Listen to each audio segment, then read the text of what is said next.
Moby Dick, or The Whale, by Herman Melville. Prologues. Etymology, supplied by a late consumptive usher to a grammar school. The pale usher, threadbare in coat, heart, body, and brain, I see him now. He was ever dusting his old lexicons and grammars with a queer handkerchief, mockingly embellished with all the gay flags of all the known nations of the world.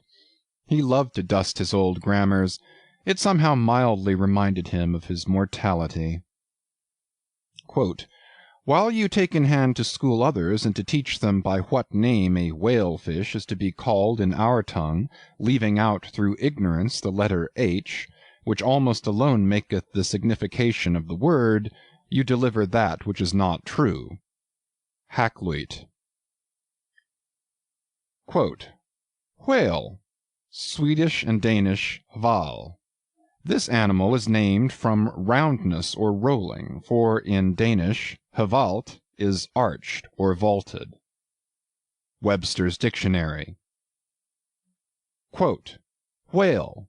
It is more immediately from the Dutch and German valen, Anglo-Saxon valvian, to roll, to wallow."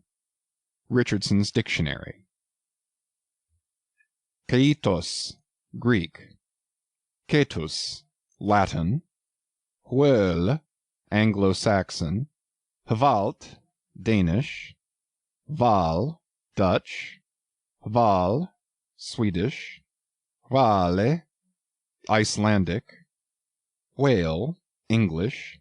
Baleine, French.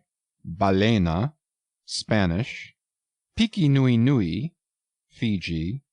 Piki Nui Nui, Arromanguin.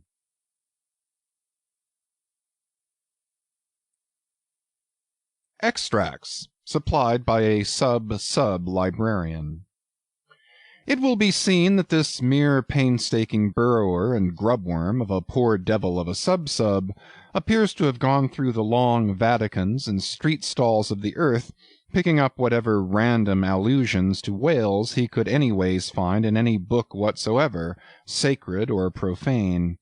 Therefore you must not, in every case at least, take the higgledy-piggledy whale statements, however authentic in these extracts, for veritable gospel cetology. Far from it. As touching the ancient authors generally, as well as the poets here appearing, these extracts are solely valuable or entertaining as affording a glancing bird's-eye view of what has been promiscuously said, thought, fancied, and sung of Leviathan by many nations and generations, including our own. So fare thee well, poor devil of a sub-sub, whose commentator I am. Thou belongest to that hopeless sallow tribe which no wine of this world will ever warm, and for whom even pale sherry would be too rosy strong, but with whom one sometimes loves to sit and feel poor devilish too, and grow convivial upon tears, and say to them bluntly, with full eyes and empty glasses, and in not altogether unpleasant sadness, "Give it up, sub-subs. For by how much the more pains ye take to please the world, by so much more shall you forever go thankless. Would that I could clear out Hampton Court and the Tuileries for you. But gulp down your tears, and hie aloft to the royal mast with your hearts. For your friends who have gone before are clearing out the 7-storied heavens, and making refugees of long-pampered Gabriel, Michael, and Raphael against your coming. Here you strike but splintered hearts together, there you shall strike unsplinterable glasses." Extracts. Quote, "And God created great whales." Genesis. Quote, "Leviathan maketh a path to shine after him, one would think the deep to be hoary." Job. Quote, "Now the Lord had prepared a great fish to swallow up Jonah." Jonah. Quote, "There go the ships, there is that Leviathan whom thou hast made to play therein." Psalms. Quote, "In that day the Lord with his sore and great and strong sword shall punish Leviathan the piercing serpent, even Leviathan, that crooked serpent, and he shall slay the dragon that is in the sea. Isaiah. Quote, and what thing soever besides cometh within the chaos of this monster's mouth, be it beast, boat, or stone, down it goes all incontinently, that foul great swallow of his, and perisheth in the bottomless gulf of his paunch. Holland's Plutarch's Morals. Quote, the Indian Sea breedeth the most and biggest fishes that are, among which the whales and whirlpools called Balaena take up as much in length as 4 acres or arpens of land. Holland's Pliny. Quote, scarcely had we proceeded 2 days on the sea, when about sunrise a great many whales and other monsters of the sea appeared. Among the former one was of a most monstrous size. This came towards us open-mouthed, raising the waves on all sides, and beating the sea before him into a foam. Tooke's Lucian, The True History. Quote, he visited this country also with a view of catching horse whales, which had bones of very great value for their teeth, of which he brought some to the king. The best whales were catched in his own country, of which some were 48, some 50 yards long. He said that he was one of 6 who had killed 60 in 2 days. Other, or Ochther's verbal narrative, taken down from his mouth by King Alfred, A.D. 890. Quote, and whereas all the other things, whether beast or vessel, that enter into the dreadful gulf of this monster's (whale's) mouth, are immediately lost and swallowed up, the sea gudgeon retires into it in great security, and there sleeps. Montaigne, Apology for Raymond Sebond. Quote, let us fly, let us fly. Old Nick take me if it's not Leviathan, described by the noble prophet Moses in the life of the patient Job. Rabelais. Quote, this whale's liver was 2 cartloads. Stow's Annals. Quote, the great Leviathan that maketh the seas to seethe like boiling pan. Lord Bacon's version of the Psalms. Quote, touching that monstrous bulk of the whale or orc we have received nothing certain. They grow exceeding fat, insomuch that an incredible quantity of oil will be extracted out of one whale. Ibid, History of Life and Death. Quote, the sovereignest thing on earth is Parmacetti for an inward bruise. King Henry. Quote, very like a whale. Hamlet. Quote, which to secure no skill of leech's art mote him avail but to return again to his wound's worker, that with lowly dart, dinting his breast, had bred his restless pain, like as the wounded whale to shore flies through the main. The Faerie Queene. Quote, immensest whales, the motion of whose vast bodies can in a peaceful calm trouble the ocean till it boil. Sir William Davenant, Preface to Gondibert. Quote, what spermaceti is, men might justly doubt, since the learned Hosmanus in his work of 30 years saith plainly, nescio quid sit. Sir T. Brown, of spermaceti and the spermaceti whale, vide his V.E.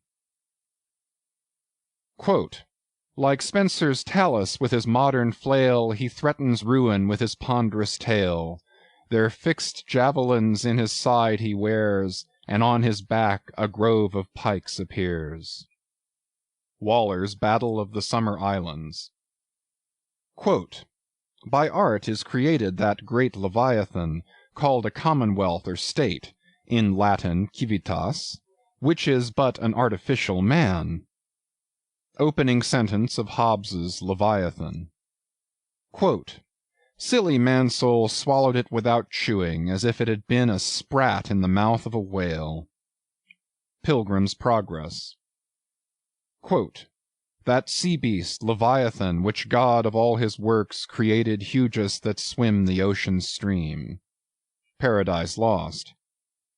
Quote, there Leviathan, hugest of living creatures in the deep, stretched like a promontory, sleeps or swims, and seems a moving land, and at his gills draws in, and at his breath spouts out a sea. Ibid. Quote, the mighty whales which swim in a sea of water, and have a sea of oil swimming in them. Fuller's Profane and Holy State. Quote, so close behind some promontory lie the huge Leviathan to attend their prey, and give no chance but swallow in the fry, which through their gaping jaws mistake the way. Dryden's Annus Mirabilis. Quote, while the whale is floating at the stern of the ship, they cut off his head, and tow it with the boat as near the shore as it will come, but it will be aground in 12 or 13 feet water. Thomas Edge's 10 Voyages to Spitzbergen, in Purchas. Quote, in their way they saw many whales sporting in the ocean, and in wantonness fuzzing up the water through their pipes and vents, which nature has placed on their shoulders. Sir T. Herbert's Voyages into Asia and Africa, Harris Coll. Quote, here they saw such huge troops of whales that they were forced to proceed with a great deal of caution, for fear they should run their ship upon them. Schouten's Sixth Circumnavigation. Quote, we set sail from the Elbe, wind northeast, in the ship called the Jonas and the Whale. Some say the whale can't open his mouth, but that is a fable. They frequently climb up the mast to see whether they can see a whale, for the first discoverer has a ducat for his pains. I was told of a whale taken near Shetland that had above a barrel of herrings in his belly. One of our harpooneers told me that he caught once a whale in Spitzbergen that was white all over. A Voyage to Greenland, A.D. 1671. Harris Coll. Quote, several whales have come in upon this coast, Fife. Anno 1652, 180 feet in length of the whalebone kind came in, which, as I was informed, besides a vast quantity of oil, did afford 500 weight of baleen. The jaws of it stand for a gate in the garden of Pitferren. Sibbald's Fife and Kinross. Quote, myself have agreed to try whether I can master and kill this spermaceti whale, for I could never hear of any of that sort that was killed by any man, such as his fierceness and swiftness. Richard Straffer's Letter from the Bermudas, Philosophical Transactions, A.D. 1668. Quote, whales in the sea god's voice obey. N.E. Primer. Quote, we saw also abundance of large whales, there being more in those southern seas, as I may say, by 100 to 1, than we have had to the northward of us. Captain Cowley's Voyage round the Globe, A.D. 1729.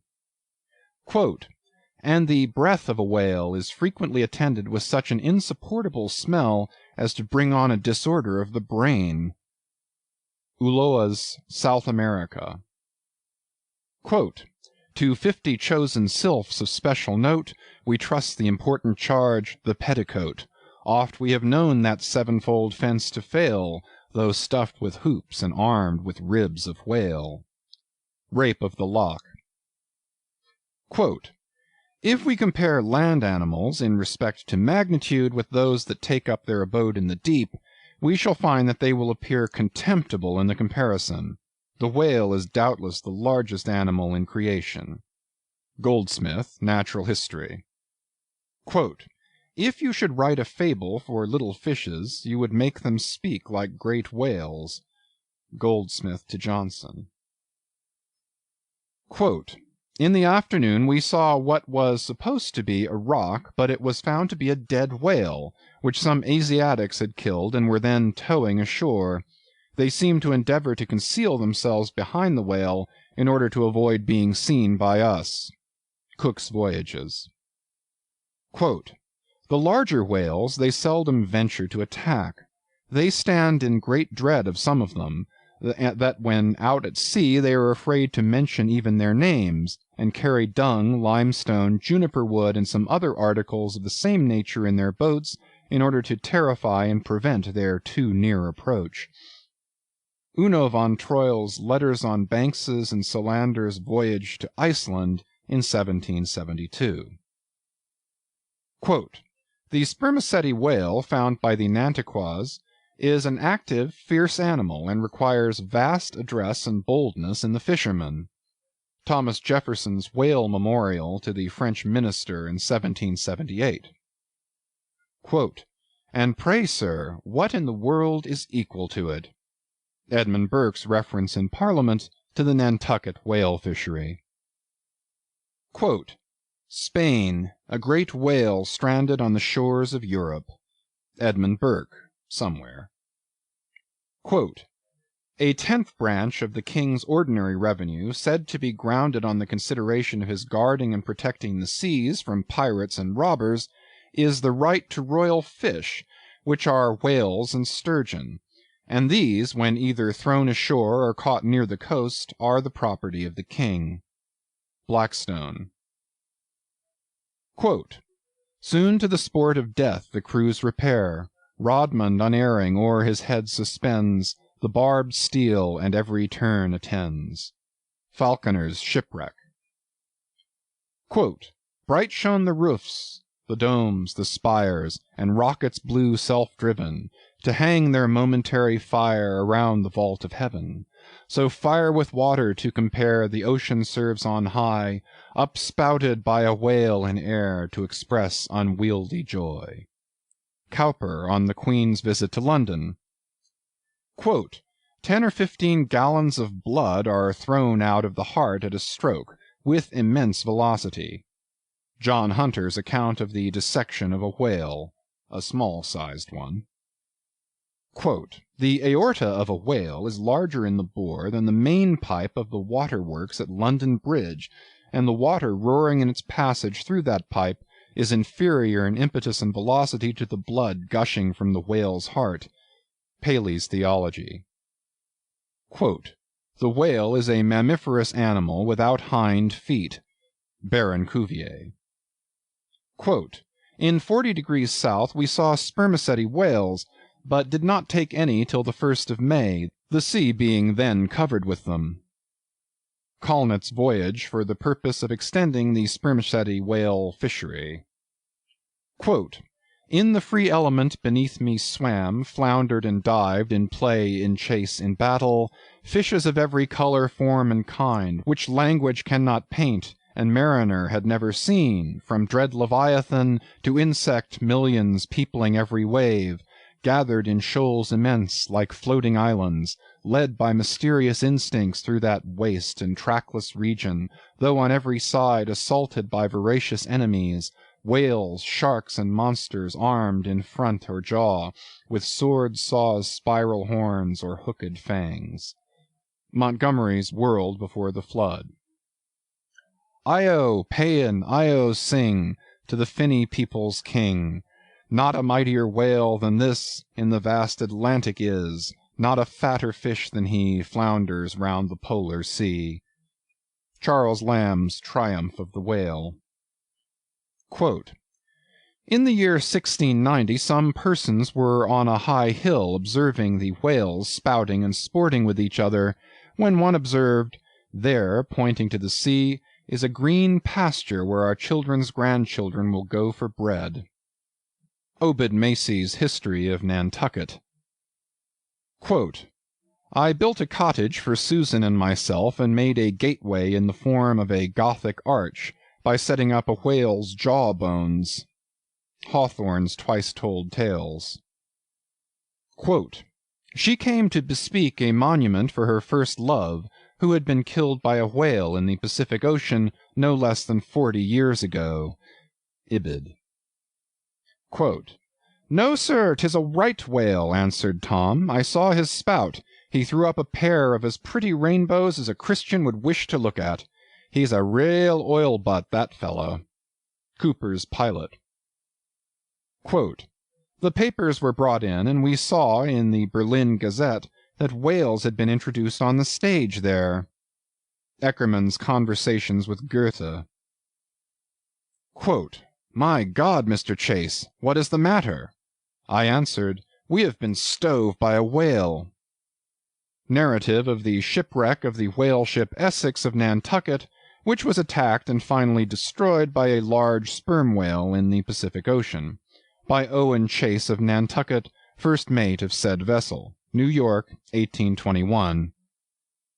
Quote, "A mariner sat in the shrouds one night, the wind was piping free, now bright, now dimmed was the moonlight pale, and the phosphor gleamed in the wake of the whale as it floundered in the sea."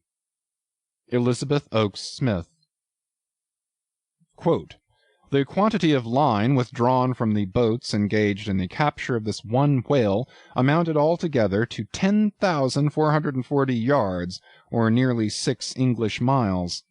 Sometimes the whale shakes its tremendous tail in the air, which, cracking like a whip, resounds to the distance of 3 or 4 miles. Scoresby. Quote, "Mad with the agonies he endures from these fresh attacks, the infuriated sperm whale rolls over and over. He rears his enormous head, and with wide expanded jaws snaps at everything around him. He rushes at the boats with his head. They are propelled before him with vast swiftness, and sometimes utterly destroyed. It is a matter of great astonishment that the consideration of the habits of so interesting and, in a commercial point of view, so important an animal as the sperm whale should have been so entirely neglected, or should have excited so little curiosity among the numerous, and many of them competent observers, that of late years must have possessed the most abundant and most convenient opportunities of witnessing their habitudes." Thomas Beale's History of the Sperm Whale, 1839. Quote, "The cachalot (sperm whale) is not only better armed than the true whale (Greenland or right whale) in possessing a formidable weapon at either extremity of its body, but also more frequently displays a disposition to employ these weapons offensively, and in a manner at once so artful, bold, and mischievous, as to lead to its being regarded as the most dangerous to attack of all the known species of the whale tribe." Frederick de Bell Bennett's Whaling Voyage Round the Globe, 1840. Quote, October 13. "There she blows!" was sung out from the masthead. "Where away?" demanded the captain. "3 points off the lee bow, sir." "Raise up your wheel. Steady." "Steady, sir." "Masthead ahoy! Do you see that whale now?" "Aye, aye, sir, a shoal of sperm whales. There she blows! There she breaches! Sing out every time." "Aye, aye, sir." "There she blows! There! Thar she blows! Bows! Bows!" "How far off?" 2 miles and a half. Thunder and lightning! So near! Call all hands." J. Ross Brown's Etchings of a Whaling Cruise, 1846. Quote, "The whale ship Globe, on board of which vessel occurred the horrid transactions we are about to relate, belonged to the island of Nantucket." Narrative of the Globe, by Lay and Hussey survivors, A.D. 1828. Quote, "Being once pursued by a whale which he had wounded, he parried the assault for some time with a lance, but the furious monster at length rushed on the boat, himself and comrades only being preserved by leaping into the water when they saw that onset was inevitable." Missionary Journal of Tyerman and Bennett. Quote, "Nantucket itself," said Mr. Webster, "is a very striking and peculiar portion of the national interest. There is a population of 8,000 or 9,000 persons living here in the sea, adding largely every year to the national wealth by the boldest and most persevering industry." Report of Daniel Webster's speech in the U.S. Senate on the application for the erection of a breakwater at Nantucket, 1828. Quote, "The whale fell directly over him and probably killed him in a moment." The Whale and His Captors, or the Whaleman's Adventures, and the Whale's Biography, gathered on the homeward cruise of the Commodore Preble. By Rev. Henry T. Cheever. Quote, "If you make the least damn bit of noise," replied Samuel, "I will send you to hell." Life of Samuel Comstock, the mutineer, by his brother William Comstock, another version of the whale ship Globe narrative. Quote, "The voyages of the Dutch and English to the Northern Ocean, in order if possible to discover a passage through it to India, though they failed of their main object, laid open the haunts of the whale." McCulloch's Commercial Dictionary. Quote, "These things are reciprocal. The ball rebounds only to bound forward again. For now, in laying open the haunts of the whalemen seem to have indirectly hit upon new clues to that same mystic Northwest Passage." From something unpublished. Quote, "It is impossible to meet a whale ship on the ocean without being struck by her near appearance. The vessel, under short sail, with lookouts at the mastheads, eagerly scanning the wide expanse around them, has a totally different air from those engaged in regular voyage." Currents and Whaling, U.S.X.X. Quote, "Pedestrians in the vicinity of London and elsewhere may recollect having seen large curved bones set upright in the earth, either to form arches over gateways or entrances to alcoves, and they may perhaps have been told that these were the ribs of whales." Tales of a Whale Voyager to the Arctic Ocean. Quote, "It was not till the boats returned from the pursuit of these whales that the whites saw their ship in bloody possession of the savages enrolled among the crew." Newspaper account of the taking and retaking of the whale ship Hobomack. Quote, "It is generally well known that out of the crews of whaling vessels, American, few ever return in the ships on board which they departed." Cruise in a Whale Boat. Quote, "Suddenly a mighty mass emerged from the water and shot up perpendicularly into the air. It was the whale." Miriam Coffin, or the Whale Fisherman. Quote, "The whale is harpooned, to be sure, but bethink you how you would manage a powerful unbroken colt with the mere appliance of a rope tied to the root of his tail." A chapter on whaling in Ribs and Trucks. Quote, "On one occasion I saw two of these monsters (whales), probably male and female, slowly swimming, one after the other, within less than a stone's throw of the shore (Tierra del Fuego), over which the beech tree extended its branches." Darwin's Voyage of a Naturalist. Quote, "Stern all!" exclaimed the mate, upon turning his head, and saw the distended jaws of the large sperm whale close to the head of the boat, threatening it with instant destruction. "Stern all, for your lives!" Wharton, the Whale Killer. Quote, "So be cheery, my lads, let your hearts never fail, while the bold harpooner is striking the whale." Nantucket Song. Quote, "Oh, the rare old whale, mid storm and gale, in his ocean home will be, a giant in might, where might is right, and king of the boundless sea." Whale Song.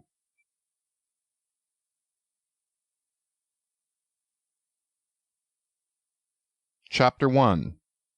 Loomings. Call me Ishmael. Some years ago, never mind how long precisely, having little or no money in my purse and nothing particular to interest me on shore, I thought I would sail about a little and see the watery part of the world. It is a way I have of driving off the spleen and regulating the circulation. Whenever I find myself growing grim about the mouth, whenever it is a damp, drizzly November in my soul, whenever I find myself involuntarily pausing before coffin warehouses and bringing up the rear of every funeral I meet, and especially whenever my hypos get such an upper hand of me that it requires a strong moral principle to prevent me from deliberately stepping into the street and methodically knocking people's hats off, then I account it high time to get to sea as soon as I can. This is my substitute for pistol and ball. With a philosophical flourish, Cato throws himself upon his sword. I quietly take to the ship. There is nothing surprising in this. If they but knew it, almost all men in their degree, some time or other, cherish very nearly the same feelings towards the ocean with me.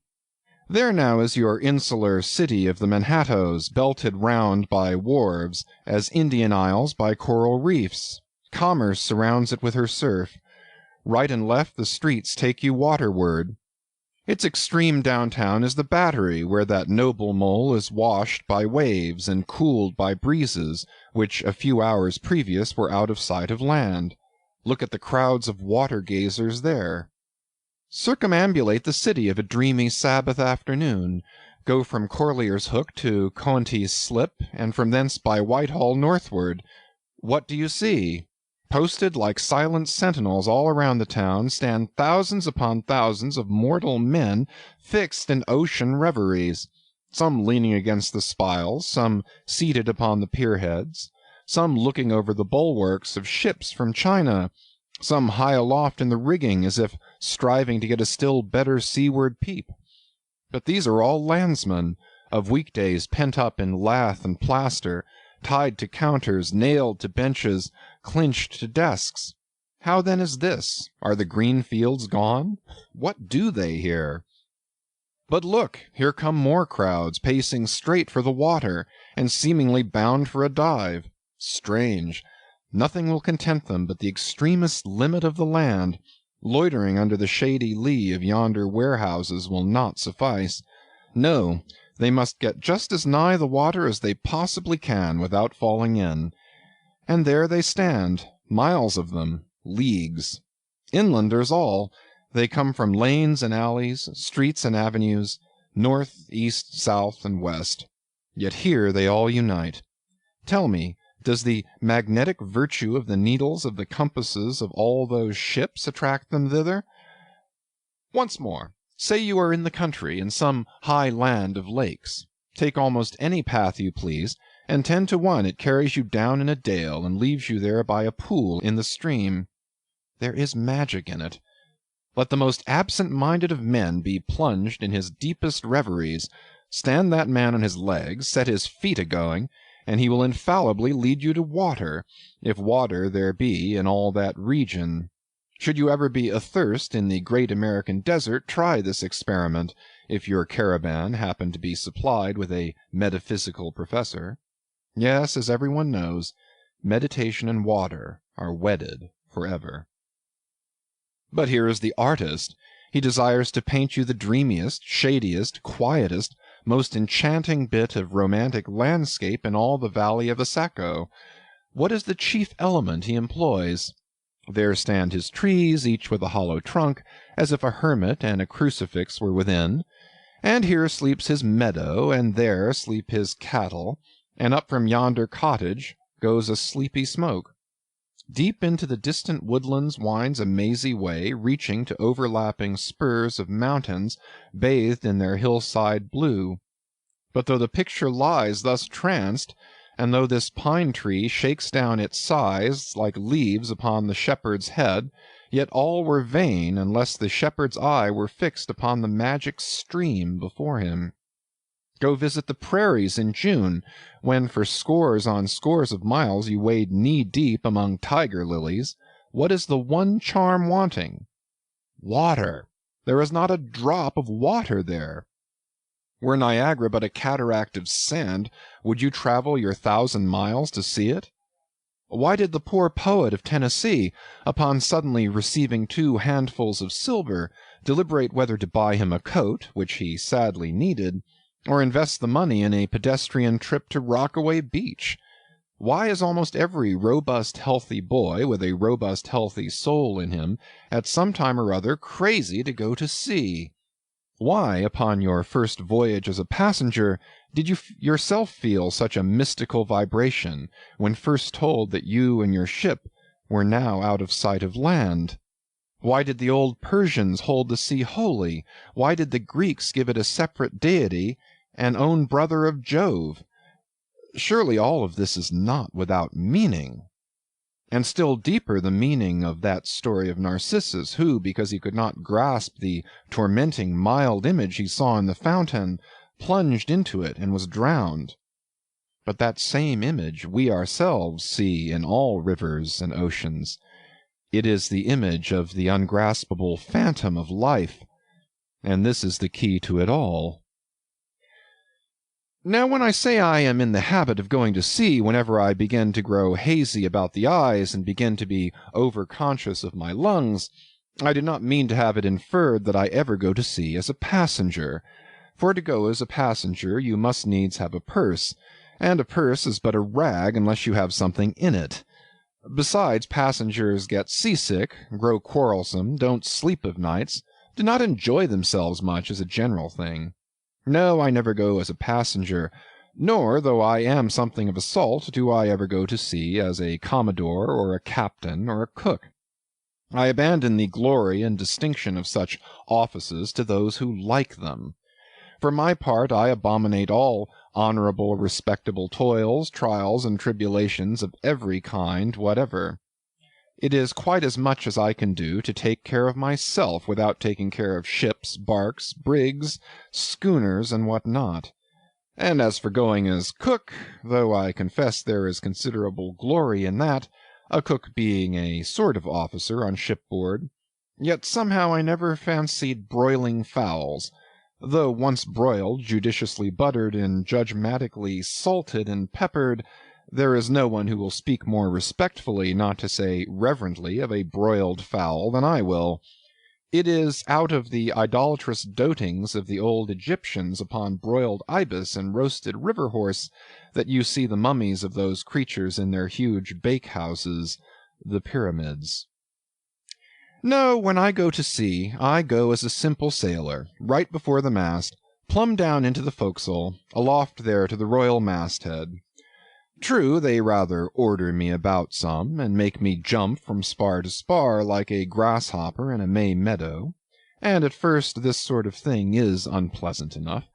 It touches one's sense of honor, particularly if you come of an old established family in the land, the Van Rensselaers or Randolphs or Hardicanutes, and more than all, if just previous to putting your hand into the tar-pot you have been lording it as a country schoolmaster, making the tallest boys stand in awe of you. The transition is a keen one, I assure you, from a schoolmaster to a sailor, and requires a strong decoction of Seneca and the Stoics to enable you to grin and bear it. But even this wears off in time.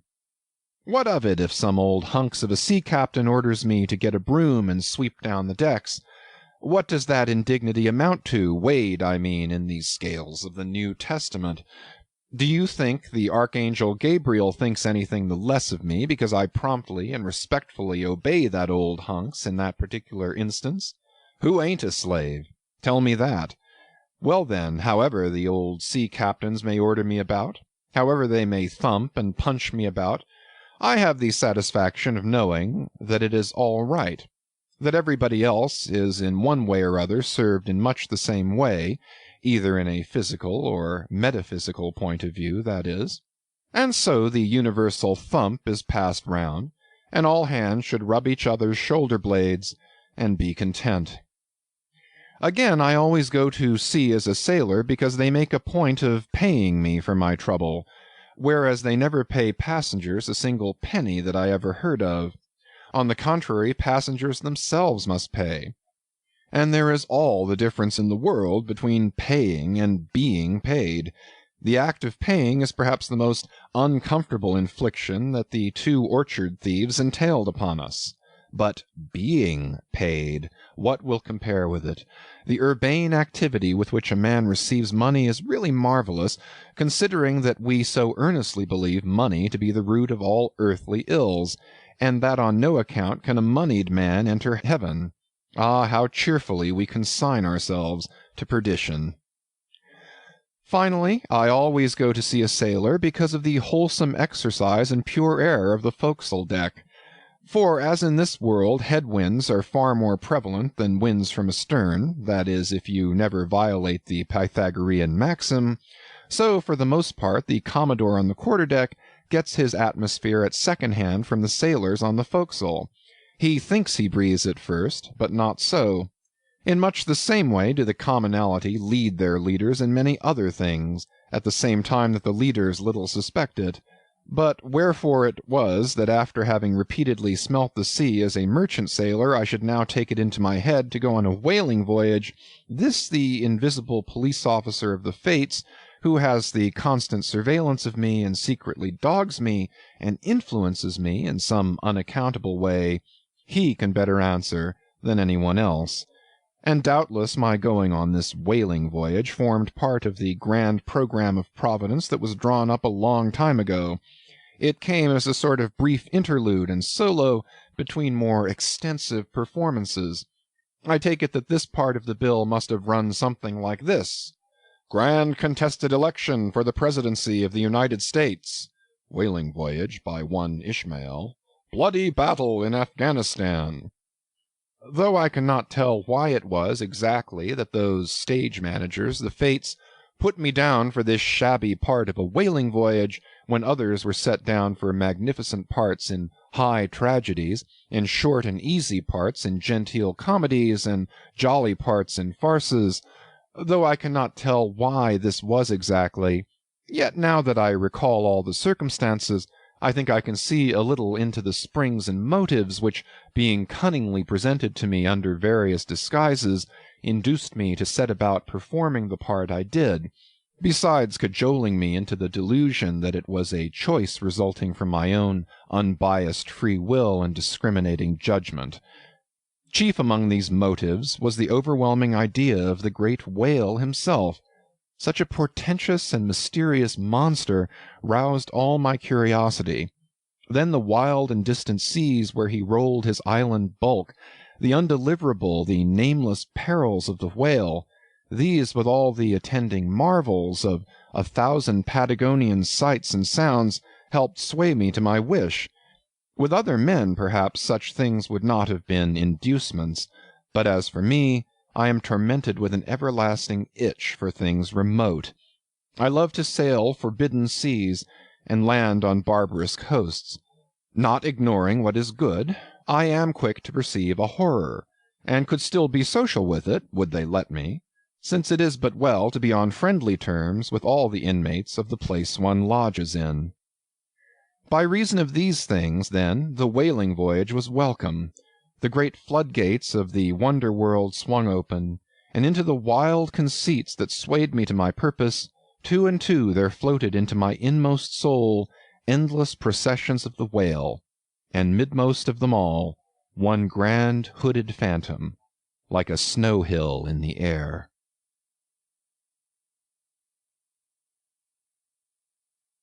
Chapter 2. The Carpet Bag. I stuffed a shirt or two into my old carpet bag, tucked it under my arm, and started for Cape Horn in the Pacific. Quitting the good city of Old Manhattan, I duly arrived in New Bedford. It was a Saturday night in December. Much was I disappointed upon learning that the little packet for Nantucket had already sailed, and that no way of reaching that place would offer till the following Monday. As most candidates for the pains and penalties of whaling stop at this same New Bedford, thence to embark on their voyage, it may as well be related that I, for one, had no idea of so doing. For my mind was made up to sail in no other than a Nantucket craft, because there was a fine, boisterous something about everything connected with that famous old island which amazingly pleased me. Besides, though New Bedford has of late been gradually monopolizing the business of whaling, and though in this matter poor old Nantucket is now much behind her, yet Nantucket was her great original, the Tyre of this Carthage, the place where the first dead American whale was stranded. Where else but from Nantucket did those aboriginal whalemen, the red men, first sally out in canoes to give chase to the Leviathan? And where but from Nantucket, too, did that first adventurous little sloop put forth, partly laden with imported cobblestones, so goes the story, to throw at the whales, in order to discover when they were nigh enough to risk a harpoon from the bowsprit? Now, having a night, a day, and still another night following before me in New Bedford, ere I could embark for my destined port, it became a matter of concernment where I was to eat and sleep meanwhile. It was a very dubious-looking, nay, a very dark and dismal night, bitingly cold and cheerless. I knew no one in the place. With anxious grapnels I had sounded my pocket, and only brought up a few pieces of silver.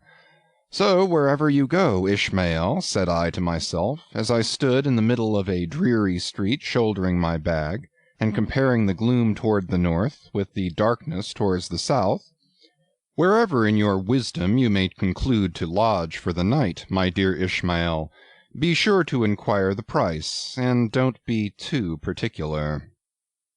With halting steps I paced the streets, and passed the sign of the Crossed Harpoons, but it looked too expensive and jolly there. Further on, from the bright red windows of the Swordfish Inn, there came such fervent rays that it seemed to have melted the packed snow and ice before the house, for everywhere else the congealed frost lay 10 inches thick in a hard asphaltic pavement, rather weary for me when I struck my foot against the flinty projections, because from hard remorseless service the soles of my boots were in a most miserable plight. Too expensive and jolly, again thought I, pausing one moment to watch the broad glare in the street and hear the sounds of the tinkling glasses within. But go on, Ishmael, said I at last, don't you hear? Get away from before the door, your patched boots are stopping the way. So on I went. I now by instinct followed the streets that took me waterward, for there doubtless were the cheapest, if not the cheeriest, inns. Such dreary streets! Blocks of blackness, not houses, on either hand, and here and there a candle, like a candle moving about in a tomb. At this hour of the night, of the last day of the week, that quarter of the town proved all but deserted. But presently I came to a smoky light proceeding from a low, wide building, the door of which stood invitingly open. It had a careless look, as if it were meant for the uses of the public, so entering, the first thing I did was to stumble over an ash-box in the porch. Ha! thought I. Ha! as the flying particles almost choked me. Are these ashes from that destroyed city, Gomorrah? But the Crossed Harpoons and the Swordfish? This, then, must needs be the sign of the Trap. However, I picked myself up, and hearing a loud voice within, pushed on and opened a second interior door. It seemed a great black parliament sitting in Tophet. 100 black faces turned round in their rows to peer, and beyond a black angel of doom was beating a book in the pulpit. It was a Negro church, and the preacher's text was about the blackness of darkness, and the weeping and wailing and teeth-gnashing there. Ha, Ishmael, muttered I, backing out. Wretched entertainment at the sign of the Trap. Moving on, I at last came to a dim sort of light, not far from the docks, and heard a forlorn creaking in the air, and, looking up, saw a swinging sign over the door with a white painting on it, faintly representing a tall, straight jet of misty spray, and these words underneath: The Spouter Inn, Peter Coffin. Coffin? Spouter? Rather ominous in that particular connection, thought I. But it is a common name in Nantucket, they say, and I suppose this Peter here is an emigrant from there. As the light looked so dim, and the place for the time looked quiet enough, and the dilapidated little wooden house itself looked as if it might have been carted here from the ruins of some burnt district, and as the swinging sign had a poverty-stricken sort of creak to it, I thought that here was the very spot for cheap lodgings and the best of pea coffee. It was a queer sort of place, a gable-ended old house, one side palsied, as it were, and leaning over sadly. It stood on a sharp, bleak corner, where that tempestuous wind Euroclydon kept up a worse howling than ever it did about poor Paul's tossed craft. Euroclydon, nevertheless, is a mighty pleasant zephyr to any one indoors, with his feet on the hob quietly toasting for bed. In judging of that tempestuous wind called Euroclydon, says an old writer, of whose works I possess the only copy extant, it maketh a marvellous difference whether thou lookest out at it from a glass window where the frost is all on the outside, or whether thou observest it from that sashless window where the frost is on both sides, and of which the White Death is the only glazier. True enough, thought I, as this passage occurred to my mind. Old Blackletter, thou reasonest well. Yes, these eyes are windows, and this body of mine is the house. What a pity they didn't stop up the chinks in the crannies, though, and thrust in a little lint here and there. But it's too late to make any improvements now. The universe is finished, the copestone is on, and the chips were carted off 1,000,000 years ago. Poor Lazarus there, chattering his teeth against the curbstone for his pillow, and shaking off his tatters with his shiverings, he might plug up both ears with rags and put a corn-cob in his mouth, and yet that would not keep out the tempestuous Euroclydon. "Euroclydon," says old Dives in his red silken wrapper. He had a redder one afterwards. "Pooh, pooh! What a fine frosty night! How Orion glitters! What northern lights! Let them talk of their oriental summer climes of everlasting conservatories. Give me the privilege of making my own summer with my own coals." But what thinks Lazarus? Can he warm his blue hands by holding them up to the grand northern lights? Would not Lazarus rather be in Sumatra than here? Would he not far rather lay him down lengthwise along the line of the equator? Yea, ye gods, go down to the fiery pit itself in order to keep out this frost? Now that Lazarus should lie stranded there on the curbstone before the door of Dives, this is more wonderful than that an iceberg should be moored to one of the Moluccas. Yet Dives himself, he too lives like a czar in an ice palace made of frozen sighs, and being president of a temperance society, he only drinks the tepid tears of orphans. But no more of this blubbering now. We are going a whaling, and there is plenty of that yet to come. Let us scrape the ice from our frosted feet, and see what sort of a place this spouter may be.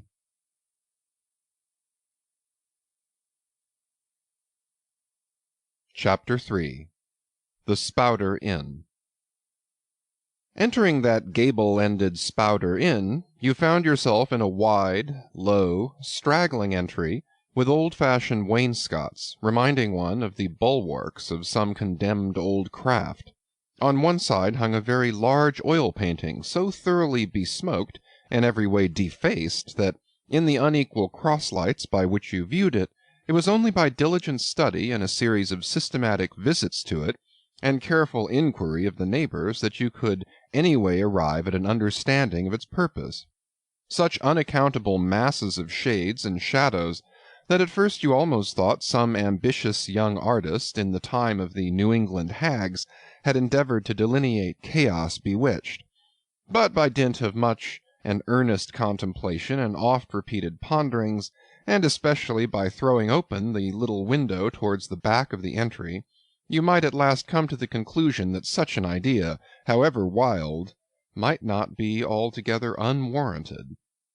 But what most puzzled and confounded you was a long, limber, portentous black mass of something hovering at the center of the picture, over 3 blue, dim, perpendicular lines floating in a nameless yeast. A boggy, soggy, squitchy picture, truly, enough to drive a nervous man distracted. Yet was there a sort of indefinite, half-attained, unimaginable sublimity about it that fairly froze you to it, till you involuntarily took an oath with yourself to find out what that marvelous painting meant. Ever and anon a bright but, alas, deceptive idea would dart you through. It's the Black Sea in a midnight gale. It's the unnatural combat of the 4 primal elements. It's a blasted heath. It's a Hyperborean winter scene. It's the breaking up of the icebound stream of time. But at last all these fancies yielded to that one portentous something in the picture's midst. That once found out, and all the rest were plain. But stop. Does it not bear a faint resemblance to a gigantic fish, even the great Leviathan himself? In fact, the artist's design seemed this, a final theory of my own, partly based upon the aggregated opinions of many aged persons with whom I conversed upon the subject. The picture represents a Cape Horner in a great hurricane, the half-foundered ship weltering there with its 3 dismantled masts alone visible, and an exasperated whale, purposing to spring clean over the craft, is in the enormous act of impaling himself upon the 3 mastheads. The opposite wall of this entry was hung over with a heathenish array of monstrous clubs and spears, Some were thickly set with glittering teeth resembling ivory saws, others were tufted with knots of human hair, and one was sickle-shaped, with a vast handle sweeping round like the segment made in the new-mown grass by a long-armed mower. You shuddered as you gazed, and wondered what monstrous cannibal and savage could ever have gone a death-harvesting with such a hacking, horrifying implement. Mixed with these were rusty old whaling lances and harpoons all broken and deformed. Some were storied weapons. With this once long lass, now wildly elbowed, 50 years ago did Nathan Swain kill 15 whales between a sunrise and a sunset, and that harpoon, so like a corkscrew now, was flung in the Javan seas and run away with by a whale years afterwards slain off the Cape of Blanco. The original iron entered nigh the tail, and, like a restless needle sojourning in the body of a man, travelled full 40 feet, and at last was found embedded in the hump. Crossing this dusky entry, and on through yon low-arched way, cut through what in old times must have been a great central chimney with fireplaces all round, you enter the public room. A still duskier place is this, with such low, ponderous beams above, and such old wrinkled planks beneath, that you would almost fancy you trod some old craft's cockpits, especially of such a howling night when this corner-anchored old ark rocked so furiously. On one side stood a long, low, shelf-like table covered with cracked glass cases, filled with dusty rarities gathered from this wide world's remotest nooks. Projecting from the further angle of the room stands a dark-looking den, the bar, a rude attempt at a right whale's head. Be that how it may, there stands the vast arched bone of the whale's jaw, so wide a coach might almost drive beneath it. Within are shabby shelves, ranged round with old decanters, bottles, flasks, and in those jaws of swift destruction, like another cursed Jonah, by which name indeed they called him, bustles a little withered old man, who, for their money, dearly sells the sailors deliriums and death. Abominable are the tumblers into which he pours his poison. Though true cylinders without, within the villainous green goggling glasses deceitfully tapered downwards to a cheating bottom. Parallel meridians rudely pecked into the glass surround these footpads goblets. Fill to this mark, and your charge is but a penny. To this, a penny more, and so on to the full glass, the Cape Horn measure, which you may gulp down for a shilling. Upon entering the place I found a number of young seamen gathered about a table, examining by a dim light the divers specimens of scrimshander. I sought the landlord, and telling him I desired to be accommodated with a room, received for answer that his house was full, not a bed unoccupied. "But avast," he added, tapping his forehead, "you hain't no objections to sharing a harpooneer's blanket, have ye? I suppose you're going a whaling, so you better get used to that sort of thing." I told him that I never liked to sleep two in a bed, that if I should ever do so it would depend upon who the harpooneer might be, and that if he, the landlord, really had no other place for me, and the harpooneer was not decidedly objectionable, why, rather than wander further about a strange town on so bitter a night, I would put up with the half of any decent man's blanket. "I thought so. All right, take a seat. Supper? You want supper? Supper'll be ready directly." I sat down on an old wooden settle, carved all over like a bench on the battery. At one end a ruminating tar was still further adorning it with his jackknife, stooping over and diligently working away at the space between his legs. He was trying his hand at a ship under full sail, but he didn't make much headway, I thought. At last some 4 or 5 of us were summoned to our meal in an adjoining room. It was cold as Iceland, no fire at all. The landlord said he couldn't afford it. Nothing but 2 dismal tallow candles, each in a winding sheet.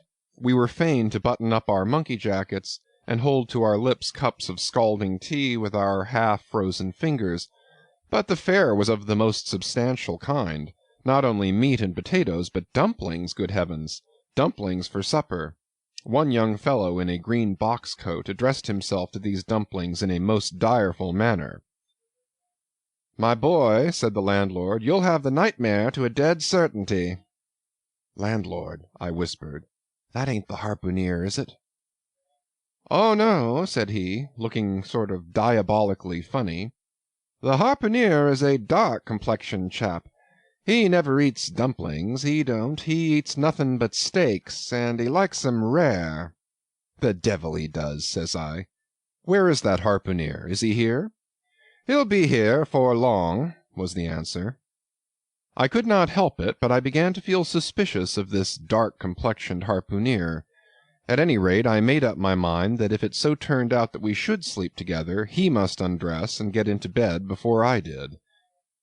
Supper over, the company went back to the bar-room, when, knowing not what else to do with myself, I resolved to spend the rest of the evening as a looker-on. Presently a rioting noise was heard without. Starting up, the landlord cried, "That's the Grampus's crew. I seed her reported in the offing this morning. A 3 years' voyage and a full ship. Hurrah, boys! Now we'll have the latest news from the Fijis."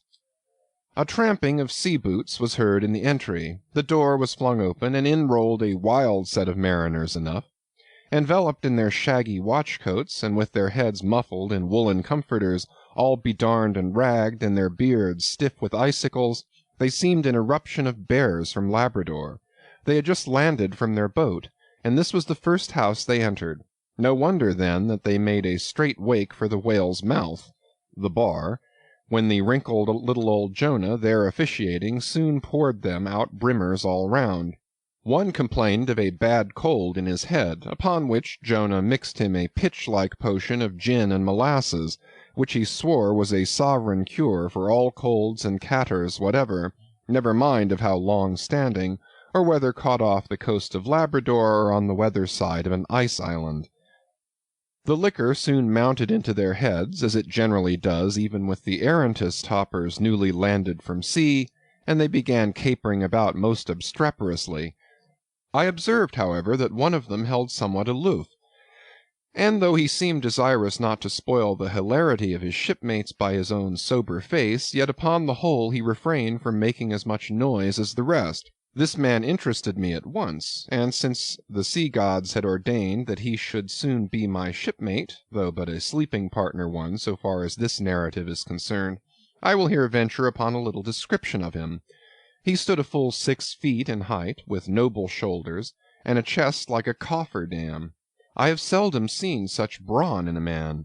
His face was deeply brown and burnt, making his white teeth dazzling by the contrast, while in the deep shadows of his eyes floated some reminiscences that did not seem to give him much joy. His voice at once announced that he was a Southerner, and from his fine stature I thought he must be one of those tall mountaineers from the Alleghanian Ridge in Virginia. When the revelry of his companions had mounted to its height, this man slipped away unobserved, and I saw no more of him till he became my comrade on the sea. In a few minutes, however, he was missed by his shipmates, and being, it seems, for some reason a huge favorite with them, they raised a cry of "Bulkington! Bulkington! Where's Bulkington?" and darted out of the house in pursuit of him. It was now about 9 o'clock, and the room seeming almost supernaturally quiet after these orgies, I began to congratulate myself upon a little plan that had occurred to me just previous to the entrance of the seamen.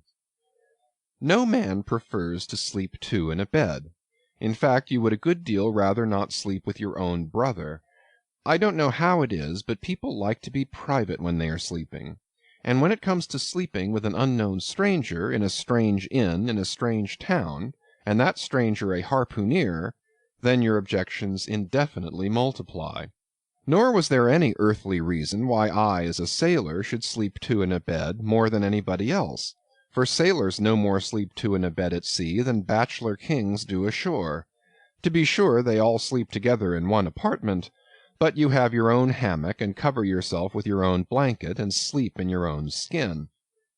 The more I pondered over this harpooneer, the more I abominated the thought of sleeping with him. It was fair to presume that being a harpooneer, his linen or woolen, as the case might be, would not be of the tidiest, certainly none of the finest. I began to twitch all over. Besides, it was getting late, and my decent harpooneer ought to be home and going bedwards. Suppose now he should tumble in upon me at midnight. How could I tell from what vile hole he had been coming? "Landlord, I've changed my mind about that harpooneer. I shan't sleep with him. I'll try the bench here." "Just as you please. I'm sorry I can't spare ye a tablecloth for the mattress, and it's a plaguey rough board here," feeling of the knots and notches. "But wait a bit, Scrimshander. I've got a carpenter's plane there in the bar. Wait, I say, and I'll make ye snug enough." So saying, he procured the plane, and with his old silk handkerchief first dusting the bench, vigorously set to planing away at my bed, the while grinning like an ape. The shavings flew right and left, till at last the plane iron came bump against an indestructible knot. The landlord was near spraining his wrist, and I told him for heaven's sake to quit. The bed was soft enough to suit me, and I did not know how all the planing in the world could make eider down of a pine plank. So gathering up the shavings with another grin, and throwing them into the great stove in the middle of the room, he went about his business, and left me in a brown study. I now took the measure of the bench, and found that it was a foot too short, but that could be mended with a chair.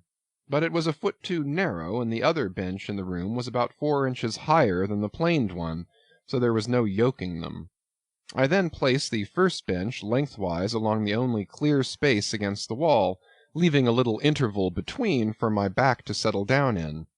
But I soon found that there came such a draught of cold air over me from under the sill of the window that this plan would never do at all, especially as another current from the rickety door met the one from the window, and both together formed a series of small whirlwinds in the immediate vicinity of the spot where I had thought to spend the night. The devil fetch that harpooneer, thought I. But stop, couldn't I steal a march on him? Bolt his door inside, and jump into his bed, not to be wakened by the most violent knockings? It seemed no bad idea, but upon second thoughts I dismissed it. For who could tell but what the next morning, so soon as I popped out of the room, the harpooneer might be standing in the entry, all ready to knock me down? Still, looking round me again, and seeing no possible chance of spending a sufferable night unless in some other person's bed, I began to think that after all I might be cherishing unwarrantable prejudices against this unknown harpooneer. Thinks I, I'll wait a while. He must be dropping in before long. I'll have a good look at him then, and perhaps we may become jolly good bedfellows after all. There's no telling. But though the other boarders kept coming in by ones, twos, and threes, and going to bed, yet no sign of my harpooneer. "Landlord," said I, "what sort of chap is he? Does he always keep such late hours?" It was now hard upon 12 o'clock. The landlord chuckled again with his lean chuckle, and seemed to be mightily tickled at something beyond my comprehension. "No," he answered, "generally he's an early bird, early to bed and early to rise. Yes, he's the bird what catches the worm. But to-night he went out a-peddling, you see, and I don't see what on earth keeps him so late, unless, maybe, he can't sell his head." "Can't sell his head? What sort of a bamboozlingly story is this you're telling me?" getting into a towering rage. "Do you pretend to say, landlord, that this harpooneer is actually engaged this blessed Saturday night, or rather Sunday morning, in peddling his head around town?" "That's precisely it," said the landlord, "and I told him he couldn't sell it here, the market's overstocked." "With what?" shouted I. "With heads, to be sure. Ain't there too many heads in the world?" "I tell you what it is, landlord," I said quite calmly, "you'd better stop spinning that yarn to me. I am not green." "Maybe not," taking a stick out and whittling a toothpick, "but I rather guess you'll be done brown if that 'ere harpooneer hears you a-slandering his head."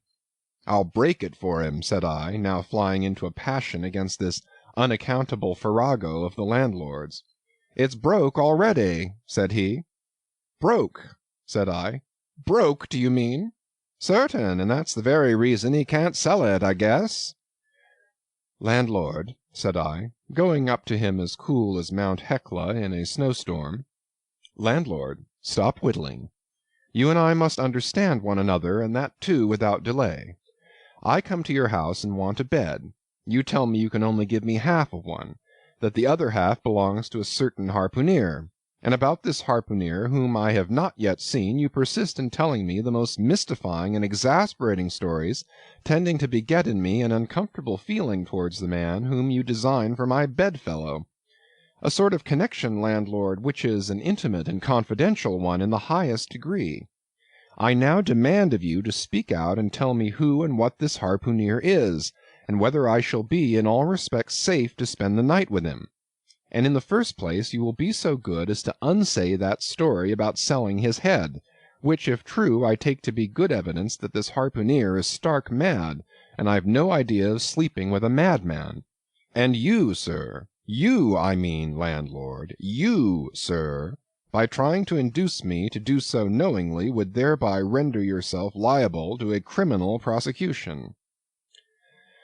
Well, said the landlord, fetching a long breath, that's a pretty long sermon for a chap that rips a little now and then. But be easy, be easy. This here harpooner I've been telling you of has just arrived from the South Seas, where he bought up a lot of bomb New Zealand heads, great curios, you know, and he sold all of 'em but one, and that one he's trying to sell tonight, 'cause tomorrow's Sunday, and it would not do to be selling human heads about the streets when folks is going to churches. He wanted to last Sunday, but I stopped him just as he was going out the door with 4 heads strung on a string, for all the earth like a string of onions. This account cleared up the otherwise unaccountable mystery, and showed that the landlord after all had no idea of fooling me. But at the same time, what could I think of a harpooner who stayed out of a Saturday night clean into the holy Sabbath, engaged in such a cannibal business as selling the heads of dead idolaters? Depend upon it, landlord, that harpooner is a dangerous man. He pays regular, was the rejoinder. But come, it's getting dreadful late. You'd better be turning flukes. It's a nice bed. Sal and me slept in that 'ere bed the night we was spliced. There's plenty of room for 2 to kick about in that bed. It's an almighty big bed, that. Why, afore we give it up, Sal used to put our Sam and little Johnny in the foot of it. But I got a dreamin' and sprawlin' about one night, and somehow Sam got pitched on the floor, and came near breaking his arm. After that, Sal said it wouldn't do. Come along here, I'll give you a glim in a jiffy. And so saying, he lighted a candle and held it towards me, offering to lead the way. But I stood irresolute, when looking at a clock in the corner, he exclaimed, I vomit Sunday. You won't see that harpooner tonight. He's come to anchor somewhere. Come along, then. Do come, won't you come? I considered the matter a moment, and then upstairs we went, and I was ushered into a small room, cold as a clam, and furnished, sure enough, with a prodigious bed, almost big enough, indeed, for any 4 harpooneers to sleep abreast. There, said the landlord, placing the candle on a crazy old sea-chest that did double duty as a washstand and centre-table. There, make yourself comfortable now, and good night to you. I turned round from eyeing the bed, but he had disappeared. Folding back the counterpane, I stood over the bed. Though none of the most elegant, it yet stood the scrutiny tolerable well. I then glanced round the room, and besides the bedstead and centre-table, could see no other furniture belonging to the place, but a rude shelf, the 4 walls, and a papered fireboard representing a man striking a whale. Of things not properly belonging to the room, there was a hammock lashed up and thrown upon the floor in one corner, also a large seaman's bag containing the harpooner's wardrobe, no doubt in lieu of a land trunk. Likewise there was a parcel of outlandish bone fish-hooks on the shelf over the fireplace, and a tall harpoon standing at the head of the bed. But what is this on the chest?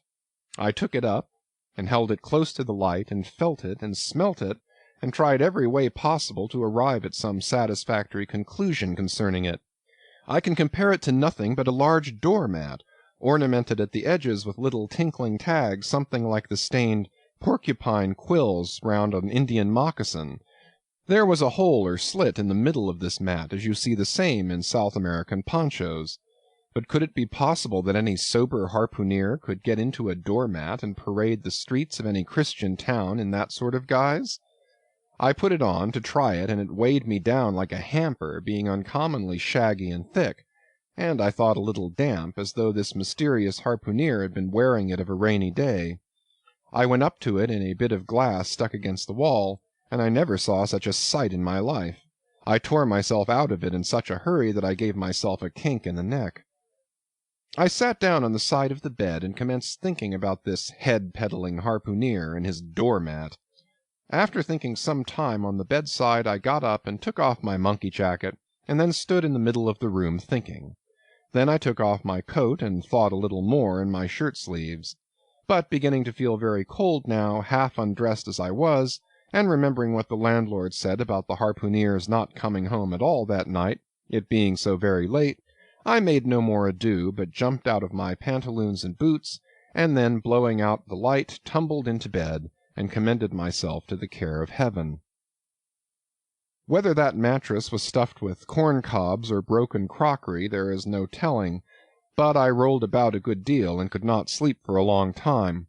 At last I slid off into a light doze, and had pretty nearly made a good offing towards the land of Nod, when I heard a heavy footfall in the passage, and saw a glimmer of light come into the room from under the door. Lord save me, thinks I, that must be the harpooneer, the infernal head-peddler. But I lay perfectly still and resolved not to say a word till spoken to. Holding a light in one hand and that identical New Zealand head in the other, the stranger entered the room, and without looking towards the bed, placed his candle a good way off from me on the floor in one corner, and then began working away at the knotted cords of the large bag I before spoke of as being in the room. I was all eagerness to see his face, but he kept it averted for some time while employed in unlacing the bag's mouth. This accomplished, however, he turned round, when, good heavens, what a sight! Such a face! It was of a dark purplish yellow color, here and there stuck over with large blackish-looking squares. Yes, it's just as I thought. He's a terrible bedfellow. He's been in a fight, got dreadfully cut, and here he is just from the surgeon. But at that moment he chanced to turn his face so towards the light that I plainly saw they could not be sticking plasters at all, those black squares on his cheeks. They were stains of some sort or other.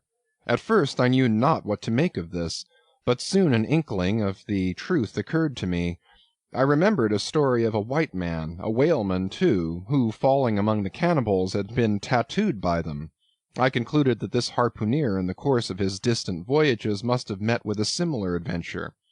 And what is it, thought I, after all? It's only his outside. A man can be honest in any sort of skin. But then, what to make of his unearthly complexion? That part of it, I mean, lying round about and completely independent of the squares of tattooing. To be sure, it might be nothing but a good coat of tropical tanning, but I never heard of a hot sun tanning a white man into a purplish yellow one. However, I had never been in the South Seas, and perhaps the sun there produced these extraordinary effects upon the skin. Now, while all these ideas were passing through me like lightning, this harpooneer never noticed me at all. But after some difficulty, having opened his bag, he commenced fumbling in it, and presently pulled out a sort of a tomahawk, and a sealskin wallet with the hair on. Putting these on the old chest in the middle of the room, he then took the New Zealand head, a ghastly thing enough, and crammed it down into the bag. He now took off his hat, a new beaver hat, when I came nigh singing out with fresh surprise. There was no hair on his head, none to speak of at least, nothing but a small scalp knot twisted upon his forehead.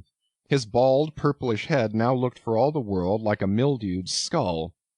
Had not the stranger stood between me and the door, I would have bolted out of it quicker than I ever bolted a dinner. Even as it was, I thought something of slipping out the window, but it was the second floor back. I am no coward, but what to make of this head-peddling purple rascal altogether passed my comprehension. Ignorance is the parent of fear, and being completely nonplussed and confounded about the stranger, I confessed I was now as much afraid of him as if it was the devil himself who had thus broken into my room in the dead of night. In fact, I was so afraid of him that I was not game enough just then to address him, and demand a satisfactory answer concerning what seemed inexplicable in him. Meanwhile he continued the business of undressing, and at last showed his chest and arms. As I live, these covered parts of him were checkered with the same squares as his face. His back, too, was all over the same dark squares. He seemed to have been in a 30 years' war, and just escaped from it with a sticking-plaster shirt. Still more, his very legs were marked as if a parcel of dark green frogs were running up the trunks of young palms. It was now quite plain that he must be some abominable savage or other shipped aboard of a whaleman in the South Seas, and so landed in this Christian country. I quaked to think of it. A peddler of heads, too. Perhaps the heads of his own brothers. He might take a fancy to mine. Heavens, look at that tomahawk! But there was no time for shuddering, for now the savage went about something that completely fascinated my attention, and convinced me that he must indeed be a heathen. Going to his heavy grego, or rapal, or dreadnought, which he had previously hung on a chair, he fumbled in the pockets and produced at length a curious little deformed image, with a hunch on its back and exactly the color of a 3-days-old Congo baby. Remembering the embalmed head, at first I almost thought that this black mannikin was a real baby preserved in some similar manner, but seeing that it was not at all limber, and that it glistened a good deal like polished ebony, I concluded that it must be nothing but a wooden idol, which indeed it proved to be. For now the savage goes up to the empty fireplace, and removing the papered fireboard, sets up this little hunchbacked image like a ten-pin between the andirons. The chimney jambs and all the bricks inside were very sooty, so that I thought this fireplace made a very appropriate little shrine or chapel for his Congo idol. I now screwed my eyes hard toward the half-hidden image, feeling but ill at ease, meantime, to see what was next to follow. First he takes about a double handful of shavings out of his grego pocket, and places them carefully before the idol. Then, laying a bit of ship biscuit on top and applying the flame from the lamp, he kindled the shavings into a sacrificial blaze. Presently, after many hasty snatches into the fire and still hastier withdrawals of his fingers, whereby he seemed to be scorching them badly, he at last succeeded in drawing out the biscuit. Then, blowing off the heat and ashes a little, he made a polite offer of it to the little negro. But the little devil did not seem to fancy such dry sort of fare at all. He never moved his lips. All these strange antics were accompanied by still stranger guttural noises from the devotee, who seemed to be praying in a sing-song, or else singing some pagan psalmody or other, during which his face twitched about in the most unnatural manner. At last, extinguishing the fire, he took his idol up very unceremoniously, and bagged it again in his grego pocket as carelessly as if he were a sportsman bagging a dead woodcock. All these queer proceedings increased my uncomfortableness, and seeing him now exhibiting strong symptoms of concluding his business operations and jumping into bed with me, I thought it was high time, now or never, before the light was put out, to break the spell in which I had so long been bound. But the interval I spent in deliberating what to say was a fatal one. Taking his tomahawk from the table, he examined the head of it for an instant, and then holding it to the light, with his mouth at the handle, he puffed out great clouds of tobacco smoke. The next moment the light was extinguished, and this wild cannibal, tomahawk between his teeth, sprang into bed with me. I sang out, I could not help it now, and giving a sudden grunt of astonishment, he began feeling me. Stammering out something, I knew not what, I rolled away from him against the wall, and then conjured him, whoever or whatever he might be, to keep quiet, and let me get up and light the lamp again. But his guttural responses satisfied me at once that he but ill comprehended my meaning. "Who devil you?" he said at last. "You no speaky, damn me, I kill ye." And so saying, the lighted tomahawk began flourishing about me in the dark. "Landlord, for God's sake, Peter Coffin!" shouted I. "Landlord! Watch! Coffin! Angels, save me!" "Speaky! Tell ye me who ye be, or damn me, I kill ye!" again growled the cannibal, while his horrid flourishings of the tomahawk scattered the hot tobacco ashes about me till I thought my linen would get on fire. But, thank heaven, at that moment the landlord came into the room, light in hand, and leaping from the bed I ran up to him. "Don't be afraid now," said he, grinning again. "Queequeg here wouldn't harm a hair of your head." "Stop your grinning," shouted I. "And why didn't you tell me that that infernal harpooneer was a cannibal?" "I thought you'd know it. Didn't I tell you he was a peddling heads around town? But turn flukes again and go to sleep. Queequeg, look here. You sabby me, I sabby you. This man sleepy you sabby?" "Me sabby plenty," grunted Queequeg, puffing away at his pipe and sitting up in bed. "You getty in," he added, motioning to me with his tomahawk, and throwing the clothes to one side. He really did this in not only a civil, but really a kind and charitable way. I stood looking at him a moment. For all his tattooings, he was on the whole a clean, comely-looking cannibal.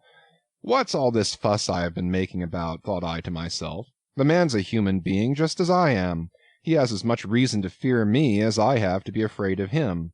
Better sleep with a sober cannibal than a drunken Christian. "Landlord," said I, "tell him to stash his tomahawk there, or pipe, or whatever you call it. Tell him to stop smoking, in short, and I will turn in with him. But I don't fancy having a man smoking in bed with me. It's dangerous. Besides, I ain't insured." This being told to Queequeg, he at once complied, and again politely motioned me to get into bed, rolling over to one side as much to say, "I won't touch a leg of you." "Good night, landlord," said I. "You may go." I turned in, and never slept better in my life.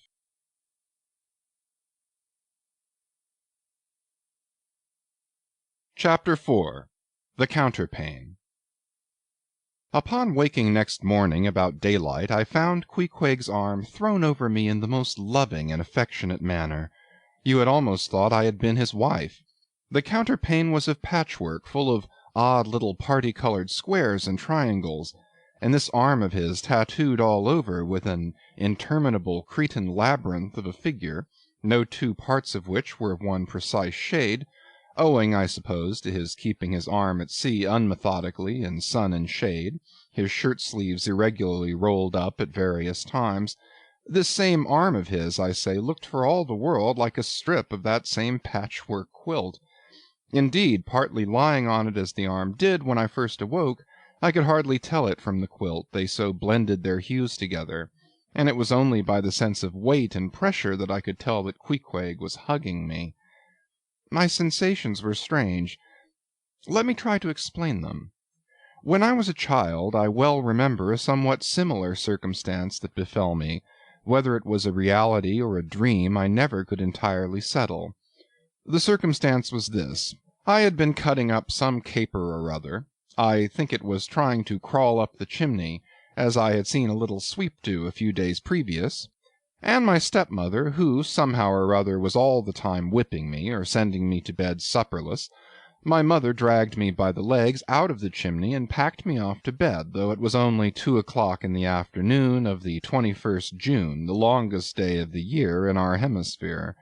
I felt dreadfully, but there was no help for it, so upstairs I went to my little room in the 3rd floor, undressed myself as slowly as possible so as to kill time, and with a bitter sigh got between the sheets.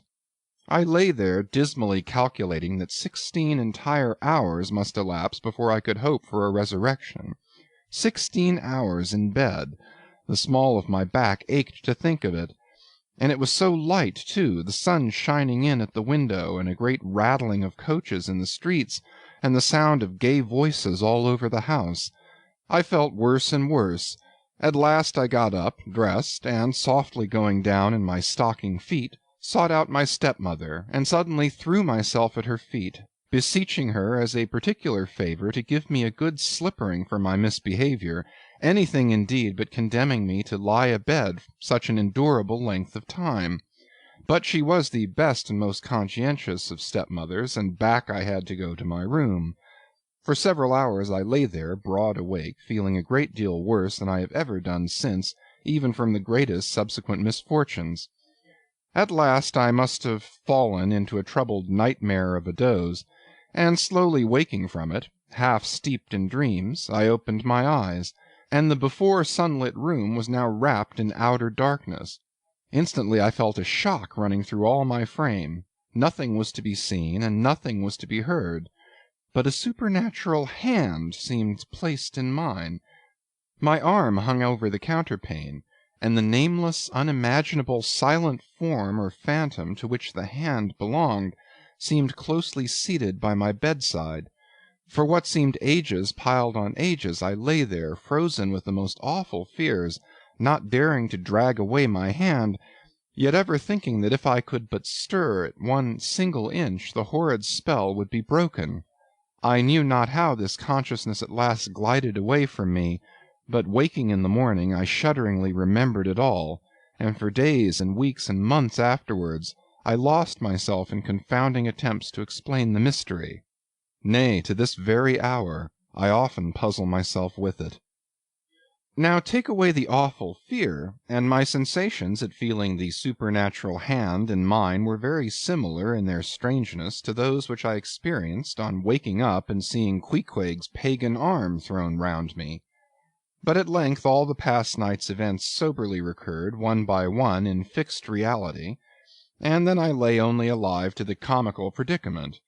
For though I tried to move his arm, unlock his bridegroom clasp, yet, sleeping as he was, he still hugged me tightly, as though naught but death should part us twain. I now strove to rouse him. "Queequeg!" But his only answer was a snore. I then rolled over, my neck feeling as if it were in a horse collar, and suddenly felt a slight scratch. Throwing aside the counterpane, there lay the tomahawk sleeping by the savage's side, as if it were a hatchet-faced baby. A pretty pickle, truly, thought I. A bed here in a strange house in broad day with a cannibal and a tomahawk. Queequeg! In the name of goodness, Queequeg, wake!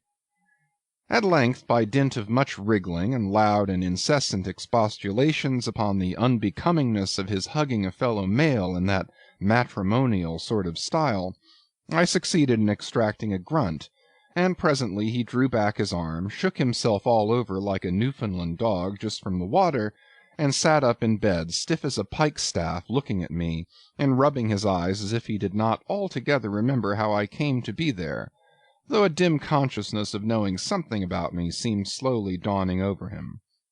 Meanwhile I lay quietly eyeing him, having no serious misgivings now, and bent upon narrowly observing so curious a creature. When at last his mind seemed made up touching the character of his bedfellow, and he became, as it were, reconciled to the fact, he jumped out upon the floor, and by certain signs and sounds gave me to understand that, if it pleased me, he would dress first, and then leave me to dress afterward, leaving the whole apartment to myself. Thinks I, Queequeg, under the circumstances this is a very civilized overture. But the truth is, these savages have an innate sense of delicacy, say what you will. It is marvellous how essentially polite they are. I pay this particular compliment to Queequeg because he treated me with so much civility and consideration, while I was guilty of great rudeness, staring at him from the bed and watching all of his toilette motions, for the time my curiosity getting the better of my breeding. Nevertheless, a man like Queequeg you don't see every day. He and his ways were well worth unusual regarding. He commenced dressing at top by donning his beaver hat, a very tall one, by the by, and then, still minus his trousers, he hunted up his boots. What under the heavens he did it for I cannot tell, but his next movement was to crush himself, boots in hand and hat on, under the bed, when, from sundry violent gaspings and strainings, I inferred he was hard at work booting himself, though by no law of propriety that I ever heard of is any man required to be private when putting on his boots. But Queequeg, do you see, was a creature in the transition stage, neither caterpillar nor butterfly. He was just enough civilized to show off his outlandishness in the strangest possible manners. His education was not yet completed. He was an undergraduate. If he had not been a small degree civilized, he probably would not have troubled himself with boots at all. But then, if he had not been still a savage, he never would have dreamt of getting under the bed to put them on. At last he emerged with his hat very much dented and crushed down over his eyes, and began creaking and limping about the room, as if, not being much accustomed to boots, his pair of damp, wrinkled cowhide ones, probably not made to order either, rather pinched and tormented him at the first go off of a bitter cold morning. Seeing now that there were no curtains to the window, and that the street being very narrow, the house opposite commanded a plain view into the room, and observing more and more the indecorous figure that Queequeg made, staving about with little else but his hat and boots on, I begged him as well as I could to accelerate his toilet somewhat, and particularly to get into his pantaloons as soon as possible. He complied, and then proceeded to wash himself. At that time in the morning any Christian would have washed his face, but Queequeg, to my amazement, contented himself with restricting his ablutions to his chest, arms, and hands. He then donned his waistcoat, and taking up a piece of hard soap on the washstand centre table, dipped it into water and commenced lathering his face. I was washing to see where he kept his razor, and lo and behold he takes the harpoon from the bed corner, slips out the long wooden stock, unsheaths the head, wets it a little on his boot, and striding up to the bit of mirror against the wall, begins a vigorous scraping, or rather harpooning, of his cheeks. Thinks I, Queequeg, this is using Roger's best cutlery with a vengeance. Afterwards I wondered less at this operation when I came to know of what fine steel the head of a harpoon is made, and how exceedingly sharp the long straight edges are always kept. The rest of his toilet was soon achieved, and he proudly marched out of the room, wrapped up in his great pilot monkey jacket, and sporting his harpoon like a marshal's baton.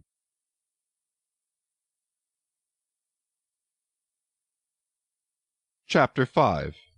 Breakfast. I quickly followed suit, and descending into the bar-room accosted the grinning landlord very pleasantly. I cherished no malice toward him, though he had been skylarking with me not a little in the matter of my bedfellow. However, a good laugh is a mighty good thing, and rather too scarce a good thing, the more's the pity.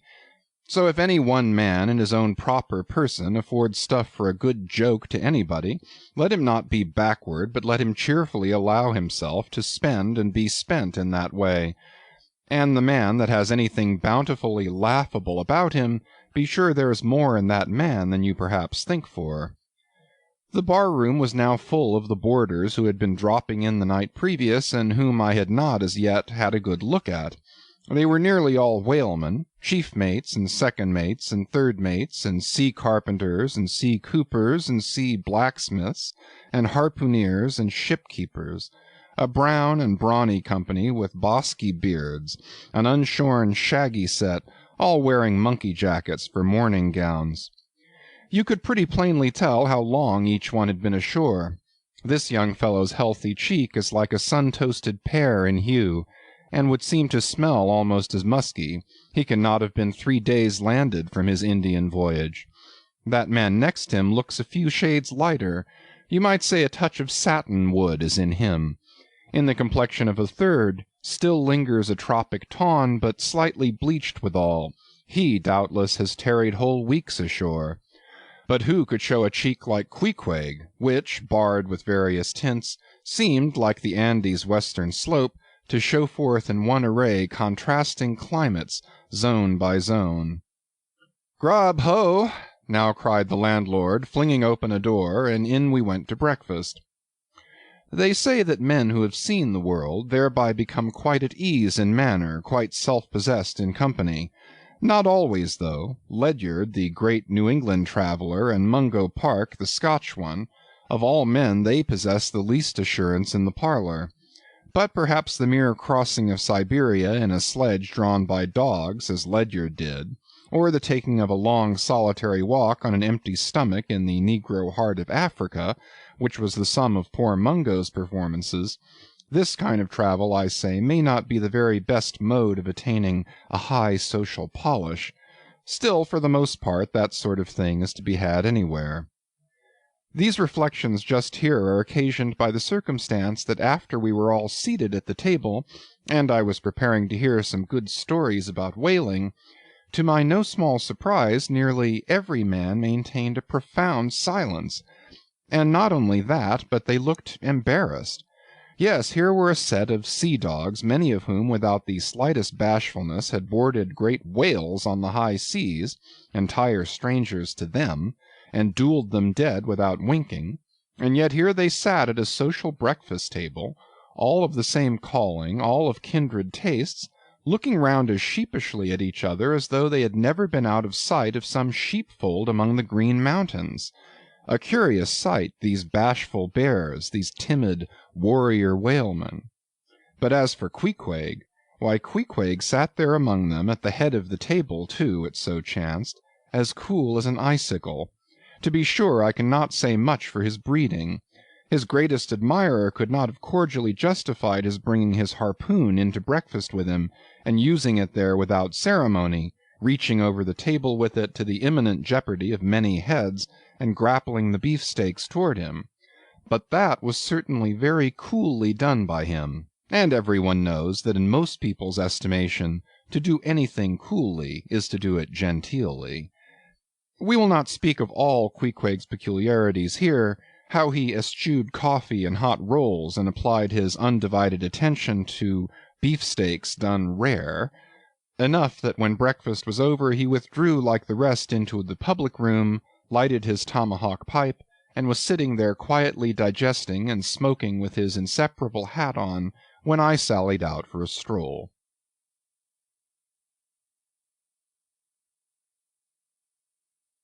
Chapter 6. The Street. If I had been astonished at first catching a glimpse of so outlandish an individual as Queequeg circulating among the polite society of a civilized town, that astonishment soon departed upon taking my first daylight stroll through the streets of New Bedford. In thoroughfares nigh the docks, any considerable seaport will frequently offer to view the queerest-looking nondescripts from foreign parts. Even in Broadway and Chestnut streets, Mediterranean mariners will sometimes jostle the affrighted ladies. Regent Street is not unknown to Lascars and Malays, and at Bombay, in the Apollo Green, live Yankees have often scared the natives. But New Bedford beats all Water Street and Wapping.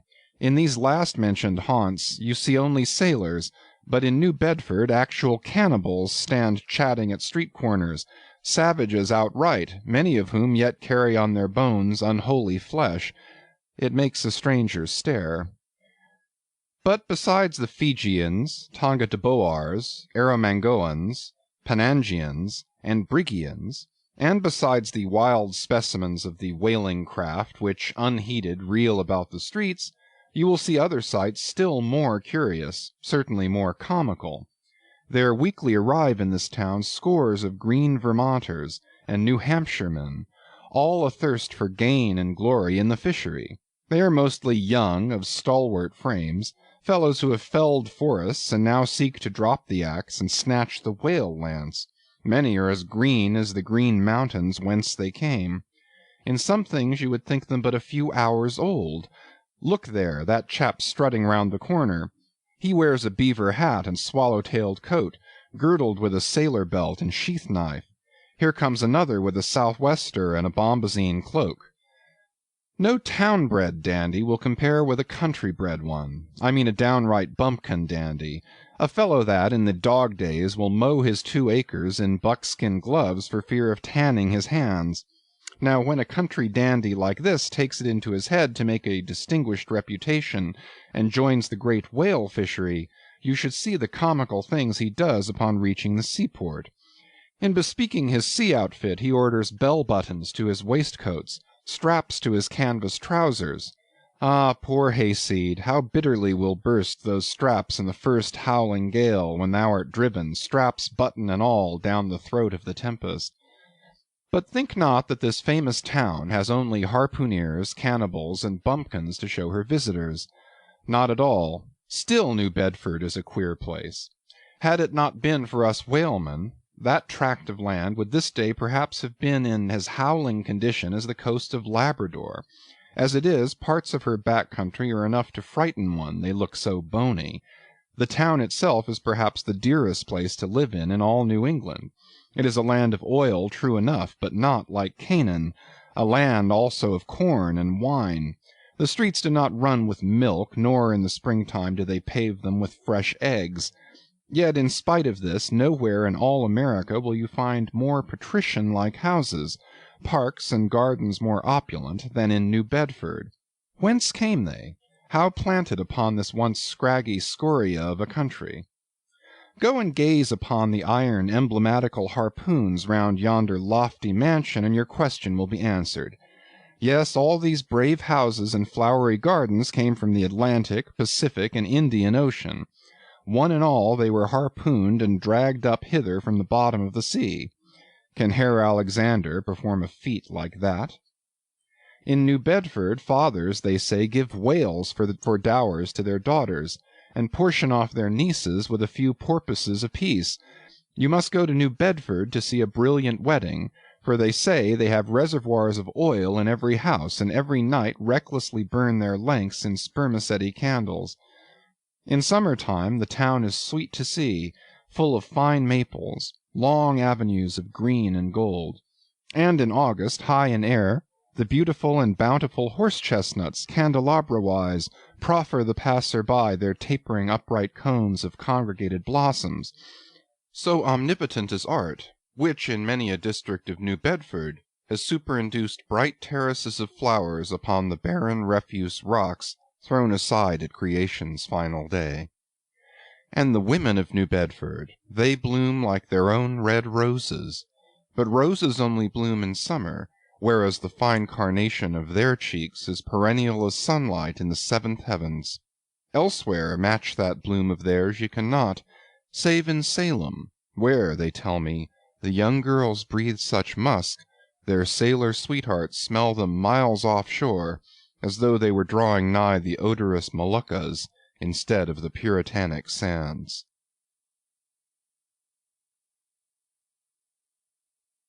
Chapter 7. The Chapel. In this same New Bedford there stands a whaleman's chapel, and few are the moody fishermen shortly bound for the Indian Ocean or Pacific who fail to make a Sunday visit to the spot. I am sure that I did not. Returning from my first morning's stroll, I again sallied out upon this special errand. The sky had changed from clear, sunny cold to driving sleet and mist. Wrapping myself in my shaggy jacket of the cloth called bearskin, I fought my way against the stubborn storm. Entering, I found a small scattered congregation of sailors and sailors' wives and widows. A muffled silence reigned, only broken at times by the shrieks of the storm. Each silent worshipper seemed purposely sitting apart from the other, as if each silent grief were insular and incommunicable. The chaplain had not yet arrived, and there these silent islands of men and women sat steadfastly eyeing several marble tablets, with black borders masoned into the walls on either side of the pulpit. 3 of them ran something like the following, but I do not pretend to quote. Sacred to the memory of John Talbot, who at the age of 18 was lost overboard near the Isle of Desolation, off Patagonia, November 1st, 1836. This tablet is erected to his memory by his sister.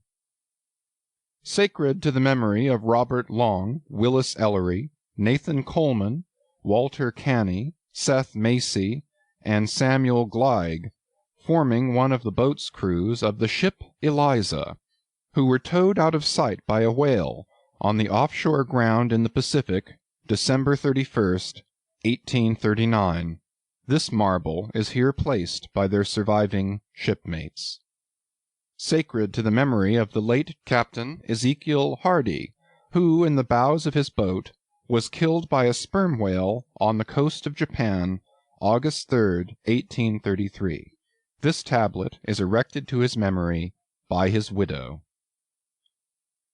Shaking off the sleet from my ice-glazed hat and jacket, I seated myself near the door, and turning sideways was surprised to see Queequeg near me. Affected by the solemnity of the scene, there was a wondering gaze of incredulous curiosity in his countenance. This savage was the only person present who seemed to notice my entrance, because he was the only one who could not read, and therefore was not reading those frigid inscriptions on the wall. Whether any of the relatives of the seamen whose names appeared there were now among the congregation, I knew not, but so many are the unrecorded accidents in the fishery, and so plainly did several women present wear the countenance, if not the trappings, of some unceasing grief, that I feel sure that here before me were assembled those in whose unhealing hearts the sight of those bleak tablets sympathetically caused the old wounds to bleed afresh. Oh, ye whose dead lie buried beneath the green grass, who, standing among flowers, can say, Here, here lies my beloved, you know not the desolation that broods in bosoms like these. What bitter blanks in those black-bordered marbles which cover no ashes, What despair in those immovable inscriptions! What deadly voids and unbidden infidelities in the lines that seem to gnaw upon all faith and refuse resurrections to the beings who have placelessly perished without a grave! As well might those tablets stand in the cave of Elephanta as here.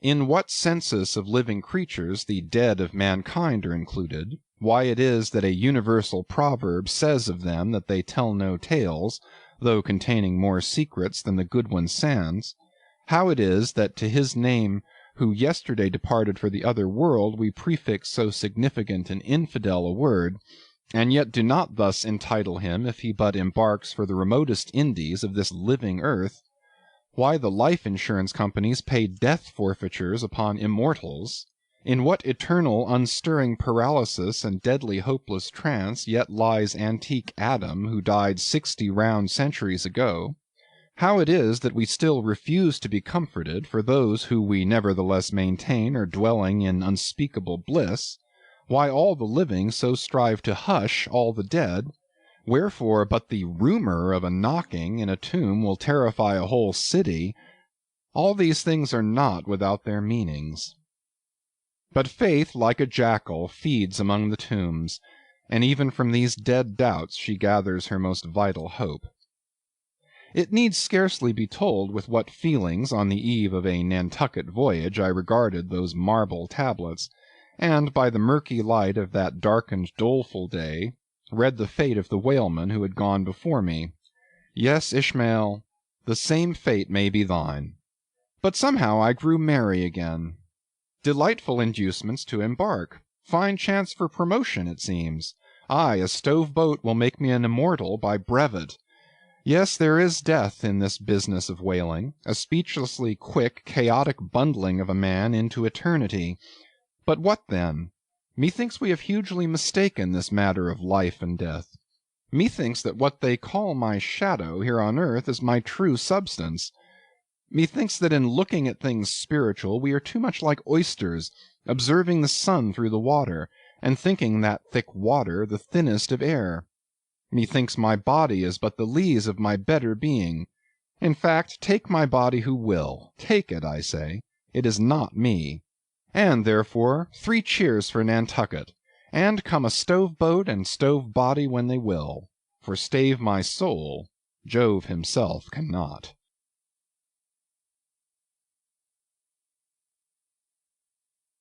Chapter 8. The Pulpit. I had not been seated very long ere a man of a certain venerable robustness entered. Immediately as the storm-pelted door flew back upon admitting him, a quick, regardful eyeing of him by all of the congregation sufficiently attested that this fine old man was the chaplain. Yes, it was the famous Father Mapple, so called by the whalemen, among whom he was a very great favorite. He had been a sailor and a harpooneer in his youth, but for many years past had dedicated his life to the ministry. At the time I now write of, Father Mapple was in the hardy winter of a healthy old age, that sort of old age which seems merging into a second flowering youth, for among all the fissures of his wrinkles there shone certain mild gleams of a newly developing bloom, the spring verdure peeping forth even beneath February's snow. No one having previously heard his history could for the first time behold Father Mapple without the utmost interest, because there were certain engrafted clerical peculiarities about him imputable to that adventurous maritime life he had led. When he entered, I observed that he carried no umbrella, and certainly had not come in his carriage, for his tarpaulin hat ran down with melting sleet, and his great pilot cloth jacket seemed almost to drag him to the floor with the weight of the water it had absorbed. However, hat and coat and overshoes were one by one removed, and hung up in a little space in an adjacent corner, when, arrayed in a decent suit, he quietly approached the pulpit. Like most old-fashioned pulpits, it was a very lofty one, and since a regular stairs to such a height would, by its long angle with the floor, seriously contract the already small area of the chapel, the architect, it seemed, had acted upon the hint of Father Mapple, and finished the pulpit without a stairs, substituting a perpendicular side ladder, like those used in mounting a ship from a boat at sea. The wife of a whaling captain had provided the chapel with a handsome pair of red-worsted man-ropes for this ladder, which, being itself nicely headed and stained with a mahogany color, the whole contrivance, considering what manner of chapel it was, seemed by no means in bad taste. Halting for an instant at the foot of the ladder, and with both hands grasping the ornamental knobs of the man-ropes, Father Mapple cast a look upwards, and then with a truly sailor-like but still reverential dexterity, hand over hand, mounted the steps as if ascending the main-top of his vessel. The perpendicular parts of this side ladder, as is usually the case with swinging ones, were of cloth-covered rope. Only the rounds were of wood, so that at every step there was a joint. At my first glimpse of the pulpit it had not escaped me that however convenient for a ship, these joints in the present instance seemed unnecessary, for I was not prepared to see Father Mapple, after gaining the height, slowly turn round, and stooping over the pulpit, deliberately drag up the ladder step by step, till the whole was deposited within, leaving him impregnable in his little Quebec. I pondered some time without fully comprehending the reason for this. Father Mapple enjoyed such a wide reputation for sincerity and sanctity, that I could not suspect him of courting notoriety by any mere tricks of the stage. No, thought I, there must be some sober reason for this thing. Furthermore, it must symbolize something unseen. Can it be, then, that by that act of physical isolation he signifies his spiritual withdrawal for the time from all outward worldly ties and connections?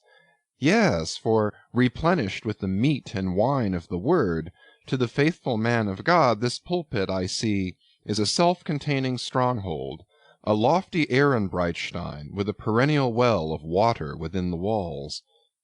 But the side ladder was not the only strange feature of the place, borrowed from the chaplain's former seafarings. Between the marble cenotaphs on either hand of the pulpit, the wall which formed its back was adorned with a large painting representing a gallant ship beating against a terrible storm off a lee coast of black rocks and snowy breakers. But high above the flying scud and dark rolling clouds there floated a little isle of sunlight, from which beamed forth an angel's face, and this bright face shed a distinct spot of radiance upon the ship's tossed deck, something like that silver plate now inserted into the Victory's plank where Nelson fell. Ah, noble ship, the angel seemed to say, beat on, thou noble ship, and bear a hardy helm, for lo, the sun is breaking through, the clouds are rolling off, serenest azure is at hand. Nor was the pulpit itself without a trace of the same sea taste that had achieved the ladder and the picture. Its panelled front was in the likeness of a ship's bluff bows, and the Holy Bible rested on a projecting piece of scroll-work fashioned after a ship's fiddle-headed beak. What could be more full of meaning? For the pulpit is ever this earth's foremost part, all the rest comes in its rear. The pulpit leads the world. From thence it is the storm of God's quick wrath is first descried, and the bow must bear the earliest brunt. From thence it is the god of breezes, fair or foul, is first invoked for favorable winds. Yes, the world's a ship on its passage out, and not a voyage complete, and the pulpit is its prow.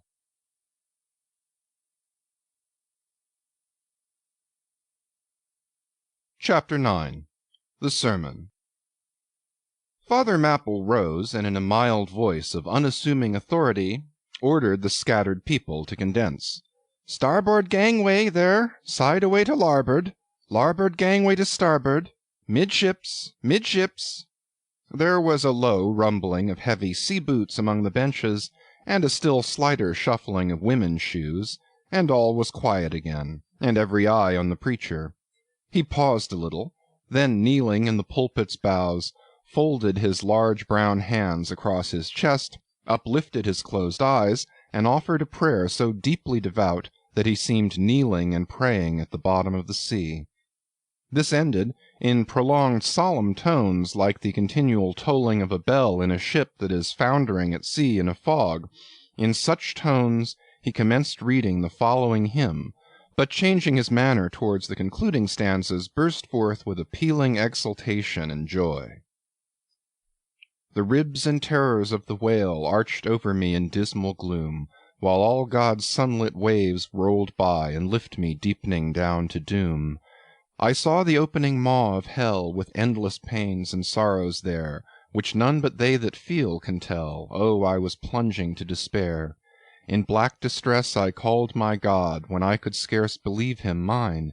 He bowed his ear to my complaints, no more the whale did me confine. With speed he flew to my relief, as on a radiant dolphin borne. Awful yet bright as lightning shone the face of my deliverer God. My song forever shall record that terrible, that joyful hour. I give the glory to my God, his all the mercy and the power. Nearly all joined in singing this hymn, which swelled high above the howling of the storm. A brief pause ensued. The preacher slowly turned over the leaves of the Bible, and at last, folding his hand down on the proper page, said, "Beloved shipmates, clinch the last verse of the first chapter of Jonah. And God had prepared a great fish to swallow up Jonah. Shipmates, this book, containing only 4 chapters, 4 yarns, is one of the smallest strands in the mighty cable of the Scriptures. Yet what depths of the soul does Jonah's deep sea line sound! What a pregnant lesson to us is this prophet! What a noble thing is that canticle in the fish's belly! How billow-like and boisterously grand! We feel the flood surging over us, we sound with him to the kelpy bottom of the waters. Seaweed and all the slime of the sea is about us. But what is the lesson that this book of Jonah teaches? Shipmates, it is a 2-stranded lesson, a lesson to us all as sinful men, and a lesson to me as a pilot of the living God. As sinful men, it is a lesson to us all because it is the story of the sin, hard-heartedness, suddenly awakened fears, the swift punishment, repentance, prayers, and finally the deliverance and joy of Jonah. As with all sinners among men, the sin of this son of Amittai was in his wilful disobedience to the command of God. Never mind now what that command was or how conveyed, which he found a hard command. But all things that God would have us do are hard for us to do. Remember that. And hence he oftener commands us than endeavors to persuade. And if we obey God, we must disobey ourselves. And it is in this disobeying ourselves wherein the hardness of obeying God consists. With this sin of disobedience in him, Jonah still further flouts at God by seeking to flee from him. He thinks that a ship made by men will carry him into countries where God does not reign, but only the captains of this earth. He skulks about the wharves of Joppa, and seeks a ship that's bound for Tarshish. There lurks perhaps a hitherto unheeded meaning here. By all accounts Tarshish could have been no other city than the modern Cadiz. That's the opinion of learned men. And where is Cadiz, shipmates? Cadiz is in Spain, as far by water from Joppa as Jonah could possibly have sailed in those ancient days, when the Atlantic was an almost unknown sea. Because Joppa, the modern Jaffa, shipmates, is on the most easterly coast of the Mediterranean, the Syrian, and Tarshish or Cadiz more than 2,000 miles to the westward from that, just outside the Straits of Gibraltar. See ye not then, shipmates, that Jonah sought to flee world-wide from God? Miserable man! Oh, most contemptible, and worthy of all scorn! With slouched hat and guilty eyes, skulking from his God, prowling among the shipping like a vile burglar hastening to cross the seas. So disordered, self-condemning in his look, that had there been policemen in those days, Jonah, on the mere suspicion of something wrong, had been arrested ere he touched a deck. How plainly he's a fugitive! No baggage, not a hat-box, valise, or carpet-bag. No friends accompany him to the wharf with their adieus. At last, after much dodging search, he finds the Tarshish ship receiving the last items of her cargo, and as he steps on board to see its captain in the cabin, all the sailors, for the moment, desist from hoisting in the goods to mark the stranger's evil eye. Jonah sees this, but in vain he tries to look all ease and confidence. In vain essays his wretched smile. Strong intuitions of the men, assure the mariners he can be no innocent. In their gamesome but still serious way, one whispers to the other, "Jack, he's robbed a widow," or "Joe, d'ye mark him, he's a bigamist," or "Harry, lad, I guess he's the adulterer that broke jail in old Gomorrah, or belike one of the missing murderers from Sodom." Another runs to read the bill that's stuck against the spile upon the wharf to which the ship is moored, offering 500 gold coins for the apprehension of a parricide, and containing a description of his person. He reads and looks from Jonah to the bill, while all his sympathetic shipmates now crowd round Jonah, prepared to lay their hands upon him. Frightened Jonah trembles, and summoning all his boldness to his face, only looks so much the more a coward. He will not confess himself suspected, but that itself is strong suspicion. So he makes the best of it, and when the sailors find him not to be the man that is advertised, they let him pass, and he descends into the cabin. "Who's there?" cries the captain at his busy desk, hurriedly making out his papers for the customs. "Who's there?" Oh, how that harmless question mangles Jonah. For the instant he almost turns to flee again, but he rallies. "I seek a passage in this ship to Tarshish. How soon sail ye, sir?" Thus far the busy captain had not looked up to Jonah, though the man now stands before him. But no sooner does he hear that hollow voice than he darts a scrutinizing glance. "We sail with the next coming tide," at last he slowly answered, still intently eyeing him. "No sooner, sir?" "Soon enough for any honest man that goes a passenger." "Ha! Jonah, that's another stab." But he swiftly calls away the captain from the scent. "I'll sail with ye," he says. "The passage money, how much is that? I'll pay now." For it is particularly written, shipmates, as if it were a thing not to be overlooked in this history, that he paid the fare thereof ere the craft did sail. And taken with the context, this is full of meaning. Now Jonah's captain, shipmates, was one whose discernment detects crime in any, but whose cupidity exposes it only in the penniless. In this world, shipmates, sin that pays its way can travel freely, and without a passport, whereas virtue, if a pauper, is stopped at all frontiers. So Jonah's captain prepares to test the length of Jonah's purse ere he judge him openly. He charges him thrice the usual sum, and it's assented to. Then the captain knows that Jonah is a fugitive, but at the same time resolves to help a flight that paves its rear with gold. Yet when Jonah fairly takes out his purse, prudent suspicion still molests the captain. He rings every coin to find a counterfeit. "Not a forger, anyway," he mutters, and Jonah is put down for his passage. "Point out my stateroom, sir," says Jonah now. "I'm travel-weary. I need sleep." "Thou look'st like it," says the captain. "There's thy room." Jonah enters, and would lock the door, but the lock contains no key. Hearing him foolishly fumbling there, the captain laughs slowly to himself, and mutters something about the doors of convicts' cells being never allowed to be locked within. All dressed and dusty as he is, Jonah throws himself into his berth, and finds the little stateroom ceiling almost resting on his forehead. The air is close, and Jonah gasps. Then, in that contracted hole, sunk too beneath the ship's waterline, Jonah feels the heralding presentiment of that stifling hour when the whale shall hold him in the smallest of his bowels wards. Screwed at its axis against the side, a swinging lamp slightly oscillates in Jonah's room, and the ship heeling over towards the wharf, with the weight of the last bales received, the lamp, flame and all, though in slight motion, still maintains a permanent obliquity with reference to the room, though in truth infallibly straight itself, it but made obvious the false lying levels among which it hung.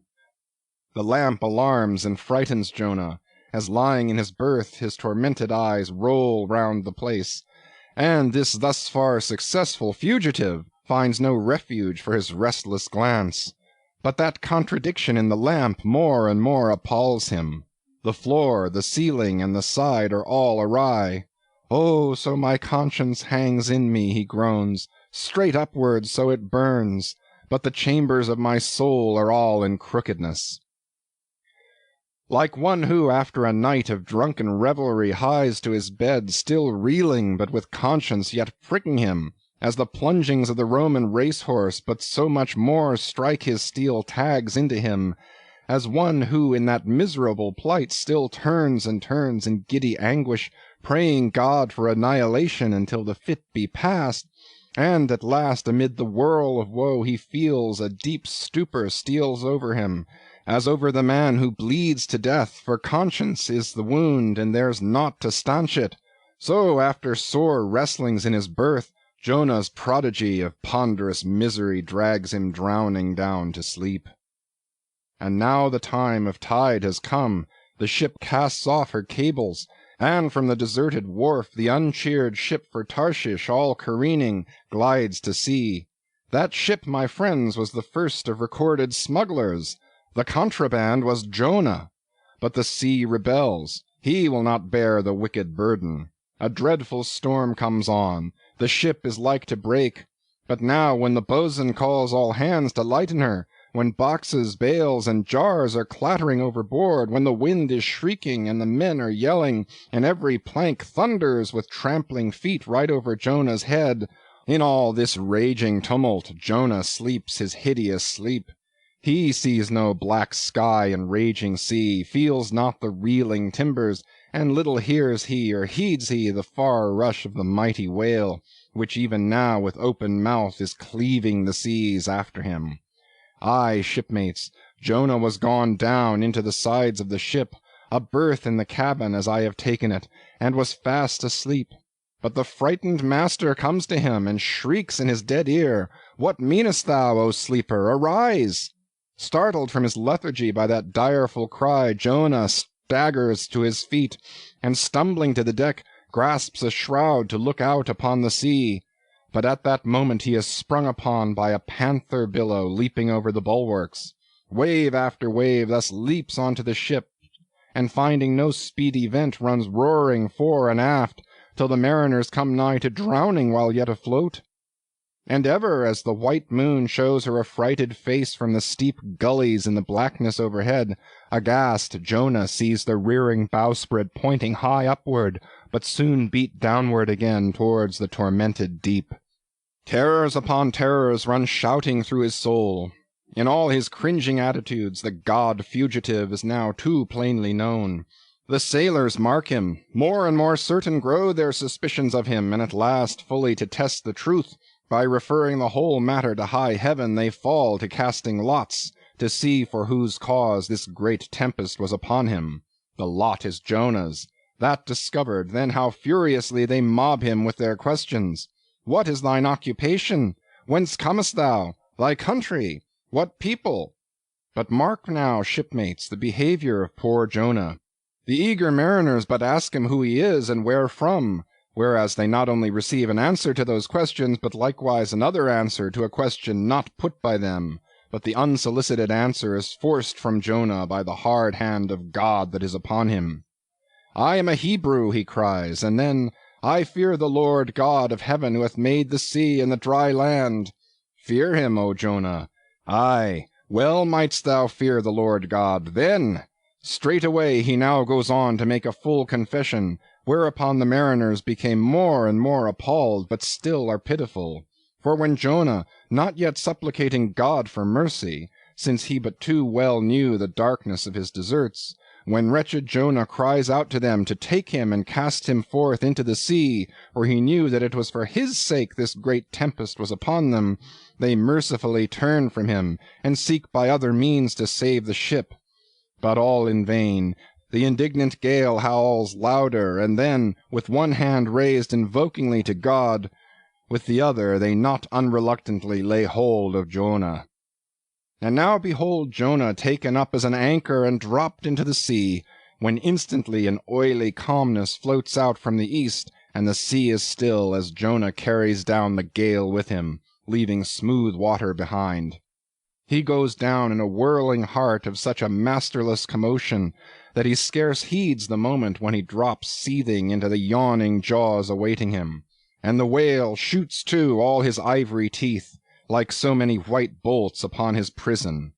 Then Jonah prayed unto the Lord out of the fish's belly. But observe his prayer, and learn a weighty lesson. For sinful as he is, Jonah does not weep and wail for direct deliverance. He feels that his dreadful punishment is just. He leaves all his deliverance to God, contenting himself with this, that spite of all his pains and pangs he will still look towards his holy temple. And here, shipmates, is true and faithful repentance, not clamorous for pardon, but grateful for punishment.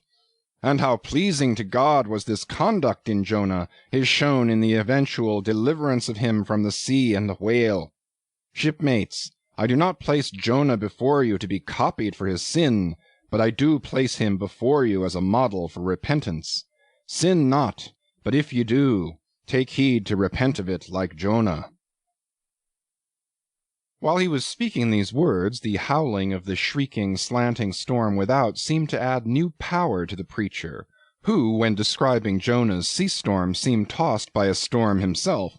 His deep chest heaved as with a groundswell, his tossed arms seemed the warring elements at work, and the thunders that rolled away from off his swarthy brow, and the light leaping from his eye, made all his simple hearers look on him with a quick fear that was strange to them. There now came a lull in his look as he silently turned over the leaves of the book once more, and at last, standing motionless, with closed eyes, for the moment seemed communing with God and himself.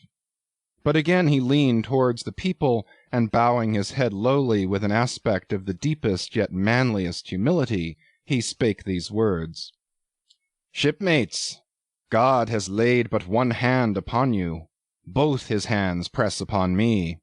I have read ye by what murky light may be mine the lesson that Jonah teaches to all sinners, and therefore to you, and still more to me, for I am a greater sinner than you. And now how gladly would I come down from this masthead and sit on the hatches there where you sit, and listen as you listen, while some one of you reads me that other and more awful lesson which Jonah teaches to me as a pilot of the living God.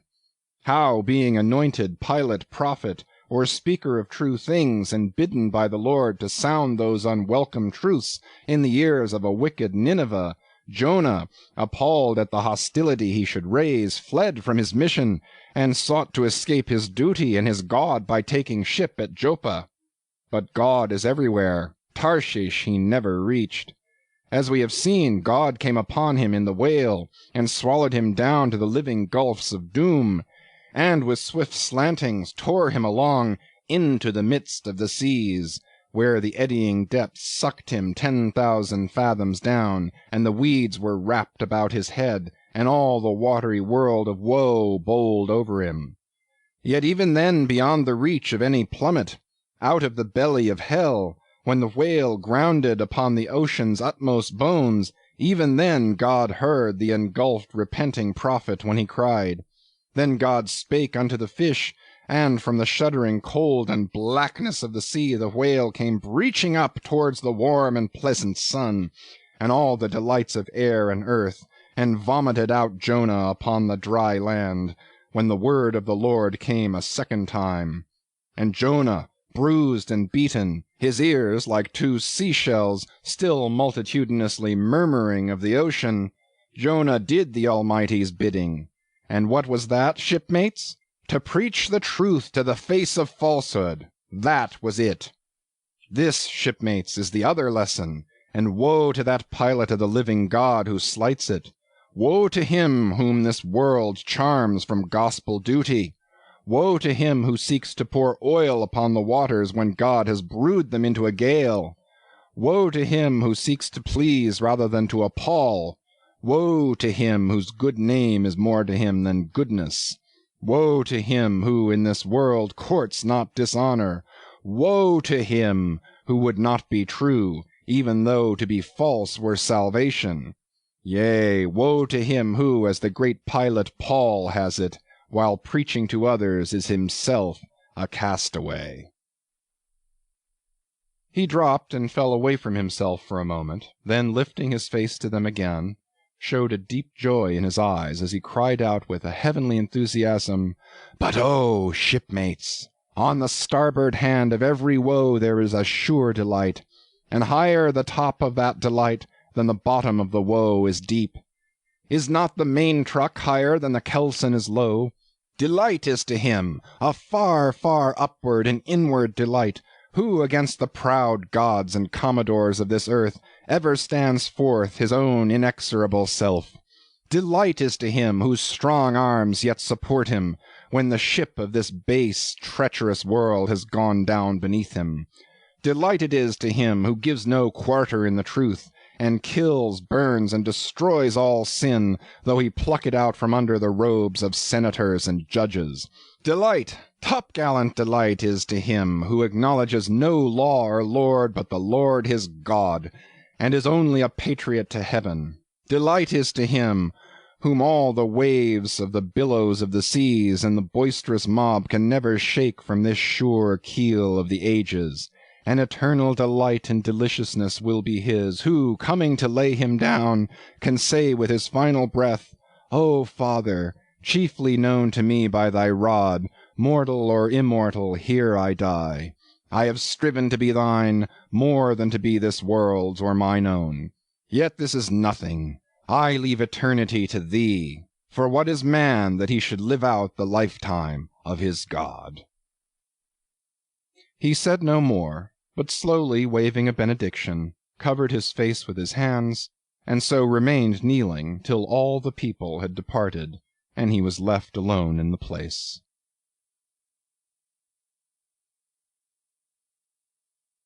Chapter 10. A Bosom Friend.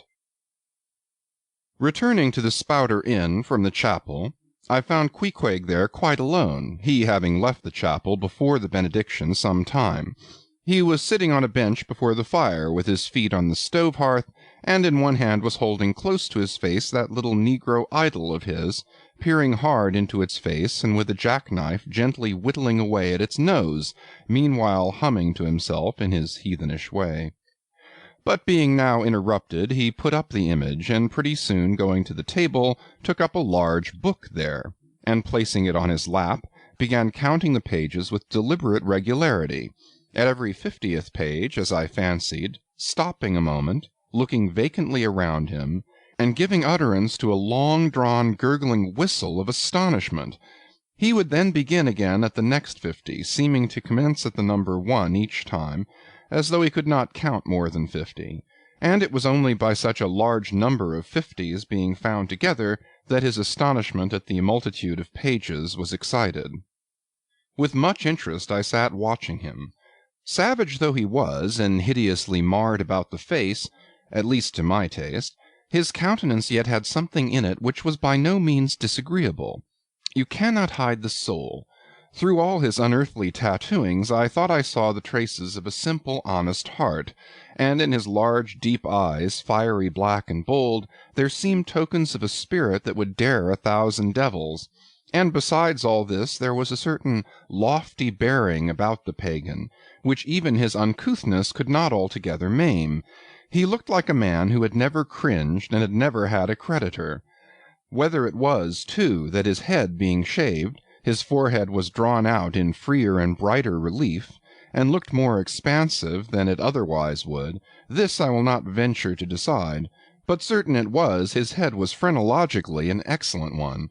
It may seem ridiculous, but it reminded me of General Washington's head, as seen in the popular busts of him. It had the same long, regularly graded, retreating slope from above the brows, which were likewise very projecting, like two long promontories thickly wooded on top. Queequeg was George Washington cannibalistically developed. Whilst I was thus closely scanning him, half pretending meanwhile to be looking out at the storm from the casement, he never heeded my presence, never troubled himself with so much as a single glance, but appeared wholly occupied with counting the pages of the marvellous book. Considering how sociably we had been sleeping together the night previous, and especially considering the affectionate arm I had found thrown over me waking in the morning, I thought this indifference of his very strange. But savages are strange beings. At times you do not know exactly how to take them. At first they are overawing. Their calm self-collectedness of simplicity seems a Socratic wisdom. I had noticed also that Queequeg never consorted at all, or but very little, with the other seamen in the inn. He made no advances whatever, appeared to have no desire to enlarge the circle of his acquaintances. All this struck me as mighty singular, yet upon second thoughts there was something almost sublime in it. Here was a man some 20,000 miles from home, by way of Cape Horn, that is, which was the only way he could get there, thrown among people as strange to him as though he were in the planet Jupiter, and yet he seemed entirely at his ease, preserving the utmost serenity, content with his own companionship, always equal to himself.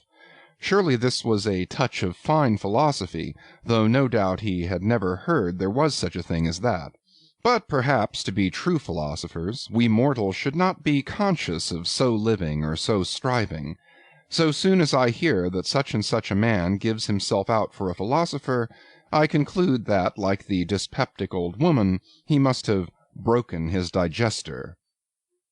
As I sat there in that now lonely room, the fire burning low in that mild stage when, after its first intensity has warmed the air, it then only glows to be looked at, the evening shades and phantoms gathering round the casements, and peering in upon us silent solitary twain, the storm booming without in solemn swells, I began to be sensible of strange feelings. I felt a melting in me. No more my splintered heart and maddened hand were turned against the wolfish world. This soothing savage had redeemed it. There he sat, his very indifference speaking a nature in which there lurked no civilized hypocrisies and bland deceits. Wild he was, a very sight of sights to see, yet I began to feel myself mysteriously drawn towards him, and those same things that would have repelled most others, they were the very magnets that thus drew me. I'll try a pagan friend, thought I, since Christian kindness has proved but hollow courtesy. I drew my bench near him, and made some friendly signs and hints, doing my best to talk with him meanwhile. At first he little noticed these advances, but presently, upon my referring to his last night's hospitalities, he made out to ask me whether we were again to be bedfellows. I told him yes, whereat I thought he looked pleased, perhaps a little complimented. We then turned over the book together, and I endeavored to explain to him the purpose of the printing, and the meaning of the few pictures that were in it. Thus I soon engaged his interest, and from that we went to jabbering the best we could about the various outer sights to be seen in this famous town. Soon I proposed a social smoke, and producing his pouch and tomahawk, he quietly offered me a puff. And then we sat exchanging puffs from that wild pipe of his, and keeping it regularly passing between us. If there yet lurked any ice of indifference toward me in the pagan's breast, this pleasant, genial smoke we had soon thawed it out, and left us cronies. He seemed to take to me quite as naturally and unbiddenly as I to him, and when our smoke was over, he pressed his forehead against mine, clasped me round the waist, and said that henceforth we were married, meaning, in his country's phrase, that we were bosom friends. He would gladly die for me, if the need should be. In a countryman this sudden flame of friendship would have seemed far too premature, a thing to be much distrusted, but in this simple savage those old rules would not apply. After supper and another social chat and smoke, we went to our room together.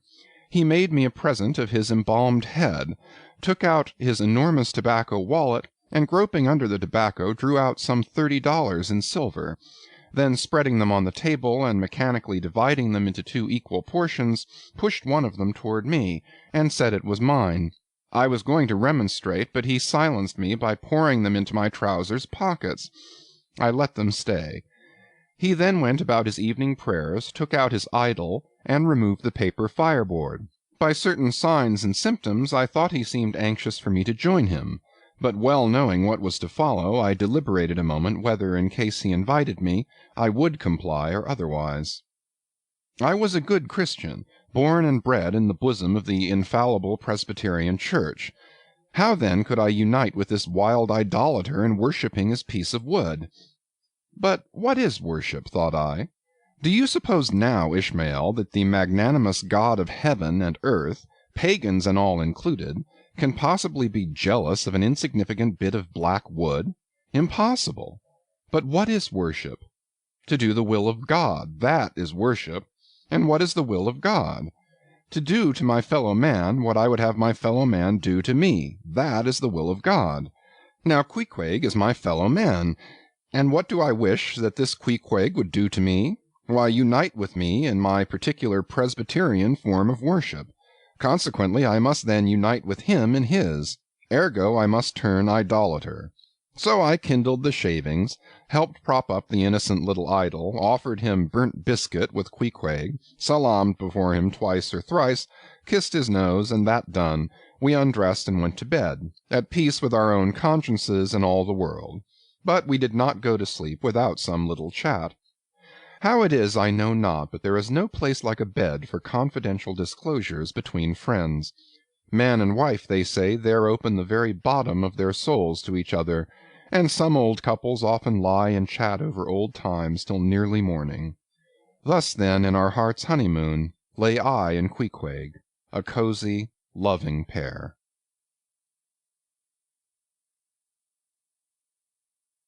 Chapter 11. Nightgown. We had lain thus in bed, chatting and napping at short intervals, and Queequeg now and then affectionately throwing his brown tattooed legs over mine, and then drawing them back, so entirely sociable and free and easy were we, when at last, by reason of our confabulations, what little nappishness remained in us altogether departed, and we felt like getting up again, though daybreak was yet some way down the future.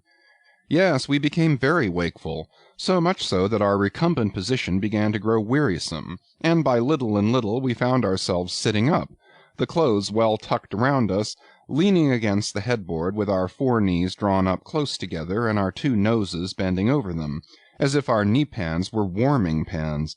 We felt very nice and snug, the more so since it was so chilly out of doors. Indeed, out of bedclothes too, seeing that there was no fire in the room. The more so, I say, because truly to enjoy bodily warmth, some small part of you must be cold, for there is no quality in this world that is not what it is merely by contrast. Nothing exists in itself. If you flatter yourself that you are all over comfortable, and have been so for a long time, then you cannot be said to be comfortable any more. But if, like Queequeg and me in the bed, the tip of your nose or the crown of your head be slightly chilled, why then indeed in the general consciousness you feel most delightfully and unmistakably warm. For this reason a sleeping apartment should never be furnished with a fire, which is one of the luxurious discomforts of the rich. For the height of this sort of deliciousness is to have nothing but the blanket between you and your snugness and the cold of the outer air. Then there you lie like the one warm spark in the heart of an Arctic crystal. We had been sitting in this crouching manner for some time, when all at once I thought I would open my eyes, for when between sheets, whether by day or by night, and whether asleep or awake, I have a way of always keeping my eyes shut, in order the more to concentrate on the snugness of being in bed, because no man can ever feel his own identity aright except his eyes be closed, as if darkness were indeed the proper element of our essences, though light be more congenial to our clayey part. Upon opening my eyes, then, and coming out of my own pleasant and self-created darkness into the imposed and coarse outer gloom of the unilluminated 12 o'clock at night, I experienced a disagreeable revulsion. Nor did I at all object to the hint from Queequeg that perhaps it were best to strike a light, seeing that we were so wide awake, and besides he felt a strong desire to have a few quiet puffs from his tomahawk. Be it said that though I had felt such a strong repugnance to his smoking in the bed the night before, yet see how elastic our stiff prejudices grow when love comes once to bend them. For now I like nothing better than to have Queequeg smoking by me, even in bed, because he seemed to be full of such serene household joy then.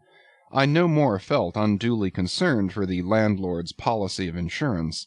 I was only alive to the condensed, confidential comfortableness of sharing a pipe and a blanket with a real friend. With our shaggy jackets drawn about our shoulders, we now passed the tomahawk from one to the other, till slowly there grew over us a blue-hanging tester of smoke, illuminated by the flame of the new-lit lamp. Whether it was that this undulating tester rolled the savage away to far distant scenes, I know not, but he now spoke of his native island, and eager to hear his history, I begged him to go on and tell it. He gladly complied. Though at the time I but ill comprehended not a few of his words, yet subsequent disclosures, when I had become more familiar with his broken phraseology, now enable me to present the whole story, such as it may prove, in the mere skeleton I give.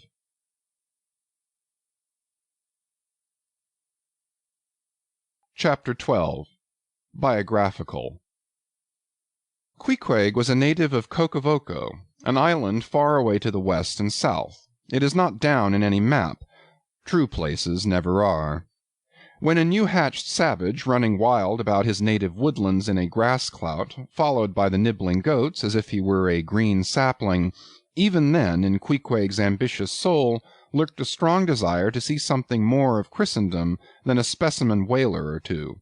His father was a high chief, a king, his uncle a high priest, and on the maternal side he boasted aunts who were the wives of unconquerable warriors. There was excellent blood in his veins, royal stuff, though sadly vitiated, I fear, by the cannibal propensity he nourished in his untutored youth. A Sag Harbor ship visited his father's bay, and Queequeg sought a passage to the Christian lands. But the ship, having her full complement of seamen, spurned his suit, and not all the king his father's influence could prevail. But Queequeg vowed a vow. Alone in his canoe he paddled off to a distant strait, which he knew the ship must pass through when she quitted the island. On one side was a coral reef, on the other a low tongue of land, covered with mangrove thickets that grew out into the water. Hiding his canoe, still afloat among these thickets, with its prow seaward, he sat down in the stern, paddle low in hand, and when the ship was gliding by, like a flash he darted out, gained her side, and with one backward dash of his foot capsized and sank the canoe, climbed up the chains, and throwing himself at full length upon the deck, grappled a ring-bolt there, and swore not to let go, though hacked in pieces. In vain the captain threatened to throw him overboard, suspended a cutlass over his naked wrists. Queequeg was the son of a king, and Queequeg budged not. Struck by his desperate dauntlessness, and his wild desire to visit Christendom, the captain at last relented, and told him he might make himself at home. But this fine young savage, this sea Prince of Wales, never saw the captain's cabin. They put him down among the sailors, and made a whaleman of him. But like Tsar Peter, content to toil in the shipyards of foreign cities, Queequeg disdained no seeming ignominy, if thereby he might happily gain the power of enlightening his untutored countrymen. For at bottom, so he told me, he was actuated by a profound desire to learn among the Christians the arts whereby to make his people still happier than they were, and more than that, still better than they were. But alas, the practices of whalemen soon convinced him that even Christians could be both miserable and wicked, infinitely more so than all his father's heathens. Arrived at last in old Sag Harbor, and seeing what the sailors did there, and going on to Nantucket, and seeing how they spent their wages in that place also, poor Queequeg gave it up for lost.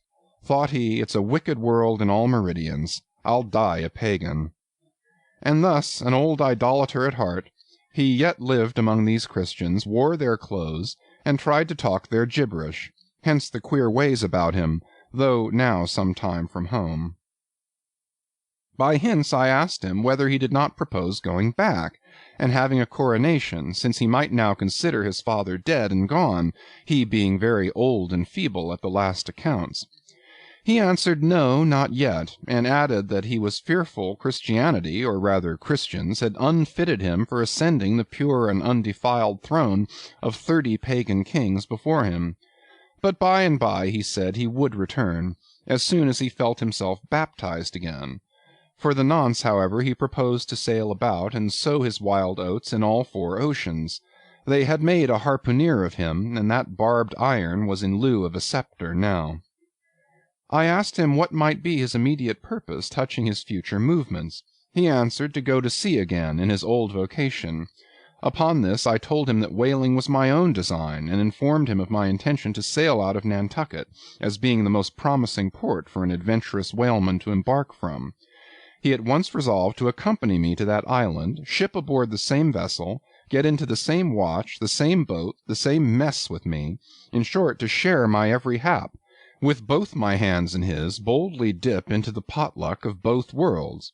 To all this I joyously assented, for besides the affection I now felt for Queequeg, he was an experienced harpooneer, and as such could not fail to be of great usefulness to one who, like me, was wholly ignorant of the mysteries of whaling, though well acquainted with the sea, as known to merchant seamen. His story being ended with his pipe's last dying puff, Queequeg embraced me, pressed his forehead against mine, and blowing out the light, we rolled over from each other this way and that, and very soon were sleeping.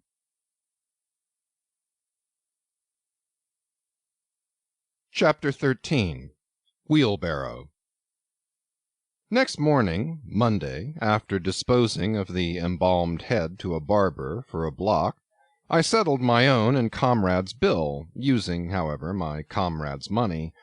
The grinning landlord, as well as the boarders, seemed amazingly tickled at the sudden friendship which had sprung up between me and Queequeg, especially as Peter Coffin's cock and bull stories about him had previously so much alarmed me concerning the very person whom I now companied with. We borrowed a wheelbarrow, and embarking our things, including my own poor carpet-bag and Queequeg's canvas sack and hammock, away went down to the Moss, a little Nantucket packet schooner moored at the wharf. As we were going along, the people stared, not at Queequeg so much, for they were used to seeing cannibals like him in their streets, but at seeing him and me on such confidential terms.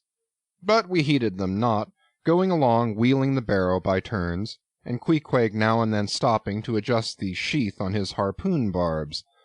I asked him why he carried such a troublesome thing with him ashore, and whether all whaling ships did not find their own harpoons. To this, in substance, he replied that, though what I hinted was true enough, yet he had a particular affection for his own harpoon, because it was of assured stuff, well tried in many a mortal combat, and deeply intimate with the hearts of whales. In short, like many inland reapers and mowers, who go into the farmers' meadows armed with their own scythes, though in no wise obliged to furnish them, even so Queequeg, for his own private reasons, preferred his own harpoon. Shifting the barrow from my hand to his, he told me a funny story about the first wheelbarrow he had ever seen. It was in Sag Harbor. The owners of his ship, it seems, had lent him one, in which to carry his heavy chest to his boarding-house. Not to seem ignorant about the thing, though in truth he was entirely so concerning the precise way in which to manage the barrow, Queequeg put his chest upon it, lashes it fast, and then shoulders the barrow and marches up the wharf. Why, said I, Queequeg, you might have known better than that, one would think. Didn't the people laugh? Upon this he told me another story. The people of his island of Cocavoco, it seems, at their wedding feasts express the fragrant water of young coconuts into a large stained calabash, like a punch-bowl, and this punch-bowl always forms the great central ornament on the braided mat where the feast is held. Now a certain grand merchant ship once touched at Cocavoco, and its commander, from all accounts a very stately, punctilious gentleman, at least for a sea captain, this commander was invited to the wedding feast of Queequeg's sister, a pretty young princess just turned of 10.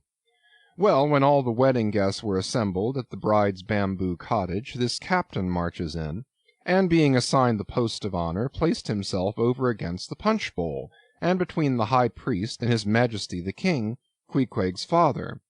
Grace being said, for those people have grace as well as we, though Queequeg told me that unlike us, who at such times look downward to our platters, they, on the contrary, copying the ducks, glance upward to the great giver of all feasts. Grace, I say, being said, the high priest opens the banquet by the immemorial ceremony of the island, that is, dipping his consecrated and consecrating fingers into the bowl before the blessed beverage circulates. Seeing himself placed next to the priest, and noting the ceremony, and thinking himself, being captain of a ship, as having plain precedence over a mere island king, especially in the king's own house, the captain coolly proceeds to wash his hands in the punch-bowl, taking it, I suppose, for a huge finger-glass. "Now," said Queequeg, "what you think now? Didn't our people laugh?" At last, passage paid and luggage safe, we stood on board the schooner. Hoisting sail, it glided down the Acushnet River. On one side New Bedford rose in terraces of streets, their ice-covered trees all glittering in the clear, cold air. Huge hills and mountains of casks on casks were piled upon her wharves, and side by side the world-wandering whale-ships lay silent and safely moored at last, while from others came a sound of carpenters and coopers, with blended noises of fires and forges to melt the pitch, all betokening that new cruises were on the start, that one most perilous and long voyage ended only begins a second, and a second ended only begins a third, and so on, forever and for aye. Such is the endlessness, yea, the intolerableness of all earthly effort. Gaining the more open water, the bracing breeze waxed fresh. The little Moss tossed the quick foam from her bows as a young colt his snortings. How I snuffed that Tartar air! How I spurned that turnpike earth, that common highway all overdented with the marks of slavish heels and hoofs, and turned me to admire the magnanimity of the sea which will permit no records. At the same foam fountain, Queequeg seemed to drink and reel with me. His dusky nostrils swelled apart, he showed his filed and pointed teeth. On we flew, and our offing gained, the Moss did homage to the blast, ducked and dived her bows as a slave before the Sultan. Sideways leaning, we sideways darted, every rope yarn tingling like a wire, the two tall masts buckling like Indian canes in land tornadoes. So full of this reeling scene were we, as we stood by the plunging bowsprit, that for some time we did not notice the jeering glances of the passengers, a lubber-like assembly, who marveled that two fellow beings should be so companionable, as though a white man were anything more dignified than a whitewashed negro. But there were some boobies and bumpkins there who, by their intense greenness, must have come from the heart and centre of all verdure. Queequeg caught one of these young saplings mimicking him behind his back. I thought the bumpkin's hour of doom was come. Dropping his harpoon, the brawny savage caught him in his arms, and by an almost miraculous dexterity and strength sent him high up bodily into the air. Then, slightly tapping his stern in mid-somerset, the fellow landed with bursting lungs upon his feet, while Queequeg, turning his back upon him, lighted his tomahawk pipe and passed it to me for a puff. "Capting! Capting!" yelled the bumpkin, running towards that officer. "Capting! Capting! Here's the devil!" "Hello, you, sir!" cried the captain, a gaunt rib of the sea, stalking up to Queequeg. "What in thunder do you mean by that? Don't you know you might have killed that chap?" "What him say?" said Queequeg, as he mildly turned to me. "He say," said I, "that you came near killy that man there," pointing to the still shivering greenhorn. "Killy!" cried Queequeg, twisting his tattooed face into an unearthly expression of disdain. "Ah, him bevy small fishy. Queequeg no killy so smally fishy. Queequeg killy big whale." "Look you!" roared the captain. "I'll killy you, you cannibal, if you try any more of your tricks aboard here, so mind your eye." But it so happened just then that it was high time for the captain to mind his own eye. The prodigious strain upon the mainsail had parted the weather sheet, and the tremendous boom was now flying from side to side, completely sweeping the entire after part of the deck. The poor fellow whom Queequeg had handled so roughly was swept overboard. All hands were in a panic, and to attempt snatching at the boom to stay it seemed madness. It flew from right to left and back again almost in one ticking of a watch, and every instant seemed on the point of snapping into splinters. Nothing was done, and nothing seemed capable of being done. Those on deck rushed toward the bows and stood eyeing the boom as if it were the lower jaw of an exasperated whale. In the midst of this consternation, Queequeg dropped deftly to his knees, and crawling under the path of the boom, whipped hold of a rope, secured one end to the bulwarks, and then flinging the other like a lasso, caught it round the boom as it swept over his head, and at the next jerk the spar was that way trapped, and all was safe. The schooner was run into the wind, and while the hands were clearing away the stern-boat, Queequeg, stripped to the waist, darted from the side with a long, living arc of a leap. For 3 minutes or more he was seen swimming like a dog, throwing his long arms straight out before him, and by turns revealing his brawny shoulders through the freezing foam. I looked at the grand and glorious fellow, but saw no one to be saved. The greenhorn had gone down. Shooting himself perpendicularly from the water, Queequeg now took an instant's glance around him, and seeming to see just how matters were, dived down and disappeared. A few minutes more, and he rose again, one arm still striking out, and with the other dragging a lifeless form. The boat soon picked them up. The poor bumpkin was restored. All hands voted Queequeg a noble trump. The captain begged his pardon. From that hour I clove to Queequeg like a barnacle. Yea, till poor Queequeg took his last long dive. Was there ever such unconsciousness? He did not seem to think that he at all deserved a medal from the humane and magnanimous societies.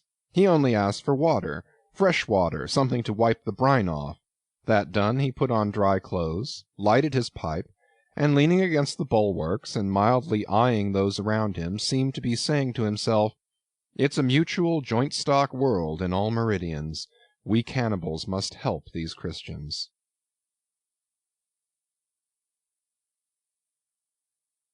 Chapter 14. Nantucket. Nothing more happened on the passage worthy of mentioning, so after a fine run we safely arrived in Nantucket. Nantucket! Take out your map and look at it. See what a real corner of the world it occupies, how it stands there away off shore, more lonely than the Eddystone lighthouse. Look at it, a mere hillock and elbow of sand, all beach and without a background. There is more sand there than you would use in 20 years as a substitute for blotting paper. Some gamesome wights will tell you that they have to plant weeds there, that they don't grow naturally, that they import Canada thistles, that they have to send beyond seas for a spile to stop a leak in an oil cask, that pieces of wood in Nantucket are carried about like bits of the true cross in Rome, that people there plant toadstools before their house to get under the shade in summer-time, that one blade of grass makes an oasis, 3 blades in a day's walk a prairie, that they wear quicksand shoes, something like Laplander snowshoes, that they are so shut up, belted about, every way enclosed, surrounded, and made an utter island of by the ocean, that to their very chairs and tables small clams will sometimes be found adhering, as to the backs of sea-turtles. But these extravaganzas only show that Nantucket is no Illinois. Look now at the wondrous traditional story of how this island was settled by the red men. Thus goes the legend. In olden times an eagle swooped down upon the New England coast and carried off an infant Indian in its talons. With loud laments the parents saw their child borne out of sight over the wide waters. They resolved to follow in the same direction. Setting out in their canoes after a perilous passage, they discovered the island, and there they found an empty ivory casket, the poor little Indian's skeleton. What wonder, then, that these Nantucketers, born on a beach, should take to the sea for a livelihood? They first caught crabs and quahogs in the sand. Grown bolder, they waded out with nets for mackerel. More experienced, they pushed off in boats and captured cod, and at last, launching a navy of great ships on the sea, explored this watery world, put an incessant belt of circumnavigations round it, peeped in at Behring's Straits, and in all seasons and all oceans declared everlasting war with the mightiest animated mass that has survived the flood, most monstrous and most mountainous, that Himalayan salt sea mastodon, clothed with such portentousness of unconscious power that his very panics are more to be dreaded than his most fearless and malicious assaults. And thus of these naked Nantucketers, these sea hermits, issuing from their ant-hill in the sea, overrun and conquered the watery world like so many Alexanders, parceling out among them the Atlantic, Pacific, and Indian Oceans, as the 3 pirate powers did Poland. Let America add Mexico to Texas, and pile Cuba upon Canada. Let the English overswarm all India, and hang out their blazing banner from the sun.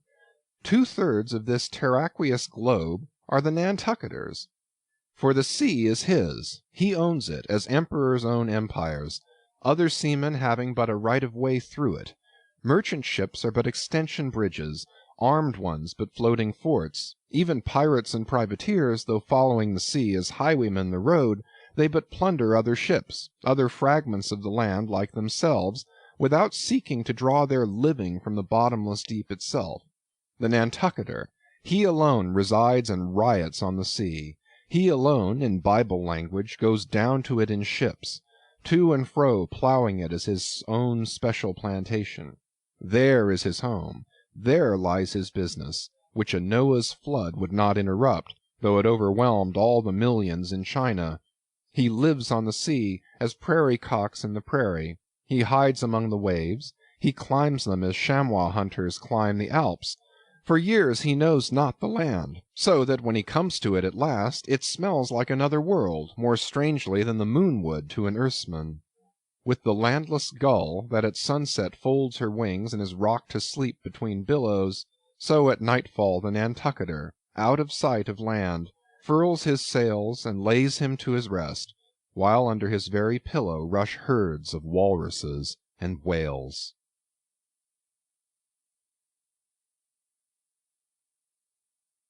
Chapter 15. Chowder. It was quite late in the evening when the little Moss came snugly to anchor, and Queequeg and I went ashore, so we could attend to no business that day, at least none but a supper and a bed. The landlord of the Spouter Inn had recommended us to his cousin, Hosea Hussey, of the Trypots, whom he asserted to be the proprietor of one of the best-kept hotels in all Nantucket, and moreover he had assured us that cousin Hosea, as he called him, was famous for his chowders. In short, he plainly hinted that we could not possibly do better than try potluck at the Trypots. But the directions he had given us about keeping a yellow warehouse on our starboard hand till we opened a white church to the larboard, and then keeping that on the larboard hand till we made a corner 3 points to the starboard, and that done, then ask the first man we met where the place was, these crooked directions of his very much puzzled us at first, especially as at the outset Queequeg insisted that the yellow warehouse, our first point of departure, must be left on the larboard hand, whereas I had understood Peter Coffin to say it was on the starboard. However, by dint of beating about a little in the dark, and now and then knocking up a peaceable inhabitant to inquire the way, we at last came to something which there was no mistaking. 2 enormous wooden pots, painted black, and suspended by asses' ears, swung from the cross-trees of an old topmast, planted in front of an old doorway. The horns of the cross-trees were sawed off on the other side, so that this old topmast looked not a little like the gallows. Perhaps I was over-sensitive to such impressions at the time, but I could not help staring at this gallows with vague misgiving. A sort of crick was in my neck as I gazed up to the 2 remaining horns. Yes, 2 of them. One for Queequeg and one for me. It's ominous, thinks I. A coffin, my innkeeper, upon landing in my first whaling port, tombstones staring at me in the whaleman's chapel, and here a gallows, and a pair of prodigious black pots too. Are these last throwing out oblique hints touching Tophet? I was called from these reflections by the sight of a freckled woman with yellow hair and a yellow gown, standing in the porch of the inn under a dull red lamp swinging there, that looked much like an injured eye, and carrying on a brisk scolding with a man in a purple woolen shirt. "Get along with ye," she said to the man, "or I'll be combing ye." "Come on, Queequeg," said I. "All right, there's Mrs. Hussey." And so it turned out, Mr. Hosea Hussey being from home, but leaving Mrs. Hussey entirely competent to attend to all his affairs. Upon making known our desires for supper and a bed, Mrs. Hussey, postponing further scolding for the present, ushered us into a little room, and seating us at a table spread with the relics of a recently concluded repast, turned round to us and said, "Clam or cod?" "What's that about cods, ma'am?" said I, with much politeness. "Clam or cod?" she repeated. "A clam for supper? A cold clam? Is that what you mean, Mrs. Hussey?" says I. "But that's a rather cold and clammy reception in the winter time, ain't it, Mrs. Hussey?" But being in a great hurry to resume scolding the man in the purple shirt, who was waiting for it in the entry, and seeming to hear nothing but the word clam, Mrs. Hussey hurried towards an open door leading to the kitchen, and bawling out, "Clam for 2," disappeared. "Queequeg," said I, "do you think that we can make out a supper for us both on one clam?" However, a warm and savory steam from the kitchen served to belie the apparently cheerless prospect before us. But when that smoking chowder came in, the mystery was delightfully explained. Oh, sweet friends, hearken to me! It was made of small juicy clams, scarcely bigger than hazelnuts, mixed with pounded ship biscuit, and salted pork cut up into little flakes, the whole enriched with butter and plentifully seasoned with pepper and salt. Our appetites being sharpened by the frosty voyage, and in particular Queequeg seeing his favourite fishing food before him, and the chowder being surpassingly excellent, we dispatched it with great expedition. When, leaning back a moment, and bethinking me of Mrs. Hussey's clam and cod announcement, I thought I would try a little experiment. Stepping to the kitchen door, I uttered the word "cod" with great emphasis, and resumed my seat. In a few moments the savoury steam came forth again, but with a different flavour, and in good time a fine cod chowder was placed before us. We resumed business, and while plying our spoons in the bowl, thinks I to myself, I wonder now if this here has any effect on the head. What's that stultifying saying about chowder-headed people? But look, Queequeg, ain't that a live eel in your bowl? Where's your harpoon? Fishiest of all fishy places was the trypots, which well deserved its name, for the pots there were always boiling chowders. Chowder for breakfast, and chowder for dinner, and chowder for supper, till you began to look for fish bones coming through your clothes. The area before the house was paved with clam shells. Mrs. Hussey wore a polished necklace of codfish vertebrae, and Hosea Hussey had his account books bound in superior old shark skin.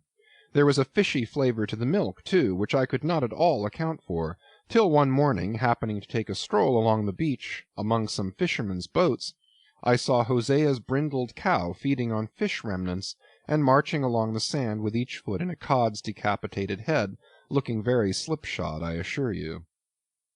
Supper concluded, we received a lamp, and directions from Mrs. Hussey concerning the nearest way to bed, but as Queequeg was about to precede me up the stairs, the lady reached forth her arm, and demanded his harpoon. She allowed no harpoon in her chambers. Why not? Said I. Every true whaleman sleeps with his harpoon. But why not? Because it's dangerous, says she. Ever since young Stiggs, comin' from that unfort'nate v'y'ge of his, when he was gone 4 years and a half, with only 3 barrels of ile, was found dead in my first floor back with his harpoon in his side. Ever since then I allow no boarders to take sich dangerous weepons in their rooms at night. So, Mr. Queequeg, for she had learned his name, I will just take this here iron and keep it for you till morning. But the chowder, clam or cod tomorrow for breakfast, men? Both, says I, and let's have a couple of smoked herring by way of variety.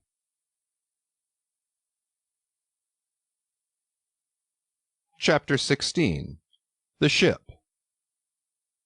In bed we concocted our plans for the morrow, but to my surprise and no small concern, Queequeg now gave me to understand that he had been diligently consulting Yojo, the name of his black little god, and Yojo had told him 2 or 3 times over, and strongly insisted upon it every way, that instead of our going together among the whaling fleet in the harbor, and in concert selecting our craft, instead of this, I say, Yojo earnestly enjoined that the selection of the ship should rest wholly with me, inasmuch as Yojo proposed befriending us, and, in order to do so, had already pitched upon a vessel, which, if left to myself, I, Ishmael, should infallibly light upon, for all the world as though it had turned out by chance, and in that vessel I must immediately ship myself, for the present irrespective of Queequeg.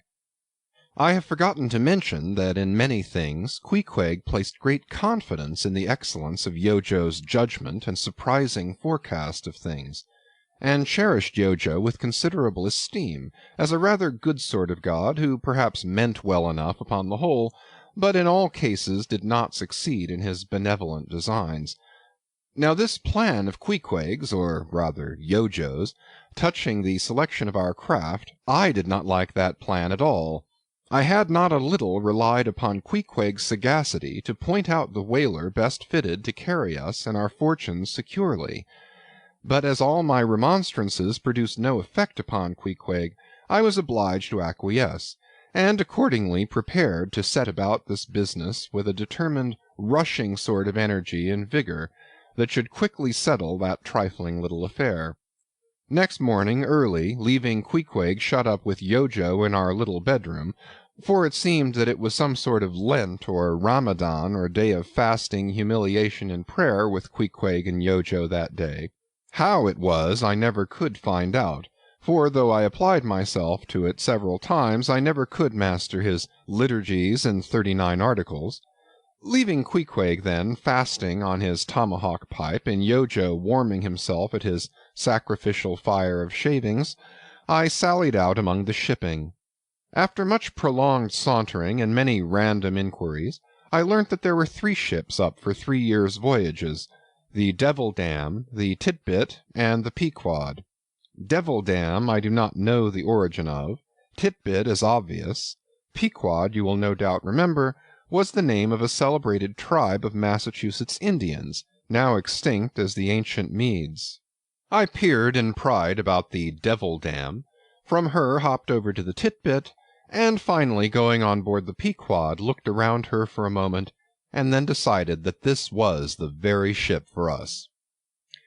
You may have seen many a quaint craft in your day, for aught I know, square-toed luggers, mountainous Japanese junks, butterbox galliots, and what not, but take my word for it, you never saw such a rare old craft as this same rare old Pequod. She was a ship of the old school, rather small if anything, with an old-fashioned claw-footed look about her. Long seasoned and weather-stained in typhoons and calms of all 4 oceans, her old hull's complexion was darkened like a French grenadier's, who has alike fought in Egypt and Siberia. Her venerable bows looked bearded. Her masts, cut somewhere on the coasts of Japan, where her original ones were lost overboard in a gale, her masts stood stiffly up, like the spines of the 3 old kings of Cologne. Her ancient decks were worn and wrinkled like the pilgrim-worshipped flagstone in Canterbury Cathedral where Becket bled. But to all these, her old antiquities, were added new and marvelous features, pertaining to the wild business that for more than half a century she had followed. Old Captain Peleg, many years her chief mate before he commanded another vessel of his own, and now a retired seaman and one of the principal owners of the Pequod, this old Peleg, during the term of his chief mateship, had built upon her original grotesqueness and inlaid it all over, with a quaintness both of material and device unmatched by anything except it be Thorkill Hake's carved buckler or bedstead. She was apparelled like any barbaric Ethiopian emperor, his neck heavy with pendants of polished ivory. She was a thing of trophies, a cannibal of a craft, tricking herself forth in the chased bones of her enemies. All round her unpanelled, open bulwarks were garnished like one continuous jaw, with the long, sharp teeth of the sperm whale inserted there for pins to fasten her old hempen thews and tendons to. Those thews ran not through base blocks of land wood, but deftly travelled over sheaves of sea ivory. Scorning a turnstile wheel at her reverend helm, she sported there a tiller, and that tiller was in one mass, curiously carved from the long, narrow lower jaw of her hereditary foe. The helmsman who steered by that tiller in a tempest felt like the Tartar when he holds back his fiery steed by clutching its jaw. A noble craft, but somehow a most melancholy. All noble things are touched with that. Now when I looked about the quarter-deck for someone having authority in order to propose myself as a candidate for the voyage, at first I saw nobody, but I could not well overlook a strange sort of tent, or rather wigwam, pitched a little behind the mainmast. It seemed only a temporary erection used in port. It was of a conical shape, some 10 feet high, consisting of the long, huge slabs of limber black bone taken from the middle and highest part of the jaws of the right whale.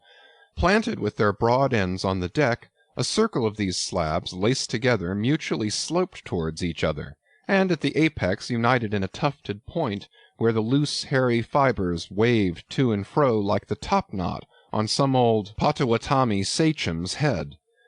A triangular opening faced towards the bows of the ship, so that the insider commanded a complete view forward. And half concealed in this queer tenement I at length found one who, by his aspect, seemed to have authority, and who, it being noon, and the ship's work suspended, was now enjoying respite from the burden of command. He was seated on an old-fashioned oaken chair, wriggling all over with curious carving, and the bottom of which was formed of a stout interlacing of the same elastic stuff of which the wigwam was constructed. There was nothing so very particular, perhaps, about the appearance of the elderly man I saw. He was brown and brawny, like most old seamen, and heavily rolled up in blue pilot cloth, cut in the Quaker style, only there was a fine and almost microscopic network of the minutest wrinkles interlacing round his eyes, which must have arisen from his continual sailings in many hard gales, and always looking to windward, for this causes the muscles about the eyes to become pursed together. Such eye wrinkles are very effectual in a scowl.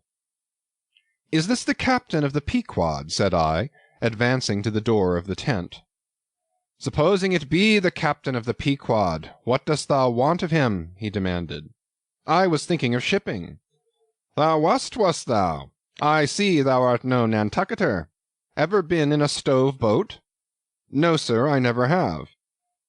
"Dost know nothing at all about whaling, I dare say, eh?" "Nothing, sir, but I have no doubt I soon shall learn. I've been several voyages in the merchant service, and I think that—" "Merchant service be damned! Talk not that lingo to me. Dost see that leg? I'll take that leg away from thy stern if ever thou talkest of the marchant service to me again. Marchant service, indeed! I suppose now ye feel considerable proud of having served in those marchant ships. But flukes, man, what makes thee want to go a-whaling, eh? It looks a little suspicious, don't it, eh? Hast not been a pirate, hast thou? Didst not rob thy last captain, didst thou? Didst not think of murdering the officers when thou gettest to sea?" I protested my innocence of these things. I saw that under the mask of these half-humorous innuendos this old seaman, as an insulated Quakerish Nantucketer, was full of his insular prejudices, and rather distrustful of all aliens unless they hailed from Cape Cod or the Vineyard. "But what takes thee a-whaling? I want to know that before I think of shipping ye." "Well, sir, I want to see what whaling is. I want to see the world." "Want to see what whaling is, eh? Have ye clapped an eye on Captain Ahab?" "Who is Captain Ahab, sir?" "Aye, aye, I thought so. Captain Ahab is the captain of this ship." "I am mistaken, then. I thought I was speaking to the captain himself." "Thou art speaking to Captain Peleg. That's who you're speaking to, young man. It belongs to me and Captain Bildad to see the Pequod fitted out for the voyage and supplied with all her needs, including crew. We are part owners and agents.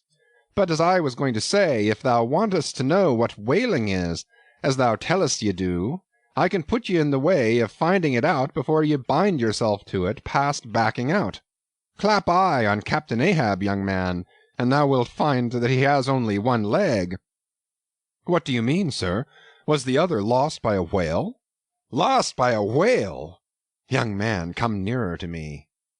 It was devoured, chewed up, crunched by the monstrousest parmacetti that ever chipped a boat. Ah, ah." I was a little alarmed by his energy, perhaps also a little touched at the hearty grief in his concluding exclamation, but said as calmly as I could, "What you say is no doubt true enough, sir, but how could I know there was any peculiar ferocity in that particular whale, though indeed I might have inferred as much from the simple fact of the accident." "Now look ye, young man, thy lungs are a sort of a soft, d'ye see? Thou dost not talk shark a bit. Sure ye been to sea before now? Sure of that?" "Sir," said I thought I told you that I had been 4 voyages in the merchant—" "Hard down on that!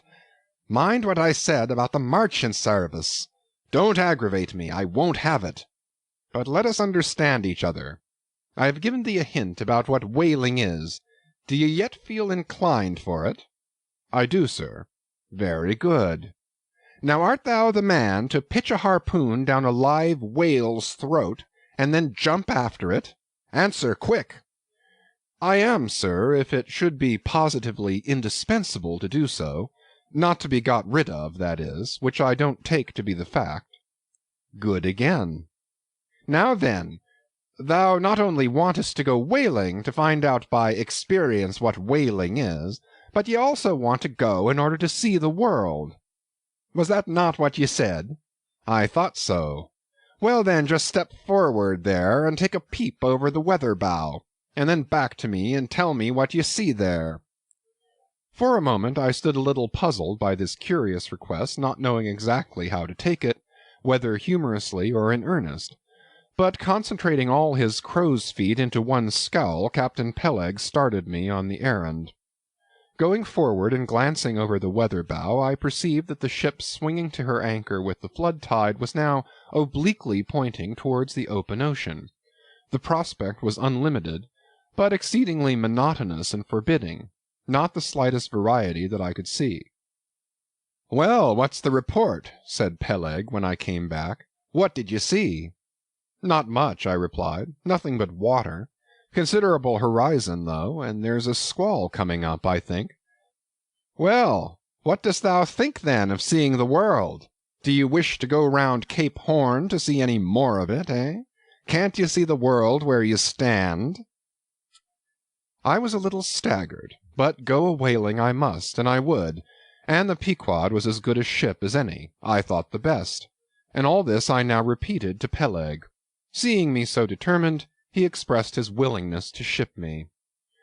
"And thou mayest as well sign the papers right off," he added. "Come along with ye." And so saying, he led the way below deck into the cabin. Seated on the transom was what seemed to me a most uncommon and surprising figure. It turned out to be Captain Bildad, who, along with Captain Peleg, was one of the largest owners of the vessel, the other shares, as is sometimes the case in these ports, being held by a crowd of old annuitants, widows, fatherless children, and chancery wards, each owning about the value of a timber-head or a foot of plank or a nail or two in the ship. People in Nantucket invest their money in whaling vessels the same way that you do yours in approved state stocks bringing in good interest. Now Bildad, like Peleg, and indeed many other Nantucketers, was a Quaker, the island having been originally settled by that sect, and to this day its inhabitants in general retain in an uncommon measure the peculiarities of the Quaker, only variously and anomalously modified by things altogether alien and heterogeneous. For some of these same Quakers are the most sanguinary of all sailors and whale hunters. They are fighting Quakers. They are Quakers with a vengeance. So that there are instances among them of men who, named with Scripture names, a singularly common fashion on the island, and in childhood naturally imbibing the stately dramatic thee and thou of the Quaker idiom, still from the audacious daring and boundless adventure of their subsequent lives, strangely blend with these unoutgrown peculiarities 1,000 bold dashes of character not unworthy of a Scandinavian sea king or a poetical pagan Roman. And when these things unite in a man of greatly superior natural force, with a globular brain and a ponderous heart, who has also by the stillness and seclusion of many long night watches in the remotest waters, and beneath constellations never seen here at the north, been led to think untraditionally and independently, receiving all nature's sweet or savage impressions fresh from her own virgin, voluntary, and confiding breast, and thereby chiefly, but with some help from accidental advantages, to learn a bold and nervous lofty language, that man makes one in a whole nation's census, a mighty pageant creature formed for noble tragedies. Nor will it at all detract from him, dramatically regarded, if either by birth or other circumstances he have what seems a half-wilful overruling morbidness at the bottom of his nature. For all men tragically great are made so through a certain morbidness. Be sure of this, O young ambition, all mortal greatness is but disease. But as yet we have not to do with such a one, but with quite another, and still a man who, if indeed peculiar, It only results again from another phase of the Quaker, modified by individual circumstances. Like Captain Peleg, Captain Bildad was a well-to-do, retired whaleman. But unlike Captain Peleg, who cared not a rush for what are called serious things, and indeed deemed those selfsame serious things the veriest of all trifles, Captain Bildad had not only been originally educated according to the strictest sect of Nantucket Quakerism, but all his subsequent ocean life, and the sight of many unclad lovely island creatures round the Horn, all that had not moved this native-born Quaker one single jot, had not so much as altered one angle of his vest. Still, for all this immutableness, there was some lack of common consistency about the worthy Captain Bildad. Though refusing from conscientious scruples to bear arms against land invaders, yet himself had illimitably invaded the Atlantic and Pacific, and though a sworn foe to human bloodshed, yet had he in his straight-bodied coat spilled tons upon tons of Leviathan gore. How now in the contemplative evening of his days the pious Bildad reconciled these things in his reminiscence I do not know, but it did not seem to concern him much, and very probably he had long since come to the sage and sensible conclusion that a man's religion is one thing, and this practical world quite another. This world pays dividends. Rising from a little cabin boy in short clothes of the drabbest drab to a harpooneer in the broad shad-bellied waistcoat, from that becoming boat-header, chief mate, and captain, and finally a ship-owner, Bildad, as I hinted before, had concluded his adventurous career by wholly retiring from active life at the goodly age of 60, and dedicating his remaining days to the quiet receiving of his well-earned income. Now, Bildad, I am sorry to say, had the reputation of being an incorrigible old hunks, and in his sea-going days a bitter, hard taskmaster. They told me in Nantucket, though it certainly seems a curious story, that when he sailed the old Cattegut whaleman, his crew, upon arriving home, were mostly all carried ashore to the hospital, sore exhausted and worn out. For a pious man, especially for a Quaker, he was certainly rather hard-hearted, to say the least. He never used to swear, though, at his men, they said, but somehow he got an inordinate quantity of cruel, unmitigated hard work out of them. When Bildad was a chief mate, to have his drab-colored eye intently looking at you made you feel completely nervous, till you could clutch something, a hammer or a marling-spike, and go to work like mad at something or other, never mind what. Indolence and idleness perished before him. His own person was the exact embodiment of his utilitarian character. On his long, gaunt body he carried no spare flesh, no superfluous beard, his chin having a soft, economical nap to it, like the worn nap of his broad-brimmed hat. Such, then, was the person that I saw seated on the transom when I followed Captain Peleg down into the cabin. The space between the decks was small, and there bolt upright sat old Bildad, who always sat so, and never leaned, and this to save his coat-tails. His broad brim was placed beside him, his legs were stiffly crossed, his drab vesture was buttoned up to his chin, and spectacles on nose, he seemed absorbed in reading from a ponderous volume. "Bildad!" cried Captain Peleg. "At it again, Bildad, eh? You've been studying those scriptures now for the last 30 years, to my certain knowledge. How far you get, Bildad?" As if long habituated to such profane talk from his old shipmate, Bildad, without noticing his present irreverence, quietly looked up, and seeing me, glanced again inquiringly towards Peleg. "He says he's our man, Bildad," said Peleg. "He wants to ship." "Dost thee?" said Bildad in a hollow tone, and turning round to me. "I dost," said I unconsciously, he was so intense a Quaker. "What do you think of him, Bildad?" said Peleg. "He'll do," said Bildad, eyeing me, and then went on spelling away at his book in a mumbling tone quite audible. I thought him the queerest old Quaker I ever saw, especially as Peleg, his friend and old shipmate, seemed such a blusterer. But I said nothing, only looking round me sharply. Peleg now threw open a chest, and drawing forth the ship's articles, placed pen and ink before him, and seated himself at a little table. I began to think it was high time to settle with myself at what terms I would be willing to engage for the voyage. I was already aware that in the whaling business they paid no wages, but all hands, including the captain, received certain shares of the profit, called lays, and that these lays were proportioned to the degree of importance pertaining to the respective duties of the ship's company.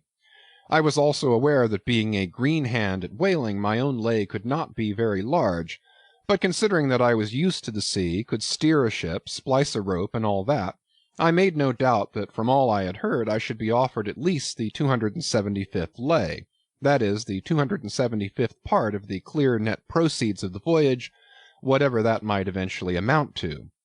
And though the 275th lay was what they call a rather long lay, yet it was better than nothing, and if we had a lucky voyage, might pretty nearly pay for the clothing I would wear out on it, not to speak of my 3 years' beef and board, for which I would not have to pay 1 stiver. It might be thought that this was a very poor way to accumulate a princely fortune, and so it was, a very poor way indeed. But I am one of those that never take on about princely fortunes, and am quite content if the world is ready to board and lodge me, while I am putting up at this grim sign of the thundercloud. Upon the whole, I thought that the 275th lay would be about the fair thing, but I would not have been surprised if I had been offered the 200th, considering I was of a broad-shouldered make. But one thing, nevertheless, that made me a little distrustful about receiving a generous share of the profits was this. Ashore I had heard something of both Captain Peleg and his unaccountable old crony Bildad, how that they, being the principal proprietors of the Pequod, therefore the other and more inconsiderable scattered owners left nearly the whole management of the ship's affairs to these two, and I did not know but what the stingy old Bildad might have a mighty deal to say about shipping hands, especially as I now found him on board the Pequod, quite at home there in the cabin, and reading his Bible as if at his own fireside. Now, while Peleg was vainly trying to mend a pen with his jackknife, old Bildad, to my no small surprise, considering that he was such an interested party in these proceedings, Bildad never heeded us, but went on mumbling to himself out of his book, "Lay not up for yourselves treasures upon earth, where moth—" "Well, Captain Bildad," interrupted Peleg, "what do you say? What lay shall we give this young man?" "Thou knowest best," was the sepulchral reply.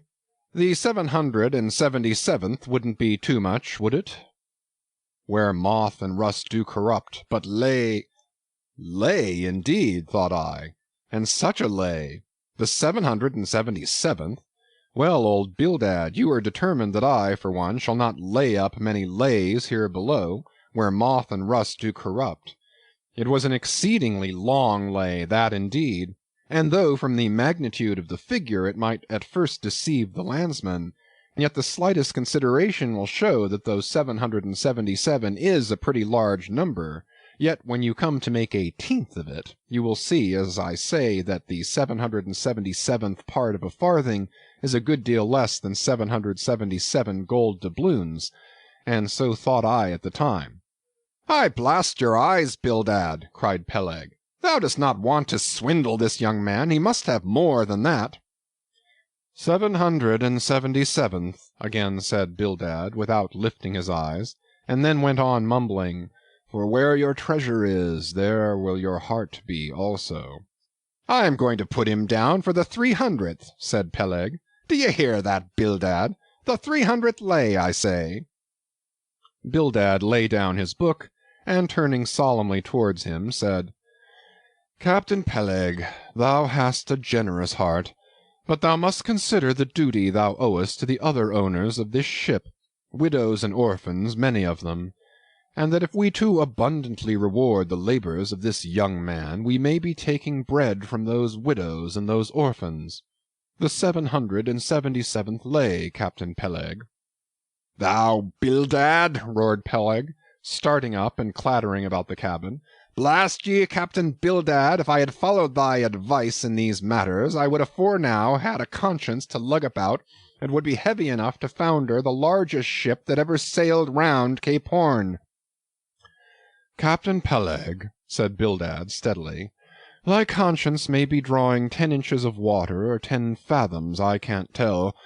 But as thou art still an impenitent man, Captain Peleg, I greatly fear lest thy conscience be but a leaky one, and will in the end sink thee foundering down to the fiery pit, Captain Peleg.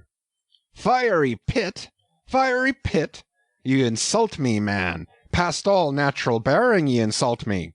It's an all-fired outrage to tell any human creature that he's bound to hell. Flukes and flames, Bildad, say that again to me, and start my soul bolts, Yes, I'll swallow a live goat with all his hair and horns on. Out of the cabin, ye canting, drab-coloured son of a wooden gun. A straight wake with ye. As he thundered out this, he made a rush at Bildad, but with a marvellous oblique sliding celerity Bildad for that time eluded him. Alarmed at this terrible outburst between the two principal and responsible owners of the ship, and feeling half a mind to give up all idea of sailing in a vessel so questionably owned and temporarily commanded, I stepped aside from the door to give egress to Bildad, who, I made no doubt, was all eagerness to vanish before the awakened wrath of Peleg. But to my astonishment he sat down again on the transom very quietly, and seemed to have not the slightest intention of withdrawing. He seemed quite used to the impenitent Peleg and his ways. As for Peleg, after letting off his rage as he had, there seemed no more left in him, and he too sat down like a lamb, though he twitched a little as if still nervously agitated. "Whew!" he whistled at last. "The squall's gone off to leeward, I think. Bildad, thou used to be good at sharpening a lance. Mend that pen, will you? My jackknife here needs the grindstone. That's he, thank you, Bildad. Now then, my young man, Ishmael's thy name, didn't you say? Well then, down you go here, Ishmael, for the 300th lay." "Captain Peleg," said I have a friend with me who wants to ship too. Shall I bring him down tomorrow?" "To be sure," said Peleg. "Fetch him along, and we'll look at him." "What lay does he want?" groaned Bildad, glancing up from the book in which he had again been burying himself. "Ah, never mind about that, Bildad," said Peleg. "Has he ever whaled at any?" turning to me. "Killed more whales than I can count, Captain Peleg." "Well, bring him along, then." And after signing the papers, off I went, nothing doubting but that I had done a good morning's work, and that the Pequod was the identical ship that Yojo had provided to carry Queequeg and me round the Cape. But I had not proceeded far when I began to bethink me that the captain with whom I was to sail yet remained unseen by me, though indeed in many cases a whale ship will be completely fitted out, and receive all her crew on board ere the captain makes himself visible by arriving to take command, for sometimes these voyages are so prolonged, and the shore intervals at home so exceedingly brief, that if the captain have a family, or any absorbing concernment of that sort, he does not trouble himself much about his ship in port, but leaves her to the owners till all is ready for sea. However, it is always as well to have a look at him before irrevocably committing yourself into his hands. Turning back, I accosted Captain Peleg, inquiring where Captain Ahab was to be found. "And what dost thou want of Captain Ahab? It's all right enough, thou art shipped." "Yes, but I should like to see him." "But I don't think you wilt be able to at present. I don't know exactly what's the matter with him, but he keeps close inside the house, a sort of sick, and yet he don't look so. In fact, he ain't sick, but no, he isn't well either. Anyhow, young man, he won't always see me, so I don't suppose he will thee. He's a queer man, Captain Ahab, so some think, but a good one. Oh, thou'lt like him well enough, no fear, no fear. He's a grand, ungodly, godlike man, Captain Ahab. Doesn't speak much, but when he does speak, then you may well listen. Mark ye, be forewarned. Ahab's above the common. Ahab's been in colleges, as well as 'mongst the cannibals, been used to deeper wonders than the waves, fixed his fiery lance in mightier, stranger foes than whales. His lance, aye, the keenest and the surest that out of all our isle. Oh, he ain't Captain Bildad, no, and he ain't Captain Peleg, he's Ahab, boy. And Ahab of old, thou knowest, was a crowned king. And a very vile one. When that wicked king was slain, the dogs, did they not lick his blood? Come hither to me. Hither, hither, said Peleg, with a significance in his eye that almost startled me. Look ye, lad, never say that on board the Pequod. Never say it anywhere. Captain Ahab did not name himself. 'Twas a foolish, ignorant whim of his crazy widowed mother, who died when he was only 12 months old. And yet the old squaw Tistig at Gayhead said that the name would somehow prove prophetic. And perhaps other fools like her may tell thee the same. I wish to warn thee, it's a lie. I know Captain Ahab well. I've sailed with him as mate years ago. I know what he is, a good man. Not a pious good man like Bildad, but a swearing good man, something like me, only there's a good deal more of him. Aye, aye, I know that he was never very jolly, and I know that on the passage home he was a little out of his mind for a spell. But it was the sharp-shooting pains in his bleeding stump that brought that about, as any one might see. I know, too, that ever since he lost his leg last voyage by that accursed whale, he's been a kind of moody, desperate moody, and savage sometimes. But that will all pass off. And once for all, let me tell ye and assure thee, young man, it's better to sail with a moody, good captain than a laughing, bad one. So good-bye to thee, and wrong not Captain Ahab because he happens to have a wicked name. Besides, my boy, he has a wife, not 3 voyages wedded, a sweet, resigned girl. Think of that. And by that sweet girl that old man has a child. Hold ye then, can there be any utter, hopeless harm in Ahab? No, no, my lad. Stricken, blasted if he be, Ahab has his humanities. As I walked away, I was full of thoughtfulness. What had been incidentally revealed to me of Captain Ahab filled me with a certain wild vagueness of painfulness concerning him, and somehow at the time I felt a sympathy and a sorrow for him, but for I don't know what, unless it was the cruel loss of his leg. And yet I also felt a strange awe of him, but that sort of awe which I cannot at all describe, was not exactly awe. I do not know what it was, but I felt it, and it did not disincline me towards him, though I felt impatience at what seemed like mystery in him, so imperfectly as he was known to me then.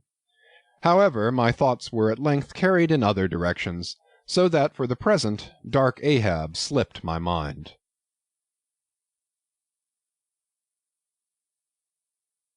Chapter 17. The Ramadan.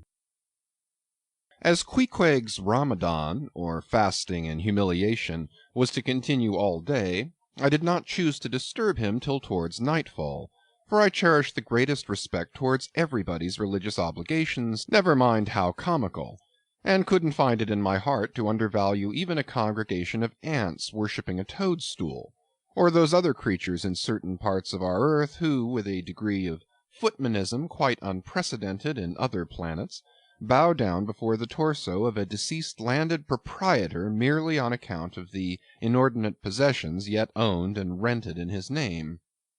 I say we good Presbyterian Christians should be charitable in these things, and not fancy ourselves so vastly superior to other mortals, pagans and what not, because of their half-crazy conceits on these subjects.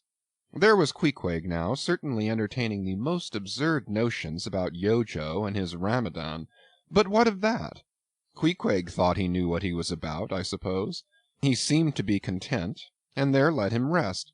All our arguing with him would not avail. Let him be, I say, and heaven have mercy on us all, Presbyterians and pagans alike, for we are all somehow dreadfully cracked about the head, and sadly need mending. Towards evening, when I felt assured that all his performances and rituals must be over, I went up to his room and knocked at the door, but no answer. I tried to open it, but it was fastened inside.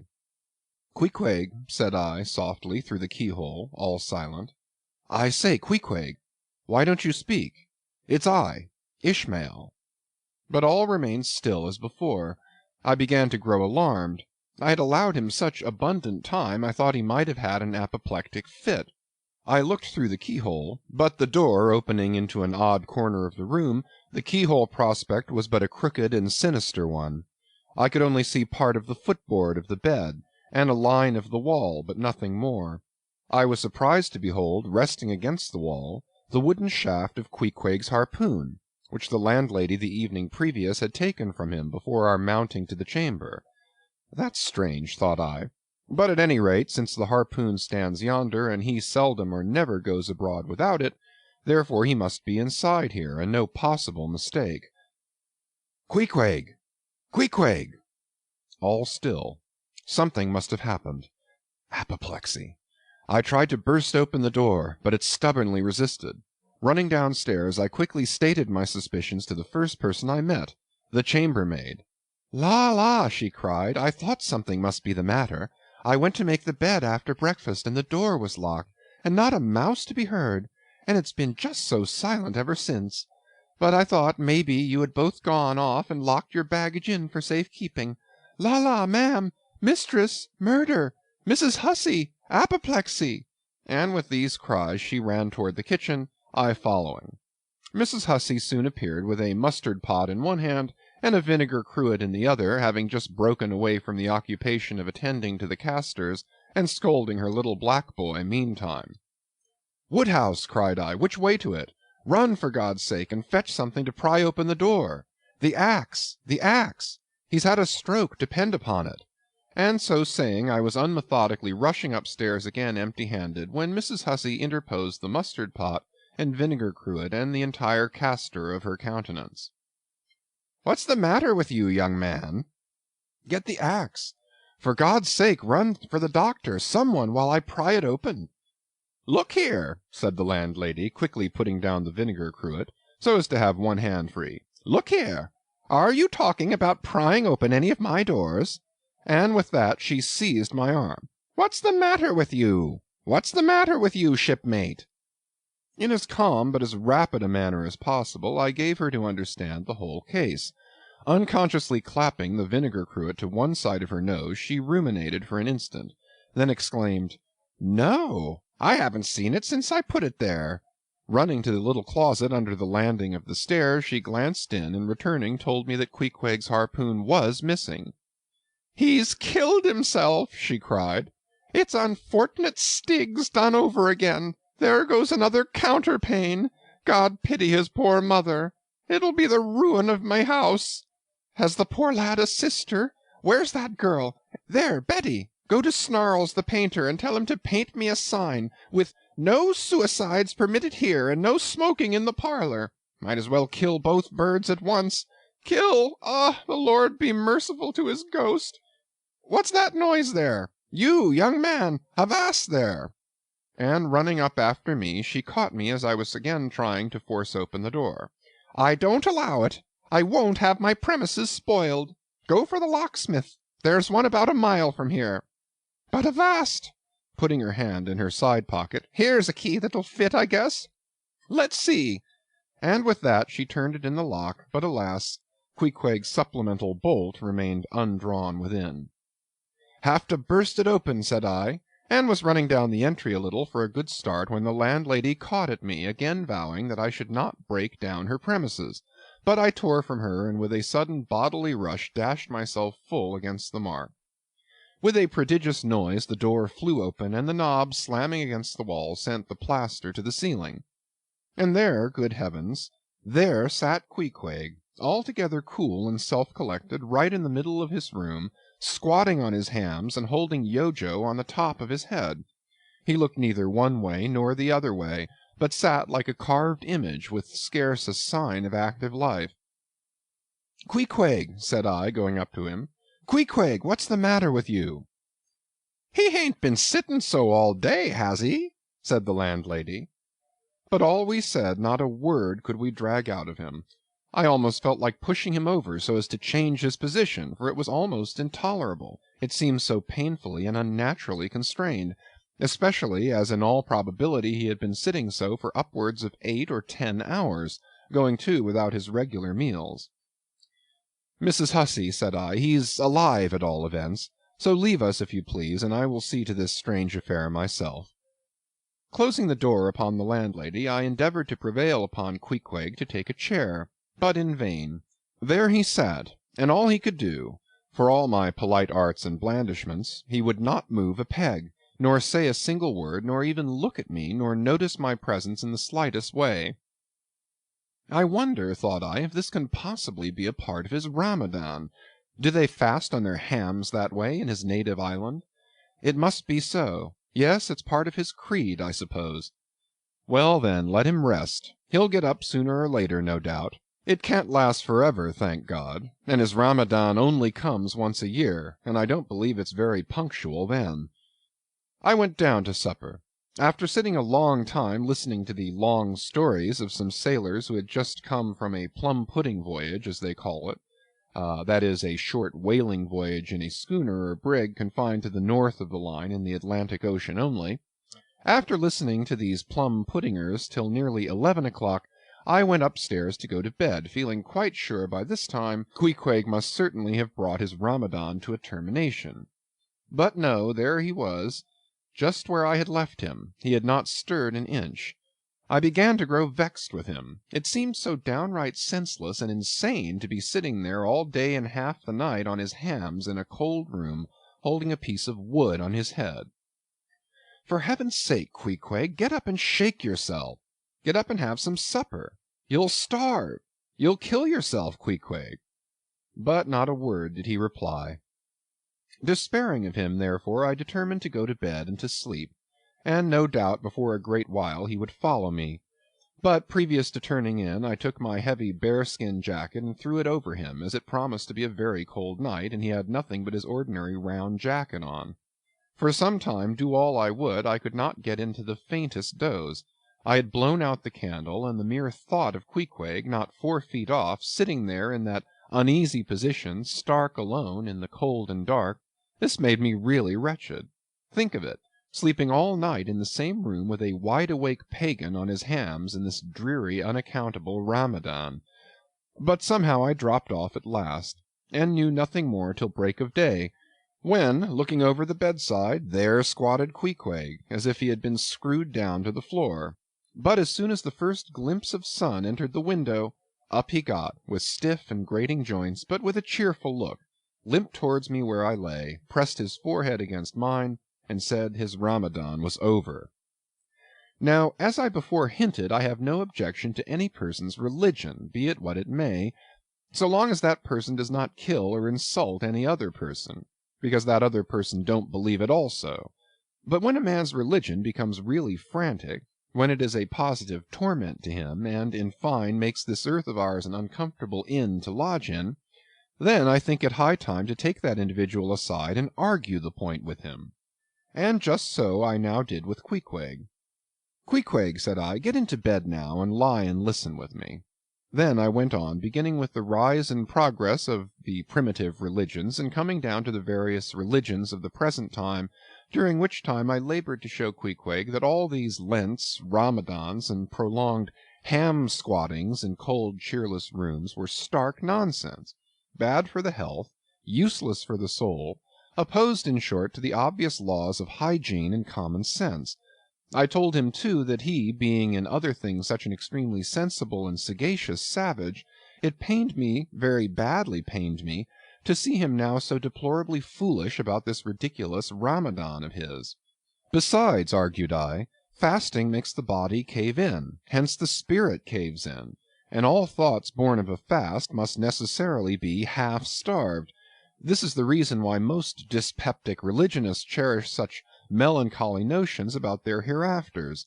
In one word, Queequeg, said I, rather digressively, hell is an idea first born on an undigested apple dumpling, and since then perpetuated through the hereditary dyspepsias nurtured by Ramadans.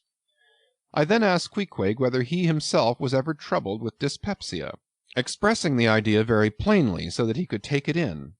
He said no, only upon one memorable occasion. It was after a great feast given by his father, the king, on the gaining of a great battle wherein 50 of the enemy had been killed by about 2 o'clock in the afternoon, and all cooked and eaten that very evening. No more, Queequeg, said I, shuddering. That will do, for I knew the inferences without his further hinting them.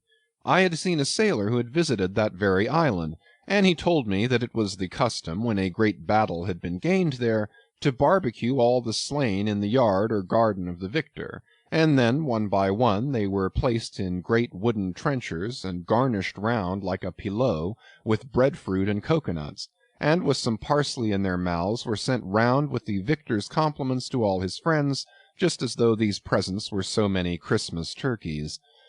After all, I do not think that my remarks about religion made much of an impression on Queequeg, because, in the first place, he somehow seemed dull of hearing on that important subject, unless considered from his own point of view, and in the second place he did not more than 1/3 understand me, couch my ideas as simply as I would, and finally he no doubt thought he knew a good deal more about true religion than I did.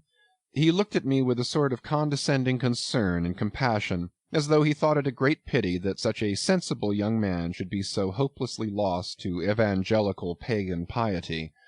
At last we rose and dressed, and Queequeg, taking a prodigiously hearty breakfast of chowders of all sorts, so that the landlady should not make much profit by reason of his Ramadan, we sallied out to board the Pequod, sauntering along and picking our teeth with halibut bones.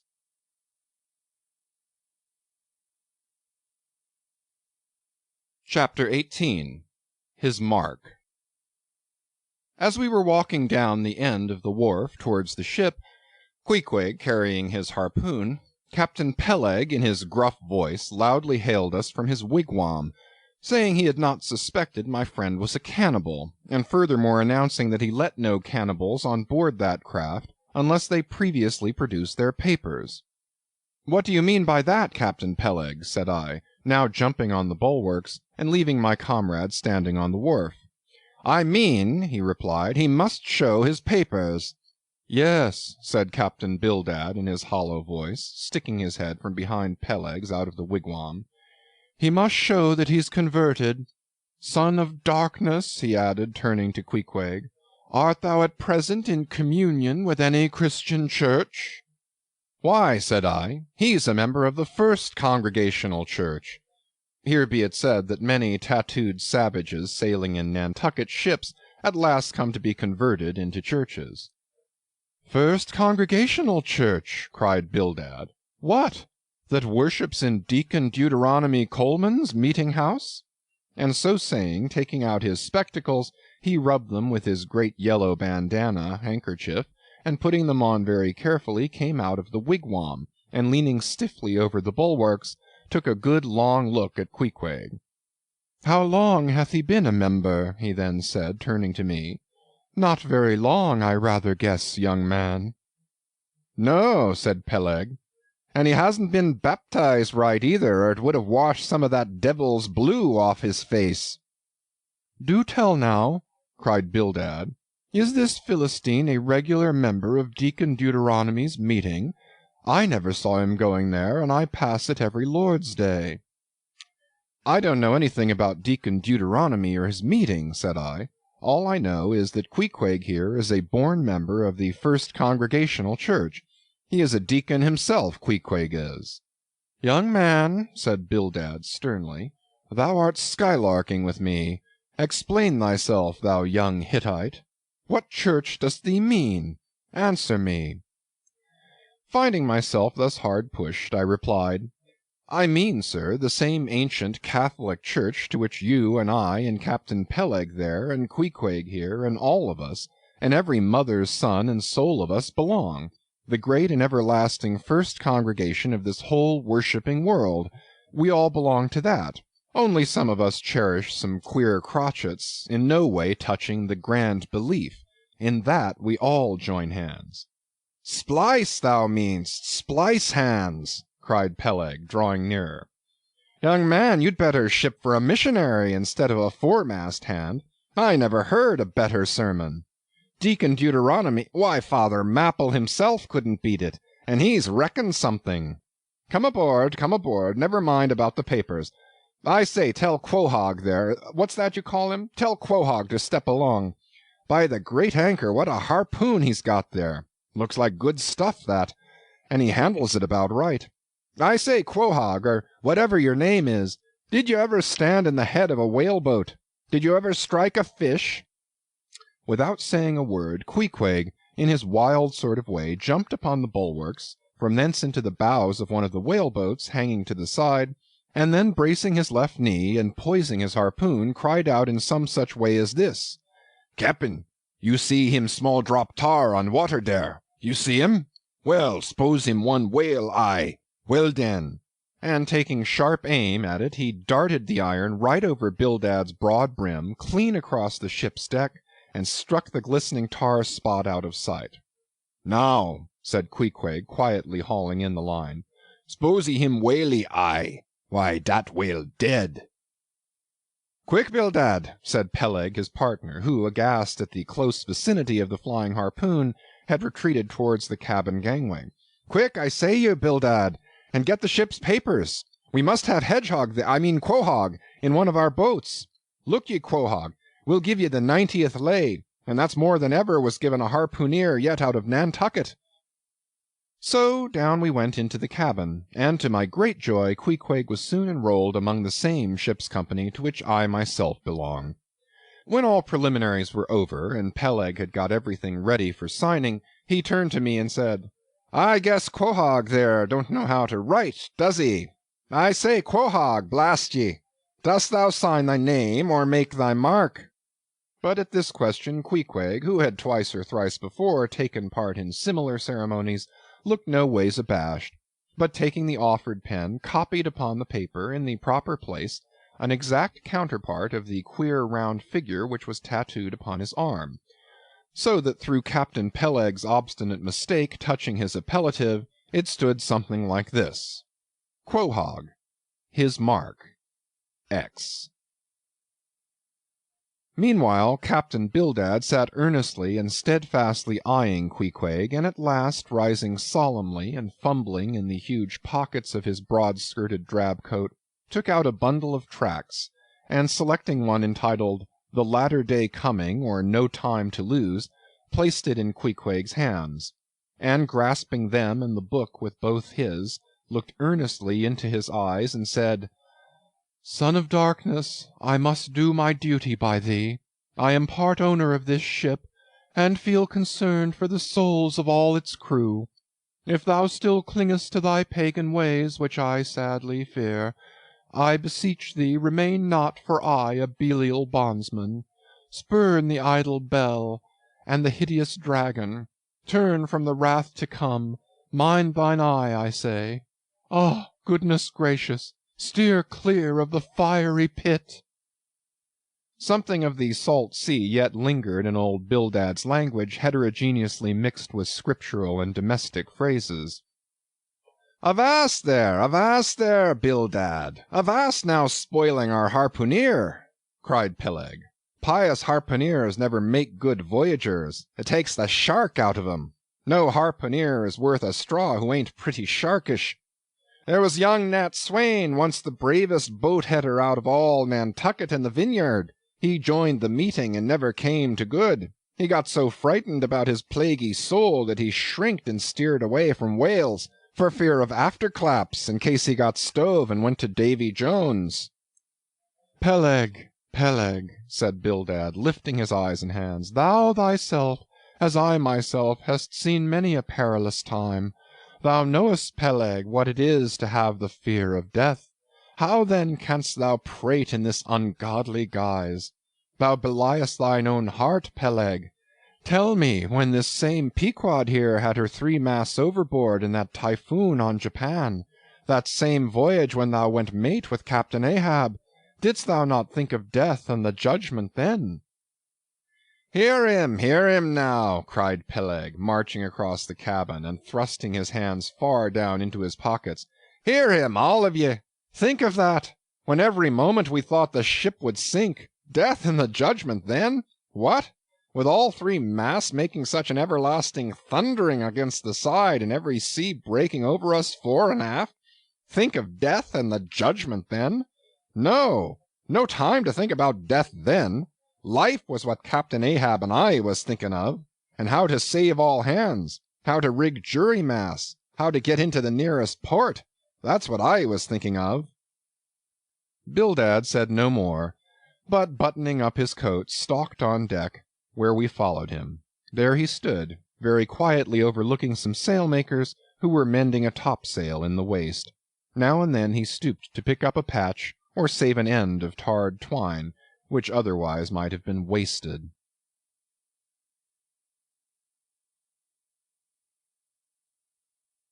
Chapter 19.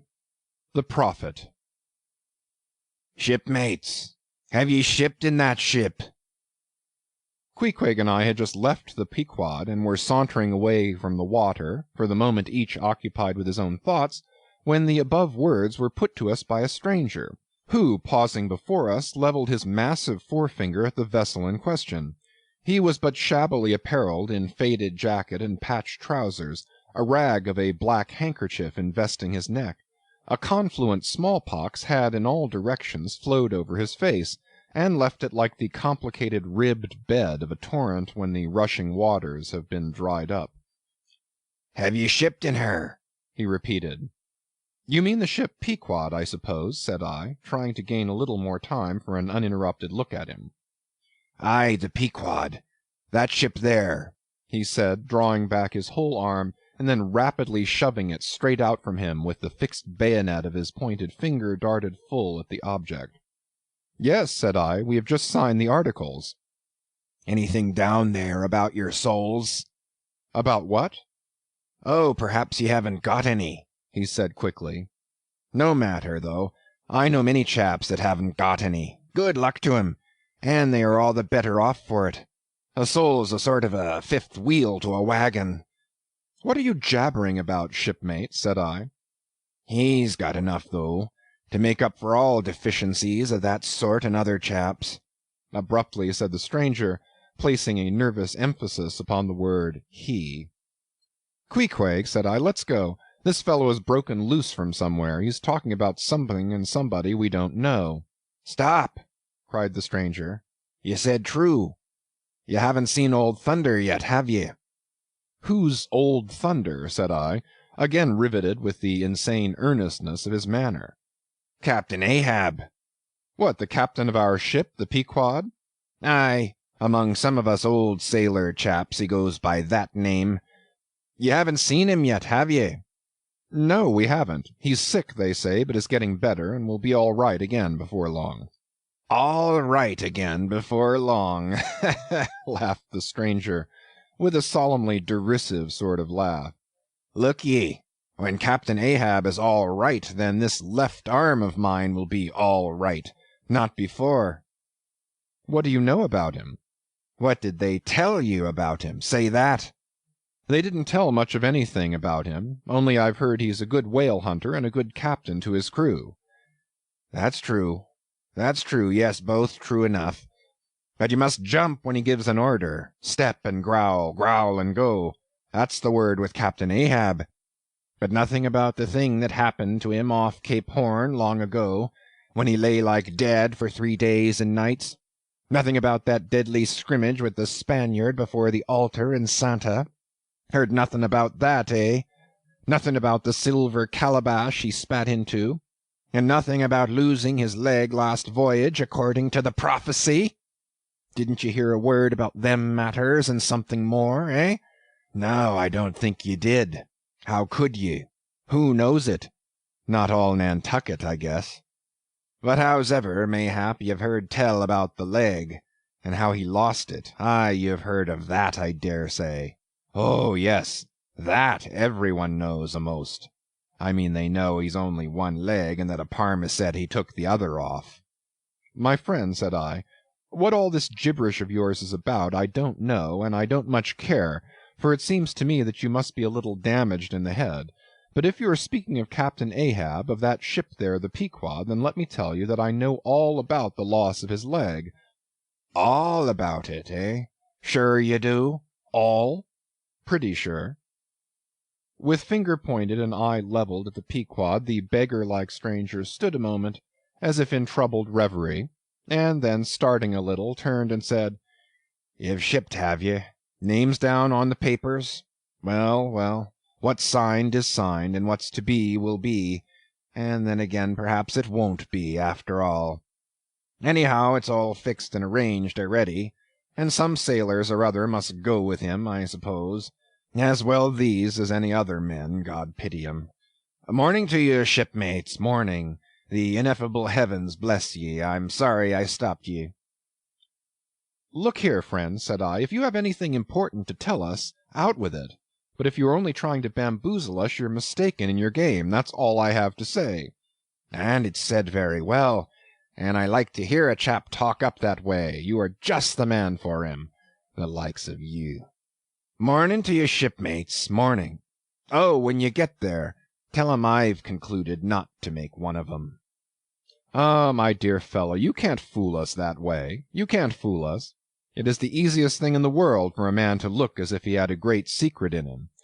Morning to you, shipmates. Morning. Morning it is, said I. Come along, Queequeg, let's leave this crazy man. But stop. Tell me your name, will you? Elijah. Elijah, thought I. And we walked away, both commenting after each other's fashion upon this ragged old sailor, and agreed that he was nothing but a humbug trying to be a bugbear.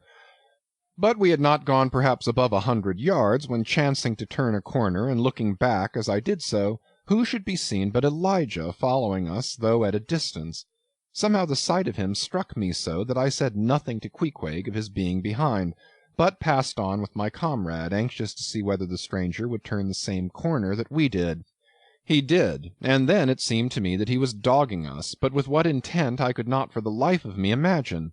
This circumstance, coupled with his ambiguous half-hinting, half-revealing, shrouded sort of talk, now begat in me all kinds of vague wonderments and half-apprehensions, and all connected with the Pequod and Captain Ahab, and the leg he had lost, and the Cape Horn fit, and the silver calabash, and what Captain Peleg had said of him when I left the ship on the day previous, and the prediction of the squaw Tistig, and the voyage we had bound ourselves to sail, and 100 other shadowy things. I was resolved to satisfy myself whether this ragged Elijah was really dogging us or not, and with that intent crossed the way with Queequeg, and on that side of it retraced our steps. But Elijah passed on without seeming to notice us. This relieved me, and once more and finally, as it seemed to me, I pronounced him, in my heart, a humbug.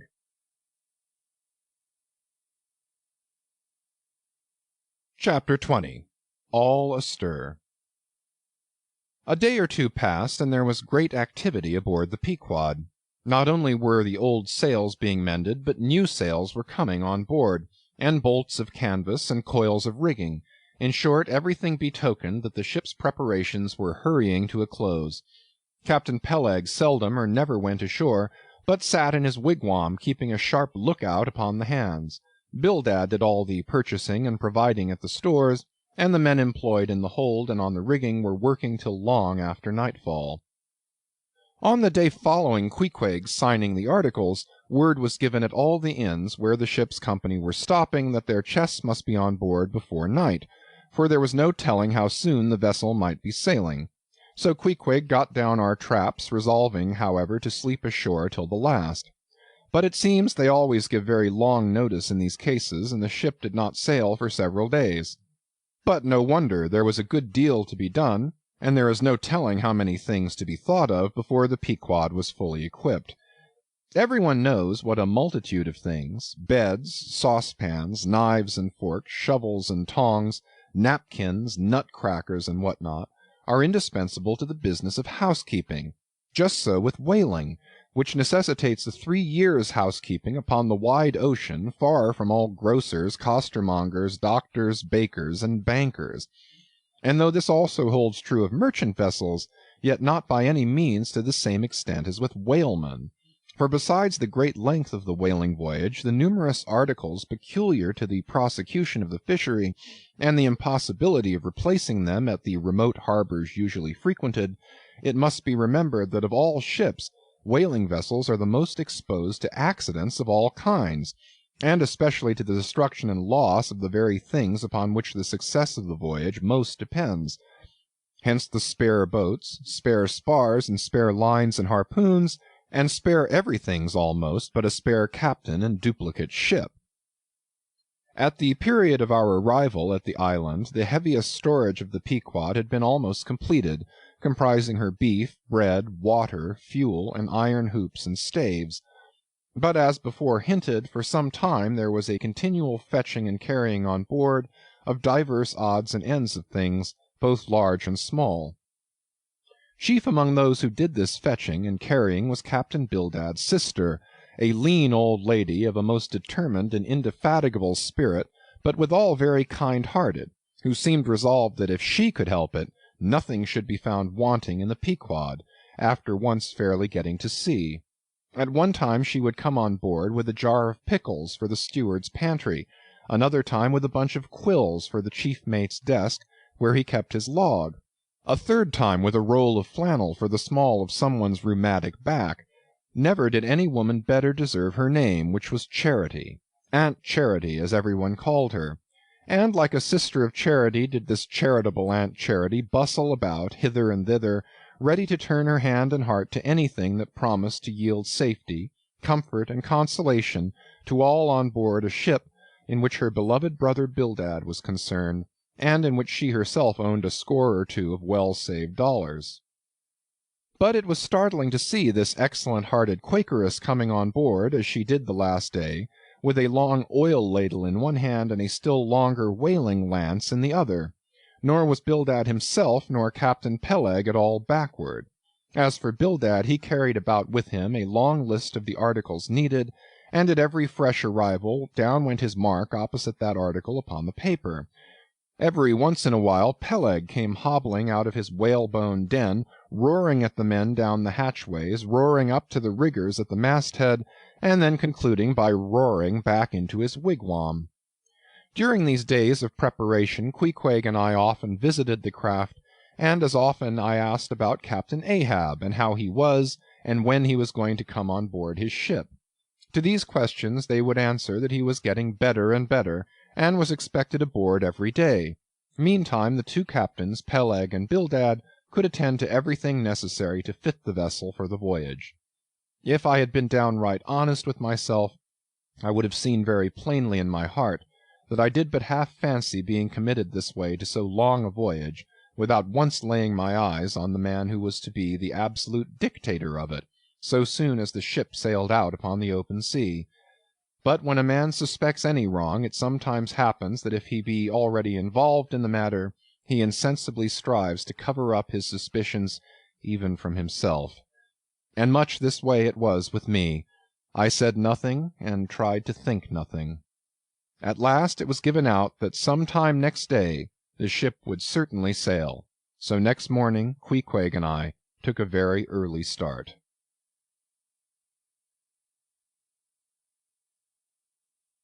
Chapter 21. Going Aboard. It was nearly 6 o'clock, but only grey, imperfect, misty dawn when we drew nigh the wharf.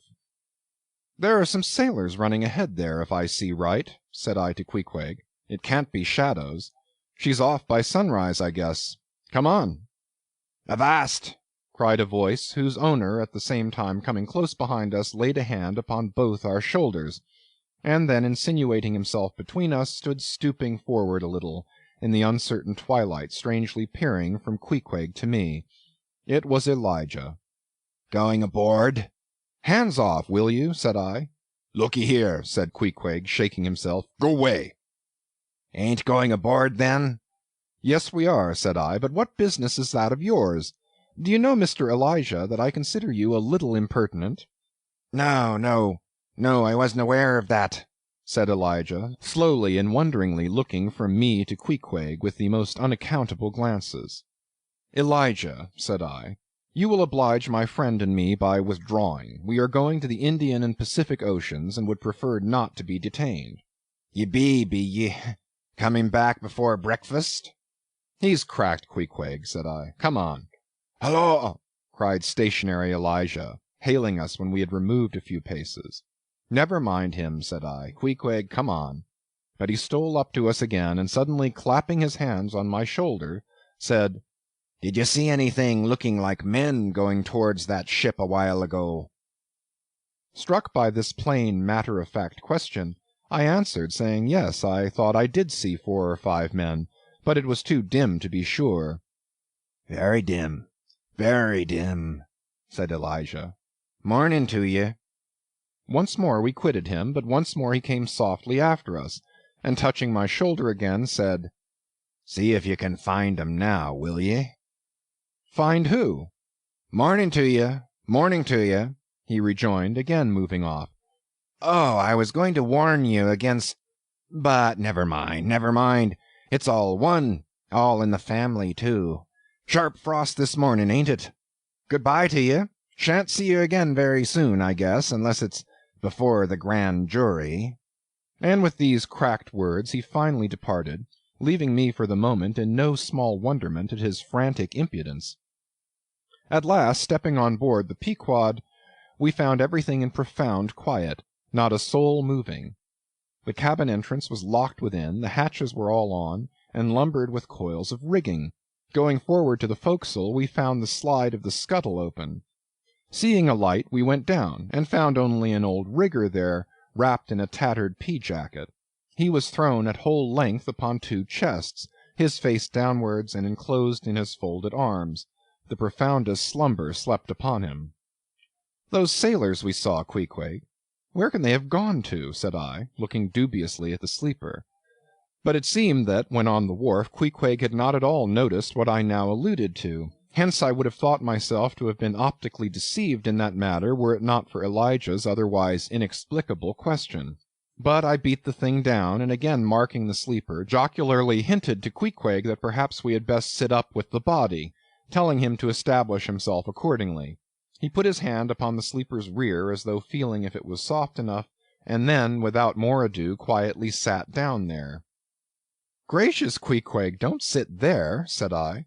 "Oh, perry dood seat," said Queequeg. "My country way. Won't hurt him face." "Face," said I, "call that his face? A very benevolent countenance, then. But how hard he breathes! He's heaving himself. Get off, Queequeg, you're heavy. It's grinding the face of the poor. Get off, Queequeg. Look, he'll twitch you off soon. I wonder he don't wake." Queequeg removed himself to just beyond the head of the sleeper, and lighted his tomahawk pipe. I sat at the feet. We kept the pipe passing over the sleeper, and from one to the other. Meanwhile, upon questioning him in his broken fashion, Queequeg gave me to understand that in his land, owing to the absence of settees and sofas of all sorts, the kings, chiefs, and great people generally were in the custom of fattening some of the lower orders for ottomans, and to furnish a house comfortably in that respect you had only to buy up 8 or 10 lazy fellows and lay them round in the piers and alcoves. Besides, it was very convenient on an excursion, much better than those garden chairs which are convertible into walking sticks. Upon occasion, a chief calling his attendant and desiring him to make a settee of himself under a spreading tea, perhaps in some damp marshy place. While narrating these things, every time Queequeg received the tomahawk from me, he flourished the hatchet side of it over the sleeper's head. "What's that for, Queequeg?" "Perry easy, killie. Oh, perry easy." He was going on with some wild reminiscences about his tomahawk pipe, which, it seemed, had in its two uses both brained his foes and soothed his soul, when we were directly attracted to the sleeping rigger. The strong vapor was now completely filling the contracted hole. It began to tell upon him.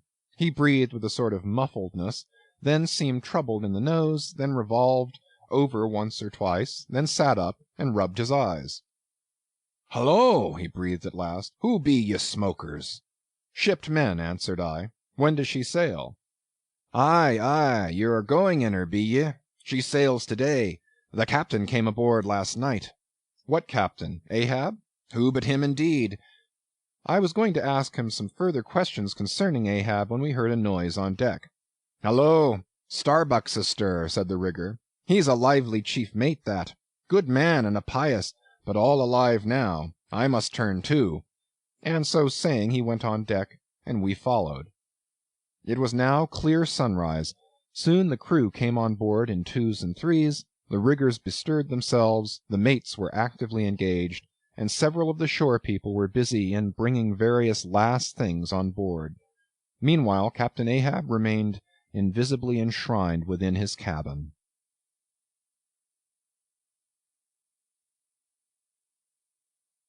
Chapter 22. Merry Christmas. At length, towards noon, upon the final dismissal of the ship's riggers, and after the Pequod had been hauled out from the wharf, and after the ever-thoughtful Charity had come off in a whaleboat, with her last gift, a nightcap for Stubb, the second mate, her brother-in-law, and a spare Bible for the steward, after all this, the two captains, Peleg and Bildad, issued from the cabin, and turning to the chief mate, Peleg said, "Now, Mr. Starbuck, are you sure everything is all right? Captain Ahab is all ready. Just spoke to him. Nothing more to be got from shore, eh? Well, call all hands, then. Muster 'em aft here, blast 'em." "No need of profane words, however great the hurry, Peleg," said Bildad. "But away with thee, friend Starbuck, and do our bidding."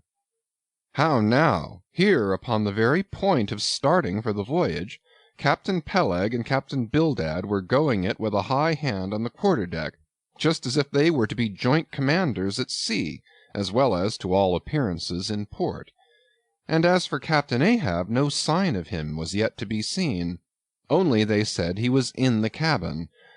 But then the idea was that his presence was by no means necessary in getting the ship under way, and steering her well out to sea.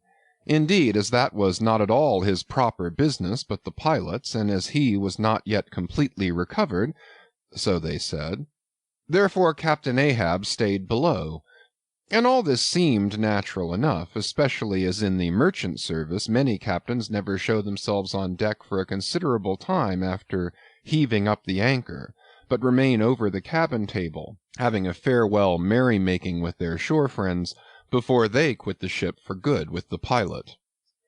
But there was not much chance to think over the matter, for Captain Peleg was now all alive. He seemed to do most of the talking and commanding, and not Bildad. "Aft here, ye sons of bachelors!" he cried, as the sailors lingered at the mainmast. "Mr. Starbuck, drive 'em aft!" "Strike the tent there," was the next order. As I hinted before, this whalebone marquee was never pitched except in port, and on board the Pequod for 30 years the order to strike the tent was well known to be the next thing to heaving up the anchor. "Man the capstan! Blood and thunder! Jump!" was the next command, and the crew sprang for the handspikes. Now, in getting under way, the station generally occupied by the pilot is the forward part of the ship, and here Bildad, who, with Peleg, be it known, in addition to his other officers, was one of the licensed pilots of the port, he being suspected to have got himself made a pilot in order to save the Nantucket pilot fee to all the ships he was concerned in, for he never piloted any other craft, Bildad, I say, might now be seen actively engaged in looking over the bows for the approaching anchor, and at intervals singing what seemed a dismal stave of psalmody to cheer the hands at the windlass, who roared forth some sort of chorus about the girls in Booble Alley, with a hearty good will. Nevertheless, not 3 days previous, Bildad had told them that no profane songs would be allowed on board the Pequod, particularly in getting under way, and Charity, his sister, had placed a small, choice copy of Watts in each seaman's berth. Meantime, overseeing the other part of the ship, Captain Peleg ripped and swore astern in the most frightful manner. I almost thought he would sink the ship before the anchor could be got up. Involuntarily I paused on my handspike and told Queequeg to do the same, thinking of the perils we both ran in starting on the voyage with such a devil for a pilot. I was comforting myself, however, with the thought that in pious Bildad might be found some salvation, spite of his 777th lay, when I felt a sudden sharp poke in my rear, and, turning round, was horrified at the apparition of Captain Peleg in the act of withdrawing his leg from my immediate vicinity. That was my first kick. "Is that the way they heave in the merchant service?" he roared. "Spring, thou sheephead, spring, and break thy backbone! Why don't you spring, I say, all of ye? Spring! Quohog! Spring, thou chap with the red whiskers! Spring there, Scotch cap! Spring, thou green pants! Spring, I say, all of ye, and spring your eyes out!"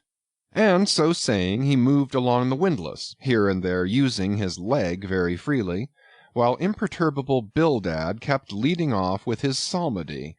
Thinks I, Captain Peleg must have been drinking something today. At last the anchor was up, the sails were set, and off we glided.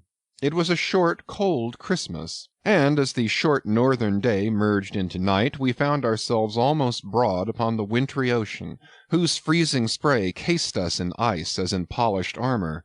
The long rows of teeth on the bulwarks glistened in the moonlight, and like the white ivory tusks of some huge elephant, vast curving icicles depended from the bows. Lank Bildad, as pilot, headed the first watch, and ever and anon, as the old craft deep-dived into the green seas, and sent the shivering frost all over her, and the winds howled, and the cordage rang, his steady notes were heard. "Sweet fields beyond the swelling flood stand dressed in living green, so to the Jews old Canaan stood, while Jordan rolled between." Never did those sweet words sound more sweetly to me than then. They were full of hope and fruition. Spite of this frigid winter night in the boisterous Atlantic, spite of my wet feet and wetter jacket, there was yet, it then seemed to me, many a pleasant haven in store, and meads and glades so eternally vernal that the grass shot up by the spring, untrodden, unwilted, remains at midsummer. At last we gained such an offing that the two pilots were needed no longer. The stout sailboat that had accompanied us began ranging alongside.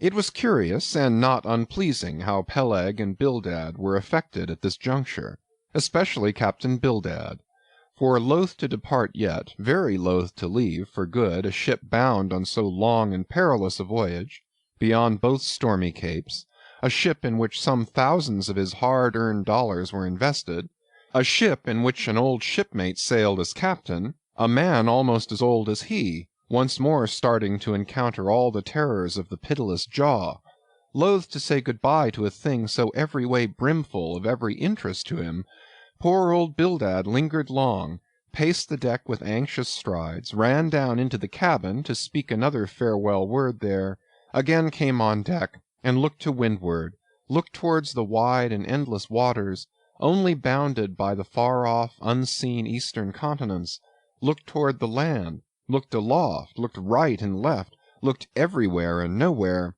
and at last, mechanically coiling a rope upon its pin, convulsively grasped stout Peleg by the hand, and holding up a lantern for the moment stood gazing heroically in his face, as much to say, "Nevertheless, friend Peleg, I can stand it. Yes, I can." As for Peleg himself, he took it more like a philosopher. But for all his philosophy, there was a tear twinkling in his eye when the lantern came too near. And he, too, did not a little run from cabin to deck, now a word below, now a word with Starbuck, the chief mate. But at last he turned to his comrade with a final sort of look about him. "Captain Bildad! Come, old shipmate, we must go. Back the main-yard there. Boat ahoy! Stand by to come close alongside now. Careful, careful. Come, Bildad, boy, say your last. Luck to ye, Starbuck. Luck to ye, Mr. Stubb. Luck to ye, Mr. Flask. Good-bye and good luck to ye all. And this day 3 years I'll have a hot supper smoking for ye in old Nantucket. Hurrah and away!" "God bless ye, and have ye in his holy keeping, men," murmured old Bildad almost incoherently. "I hope you'll have fine weather now, so that Captain Ahab may soon be moving among ye. A pleasant sun is all he needs, and you'll have plenty of them in the tropic voyage ye go. Be careful in the hunt, ye mates. Don't stave the boats needlessly, you harpooneers. Good white cedar plank is raised full 3% within the year. Don't forget your prayers, either. Mr. Starbuck, mind that cooper don't waste the spare staves. Oh, the sail needles are in the green locker. Don't whale it too much on the Lord's days, men. But don't miss a fair chance, either. That's rejecting heaven's good gifts. Have an eye to the molasses tierce, Mr. Stubb. It was a little leaky, I thought. If ye touch at the islands, Mr. Flask, beware of fornication. Good-bye, good-bye. Don't keep that cheese too long down in the hold, Mr. Starbuck. It'll spoil. Be careful with the butter. 20 cents the pound it was. And mind ye if—" "Come, come, Captain Bildad, stop palavering. Away! and with that Peleg hurried him over the side, and both dropped into the boat. Ship and boat diverged, the cold, damp night breeze blew between, a screaming gull flew overhead, the two hulls wildly rolled, we gave 3 heavy-hearted cheers, and blindly plunged, like fate, into the lone Atlantic.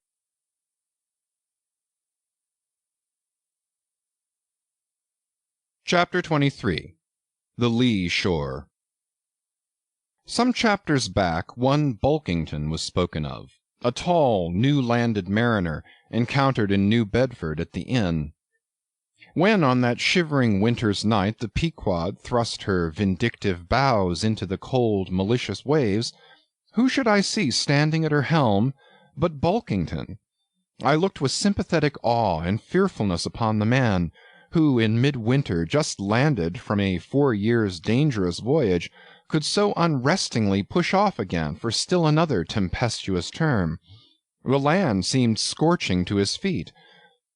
Wonderfulest things are ever the unmentionable. Deep memories yield no epitaphs. This 6-inch chapter is the stoneless grave of Bulkington. Let me only say that it fared with him as with the storm-tossed ship that miserably drives along the leeward land. The port would fain give succor. The port is pitiful. In the port is safety, comfort, hearthstone, supper, warm blankets, friends, all that's kind to our mortalities. But in that gale, the port, the land, is that ship's direst jeopardy. She must fly all hospitality. One touch of land, though it but graze the keel, would make her shudder through and through. With all her might she crowds all sail offshore. In so doing, fights against the very winds that fain would blow her homeward, seeks all the lashed sea's landlessness again, for refuge's sake forlornly rushing into peril, her only friend, her bitterest foe. Know ye now, Bulkington? Glimpses do you seem to see of that mortally intolerable truth, that all deep, earnest thinking is but the intrepid effort of the soul to keep the open independence of her sea, while the wildest winds of heaven and earth conspire to cast her on the treacherous, slavish shore? But as in landlessness alone resides highest truth, shoreless, indefinite as God, so better it is to perish in that howling infinite than be ingloriously dashed upon the lee, even if that were safety. For worm-like then, oh, who would craven crawl to land? Terrors of the terrible. Is all this agony so vain? Take heart, O Bulkington. Bear thee grimly, demigod. Up from the spray of thy ocean perishing, straight up leaps thy apotheosis.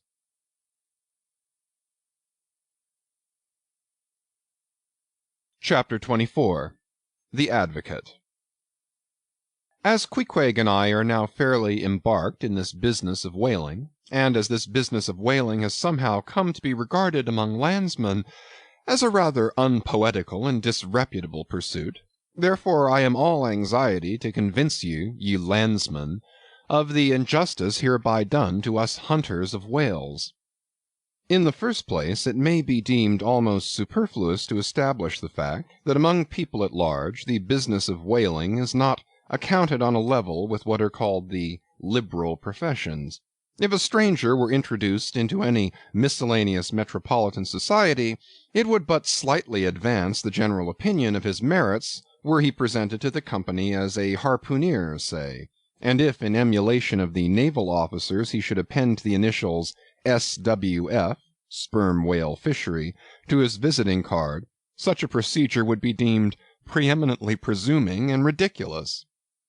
Doubtless one leading reason why the world declines honoring us whalemen is this: they think that at best our vocation amounts to a butchering sort of business, and that when actively engaged therein we are surrounded by all manner of defilements. Butchers we are, that is true. But butchers also, and butchers of the bloodiest badge, have been all the martial commanders whom the world invariably delights to honor. And as for the matter of the alleged uncleanliness of our business, you shall soon be initiated into certain facts hitherto pretty generally unknown, and which, upon the whole, will triumphantly plant the sperm whale ship at least among the cleanliest things of this tidy earth. But even granting the charge in question to be true, what disordered slippery decks of a whale ship are comparable to the unspeakable carrion of those battlefields from which so many soldiers return to drink in all ladies' plaudits? And if the idea of peril so much enhances the popular conceit of the soldier's profession, let me assure you that many a veteran who has freely marched up to a battery would quickly recoil at the apparition of the sperm whale's vast tail, fanning into eddies the air over his head. For what are the comprehensible terrors of man compared with the interlinked terrors and wonders of God? But though the world scouts at us whale hunters, yet does it unwittingly pay us the profoundest homage, yea, an all abounding adoration. For almost all the tapers, lamps, and candles that burn round the globe burn as before so many shrines to our glory. But look at this matter in other lights. Weigh it in all sorts of scales. See what we whalemen are and have been. Why did the Dutch in De Witt's time have admirals of their whaling fleets? Why did Louis XVI of France, at his own personal expense, fit out whaling ships from Dunkirk, and politely invite to that town some score or two of families from our own island of Nantucket? Why did Britain, between the years 1750 and 1788, pay her whalemen in bounties of upwards of £1,000,000? And lastly, how comes it that we whalemen of America now outnumber all the rest of the banded whalemen in the world, sail a navy of upwards of 700 vessels, manned by 18,000 men, yearly consuming $4,000,000 of dollars, the ship's worth at the time of sailing $20,000,000, and every year importing into our harbors a well-reaped harvest of $7,000,000? How comes all this if there be not something puissant in whaling? But this is not the half. Look again. I freely assert that the cosmopolite philosopher cannot, for his life, point out one single peaceful influence which within the last 60 years has operated more potentially upon the whole broad world, taken in one aggregate, than the high and mighty business of whaling. One way and another it has begotten events so remarkable in themselves, and so continuously momentous in their sequential issues, that whaling may well be regarded as that Egyptian mother who bore offspring themselves pregnant from her womb. It would be a hopeless, endless task to catalogue all these things. Let a handful suffice. For many years past the whale ship has been the pioneer in ferreting out the remotest and least known parts of the earth. She has explored seas and archipelagos which had no chart, where no Cook or Vancouver had ever sailed. If American and European men of war now peacefully ride in once savage harbors, let them fire salutes to the honor and glory of the whale ship, which originally showed them the way, and first interpreted between them and the savages. They may celebrate as they will the heroes of exploring expeditions, your Cooks, your Krusensterns, but I say that scores of anonymous captains have sailed out of Nantucket that were as great and greater than your Cook and your Krusenstern. For in their succorless empty-handedness, they, in the heathenish sharked waters and by the beaches of unrecorded javelin islands, battled with virgin wonders and terrors that Cook with all his marines and muskets would not willingly have dared. All that is made such a flourish of in old South Sea voyages, those things were but the lifetime commonplaces of our heroic Nantucketers. Often adventures which Vancouver dedicates 3 chapters to, these men accounted unworthy of being set down in the ship's common log. Ah, the world! Ah, the world! Until the whale fishery rounded Cape Horn, no commerce but colonial, scarcely any intercourse but colonial, was carried on between Europe and the long line of the opulent Spanish provinces on the Pacific coast. It was the whalemen who first broke through the jealous policy of the Spanish crown touching those colonies, and if space permitted, it might be distinctly shown how from those whalemen at last eventuated the liberation of Peru, Chile, and Bolivia from the yoke of old Spain, and the establishment of eternal democracy in those parts. That great America on the other side of the sphere, Australia, was given to the enlightened world by the whaleman. After its first blunder-born discovery by a Dutchman, all other ships long shunned those shores as pestiferously barbarous, but the whale ship touched there. The whale ship is the true mother of that now mighty colony. Moreover, in the infancy of the first Australian settlement, the emigrants were several times saved from starvation by the benevolent biscuit of the whale ship luckily dropping an anchor in their waters. The uncounted isles of all Polynesia confess the same truth, and do commercial homage to the whale ship that cleared the way for the missionary and the merchant, and in many cases carried the primitive missionaries to their first destinations.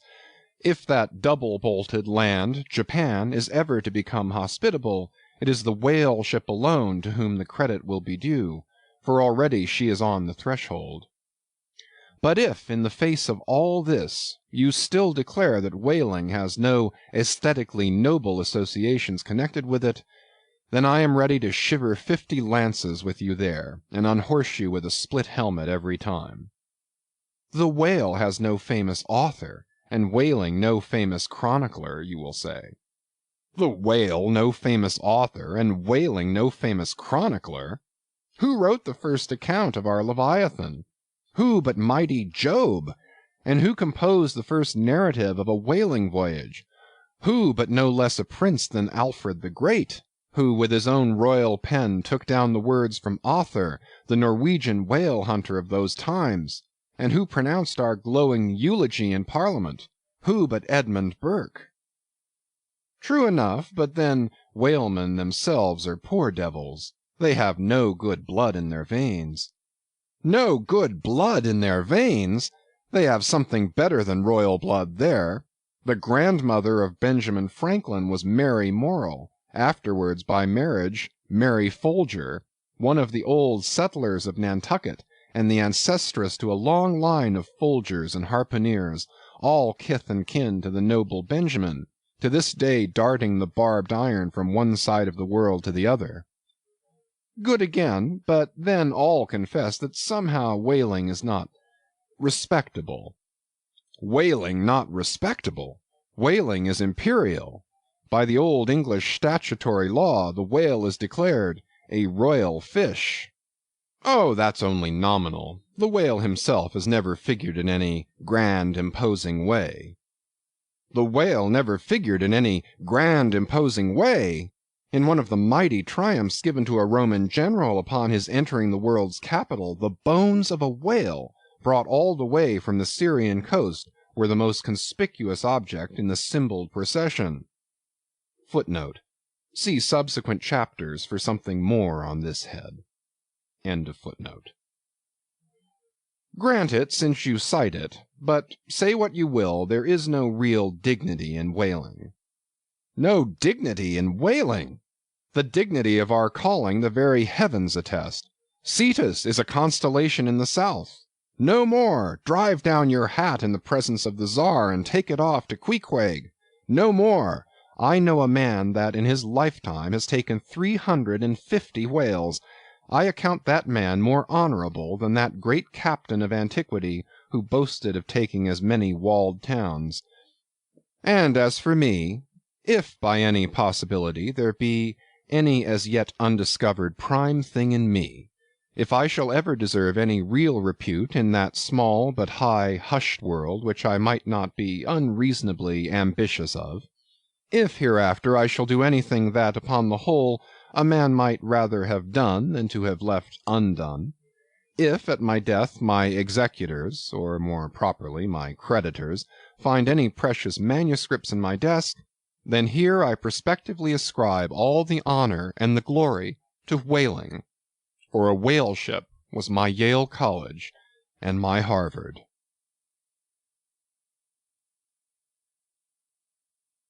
Chapter 25. Postscript.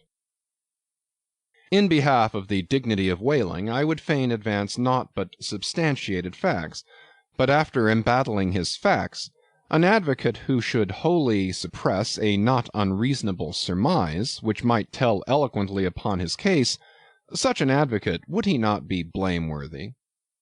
It is well known that at the coronation of kings and queens, even modern ones, a certain curious process of seasoning them for their functions is gone through.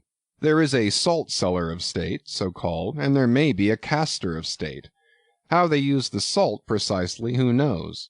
Certain I am, however, that a king's head is solemnly oiled at his coronation, even as a head of salad. Can it be, though, that they anoint it with a view of making his interior run well as they anoint machinery? Much might be ruminated here concerning the essential dignity of this regal process, because in common life we esteem but meanly and contemptibly a fellow who anoints his hair and palpably smells of that anointing. In truth, a mature man who uses hair oil, unless medicinally, that man has probably got a quaggy spot in him somewhere. As a general rule, he can't amount to much in his totality. But the only thing to be considered here is this: what kind of oil is used at coronation? Certainly it cannot be olive oil, or macassar oil, nor castor oil, nor bear's oil, nor train oil, nor cod liver oil. What then can it possibly be but sperm oil in its unmanufactured, unpolluted state, the sweetest of all oils? Think of that, ye loyal Britons! We whalemen supply your kings and queens with coronation stuff.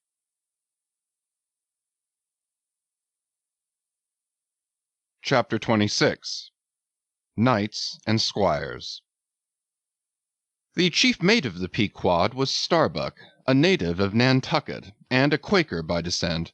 He was a long, earnest man, and though born on an icy coast, seemed well adapted to endure the hot latitudes, his flesh being hard as twice-baked biscuit. Transported to the Indies, his live blood would not spoil like bottled ale. He must have been born in some time of general drought and famine, or upon one of those fast days for which his state is famous. Only some 30 arid summers had he seen. Those summers had dried up all his physical superfluousness.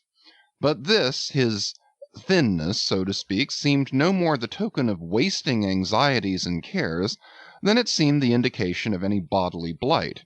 It was merely the condensation of the man. He was by no means ill-looking, quite the contrary.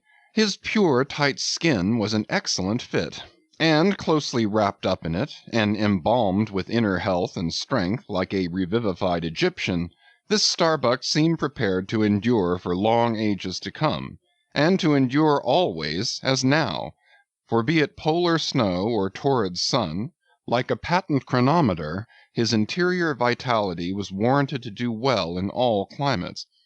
Looking into his eyes, you seemed to see there the yet lingering images of those thousandfold perils he had calmly confronted through life. A staid, steadfast man, whose life for the most part was a telling pantomime of action, and not a tame chapter of sounds. Yet for all his hardy sobriety and fortitude, there were certain qualities in him which at times affected, and in some cases seemed well nigh to overbalance all the rest. Uncommonly conscientious for a seaman, and endued with a deep natural reverence, the wild watery loneliness of his life did therefore strongly incline him to superstition, but to that sort of superstition which in some organizations seems rather to spring, somehow, from intelligence than from ignorance. Outward portents and inward presentiments were his, and if at times these things bent the welded iron of his soul, so much more did his far-away domestic memories of his young Cape wife and child tend to bend him still more from the original ruggedness of his nature, and open him still further to those latent influences which, in some honest-hearted men, restrain the gush of dare-devil daring so often evinced by others in the more perilous vicissitudes of the fisheries. "I will have no man in my boat," said Starbuck, "who is not afraid of a whale." By this he seemed to mean, not only that the most reliable and useful courage was that which arises from the fair estimation of the encountered peril, but that an utterly fearless man is a far more dangerous comrade than a coward. "Aye, aye," said Stubb, the second mate, "Starbuck there is as careful a man as you'll find anywhere in this fishery. But we shall ere long see what that word careful precisely means when used by a man like Stubb, or almost any other whale hunter. Starbuck was no crusader after perils. In him courage was not a sentiment, but a thing simply useful to him, and always at hand, upon all mortally practical occasions. Besides, he thought, perhaps, that in this business of whaling, courage was one of the great staple outfits of the ship, like her beef and her bread, and not to be foolishly wasted. Therefore he had no fancy for lowering for whales after sundown, nor for persisting in fighting a fish that too much persisted in fighting him. For, thought Starbuck, I am here in this critical ocean to kill whales for my living, and not to be killed by them for theirs. And that hundreds of men had been so killed, Starbuck well knew. What doom was his own father's? Where in the bottomless deeps could he find the torn limbs of his brother? With memories like these in him, and moreover given to a certain superstitiousness, as has been said, the courage of this Starbuck, which could nevertheless still flourish, must indeed have been extreme. But it was not in reasonable nature that a man so organized, and with such terrible experiences and remembrances as he had, it was not in nature that these things should fail in latently engendering an element in him which, under suitable circumstances, would break out from its confinement, and burn all his courage up. And brave as he might be, it was that sort of bravery chiefly, visible in some intrepid men, which, while generally abiding firm in the conflict with seas or winds or whales, or any of the ordinary irrational horrors of the world, yet cannot withstand those more terrific because more spiritual terrors, which sometimes menace you from the concentrating brow of an enraged and mighty man. But were the coming narrative to reveal in any instance the complete abasement of poor Starbuck's fortitude, scarce might I have the heart to write it, for it is a thing most sorrowful, nay shocking, to expose the fall of valor in the soul. Men may seem detestable as joint stock companies and nations. Knaves, fools, and murderers there may be. Men may have mean and meager faces. But man, in the ideal, is so noble and so sparkling, such a grand and glowing creature, that over any ignominious blemish in him all his fellows should run to throw their costliest robes. That immaculate manliness we feel within ourselves, so far within us that it remains intact though all the outer characters seem gone, bleeds with keenest anguish at the undraped spectacle of a valor-ruined man. Nor can piety itself, at such a shameful sight, completely stifle her upbraidings against the permitting stars. But this august dignity I treat of is not the dignity of kings and robes, but that abounding dignity which has no robed investiture. Thou shalt see it shining in the arm that wields a pick or drives a spike, that democratic dignity which, on all hands, radiates without end from God himself, the great God absolute, the center and circumference of all democracy, his omnipresence, our divine equality. If then to meanest mariners, and renegades, and castaways, I shall hereafter ascribe high qualities, though dark, weave round them tragic graces, if even the most mournful, perchance the most abased among them all, shall at times lift himself to the exalted mounts, if I shall touch that workman's arm with some ethereal light, if I shall spread a rainbow over his disastrous set of sun, then against all mortal critics bear me out in it, thou just spirit of equality, which has spread one royal mantle of humanity over all my kind. Bear me out in it, thou great democratic God, who didst not refuse the swart convict Bunyan the pale poetic pearl, thou who didst clothe with doubly hammered leaves of finest gold the stumped and paupered arm of old Cervantes, thou who didst pick up Andrew Jackson from the pebbles, who didst hurl him upon a war-horse, who didst thunder him higher than a throne, thou who, in all thy mighty earthly marchings, ever cullest thy selectest champions from the kingly commons, Bear me out in it, O God. Chapter 27. Knights and Squires. Stubb was the second mate. He was a native of Cape Cod, and hence, according to local usage, he was called a Cape Codman. A happy-go-lucky, neither craven nor valiant, taking perils as they came with an indifferent air, and while engaged in the most imminent crisis of the chase, toiling away calm and collected as a journeyman joiner engaged for the year. Good-humoured, easy, and careless, he presided over his whale-boat as if the most deadly encounter were but a dinner, and his crew all invited guests. He was as particular about the comfortable arrangement of his part of the boat as an old stage-driver is about the snugness of his box. When close to the whale, in the very deathlock of the fight, he handled his unpitying lance coolly and off-handedly, as a whistling tinker his hammer. He would hum over his old rig-a-dig tunes while flank and flank with the most exasperated monster. Long usage had, for this Stubb, converted the jaws of death into an easy-chair. What he thought of death itself there was no telling. Whether he ever thought of it at all might be a question.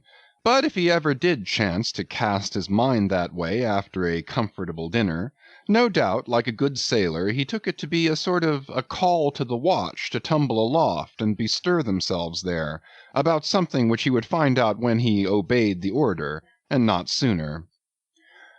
What, perhaps, with other things, made Stubb such an easy-going, unfearing man, so cheerfully trudging off with the burden of life in a world full of grave peddlers, all bowed to the ground with their packs, what helped to bring about that almost impious good humour of his, that thing must have been his pipe.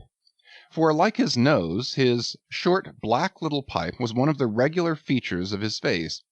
You would almost as soon have expected him to turn out of his bunk without his nose as without his pipe.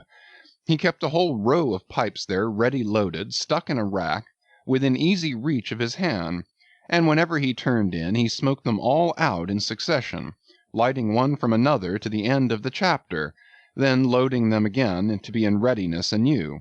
For when Stubb dressed, instead of first putting his legs into his trousers, he put his pipe into his mouth. I say this continual smoking must have been one cause, at least, of his peculiar disposition, for everyone knows that this earthly air, whether ashore or afloat, is terribly infected with the nameless miseries of the numberless mortals who have died exhaling it.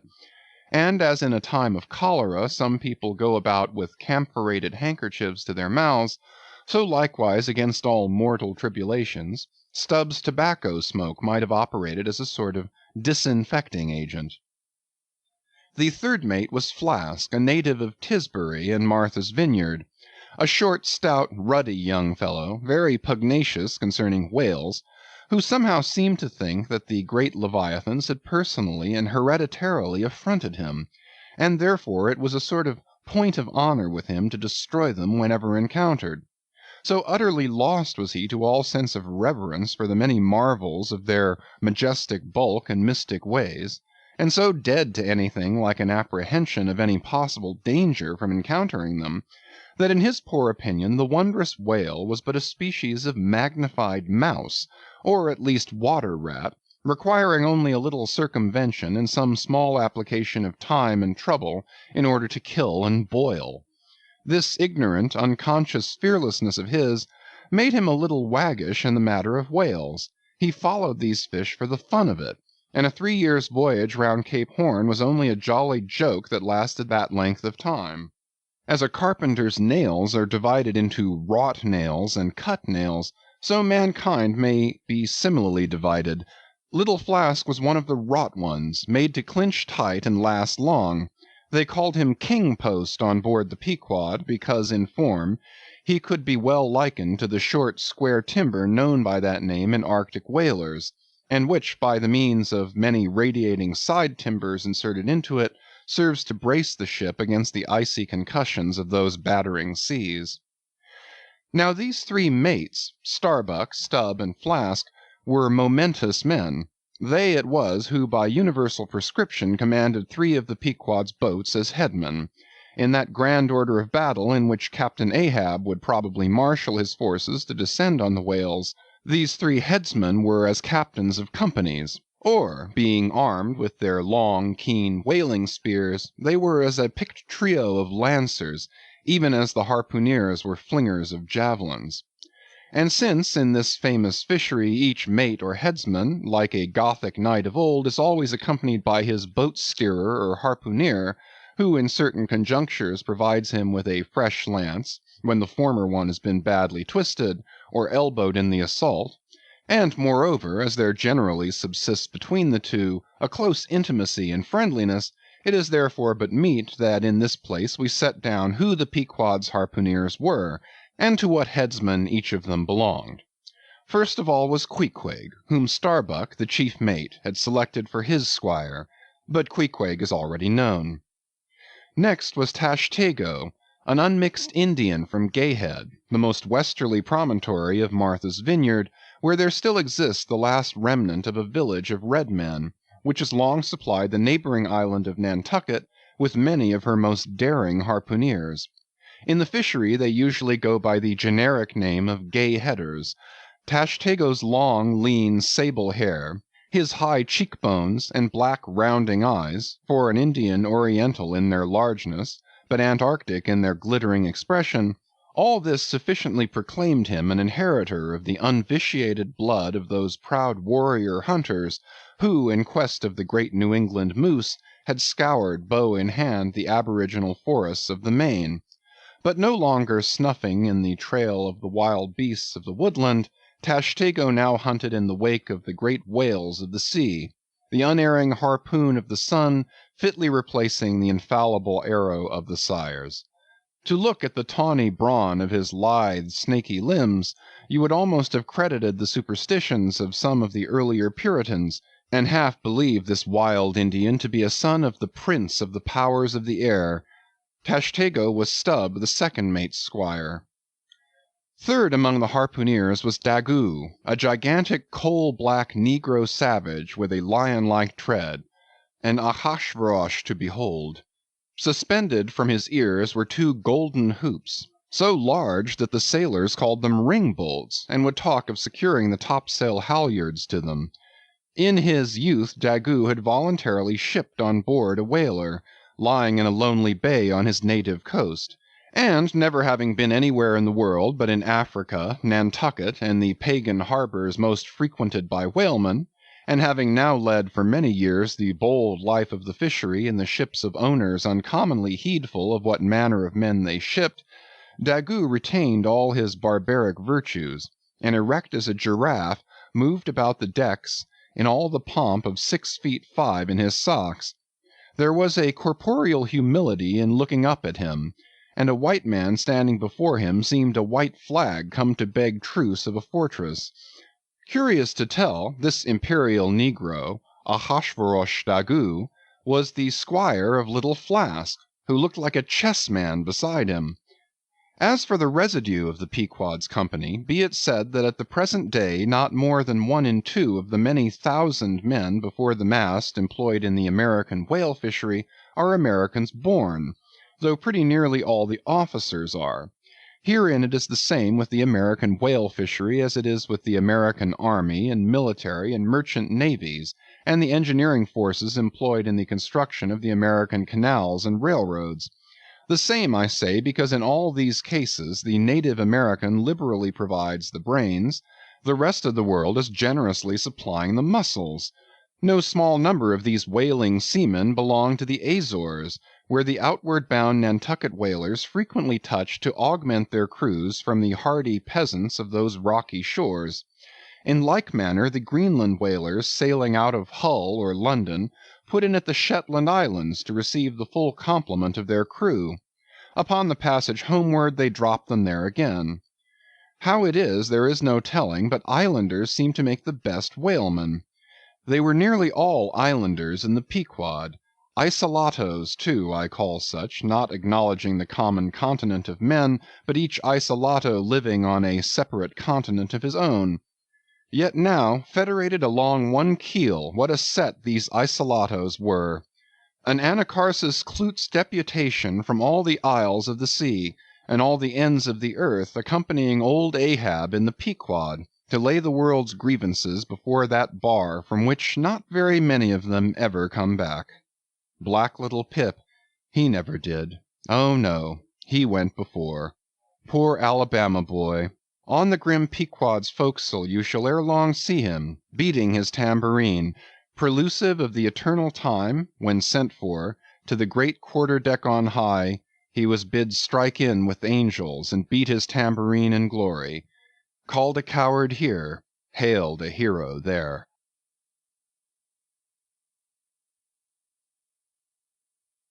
Chapter 28 Ahab.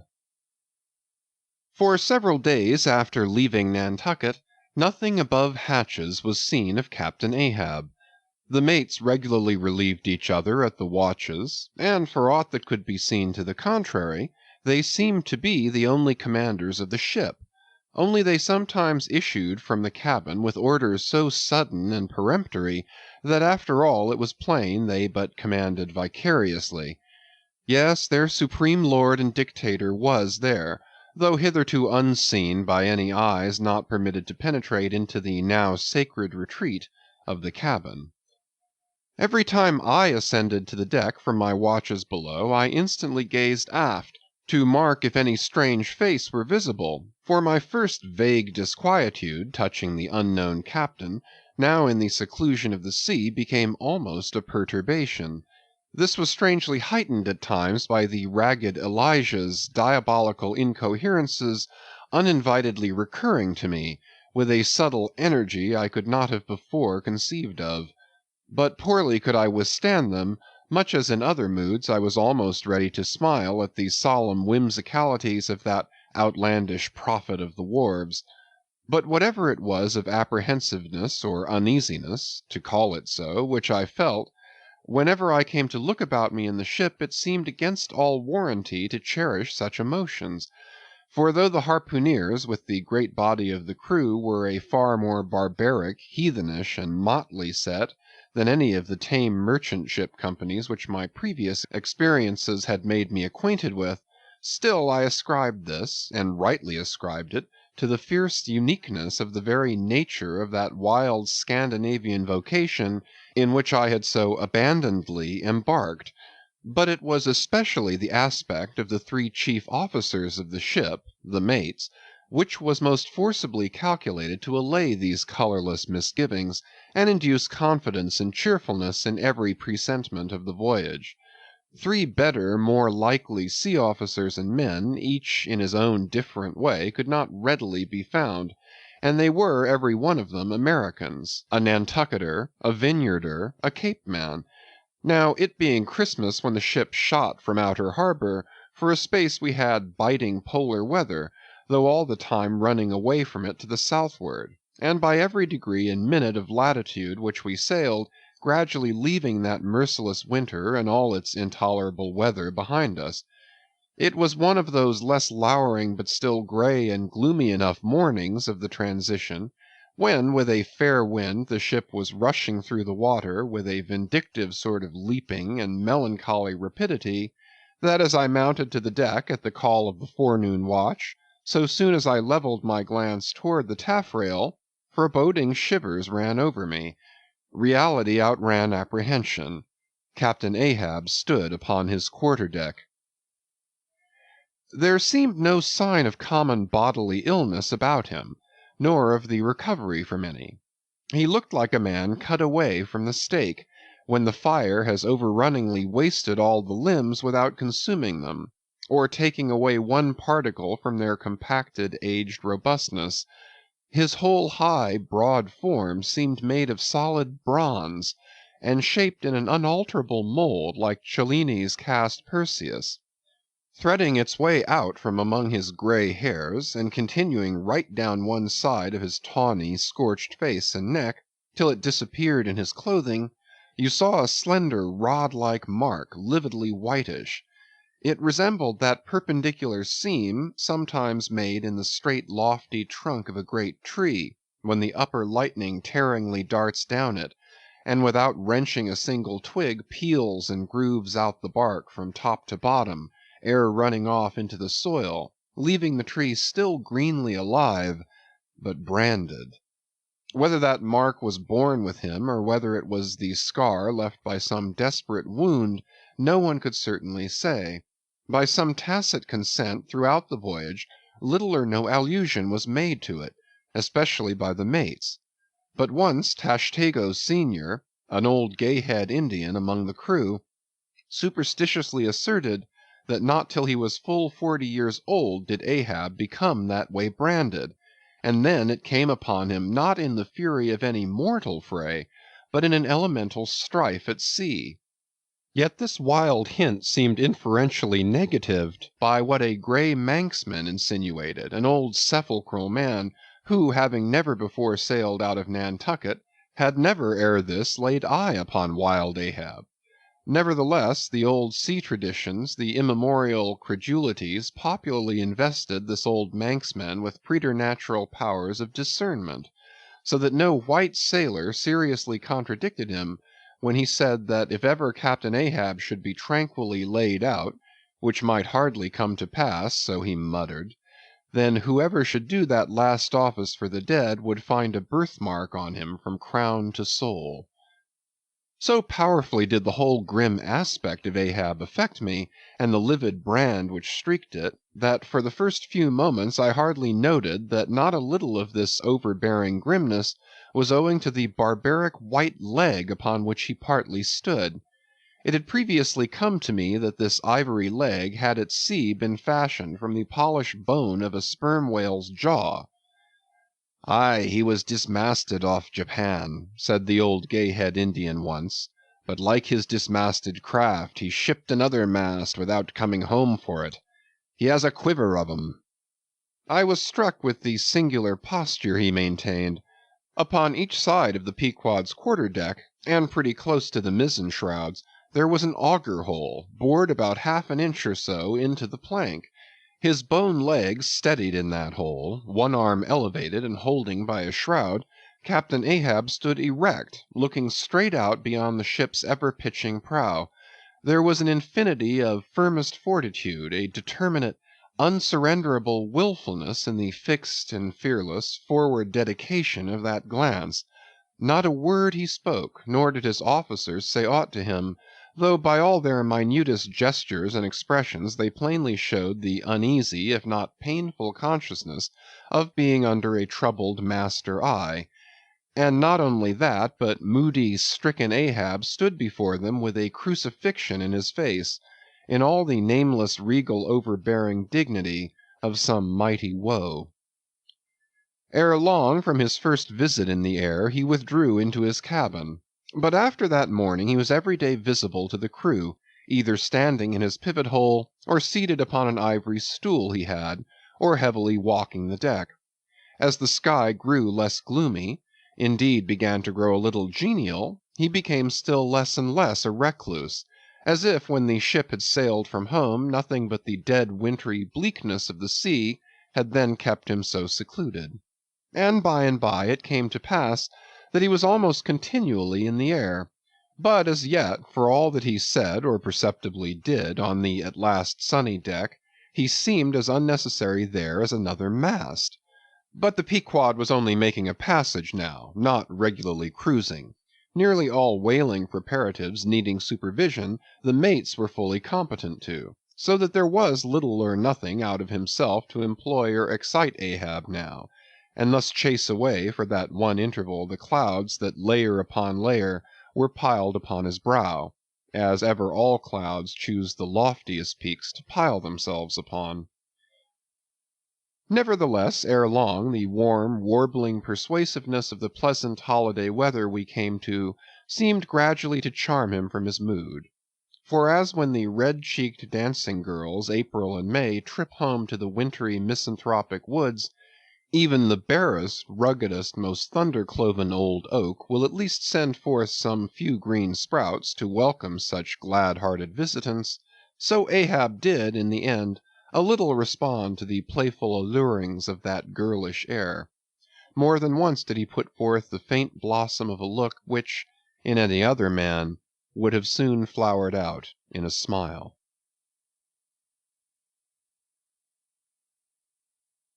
Chapter 29. Enter Ahab, to him Stubb. Some days elapsed, and, ice and icebergs all astern, the Pequod now went rolling through the bright Quito spring, which at sea almost perpetually reigns on the threshold of the eternal August of the tropic. The warmly cool, clear, ringing, perfumed, overflowing, redundant days were as crystal goblets of Persian sherbet, heaped up, flaked up with rose-water snow. The starred and stately nights seemed haughty dames in jewelled velvets, nursing at home in lonely pride the memory of their absent conquering earls, the golden-helmeted sons. For sleeping man 'twas hard to choose between such winsome days and such seducing nights. But all the witcheries of that unwaning weather did not merely lend new spells and potencies to the outward world. Inward they turned upon the soul, especially when the still mild hours of eve came on. Then memory shot her crystals as the clear ice most forms of noiseless twilights. And all these subtle agencies, more and more they wrought on Ahab's texture. Old age is always wakeful, as if, the longer linked with life, the less man has to do with aught that looks like death. Among sea commanders, the old greybeards will oftenest leave their berths to visit the night-cloak deck. It was so with Ahab, only that now of late he seemed so much to live in the open air, that truly speaking his visits were more to the cabin than from the cabin to the planks. "It feels like going down into one's tomb," he would mutter to himself, "for an old captain like me to be descending this narrow scuttle, to go to my grave-dug berth."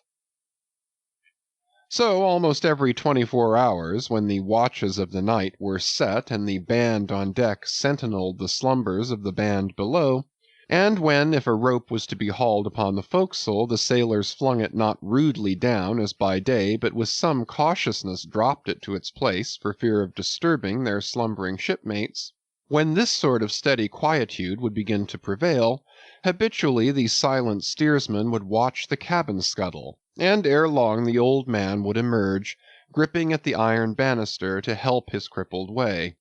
Some considering touch of humanity was in him, for at times like these he usually abstained from patrolling the quarter-deck, because to his wearied mates, seeking repose within 6 inches of his ivory heel, such would have been the reverberating crack and din of that bony step that their dreams would have been on the crunching teeth of sharks.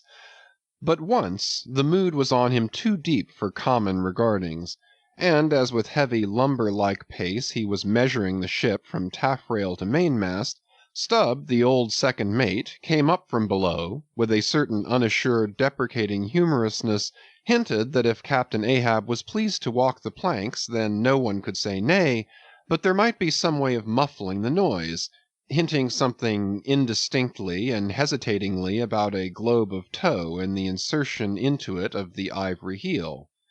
Ah, Stubb, thou didst not know Ahab then. "Am I a cannon ball, Stubb," said Ahab, "that thou wouldst wad me that fashion? But go thy ways, I had forgot. Below to thy nightly grave, where such as ye sleep between shrouds, to use ye to filling one at last. Down, dog, and kennel."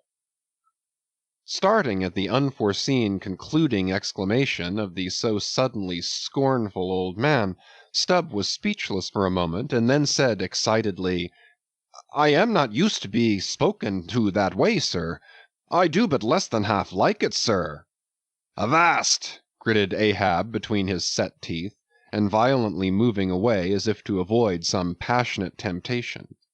"No, sir, not yet," said Stubb, emboldened. "I will not tamely be called a dog, sir." "Then be called 10 times a donkey and a mule and an ass, and begone, or I'll clear the world of thee." As he said this, Ahab advanced upon him with such overbearing terrors in his aspect, that Stubb involuntarily retreated. "I was never served so before without giving a hard blow for it," muttered Stubb, as he found himself descending the cabin scuttle. "It's very queer. Stop, Stubb. Somehow, now, I don't well know whether to go back and strike him, or what's that? Down here on my knees and pray for him? Yes, that was the thought coming up in me. But it would be the first time I ever did pray. It's queer, very queer. And he's queer, too. I take him fore and aft, he's about the queerest old man Stubb ever sailed with. How he flashed at me, his eyes like powder pans. Is he mad? Anyway, there's something on his mind, as sure as there must be something on a deck when it cracks. He ain't in his bed now, either, more than 3 hours out of 24, and he don't sleep then. Didn't that doughboy, the steward, tell me that of a morning he always finds the old man's hammock clothes all rumpled and tumbled, and the sheets down at the foot, and the coverlid almost tied into knots, and the pillow a sort of frightful hot, as though a baked brick had been on it. A hot old man. I guess he's got what some folks ashore call a conscience. It's a kind of tick-dolly row, they say. Worse nor a toothache. Well, well, I don't know what it is, but the Lord keep me from catching it. He's full of riddles. I wonder what he goes into the afterhold for every night, as Doughboy tells me he suspects. What's that for, I should like to know? Who's made appointments with him in the hold? Ain't that queer now? But there's no telling. It's the old game. Here goes for a snooze. Damn me, it's worth a fellow's while to be born into the world if only to fall right asleep. And now that I think of it, that's about the first thing babies do. And that's sort of queer, too. Damn me, but all things are queer, come to think of 'em. But that's against my principles. Think not is my 11th commandment, and sleep when you can is my 12th. So here goes again. But how's that? Didn't he call me a dog? Blazes! He called me 10 times a donkey and piled a lot of jackasses on top of that.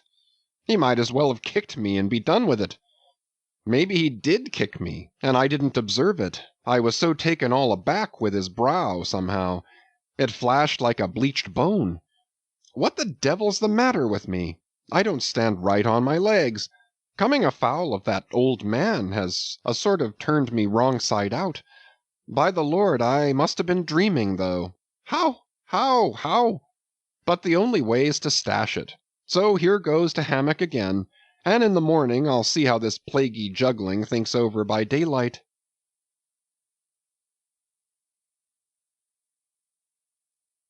Chapter 30. The Pipe. When Stubb had departed, Ahab stood for a while leaning over the bulwarks, and then, as had been usual with him of late, calling a sailor of the watch, he sent him below for his ivory stool and also his pipe. Lighting his pipe at the binnacle lamp and planting the stool on the weather side of the deck, he sat and smoked. In old Norse times the thrones of the sea-loving Danish kings were fabricated, saith tradition, of the tusks of the narwhale. How could one look at Ahab, then, seated on that tripod of bones, without bethinking him of the royalty it symbolized? For a Khan of the plank, and a king of the sea, and a great lord of Leviathans was Ahab. Some moments passed, during which the thick vapor came from his mouth in quick and constant puffs, which blew back again into his face. "How now?" he soliloquized at last, withdrawing the tube. "This smoking no longer soothes. Oh, my pipe! Hard must it go with me if thy charm be gone. Here have I been unconsciously toiling, not pleasuring, ay, and ignorantly smoking to windward all the while. To windward, and with such nervous whiffs, as if, like the dying whale, my final jets were the strongest and fullest of trouble. What business have I with this pipe? This thing that is meant for sereneness, to send up mild white vapors among mild white hairs, not among torn iron-grey locks like mine. I'll smoke no more." He tossed the still-lighted pipe into the sea. The fire hissed in the waves. The same instant the ship shot by the bubble the sinking pipe made. With slouched hat, Ahab lurchingly paced the planks.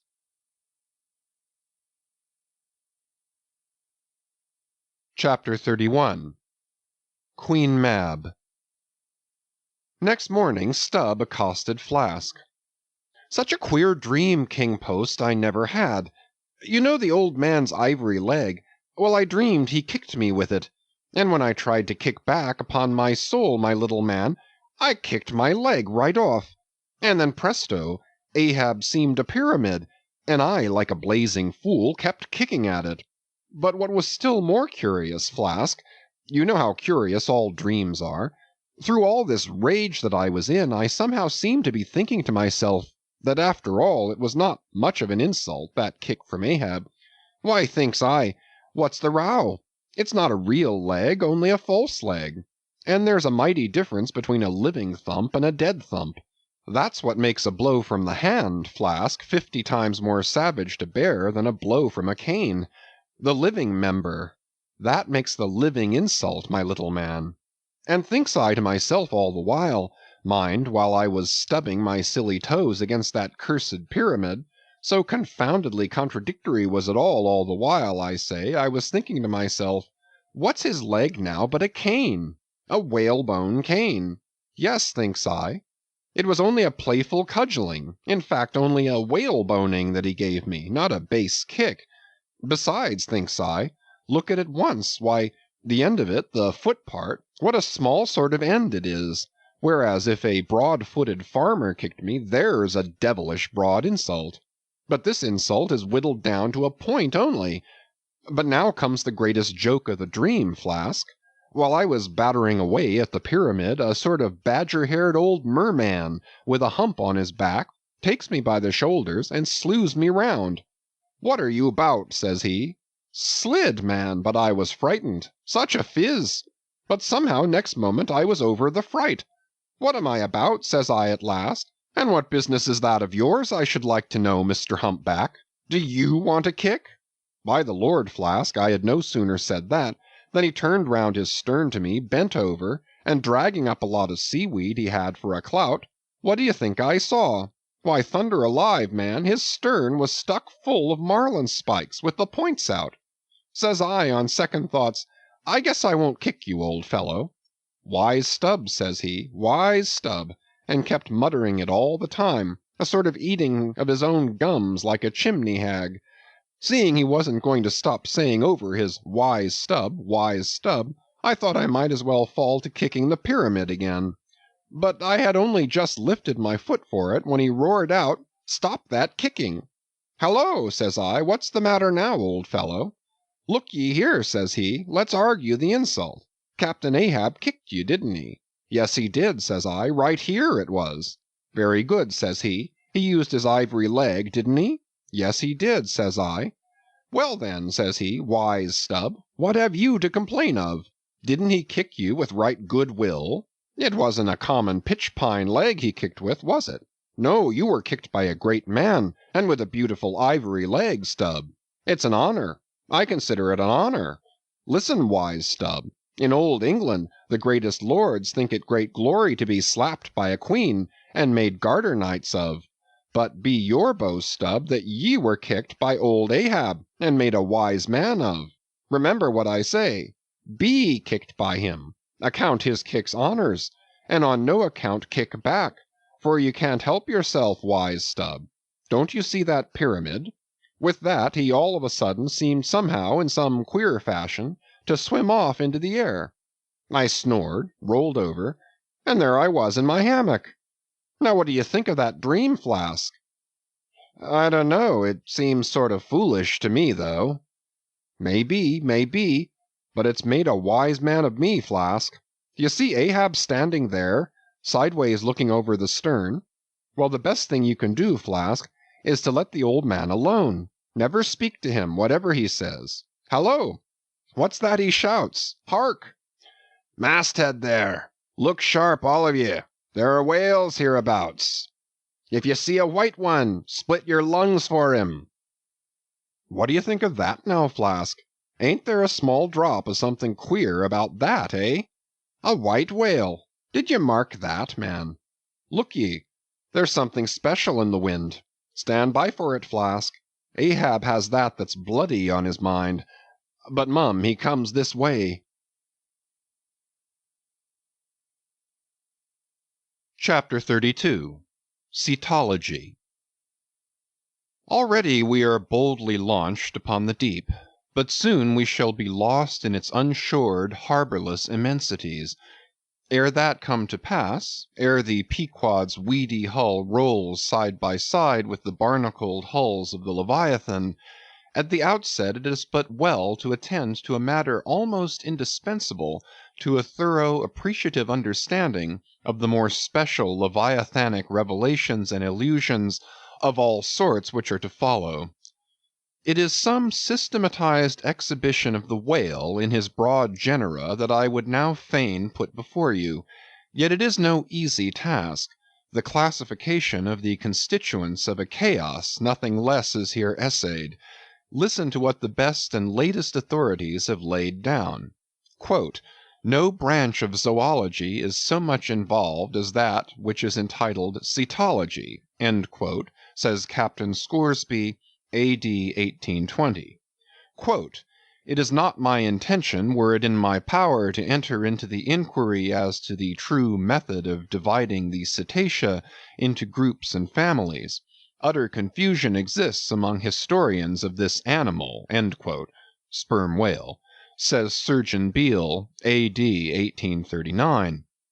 Quote, "Unfitness to pursue our research in the unfathomable waters," end quote. Quote, "Impenetrable veil covering our knowledge of the Cetacea," end quote. Quote, "A field strewn with thorns," end quote. Quote, "All these incomplete indications but serve to torture us naturalists," end quote. Thus speak of the whale, the great Cuvier and John Hunter, and Lesson, those lights of zoology and anatomy. Nevertheless, though of real knowledge there be little, yet of books there are a plenty, and so, in some small degree, with cetology or the science of whales. Many are the men, small and great, old and new, landsmen and seamen, who have at large or in little written of the whale. Run over a few: the authors of the Bible, Aristotle, Pliny, Aldrovandi, Sir Thomas Browne, Gesner, Ray, Linnaeus, Rondeletius, Willoughby, Green, Artedi, Sibbald, Brisson, Martin, Lacépède, Bonterre, Desmarets, Baron Cuvier, Frederick Cuvier, John Hunter, Owen, Scoresby, Beale, Bennett, J. Ross Browne, the author of Miriam Coffin, Olmsted, and the Reverend T. Cheever. But to what ultimate generalizing purpose all these have written, the above cited extracts will show. Of the names in this list of whale authors, only those following Owen ever saw living whales, and but one of them was a real professional harpooner and whaleman, I mean Captain Scoresby. On the separate subject of the Greenland or right whale, he is the best existing authority. But Scoresby knew nothing and says nothing of the great sperm whale, compared with which the Greenland whale is almost unworthy mentioning. And here be it said that the Greenland whale is a usurper upon the throne of the seas. He is not even by any means the largest of the whales. Yet owing to the long priority of his claims, and the profound ignorance which until some 70 years back invested the then fabulous or utterly unknown sperm whale, and which ignorance to this present day still reigns in all but some few scientific retreats and whale ports, this usurpation has been every way complete. Reference to nearly all the Leviathanic allusions in the great poets of past days will satisfy you that the Greenland whale, without one rival, was to them the monarch of the seas. But the time has at last come for a new proclamation. This is Charing Cross. Hear ye, good people all.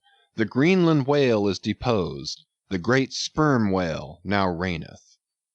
There are only two books in being which at all pretend to put the living sperm whale before you, and at the same time in the remotest degree succeed in the attempt.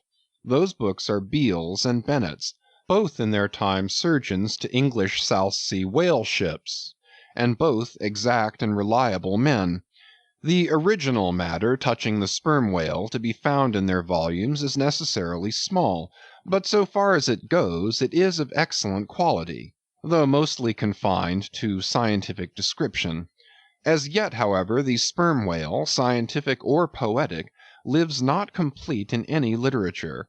Far above all other hunted whales, his is an unwritten life. Now the various species of whale need some sort of popular, comprehensive classification, if only an easy outline one for the present, hereafter to be filled in all its departments by subsequent laborers. As no better man advances to take this matter in hand, I hereupon offer my own poor endeavors. I promise nothing complete, because any human thing supposed to be complete must for that very reason infallibly be faulty. I shall not pretend to a minute anatomical description of the various species, or, in this place at least, to much of any description. My object here is simply to project the draft of a systematization of cetology. I am the architect, not the builder. But it is a ponderous task. No ordinary letter sorter in the post office is equal to it. To grope down into the bottom of the sea after them, to have one's hands among the unspeakable foundations, ribs and very pelvis of the world, this is a fearful thing. What am I that I should essay to hook the nose of this Leviathan? The awful tauntings in Job might well appall me. Will he, the Leviathan, make a covenant with thee? Behold, the hope of him is vain. But I have swam through libraries and sailed through oceans. I have had to do with whales with these visible hands. I am in earnest, and I will try. There are some preliminaries to settle. First, the uncertain, unsettled condition of this science of cetology is in the very vestibule attested by the fact that in some quarters it still remains a moot point whether the whale be a fish. In his System of Nature, A.D. 1776, Linnaeus declares, "I hereby separate the whales from the fish." But I of my own knowledge know that down to the year 1850, sharks and shad, alewives and herring, against Linnaeus's express edict, were still found dividing the possession of the same seas with the Leviathan. The grounds upon which Linnaeus would fain have banished the whales from the waters he states as follows: "On account of their warm bilocular heart, their lungs, their movable eyelids, their hollow ears, penem intrantem feminam mammis lactantem," and finally, "ex lege naturae jure meritoque." I submitted all this to my friends Simeon Macey and Charley Coffin of Nantucket, both messmates of mine in a certain voyage, and they united in the opinion that the reasons set forth were altogether insufficient. Charley profanely hinted they were humbug. Be it known that, waiving all argument, I take the good old-fashioned ground that the whale is a fish, and call upon holy Jonah to back me. This fundamental thing settled, the next point is, in what internal respect does the whale differ from other fish? Above, Linnaeus has given you those items, but in brief they are these: lungs and warm blood, whereas all other fish are lungless and cold-blooded. Next, how shall we define the whale by his obvious externals, so as conspicuously to label him for all time to come? To be short, then, a whale is a spouting fish with a horizontal tail. There you have him. However contracted, that definition is the result of expanded meditation. A walrus spouts much like a whale, but the walrus is not a fish because he is amphibious. But the last term of the definition is still more cogent, as coupled with the first. Almost anyone must have noticed that all the fish familiar to landsmen have not a flat but a vertical or up and down tail, whereas among spouting fish the tail, though it may be similarly shaped, invariably assumes a horizontal position. By the above definition of what a whale is, I do by no means exclude from the Leviathanic brotherhood any sea creature hitherto identified with the whale by the best informed Nantucketers, nor, on the other hand, link with it any fish hitherto authoritatively regarded as alien. Hence all the smaller spouting and horizontal-tailed fish must be included in this ground plan of cetology. Now then, come the grand divisions of the entire whale host. Footnote: I am aware that down to the present time the fish styled lamatins and dugongs, pigfish and sowfish of the coffins of Nantucket, are included by many naturalists among the whales. But as these pigfish are a noisy, contemptible set, mostly lurking in the mouths of rivers and feeding on wet hay, and especially as they do not spout, I deny their credentials as whales, and have presented them with their passports to quit the kingdom of cetology. First, according to magnitude, I divide the whales into 3 primary books, subdivisible into chapters, and these shall comprehend them all, both small and large. 1. The folio whale. 2. The octavo whale. 3. The duodecimo whale.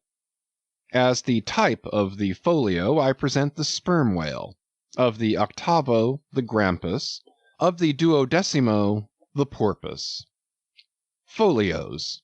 Among these I here include the following chapters: 1. The sperm whale. 2. The right whale. 3. The finback whale. 4. The humpback whale. 5. The razorback whale. 6. The sulphur bottom whale. Book 1. Folio. Chapter 1. Sperm whale.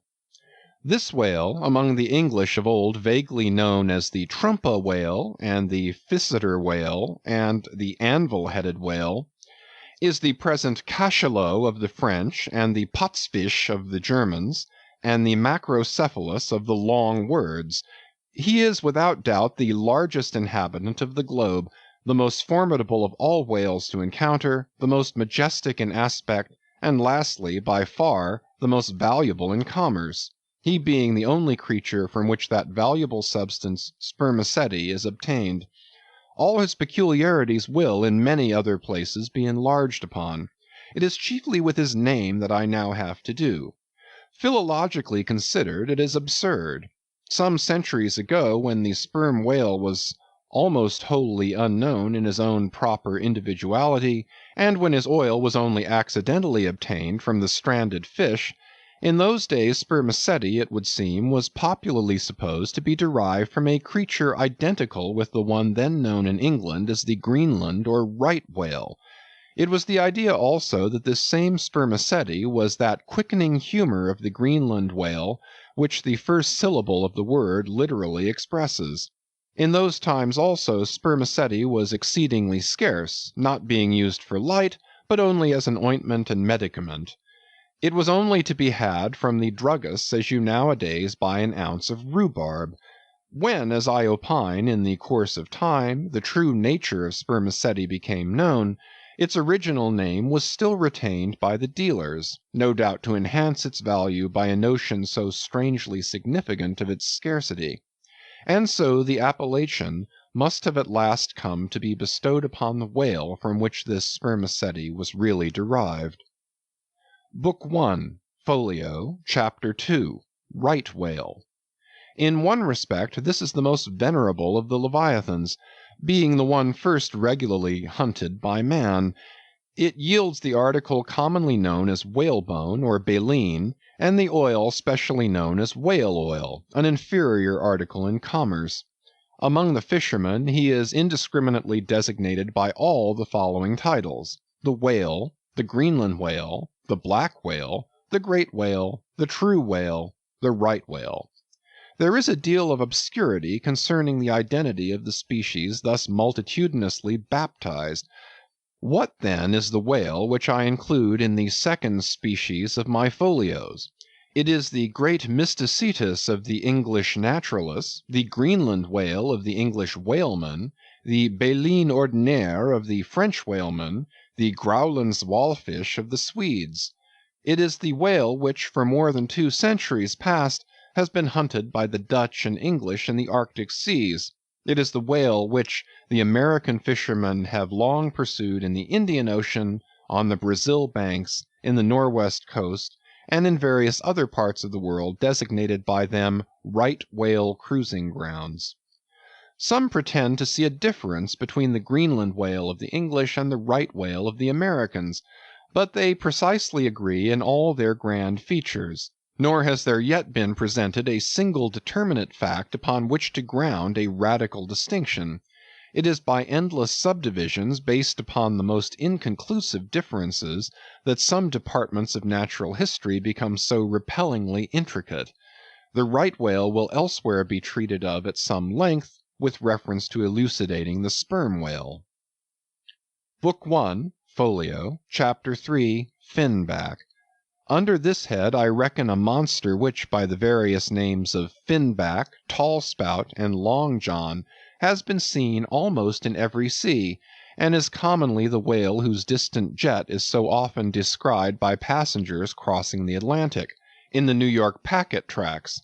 In the length he attains, and in his baleen, the finback resembles the right whale, but is of a less portly girth, and a lighter color, approaching to olive.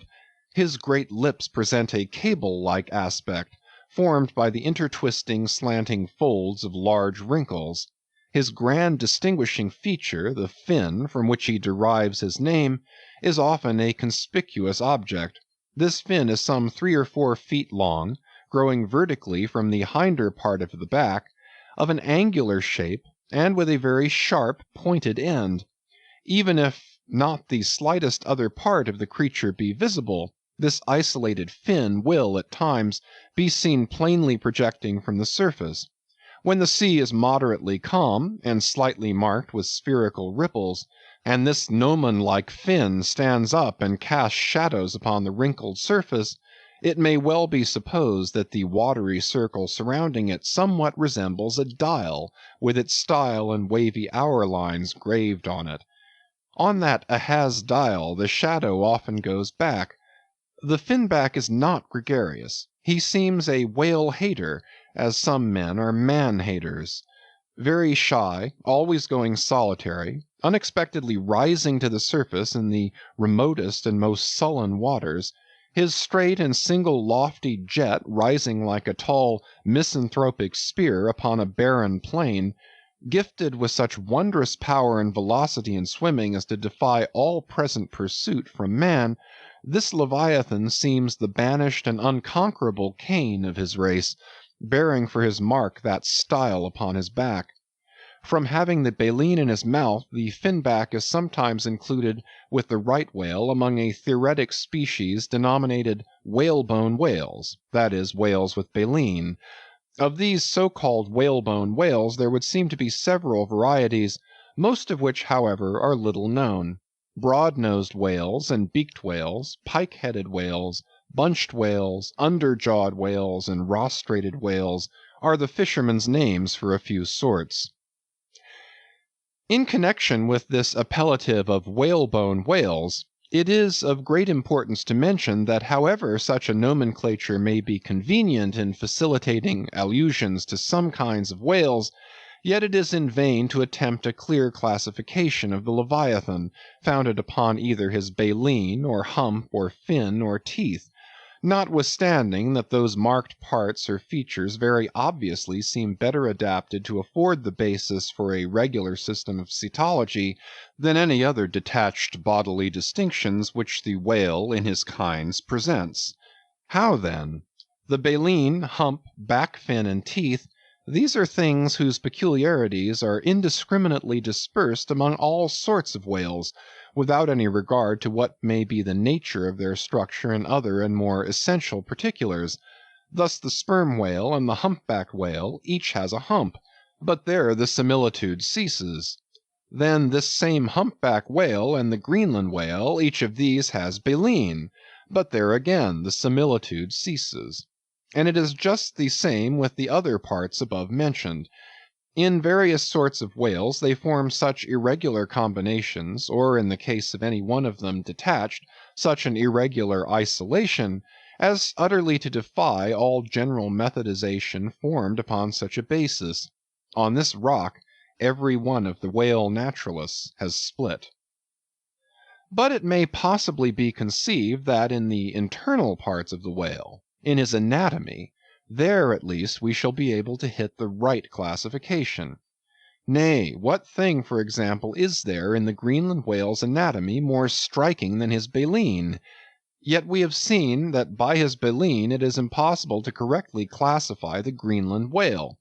And if you descend into the bowels of the various leviathans, why there you will not find distinctions a 50th part as available to the systematizer as those external ones already enumerated. What then remains? Nothing but to take hold of the whales bodily, in their entire liberal volume, and boldly sort them that way.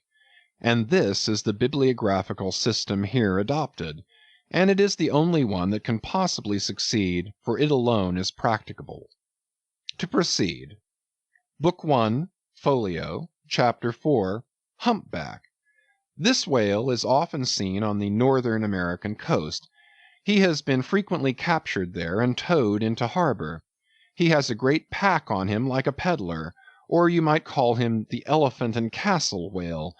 At any rate, the popular name for him does not sufficiently distinguish him, since the sperm whale also has a hump, though a smaller one. His oil is not very valuable. He has baleen. He is the most gamesome and light-hearted of all whales, making more gay foam and white water generally than any other of them. Book 1, Folio, Chapter 5, Razorback. Of this whale little is known but his name. I have seen him at a distance off Cape Horn. Of a retiring nature, he eludes both hunters and philosophers. Though no coward, he has never yet shown any part of him but his back, which rises in a long sharp ridge. Let him go. I know little more of him, and nor does anybody else. Book 1, Folio, Chapter 6, Sulphur Bottom. Another retiring gentleman, with a brimstone belly, doubtless got by scraping along the Tartarian tiles in some of his profounder divings. He is seldom seen, at least I have never seen him, except in the remoter southern seas, and then always at too great a distance to study his countenance. He is never chased, he would run away with rope walks of line. Prodigies are told of him. Adieu, Sulphur Bottom, I can say nothing more that is true of ye, nor can the oldest Nantucketer. Thus ends Book 1, Folio, and now begins Book 2, Octavo. Octavos. These embrace the whales of middling magnitude, among which present may be numbered 1. The Grampus, 2. The Blackfish, 3. The Narwhale, 4. The Thrasher, 5. The Killer. Footnote. Why this book of whales is not denominated the Quarto is very plain, because while the whales of this order, though smaller than those of the former order, nevertheless retain a proportionate likeness to them in figure, yet the bookbinder's quarto volume, in its dimensioned form, does not preserve the shape of the folio volume, but the octavo volume does. End of footnote. Book 2, Octavo, Chapter 1, Grampus. Though this fish, whose loud sonorous breathing, or rather blowing, has furnished a proverb to landsmen, is so well known a denizen of the deep, yet he is not popularly classed among whales. But possessing all the grand distinctive features of the Leviathan, most naturalists have recognized him for one. He is of moderate octavo size, varying from 15 to 25 feet in length, and of corresponding dimensions round the waist. He swims in herds. He is never regularly hunted, though his oil is considerable in quantity, and pretty good for light. By some fishermen his approach is regarded as premonitory of the advance of the great sperm whale. Book 2, Octavo, Chapter 2, Blackfish. I give the popular fishermen's names for all these fish, for generally they are best. Where any name happens to be vague or inexpressive, I shall say so, and suggest another. I do so now touching the blackfish, so called, because blackness is the rule among almost all whales. So call him the Hyena whale, if you please. His voracity is well known, and from the circumstance that the inner angles of his lips are curved upwards, he carries an everlasting Mephistophelian grin on his face. This whale averages some 16 or 18 feet in length. He is found in almost all latitudes. He has a peculiar way of showing his dorsal hooked fin in swimming, which looks something like a Roman nose. When not more profitably employed, the sperm whale hunters sometimes capture the Hyena whale to keep up the supply of cheap oil for domestic employment, as some frugal housekeepers in the absence of company and quite alone by themselves, burn unsavory tallow instead of odorous wax.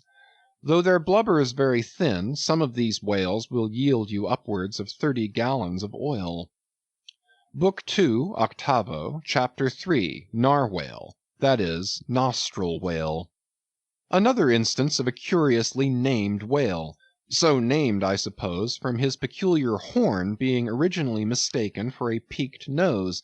The creature is some 16 feet in length, while its horn averages 5 feet, though some exceed 10, and even attain to 15 feet. Strictly speaking, this horn is but a lengthened tusk, growing out from the jaw in a line a little depressed from the horizontal. But it is only found on the sinister side, which has an ill effect, giving its owner something analogous to the aspect of a clumsy left‐handed man. What precise purpose this ivory horn or lance answers, it would be hard to say. It does not seem to be used like the blade of the swordfish and billfish, though some sailors tell me that the Narwhale employs it for a rake in turning over the bottom of the sea for food.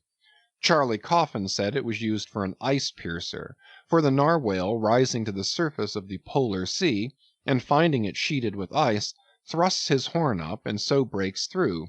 But you cannot prove either of these surmises to be correct. My own opinion is, that however this one-sided horn may really be used by the Narwhale, however that may be, it would certainly be very convenient to him for a folder in reading pamphlets. The Narwhale I have heard called the tusked whale, the horned whale, and the unicorn whale. He is certainly a curious example of the unicornism to be found in almost every kingdom of animated nature. From certain cloistered old authors I have gathered that this same sea unicorn's horn was in ancient days regarded as the great antidote against poison, and as such preparations of it brought immense prices. It was also distilled to a volatile salts for fainting ladies, the same way that the horns of the male deer are manufactured into hartshorn. Originally it was in itself accounted an object of great curiosity. Blackletter tells me that Sir Martin Frobisher, on his return from that voyage when Queen Bess did gallantly wave her jewelled hand to him from a window of Greenwich Palace, as his bold ship sailed down the Thames, "When Sir Martin returned from that voyage," saith Blackletter, "on bended knees he presented to her Highness a prodigious long horn of the Narwhale, which for a long period after hung in the castle at Windsor."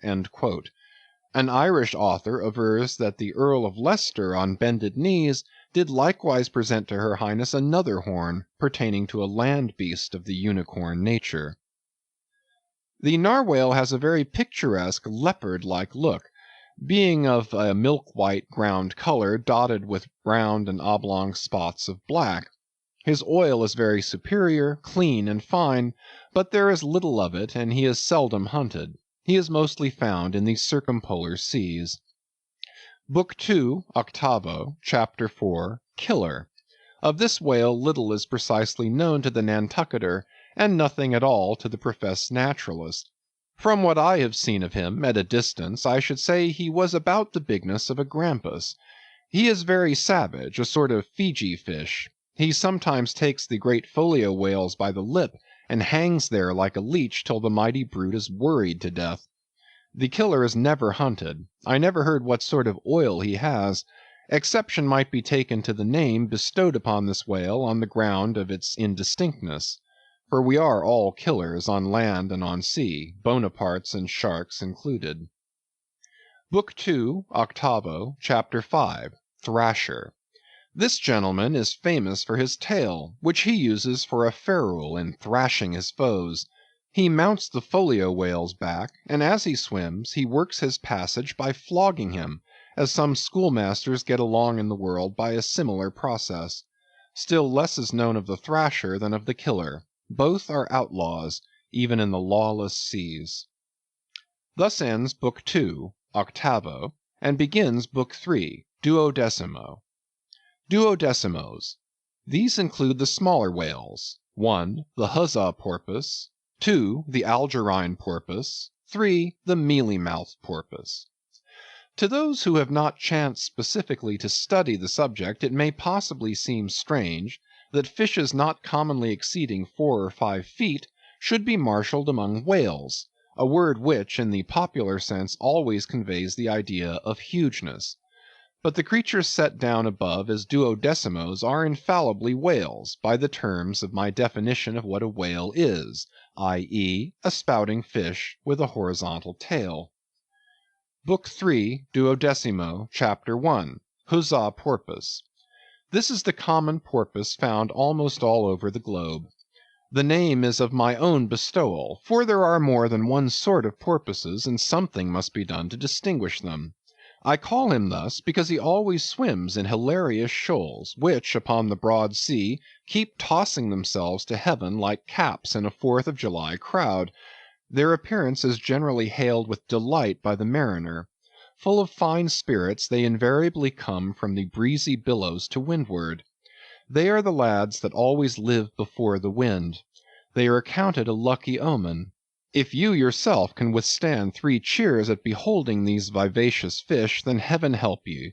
The spirit of godly gamesomeness is not in you. A well-fed, plump huzza porpoise will yield you 1 good gallon of good oil, but the fine and delicate fluid extracted from his jaws is exceedingly valuable. It is in request among jewelers and watchmakers. Sailors put it on their hones. Porpoise meat is good eating, you know. It may never have occurred to you that a porpoise spouts. Indeed, his spout is so small that it is not very readily discernible. But the next time you have a chance, watch him, and you will then see the great sperm whale himself in miniature. Book 3, duodecimo, Chapter 2, Algerine Porpoise. A pirate. Very savage. He is only found, I think, in the Pacific. He is somewhat larger than the huzza porpoise, but much of the same general make. Provoke him, and he will buckle to a shark. I have lowered for him many times, but never yet saw him captured. Book 3, duodecimo, Chapter 3, Mealy-mouthed Porpoise. The largest kind of porpoise, and only found in the Pacific, so far as it is known. The only English name by which he has hitherto been designated is that of the fishers, right whale porpoise, from the circumstance that he is chiefly found in the vicinity of that folio. In shape he differs in some degree from the huzza porpoise, being of a less rotund and jolly girth. Indeed, he is of quite a neat and gentlemanlike figure. He has no fins on his back; most other porpoises have. He has a lovely tail, and sentimental Indian eyes of a hazel hue. But his mealy mouth spoils all. Though his entire back, down to his side fins, is of a deep sable, yet a boundary line, distinct as the mark in a ship's hull, called the bright waist, that line streaks him from stem to stern, with 2 separate colors, black above and white below. The white comprises part of his head and the whole of his mouth, which makes him look as if he had just escaped from a felonious visit to a meal bag. A most mean and mealy aspect. His oil is much like that of the common porpoise. Beyond the duodecimo this system does not proceed, inasmuch as the porpoise is the smallest of the whales. Above you have all the leviathans of note. But there are a rabble of uncertain, fugitive, half-fabulous whales, which, as an American whaleman, I know by reputation, but not personally. I shall enumerate them by their forecastle appellations, for possibly such a list may be valuable to future investigators, who may complete what I have here but begun. If any of the following whales shall hereafter be caught and marked, then he can readily be incorporated into this system, according to his folio, octavo, or duodecimo magnitude: the bottle-nose whale, the junk whale, the pudding-headed whale, the Cape whale, the leading whale, the cannon whale, the scrag whale, the coppered whale, the elephant whale, the iceberg whale, the quag whale, the blue whale, etc. From Icelandic, Dutch, and Old English authorities, there might be quoted other lists of uncertain whales, blessed with all manner of uncouth names, but I omit them as altogether obsolete, and can hardly help suspecting them for mere sounds full of leviathanism, but signifying nothing. Finally, it was stated at the outset that this system would not be here and at once perfected. You cannot but plainly see that I have kept my word. But I now leave my cetological system standing thus unfinished, even as the great cathedral of Cologne was left, with the crane still standing upon the top of the uncompleted tower. For small erections may be finished by their first architects. Grand ones, true ones, ever leave the copestone to posterity. God keep me from ever completing anything. This whole book is but a draught, nay, but the draught of a draught. Oh, time, strength, cash, and patience.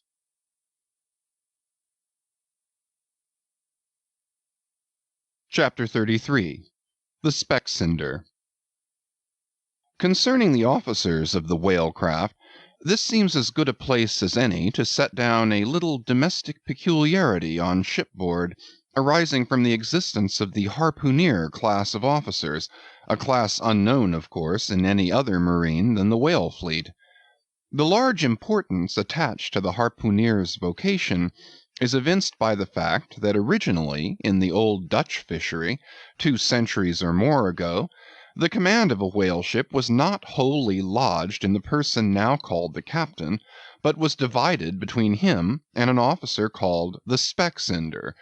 Literally, this word means fat cutter. Usage, however, in time made it equivalent to chief harpooneer.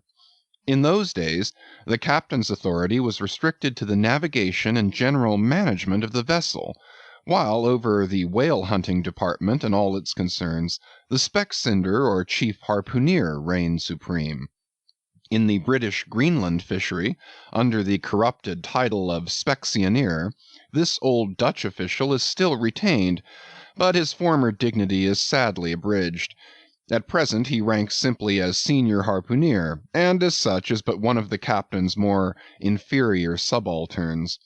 Nevertheless, as upon good conduct of the harpooneers the success of a whaling voyage largely depends, and since in the American fishery he is not only an important officer in the boat, but under certain circumstances, night watches on a whaling ground, the command of the ship's deck is also his, therefore the grand political maxim of the sea demands that he should nominally live apart from the men before the mast, and be in some way distinguished as their professional superior, though always by them familiarly regarded as their social equal. Now the grand distinction drawn between officer and man at sea is this: the first lives aft, the last forward. Hence, in whale ships and merchantmen alike, the mates have their quarters with the captain, and so too, in most of the American whalers, the harpooneers are lodged in the after part of the ship. That is to say, they take their meals in the captain's cabin, and sleep in a place indirectly communicating with it. Though the long period of a southern whaling voyage, by far the longest of all voyages now or ever made by man, the peculiar perils of it, and the community of interest prevailing among a company, all of whom, high or low, depend for their profits, not upon fixed wages, but upon their common luck, together with their common vigilance, intrepidity, and hard work, though all these things do, in some cases, tend to beget a less rigorous discipline than in merchantmen generally, yet never mind how much like an old Mesopotamian family these whalemen may, in some primitive instances, live together. For all that, the punctilious externals, at least, of the quarter-deck are seldom materially relaxed, and in no instance done away. Indeed, many are the Nantucket ships in which you will see the skipper parading his quarter-deck with an elated grandeur not surpassed in any military navy, nay, extorting almost as much outward homage as if he wore the imperial purple, not the shabbiest of pilot cloth. And though of all men the moody captain of the Pequod was the least given to that sort of shallowest assumption, and though the only homage he ever exacted was implicit, instantaneous obedience, though he required no man to remove the shoes from his feet ere stepping upon the quarter-deck, and though there were times when, owing to peculiar circumstances connected with events hereafter to be detailed, he addressed them in unusual terms, whether of condescension or in terrorem or otherwise, yet even Captain Ahab was by no means unobservant of the paramount forms and usages of the sea. Nor, perhaps, will it fail to be eventually perceived that behind those forms and usages, as it were, he sometimes masked himself, incidentally making use of them for other and more private ends than they were legitimately intended to subserve. That certain sultanism of his brain, which had otherwise in good degree remained unmanifested, through those forms that same sultanism became incarnate in an irresistible dictatorship. For be a man's intellectual superiority what it will, it can never assume the practical available supremacy over other men without the aid of some sort of external arts and entrenchments, always in themselves more or less paltry and base. This it is that forever keeps God's true princes of the empire from the world's hustings, and leaves the highest honors that this air can give to those men who become famous more through their infinite inferiority to the choice hidden handful of the divine inert, than through their undoubted superiority over the dead level of the mass. Such large virtue lurks in these small things when extreme political superstitions invest them, that in some royal instances even to idiot imbecility they have imparted potency. But when, as in the case of Nicholas the Tsar, the ringed crown of geographical empire encircles an imperial brain, then the plebeian herds crouch abased before the tremendous centralization, nor will the tragic dramatist who would depict moral indomitableness in its fullest sweep and direct swing ever forget a hint incidentally so important in his art as the one now alluded to. But Ahab, my captain, still moves before me in all his Nantucket grimness and shagginess, and in this episode touching emperors and kings, I must not conceal that I have only to do with a poor old whale hunter like him. And therefore all outward majestical trappings and housings are denied me. O Ahab, what shall be grand in thee, it must needs be plucked at from the skies, and dived for in the deep, and featured in the unbodied air.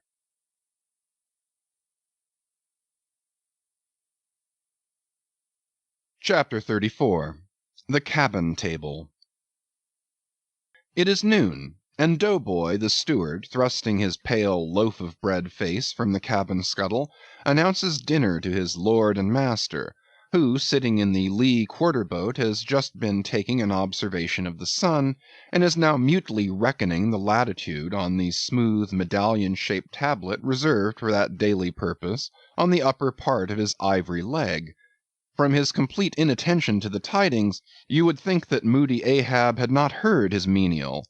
But presently catching hold of the mizzen shrouds, he swings himself to the deck, and in an even, unexhilarated voice, saying, "Dinner, Mr. Starbuck," disappears into the cabin. When the last echo of his sultan's step has died away, and Starbuck, the first Emir, has every reason to suppose that he is seated, then Starbuck rouses from his quietude, takes a few turns along the planks, and after a grave peep into the binnacle, says with some touch of pleasantness, "Dinner, Mr. Stubb," and descends the scuttle. The second Emir lounges about the rigging awhile, and then slightly shaking the main brace to see whether it will be all right with that important rope, he likewise takes up the old burden, and with a rapid "Dinner, Mr. Flask," follows after his predecessors.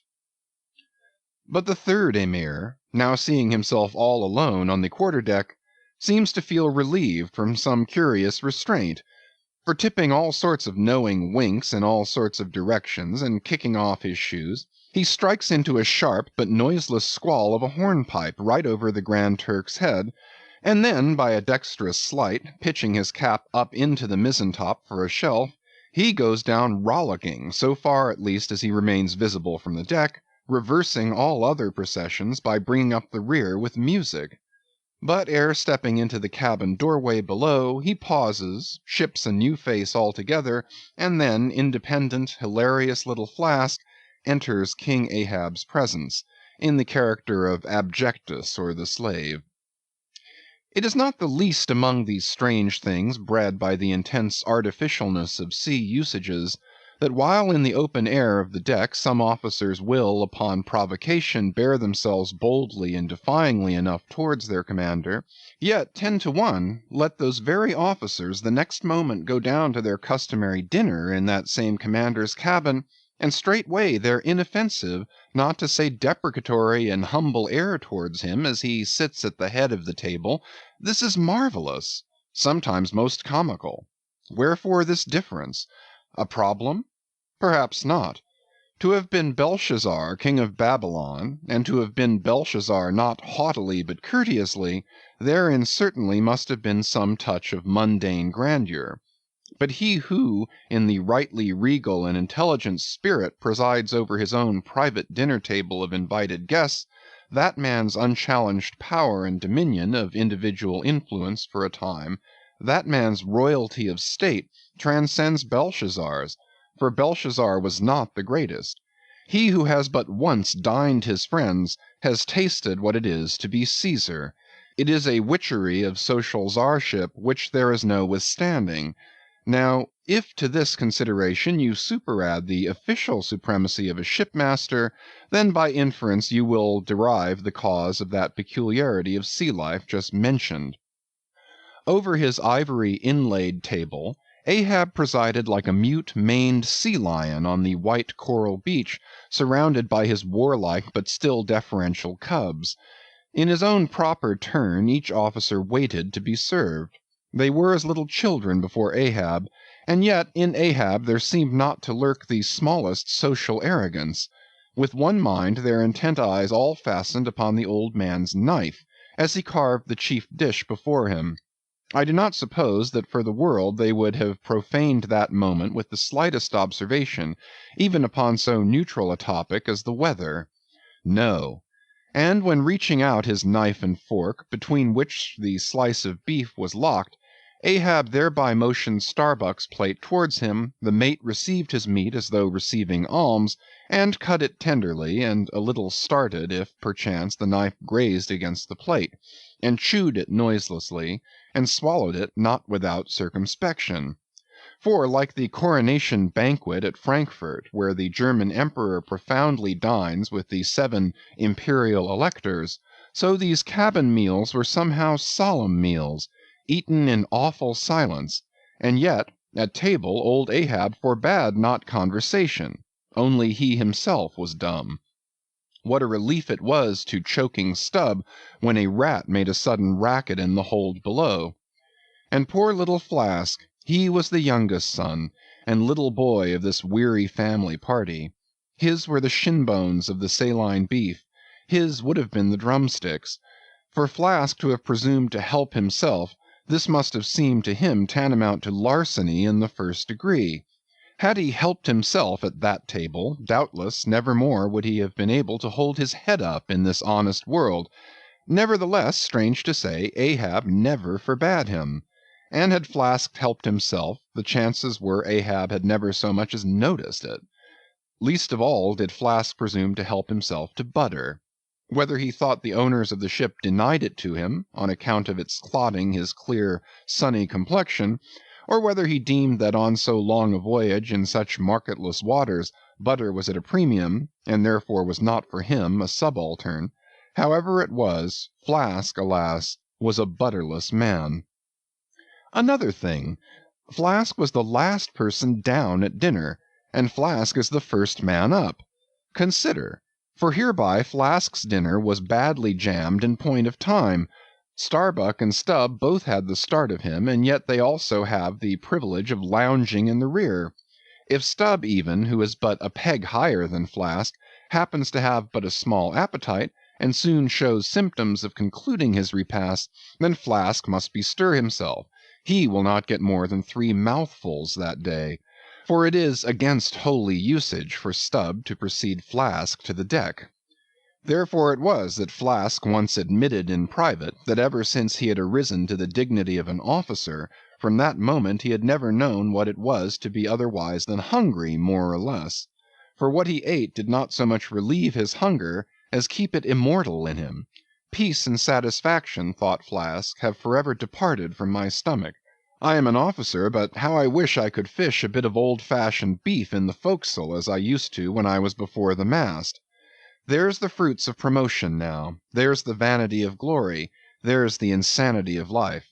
Besides, if it were so that any mere sailor of the Pequod had a grudge against Flask in Flask's official capacity, all that sailor had to do in order to obtain ample vengeance was to go aft at dinner time and get a peep at Flask through the cabin skylight, sitting silly and dumbfounded before awful Ahab.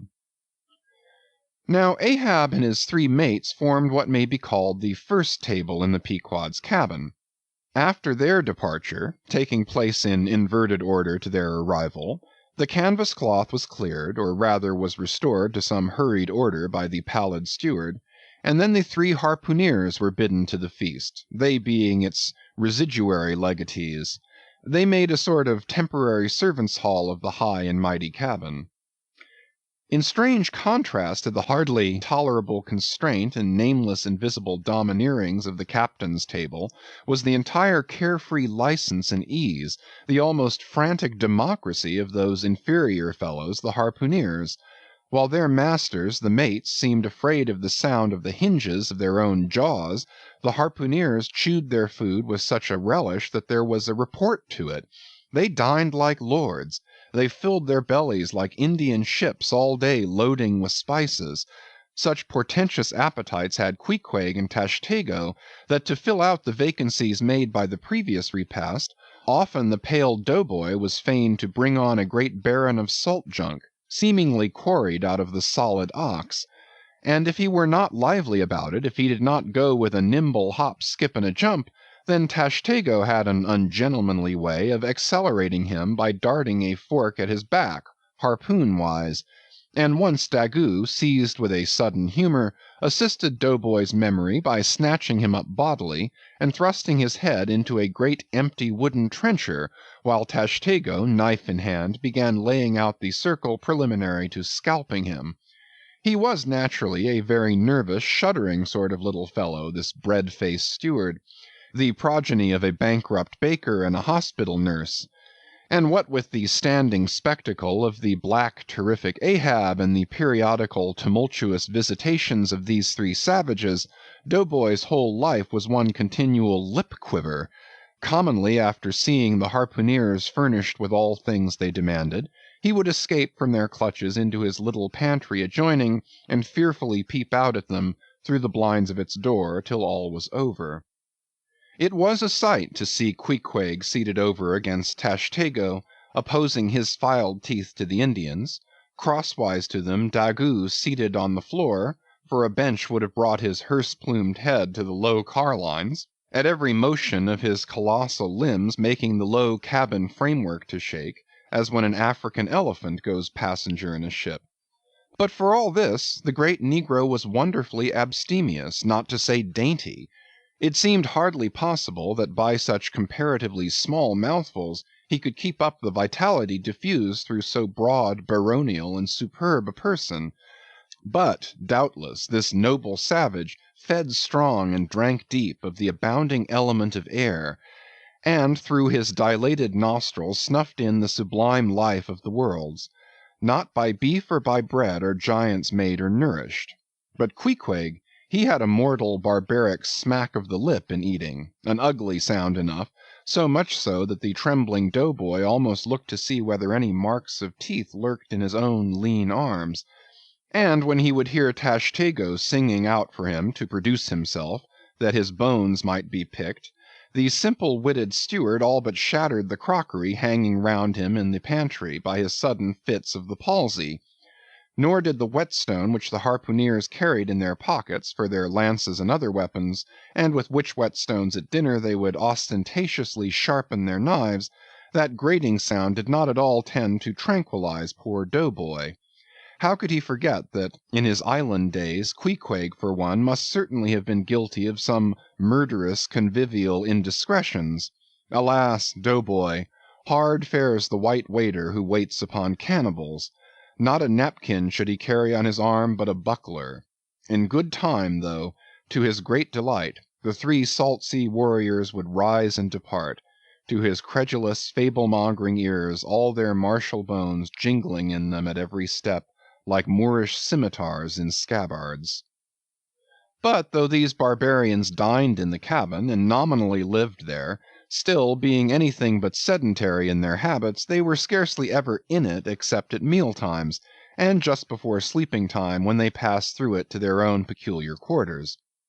In this one matter Ahab seemed no exception to most American whale captains, who, as a set, rather incline to the opinion that by rights the ship's cabin belongs to them, and that it is by courtesy alone that anybody else is at any time permitted there.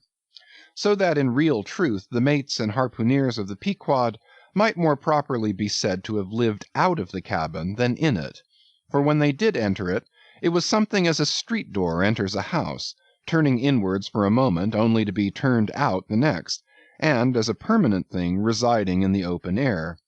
Nor did they lose much hereby. In the cabin was no companionship. Socially, Ahab was inaccessible.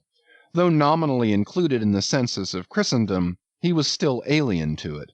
He lived in the world as the last of the grizzly bears lived in settled Missouri. And as when spring and summer had departed, that wild Logan of the woods, burying himself in the hollow of a tree, lived out the winter there, sucking his own paws, so in his inclement, howling old age, Ahab's soul, shut up in the caved trunk of his body, there fed upon the sullen paws of its gloom.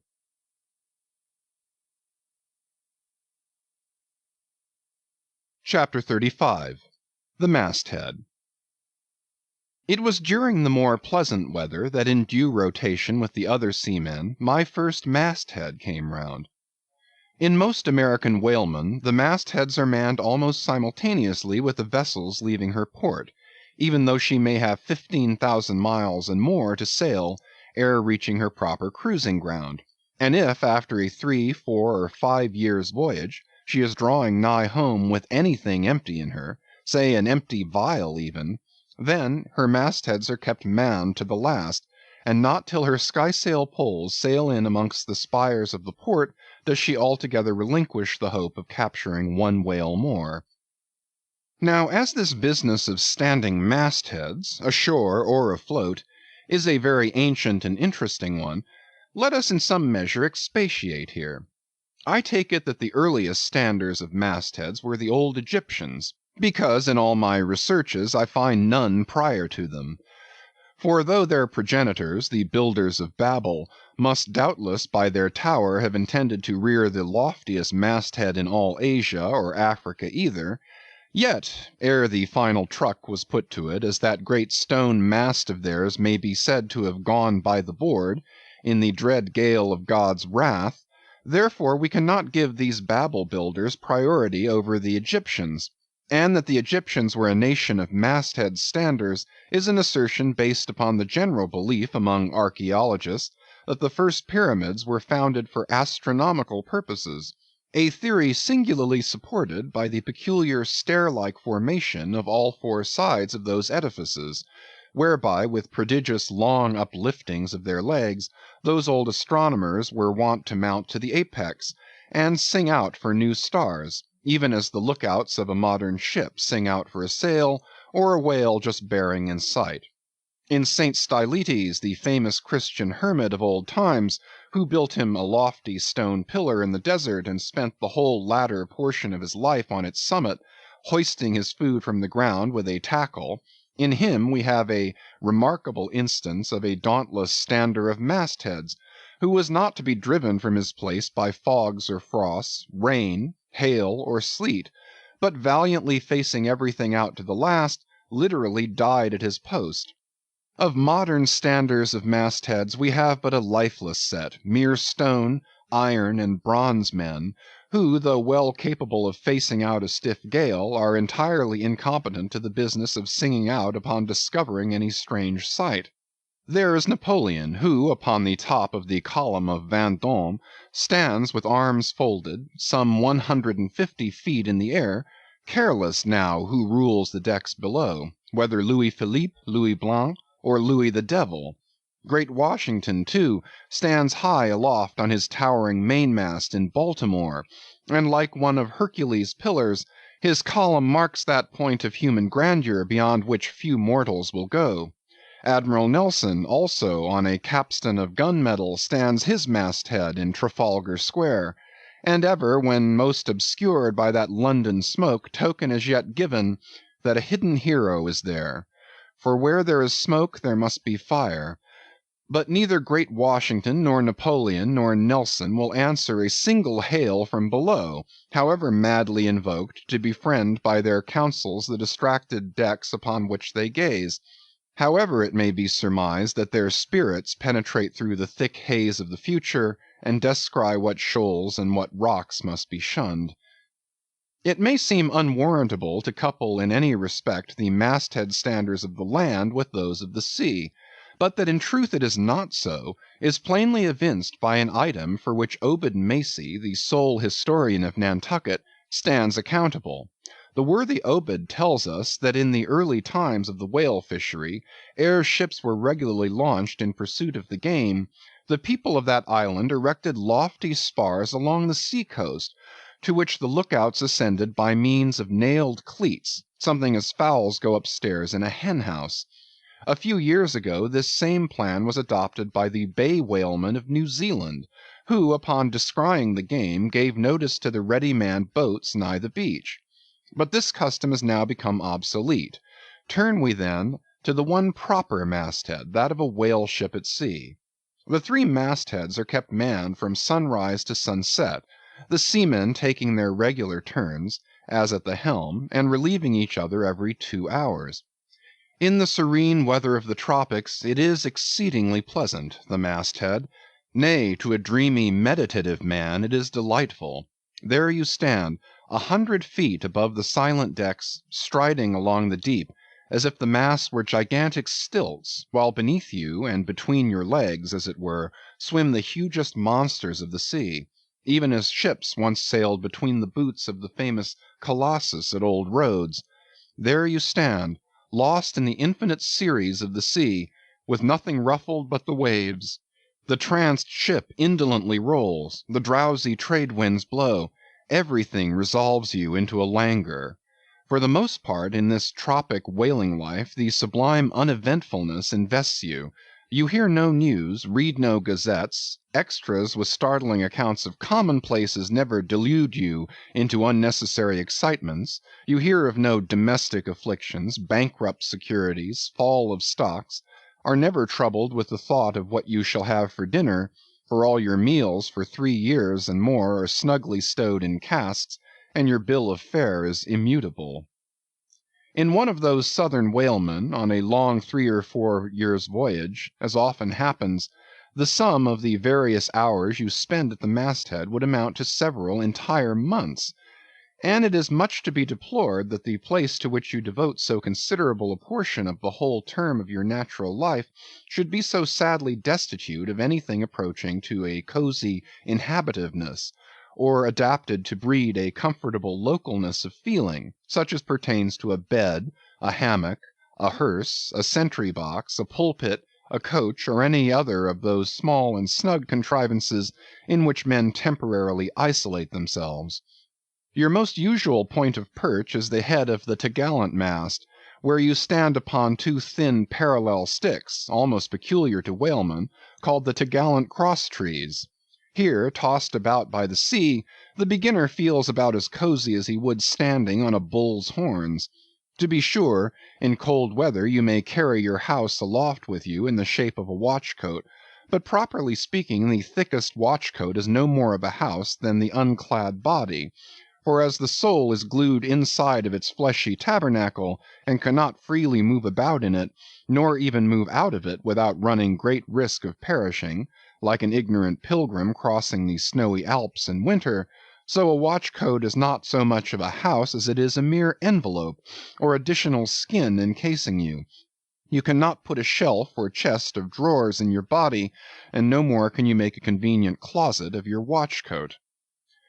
Concerning all this, it is much to be deplored that the mastheads of a southern whale ship are unprovided with those enviable little tents or pulpits called crow's nests, in which the lookouts of a Greenland whaler are protected from the inclement weather of the frozen seas. In the fireside narrative of Captain Sleet, entitled A Voyage Among the Icebergs in Quest of the Greenland Whale, and incidentally for the rediscovery of the lost Icelandic colonies of Old Greenland, in this admirable volume, all standers of mastheads are furnished with a charmingly circumstantial account of the then recently invented crow's nest of the Glacier, which was the name of Captain Sleet's good craft. He called it the Sleet's crow's nest in honor of himself, he being the original inventor and patentee, and free from all ridiculous false delicacy, and holding that if we call our own children after our own names, we fathers being the original inventors and patentees, so likewise we should denominate after ourselves any other apparatus we may beget. In shape, the Sleet's crow's nest is something like a large tierce or pipe. It is open above, however, where it is furnished with a movable side screen to keep to windward of your head in a hard gale. Being fixed on the summit of the mast, you ascend into it through a little trap hatch in the bottom. On the after side, or the side next to the stern of the ship, is a comfortable seat with a locker underneath for umbrellas, comforters, and coats. In front is a leather rack in which to keep your speaking trumpet, pipe, telescope, and other nautical conveniences. When Captain Sleet in person stood his masthead in this crow's nest of his, he tells us that he always had a rifle with him, also fixed in the rack, together with a powder flask and shot, for the purpose of popping off the stray narwhales or vagrant sea unicorns infesting those waters, for you cannot successfully shoot at them from the deck owing to the resistance of the water, but to shoot down upon them is a very different thing. Now it was plainly a labor of love for Captain Sleet to describe, as he does, all the little detailed conveniences of his crow's nest, but though he so enlarges upon many of these, and though he treats us to a very scientific account of his experiments in this crow's nest, with a small compass he kept there for the purpose of counteracting the errors resulting from what is called the local attraction of all binnacle magnets, an error ascribable to the horizontal vicinity of the iron in the ship's planks, and in the Glacier's case perhaps to there having been so many broken down blacksmiths among her crew, I say that though the captain is very discreet and scientific here, yet for all his learned binnacle deviations, azimuth compass observations, and approximate errors, he knows very well, Captain Sleet, that he was not so much immersed in those profound magnetic meditations as to fail being attracted occasionally towards that well-replenished little case bottle so nicely tucked in on one side of his crow's nest within easy reach of his hand. Though upon the whole I greatly admire and even love the brave, the honest, and learned captain, yet I take it very ill of him that he should so utterly ignore that case bottle, seeing what a faithful friend and comforter it must have been, while with mittened fingers and hooded head he was studying the mathematics aloft there in that bird's nest within 3 or 4 perches of the pole. But if we southern whale fishers are not so snugly housed aloft as Captain Sleet and his Greenlandmen were, yet that disadvantage is greatly counterbalanced by the widely contrasting serenity of those seductive seas in which we south fishers mostly float. For one, I used to lounge up in the rigging very leisurely, resting in the top to have a chat with Queequeg, or any one else off duty whom I might find there. Then ascending a little way further, and throwing a lazy leg over the topsail yard, take a preliminary view of the watery pastures, and so at last mount to my ultimate destination. Let me make a clean breast of it here, and frankly admit that I kept but sorry guard. With the problem of the universe revolving in me, how could I, being left completely to myself, at such a thought-engendering altitude, How could I but lightly hold my obligations to observe all whale ships' standing orders, keep your weather eye open, and sing out every time? And let me in this place movingly admonish you, you ship owners of Nantucket, beware of enlisting in your vigilant fisheries any lad with lean brow and hollow eye, given to unseasonable meditativeness, and who offers to ship with the Phædon instead of Bowditch in his head. Beware of such a one, I say. Your whales must be seen before they can be killed, and this sunken-eyed young Platonist will tow you 10 wakes round the world, and never make you 1 pint of sperm the richer. Nor are these monitions at all unneeded. For nowadays the whale fishery furnishes an asylum for many romantic, melancholy, and absent-minded young men, disgusted with the carking cares of earth, and seeking sentiment in tar and blubber. Childe Harold not infrequently perches himself upon the masthead of some luckless, disappointed whale ship, and in moody phrase ejaculates, "Roll on, thou deep, dark blue ocean, roll! 10,000 blubber hunters sweep over thee in vain." Very often do the captains of such ships take those absent-minded young philosophers to task, upbraiding them with not feeling sufficient interest in the voyage, half hinting that they are so hopelessly lost to all honorable ambition, as that in their secret souls they would rather not see whales than otherwise. But all in vain. Those young Platonists have a notion that their vision is imperfect. They are short-sighted. What use then to strain the visual nerve? They have left their opera glasses at home.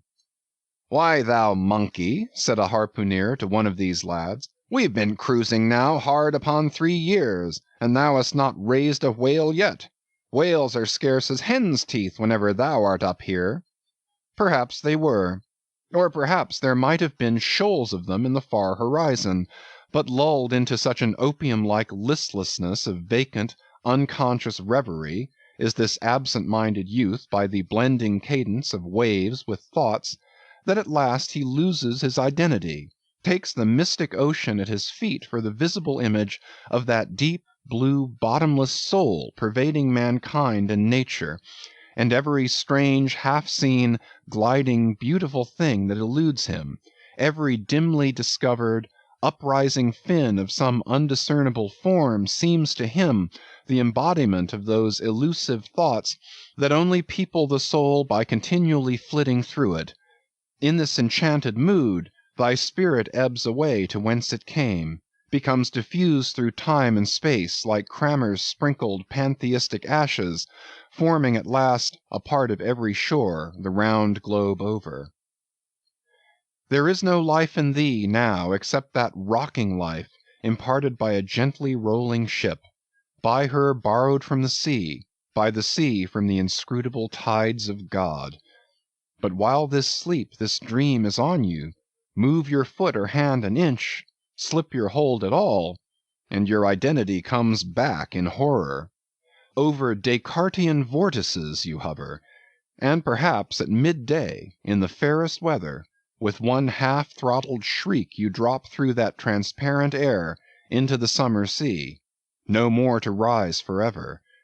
Heed it well, you pantheists.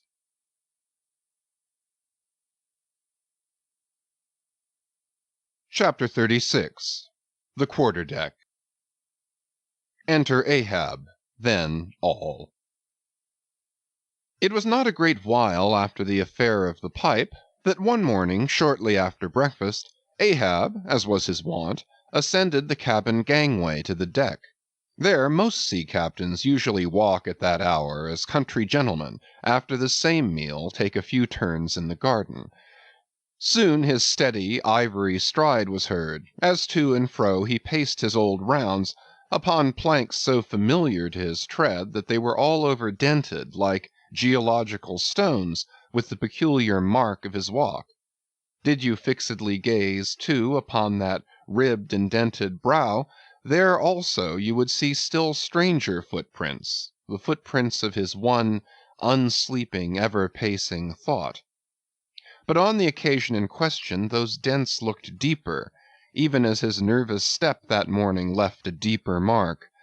And so full of his thought was Ahab that at every uniform turn that he made, now at the mainmast and now at the binnacle, you could almost see that thought turn in him as he turned, and pace in him as he paced, so completely possessing him, indeed, that it all but seemed the inward mold of every outer movement. "D'ye mark him, Flask?" whispered Stubb. "The chick that's in him pecks the shell. 'Twill soon be out." The hours wore on, Ahab now shut up within his cabin, anon pacing the deck with the same intense bigotry of purpose in his aspect. It drew near the close of day. Suddenly he came to a halt by the bulwarks, and inserting his bone leg into the auger hole there, and with one hand grasping a shroud, he ordered Starbuck to send everybody aft. "Sir," said the mate, astonished at an order seldom or never given on shipboard except in some extraordinary case. "Send everybody aft," repeated Ahab. "Mastheads there! Come down!" When the entire ship's company were assembled, and with curious and not wholly unapprehensive faces were eyeing him, for he looked not unlike the weather horizon when a storm is coming up, Ahab, after rapidly glancing over the bulwarks, and then darting his eyes among the crew, started from his standpoint, and, as though not a soul were nigh him, resumed his heavy turns upon the deck. With bent head and half-slouched hat he continued to pace, unmindful of the wondering whispering among the men, till Stubb cautiously whispered to Flask that Ahab must have summoned them there for the purpose of witnessing a pedestrian feat. But this did not last long. Vehemently pausing, he cried, "What do you do when you see a whale, men?" "Sing out for him," was the impulsive rejoinder from a score of clubbed voices. "Good!" cried Ahab, with a wild approval in his tones, observing the hearty animation into which his unexpected question had so magnetically thrown them. "And what do you do next, men?" "Lower away, and after him." "And what tune is it ye pull to, men?" "A dead whale or a stove boat."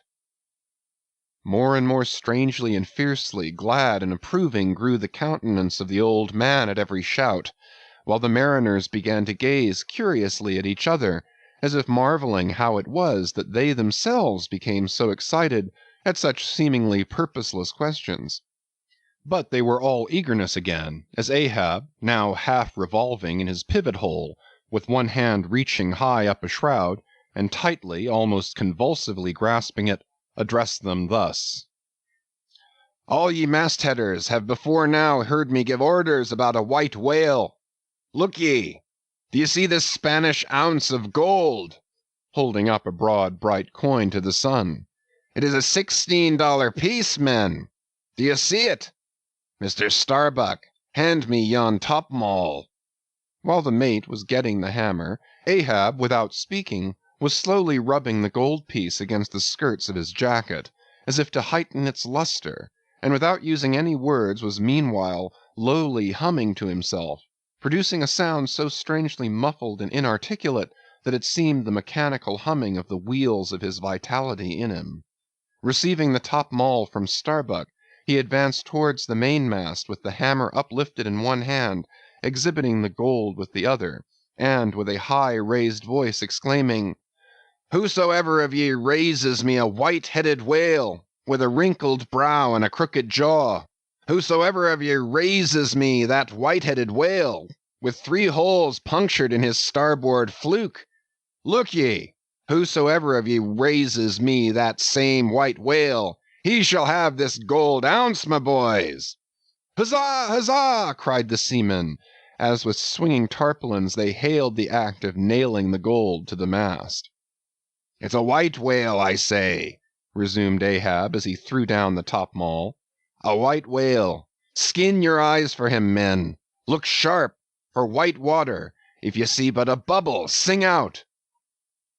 All this while Tashtego, Daggoo, and Queequeg had looked on with even more intense interest and surprise than the rest, and at the mention of the wrinkled brow and crooked jaw, they had started as if each was separately touched by some specific recollection.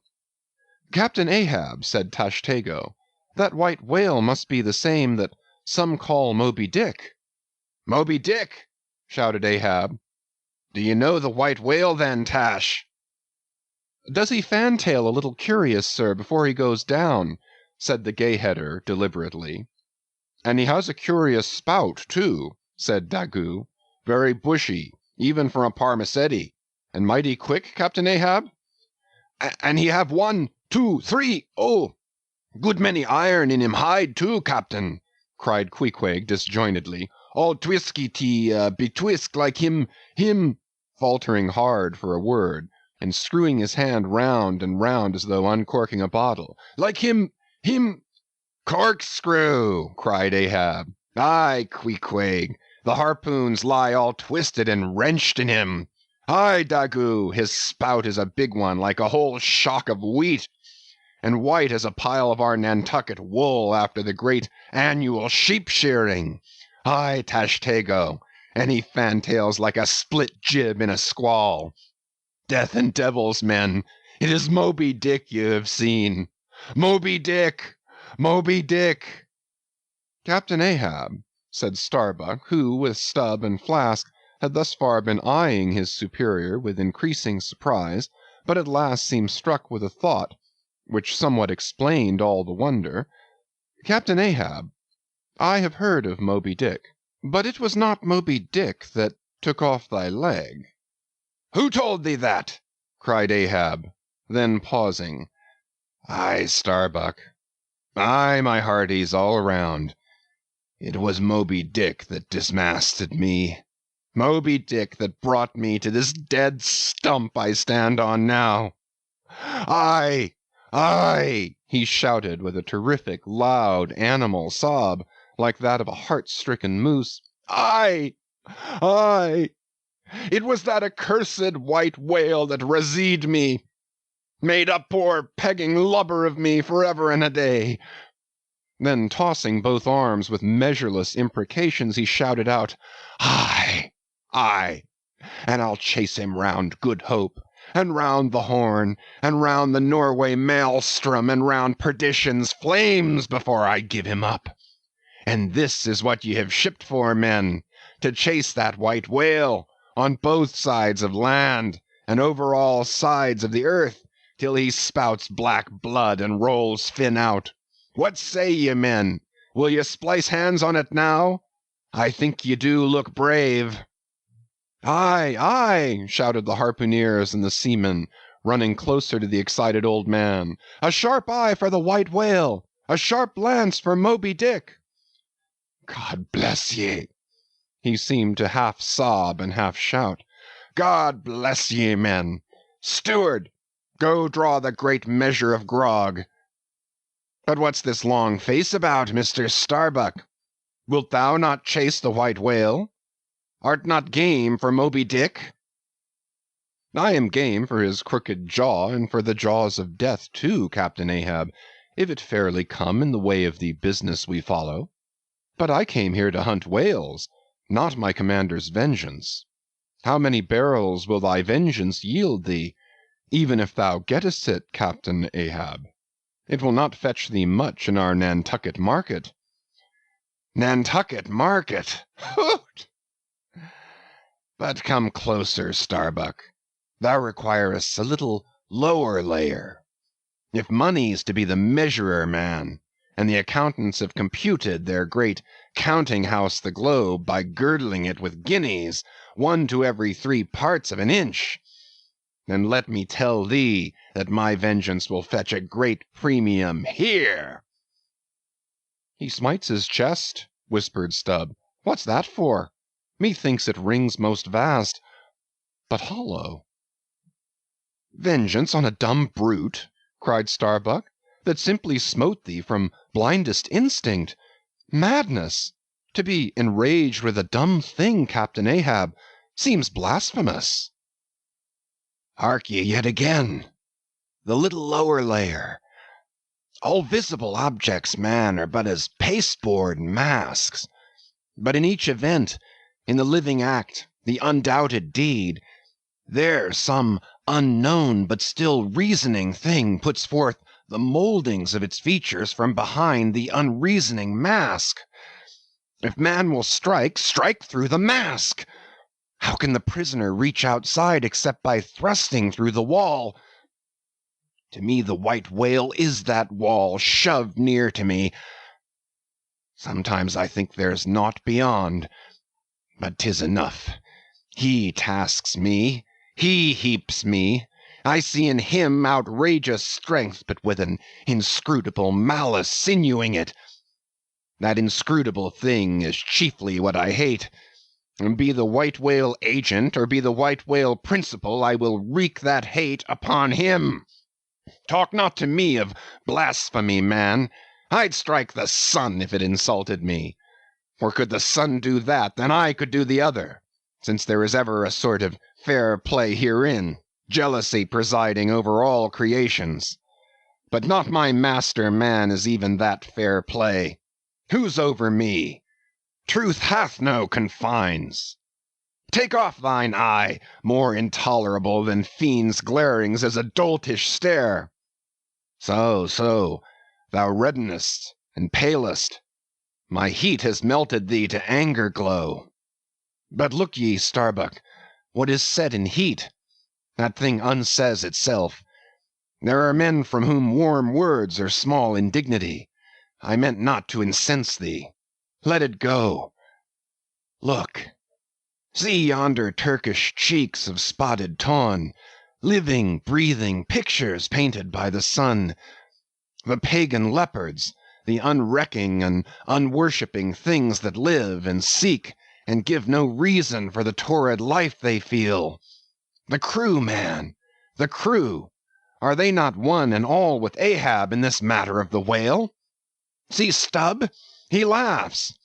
See yonder Chilean, he snorts to think of it. Stand up amidst the general hurricane, thy one-tossed sapling cannot, Starbuck. And what is it? Reckon it. 'Tis but to help strike a fin, no wondrous feat for Starbuck. What is it more? From this one poor hunt, then, the best lance out of all Nantucket, surely he will not hang back, when every foremast hand has clutched a whetstone. Ah, constraining seize thee, I see, the billow lifts thee. Speak, but speak. Aye, thy silence then, that voices thee. Aside. Something shot from my dilated nostrils. He has inhaled it in his lungs. Starbuck now is mine, cannot oppose me now without rebellion. God keep me, keep us all, murmured Starbuck lowly. But in his joy at the enchanted, tacit acquiescence of the mate, Ahab did not hear his foreboding invocation, nor yet the low laugh from the hold, nor yet the presaging vibrations of the winds in the cordage, nor yet the hollow flap of the sails against the masts, as for a moment their hearts sank in.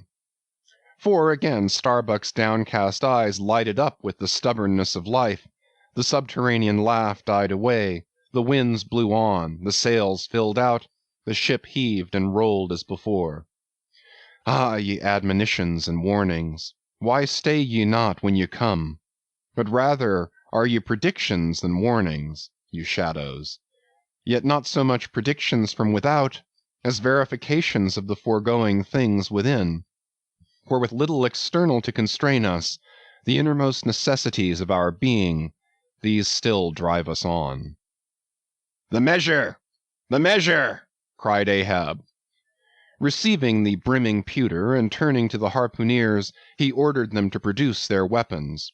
Then, ranging them before him near the capstan, with their harpoons in their hands, while his 3 mates stood at his side with their lances, and the rest of the ship's company formed a circle round the group, he stood for an instant searchingly eyeing every man of his crew. But those wild eyes met his, as the bloodshot eyes of the prairie wolves meet the eye of their leader, ere he rushes on at their head in the trail of the bison, but, alas, only to fall into the hidden snare of the Indian. Drink and pass, he cried, handing the heavy charged flagon to the nearest seaman. The crew alone now drink. Round with it, round!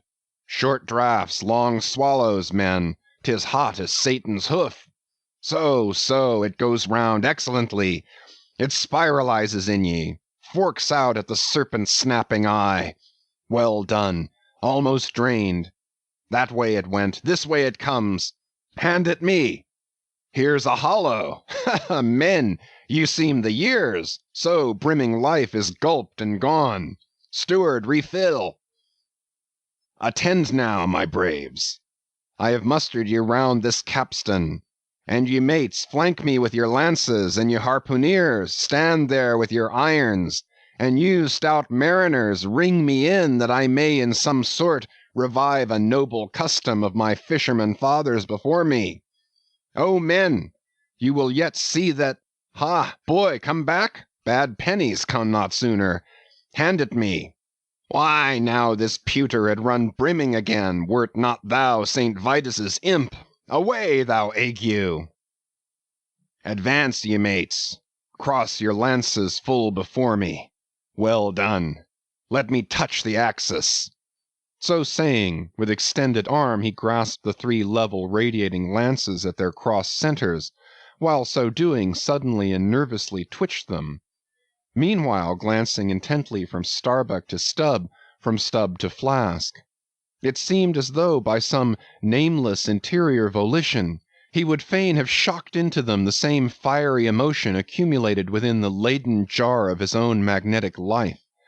The three mates quailed before his strong, sustained, and mystic aspect. Stubb and Flask looked sideways from him. The honest eye of Starbuck fell downright. In vain, cried Ahab, but maybe 'tis well. For did ye three but once take the full-forced shock, then mine own electric thing, that perhaps had expired from out me. Perchance, too, it would have dropped ye dead. Perchance ye need it not. Down, lances! And now, ye mates, I do appoint ye three cup-bearers to my three pagan kinsmen there. Yon three most honourable gentlemen and noblemen, my valiant harpooneers. Disdain the task? What, when the great Pope washes the feet of beggars, using his tiara for ewer? Oh, my sweet cardinals, your own condescension, that shall bend ye to it. I do not order ye, ye will it. Cut your seizings and draw the poles, ye harpooneers. Silently obeying the order, the three harpooneers now stood, with the detached iron part of their harpoons some 3 feet long, held barbs up before him. Stab me not with that keen steel. Cant them over. Know ye not the goblet end? Turn up the socket. So. Now, ye cup-bearers, advance. The irons! Take them, hold them while I fill. Forthwith, slowly going from one officer to the other, he brimmed the harpoon sockets with the fiery waters from the pewter. Now 3 to 3 ye stand. Commend the murderous chalices. Bestow them, ye who are now made parties to this indissoluble league. Ha! Starbuck! But the deed is done.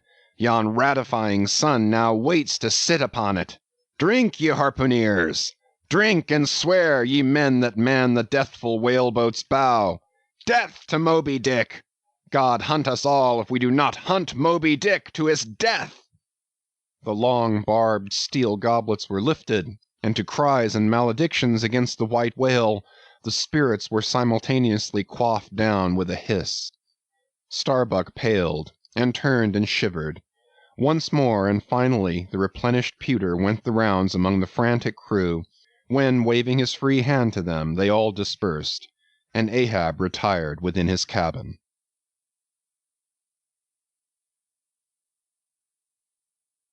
Chapter 37. Sunset.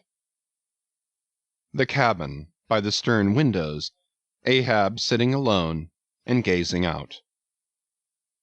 I leave a white and turbid wake, pale waters, paler cheeks where'er I sail. The envious billows sidelong swell to whelm my track. Let them, but first I pass. Yonder, by the ever-brimming goblet's rim, The warm waves blush like wine. The gold brow plumbs the blue. The diver sun, slow dived from noon, goes down. My soul mounts up. She wearies with her endless hill. Is then the crown too heavy that I wear, this iron crown of Lombardy? Yet it is bright with many a gem. I, the wearer, see not its far flashings, but darkly feel that I wear that dazzlingly confounds. 'Tis iron, that I know, not gold. 'Tis split, too, that I feel. The jagged edge galls me so. My brain seems to beat against the solid metal. Aye, steel skull mine, the sort that needs no helmet from the most brain-battering fight. Dry heat upon my brow. Oh, time was, when as the sunrise nobly spurred me, so the sunset soothed. No more. This lovely light, it lights not me. All loveliness is anguish to me, since I can ne'er enjoy. Gifted with the high perception, I lack the low enjoying power. Damned most subtly and most malignantly. Damned in the midst of paradise. Good night! Good night! Waving his hand, he moves from the window. 'Twas not so hard a task. I thought to find one stubborn at the least, but my one-cogged circle fits into all their various wheels, and they revolve. Or, if you will, like so many ant-hills of powder, they all stand before me, and I their match. Oh, hard, that to fire others the match itself must needs be wasting. What I've dared I've willed, and what I've willed I'll do. They think me mad. Starbuck does. But I'm demoniac. I am madness maddened. That wild madness that's only calm to comprehend itself. The prophecy was that I should be dismembered, and I lost this leg. I now prophesy that I will dismember my dismemberer. Now then be the prophet and the fulfiller one. That's more than ye great gods ever were. I laugh and hoot at ye cricket players, ye pugilists, ye deaf Burkes and blinded Bendigos. I will not say as schoolboys do to bullies, take someone of your own size, don't pummel me. No. You've knocked me down, and I am up again. But ye have run and hidden.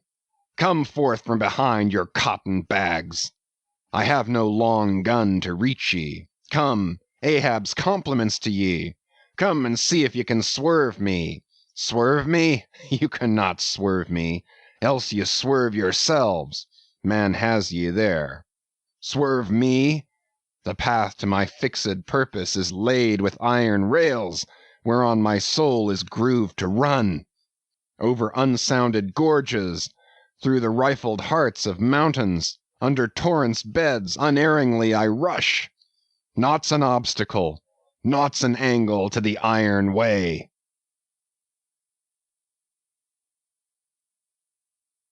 Chapter 38 Dusk. By the mainmast, Starbuck leaning against it. My soul is more than matched. She's overmanned. And by a madman. Insufferable sting that sanity should ground arms on such a field. But he drilled deep down and blasted all my reason out of me. I think I see his impious end, but feel that I must help him to it. Will I, nill I, the ineffable thing has tied me to him, tows me with a cable I have no knife to cut. Horrible old man! Who's over him, he cries. Aye, he would be a democrat to all above. Look how he lords it over all below.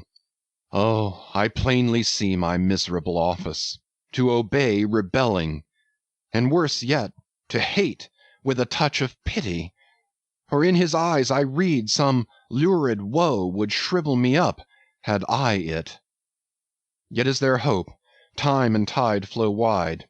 The hated whale has the round watery world to swim in, as the small goldfish has its glassy globe.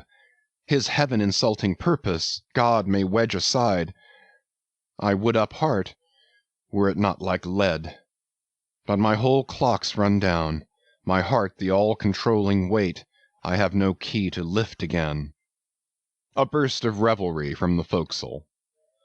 Oh God, to sail with such a heathen crew that have small touch of human mothers in them, whelped somewhere by the sharkish sea. The white whale is their demi-gorgon. Hark! The infernal orgies, that revelry is forward. Mark the unfaltering silence aft. Methinks it pictures life. Foremost through the sparkling sea shoots the gay, embattled, bantering bow, but only to drag dark Ahab after it, where he broods within his sternward cabin, builded over the dead water of the wake, and further on hunted by its wolfish gurglings. The long howl thrills me through. Peace, ye revellers, and set the watch! O life! 'Tis an hour like this, with soul beat down and held to knowledge, as wild, untutored things are forced to feed. O life! 'Tis now that I do feel the latent horror in thee. But 'tis not me. That horror's out of me. And with the soft feeling of the human in me, yet I will try to fight ye grim phantom futures. Stand by me. Hold me. Bind me, O ye blessed influences.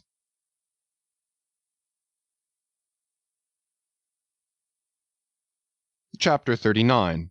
First Night Watch, Foretop. Stubb, solus, and mending a brace. Ha, ha, ha, ha! Ahem! Clear my throat. I've been thinking over it ever since, and that ha-ha's the final consequence. Why so? Because a laugh's the wisest, easiest answer to all that's queer, and come what will, one's comfort's always left. That unfailing comfort is, it's all predestinated. I heard not all his talk with Starbuck, but to my poor eye Starbuck then looked something as I the other evening felt. Be sure the old mogul had fixed him, too. I twigged it, knew it, had the gift, might readily have prophesied it. For when I clapped my eye upon his skull, I saw it. Well, Stubb, wise Stubb, that's my title. Well, Stubb, what of it, Stubb? Here's a carcass.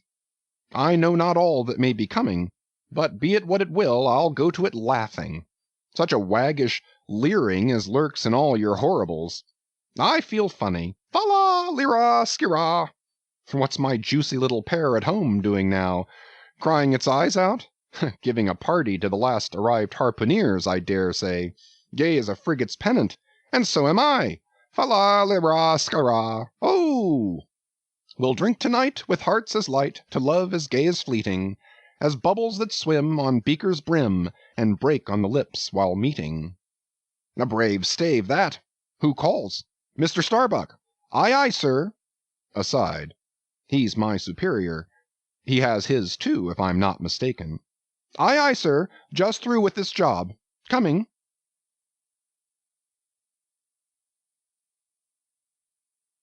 Chapter 40. Midnight, Forecastle. Harpooneers and sailors. Foresail rises and discovers the watch standing, lounging, leaning, and lying in various attitudes, all singing in chorus. Farewell and adieu to you, Spanish ladies. Farewell and adieu to you, ladies of Spain. Our captain's commanded. First Nantucket sailor. Oh, boys, don't be sentimental. It's bad for the digestion. Take a tonic and follow me. Sings, and all follow.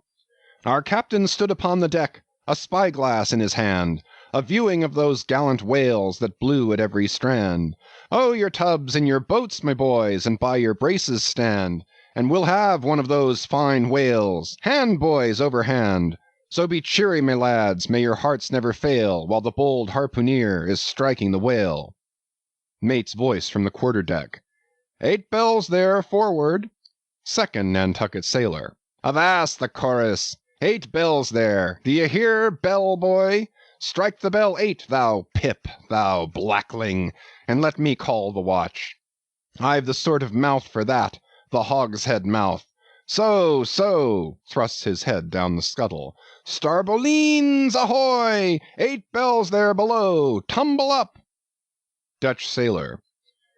Grand snoozing tonight, matey, fat night for that. I mark this in our old Mogul's wine. It's quite deadening to some as filliping to others. We sing, they sleep. I lie down there like ground tear butts. At 'em again. There, take this copper pump and hail 'em through it. Tell 'em to avast dreaming of their lasses. Tell 'em it's the resurrection, that they must kiss their last and come to judgment. That's the way. That's it. Thy throat ain't spoiled with eating Amsterdam butter. French sailor. Hist, boys! Let us have a jig or two before we ride to anchor in Blanket Bay. What say ye? There comes the other watch. Stand by, all legs. Pip! Little Pip! Hurrah with your tambourine! Pip, sulky and sleepy. Don't know where it is. French sailor.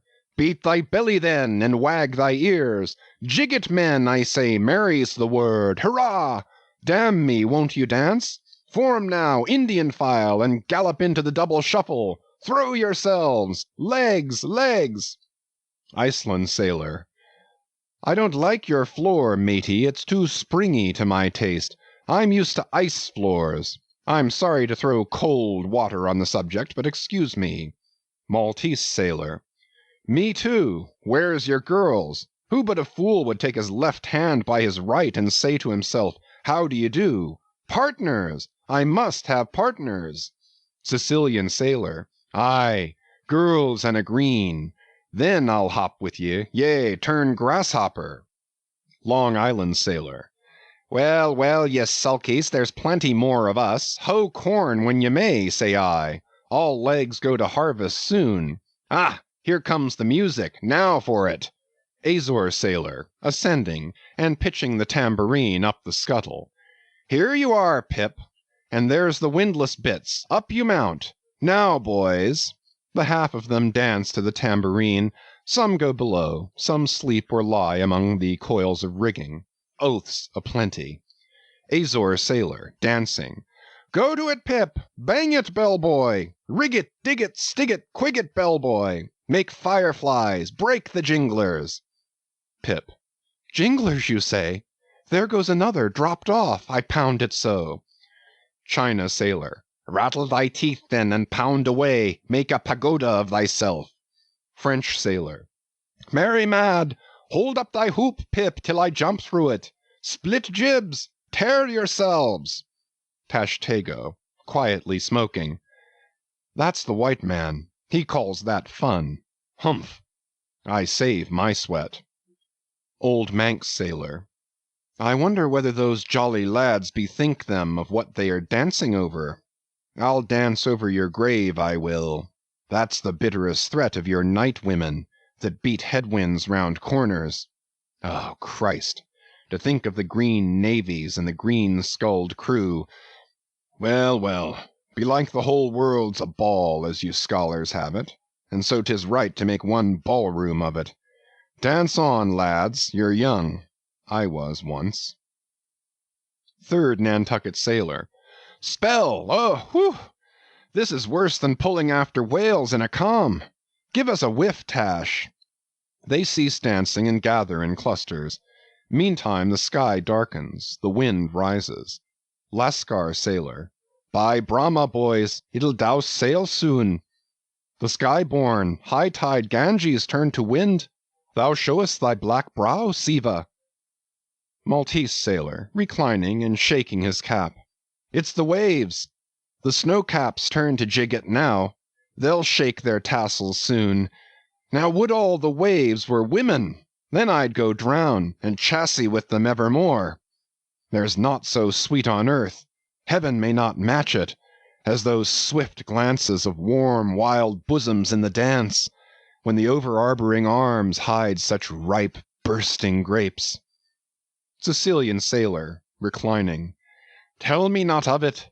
Hark ye, lad, fleet interlacings of the limbs, lithe swayings, coyings, flutterings, lip, heart, hip all graze, unceasing touch and go. Not taste, observe ye, else come satiety, eh, pagan? Nudging. Tahitian sailor, reclining on a mat. Hail, holy nakedness of our dancing girls, the Hiva Hiva! Ah, low-veiled, high-palmed Tahiti, I still rest me on thy mat, but the soft soil has slid. I saw thee woven in the wood, my mat. Green the first day I brought ye thence, now worn and wilted quite. Ah me! Not thou nor I can bear the change. How then, if so be transplanted to yon sky? Hear I the roaring streams from Pirohite's peak of spears when they leap down the crags and drown the villages? The blast! The blast! Up, spine, and meet it! Leaps to his feet. Portuguese sailor. How the sea rolls, swashing 'gainst the side! Stand by for reefing, hearties! The winds are just crossing swords, pell-mell they go lunging presently. Danish sailor. Crack, crack, old ship! So long as thou crackest, thou holdest. Well done! The mate there holds ye to it stiffly. He's no more afraid than the Isle fort at Kattegat, put there to fight the Baltic with storm-lashed guns, on which the sea salt cakes. Fourth Nantucket sailor. He has his orders, mind ye that. I heard old Ahab tell him he must always kill a squall, something as they burst a waterspout with a pistol. Fire your ship right into it. English sailor. Blood! But that old man's a grand old cove. We are the lads to hunt him up his whale. All. Aye, aye! Old Manx sailor. How the three pines shake! Pines are the hardest sort of tree to live when shifted to any other soil. And here there's none but the crew's cursed clay. Steady, helmsman, steady! This is the sort of weather when brave hearts snap ashore and keeled hulls split at sea. Our captain has his birthmark. Look yonder, boys, there's another in the sky, lurid like, ye see, all else pitch black. Daggoo. What of that? Who's afraid of black's afraid of me. I'm quarried out of it. Spanish sailor. Aside. He wants to bully, eh? The old grudge makes me touchy. Advancing. Aye, harpooneer, thy race is the undeniable dark side of mankind, devilish dark at that. No offence. Daggoo, grimly. None. St. Jago's sailor. That Spaniard's mad or drunk, but that can't be, or else in his one case our old Mogul's fire-waters are somewhat long in working. Fifth Nantucket sailor. What's that I saw? Lightning? Yes. Spanish sailor. No. Daggoo showing his teeth.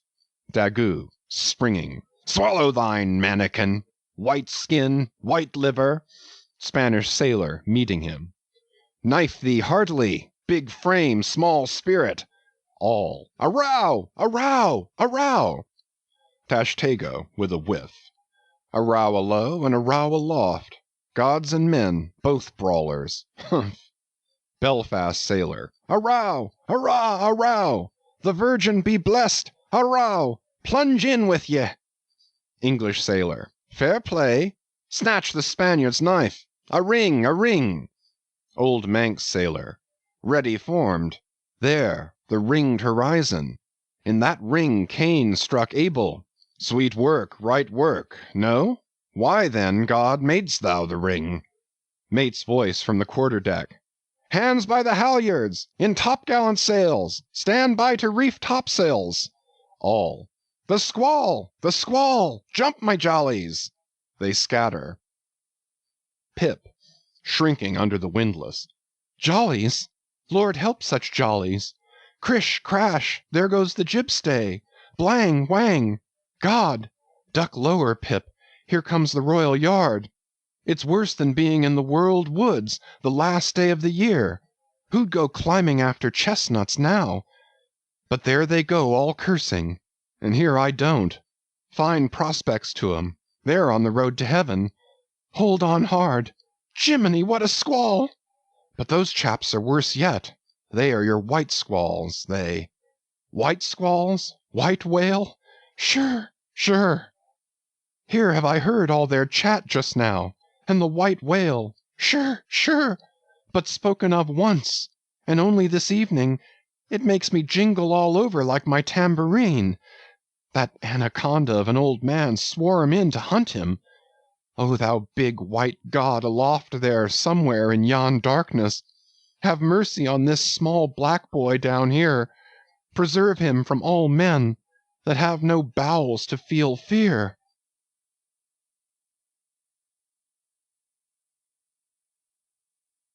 Chapter 41 Moby Dick. I, Ishmael, was one of that crew. My shouts had gone up with the rest. My oath had been welded with theirs. And stronger I shouted, and more did I hammer and clinch my oath, because of the dread in my soul. A wild, mystical, sympathetical feeling was in me. Ahab's quenchless feud seemed mine. With greedy ears I learned the history of that murderous monster against whom I and all the others had taken our oaths of violence and revenge. For some time past, though at intervals only, the unaccompanied, secluded white whale had haunted those uncivilized seas mostly frequented by the sperm whale fishermen. But not all of them knew of his existence. Only a few of them, comparatively, had knowingly seen him, while the number who as yet had actually and knowingly given battle to him was small indeed.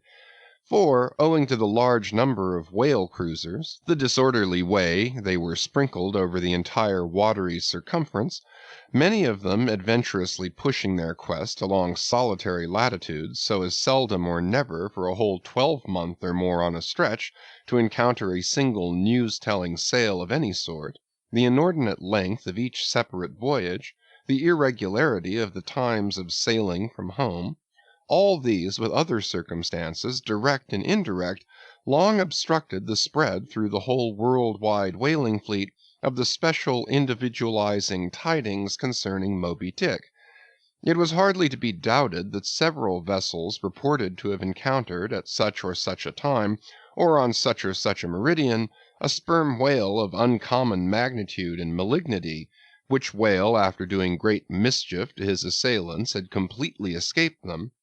To some minds it was not an unfair presumption, I say, that the whale in question must have been no other than Moby Dick. Yet, as of late, the sperm whale fishery had been marked by various and not unfrequent instances of great ferocity, cunning, and malice in the monster attacked. Therefore it was that those who, by accident, ignorantly gave battle to Moby Dick, such hunters, perhaps, for the most part, were content to ascribe the peculiar terror he bred more as it were to the perils of the sperm whale fishery at large than to the individual cause. In that way, mostly, the disastrous encounter between Ahab and the whale had hitherto been popularly regarded. And as for those who, previously hearing of the white whale, by chance caught sight of him, in the beginning of the thing they had, every one of them, almost as boldly and fearlessly lowered for him as for any other whale of that species. But at length such calamities did ensue in these assaults, not restricted to sprained wrists and ankles, broken limbs, or devouring amputations, but fatal to the last degree of fatality, those repeated disastrous repulses all accumulating and piling their terrors upon Moby Dick, those things had gone far to shake the fortitude of many brave hunters to whom the story of the white whale had eventually come. Nor did wild rumors of all sorts fail to exaggerate and still the more horrify the true histories of these deadly encounters. For not only do fabulous rumors naturally grow out of the very body of all surprising terrible events, as the smitten tree gives birth to its fungi, but in maritime life, far more than in that of terra firma, wild rumors abound, wherever there is any adequate reality for them to cling to. And as the sea surpasses the land in this matter, so the whale fishery surpasses every other sort of maritime life in the wonderfulness and fearfulness of the rumors which sometimes circulate there. For not only are whalemen as a body unexempt from that ignorance and superstitiousness hereditary to all sailors, but of all sailors they are, by all odds, the most directly brought into contact with whatever is appallingly astonishing in the sea. Face to face they not only eye its greatest marvels, but hand to jaw, give battle to them. Alone in such remotest waters that though you sailed 1,000 miles and passed 1,000 shores, you would not come to any chiseled hearthstone, or aught hospitable beneath that part of the sun, in such latitudes and longitudes, pursuing too such a calling as he does, the whaleman is wrapped by influences all tending to make his fancy pregnant with many a mighty birth. No wonder, then, that ever-gathering volume from the mere transit over the widest watery spaces, the outblown rumors of the white whale did in the end incorporate with themselves all manner of morbid hints and half-formed fetal suggestions of supernatural agencies, which eventually invested Moby Dick with new terrors unborrowed from anything that visibly appears, so that in many cases such a panic did he finally strike, that few who by those rumors at least had heard of the white whale, few of those hunters were willing to encounter the perils of his jaw. But there were still other and more vital practical influences at work. Not even at the present day has the original prestige of the sperm whale, as fearfully distinguished from all other species of the Leviathan, died out in the minds of the whalemen as a body. There are those this day among them who, though intelligent and courageous enough in offering battle to the Greenland or right whale, would perhaps, either from professional inexperience or incompetency or timidity, decline a contest with the sperm whale. At any rate, there are plenty of whalemen, especially among those whaling nations not sailing under the American flag, who have never hostilely encountered the sperm whale, but whose sole knowledge of the Leviathan is restricted to the ignoble monster primitively pursued in the North. Seated on their hatches, these men will hearken with a childish fireside interest and awe to the wild, strange tales of southern whaling. Nor is the preeminent tremendousness of the great sperm whale anywhere more feelingly comprehended than on board of those prows which stem him. And as if the now tested reality of his might had in former legendary times thrown its shadow before it, we find some book naturalists, Olason and Povelson, declaring the sperm whale not only to be a consternation to every other creature in the sea, but also to be so incredibly ferocious as continually to be athirst for human blood. Nor even down to so late a time as Cuvier's were these or almost similar impressions effaced, for in his Natural History the Baron himself affirms that at sight of the sperm whale all fish, sharks included, are struck with the most lively terrors, and often in the precipitancy of their flight dash themselves against the rocks with such violence as to cause instantaneous death. And however the general experiences in the fishery may amend such reports as these, yet in their full terribleness, even to the bloodthirsty item of Povelson, the superstitious belief in them is, in some vicissitudes of their vocation, revived in the minds of the hunters. So that overawed by the rumors and portents concerning him, not a few of the fishermen recalled, in reference to Moby Dick, the earlier days of the sperm whale fishery, when it was oftentimes hard to induce long-practiced right whalemen to embark in the perils of this new and daring warfare, such men protesting that although other leviathans might be hopefully pursued, yet to chase and point lance at such an apparition as the sperm whale was not for mortal man; that to attempt it would be inevitably to be torn into a quick eternity. On this head there are some remarkable documents that may be consulted. Nevertheless, some there were who even in the face of these things were ready to give chase to Moby Dick, and a still greater number who, chancing only to hear of him distantly and vaguely, without the specific details of any certain calamity and without superstitious accompaniments, were sufficiently hardy not to flee from the battle if offered. One of the wild suggestions referred to, as at last coming to be linked with the white whale in the minds of the superstitiously inclined, was the unearthly conceit that Moby Dick was ubiquitous, that he had actually been encountered in opposite latitudes at one and the same instant of time. Nor, credulous as such minds might have been, was this conceit altogether without some faint show of superstitious probability. For, as the secrets of the currents of the seas have never yet been divulged, even to the most erudite research, so the hidden ways of the sperm whale when beneath the surface remain in great part unaccountable to his pursuers, and from time to time have originated the most curious and contradictory speculations regarding them, especially concerning the mystic modes whereby, after sounding to a great depth, he transports himself with such vast swiftness to the most widely distant points. It is a thing well known to both American and English whale ships, and as well a thing placed upon authoritative record years ago by Scoresby, that some whales have been captured far north in the Pacific, in whose bodies have been found the barbs of harpoons darted in the Greenland seas. Nor is it to be gainsaid that in some of these instances it has been declared that the interval of time between the two assaults could not have exceeded very many days. Hence, by inference, it has been believed by some whalemen that the Northwest Passage, so long a problem to man, was never a problem to the whale. So that here, in the real living experience of living men, the prodigies related in old times of the inland Strelo mountain in Portugal, near whose top there was said to be a lake in which the wrecks of ships floated up to the surface, and that still more wonderful story of the Arethusa fountain near Syracuse, whose waters were believed to have come from the Holy Land by an underground passage, these fabulous narrations are almost fully equaled by the realities of the whaleman.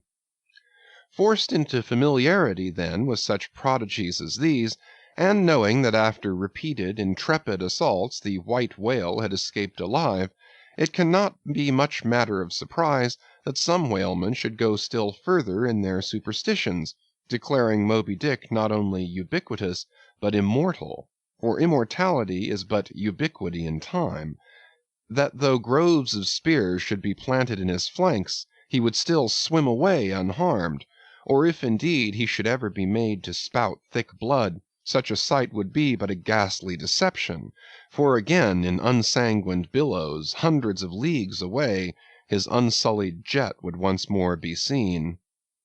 But even stripped of these supernatural surmisings, there was enough in the earthly make and incontestable character of the monster to strike the imagination with unwonted power. For it was not so much his uncommon bulk that so much distinguished him from other sperm whales, but, as elsewhere thrown out, a peculiar snow-white wrinkled forehead, and a high pyramidical white hump. These were his prominent features, the tokens whereby even in the limitless uncharted seas he revealed his identity, at a long distance, to those who knew him. The rest of his body was so streaked and spotted and marbled with the same shrouded hue, that in the end he had gained his distinctive appellation of the White Whale, a name, indeed, literally justified by his vivid aspect, when seen gliding at high noon through a dark blue sea, leaving a Milky Way wake of creamy foam, all spangled with golden gleamings. Nor was it his unwonted magnitude, nor his remarkable hue, nor yet his deformed lower jaw that so much invested the whale with natural terror, as that unexampled intelligent malignity which, according to specific accounts, he had over and over again evinced in his assaults. More than all, his treacherous retreats struck more dismay than perhaps aught else. For when swimming before his exulting pursuers, with every apparent symptom of alarm, he had several times been known to turn round suddenly, and bearing down upon them, either stave their boats to splinters, or drive them back in consternation to their ship. Already several fatalities had attended his chase. But though similar disasters, however little bruited ashore, were by no means unusual in the fishery, yet in most instances such seemed the white whale's infernal aforethought of ferocity, that every dismembering or death that he caused was not wholly regarded as having been inflicted by an unintelligent agent. Judge, then, to what pitches of inflamed, distracted fury the minds of his more desperate hunters were impelled, when amid the chips of chewed boats, and the sinking limbs of torn comrades, They swam out of the white curds of the whale's direful wrath into the serene, exasperating sunlight that smiled on as if at a birth or a bridal. His 3 boats stove around him, and oars and men both whirling in the eddies. One captain, seizing the line knife from his broken prow, had dashed at the whale, as an Arkansas duelist at his foe, blindly seeking with a 6-inch blade to reach the fathom-deep life of the whale. That captain was Ahab. And then it was that, suddenly sweeping his sickle-shaped lower jaw beneath him, Moby Dick had reaped away Ahab's leg, as a mower a blade of grass in the field. No turbaned Turk, no hired Venetian or Malay could have smote him with more seeming malice. Small reason was there to doubt, then, that ever since that almost fatal encounter, Ahab had cherished a wild vindictiveness against the whale. All the more fell, for that in his frantic morbidness he at last came to identify with him not only all his bodily woes, but all his intellectual and spiritual exasperations. The white whale swam before him as the monomaniac incarnation of all those malicious agencies which some deep men feel eating in them, till they are left living on with half a heart and half a lung. That intangible malignity which has been from the beginning, to whose dominion even the modern Christians ascribe 1/2 of the worlds, which the ancient Ophites of the East reverenced in their statue devil, Ahab did not fall down and worship it like them, but deliriously transferring its ideas to the abhorred white whale, he pitted himself all mutilated against it. All that most maddens and torments, all that stirs up the lees of things, all truth with malice in it, all that cracks the sinews and cakes the brain, all the subtle demonisms of life and thought, all evil to crazy Ahab, were visibly personified and made practically assailable in Moby Dick.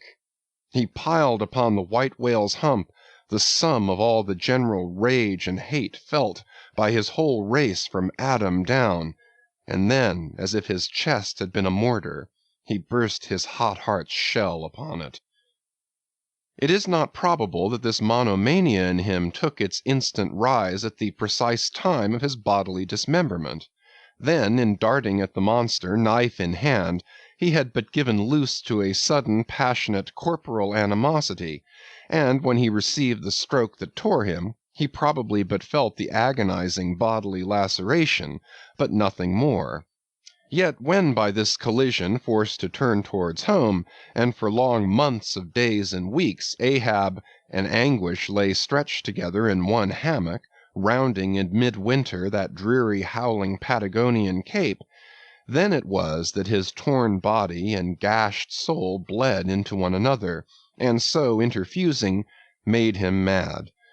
That it was only then, on the homeward voyage after the encounter, that the final monomania seized him, seems all but certain from the fact that, at intervals during the passage, he was a raving lunatic, and though unlimbed of a leg, yet such vital strength yet lurked in his Egyptian chest, and was moreover intensified by his delirium, that his mates were forced to lace him fast, even there as he sailed, raving in his hammock. In a straitjacket he swung to the mad rockings of the gales, and when running into more sufferable latitudes, the ship, with mild stunsails spread, floated across the tranquil tropics, and to all appearances the old man's delirium seemed left behind him with the Cape Horn swells, and he came forth from his dark den into the blessed light and air, even then when he bore that firm collected front, however pale, and issued his calm orders once again, and his mates thanked God the direful madness was now gone, even then Ahab in his hidden self raved on. Human madness is oftentimes a cunning and most feline thing. When you think it fled, it may have but become transfigured into some still subtler form. Ahab's full lunacy subsided not, but deepeningly contracted, like the unabated Hudson, when that noble Northman flows narrowly but unfathomably through the Highland gorge. But as in his narrow-flowing monomania not one jot of Ahab's broad madness had been left behind, so in that broad madness not one jot of his great natural intellect had perished. That before living agent now became the living instrument. If such a furious trope may stand, his special lunacy stormed his general sanity, and carried it, and turned all its concerted cannon upon its own mad mark, so that far from having lost his strength, Ahab to that one end did now possess 1,000-fold more potency than ever he had sanely brought to bear upon any one reasonable object. This is much, yet Ahab's larger, darker, deeper part remains unhinted. But vain to popularize profundities, and all truth is profound. Winding far down from within the very heart of this spiked Hôtel de Cluny where we here stand, however grand and wonderful, now quit it, and take your way, ye nobler, sadder souls, to those vast Roman halls of Thermes, where far beneath the fantastic towers of man's upper earth, his root of grandeur, his whole awful essence, sits in bearded state, an antique buried beneath antiquities and throned on torsos. So with a broken throne the great gods mock that captive king, so like a caryatid his patient sits, upholding on his frozen brow the piled entablatures of ages. Wind ye down there, ye prouder, sadder souls. Question that proud, sad king. A family likeness? Aye, he did beget ye, ye young exiled royalties, and from your grim sire only will the old state secret come. Now in his heart Ahab had some glimpse of this, namely, all my means are sane, my motive and my object mad. Yet without power to kill or change or shun the fact, he likewise knew that to mankind he did long dissemble, in some sort did still. But that thing of his dissembling was only subject to his perceptibility, not to his will determinate. Nevertheless, so well did he succeed in that dissembling, that when with ivory leg he stepped ashore at last, no Nantucketer thought him otherwise than but naturally grieved, and that to the quick, with the terrible casualty which had overtaken him. The report of his undeniable delirium at sea was likewise popularly ascribed to a kindred cause. And so too all the added moodiness which always afterwards, to the very day of sailing in the Pequod on the present voyage, sat brooding on his brow. Nor is it so very unlikely that far from distrusting his fitness for another whaling voyage, on account of such dark symptoms, the calculating people of that prudent isle were inclined to harbor the conceit, that for those very reasons he was all the better qualified and set on edge for a pursuit so full of rage and wildness as the bloody hunt of whales. Gnawed within and scorched without by the infixed, unrelenting fangs of some incurable idea, such a one, could he be found, would seem the very man to dart his iron and lift his lance against the most appalling of all brutes. Or if for any reason thought to be corporeally incapacitated for that, yet such a one would seem superlatively competent to cheer and howl on his underlings to the attack. But be all this as it may, certain it is that, with the mad secret of his unabated rage bolted up and keyed in him, Ahab had purposely sailed upon the present voyage with the one only and all-engrossing object of hunting the white whale. Had any one of his old acquaintances on shore but half dreamed of what was lurking in him then, how soon would their aghast and righteous souls have wrenched the ship from such a fiendish man. They were bent on profitable cruises, the profit to be counted down in dollars from the mint. He was intent on an audacious, immitigable, and supernatural revenge. Here, then, was this gray-headed, ungodly old man, chasing with curses a Job's whale round the world, at the head of a crew, too, chiefly made up of mongrel renegades, and castaways, and cannibals, morally enfeebled also by the incompetence of mere unaided virtue or right-mindedness in Starbuck, the invulnerable jollity of indifference and recklessness in Stubb, and the pervading mediocrity in Flask. Such a crew, so officered, seemed specially picked and packed by some infernal fatality to help him in his monomaniac revenge. How it was that they so aboundingly responded to the old man's ire, by what evil magic their souls were possessed, that at times his hate seemed almost theirs, the white whale as much their insufferable foe as his, how all this came to be, what the white whale was to them, or how to their unconscious understandings also, in some dim, unsuspected way, he might have seemed the gliding great demon of the seas of life, all this to explain would be to dive deeper than Ishmael can go. The subterranean miner that works in us all, how can one tell whither leads his shaft by the ever-shifting muffled sound of his pick? Who does not feel the irresistible arm drag? What skiff in tow of a 74 can stand still? For one, I gave myself up to the abandonment of the time and the place, but while yet all a rush to encounter the whale, could see naught in that brute but the deadliest ill.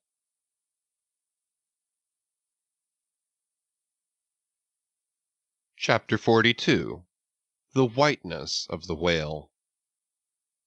What the white whale was to Ahab has been hinted. What at times he was to me, as yet remains unsaid.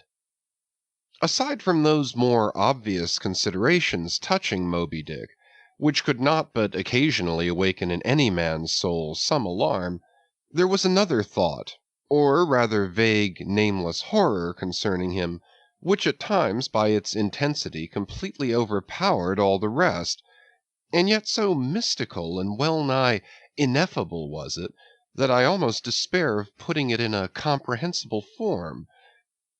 It was the whiteness of the whale that above all things appalled me. But how can I hope to explain myself here? And yet in some dim random way explain myself I must, else all these chapters might be naught.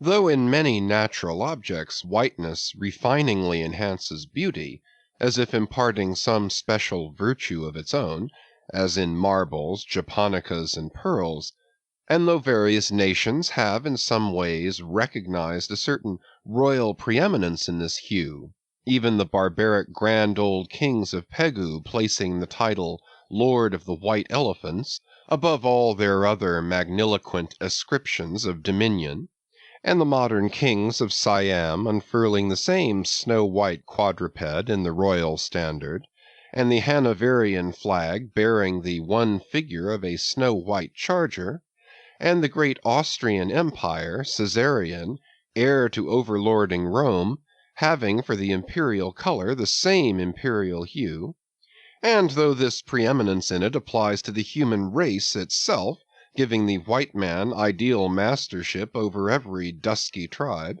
and though, besides all this, whiteness has been even made significant of gladness, for among the Romans a white stone marked a joyful day, and though in other mortal sympathies and symbolizings this same hue is made the emblem of many touching, noble things, the innocence of brides, the benignity of age, though among the red men of America the giving of the white belt of wampum was the deepest pledge of honor, though in many climes whiteness typifies the majesty of justice in the ermine of the judge, and contributes to the daily state of kings and queens drawn by milk-white steeds, though even in the higher mysteries of the most august religions it has been made the symbol of the divine spotlessness and power, by the Persian fire worshippers, the white-forked flame being held the holiest on the altar, and in the Greek mythologies great Jove himself being made incarnate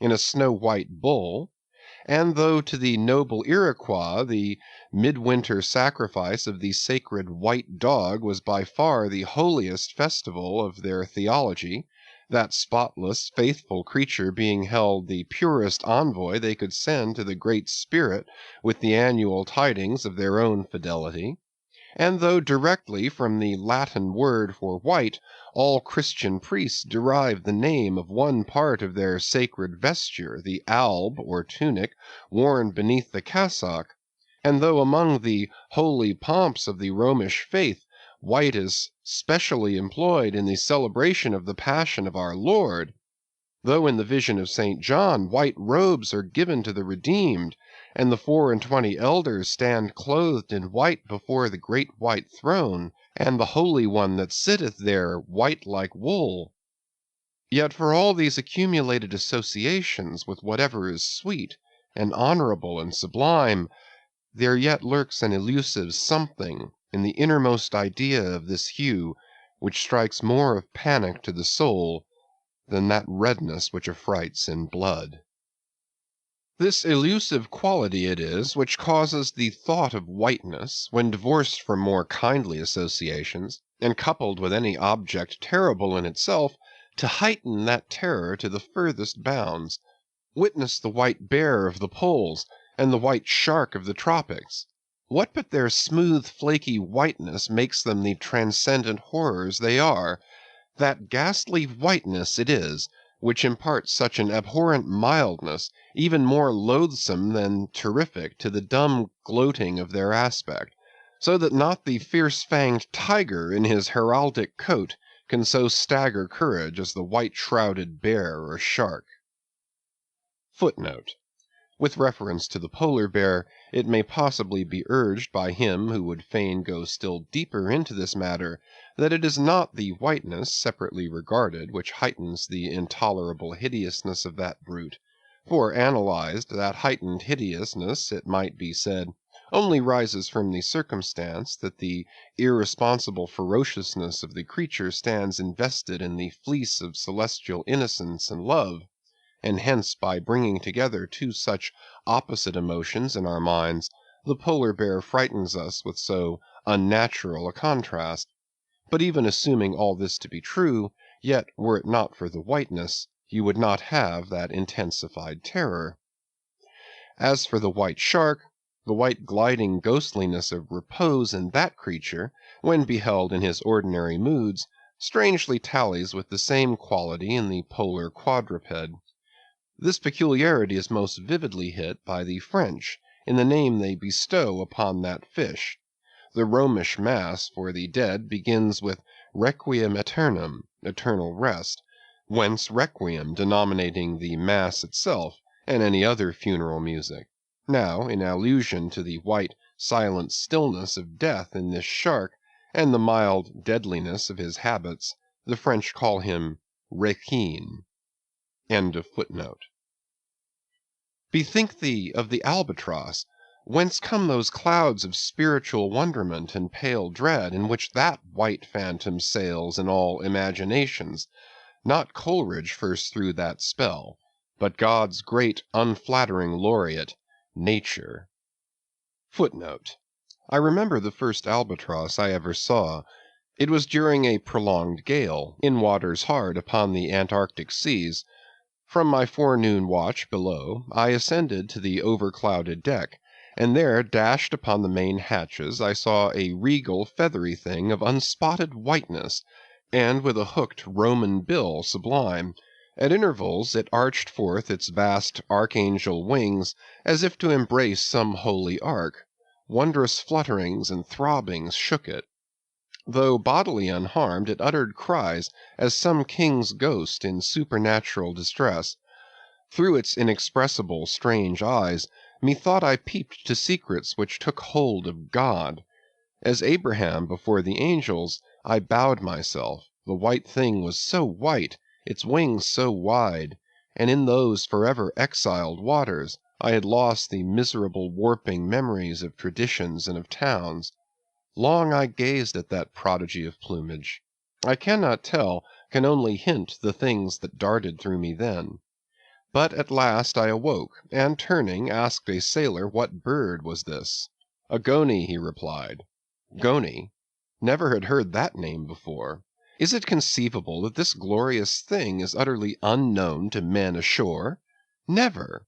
But some time after I learned that goney was some seaman's name for albatross.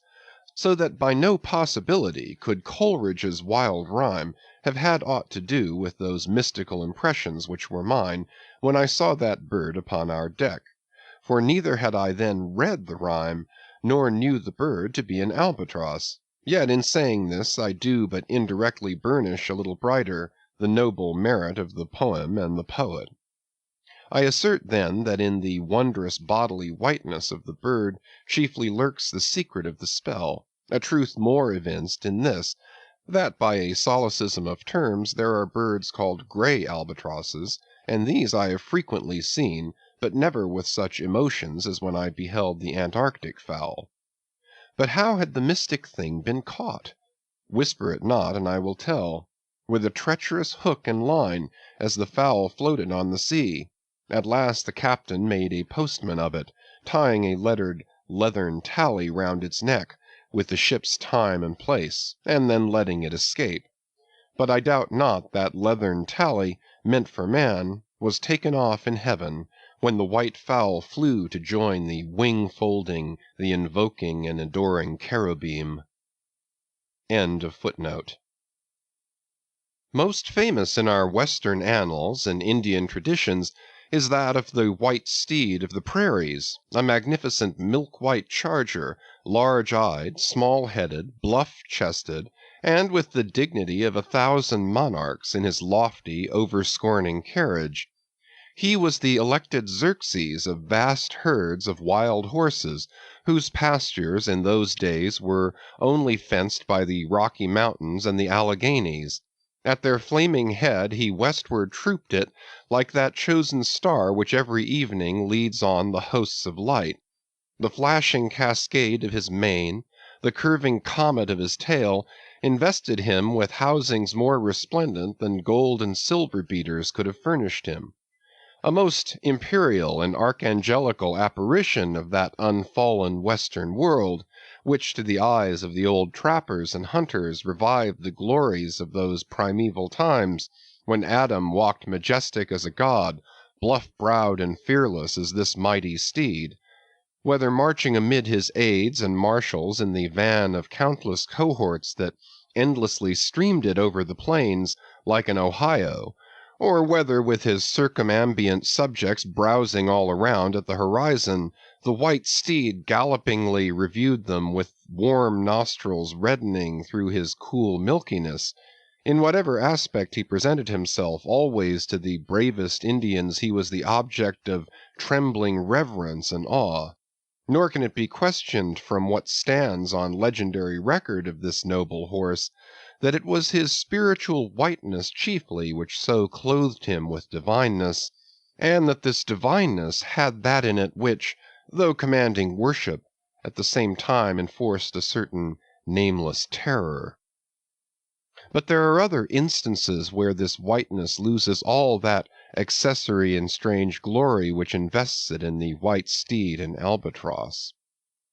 What is it that in the albino man so peculiarly repels and often shocks the eye, as that sometimes he is loathed by his own kith and kin? It is that whiteness which invests him, a thing expressed by the name he bears. The albino is as well made as other men, has no substantive deformity, and yet this mere aspect of all-pervading whiteness makes him more strangely hideous than the ugliest abortion. Why should this be so? Nor in quite other aspects does nature in her least palpable but not the less malicious agencies fail to enlist among her forces this crowning attribute of the terrible. From its snowy aspect, the gauntleted ghost of the southern seas has been denominated the white squall, nor in some historic instances has the art of human malice omitted so potent an auxiliary. How wildly it heightens the effect of that passage in Froissart, when, masked in the snowy symbol of their faction, the desperate White Hoods of Ghent murder their bailiff in the market-place. Nor in some things does the common hereditary experience of all mankind fail to bear witness to the supernaturalism of this hue. It cannot well be doubted that the one visible quality in the aspect of the dead which most appalls the gazer is the marble pallor lingering there, as if indeed that pallor were as much like the badge of consternation in the other world as of mortal trepidation here. And from that pallor of the dead we borrow the expressive hue of the shroud in which we wrap them. Nor even in our superstitions do we fail to throw the same snowy mantle round our phantoms, all ghosts rising in a milk-white fog. Yea, while these terrors seize us, let us add that even the King of Terrors, when personified by the Evangelist, rides on his pallid horse. Therefore, in his other moods, symbolize whatever grand or gracious thing he will by whiteness, no man can deny that in its profoundest idealized significance it calls up a peculiar apparition to the soul. But though without dissent this point be fixed, how is mortal man to account for it? To analyze it would seem impossible. Can we then by the citation of some of those instances wherein this thing of whiteness, though for the time either wholly or in great part stripped of all direct associations calculated to impart to it aught fearful, but nevertheless is found to exert over us the same sorcery however modified, can we thus hope to light upon some chance clue to conduct us to the hidden cause we seek? Let us try. But in a matter like this, subtlety appeals to subtlety, and without imagination no man can follow another into these halls. And though doubtless some at least of the imaginative impressions about to be presented may have been shared by most men, yet few perhaps were entirely conscious of them at the time, and therefore may not be able to recall them now. Why, to the man of untutored ideality, who happens to be but loosely acquainted with the peculiar character of the day, does the bare mention of Whitsuntide marshal in the fancy such long, dreary, speechless processions of slow-pacing pilgrims, downcast and hooded with new-fallen snow? Or to the unread, unsophisticated Protestant of middle American states, why does the passing mention of a white friar or a white nun evoke such an eyeless statue in the soul? Or what is there, apart from the traditions of dungeoned warriors and kings, which will not wholly account for it, that makes the White Tower of London tell so much more strongly on the imagination of an untravelled American than those other storied structures its neighbors, the Byward Tower, or even the Bloody? And those sublimer towers, the White Mountains of New Hampshire? Whence, in peculiar moods, comes that gigantic ghostliness over the soul at the bare mention of that name, while the thought of Virginia's Blue Ridge is full of a soft, dewy, distant dreaminess? Or why, irrespective of all latitudes and longitudes, does the name of the White Sea exert such a spectralness over the fancy, while that of the Yellow Sea lulls us with mortal thoughts of long, lacquered, mild afternoons on the waves, followed by the gaudiest and yet sleepiest of sunsets? Or to choose a wholly unsubstantial instance, purely addressed to the fancy, why, in reading the old fairy tales of Central Europe, does the tall pale man of the Hartz forests, whose changeless pallor unrustlingly glides through the green of the groves, why is this phantom more terrible than all the whooping imps of the Blocksberg? Nor is it altogether the remembrance of her cathedral-toppling earthquakes, nor the stampedos of her frantic seas, nor the tearlessness of arid skies that never rain, nor the sight of her wide field of leaning spires, wrenched copestones, and crosses all adroop, like canted yards of anchored fleets, and her suburban avenues of house walls lying upon each other as a tossed pack of cards. It is not these things alone which make tearless Lima the strangest, saddest city thou canst see. For Lima has taken the white veil, and there is a higher horror in this whiteness of her woe. Old as Pizarro, this whiteness keeps her ruins for ever new, admits not the cheerful greenness of complete decay, spreads over her broken ramparts the rigid pallor of an apoplexy that fixes its own distortions.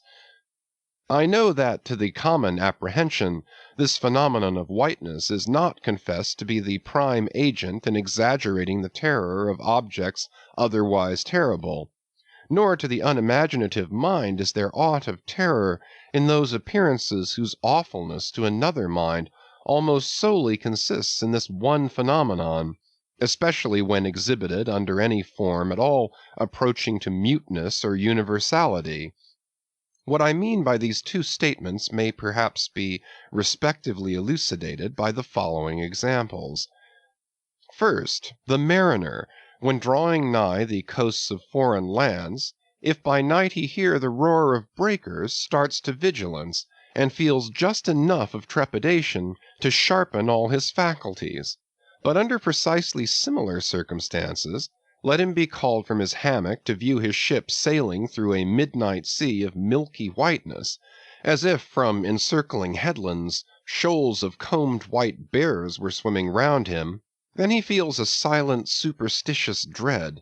The shrouded phantom of the whitened waters is horrible to him as a real ghost. In vain the lead assures him he is still off soundings. Heart and helm they both go down. He never rests till blue water is under him again. Yet where is the mariner who will tell thee, "Sir, it was not so much the fear of striking hidden rocks as the fear of that hideous whiteness that so stirred me"?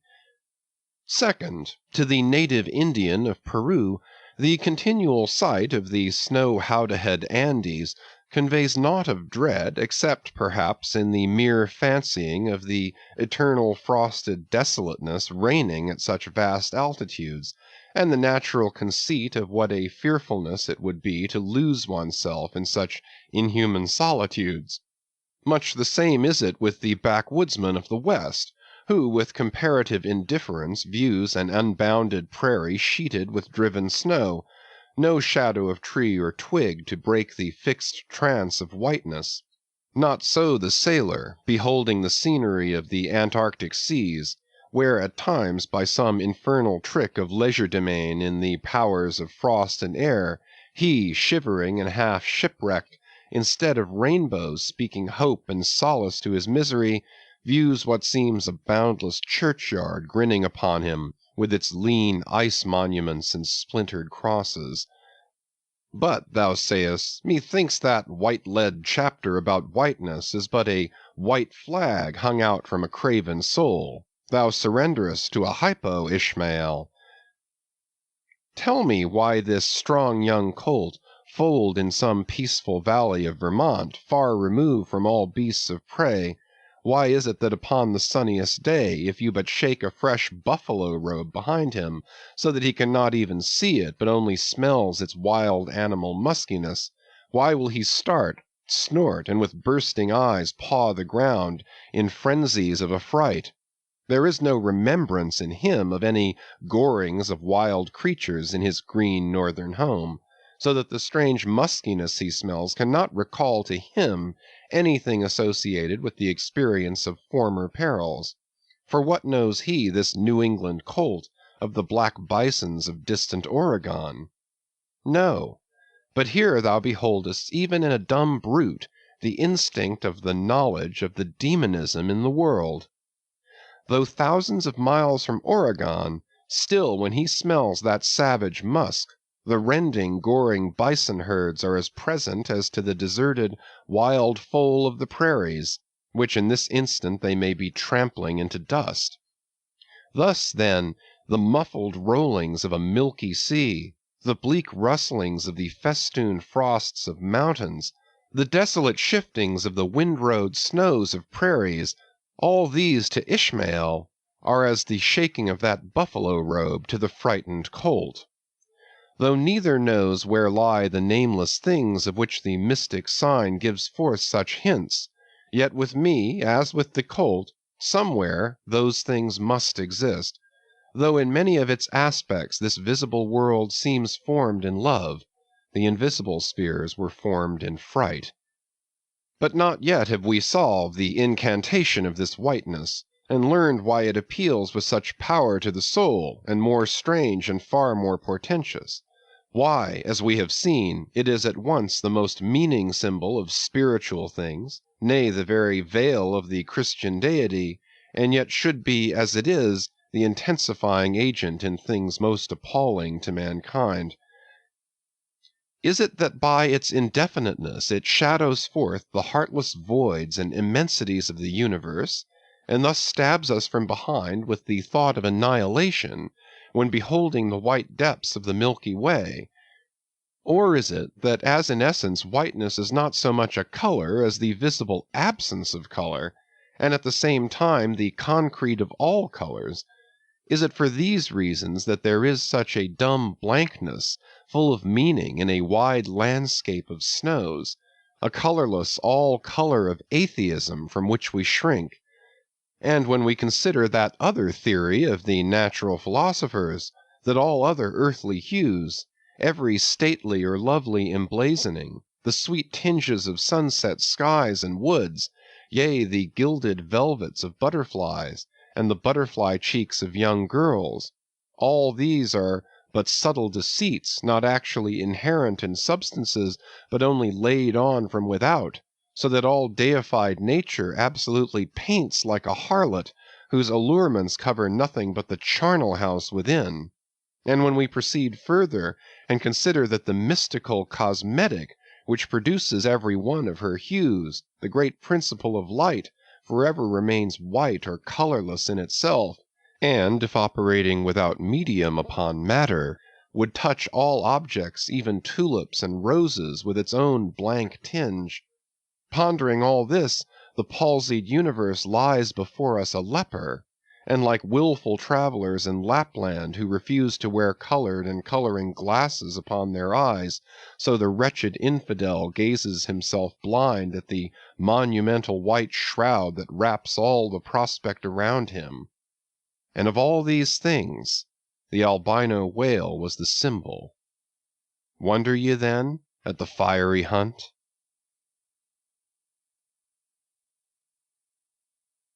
Chapter 43. Hark! Hist! Did you hear that noise, Kabako? It was the middle watch, a fair moonlight. The seamen were standing in a cordon extending from one of the fresh-water butts in the waist to the scuttle-butt near the taffrail. In this manner they passed the buckets to fill the scuttle-butt. Standing for the most part on the hallowed precincts of the quarter-deck, they were careful not to speak or rustle their feet.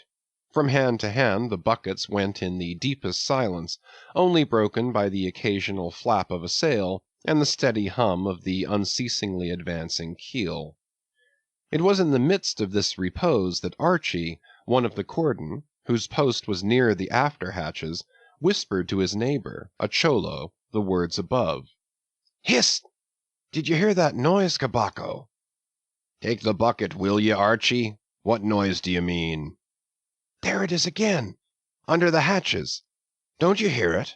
A cough. It sounded like a cough. Cough be damned. Pass along that return bucket. There again. There it is. It sounds like 2 or 3 sleepers turning over now. Caramba! Have done, shipmate, will ye? It's the 3 soaked biscuits ye ate for supper turning over inside of ye. Nothing else. Look to the bucket. Say what you will, shipmate, I've sharp ears. Aye, you are the chap, ain't you, that heard the hum of the old Quakeress's knitting needles 50 miles at sea from Nantucket? You're the chap. Grin away. We'll see what turns up. Hark ye, Kabako. There is somebody down in the after hold that has not yet been seen on deck, and I suspect our old Mogul knows something of it too. I heard Stubb tell Flask one morning watch that there was something of that sort in the wind. Tish, the bucket. Chapter 44. The Chart. Had you followed Captain Ahab down into his cabin after the squall that took place on the night succeeding that wild ratification of his purpose with his crew, you would have seen him go to a locker in the transom, and bringing out a large wrinkled roll of yellowish sea charts, spread them before him on his screwed-down table. Then, seating himself before it, you would have seen him intently study the various lines and shadings which there met his eye, and with slow but steady pencil trace additional courses over spaces that before were blank. At intervals he would refer to piles of old log-books beside him, wherein were set down the seasons and places in which, on various former voyages of various ships, sperm whales had been captured or seen. While thus employed, the heavy pewter lamp suspended in chains over his head continually rocked with the motion of the ship, and forever threw shifting gleams and shadows of lines upon his wrinkled brow, till it almost seemed that while he himself was marking out lines and courses on the wrinkled charts, some invisible pencil was also tracing lines and courses upon the deeply marked chart of his forehead. But it was not this night in particular that, in the solitude of his cabin, Ahab thus pondered over his charts. Almost every night they were brought out. Almost every night some pencil marks were effaced and others were substituted. For with the charts of all 4 oceans before him, Ahab was threading a maze of currents and eddies, with a view to the more certain accomplishment of that monomaniac thought of his soul. Now to anyone not fully acquainted with the ways of the Leviathans, it might seem an absurdly hopeless task thus to seek out one solitary creature in the unhooped oceans of this planet. But not so did it seem to Ahab, who knew the sets of all tides and currents, and thereby calculating the driftings of the sperm whale's food, and also calling to mind the regular ascertained seasons for hunting him in particular latitudes, could arrive at reasonable surmises, almost approaching to certainties, concerning the timeliest day to be upon this or that ground in search of his prey. So assured, indeed, is the fact concerning the periodicalness of the sperm whale's resorting to given waters, that many hunters believe that, could he be closely observed and studied throughout the world, were the logs for one voyage of the entire whale fleet carefully collated, then the migrations of the sperm whale would be found to correspond in invariability to those of the herring shoals or the flights of swallows. On this hint, attempts have been made to construct elaborate migratory charts of the sperm whale. Footnote: since the above was written, the statement is happily borne out by an official circular, issued by Lieutenant Maury, of the National Observatory, Washington, April 16, 1851. By that circular, it appears that precisely such a chart is in course of completion, and portions of it are presented in the circular.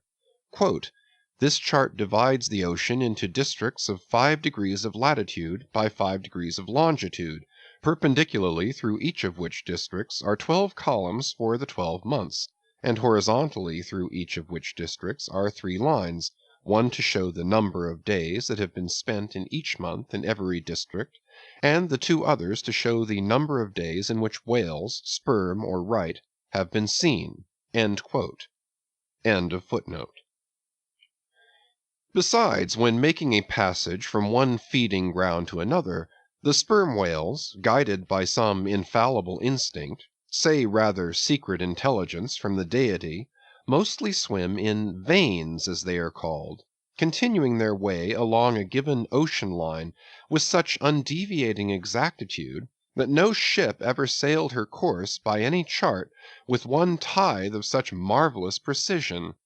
Though in these cases the direction taken by any one whale be as straight as a surveyor's parallel, and though the line of advance be strictly confined to its own unavoidable straight wake, yet the arbitrary vein in which at these times he is said to swim generally embraces some few miles in width, more or less as the vein is presumed to expand or contract, but never exceeds the visual sweep from the whale ship's mastheads, when circumspectly gliding along this magic zone.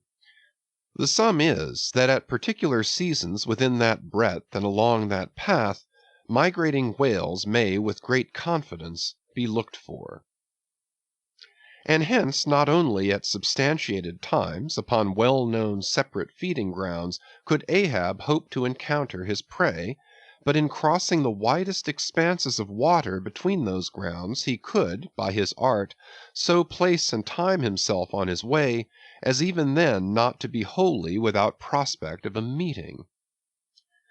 There was a circumstance which at first sight seemed to entangle his delirious but still methodical scheme, but not so in the reality perhaps. Though the gregarious sperm whales have their regular seasons for particular grounds, yet in general you cannot conclude that the herds which haunted such and such a latitude or longitude this year, say, will turn out to be identically the same with those that were found in the preceding season, though there are peculiar and unquestionable instances where the contrary of this has proved true. In general, the same remark, only within a less wide limit, applies to the solitaries and hermits among the matured, aged sperm whales. So that though Moby Dick had in a former year been seen, for example, on what is called the Seychelle Ground in the Indian Ocean, or Volcano Bay on the Japanese coast, yet it did not follow that were the Pequod to visit either of those spots at any subsequent corresponding season, she would infallibly encounter him there.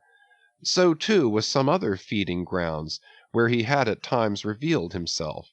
But all these seemed only his casual stopping places and ocean inns, so to speak, not his places of prolonged abode. And where Ahab's chances of accomplishing his object have hitherto been spoken of, allusion has only been made to whatever wayside, antecedent, extra prospects were his, ere a particular set time or place were attained, when all possibilities would become probabilities, and, as Ahab fondly thought, every possibility the next thing to a certainty.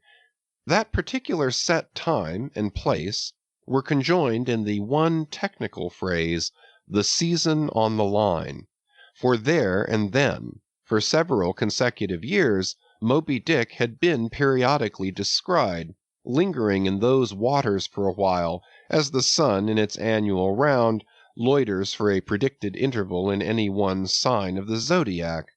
There it was, too, that most of the deadly encounters with the white whale had taken place. There the waves were storied with his deeds. There also was that tragic spot where the monomaniac old man had found the awful motive to his vengeance.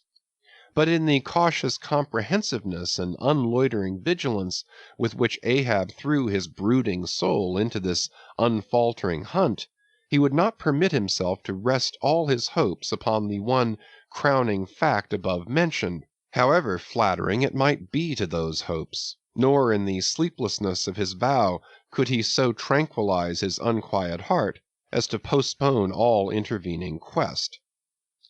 Now the Pequod had sailed from Nantucket at the very beginning of the season on the line.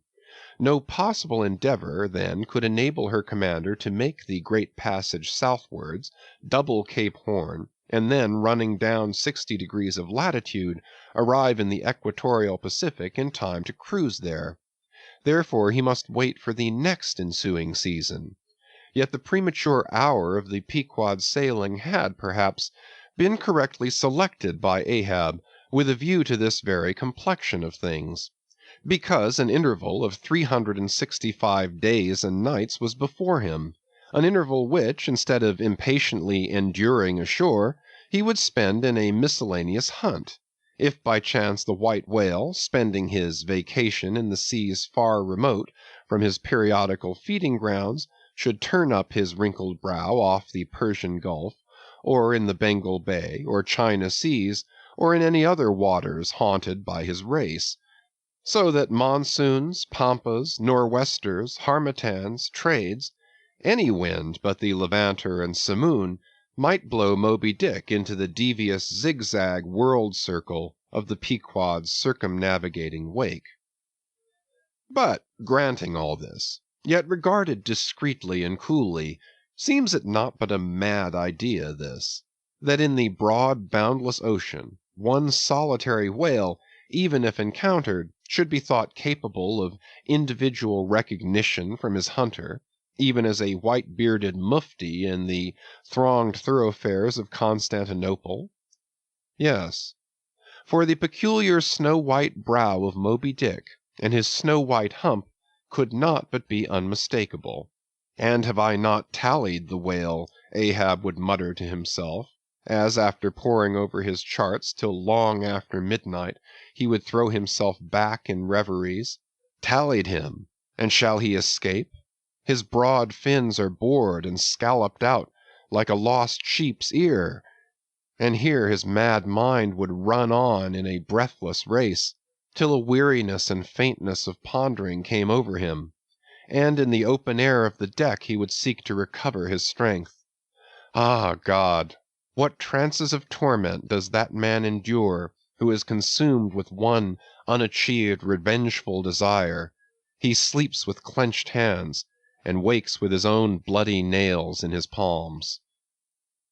Often, when forced from his hammock by exhausting and intolerably vivid dreams of the night, which, resuming his own intense thoughts through the day, carried them on amid a clashing of frenzies, and whirled them round and round and round in his blazing brain till the very throbbing of his life-spot became insufferable anguish, and when, as was sometimes the case, these spiritual throes in him heaved his being up from its base, and a chasm seemed opening in him, from which forked flames and lightning shot up, and accursed fiends beckoned him to leap down among them, when this hell in himself yawned beneath him, a wild cry would be heard through the ship, and with glaring eyes Ahab would burst from his stateroom, as though escaping from a bed that was on fire.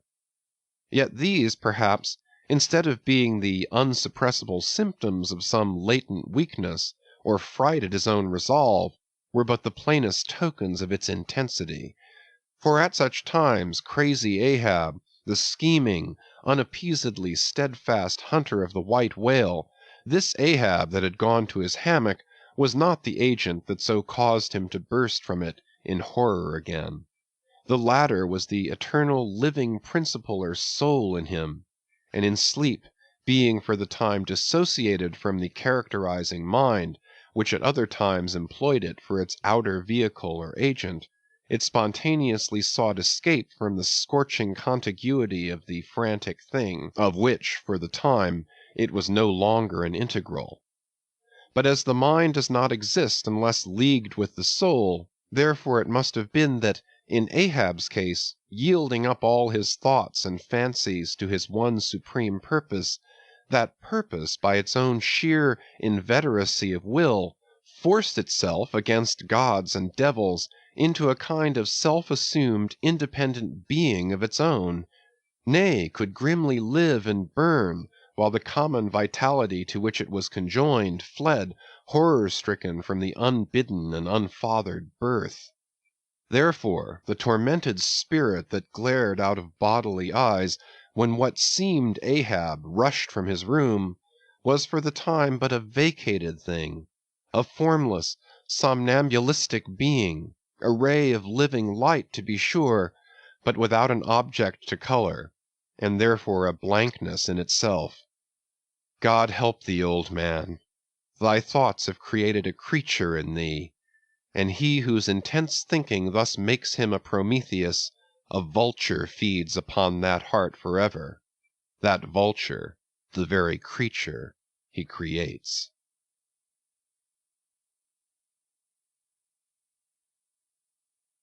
Chapter 45. The Affidavit.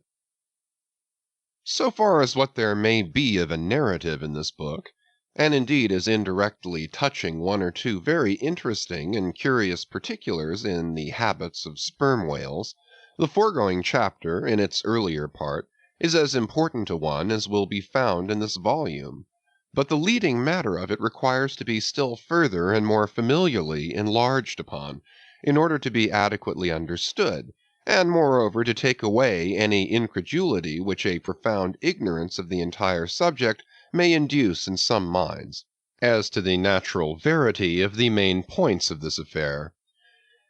I care not to perform this part of my task methodically, but shall be content to produce the desired impression by separate citations of items practically or reliably known to me as a whaleman, and from these citations, I take it, the conclusion aimed at will naturally follow of itself. First, I have personally known 3 instances where a whale, after receiving a harpoon, has effected a complete escape, and after an interval, in one instance of 3 years, has been again struck by the same hand and slain, when the 2 irons, both marked by the same private cipher, have been taken from the body. In the instance where 3 years intervened between the flinging of the 2 harpoons, and I think it may have been something more than that, the man who darted them, happening in the interval to go in a trading ship on a voyage to Africa, went ashore there, joined a discovery party, and penetrated far into the interior, where he traveled for a period of nearly 2 years, often endangered by serpents, savages, tigers, poisonous miasmas, with all the other common perils incident to wandering in the heart of unknown regions. Meanwhile, the whale he had struck must also have been on its travels. No doubt it had thrice circumnavigated the globe, brushing with its flanks all the coasts of Africa, but to no purpose. This man and this whale again came together, and the one vanquished the other. I say I myself have known 3 instances similar to this. That is, in 2 of them I saw the whales struck, and upon the second attack saw the 2 irons with the respective marks cut in them, afterwards taken from the dead fish. In the 3-year instance, it so fell out that I was in the boat both times, first and last, and the last time distinctly recognized a peculiar sort of huge mole under the whale's eye, which I had observed there 3 years previous. I say 3 years, but I am pretty sure it was more than that. Here are 3 instances, then, which I personally know the truth of, but I have heard of many other instances from persons whose veracity in the matter there is no good ground to impeach. Secondly, it is well known in the sperm whale fishery, however ignorant the world ashore may be of it, that there have been several memorable historical instances where a particular whale in the ocean has been at distant times and places popularly cognizable.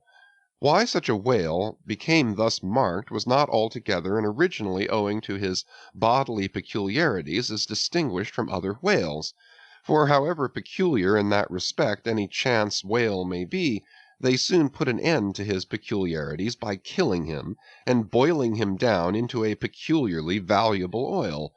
No, the reason was this, that from the fatal experiences of the fishery there hung a terrible prestige of perilousness about such a whale, as there did about Rinaldo Rinaldini, insomuch that most fishermen were content to recognize him by merely touching their tarpaulins when he would be discovered, lounging by them on the sea, without seeking to cultivate a more intimate acquaintance.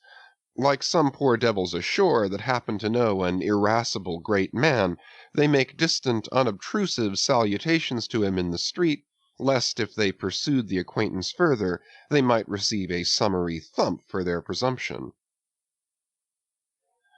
But not only did each of these famous whales enjoy great individual celebrity, nay, you may call it an ocean-wide renown, not only was he famous in life and now is immortal in the forecastle stories after death, but he was admitted into all the rights, privileges, and distinctions of a name, had as much a name, indeed, as Cambyses or Caesar. Was it not so, O Timor Tom, thou famed Leviathan, scarred like an iceberg, who so long didst lurk in the oriental straits of that name, whose spout was often seen from the palmy beach of Ombay?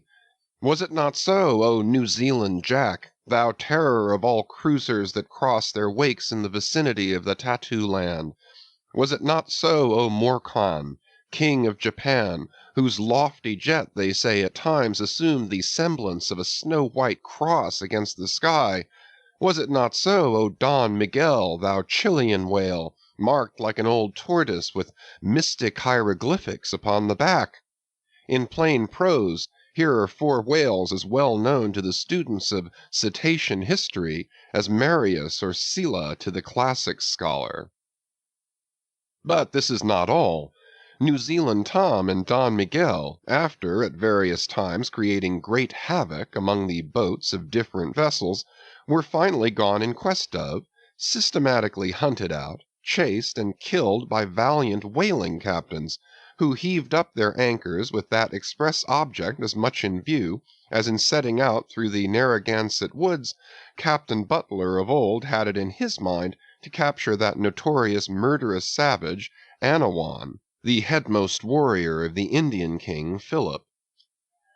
I do not know where I can find a better place than just here to make mention of 1 or 2 other things which seem to me important, as in printed form establishing in all respects the reasonableness of the whole story of the white whale, more especially the catastrophe. For this is one of those disheartening instances where truth requires full as much bolstering as error. So ignorant are most landsmen of some of the plainest and most palpable wonders of the world, that without some hints touching the plain facts, historical and otherwise, of the fishery, they might scoff at Moby Dick as a monstrous fable, or still worse and more detestable, a hideous and intolerable allegory. First, though most men have some vague, flitting ideas of the general perils of the grand fishery, yet they have nothing like a fixed, vivid conception of those perils, and the frequency with which they recur. One reason, perhaps, is that not 1 in 50 of the actual disasters and deaths by casualties in the fishery ever finds a public record at home, however transient and immediately forgotten that record.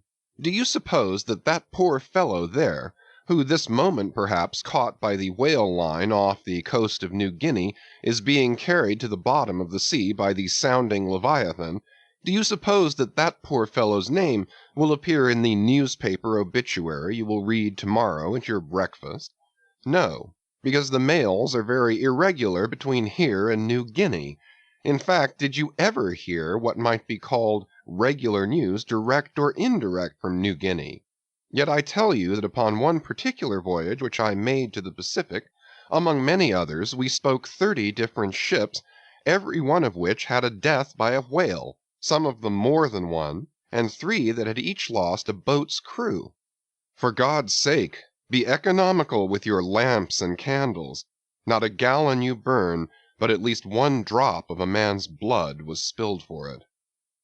Secondly, people ashore have indeed some indefinite idea that a whale is an enormous creature of enormous power, but I have ever found that when narrating to them some specific example of this twofold enormousness, they have significantly complimented me upon my facetiousness, when I declare upon my soul I had no more idea of being facetious than Moses when he wrote the history of the plagues of Egypt. But fortunately the special point I here seek can be established upon testimony entirely independent of my own. The point is this: the sperm whale is in some cases sufficiently powerful, knowing, and judiciously malicious, as with direct aforethought, to stave in, utterly destroy, and sink a large ship, and what is more, the sperm whale has done it. First, in the year 1820, the ship Essex, Captain Pollard of Nantucket, was cruising in the Pacific Ocean. One day she saw spouts, lowered her boats, and gave chase to a shoal of sperm whales. Ere long several of the whales were wounded, when suddenly a very large whale, escaping from the boats, issued from the shoal and bore directly down upon the ship. Dashing his forehead against her hull, he so stove her in that in less than "10 minutes" she settled down and fell over. Not a surviving plank of her has been seen since. After the severest exposure, part of the crew reached the land in their boats. Being returned home at last, Captain Pollard once more sailed for the Pacific in command of another ship, but the gods shipwrecked him again upon unknown rocks and breakers. For the second time his ship was utterly lost, and forthwith forswearing the sea, he has never tempted it since. At this day Captain Pollard is a resident of Nantucket. I have seen Owen Chase, who was chief mate of the Essex at the time of the tragedy. I have read his plain and faithful narrative. I have conversed with his son, and all this within a few miles of the scene of the catastrophe. Footnote. The following are extracts from Chase's narrative. Quote, "Every fact seemed to warrant me in concluding that it was anything but chance which directed his operations. He made two several attacks upon the ship, at a short interval between them, both of which, according to their direction, were calculated to do us the most injury by being made ahead, and thereby combining the speed of the two objects for the shock, to effect which the exact maneuvers which he made were necessary. His aspect was most horrible, and such as indicated resentment and fury. He came directly from the shoal which we had just before entered, and in which we had struck three of his companions, as if fired with revenge for their sufferings." Again, quote, "At all events, the whole circumstances taken together, all happening before my own eyes, and producing at the time impressions in my mind of decided calculating mischief on the part of the whale, many of which impressions I cannot now recall, induce me to be satisfied that I am correct in my opinion." Here are his reflections some time after quitting the ship, during a black night in an open boat, when almost despairing of reaching any hospitable shore. Quote, "The dark ocean and swelling waters were nothing. The fears of being swallowed up by some dreadful tempest or dashed upon hidden rocks, with all the other ordinary subjects of fearful contemplation, seemed scarcely entitled to a moment's thought. The dismal looking wreck, and the horrid aspect and revenge of the whale, wholly engrossed my reflections, until day again made its appearance." In another place, page 45, he speaks of, quote, "the mysterious and mortal attack of the animal." Secondly, the ship Union, also of Nantucket, was in the year 1807 totally lost off the Azores by a similar onset, but the authentic particulars of this catastrophe I have never chanced to encounter, though from the whale hunters I have now and then heard casual allusions to it. Thirdly, some 18 or 20 years ago, Commodore J, then commanding an American sloop of war of the first class, happened to be dining with a party of whaling captains on board a Nantucket ship in the harbor of Oahu, Sandwich Islands. Conversation turning upon whales, the Commodore was pleased to be skeptical touching the amazing strength ascribed to them by the professional gentlemen present. He peremptorily denied, for example, that any whale could so smite his stout sloop of war as to cause her to leak so much as a thimbleful. Very good, but there is more coming. Some weeks after, the Commodore set sail in this impregnable craft for Valparaiso, but he was stopped on the way by a portly sperm whale that begged a few moments' confidential business with him. That business consisted in fetching the Commodore's craft such a thwack that with all his pumps going he made straight for the nearest port to heave down and repair. I am not superstitious, but I consider the Commodore's interview with that whale as providential. Was not Saul of Tarsus converted from unbelief by a similar fright? I tell you, the sperm whale will stand no nonsense. I will now refer you to Langsdorff's voyages for a little circumstance in point, peculiarly interesting to the writer hereof. Langsdorff, you must know, by the way, was attached to the Russian Admiral Krusenstern's famous discovery expedition in the beginning of the present century. Captain Langsdorff thus begins his 17th chapter. Quote, "By the 13th of May our ship was ready to sail, and the next day we were out in the open sea, on our way to Okhotsk. The weather was very clear and fine, but so intolerably cold that we were obliged to keep on our fur clothing. For some days we had very little wind. It was not till the 19th that a brisk gale from the northwest sprang up. An uncommon large whale, the body of which was larger than the ship itself, lay almost at the surface of the water, but was not perceived by anyone on board till the moment when the ship, which was in full sail, was almost upon him, so that it was impossible to prevent its striking against him. We were thus placed in the most imminent danger, as this gigantic creature, setting up its back, raised the ship 3 feet at least out of the water. The mast reeled, and the sails fell altogether, while we who were below all sprang instantly upon the deck, concluding that we had struck upon some rock. Instead of this, we saw the monster sailing off with the utmost gravity and solemnity. Captain D'Wolf applied immediately to the pumps to examine whether or not the vessel had received any damage from the shock, but we found that, very happily, it had escaped entirely uninjured." Now the Captain D'Wolf here alluded to as commanding the ship in question is a New Englander, who, after a long life of unusual adventures as a sea captain, this day resides in the village of Dorchester, near Boston. I have the honor of being a nephew of his. I have particularly questioned him concerning this passage in Langsdorff. He substantiates every word. The ship, however, was by no means a large one, a Russian craft built on the Siberian coast, and purchased by my uncle after bartering away the vessel in which he sailed from home. In that up and down, manly book of old-fashioned adventure, so full too of honest wonders, The Voyage of Lionel Wafer, one of Ancient Dampier's old chums, I found a little matter set down so like that just quoted from Langsdorff that I cannot forbear inserting it here for a corroborative example, if such be needed. Lionel, it seems, was on his way to John Ferdinando, as he calls the modern Juan Fernandez. "In our way thither," he says, "about 4 o'clock in the morning, when we were about 150 leagues from the main of America, our ship felt a terrible shock, which put our men in such consternation that they could hardly tell where they were or what to think, but every one began to prepare for death. And indeed the shock was so sudden and violent that we took it for granted the ship had struck against a rock. But when the amazement was a little over, we cast the lead and sounded, but found no ground.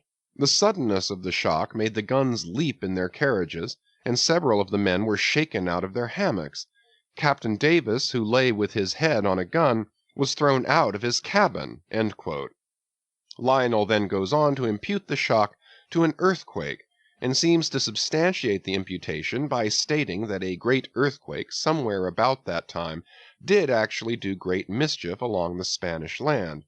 But I should not much wonder if, in the darkness of that early hour of the morning, the shock was after all caused by an unseen whale vertically bumping the hull from beneath. I might proceed with several more examples, one way or another known to me, of the great power and malice at times of the sperm whale.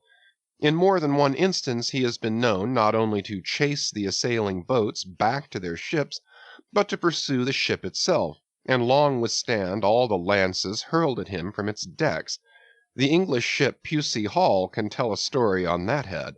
And as for his strength, let me say that there have been examples where the lines attached to a running sperm whale have, in a calm, been transferred to the ship and secured there, the whale towing her great hull through the water as a horse walks off with a cart.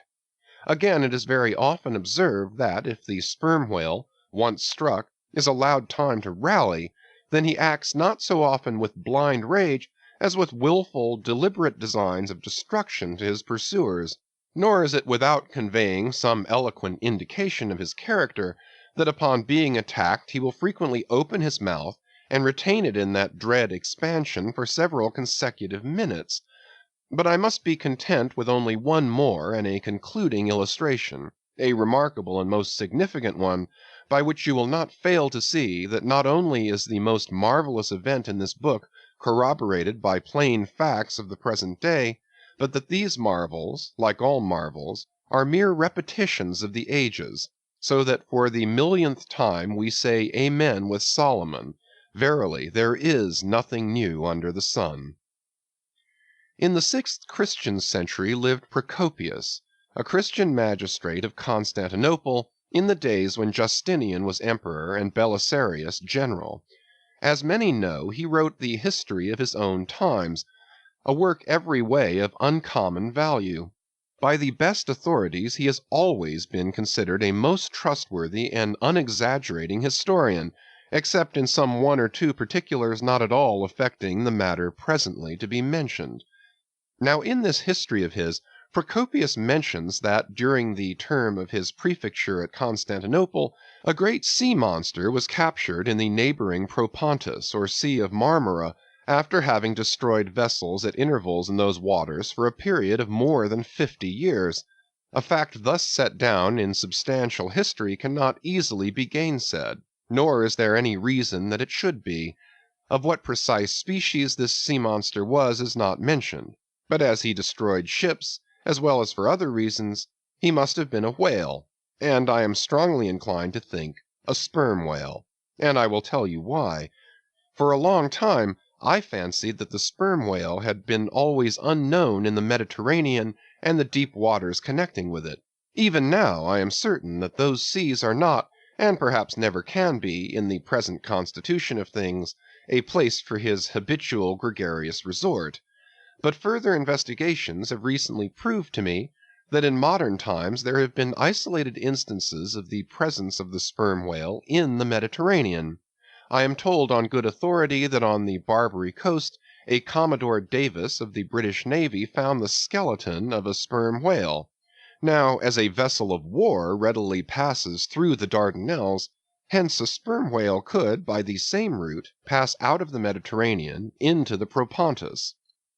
In the Propontis, as far as I can learn, none of that peculiar substance called brit is to be found, the aliment of the right whale, but I have every reason to believe that the food of the sperm whale, squid or cuttlefish, lurks at the bottom of that sea, because large creatures, but by no means the largest of that sort, have been found at its surface. If then you properly put these statements together, and reason upon them a bit, you will clearly perceive that according to all human reasoning, Procopius's sea monster that for half a century stove the ships of a Roman emperor must in all probability have been a sperm whale.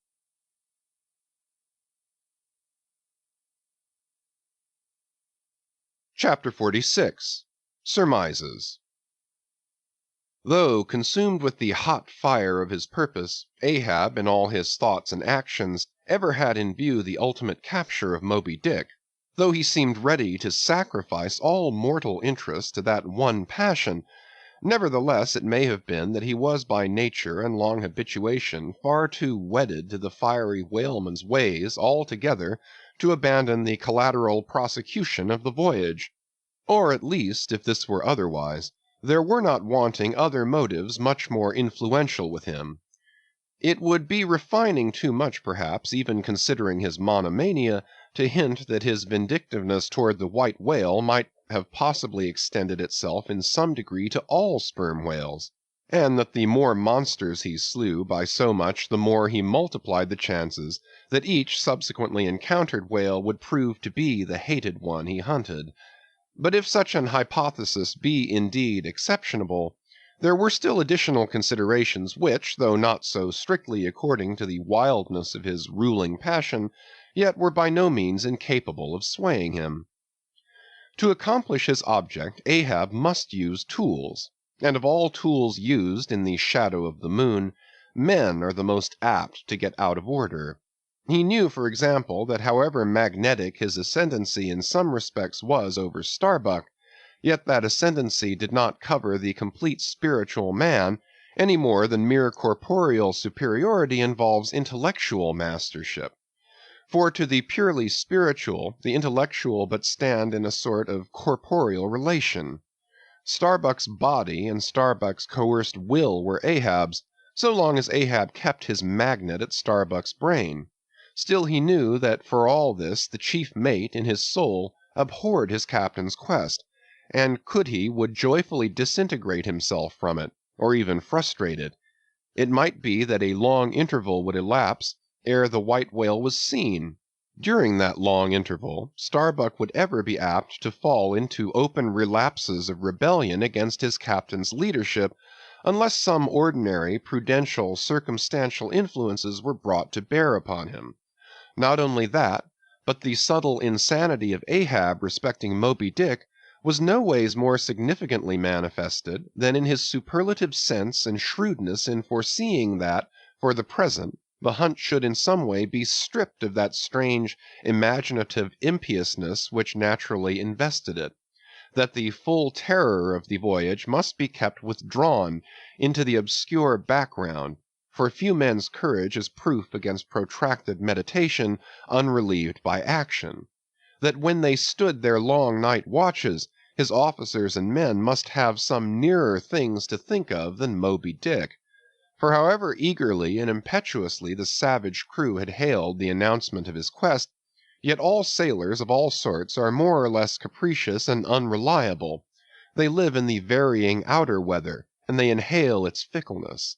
And when retained for any object remote and blank in the pursuit, however promissory of life and passion in the end, it is above all things requisite that temporary interests and employments should intervene and hold them healthily suspended for the final dash.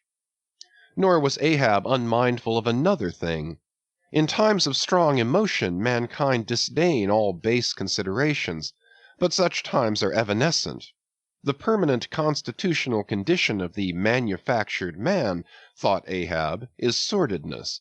Granting that the white whale fully incites the heart of this my savage crew, and playing round their savageness even breeds a certain generous knight-errantism in them, still, while for the love of it they give chase to Moby Dick, they must also have food for their more common daily appetites, for even the high-lifted and chivalric crusaders of old times were not content to traverse 2,000 miles of land to fight for their holy sepulchre without committing burglaries, picking pockets, and gaining other pious perquisites by the way.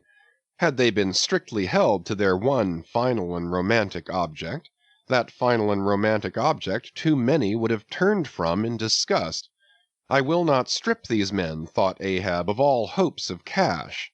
Aye, cash.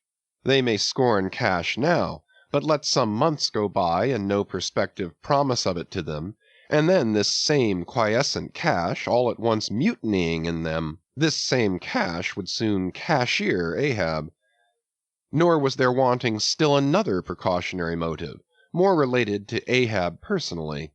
Having impulsively, it is probable, and perhaps somewhat prematurely, revealed the prime but private purpose of the Pequod's voyage, Ahab was now entirely conscious that in so doing he had indirectly laid himself open to the unanswerable charge of usurpation, and with perfect impunity, both moral and legal, his crew, if so disposed, and to that end competent, could refuse all further obedience to him, and even violently wrest from him the command.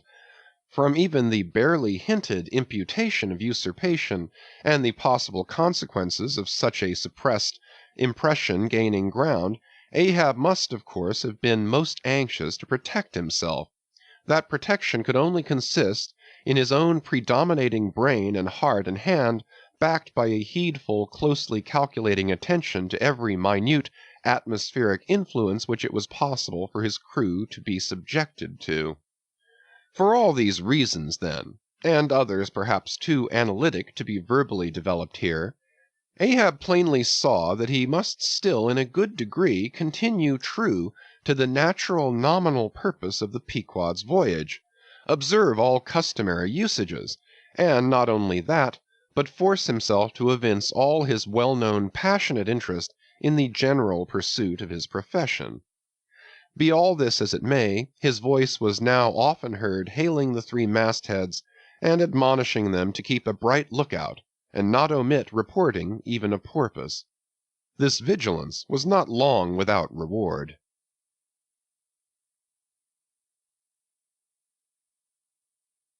Chapter 47. The Mat-Maker. It was a cloudy, sultry afternoon. The seamen were lazily lounging about the decks, or vacantly gazing over into the lead-colored waters. Queequeg and I were mildly employed weaving what is called a sword mat, for an additional lashing to our boat.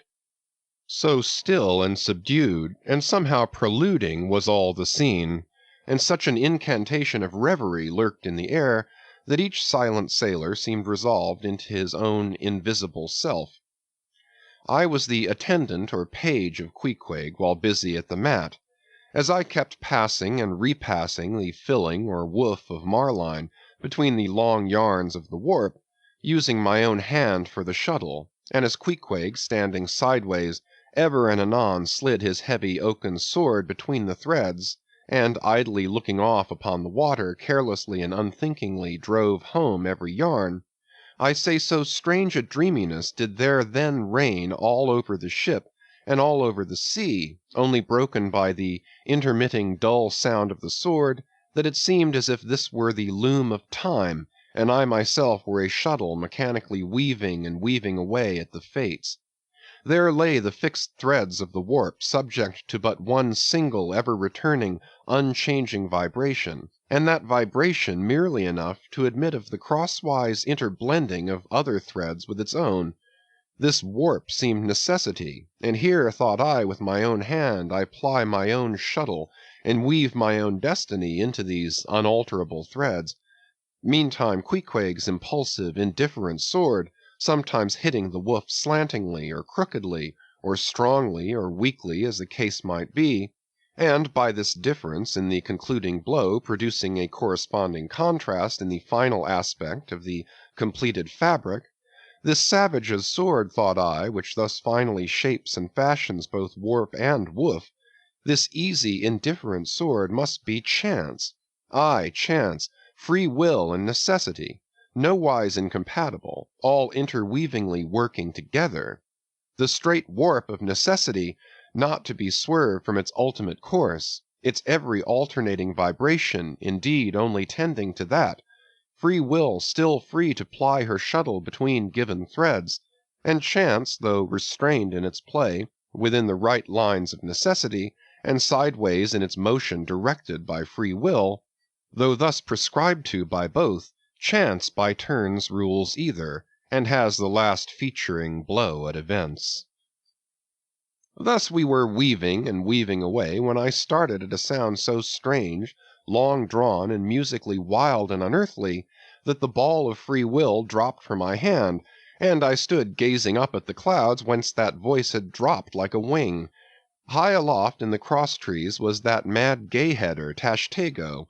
His body was reaching eagerly forward, his hand stretched out like a wand, and at brief sudden intervals he continued his cries. To be sure, the same sound was that very moment perhaps being heard all over the seas, from hundreds of whalemen's lookouts perched as high in the air, but from few of those lungs could that accustomed old cry have derived such a marvelous cadence as from Tashtego the Indian's. As he stood hovering over you, half suspended in air, so wildly and eagerly peering towards the horizon, you would have thought him some prophet or seer beholding the shadows of fate, and by those wild cries announcing their coming. "There she blows! There! There! There! She blows! She blows! Where away? On the lee beam, about 2 miles off, a school of them!"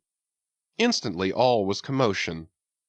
The sperm whale blows as a clock ticks, with the same undeviating and reliable uniformity, and thereby whalemen distinguish this fish from other tribes of his genus. "There go flukes!" was now the cry from Tashtego, and the whales disappeared. "Quick, steward!" cried Ahab. "Time! Time!" Doughboy hurried below, glanced at the watch, and reported the exact minute to Ahab. The ship was now kept away from the wind, and she went gently rolling before it. Tashtego reporting that the whales had gone down heading to leeward, we confidently looked to see them again directly in advance of our bows. For that singular craft at times evinced by the sperm whale, when, sounding with his head in one direction, he nevertheless, while concealed beneath the surface, mills round and swiftly swims off in the opposite quarter, this deceitfulness of his could not now be in action, for there was no reason to suppose that the fish seen by Tashtego had been in any way alarmed, or indeed knew at all of our vicinity.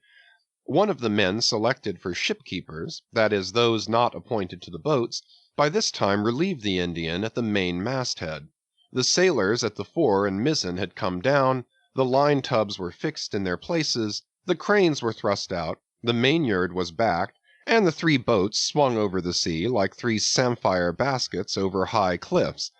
Outside of the bulwarks, their eager crews with one hand clung to the rail, while one foot was expectantly poised on the gunwale.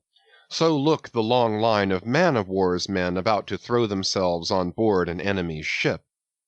But at this critical instant, a sudden exclamation was heard that took every eye from the whale. With a start all glared at dark Ahab, who was surrounded by 5 dusky phantoms that seemed fresh formed out of air. Chapter 48 The First Lowering. The phantoms, for so they seemed, were flitting on the other side of the deck, and, with a noiseless celerity, were casting loose the tackles and bands of the boat which swung there. This boat had always been deemed one of the spare boats, though technically called the captain's, on account of its hanging from the starboard quarter.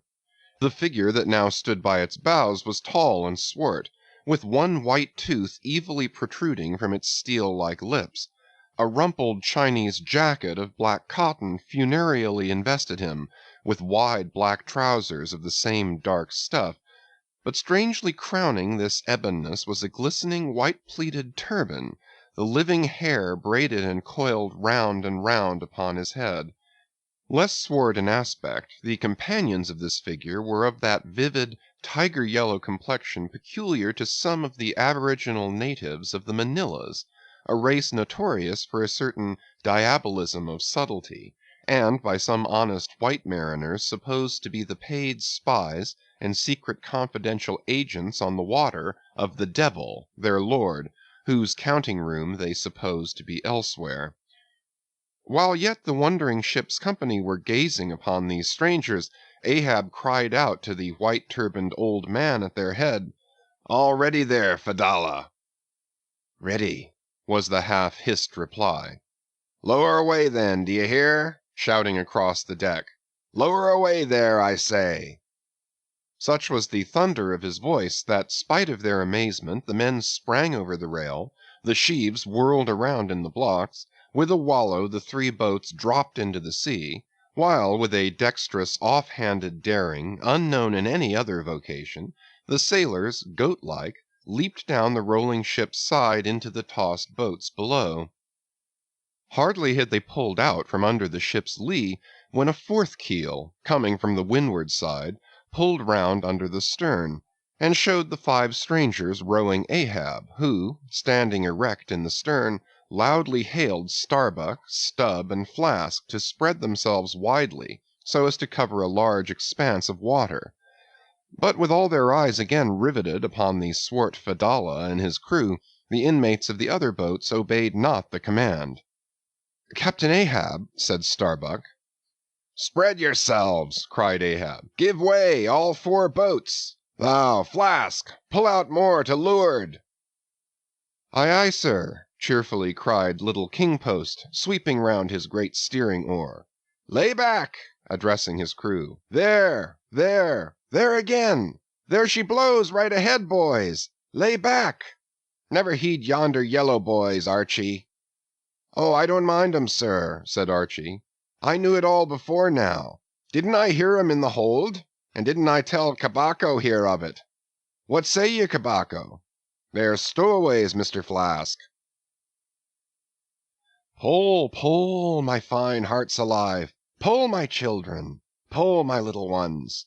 drawlingly and soothingly sighed Stubb to his crew, some of whom still showed signs of uneasiness. "Why don't you break your backbones, my boys? What is it you stare at? Those chaps in yonder boat? Tut! They are only 5 more hands come to help us. Never mind from where. The more the merrier. Pull, then. Do pull. Never mind the brimstone. Devils are good fellows enough. So, so. There you are now. That's the stroke for £1,000. That's the stroke to sweep the stakes. Hurrah for the gold cup of sperm oil, my heroes! 3 cheers, men! All hearts alive! Easy, easy. Don't be in a hurry. Don't be in a hurry. Why don't you snap your oars, you rascals? Bite something, you dogs. So, so, so then. Softly, softly. That's it, that's it, long and strong. Give way there, give way. The devil fetch you, you ragamuffin rapscallions, you're all asleep. Stop snoring, ye sleepers, and pull. Pull, will ye? Pull, can't ye? Pull, won't ye? Why in the name of gudgeons and ginger cakes don't you pull? Pull and break something. Pull and start your eyes out. Here!" Whipping out the sharp knife from his girdle. "Every mother's son of ye draw his knife, and pull with the blade between your teeth. That's it, that's it. Now you do something. That looks like it, my steel bits. Start her, my silver spoons. Start her, marling spikes." Stubb's exordium to his crew is given here at large because he had a rather peculiar way of talking to them in general, and especially in inculcating the religion of rowing. But you must not suppose from this specimen of his sermonizings that he ever flew into downright passions with his congregation. Not at all, and therein consisted his chief peculiarity.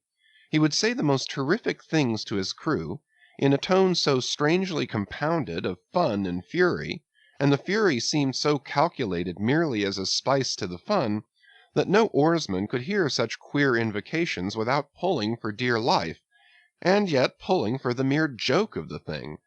Besides, he all the time looked so easy and indolent himself, so loungingly managed his steering oar, and so broadly gaped, open-mouthed at times, that the mere sight of such a yawning commander, by sheer force of contrast, acted like a charm upon the crew. Then again, Stubb was one of those odd sort of humorists whose jollity is sometimes so curiously ambiguous as to put all inferiors on their guard in the matter of obeying them. In obedience to a sign from Ahab, Starbuck was now pulling obliquely across Stubb's bow, and when for a minute or so the two boats were pretty near to each other, Stubb hailed the mate. "Mr. Starbuck, larboard boat there, ahoy! A word with ye, sir, if you please."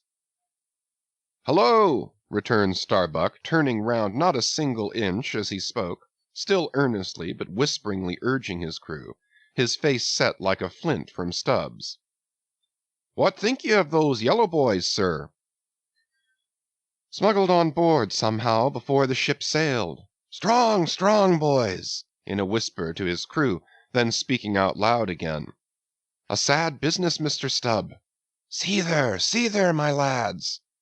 But never mind, Mr. Stubb, all for the best. Let your crew pull strong, come what will. Spring, my men, spring!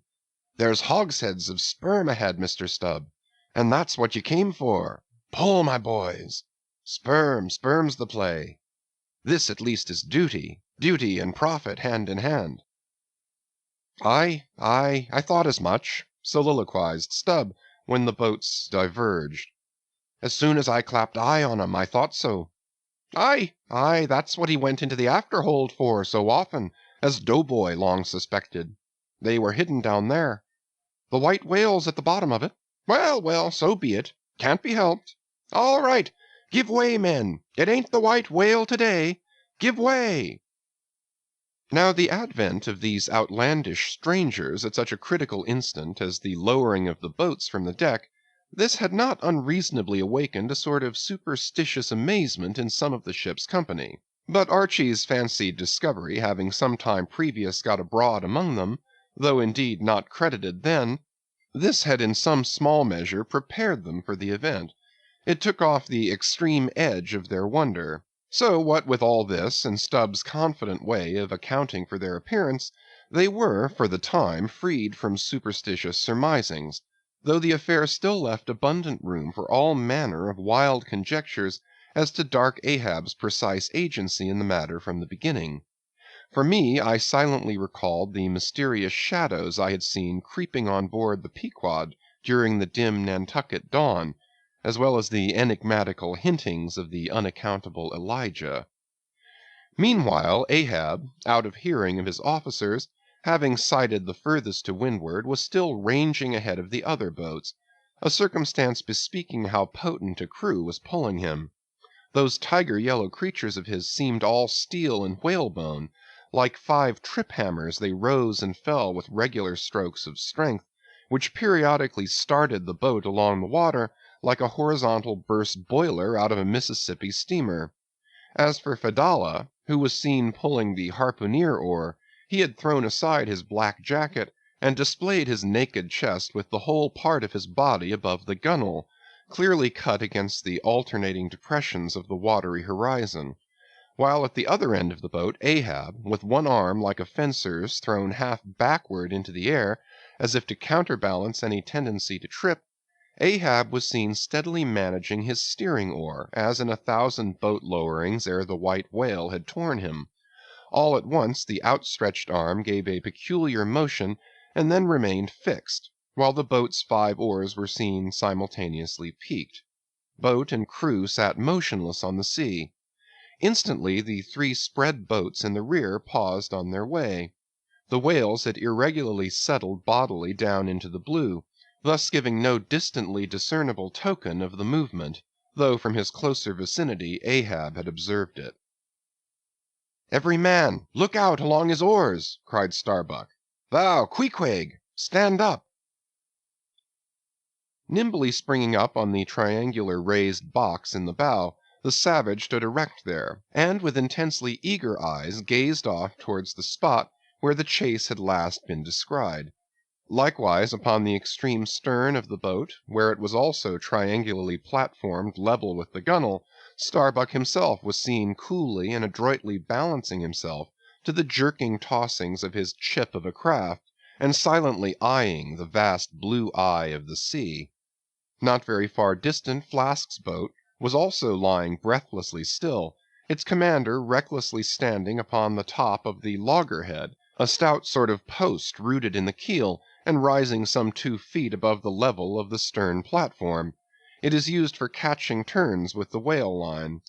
Its top is not more spacious than the palm of a man's hand, and standing upon such a base as that, Flask seemed perched at the masthead of some ship which had sunk to all but her trucks. But Little King Post was small and short, and at the same time Little King Post was full of a large and tall ambition, so that this loggerhead standpoint of his did by no means satisfy King Post. "I can't see 3 seas off. Tip us up an oar there, and let me on to that."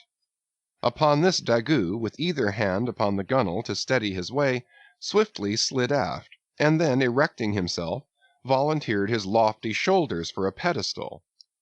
"Good a masthead as any, sir. Will you mount?" "That I will, and thank you very much, my fine fellow. Only I wish you 50 feet taller."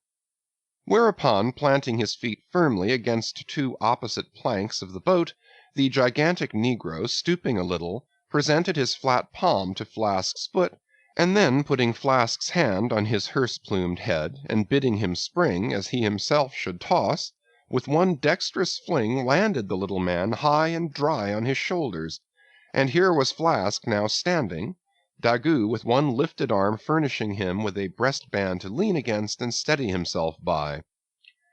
At any time it is a strange sight to the tyro to see with what wondrous habitude of unconscious skill the whaleman will maintain an erect posture in his boat, even when pitched about by the most riotously perverse and cross-running seas. Still more strange to see him giddily perched upon the loggerhead itself under such circumstances. But the sight of little Flask mounted upon gigantic Daggoo was yet more curious, for sustaining himself with a cool, indifferent, easy, unthought of, barbaric majesty, the noble negro to every roll of the sea harmoniously rolled his fine form. On his broad back, flaxen-haired Flask seemed a snowflake. The bearer looked nobler than the rider. Though truly vivacious, tumultuous, ostentatious little Flask would now and then stamp with impatience, but not one added heave did he thereby give to the negro's lordly chest. So have I seen passion and vanity stamping the living magnanimous earth, but the earth did not alter her tides and her seasons for that. Meanwhile Stubb, the third mate, betrayed no such far-gazing solicitudes. The whales might have made one of their regular soundings, not a temporary dive from mere fright; and if that were the case, Stubb, as his wont in such cases, it seems, was resolved to solace the languishing interval with his pipe. He withdrew it from his hatband, where he always wore it aslant like a feather. He loaded it, and rammed home the loading with his thumb end.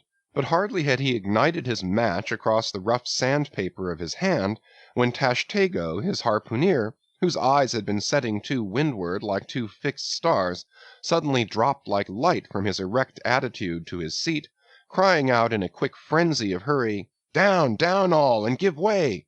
There they are!" To a landsman, no whale, nor any sign of a herring would have been visible at that moment, nothing but a troubled bit of greenish-white water, and thin scattered puffs of vapor hovering over it, and suffusingly blowing off to leeward, like the confused scud from white rolling billows. The air around suddenly vibrated and tingled, as it were, like the air over intensely heated plates of iron.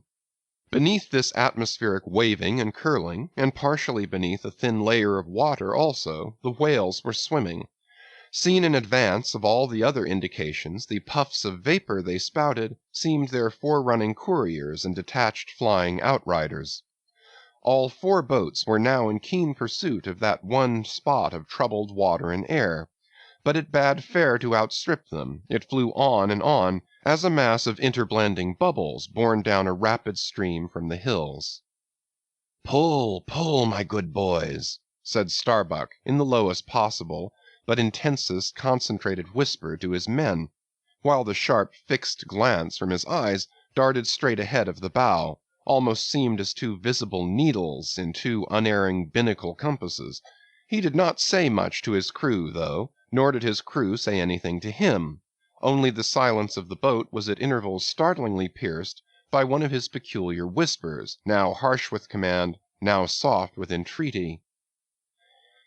How different the loud little king-post! "Sing out and say something, me hearties! Roar and pull, my thunderbolts! Beach me on their black backs, boys! Only do that for me, and I'll sign over to you my Martha's Vineyard plantation, boys, including wife and children, boys! Lay me on!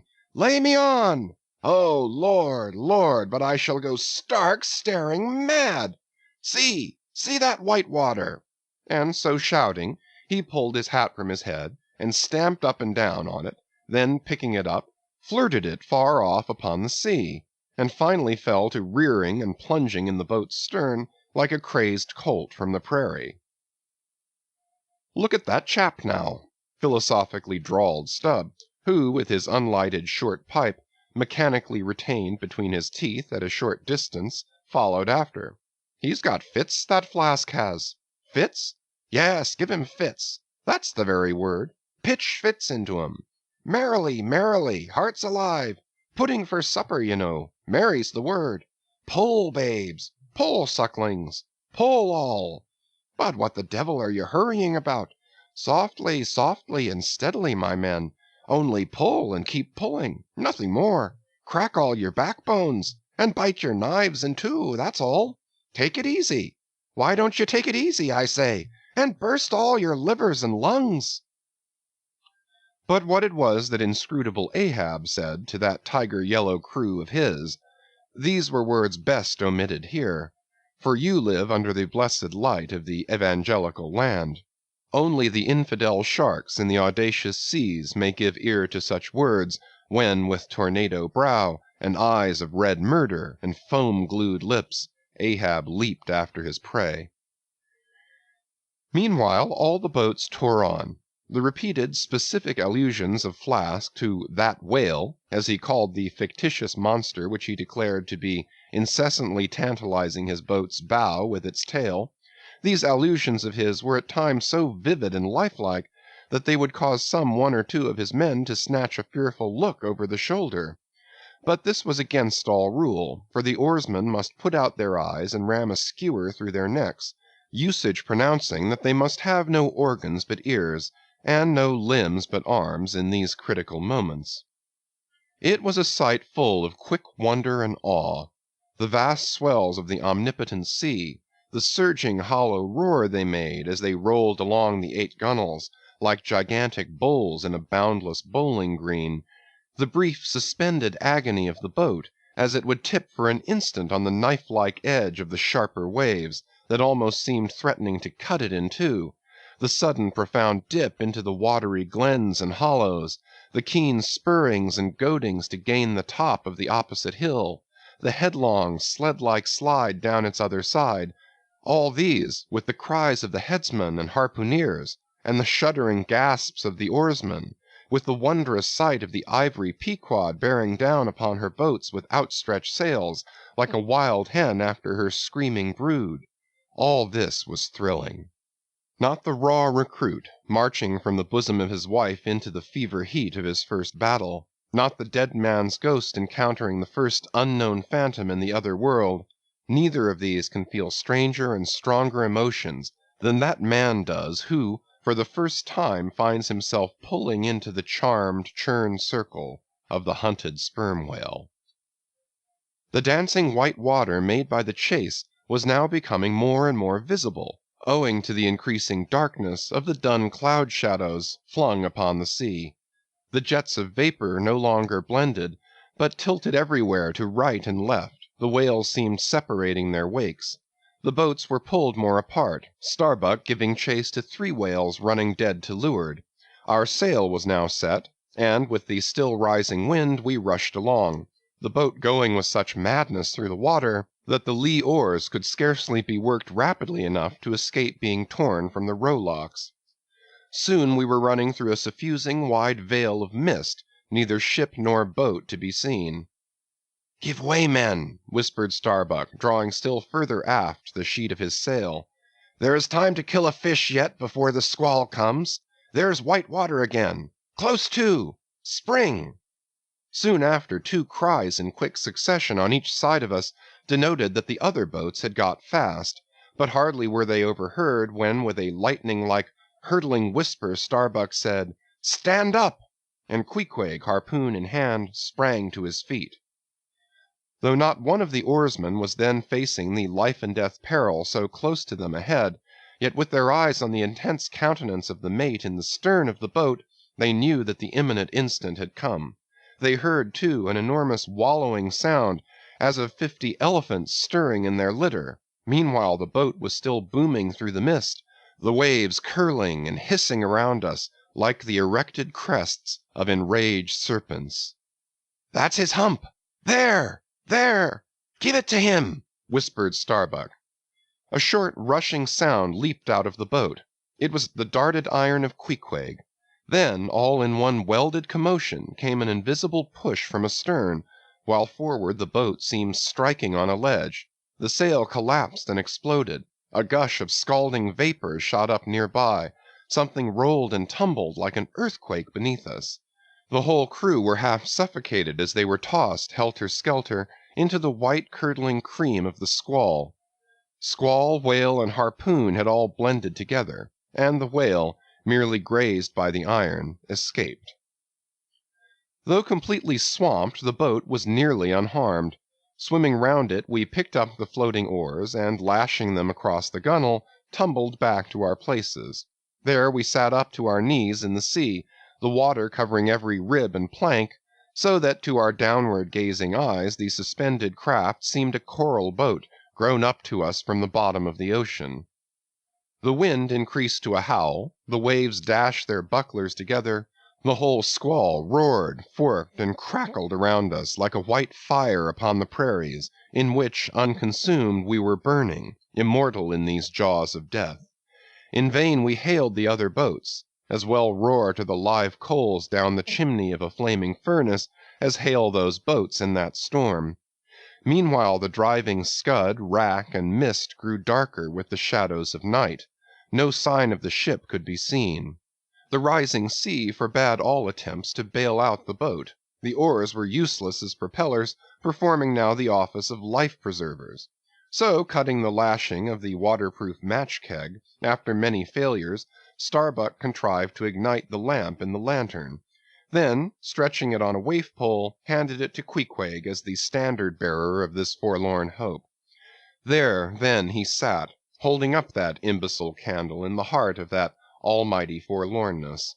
There, then, he sat, the sign and symbol of a man without faith, hopelessly holding up hope in the midst of despair.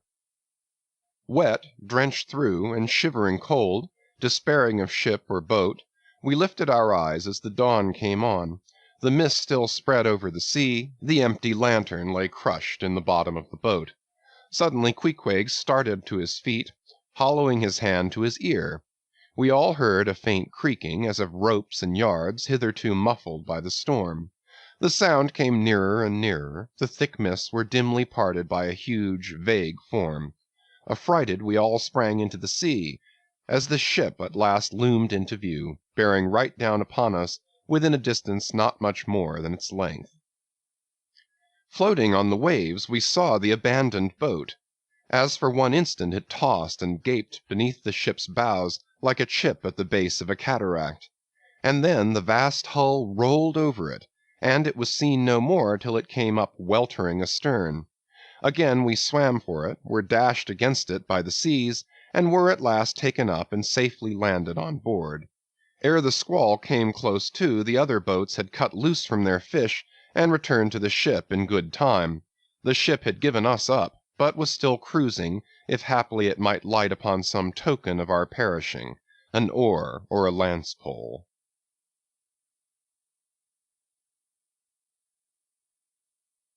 Chapter 49. The Hyena.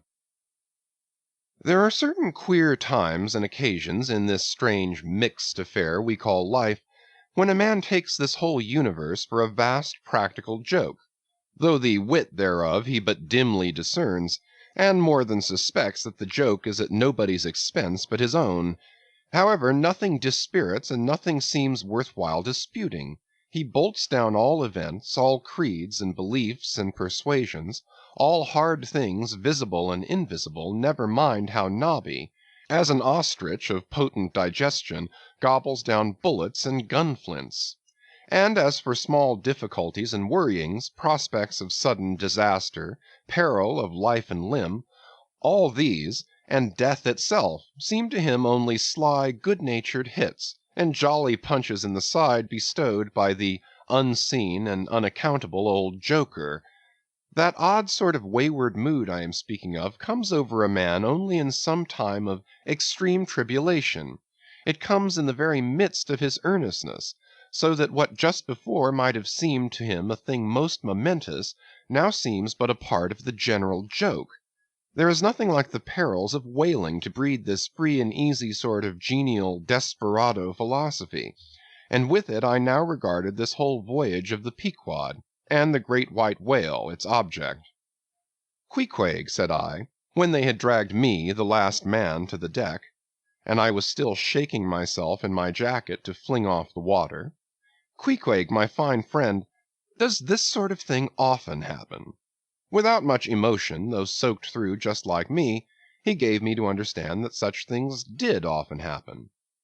"Mr. Stubbs," said I, turning to that worthy, who, buttoned up in his oil jacket, was now calmly smoking his pipe in the rain, "Mr. Stubb, I think I have heard you say, that of all whalemen you ever met, our chief mate, Mr. Starbuck, is by far the most careful and prudent. I suppose, then, that going plump on a flying whale with your sail set in a foggy squall is the height of a whaleman's discretion." "Certain. I've lowered for whales from a leaking ship in a gale off Cape Horn." "Mr. Flask," said I, turning to little King Post, who was standing close by, "you are experienced in these things, and I am not. Will you tell me whether it is an unalterable law in this fishery, Mr. Flask, for an oarsman to break his own back, pulling himself back foremost into death's jaws?" "Can't you twist that smaller?" said Flask. "Yes, that's the law. I should like to see a boat's crew backing water up to a whale face foremost. Ha, ha! The whale would give them squint for squint, mind that." Here, then, from three impartial witnesses, I had a deliberate statement of the entire case. Considering, therefore, that squalls and capsizings in the water, and consequent bivouacs on the deep, were matters of common occurrence in this kind of life; considering that at the superlatively critical instant of going on to the whale, I must resign my life into the hands of him who steered the boat, oftentimes a fellow who, at that very moment, is in his impetuousness upon the point of scuttling the craft with his own frantic stampings; considering that the particular disaster to our own particular boat was chiefly to be imputed to Starbuck's driving onto his whale almost in the teeth of a squall, and considering that Starbuck, notwithstanding, was famous for his great heedfulness in the fishery, considering that I belonged to this uncommonly prudent Starbuck's boat, and finally considering in what a devil's chase I was implicated touching the white whale, taking all things together, I say, I thought I might as well go below and make a rough draft of my will. Queequeg, said I, come along. You shall be my lawyer, executor, and legatee. It may seem strange that of all men, sailors should be tinkering at their last wills and testaments, but there are no people in the world more fond of that diversion. This was the 4th time in my nautical life that I had done the same thing. After the ceremony was concluded, upon the present occasion, I felt all the easier. A stone was rolled away from my heart. Besides, all the days I should now live would be as good as the days that Lazarus lived after his resurrection, a supplementary clean gain of so many months or weeks, as the case might be. I survived myself. My death and burial were locked up in my chest.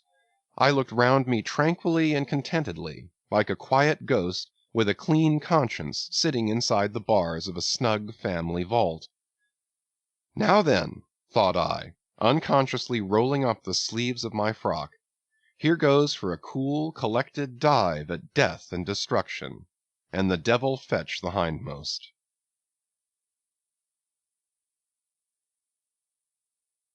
Chapter 50. Ahab's Boat and Crew. Fedallah.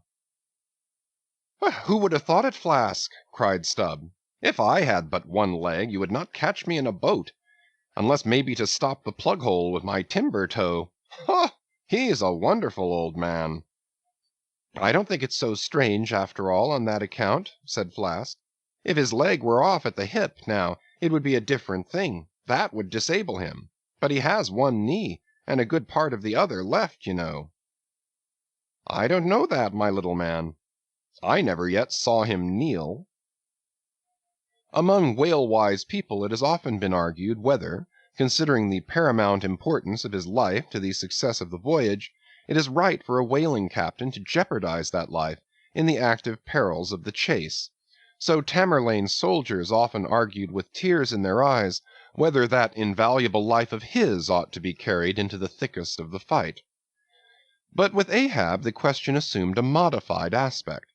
Considering that with 2 legs man is but a hobbling wight in all times of danger, considering that the pursuit of whales is always under great and extraordinary difficulties, that every individual moment, indeed, then comprises a peril, under these circumstances, is it wise for any maimed man to enter a whale-boat in the hunt? As a general thing, the joint owners of the Pequod must plainly have thought not.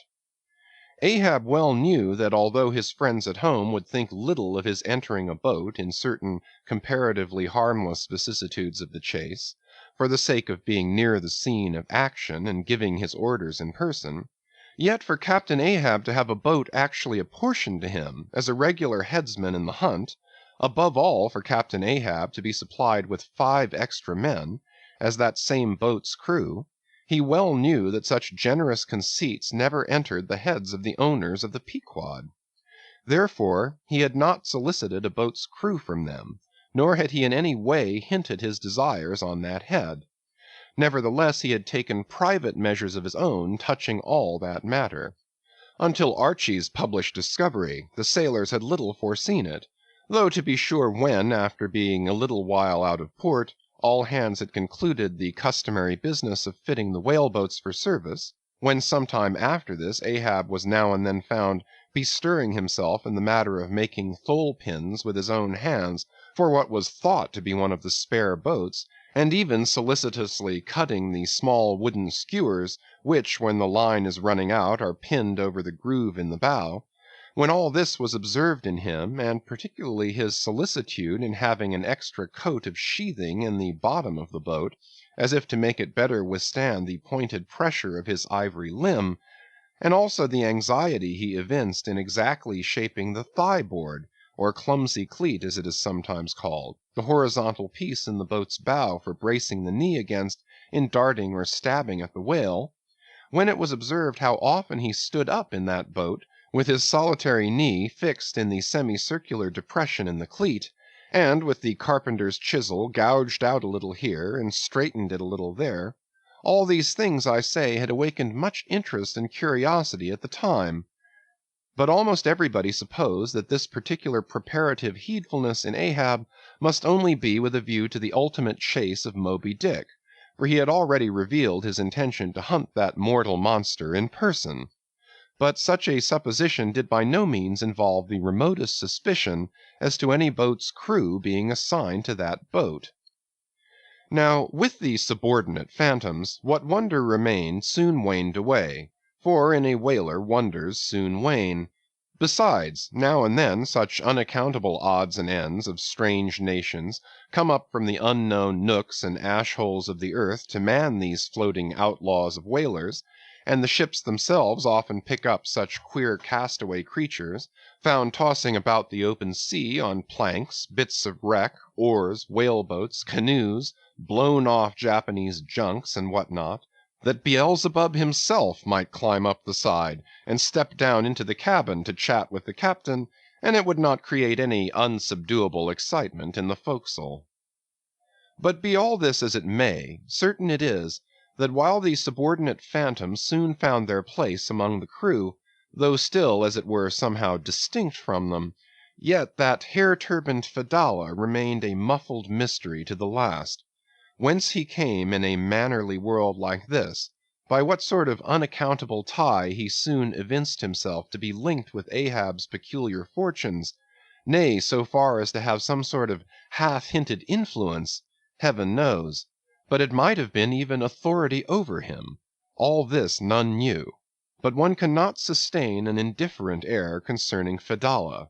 He was such a creature as civilized domestic people in the temperate zone only see in their dreams, and that but dimly, but the like of whom now and then glide among the unchanging Asiatic communities, especially the Oriental isles to the east of the continent, those insulated, immemorial, unalterable countries, which even in these modern days still preserve much of the ghostly aboriginalness of the earth's primal generations, when the memory of the first man was a distinct recollection, and all men his descendants, unknowing whence he came, eyed each other as real phantoms, and asked of the sun and the moon why they were created, and to what end. When though, according to Genesis, the angels indeed consorted with the daughters of men, the devils also, add the uncanonical rabbins, indulged in mundane amours.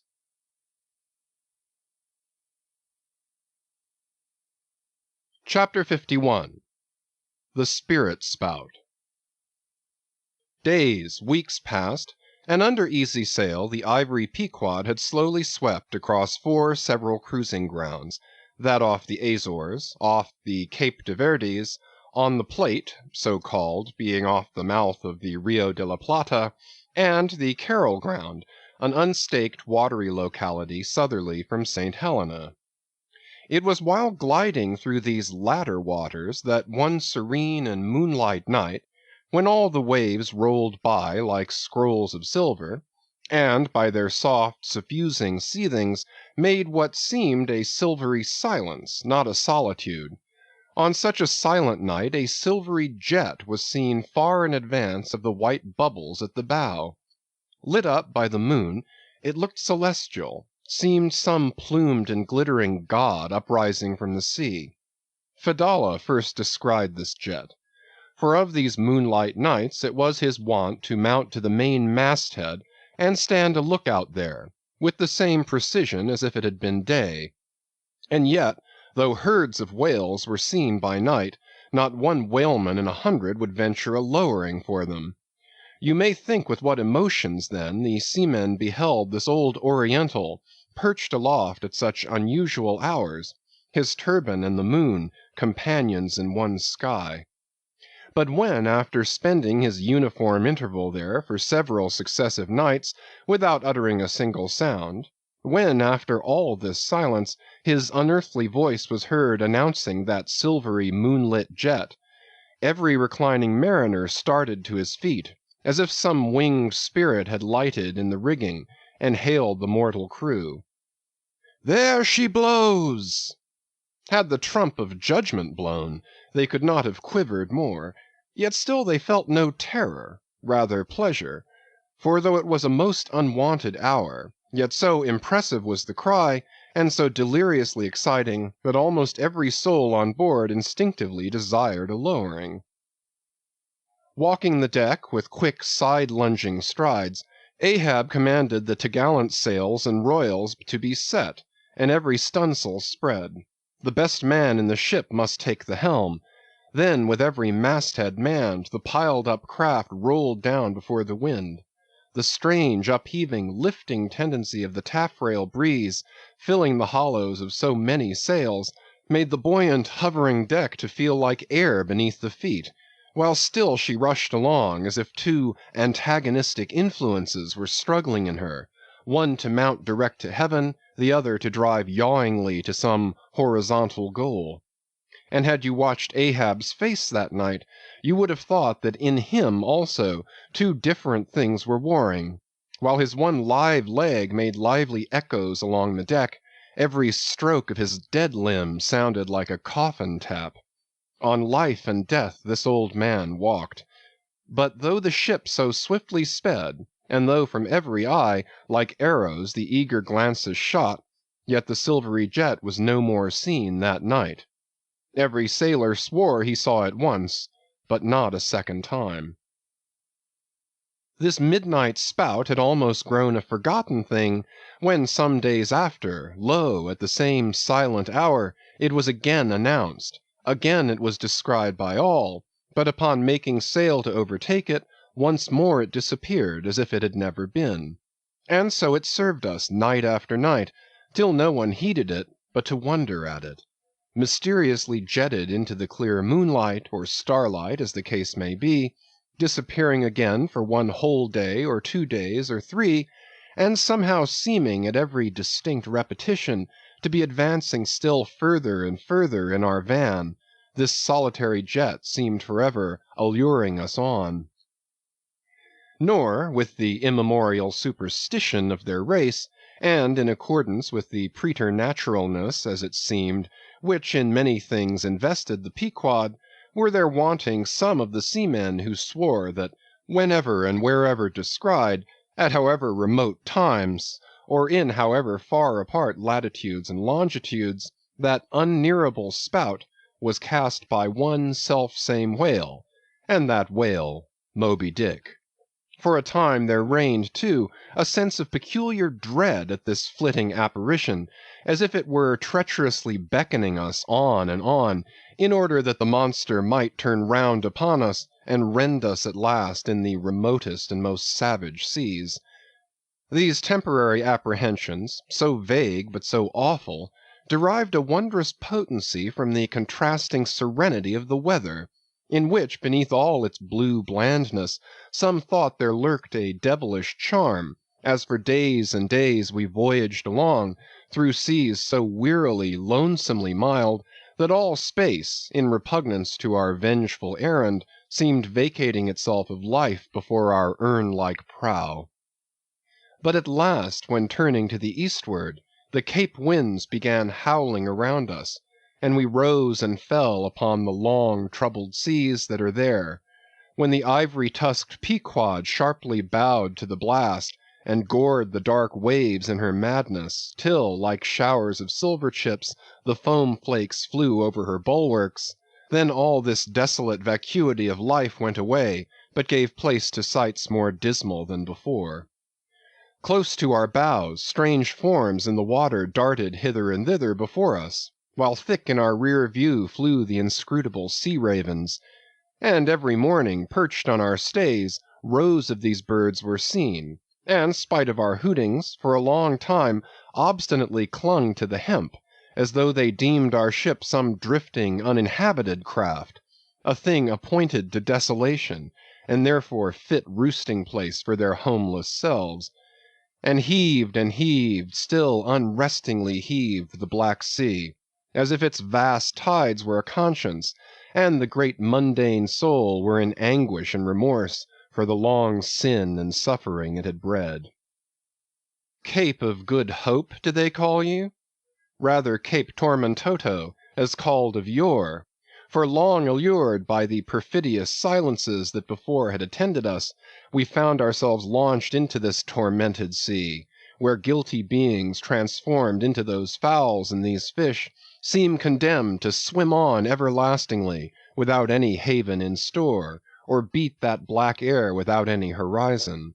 But calm, snow-white, and unvarying, still directing its fountain of feathers to the sky, still beckoning us on from before, the solitary jet would at times be descried.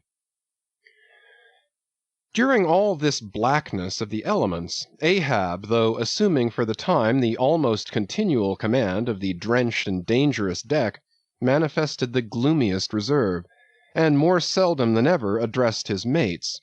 In tempestuous times like these, after everything above and aloft has been secured, nothing more can be done but passively to await the issue of the gale. Then captain and crew become practical fatalists. So, with his ivory leg inserted into its accustomed hole, and with one hand firmly grasping a shroud, Ahab for hours and hours would stand gazing dead to windward, while an occasional squall of sleet or snow would all but congeal his very eyelashes together.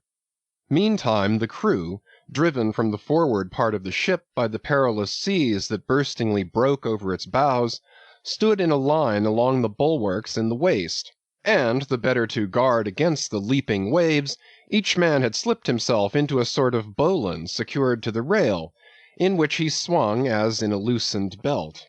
Few or no words were spoken, and the silent ship, as if manned by painted sailors in wax, day after day, tore on through all the swift madness and gladness of the demoniac waves. By night the same muteness of humanity before the shrieks of the ocean prevailed.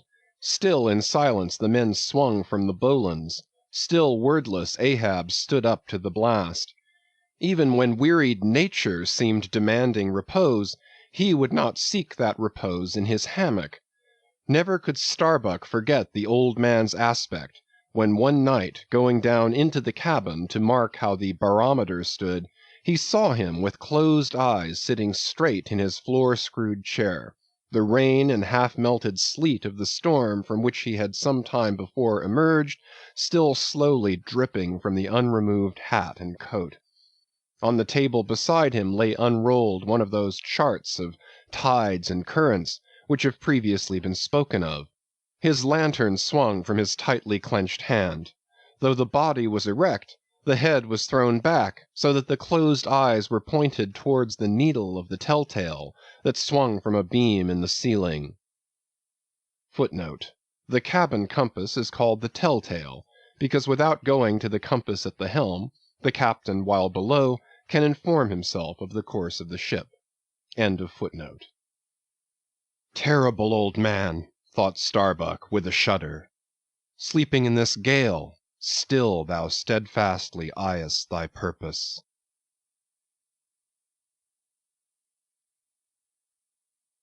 Chapter 52. The Albatross. Southeastward from the Cape, off the distant Crozetts, a good cruising ground for right whalemen, a sail loomed ahead, the Goney, Albatross by name. As she slowly drew nigh, from my lofty perch at the foremast head I had a good view of that sight so remarkable to a tyro in the far ocean fisheries, a whaler at sea and long absent from home. As if the waves had been fullers, this craft was bleached like the skeleton of a stranded walrus. All down her sides this spectral appearance was traced with long channels of reddened rust, while all her spars and her rigging were like the thick branches of trees furred over with hoar frost.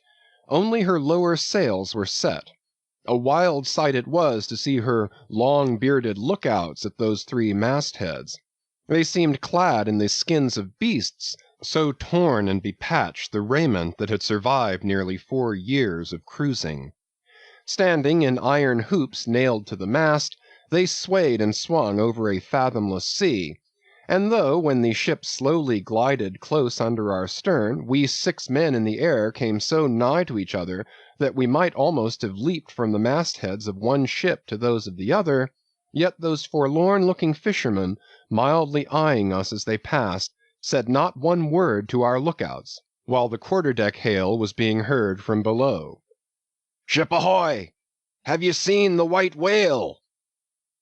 But as the strange captain, leaning over the pallid bulwarks, was in the act of putting his trumpet to his mouth, it somehow fell from his hand into the sea, and the wind now rising amain, he in vain strove to make himself heard without it. Meantime his ship was still increasing the distance between. While in various silent ways the seamen of the Pequod were evincing their observance of this ominous incident at the first mere mention of the white whale's name to another ship, Ahab for a moment paused. It almost seemed as though he would have lowered a boat to board the stranger had not the threatening wind forbade.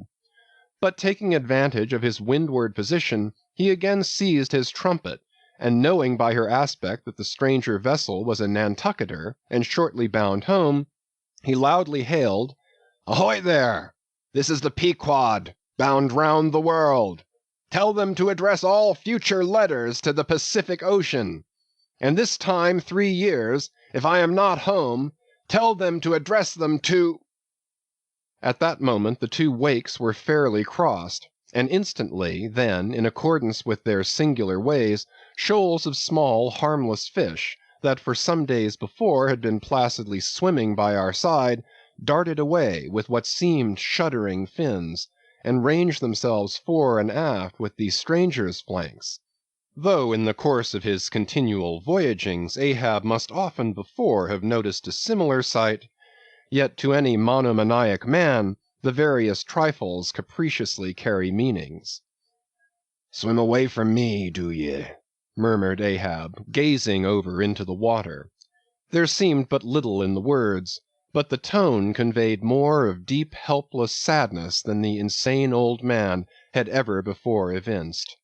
But turning to the steersman, who thus far had been holding the ship in the wind to diminish her headway, he cried out in his old lion voice, "Up helm! Keep her off round the world!"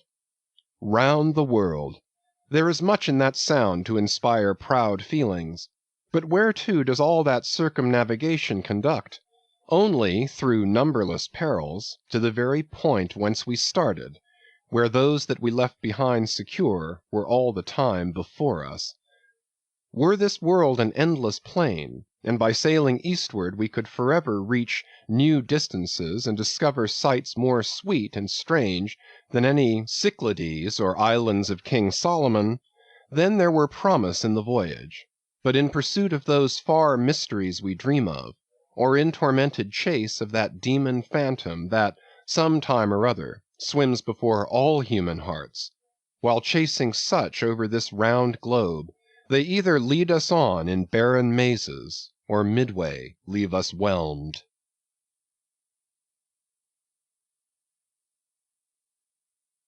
Chapter 53. The Gam. The ostensible reason why Ahab did not go on board of the whaler we had spoken was this: the wind and sea betokened storms.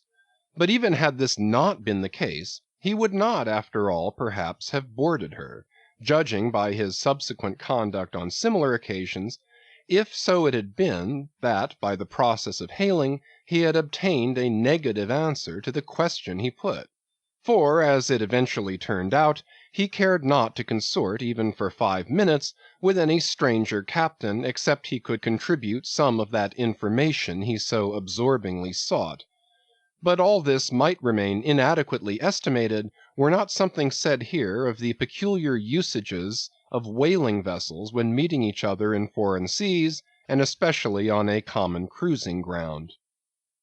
If 2 strangers crossing the Pine Barrens in New York State, or the equally desolate Salisbury Plain in England, If casually encountering each other in such inhospitable wilds, these twain for the life of them cannot well avoid a mutual salutation, and stopping for a moment to interchange the news, and perhaps sitting down for a while and resting in concert, then how much more natural that upon the illimitable pine barrens and Salisbury plains of the sea, two whaling vessels descrying each other at the ends of the earth, off Lone Fanning's Island or the far-away King's Mills, how much more natural, I say, that under such circumstances these ships should not only interchange hails, but come into still closer, more friendly and sociable contact. And especially would this seem to be a matter of course in the case of vessels owned in one seaport, and whose captains, officers, and not a few of the men are personally known to each other, and consequently have all sorts of dear domestic things to talk about. For the long-absent ship, the outward bounder perhaps has letters on board. At any rate, she will be sure to let her have some papers of a date a year or two later than the last one on her blurred and thumb-worn files. And in return for that courtesy, the outward-bound ship would receive the latest whaling intelligence from the cruising ground to which she may be destined, a thing of the utmost importance to her. And in degree, all of this will hold true concerning whaling vessels crossing each other's track on the cruising ground itself, even though they are equally long absent from home. For one of them may have received a transfer of letters from some third and now far remote vessel, and some of those letters may be for the people of the ship she now meets. Besides, they would exchange the whaling news and have an agreeable chat. For not only would they meet with all the sympathies of sailors, but likewise with all the peculiar congenialities arising from a common pursuit, and mutually shared privations and perils. Nor would difference of country make any very essential difference, that is, so long as both parties speak one language, as is the case with Americans and English, though to be sure from the small number of English whalers, such meetings do not very often occur, and when they do occur, there is too apt to be a sort of shyness between them, for your Englishman is rather reserved, and your Yankee, he does not fancy that sort of thing in anybody but himself. Besides, the English whalers sometimes affect a kind of metropolitan superiority over the American whalers, regarding the long, lean Nantucketer, with his nondescript provincialisms, as a sort of sea peasant. But where this superiority in the English whaleman does really consist, it would be hard to say, seeing that the Yankees in one day collectively kill more whales than all the English collectively in 10 years. But this is a harmless little foible in the English whale hunters, which the Nantucketer does not take much to heart, probably because he knows he has a few foibles himself. So then, we see that of all ships separately sailing the sea, the whalers have most reason to be sociable, and they are so.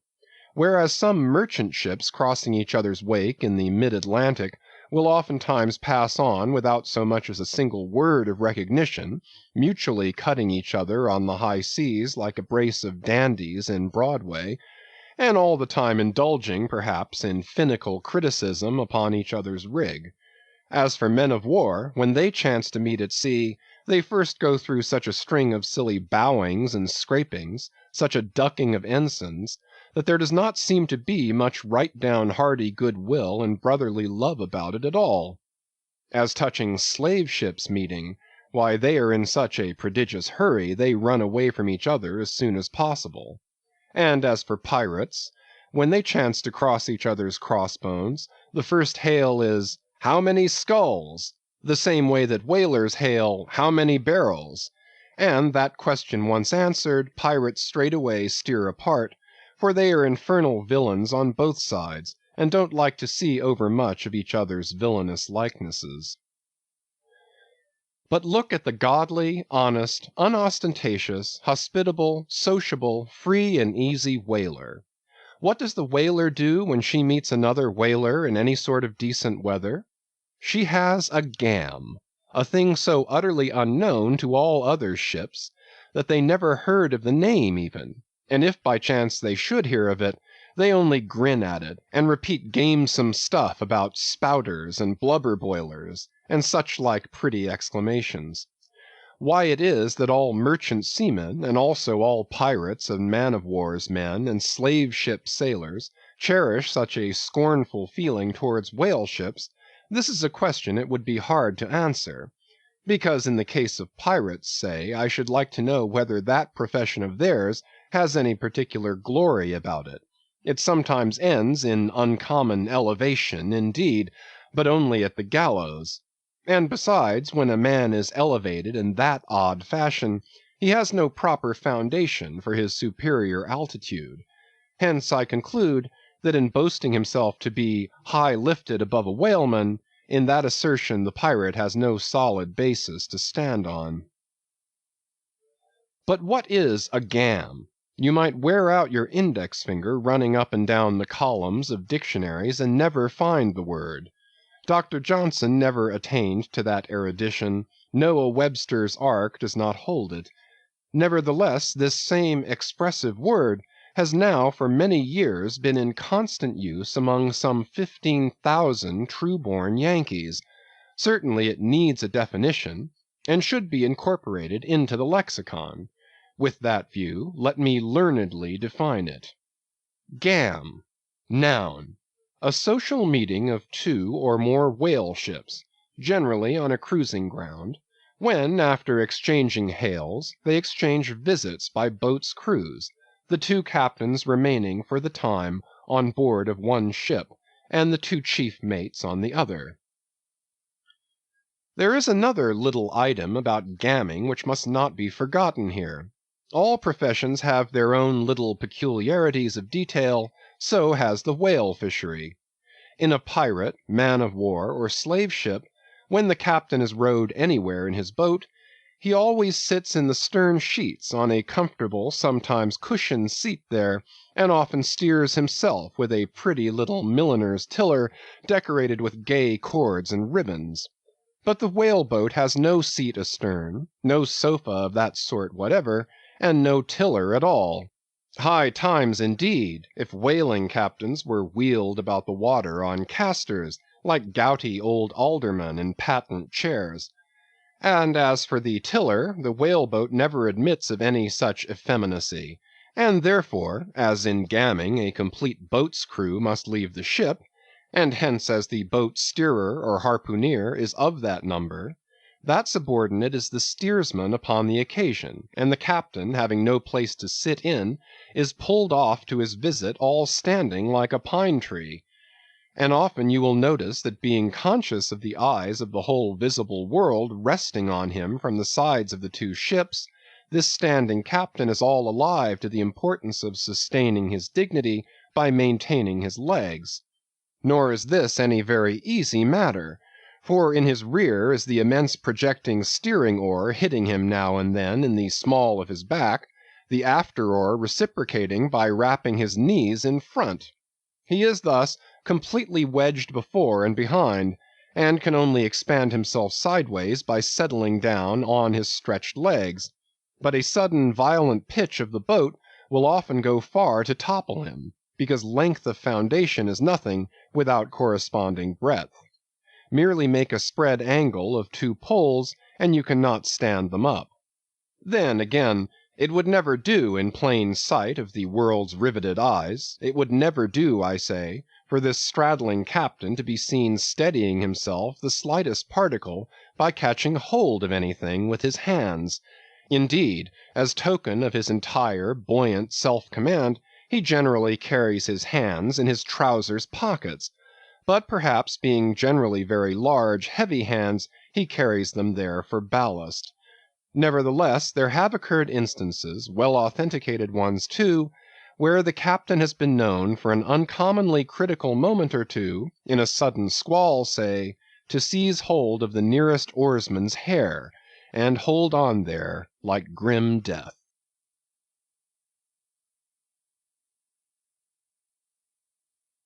Chapter 54 The Town Hose Story As told at the Golden Inn. The Cape of Good Hope, and all the watery region about there, is much like some noted four corners of a great highway, where you meet more travelers than in any other part. It was not very long after speaking the Goni that another homeward-bound whaleman, the Town Ho, was encountered. She was manned almost wholly by Polynesians. In the short gam that ensued she gave us strong news of Moby Dick. To some the general interest in the white whale was now wildly heightened by a circumstance of the Town Ho's story, which seemed obscurely to involve with the whale a certain wondrous inverted visitation of one of those so-called judgments of God which are at times said to overtake some men. This latter circumstance, with its own particular accompaniments, forming what may be called the secret part of the tragedy about to be narrated, never reached the ears of Captain Ahab or his mates, for that secret part of the story was unknown to the captain of the Town Ho himself. It was the private property of 3 Confederate white seamen of that ship, one of whom, it seems, communicated it to Tashtego with Romish injunctions of secrecy, but the following night Tashtego rambled in his sleep, and revealed so much of it in that way, that when he was wakened he could not well withhold the rest. Nevertheless, so potent an influence did this thing have on those seamen in the Pequod who came to the full knowledge of it, and by such a strange delicacy, to call it so, were they governed in this matter, that they kept the secret among themselves so that it never transpired abaft the Pequod's mainmast. Interweaving in its proper place this darker thread with the story as publicly narrated on the ship, the whole of this strange affair I now proceed to put on lasting record. Footnote: Town Ho, the ancient whale cry upon first sighting a whale from the masthead, still used by whalemen in hunting the famous Galapagos terrapin. End of footnote. For my humor's sake I shall preserve the style in which I once narrated it at Lima, to a lounging circle of my Spanish friends, one Saint's Eve, smoking upon the thick-gilt, tiled piazza of the Golden Inn. Of those fine cavaliers, the young Dons Pedro and Sebastian were on closer terms with me, and hence the interluding questions they occasionally put, and which are duly answered at the time. Quote, some 2 years prior to my first learning the events which I am about rehearsing to you, gentlemen, the Town Ho, sperm whaler of Nantucket, was cruising in your Pacific here, not very many days' sail eastward from the eaves of this good Golden Inn. She was somewhere to the northward of the line. One morning, upon handling the pumps, according to daily usage, it was observed that she made more water in her hold than common. They supposed a swordfish had stabbed her, gentlemen. But the captain, having some unusual reason for believing that rare good luck awaited him in those latitudes, and therefore being very averse to quit them, and the leak not being then considered at all dangerous, though indeed they could not find it after searching the hold as low down as was possible in rather heavy weather, the ship still continued her cruisings, the mariners working at the pumps at wide and easy intervals. But no good luck came, more days went by, and not only was the leak yet undiscovered, but it sensibly increased, so much so that, now taking some alarm, the captain, making all sail, stood away for the nearest harbor among the islands, there to have his hull hove out and repaired. Though no small passage was before her, yet if the commonest chance favored, he did not at all fear that his ship would founder by the way, because his pumps were of the best, and being periodically relieved at them, those 36 men of his could easily keep the ship free, never mind if the leak should double on her. In truth, well nigh the whole of this passage being attended by very prosperous breezes, the Town Ho had all but certainly arrived in perfect safety at her port without the occurrence of the least fatality, had it not been for the brutal overbearing of Radney, the mate, a Vineyarder, and the bitterly provoked vengeance of Steelkilt, a Lakeman and desperado from Buffalo. Lakeman, Buffalo, "Pray, what is a lakeman, and where is Buffalo?" said Don Sebastian, rising in his swinging mat of grass. "On the eastern shore of our Lake Erie, Don; but I crave your courtesy. May be you shall soon hear further of all that. Now, gentlemen, in square-sail brigs and three-masted ships, well nigh as large and stout as any that ever sailed out of your old Callao to far Manila, this Lakeman, in the land-locked heart of our America, had yet been nurtured by all those agrarian freebooting impressions popularly connected with the open ocean. For in their interflowing aggregate, those grand freshwater seas of ours, Erie and Ontario, and Huron and Superior and Michigan, possess an ocean-like expansiveness, with many of the ocean's noblest traits, with many of its rimmed varieties of races and of climes. They contain round archipelagos of romantic isles, even as the Polynesian waters do. In large part, are shored by two great contrasting nations, as the Atlantic is. They furnish long maritime approaches to our numerous territorial colonies from the east, dotted all round their banks, here and there are frowned upon by batteries, and by the goat-like craggy guns of lofty Mackinaw. They have heard the fleet thunderings of naval victories. At intervals they yield their beaches to wild barbarians, whose red painted faces flash from out their peltry wigwams. For leagues and leagues are flanked by ancient and unentered forests, where the gaunt pines stand like serried lines of kings in Gothic genealogies, those same woods harboring wild Afric beasts of prey, and silken creatures whose exported furs give robes to Tartar emperors. They mirror the paved capitals of Buffalo and Cleveland, as well as Winnebago villages. They float alike the full-rigged merchant ship, the armed cruiser of the state, the steamer, and the beach canoe. They are swept by borean and dismasting blasts as direful as any that lash the salted wave. They know what shipwrecks are, for out of sight of land, however inland, they have drowned full many a midnight ship with all its shrieking crew. Thus, gentlemen, though an inlander, Steelkilt was wild ocean born and wild ocean nurtured, as much of an audacious mariner as any. And for Radney, though in his infancy he may have laid him down on the lone Nantucket beach, to nurse at his maternal sea, though in after life he had long followed our austere Atlantic and your contemplative Pacific, yet he was quite as vengeful and full of social quarrel as the backwoods seaman, fresh from the latitudes of buckhorn-handled bowie knives. Yet was this Nantucketer a man with some good-hearted traits, and this Lakeman a mariner, who, though a sort of devil indeed, might yet by inflexible firmness, only tempered by that common decency of human recognition which is the meanest slave's right. Thus treated, this Steelkilt had long been retained harmless and docile. At all events, he had proved so thus far, but Radney was doomed and made mad, and Steelkilt—but, gentlemen, you shall hear.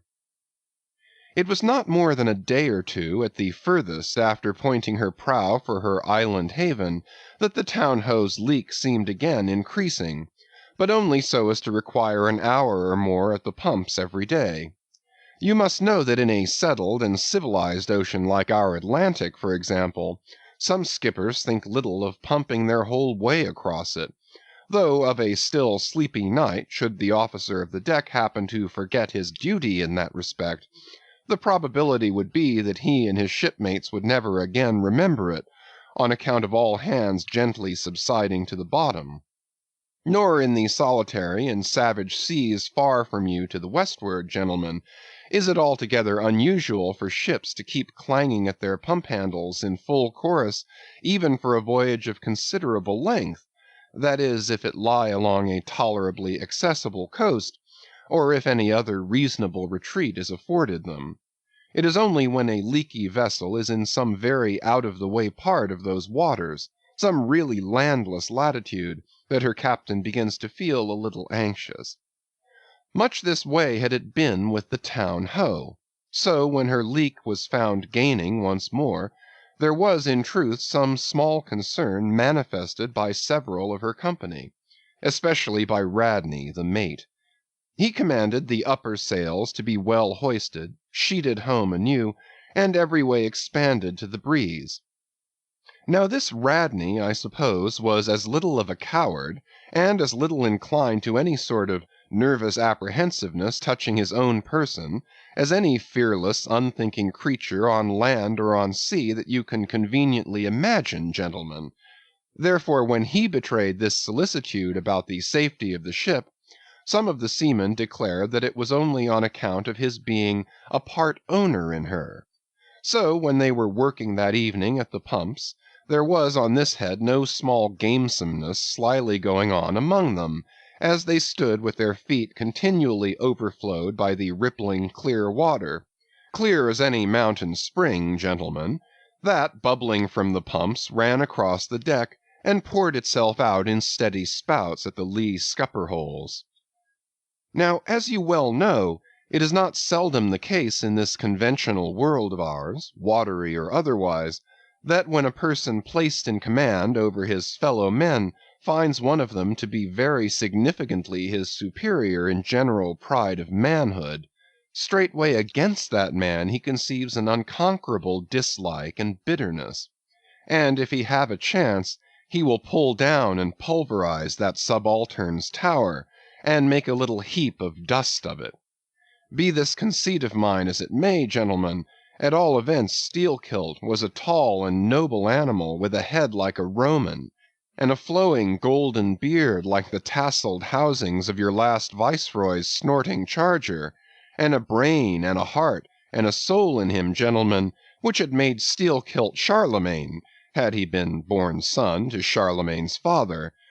But Radney, the mate, was as ugly as a mule, yet as hardy, as stubborn, as malicious. He did not love Steelkilt, and Steelkilt knew it. Espying the mate drawing near as he was toiling at the pump with the rest, the Lakeman affected not to notice him, but unawed went on with his gay banterings. "Aye, aye, my merry lads, it's a lively leak this. Hold a cannikin, one of ye, and let's have a taste. By the Lord, it's worth bottling. I tell ye what, men, old Rad's investment must go for it. He had best cut away his part of the hull and tow it home. The fact is, boys, that swordfish only began the job. He's come back again with a gang of ship carpenters, sawfish, and filefish, and what not, and the whole posse of 'em are now hard at work, cutting and slashing the bottom, making improvements, I suppose. If old Rad were here now, I'd tell him to jump overboard and scatter 'em. They're playing the devil with his estate, I can tell him. But he's a simple old soul, Rad, and a beauty, too. Boys, they say the rest of his property is invested in looking-glasses. I wonder if he'd give a poor devil like me the model of his nose." "Damn your eyes! What's that pump stopping for?" roared Radney, pretending not to have heard the sailors' talk. "Thunder away at it." "Aye, aye, sir," said Steelkilt, merry as a cricket. "Lively, boys, lively now." And with that the pump clanged like 50 fire engines. The men tossed their hats off to it, and ere long that peculiar gasping of the lungs was heard, which denotes the fullest tensions of life's utmost energies.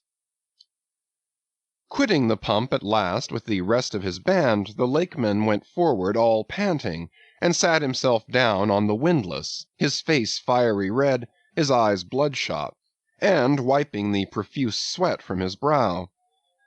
Now what cozening fiend it was, gentlemen, that possessed Radney to meddle with such a man in that corporeally exasperated state, I know not, but so it happened. Intolerably striding along the deck, the mate commanded him to get a broom and sweep down the planks, and also a shovel, and remove some offensive matters consequent upon allowing a pig to run at large. Now, gentlemen, sweeping a ship's deck at sea is a piece of household work, which in all times but raging gales is regularly attended to every evening. It has been known to be done in the case of ships actually foundering at the time. Such, gentlemen, is the inflexibility of sea usages, and the instinctive love of neatness in seamen, some of whom would not willingly drown without first washing their faces. But in all vessels this broom business is the prescriptive province of the boys, if boys there be aboard. Besides, it was the stronger men in the town ho that had been divided into gangs, taking turns at the pumps; and being the most athletic seaman of them all, Steelkilt had been regularly assigned captain of one of the gangs; consequently he should have been freed from any trivial business not connected with truly nautical duties, such being the case with his comrades. I mention all of these particulars so that you may understand exactly how this affair stood between the two men. But there was more than this. The order about the shovel was almost as plainly meant to sting and insult Steelkilt as though Radney had spat in his face. Any man who has gone sailor in a whale ship will understand this, and all this and doubtless much more the Lakeman fully comprehended when the mate uttered his command.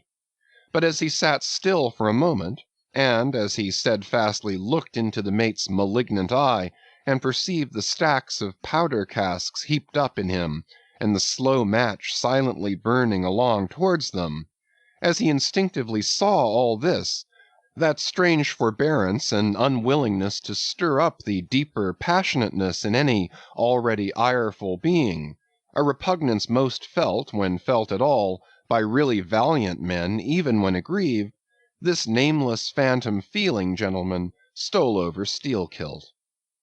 Therefore, in his ordinary tone, only a little broken by the bodily exhaustion he was temporarily in, he answered him saying that sweeping the deck was not his business, and he would not do it. And then, without at all alluding to the shovel, he pointed to 3 lads as the customary sweepers, who, not being billeted at the pumps, had done little or nothing all day. To this Radney replied with an oath, in a most domineering and outrageous manner, unconditionally reiterating his command, meanwhile advancing upon the still seated Lakeman with an uplifted cooper's club hammer, which he had snatched from a cask near by. Heated and irritated as he was by his spasmodic toil at the pumps, for all his first nameless feeling of forbearance, the sweating Steelkilt could but ill brook this bearing in the mate; but somehow still smothering the conflagration within him, without speaking he remained doggedly rooted to his seat, till at last the incensed Radney shook the hammer within a few inches of his face, furiously commanding him to do his bidding. Steelkilt rose, and slowly retreating round the windlass, steadily followed by the mate with his menacing hammer, deliberately repeated his intention not to obey.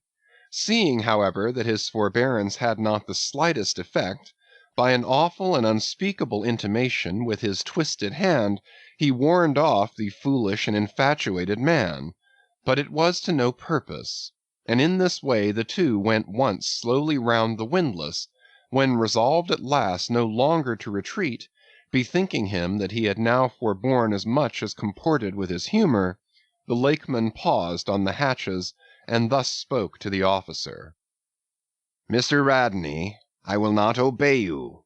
Take that hammer away, or look to yourself." But the predestinated mate, coming still closer to him, where the Lakeman stood fixed, now shook the heavy hammer within an inch of his teeth, meanwhile repeating a string of insufferable maledictions, retreating not the 1,000th part of an inch, stabbing him in the eye with the unflinching poniard of his glance. Steelkilt, clenching his right hand behind him, and creepingly drawing it back, told his persecutor that if the hammer but grazed his cheek, he, Steelkilt, would murder him. But, gentlemen, the fool had been branded for the slaughter by the gods. Immediately the hammer touched his cheek, the next instant the lower jaw of the mate was stove in his head. He fell on the hatch, spouting blood like a whale. Ere the cry could go aft, Steelkilt was shaking one of the backstays leading far aloft, to where 2 of his comrades were standing their mastheads. They were both Canallers. "Canallers!" cried Don Pedro. "We have seen many whale ships in our harbors, but never heard of your canallers. Pardon, who and what are they? Canallers, Don, are the boatmen belonging to our Grand Erie Canal. You must have heard of it. Nay, senor. Hereabouts in this dull, warm, most lazy and hereditary land, we know but little of your vigorous north. Aye? Well then, Don, refill my cup. Your chicha's very fine, and ere proceeding further I will tell you what our canallers are, for such information may throw sidelight upon my story. For 360 miles, gentlemen, through the entire breadth of the state of New York, through numerous populous cities and most thriving villages, through long, dismal, uninhabited swamps and affluent cultivated fields, unrivaled for fertility, by billiard room and bar room, through the holy of holies of great forests, on Roman arches over Indian rivers, through sun and shade, by happy hearts or broken, through all the wide contrasting scenery of those noble Mohawk counties, and especially by rows of snow-white chapels, whose spires stand almost like milestones, flows one continual stream of Venetianly corrupt and often lawless life. There's your true Ashanti, gentlemen, there howl your pagans, where you ever find them next door to you, under the long-flung shadow and the snug patronizing lee of churches. For by some curious fatality, as it is often noted of your metropolitan freebooters that they ever encamp around the halls of justice, so sinners, gentlemen, most abound in holiest vicinities. Is that a friar passing? Said Don Pedro, looking downwards into the crowded piazza with humorous concern.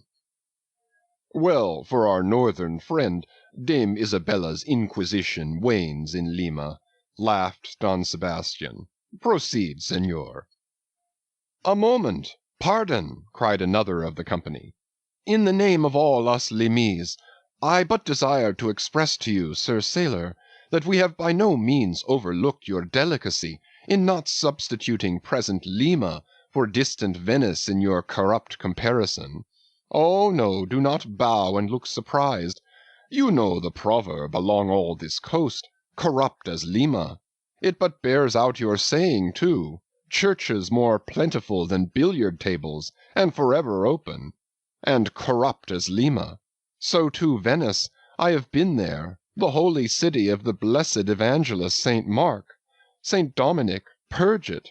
Your cup, thanks, here I refill. Now, you pour out again. Freely depicted in his own vocation, gentlemen, the canaller would make a fine dramatic hero, so abundantly and picturesquely wicked is he. Like Mark Antony, for days and days along his green-turfed flowery Nile, he indolently floats, openly toying with his red-cheeked Cleopatra, ripening his apricot thigh upon the sunny deck. But ashore all this effeminacy is dashed. The brigandish guise which the canaller so proudly sports, his slouched and gaily ribboned hat betoken his grand features.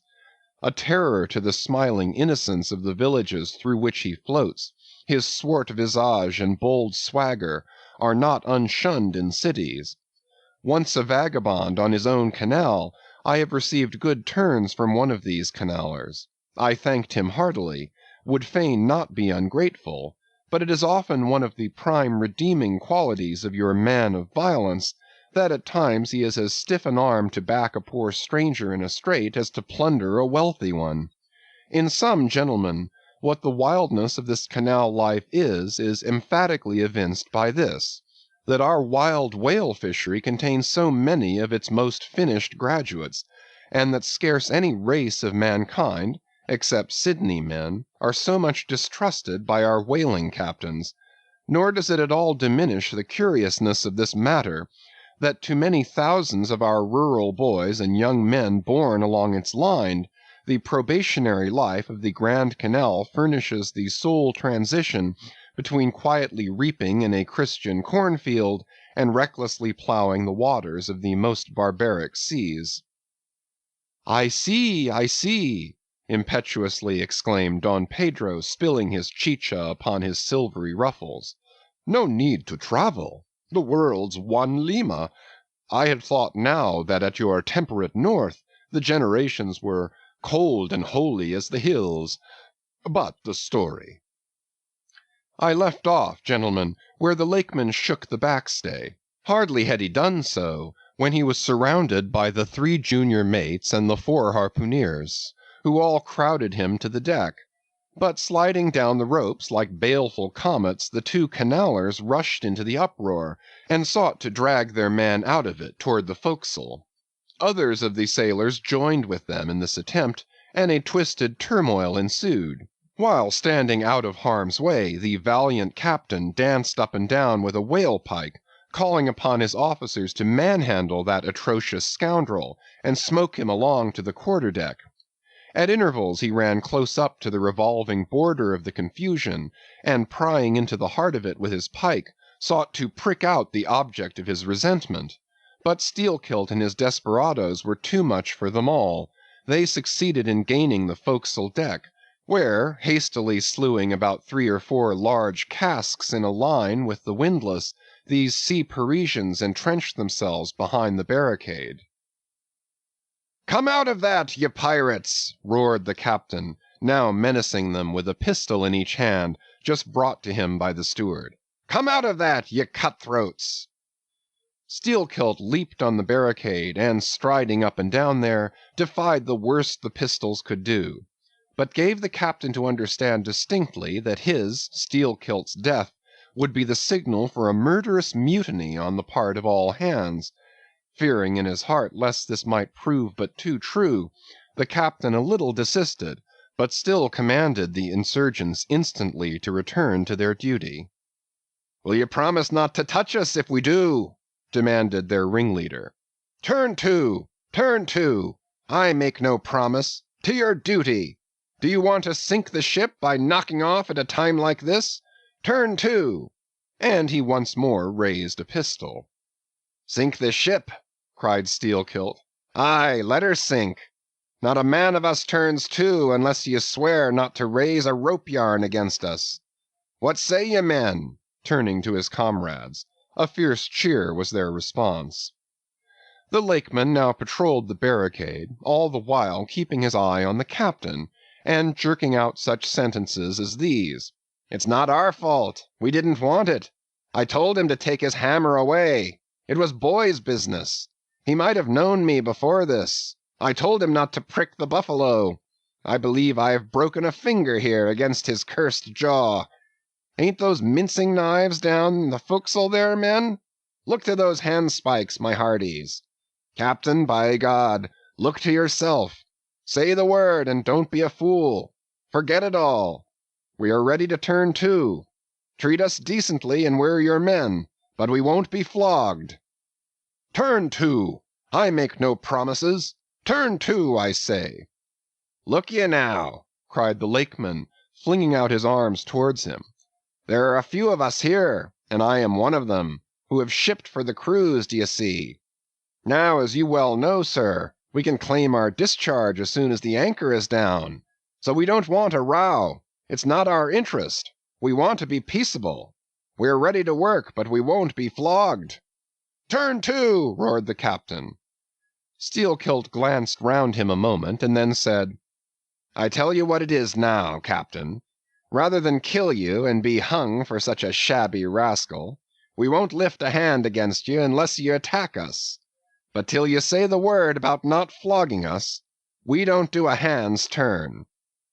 Down into the forecastle, then. Down with ye. I'll keep you there till you're sick of it. Down you go." "Shall we?" cried the ringleader to his men. Most of them were against it, but at length, in obedience to Steelkilt, they preceded him down into their dark den, growlingly disappearing like bears into a cave. As the Lakeman's bare head was just level with the planks, the captain and his posse leaped the barricade, and, rapidly drawing over the slide of the scuttle, planted their group of hands upon it, and loudly called for the steward to bring the heavy brass padlock belonging to the companionway. Then, opening the slide a little, the captain whispered something down the crack, closed it, and turned the key upon them, 10 in number, leaving on deck some 20 or more, who thus far had remained neutral. All night a wide-awake watch was kept by all the officers, forward and aft, especially about the forecastle scuttle and fore hatchway, at which last place was feared the insurgents might emerge after breaking through the bulkhead below. But the hours of darkness passed in peace, the men who still remained at their duty toiling hard at the pumps, whose clinking and clanking at intervals through the dreary night dismally resounded through the ship. At sunrise the captain went forward, and, knocking on the deck, summoned the prisoners to work, but with a yell they refused. Water was then lowered down to them, and a couple of handfuls of biscuit were tossed after it, when again turning the key upon them and pocketing it, the captain returned to the quarter-deck. Twice every day for 3 days this was repeated, but on the 4th morning a confused wrangling, and then a scuffling was heard, as the customary summons was delivered, and suddenly 4 men burst up from the forecastle, saying they were ready to turn to. The fetid closeness of the air, and a famishing diet, united perhaps to some fears of ultimate retribution, had constrained them to surrender at discretion. Emboldened by this, the captain reiterated his demand to the rest, but Steelkilt shouted to him a terrific hint to stop his babbling and betake himself where he belonged. On the 5th morning, 3 others of the mutineers bolted up into the air from the desperate arms below that sought to restrain them. Only 3 were left. "Better turn to now?" said the captain with a heartless jeer. "Shut us up again, will ye?" cried Steelkilt. "Oh, certainly," the captain, and the key clicked.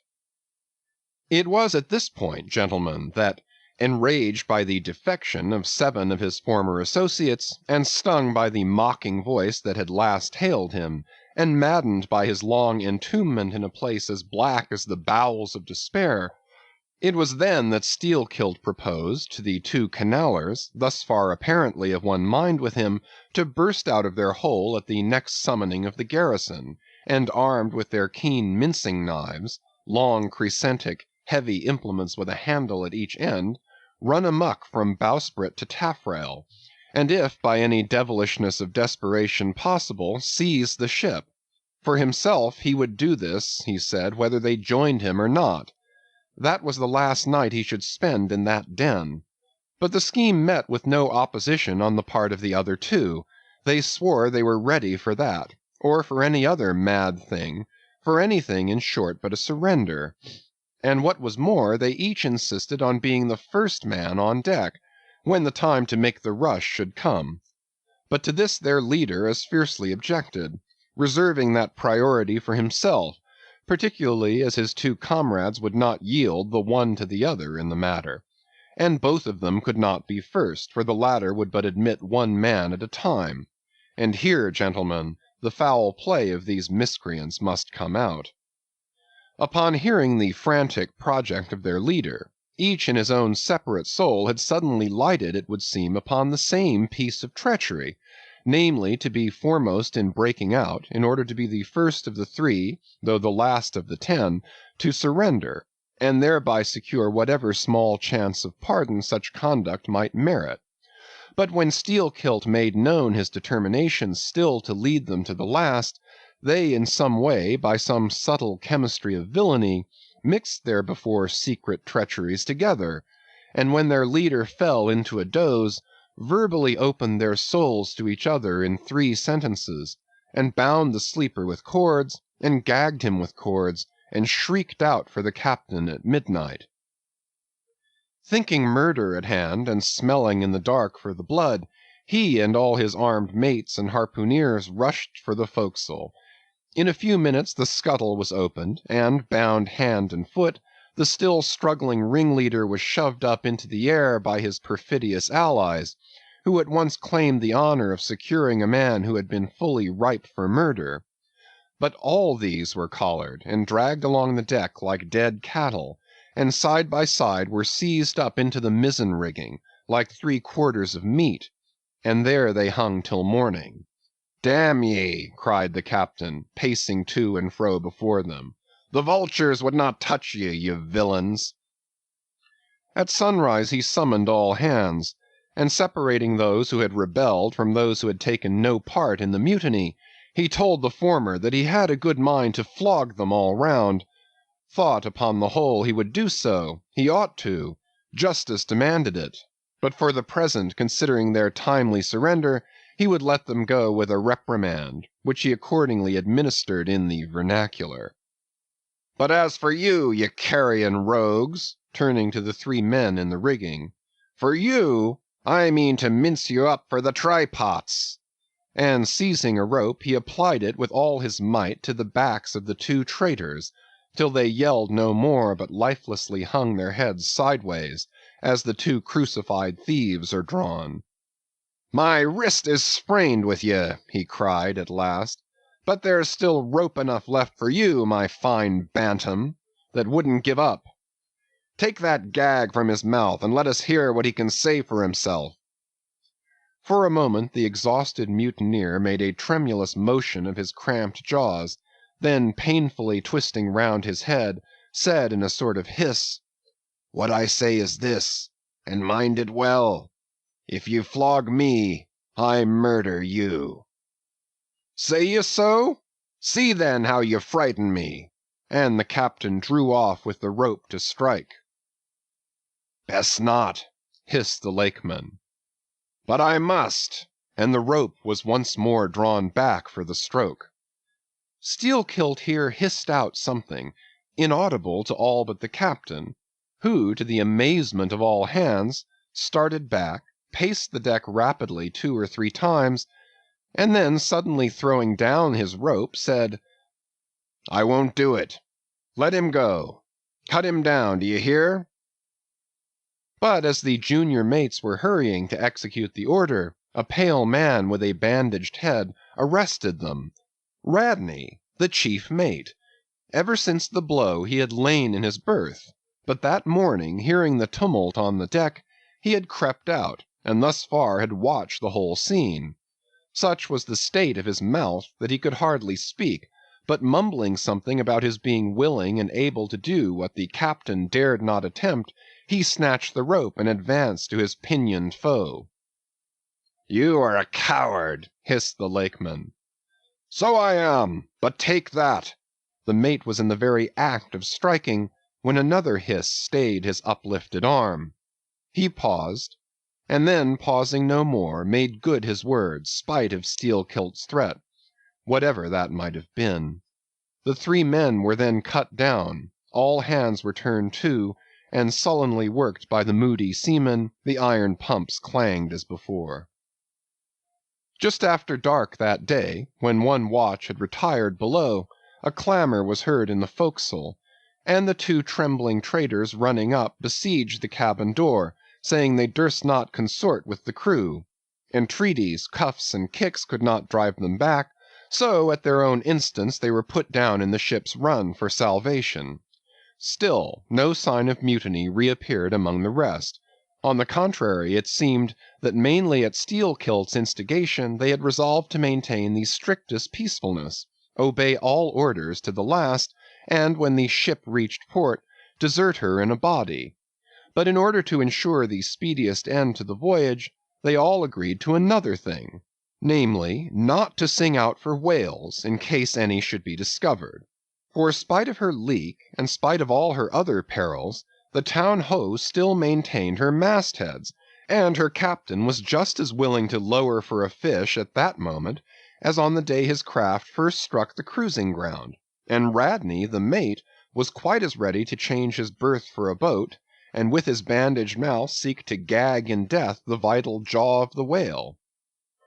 But though the Lakeman had induced the seamen to adopt this sort of passiveness in their conduct, he kept his own counsel, at least till all was over, concerning his own proper and private revenge upon the man who had stung him in the ventricles of his heart.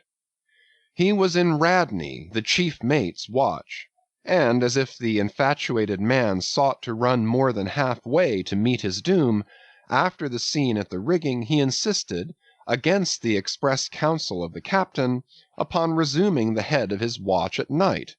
Upon this, and 1 or 2 other circumstances, Steelkilt systematically built the plan of his revenge.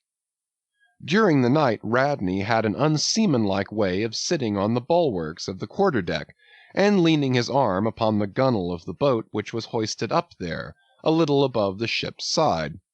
In this attitude, it was well known, he sometimes dozed. There was a considerable vacancy between the boat and the ship, and down between this was the sea.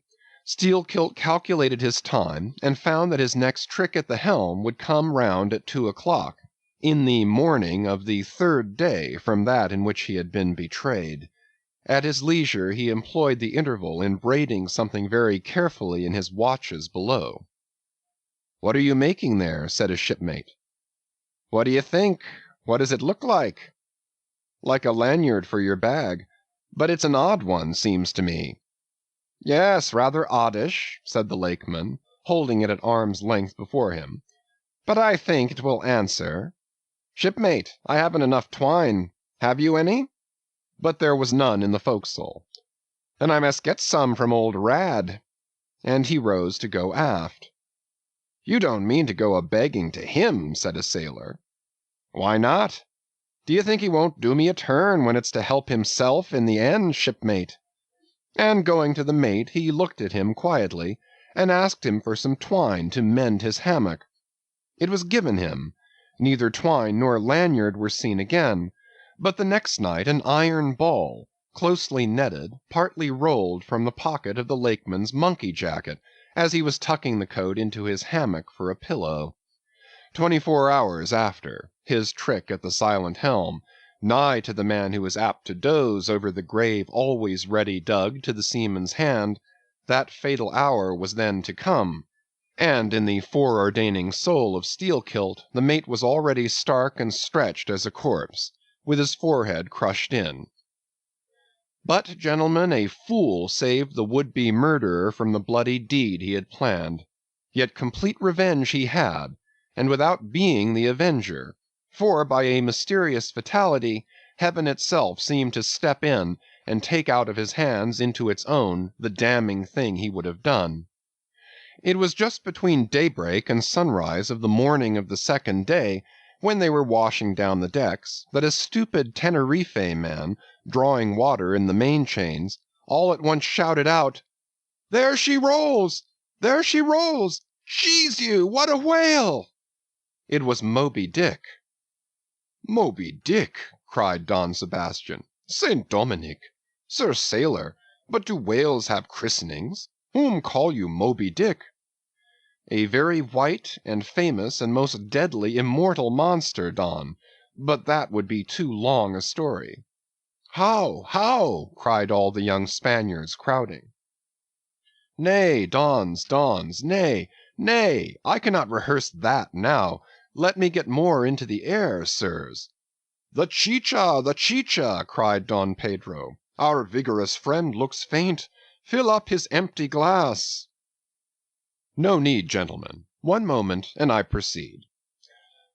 Now, gentlemen, so suddenly perceiving the snowy whale within 50 yards of the ship, forgetful of the compact among the crew, in the excitement of the moment, the Teneriffe man had instinctively and involuntarily lifted his voice for the monster, though for some little time past it had been plainly beheld from the 3 sullen mastheads.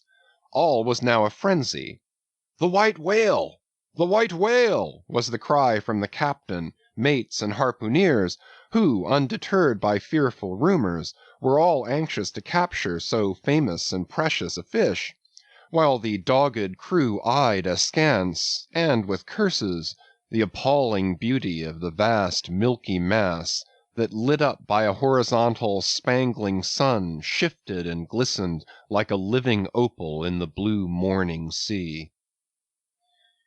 Gentlemen, a strange fatality pervades the whole career of these events, as if verily mapped out before the world itself was charted.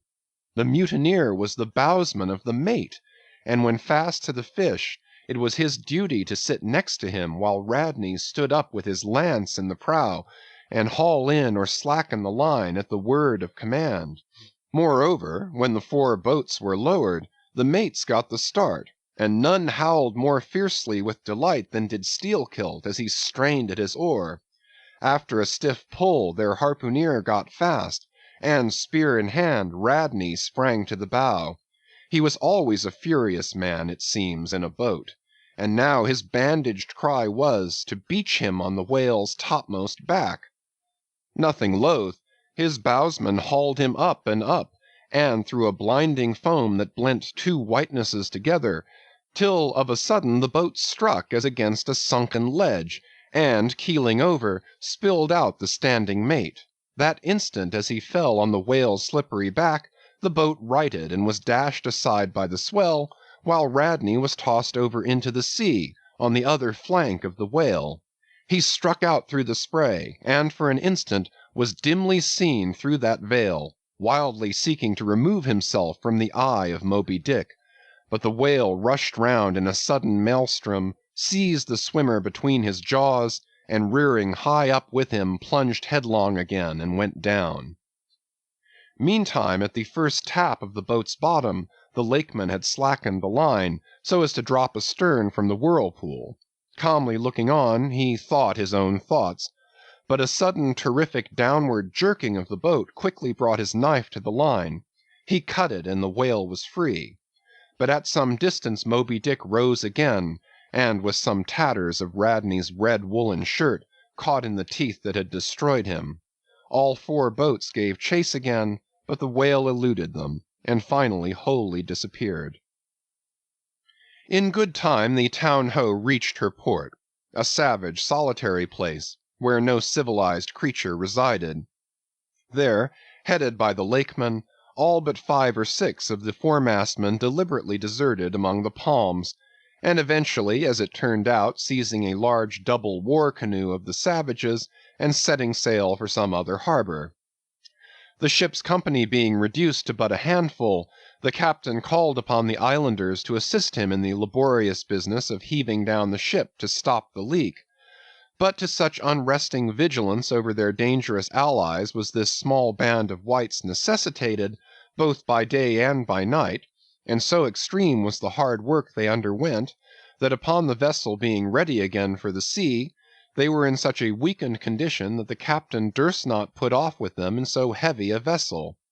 After taking counsel with his officers, he anchored the ship as far off shore as possible, loaded and ran out his 2 cannon from the bows, stacked his muskets on the poop, and warning the islanders not to approach the ship at their peril, took 1 man with him, and setting the sail of his best whaleboat, steered straight before the wind for Tahiti, 500 miles distant, to procure a reinforcement to his crew. On the 4th day of the sail a large canoe was descried, which seemed to have touched at a low isle of corals. He steered away from it, but the savage craft bore down on him, and soon the voice of Steelkilt hailed him to heave to, or he would run him under water. The captain presented a pistol. With 1 foot on each prow of the yoked war canoes, the Lakeman laughed him to scorn, assuring him that if the pistol so much as clicked in the lock, he would bury him in bubbles and foam. "What do you want of me?" cried the captain. "Where are you bound, and for what are you bound?" demanded Steelkilt. "No lies." "I am bound to Tahiti for more men." "Very good. Let me board you a moment. I come in peace." With that he leaped from the canoe, swam to the boat, and climbing the gunwale, stood face to face with the captain. "Cross your arms, sir. Throw back your head. Now repeat after me. As soon as Steelkilt leaves me, I swear to beach this boat on yonder island, and remain there 6 days. If I do not, may lightning strike me." "A pretty scholar," laughed the Lakeman. "Adios, senor," and leaping into the sea, he swam back to his comrades. Watching the boat till it was fairly beached, and drawn up to the roots of the cocoanut trees, Steelkilt made sail again, and in due time arrived at Tahiti, his own place of destination. There luck befriended him. 2 ships were about to sail for France, and were providentially in want of precisely that number of men which the sailor headed. They embarked, and so forever got the start of their former captain, had he been at all minded to work them legal retribution. Some 10 days after the French ships sailed, the whale-boat arrived, and the captain was forced to enlist some of the more civilized Tahitians, who had been somewhat used to the sea. Chartering a small native schooner, he returned with them to his vessel, and finding all right there, again resumed his cruisings. Where Steelkilt now is, gentlemen, none know, but upon the island of Nantucket, the widow of Radney still turns to the sea, which refuses to give up its dead, still in dreams sees the awful white whale that destroyed him. "Are you through?" said Don Sebastian quietly. "I am, Don." "Then I entreat you, tell me if to the best of your own convictions this your story is in substance really true. It is so passing wonderful. Did you get it from an unquestionable source? Bear with me if I seem to press." "Also bear with all of us, Sir Sailor, for we all join in Don Sebastian's suit," cried the company, with exceeding interest. "Is there a copy of the Holy Evangelists at the Golden Inn, gentlemen?" "Nay," said Don Sebastian, "but I know a worthy priest near by, who will quickly procure one for me. I go for it. But are you well advised? This may grow too serious." "Will you be so good as to bring the priest also, Don?" "Though there are no auto da fes in Lima now," said one of the company to another, "I fear our sailor friend runs risk of the archiepiscopacy. Let us withdraw more out of the moonlight. I see no need of this." "Excuse me for running after you, Don Sebastian, but may I also beg that you will be particular in procuring the largest sized evangelists you can." "This is the priest, and he brings you the evangelists," said Don Sebastian gravely, returning with a tall and solemn figure. "Let me remove my hat. Now, venerable priest, further into the light, and hold the holy book before me, that I may touch it.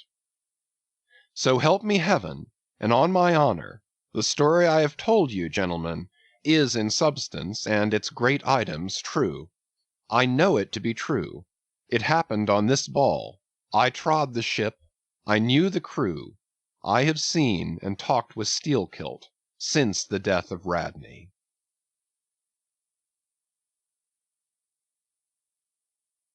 Chapter 55. Of the Monstrous Pictures of Whales. I shall ere long paint to you, as well as one can without canvas, something like the true form of the whale as he actually appears to the eye of the whaleman, when in his own absolute body the whale is moored alongside the whale ship, so that he can be fairly stepped upon there. It may be worth while, therefore, previously to advert to those curious imaginary portraits of him which, even down to the present day, confidently challenge the faith of the landsman. It is time to set the world right in this matter by proving such pictures of the whale all wrong. It may be that the primal source of all those pictorial delusions will be found among the oldest Hindoo, Egyptian, and Grecian sculptures. For ever since those inventive but unscrupulous times when, on the marble panellings of temples, the pedestals of statues, and on shields, medallions, cups, and coins, the dolphin was drawn in scales of chain armor like Saladin's, and a helmeted head like St. George's, ever since then has something of the same sort of license prevailed, not only in most popular pictures of the whale, but in many scientific presentations of him. Now, by all odds, the most ancient extant portrait, anyways purporting to be the whale's, is to be found in the famous cavern pagoda of Elephanta in India. The Brahmins maintain that in the almost endless sculptures of that immemorial pagoda, all the trades and pursuits, every conceivable avocation of man, were prefigured ages before any of them actually came into being. No wonder, then, that in some sort our noble profession of whaling should have been there shadowed forth. The Hindoo whale referred to occurs in a separate department of the wall, depicting the incarnation of Vishnu in the form of Leviathan, learnedly known as the Matse Avatar. But though this sculpture is half man and half whale, so as only to give the tail of the latter, yet that small section of him is all wrong.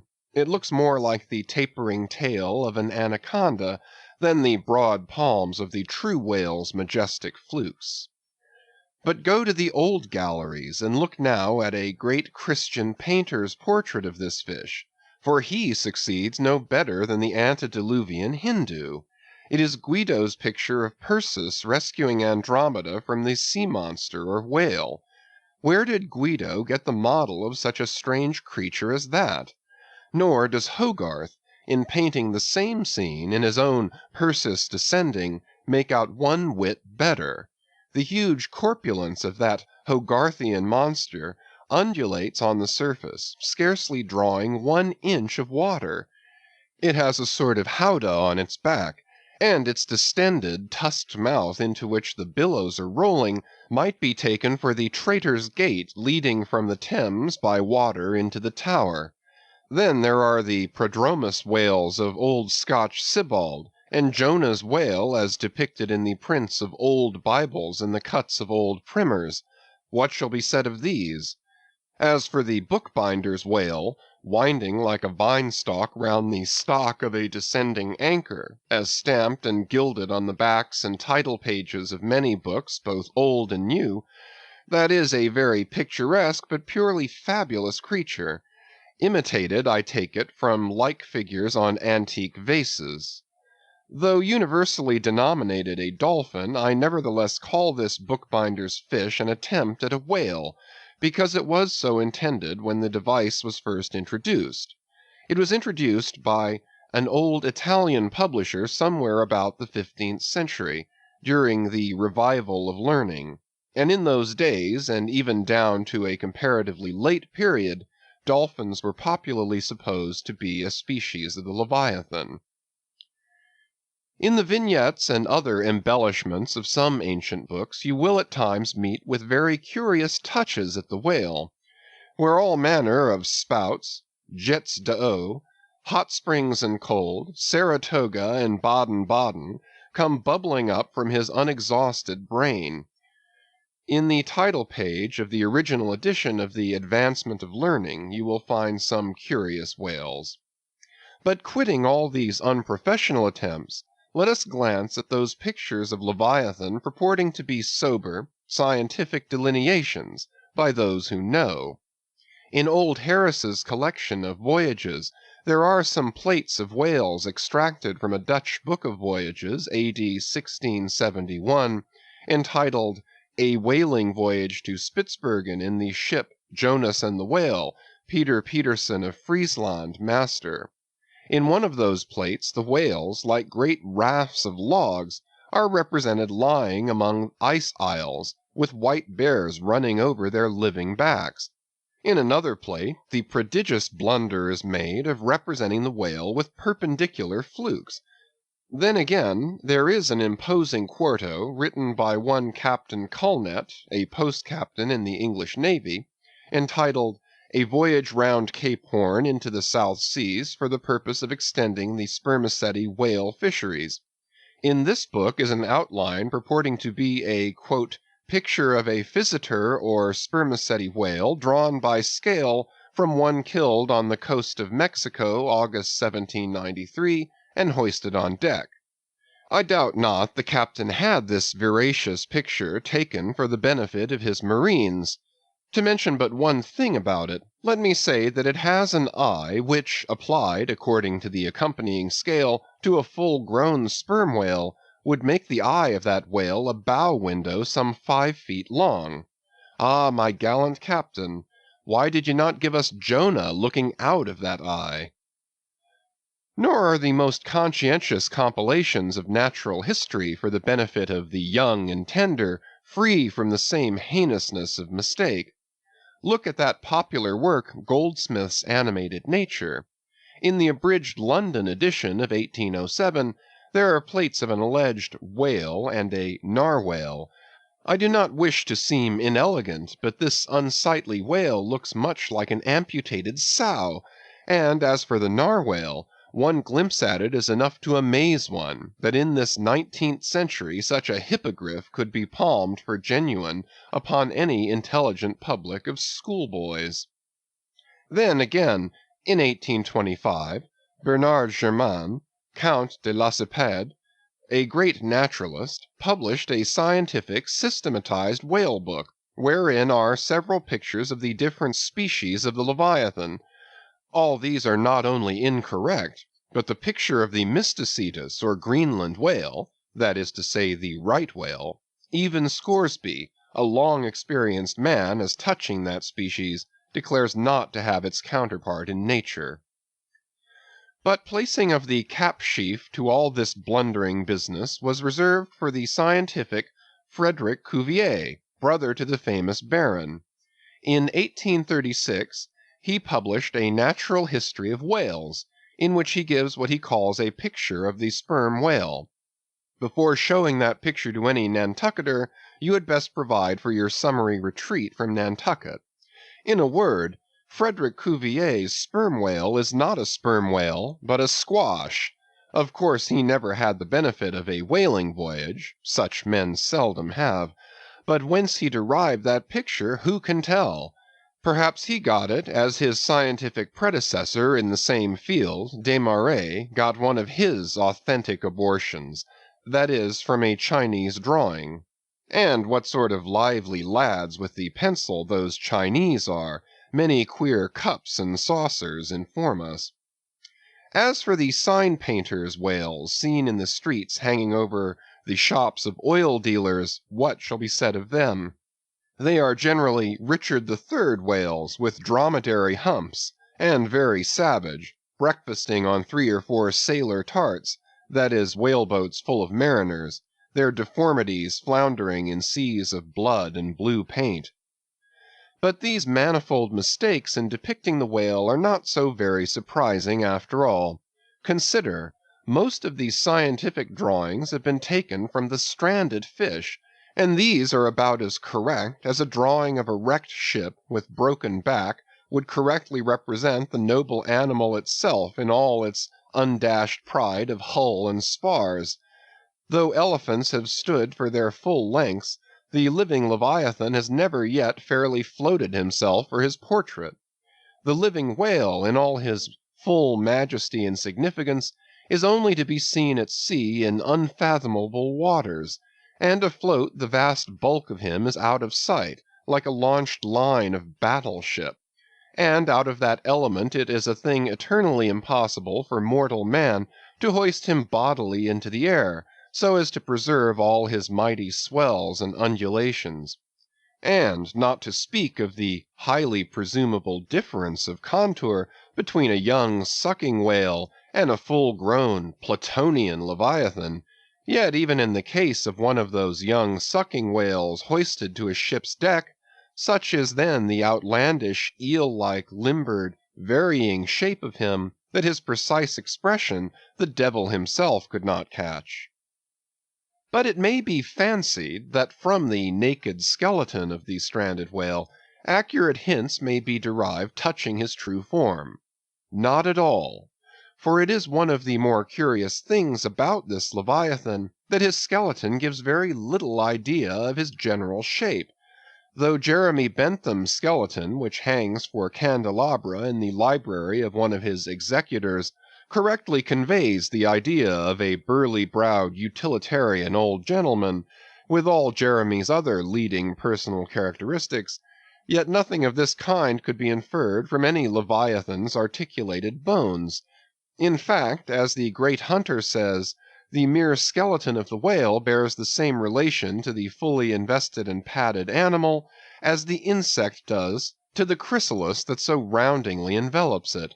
This peculiarity is strikingly evinced in the head, as in some parts of this book will incidentally be shown. It is also very curiously displayed in the side fin, the bones of which almost exactly answer to the bones of the human hand, minus only the thumb. This fin has 4 regular bone fingers, the index, middle, ring, and little finger, but all these are permanently lodged in their fleshy covering, as the human fingers in an artificial covering. "However recklessly the whale may sometimes serve us," said humorous Stubb one day, "he can never be truly said to handle us without mittens." For all these reasons, then, any way you may look at it, you must needs conclude that the great Leviathan is that one creature in the world which must remain unpainted to the last. True, one portrait may hit the mark much nearer than another, but none can hit it with any very considerable degree of exactness. So there is no earthly way of finding out precisely what the whale really looks like, and the only mode in which you can derive even a tolerable idea of his living contour is by going a whaling yourself. But by so doing you run no small risk of being eternally stove and sunk by him. Wherefore it seems to me you had best not be too fastidious in your curiosity touching this Leviathan. Chapter 56. Of the less erroneous pictures of whales and the true pictures of whaling scenes. In connection with the monstrous pictures of whales, I am strongly tempted here to enter upon those still more monstrous stories of them which are to be found in certain books, both ancient and modern, especially in Pliny, Purchas, Hakluyt, Harris, Cuvier, etc. But I pass that matter by.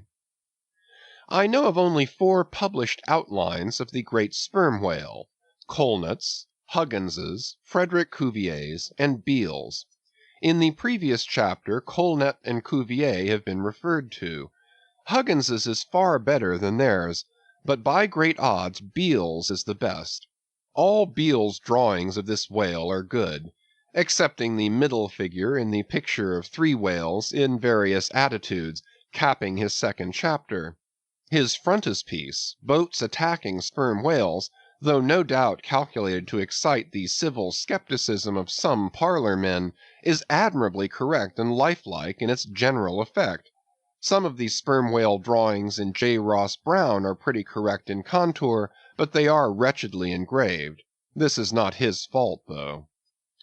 Of the right whale, the best outline pictures are in Scoresby, but they are drawn on too small a scale to convey a desirable impression.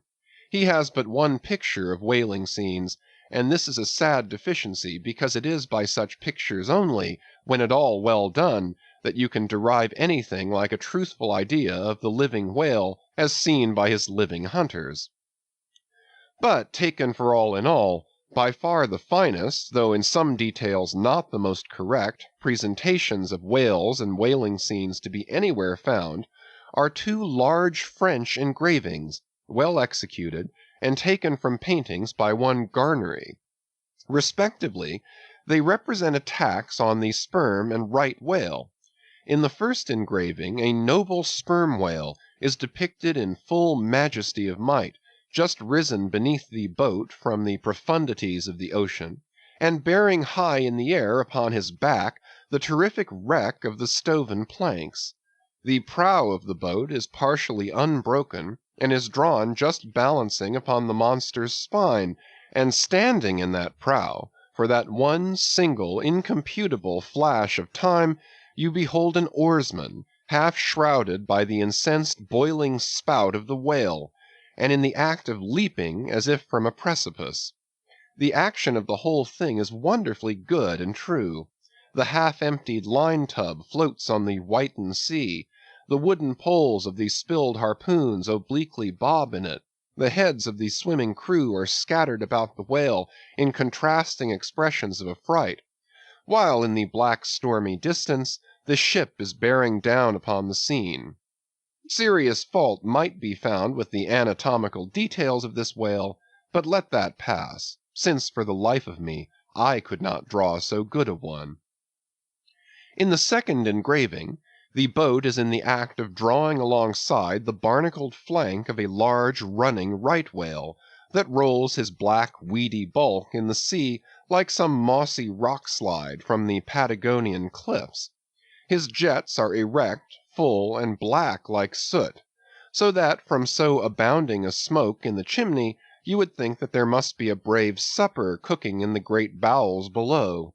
Sea fowls are pecking at the small crabs, shellfish, and other sea candies and macaroni which the right whale sometimes carries on his pestilent back. And all the while the thick-lipped Leviathan is rushing through the deep, leaving tons of tumultuous white curds in his wake, and causing the slight boat to rock in the swells like a skiff caught nigh the paddle wheels of an ocean steamer. Thus the foreground is all raging commotion, but behind, in admirable artistic contrast, is the glassy level of a sea becalmed, the drooping unstarched sails of the powerless ship, and the inert mass of a dead whale, a conquered fortress with the flag of capture lazily hanging from the whale pole inserted into his spout hole. Who Garnery, the painter, is or was, I know not, but my life for it, he was either practically conversant with his subject, or else marvellously tutored by some experienced whaleman. The French are the lads for painting action.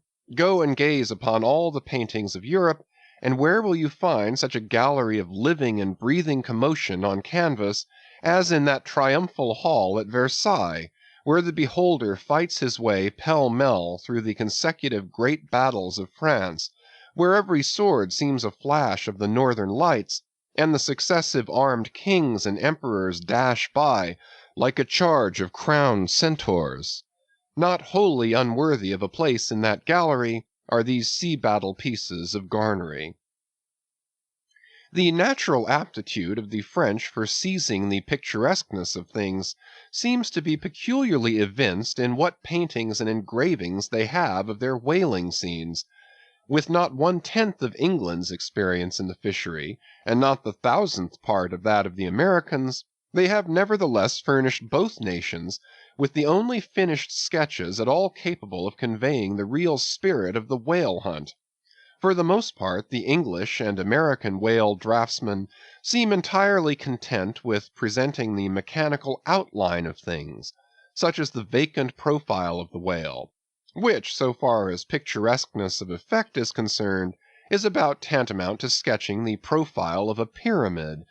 Even Scoresby, the justly renowned right whaleman, after giving us a stiff, full length of the Greenland whale, and 3 or 4 delicate miniatures of narwhales and porpoises, treats us to a series of classical engravings of boat-hooks, chopping-knives, and grapnels, and, with the microscopic diligence of a Leeuwenhoek, submits to the inspection of a shivering world 96 facsimiles of magnified Arctic snow crystals. I mean no disparagement to the excellent voyager; I honor him for a veteran; but in so important a matter, it was certainly an oversight not to have procured for every crystal a sworn affidavit taken before a Greenland justice of the peace. In addition to those fine engravings from Garnery, there are 2 other French engravings worthy of note, by someone who subscribes himself H. Doran. One of them, though not precisely adapted to our present purpose, nevertheless deserves mention on other accounts. It is a quiet noon scene among the isles of the Pacific. A French whaler anchored inshore in a calm, and lazily taking water on board, the loosened sails of the ship, and the long leaves of the palms in the background, both drooping together in the breezeless air. The effect is very fine, when considered with reference to its presenting the hardy fishermen under one of their few aspects of oriental repose. The other engraving is quite a different affair. The ship hove to on the open seas, and in the very heart of the leviathanic life, with a right whale alongside, the vessel in the act of cutting in, hove over to the monster as if to a quay, and a boat, hurriedly pushing off from this scene of activity, is about giving chase to whales in the distance. The harpoons and lances lie levelled for use; 3 oarsmen are just setting the mast in its hole, while from a sudden roll of the sea, the little craft stands half erect out of the water, like a rearing horse. From the ship, the smoke of the torments of the boiling whale is going up like the smoke over a village of smithies, and to windward a black cloud, rising up with earnest of squalls and rains, seems to quicken the activity of the excited seamen.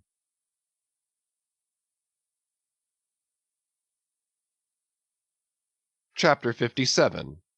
Of whales in paint, in teeth, in wood, in sheet iron, in stone, in mountains, in stars. On Tower Hill, as you go down to the London docks, you may have seen a crippled beggar, or kedger, as the sailors say, holding a painted board before him, representing the tragic scene in which he lost his leg. There are 3 whales and 3 boats, and one of the boats, presumed to contain the missing leg in all its original integrity, is being crunched by the jaws of the foremost whale. Any time these 10 years, they tell me, has that man held up that picture, and exhibited that stump to an incredulous world. But the time of his justification has now come. His 3 whales are as good whales as were ever published in Wapping, at any rate, and his stump as unquestionable a stump as any you will find in the western clearings. But though forever mounted on that stump, never a stump speech does the poor whaleman make, but with downcast eyes stands ruefully contemplating his own amputation. Throughout the Pacific, and also in Nantucket and New Bedford and Sag Harbor, you will come across lively sketches of whales and whaling scenes, graven by the fishermen themselves on sperm whale teeth, or ladies' busks wrought out of the right whalebone, or other like scrimshander articles, as the whalemen call the numerous little ingenious contrivances they elaborately carve out of the rough material in their hours of ocean leisure. Some of them have little boxes of dentistical-looking implements, specially intended for the scrimshandering business. But in general they toil with their jackknives alone, and with that almost omnipotent tool of the sailor, they will turn you out anything you please, in the way of a mariner's fancy. Long exile from Christendom and civilization inevitably restores a man to that condition in which God placed him, i.e., what is called savagery. Your true whale hunter is as much a savage as an Iroquois. I myself am a savage, owing no allegiance but to the king of the cannibals, and ready at any moment to rebel against him. Now one of the peculiar characteristics of the savage, in his domestic hours, is his wonderful patience of industry.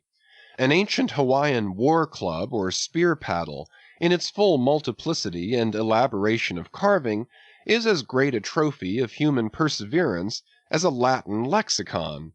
For with but a bit of broken sea-shell or a shark's tooth, that miraculous intricacy of wooden network has been achieved, and it has cost steady years of steady application. As with the Hawaiian savage, so with the whale sailor savage. With the same marvelous patience, and with the same single shark's tooth of his one poor jackknife, he will carve you a bit of bone sculpture, not quite as workmanlike, but as close-packed in its maziness of design as the Greek savage Achilles' shield, and full of barbaric spirit and suggestiveness as the prints of that fine old Dutch savage, Albrecht Dürer. Wooden whales, or whales cut in profile out of the small dark slabs of the noble South Sea war-wood, are frequently met with in the forecastles of American whalers. Some of them are done with much accuracy. At some old gable-roofed country houses you will see brass whales, hung by the tail for knockers to the roadside door. When the porter is sleepy, the anvil-headed whale would be best. But these knocking whales are seldom remarkable as faithful essays. On the spires of some old-fashioned churches you will see sheet-iron whales, placed there for weathercocks, but they are so elevated, and besides that are to all intents and purposes so labelled with hands off, you cannot examine them closely enough to decide upon their merit. In bony, ribby regions of the earth, where at the base of high broken cliffs masses of rock lie strewn in fantastic groupings upon the plain, you will often discover images as of the petrified forms of the Leviathan partly merged in grass, which of a windy day breaks against them in a surf of green surges.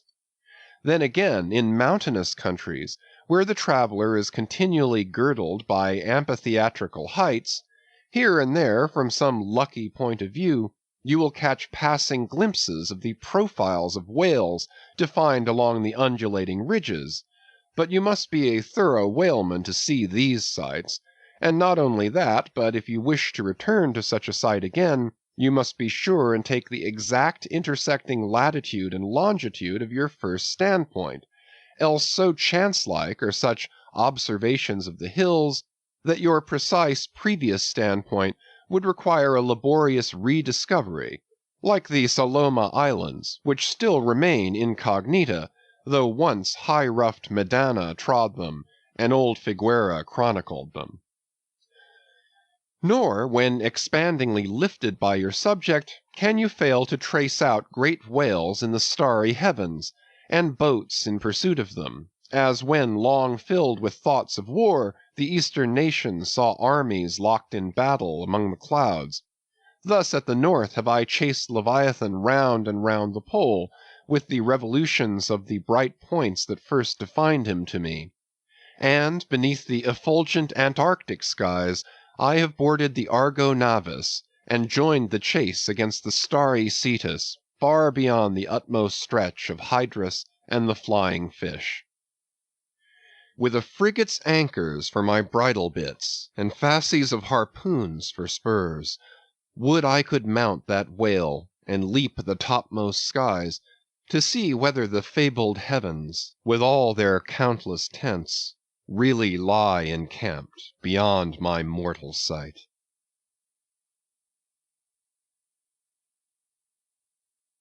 Chapter 58. Brit. Steering northeastward from the Crozettes, we fell in with vast meadows of brit, the minute yellow substance upon which the right whale largely feeds. For leagues and leagues it undulated round us, so that we seemed to be sailing through boundless fields of ripe and golden wheat. On the second day, numbers of right whales were seen, who, secure from the attack of a sperm whaler like the Pequod, with open jaws sluggishly swam through the brit, which, adhering to the fringing fibers of that wondrous Venetian blind in their mouths, was in that manner separated from the water that escaped at the lip. As morning mowers, who side by side slowly and seethingly advance their scythes through the long wet grass of marshy meads, even so these monsters swam, making a strange grassy cutting sound, and leaving behind them endless swaths of blue upon the yellow sea. Footnote: that part of the sea known among whalemen as the Brazil Banks does not bear that name as the banks of Newfoundland do, because of there being shallows and soundings there, but because of this remarkable meadow-like appearance, caused by the vast drifts of brit continually floating in those latitudes where the right whale is often chased. End of footnote.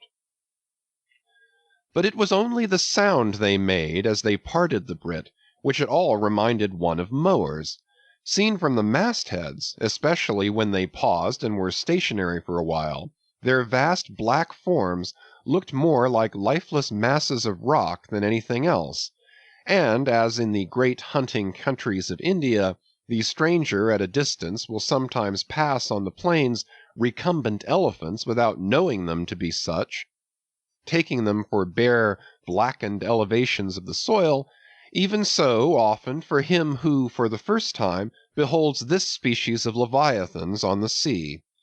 And even when recognized at last, their immense magnitude renders it very hard really to believe that such bulky masses of overgrowth can possibly be instinct in all parts with the same sort of life that lives in a dog or a horse.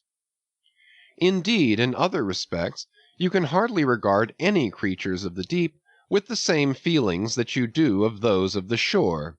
For though some old naturalists have maintained that all creatures of the land are of their kind in the sea, and though taking a broad general view of the thing this may very well be, yet coming to specialties, where, for example, does the ocean furnish any fish that in disposition answers to the sagacious kindness of the dog?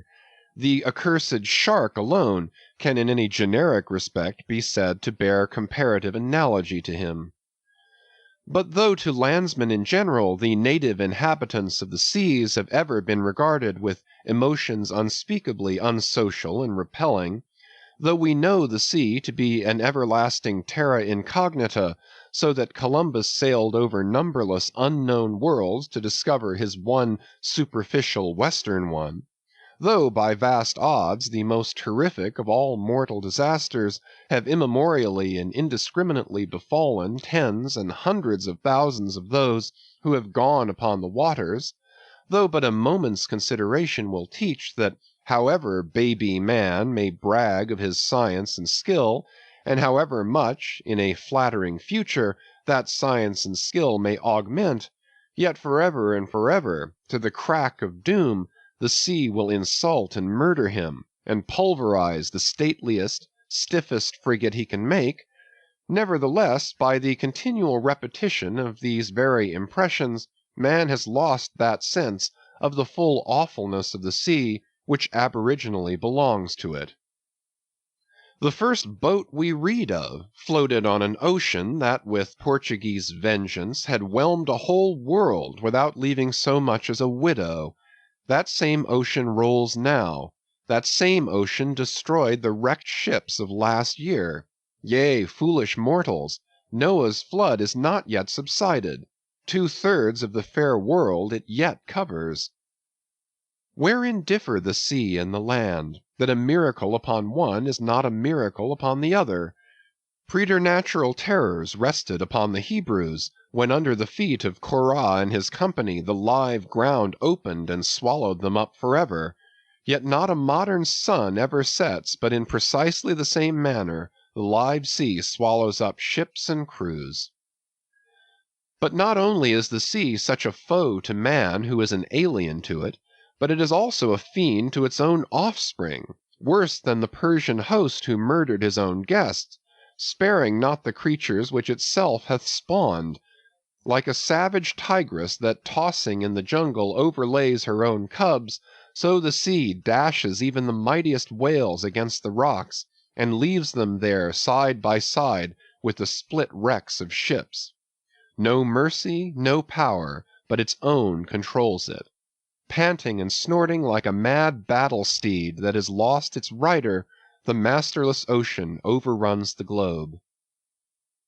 Consider the subtleness of the sea, how its most dreaded creatures glide under water, unapparent for the most part, and treacherously hidden beneath the loveliest tints of azure. Consider also the devilish brilliance and beauty of many of its most remorseless tribes, as the dainty embellished shape of many species of sharks.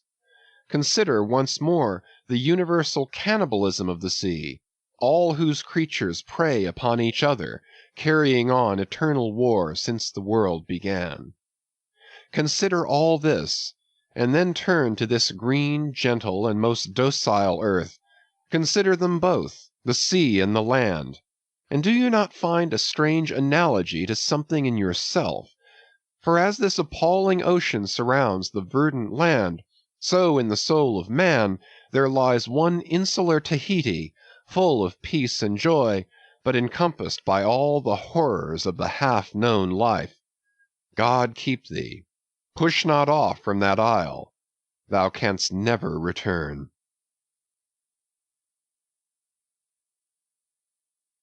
Chapter 59. Squid.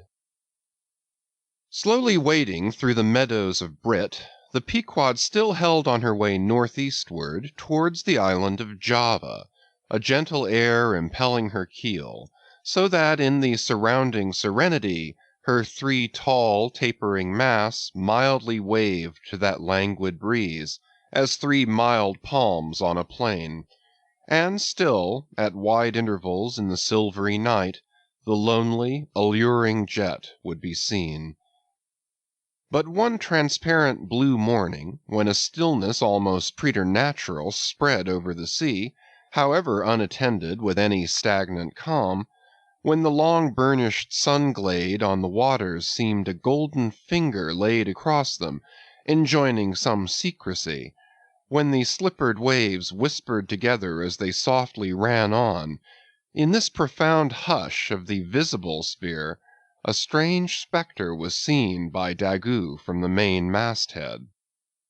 In the distance a great white mass lazily rose, and rising higher and higher, and disentangling itself from the azure, at last gleamed before our prow like a snow-slide, new slid from the hills. Thus glistening for a moment, as slowly it subsided and sank, then once more arose, and silently gleamed. It seemed not a whale. And yet is this Moby Dick, thought Daggoo? Again the phantom went down, but on reappearing once more, with a stiletto-like cry that startled every man from his nod, the negro yelled out, "There! There again! There she breaches! Right ahead! The white whale! The white whale!" Upon this the seamen rushed to the yard-arms, as in swarming times the bees rush to the bows. Bareheaded in the sultry sun, Ahab stood on the bowsprit, and with one hand pushed far behind in readiness to wave his orders to the helmsman, cast his eager glance in the direction indicated aloft by the outstretched motionless arm of Daggoo.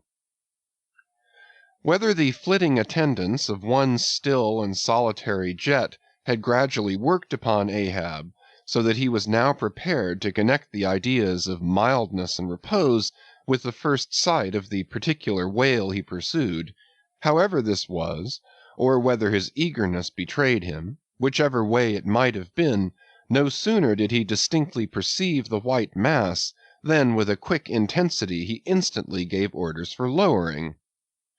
The 4 boats were soon on the water, Ahab's in advance, and all swiftly pulling towards their prey.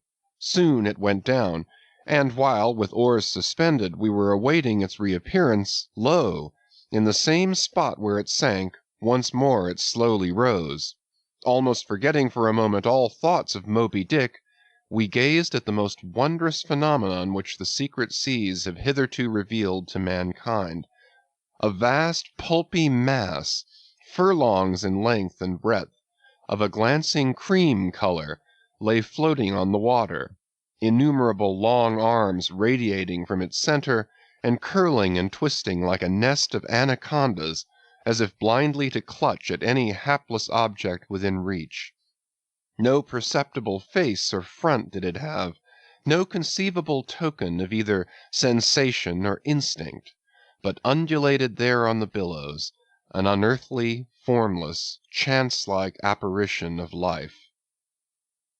As, with a low sucking sound, it slowly disappeared again, Starbuck, still gazing at the agitated waters where it had sunk, with a wild voice exclaimed, "Almost rather had I seen Moby Dick and fought him, than to have seen thee, thou white ghost."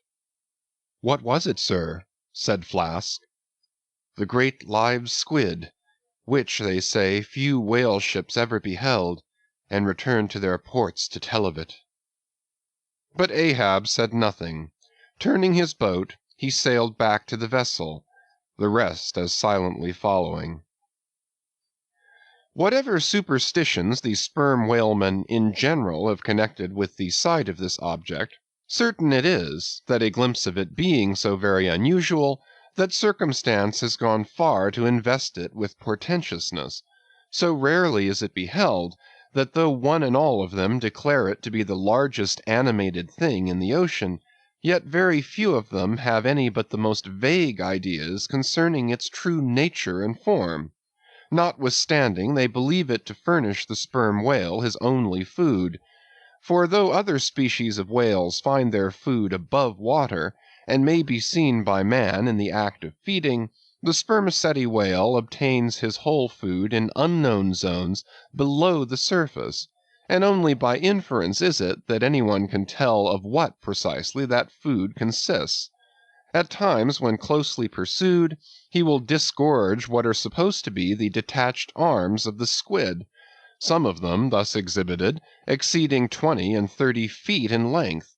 They fancy that the monster to which these arms belonged ordinarily clings by them to the bed of the oceans, and that the sperm whale, unlike other species, is supplied with teeth in order to attack and tear it. there seems some ground to imagine that the great kraken of Bishop Pontoppidan may ultimately resolve itself into squid. The manner in which the bishop describes it, as alternately rising and sinking, with some other particulars he narrates, in all this the two correspond. But much abatement is necessary with respect to the incredible bulk he assigns it. By some naturalists who have vaguely heard rumors of the mysterious creature here spoken of, it is included among the class of cuttlefish, to which, indeed, in certain external respects it would seem to belong, but only as the anak of the tribe.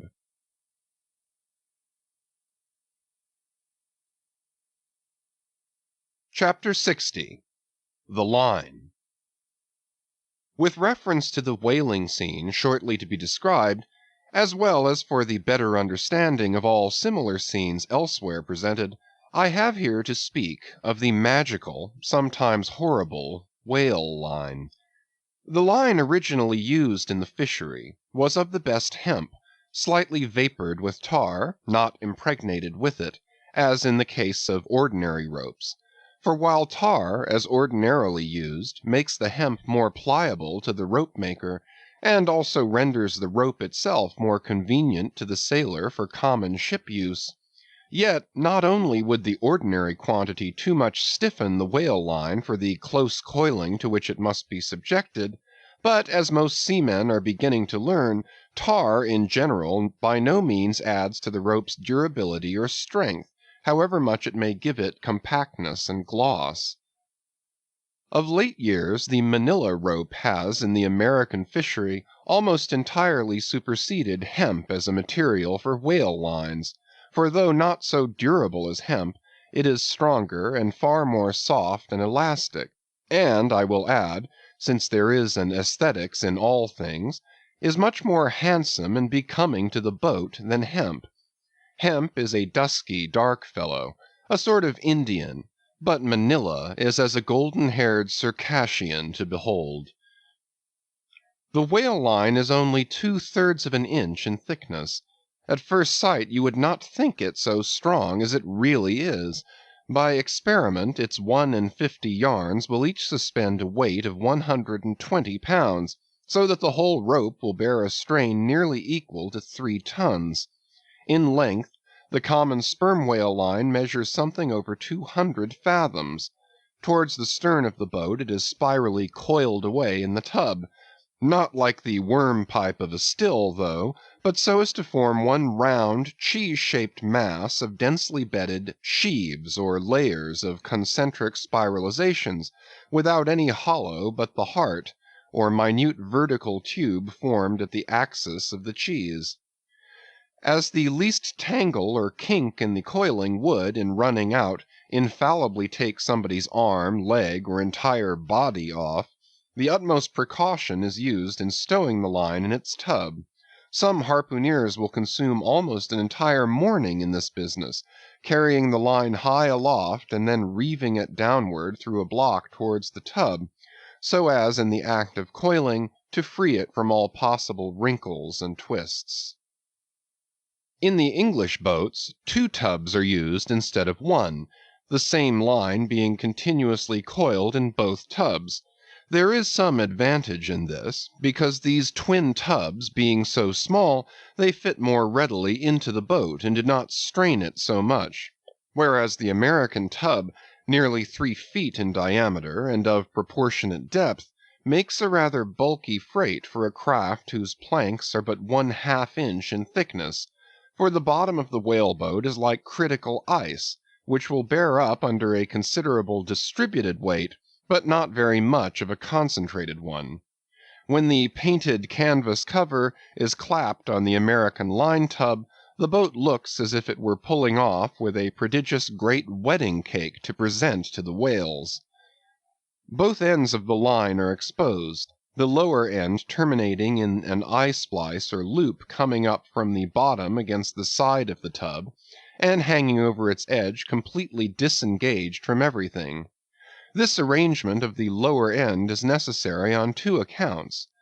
First, in order to facilitate the fastening to it of an additional line from a neighboring boat, in case the stricken whale should sound so deep as to threaten to carry off the entire line originally attached to the harpoon. In these instances, the whale, of course, is shifted like a mug of ale, as it were, from one boat to the other, though the first boat always hovers at hand to assist its consort.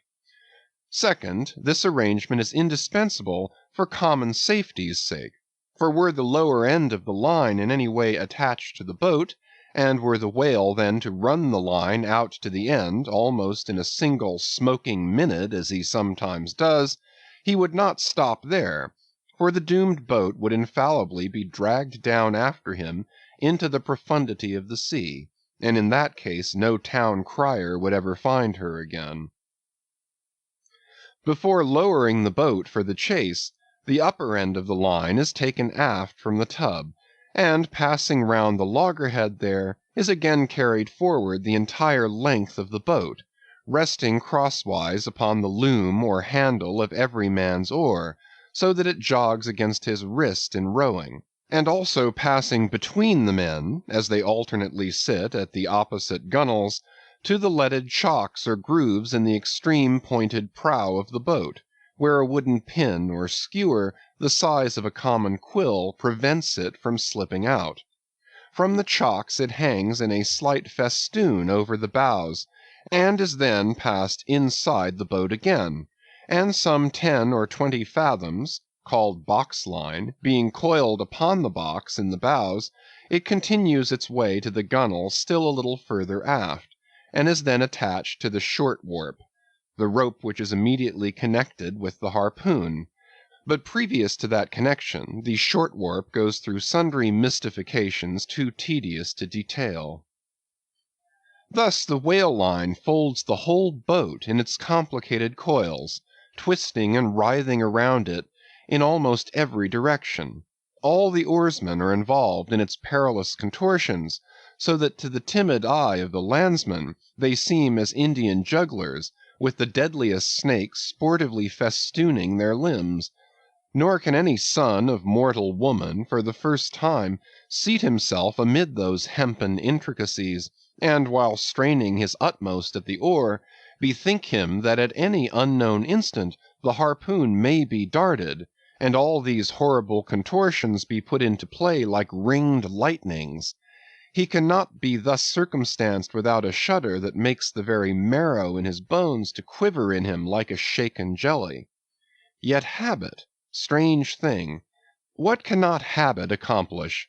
Gayer sallies, more merry mirth, better jokes, and brighter repartees you never heard over your mahogany than you will hear over the half-inch white cedar of the whale-boat, when thus hung in hangman's nooses; and, like the 6 burghers of Calais before King Edward, the 6 men composing the crew pull into the jaws of death with a halter around every neck, as you may say. Perhaps a very little thought will now enable you to account for those repeated whaling disasters, some few of which are casually chronicled, of this man or that man being taken out of the boat by the line and lost. For when the line is darting out, to be seated then in the boat is like being seated in the midst of the manifold whizzings of a steam engine in full play, when every flying beam and shaft and wheel is grazing you.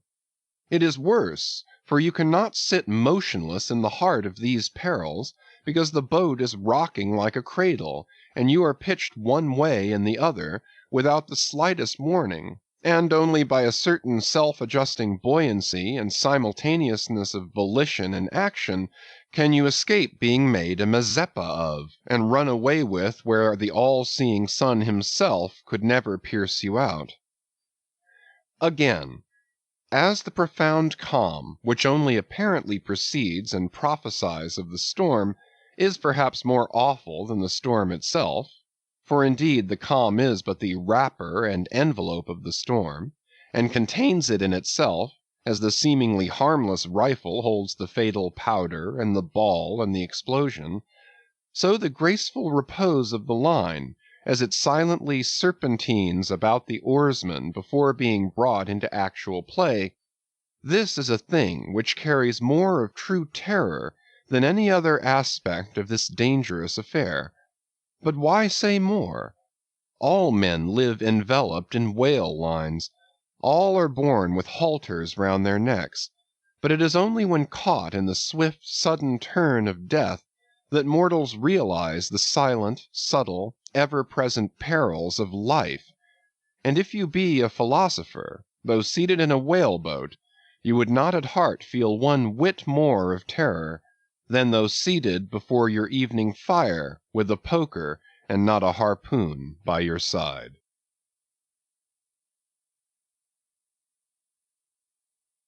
Chapter 61.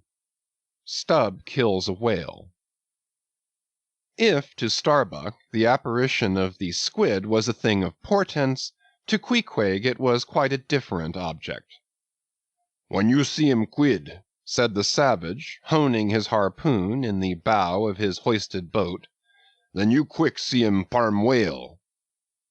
The next day was exceedingly still and sultry, and with nothing special to engage them, the Pequod's crew could hardly resist the spell of sleep induced by such a vacant sea. For this part of the Indian Ocean through which we were voyaging is not what whalemen call a lively ground; that is, it affords fewer glimpses of porpoises, dolphins, flying fish, and other vivacious denizens of more stirring waters, than those off the Rio de la Plata or the inshore ground off Peru. It was my turn to stand at the foremast head, and, with my shoulders leaning against the slackened royal shrouds, to and fro I idly swayed in what seemed an enchanted air. No resolution could withstand it. In that dreamy mood, losing all consciousness, at last my soul went out of my body, though my body still continued to sway as a pendulum will, long after the power which first moved it is withdrawn. Ere forgetfulness altogether came over me, I had noticed that the seamen at the main and mizzen-mast heads were already drowsy, so that at last all three of us lifelessly swung from the spars, and for every swing that we made there was a nod from below from the slumbering helmsman. The waves, too, nodded their indolent crests, and across the wide trance of the sea, east nodded to west, and the sun over all. Suddenly bubbles seemed bursting beneath my closed eyes. Like vices, my hands grasped the shrouds. Some invisible, gracious agency preserved me. With a shock I came back to life. And lo! close under our lee, not 40 fathoms off, a gigantic sperm whale lay rolling in the water like the capsized hull of a frigate, his broad, glossy back of an Ethiopian hue, glistening in the sun's rays like a mirror. But lazily undulating in the trough of the sea, and ever and anon tranquilly spouting his vapory jet, the whale looked like a portly burgher smoking his pipe of a warm afternoon. But that pipe, poor whale, was thy last. As if struck by some enchanter's wand, the sleepy ship and every sleeper in it all at once started into wakefulness, and more than a score of voices from all parts of the vessel, simultaneously with the 3 notes from aloft, shouted forth the accustomed cry, as the great fish slowly and regularly spouted the sparkling brine into the air. "Clear away the boats! Luff!" cried Ahab, and obeying his own order, he dashed the helm down before the helmsman could handle the spokes. The sudden exclamations of the crew must have alarmed the whale, and ere the boats were down, majestically turning, he swam away to the leeward, but with such a steady tranquillity, and making so few ripples as he swam, that, thinking after all he might not as yet be alarmed, Ahab gave orders that not an oar should be used, and no man must speak but in whispers. So, seated like Ontario Indians on the gunwales of the boats, we swiftly but silently paddled along, the calm not admitting of the noiseless sails being set. Presently, as we thus glided in chase, the monster perpendicularly flitted his tail 40 feet into the air, and then sank out of sight like a tower swallowed up. "There go flukes!" was the cry, an announcement immediately followed by Stubb's producing his match and igniting his pipe, for now a respite was granted. After the full interval of his sounding had elapsed, the whale rose again, and being now in advance of the smoker's boat, and much nearer to it than any of the others, Stubb counted upon the honor of the capture. It was obvious now that the whale had at length become aware of his pursuers. All silence of cautiousness was therefore no longer of use. Paddles were dropped and oars came loudly into play, and still puffing at his pipe, Stubb cheered on his crew to the assault. Yes, a mighty change had come over the fish. All alive to his jeopardy, he was going head out, that part obliquely projecting from the mad yeast which he brewed. Footnote: it will be seen in some other place of what a very light substance the entire interior of the sperm whale's enormous head consists. Though apparently the most massive, it is by far the most buoyant part about him, so that with ease he elevates it in the air, and invariably does so when going at his utmost speed. Besides, such is the breadth of the upper part of the front of his head, and such the tapering cutwater formation of the lower part, that by obliquely elevating his head, he thereby may be said to transform himself from a bluff-bowed sluggish galliot into a sharp-pointed New York pilot boat. End of footnote. Starter! Starter, my men! Don't hurry yourselves, take plenty of time, but starter! Starter like thunderclaps, that's all! cried Stubb, spluttering out the smoke as he spoke. Starter now! Give 'em the long and strong stroke, Tashtego! Starter, Tash, my boy, starter all! But keep cool, keep cool, cucumbers is the word. Easy, easy, only starter like grim death and grinning devils, and raise the buried dead perpendicular out of their graves, boys. That's all. Starter! Woohoo! Wahee! Screamed the gay-header in reply, raising some old war-whoop to the skies, as every oarsman in the strained boat involuntarily bounced forward with the one tremendous leading stroke which the eager Indian gave. But his wild screams were answered by others quite as wild. Ki-hee! Ki-hee! Yelled Daggoo, straining forwards and backwards on his seat, like a pacing tiger in his cage. Kala! Kulu! Howled Queequeg, as if smacking his lips over a mouthful of grenadier's steak. And thus, with oars and yells, the keels cut the sea. Meanwhile, Stubb, retaining his place in the van, still encouraged his men to the onset, all the while puffing the smoke from his mouth. Like desperadoes they tugged and they strained, till the welcome cry was heard. Stand up, Tashtego! Give it to him! The harpoon was hurled. Stern all! The oarsmen backed water. The same moment something went hot and hissing along every one of their wrists. It was the magical line. An instant before, Stubb had swiftly caught 2 additional turns with it round the loggerhead, whence, by reason of its increased rapid circlings, a hempen blue smoke now jetted up and mingled with the steady fumes from his pipe. As the line passed round and round the loggerhead, so also, just before reaching that point, it blisteringly passed through and through both of Stubb's hands, from which the hand-cloths or squares of quilted canvas sometimes worn at these times had accidentally dropped. It was like holding an enemy's sharped, 2-edged sword by the blade, and that enemy all the time striving to wrest it out of your clutch. Wet the line! Wet the line! Cried Stubb to the tub oarsman, him seated by the tub, who, snatching off his hat, dashed sea-water into it. Footnote: partly to show the indispensableness of this act, it may here be stated that in the old Dutch fishery a mop was used to dash the running line with water. In many other ships a wooden piggin or bailer is set apart for that purpose. Your hat, however, is the most convenient. End of footnote. More turns were taken, so that the line began holding its place. The boat now flew through the boiling water, like a shark all fins. Stubb and Tashtego here changed places, stem for stern, a staggering business truly in that rocking commotion. From the vibrating line extending the entire length of the upper part of the boat, and from its now being more tight than a harp string, you would have thought the craft had two keels, one cleaving the water, the other the air, as the boat churned on through both opposing elements at once. A continual cascade played at the bows, a ceaseless whirling eddy in her wake, and at the slightest motion from within, but even of a little finger, the vibrating, cracking craft canted over her spasmodic gunwale into the sea. Thus they rushed, each man with might and main clinging to his seat, to prevent being tossed to the foam, and the tall form of Tashtego at the steering oar crouching almost double in order to bring down his center of gravity. Whole Atlantics and Pacifics seemed passed as they shot on their way, till at length the whale somewhat slackened his flight.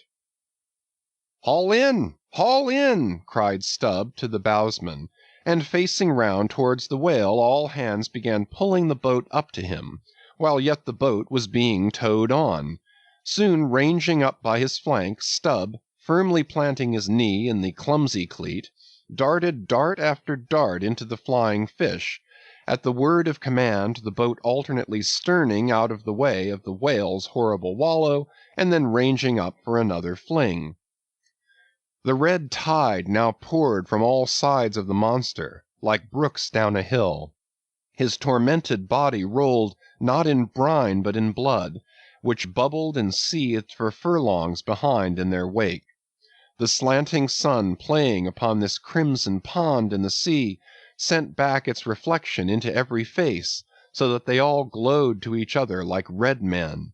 And all the while jet after jet of white smoke was agonizingly shot from the spiracle of the whale, and vehement puff after puff from the mouth of the excited headsman, as at every dart, hauling in upon his crooked lance, by the line attached to it, Stubb straightened it again and again, by a few rapid blows against the gunwale, and then again and again sent it into the whale. "Pull up! Pull up!" he now cried to the bowsman, as the waning whale relaxed in his wrath. "Pull up! Close to!" and the boat ranged along the fish's flank. When reaching far over the bow, Stubb slowly churned his long, sharp lance into the fish, and kept it there, carefully churning and churning, as if cautiously seeking to feel after some gold watch that the whale might have swallowed, and which he was fearful of breaking ere he could hook it out. But that gold watch he sought was the innermost life of the fish. And now it is struck, for, starting from his trance into that unspeakable thing called his flurry, the monster horribly wallowed in his blood, overwrapped himself in impenetrable, mad, boiling spray, so that the imperiled craft, instantly dropping astern, had much ado blindly to struggle out from that frenzied twilight into the clear air of day. And now, abating in his flurry, the whale once more rolled out into view, surging from side to side, spasmodically dilating and contracting his spout hole, with sharp, cracking, agonized respirations. At last, gush after gush of clotted red gore, as if it had been the purple lees of red wine, shot into the frighted air, and falling back again, ran dripping down his motionless flanks into the sea. His heart had burst. "He's dead, Mr. Stubb," said Tashtego. "Yes, both pipes smoked out," and withdrawing his own from his mouth, Stubb scattered the dead ashes over the water, and for a moment stood thoughtfully eyeing the vast corpse he had made.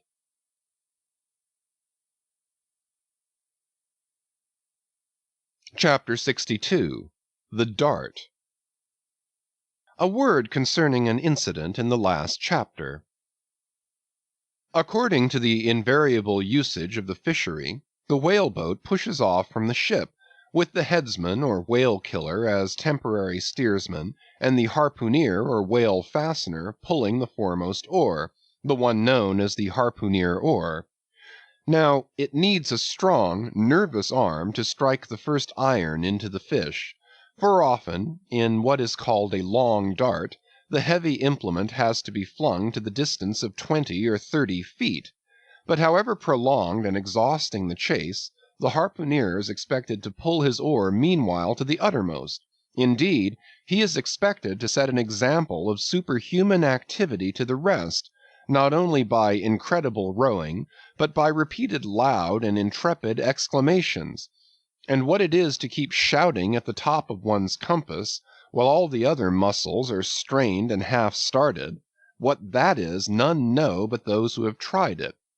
For one, I cannot bawl very heartily and work very recklessly at one and the same time. In this straining, bawling state, then, with his back to the fish, all at once the exhausted harpooneer hears the exciting cry, "Stand up and give it to him."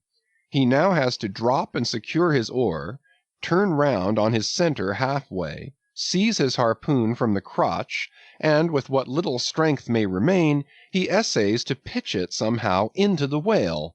No wonder, taking the whole fleet of whalemen in a body, that out of 50 fair chances for a dart, not 5 are successful.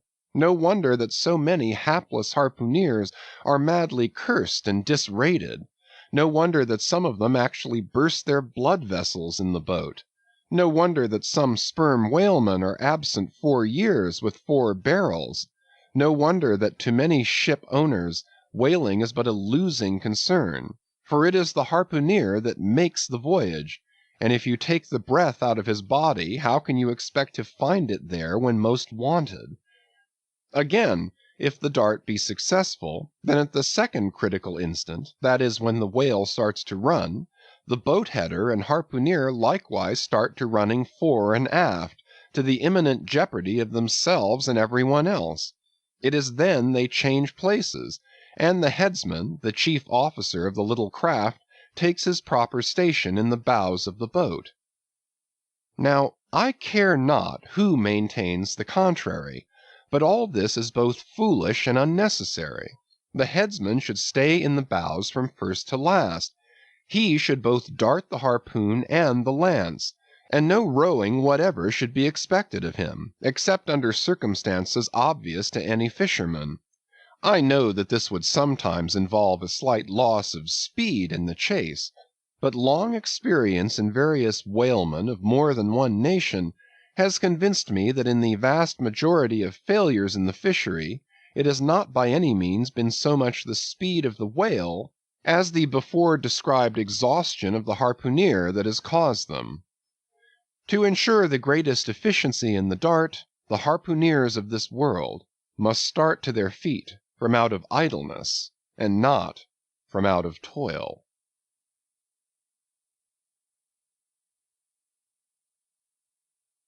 Chapter 63. The Crotch.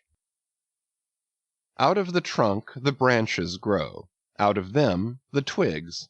So, in productive subjects, grow the chapters. The crotch alluded to on a previous page deserves independent mention. It is a notched stick of a peculiar form, some 2 feet in length, which is perpendicularly inserted into the starboard gunwale near the bow, for the purpose of furnishing a rest for the wooden extremity of the harpoon, whose other naked, barbed end slopingly projects from the prow. Thereby the weapon is instantly at hand to its hurler, who snatches it up as readily from its rest as a backwoodsman swings his rifle from the wall. It is customary to have 2 harpoons reposing in the crotch, respectively called the first and second irons. But these 2 harpoons, each by its own cord, are both connected with the line, the object being this, to dart them both if possible, one instantly after the other, into the same whale, so that if, in the coming drag, one should draw out, the other may still retain a hold. It is a doubling of the chances. But it very often happens that owing to the instantaneous, violent, convulsive running of the whale upon receiving the first iron, it becomes impossible for the harpooneer, however lightning-like in his movements, to pitch the second iron into him. Nevertheless, as the second iron is already connected with the line, and the line is running, Hence that weapon must, at all events, be anticipatingly tossed out of the boat, somehow and somewhere, else the most terrible jeopardy would involve all hands. Tumbled into the water it accordingly is in such cases, the spare coils of box-line, mentioned in a preceding chapter, making this feat in most instances prudently practicable. But this critical act is not always unattended with the saddest and most fatal casualties. Furthermore, you must know that when the second iron is thrown overboard, it thenceforth becomes a dangling, sharp-edged terror, skittishly curvetting about both boat and whale, entangling the lines or cutting them, and making a prodigious sensation in all directions. Nor, in general, is it possible to secure it again until the whale is fairly captured and a corpse. Consider, now, how it must be in the case of 4 boats, all engaging one unusually strong, active, and knowing whale, when, owing to these qualities in him, as well as to the 1,000 concurring accidents of such an audacious enterprise, 8 or 10 loose second irons may be simultaneously dangling about him. For of course each boat is supplied with several harpoons to bend on to the line, should the first one be ineffectually darted without recovery. All these particulars are faithfully narrated here, as they will not fail to elucidate several most important, however intricate, passages in scenes hereafter to be painted.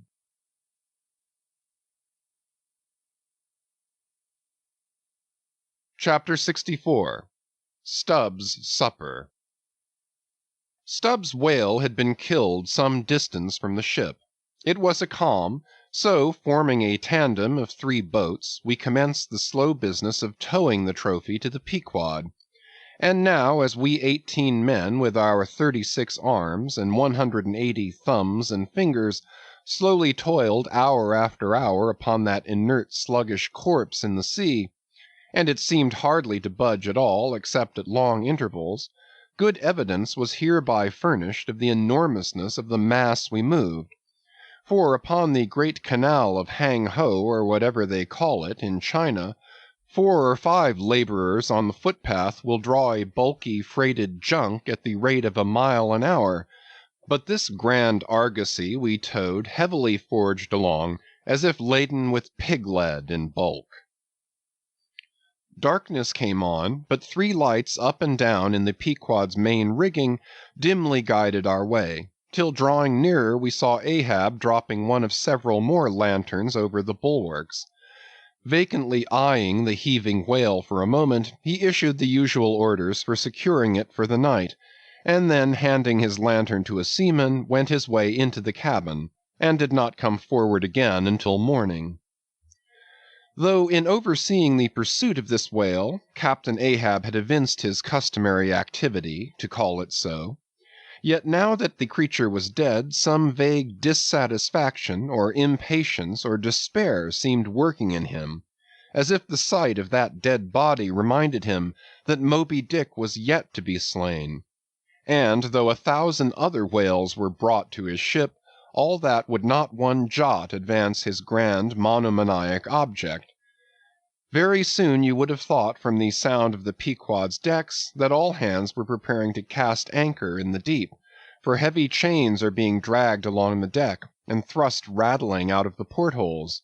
But by those clanking links the vast corpse itself, not the ship, is to be moored. Tied by the head to the stern, and by the tail to the bows, the whale now lies with its black hull close to the vessel's, and seen through the darkness of the night, which obscured the spars and rigging aloft, the 2, ship and whale, seemed yoked together like colossal bullocks, whereof one reclines while the other remains standing. Footnote: a little item may as well be related here. The strongest and most reliable hold which the ship has upon the whale, when moored alongside, is by the flukes or tail; and as from its greater density that part is relatively heavier than any other, excepting the side fins, its flexibility, even in death, causes it to sink low beneath the surface, so that with the hand you cannot get at it from the boat in order to put the chain around it. But this difficulty is ingeniously overcome.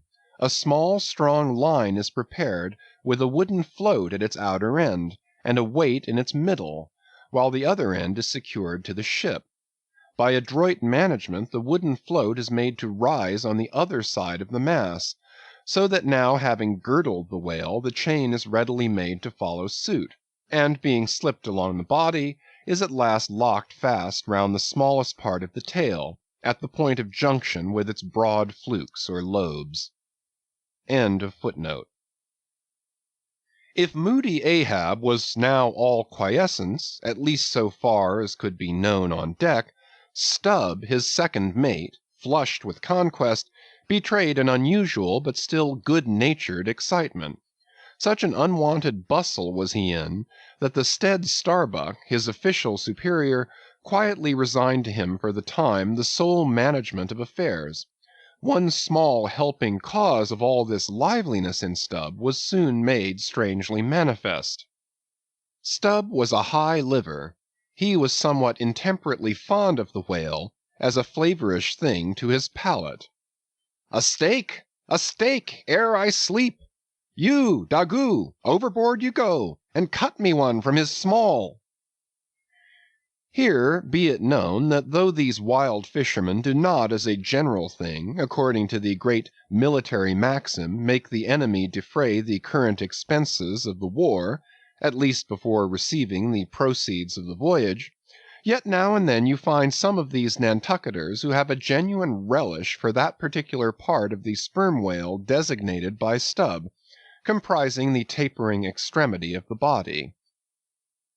About midnight that steak was cut and cooked, and lighted by 2 lanterns of sperm oil, Stubb stoutly stood up to his spermaceti supper at the capstan head, as if that capstan were a sideboard. Nor was Stubb the only banqueter on whale's flesh that night. Mingling their mumblings with his own mastications, thousands on thousands of sharks, swarming round the dead Leviathan, smackingly feasted on its fatness. The few sleepers below in their bunks were often startled by the sharp slapping of their tails against the hull, within a few inches of the sleepers' hearts. Peering over the side, you could just see them, as before you heard them, wallowing in the sullen, black waters, and turning over on their backs as they scooped out huge globular pieces of the whale of the bigness of a human head. This particular feat of the shark seems all but miraculous. How, at such an apparently unassailable surface, they contrive to gouge out such symmetrical mouthfuls, remains a part of the universal problem of all things. The mark that they thus leave in the whale may best be likened to a hollow made by a carpenter in countersinking for a screw. Though, amid all the smoking horror and diabolism of a sea fight, sharks will be seen longingly gazing up to the ship's decks, like hungry dogs round a table where red meat is being carved, ready to bolt down every killed man that is tossed to them; and though, while the valiant butchers over the deck table are thus cannibally carving each other's live meat with carving knives all gilded and tasseled, the sharks also, with their jewel-hilted mouths, are quarrelsomely carving away under the table at the dead meat; and though, were you to turn the whole affair upside down, it would still be pretty much the same thing, that is to say, a shocking sharkish business enough for all parties; and though sharks also are the invariable outriders of all slave ships crossing the Atlantic, symmetrically trotting alongside to be handy in case a parcel is to be carried anywhere, or a dead slave to be decently buried; and though 1 or 2 other like instances might be set down, touching the set terms, places, and occasions when sharks do most socially congregate, and most hilariously feast, yet there is no conceivable time or occasion when you will find them in such countless numbers, and in gayer or more jovial spirits, than around a dead sperm whale, moored by night to a whale ship at sea. If you have never seen that sight, then suspend your decision about the propriety of devil worship, and the expediency of conciliating the devil. But as yet Stubb heeded not the mumblings of the banquet that was going on so nigh him, no more than the sharks heeded the smacking of his own Epicurean lips. "Cook! Cook! Where's that old fleece?" he cried at length, widening his legs still further, as if to form a more secure base for his supper, and at the same time darting his fork into the dish, as if stabbing with his lance. "Cook! You, Cook! Sail this way, Cook!"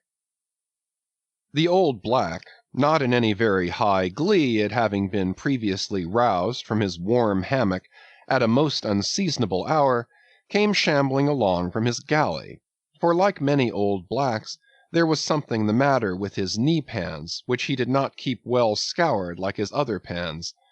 This old fleece, as they called him, came shuffling and limping along, assisting his step with his tongs, which, after a clumsy fashion, were made of straightened iron hoops. This old ebony floundered along, and in obedience to the word of command, came to a dead stop on the opposite side of Stubb's sideboard, when with both hands folded before him, and resting on his two-legged cane, he bowed his arched back still further over, at the same time sideways inclining his head, so as to bring his best ear into play. "Cook," said Stubb, rapidly lifting a rather reddish morsel to his mouth, "don't you think this steak is rather overdone?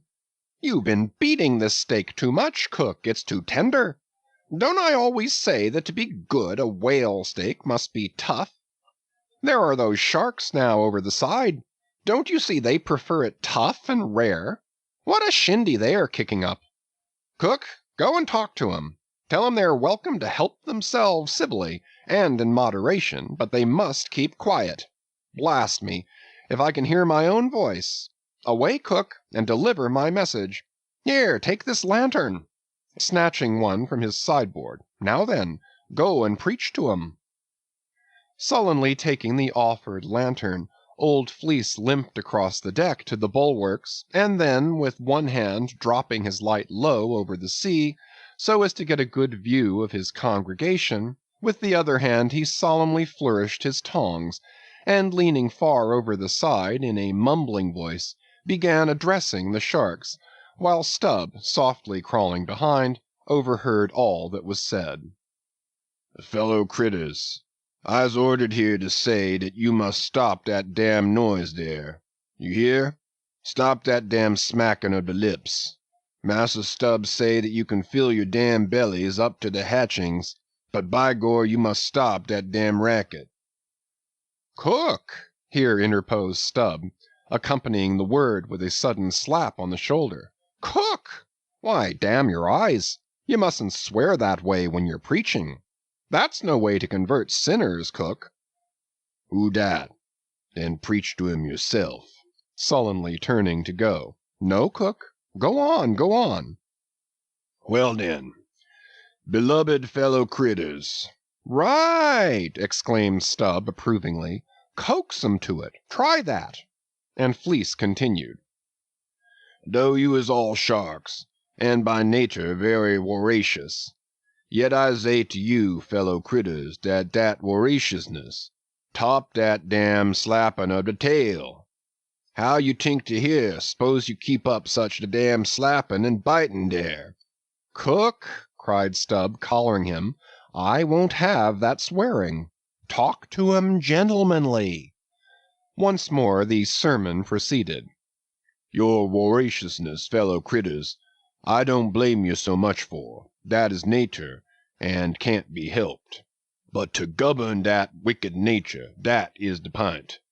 You is sharks, sartin, but if you govern de shark in you, why den you be angel, for all angel is nothin' more dan de shark well governed. Now look here, bredren, just try once to be civil, a helpin' yourselves from dat whale. Don't be tearin' de blubber out o' your neighbor's mout, I say. Is not one shark dood right as t'udder to dat whale? And, by gor, none of you has de right to dat whale.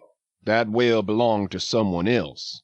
I know some of you has berry brig mouth, brigger dan others, but den de big mouths sometimes have de small bellies, so dat de brigness of de mouth is not to swaller with, but to bit off de blubber for de small fried sharks that can't get into de scrouge to help themselves."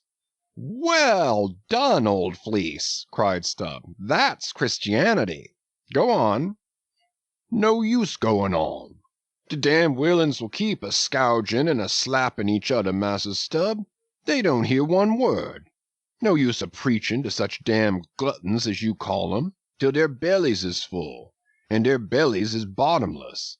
And when they do get 'em full, they won't hear you den, for den they sink in the sea, go fast asleep on de coral, and can't hear nothin' at all, no more, forever and ever." "Upon my soul, I am about of the same opinion. So give the benediction, Fleece, and I'll away to my supper." Upon this, Fleece, holding both hands over the fishy mob, raised his shrill voice and cried, "Cursed fellow critters!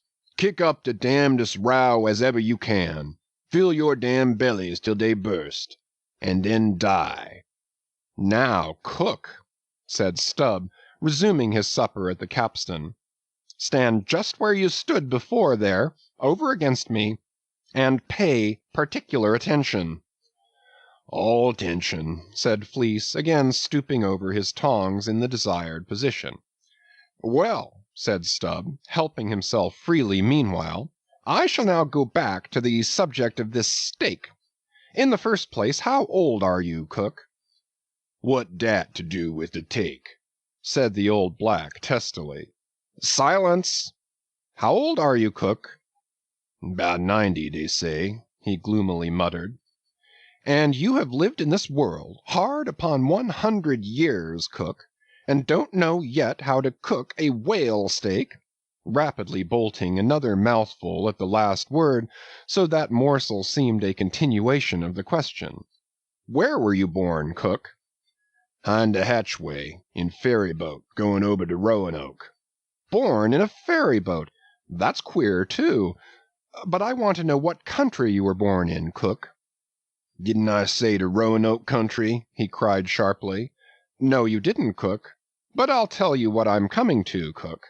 You must go home and be born over again. You don't know how to cook a whale steak yet." "Bress my soul if I cook nudder one," he growled, angrily turning round to depart. "Come back here, cook. Here, hand me those tongs.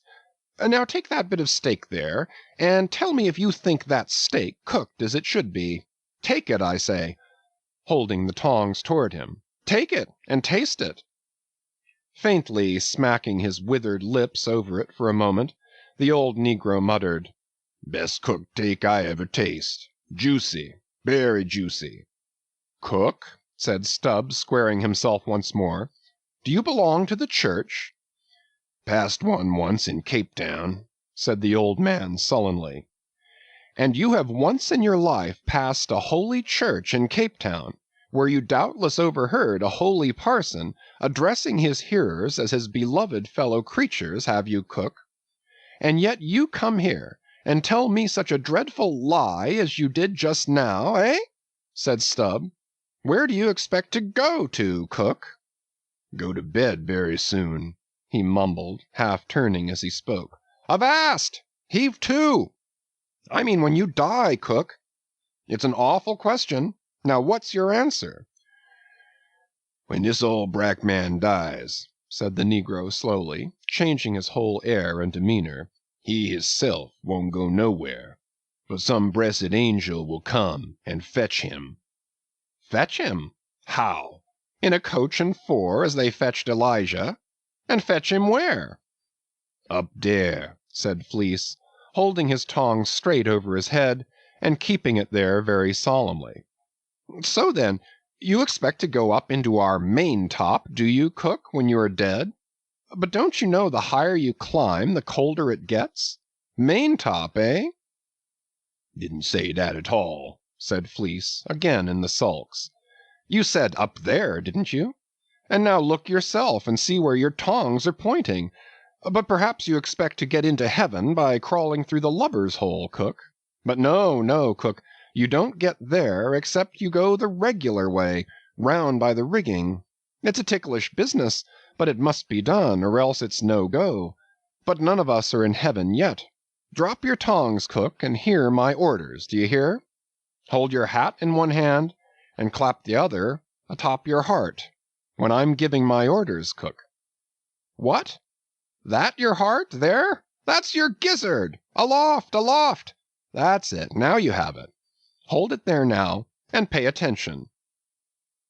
All attention, said the old black, with both hands placed as desired, vainly wriggling his grizzled head as if to get both ears in front at one and the same time. Well then, cook, you see this whale steak of yours was so very bad that I have put it out of sight as soon as possible. You see that, don't you? Well, for the future, when you cook another whale steak for my private table here, the capstan, I'll tell you what to do, so as not to spoil it by overdoing. Hold the steak in one hand, and show a live coal to it with the other. That done, dish it, do you hear? And now tomorrow, cook, when we are cutting in the fish, be sure you stand by to get the tips of his fins, have them put in pickle. As for the ends of the flukes, have them soused, cook. There, now you may go. But Fleece had hardly got 3 paces off when he was recalled. Cook, give me cutlets for supper tomorrow night in the mid-watch. Do you hear? Away you sail, then. Hello! Stop! Make a bow before you go. Avast! Heaving again. Whale balls for breakfast, don't forget.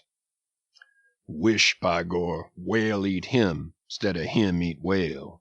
I'm brest if he ain't more of shark than Massa Shark hisself, muttered the old man, limping away, with which sage ejaculation he went to his hammock.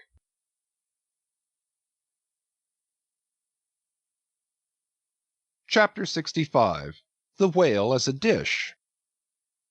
That mortal man should feed upon the creature that feeds his lamp, and, like Stubb, eat him by his own light, as you may say, this seems so outlandish a thing that one must needs go a little into the history and philosophy of it. It is upon record that 3 centuries ago the tongue of the right whale was esteemed a great delicacy in France, and commanded large prices there. Also, that in Henry VIII's time, a certain cook of the court obtained a handsome reward for inventing an admirable sauce to be eaten with barbecued porpoises, which, you remember, are a species of whale. Porpoises, indeed, are to this day considered fine eating. The meat is made into balls about the size of billiard balls, and being well seasoned and spiced, might be taken for turtle balls or veal balls. The old monks of Dunfermline were very fond of them. They had a great porpoise grant from the crown. The fact is, that among his hunters at least, the whale would by all hands be considered a noble dish, were there not so much of him. But when you come to sit down before a meat pie nearly 100 feet long, it takes away your appetite. Only the most unprejudiced of men, like Stubb, nowadays partake of cooked whales. But the Eskimos are not so fastidious. We all know how they live upon whales, and have rare old vintages of prime old train oil. Zogranda, one of their most famous doctors, recommends strips of blubber for infants as being exceedingly juicy and nourishing. And this reminds me that certain Englishmen, who long ago were accidentally left in Greenland by a whaling vessel, that these men actually lived for several months on the mouldy scraps of whales which had been left ashore after trying out the blubber. Among the Dutch whalemen these scraps are called fritters, which indeed they greatly resemble, being brown and crisp, and smelling something like old Amsterdam housewives' doughnuts or olykoeks when fresh. They have such an edible look that the most self-denying stranger can hardly keep his hands off. But what further depreciates the whale as a civilized dish is his exceeding richness. He is the great prize ox of the sea, too fat to be delicately good. Look at his hump, which would be as fine eating as the buffalo's, which is esteemed a rare dish, were it not such a solid pyramid of fat. But the spermaceti itself, how bland and creamy that is! like the transparent, half-jellied white meat of a cocoanut in the 3rd month of its growth, yet far too rich to supply a substitute for butter. Nevertheless, many whalemen have a method of absorbing it into some other substance and then partaking of it. In the long try-watches of the night it is a common thing for the seamen to dip their ship-biscuit into the huge oil-pots and let them fry there awhile. Many a good supper have I thus made. In the case of a small sperm whale, the brains are accounted a fine dish. The casket of the skull is broken into with an axe, and the 2 plump, whitish lobes being withdrawn, precisely resembling 2 large puddings, they are then mixed with flour and cooked into a most delectable mess, in flavor somewhat resembling calves' heads, which is quite a dish among some epicures. And every one knows that some young bucks among the epicures, by continually dining upon calves' brains, by and by get to have a little brains of their own, so as to be able to tell a calf's head from their own heads, which indeed requires uncommon discrimination. And that is the reason why a young buck with an intelligent-looking calf's head before him is somehow one of the saddest sights you can see. The head looks a sort of reproachfully at him with an et tu, Brute expression. It is not perhaps entirely because the whale is so excessively unctuous that landsmen seem to regard the eating of him with abhorrence. That appears to result in some way from the consideration before mentioned, i.e., that a man should eat a newly murdered thing of the sea, and eat it too by its own light. But no doubt the first man that ever murdered an ox was regarded as a murderer. Perhaps he was hung, and if he had been put on his trial by oxen, he certainly would have been, and he certainly deserved it, if any murderer does. Go to the meat market of a Saturday night, and see the crowds of live bipeds staring up at the long rows of dead quadrupeds. Does not that sight take a tooth out of the cannibal's jaw? Cannibals? Who is not a cannibal? I tell you, it will be more tolerable for the Fiji that salted down a lean missionary in his cellar against a coming famine, it will be more tolerable for that provident Fiji, I say, in the day of judgment, than for thee, civilized and enlightened gourmand, who nailest geese to the ground and feastest on their bloated livers in thy pâté de foie gras. But Stubb, he eats the whale by its own light, does he? And that is adding insult to injury, is it? Look at your knife handle there, my civilized and enlightened gourmand, dining off that roast beef. What is that handle made of? What but the bones of the brother of the very ox you are eating? And what do you pick your teeth with after devouring that fat goose? With a feather of the same fowl. And with what quill did the secretary of the Society for the Suppression of Cruelty to Ganders formally indite his circulars? It is only within the last month or two that that society passed a resolution to patronize nothing but steel pens.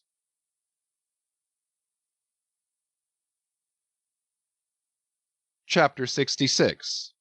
The Shark Massacre.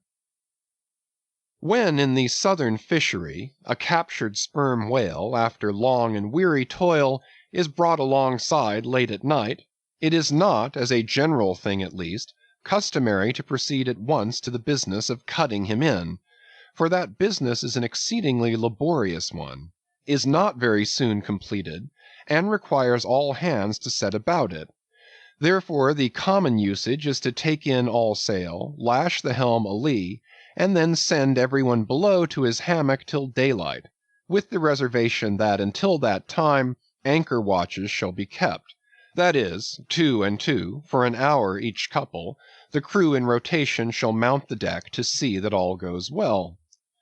But sometimes, especially upon the line in the Pacific, this plan will not answer at all, because such incalculable hosts of sharks gather round the moored carcass, that were he left so for 6 hours, say, on a stretch, little more than the skeleton would be visible by morning.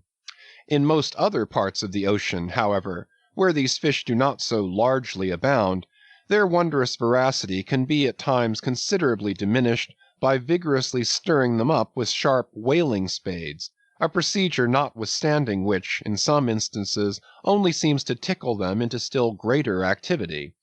But it was not thus in the present case with the Pequod sharks, though to be sure any man unaccustomed to such sights, to have looked over her side that night, would have almost thought the whole round sea was one huge cheese, and those sharks the maggots in it. Nevertheless, upon Stubb setting the anchor watch after his supper was concluded, and when accordingly Queequeg and a forecastle seaman came on deck, no small excitement was created among the sharks, for immediately suspending the cutting stages over the side, and lowering 3 lanterns so that they cast long gleams of light over the turbid seas, these 2 mariners, darting their long whaling spades, kept up an incessant murdering of the sharks, by striking the keen steel deep into their skulls, seemingly their only vital part. Footnote: the whaling spade used for cutting in is made of the very best steel, is about the bigness of a man's spread hand, and in general shape corresponds to the garden implement after which it is named, only its sides are perfectly flat, and its upper end considerably narrower than the lower. This weapon is always kept as sharp as possible, and when being used is occasionally honed, just like a razor. In its socket a stiff pole from 20 to 30 feet long is inserted for a handle. End of footnote. But in the foamy confusion of their mixed and struggling hosts, the marksmen could not always hit their mark, and this brought about new revelations of the incredible ferocity of the foe. They viciously snapped, not only at each other's disembowelments, but, like flexible bows, bent round and bit their own, till those entrails seemed swallowed over and over again by the same mouth, to be oppositely voided by the gaping wound. Nor was this all. It was unsafe to meddle with the corpses and ghosts of these creatures. A sort of generic or pantheistic vitality seemed to lurk in their very joints and bones, after what might be called the individual life had departed. Killed and hoisted on deck for the sake of his skin, one of these sharks almost took poor Queequeg's hand off, when he tried to shut down the dead lid of his murderous jaw. "Queequeg no care what god made him shark," said the savage, agonizingly lifting his hand up and down, "whether Fiji god or Nantucket god. But the god what made shark must be one damn Injun."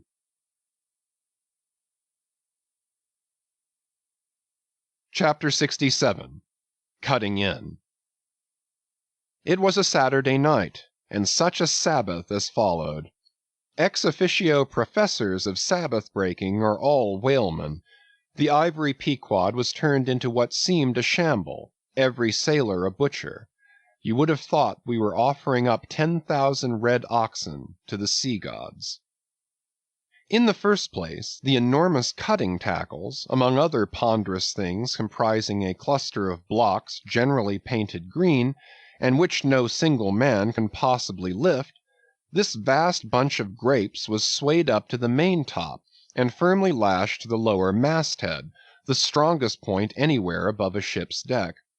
The end of the hawser-like rope winding through these intricacies was then conducted to the windlass, and the huge lower block of the tackles was swung over the whale.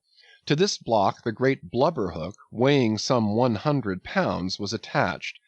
And now, suspended in stages over the side, Starbuck and Stubb, the mates, armed with their long spades, began cutting a hole in the body for the insertion of the hook, just above the nearest of the 2 side fins.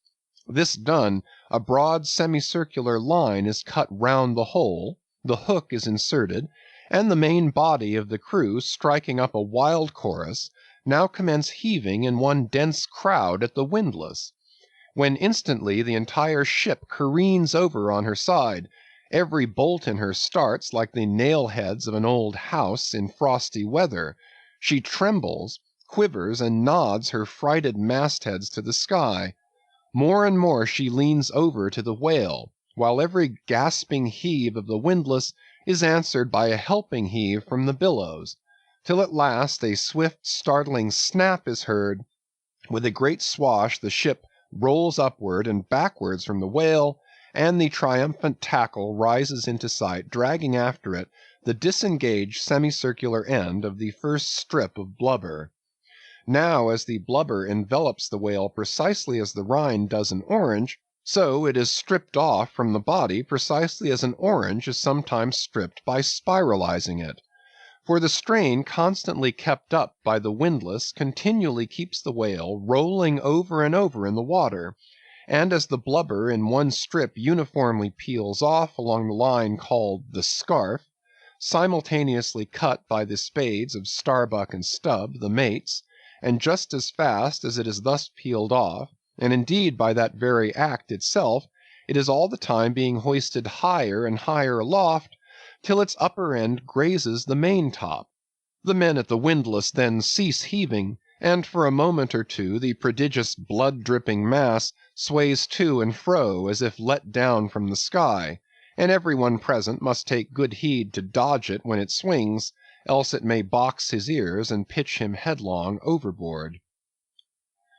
One of the attending harpooneers now advances with a long keen weapon called a boarding sword, and watching his chance, he dexterously slices out a considerable hole in the lower part of the swaying mass.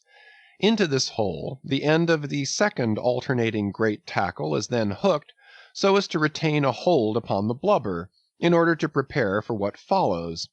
Whereupon this accomplished swordsman, warning all hands to stand off, once more makes a scientific dash at the mass, and with a few sidelong, desperate, lunging slicings, severs it completely in twain, so that while the short lower part is still fast, the long upper strip, called a blanket piece, swings clear, and is all ready for lowering.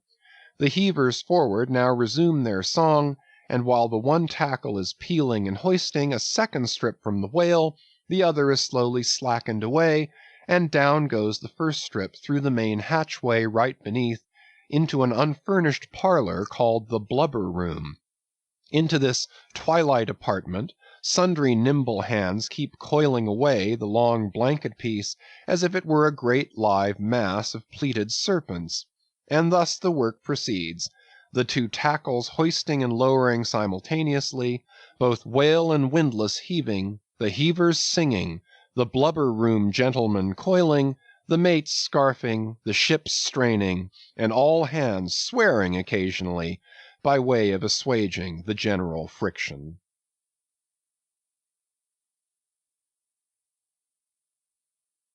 Chapter 68. The Blanket. I have given no small attention to that not unvexed subject, the skin of the whale. I have had controversies about it with experienced whalemen afloat, and learned naturalists ashore. My original opinion remains unchanged, but it is only an opinion. The question is, what and where is the skin of the whale?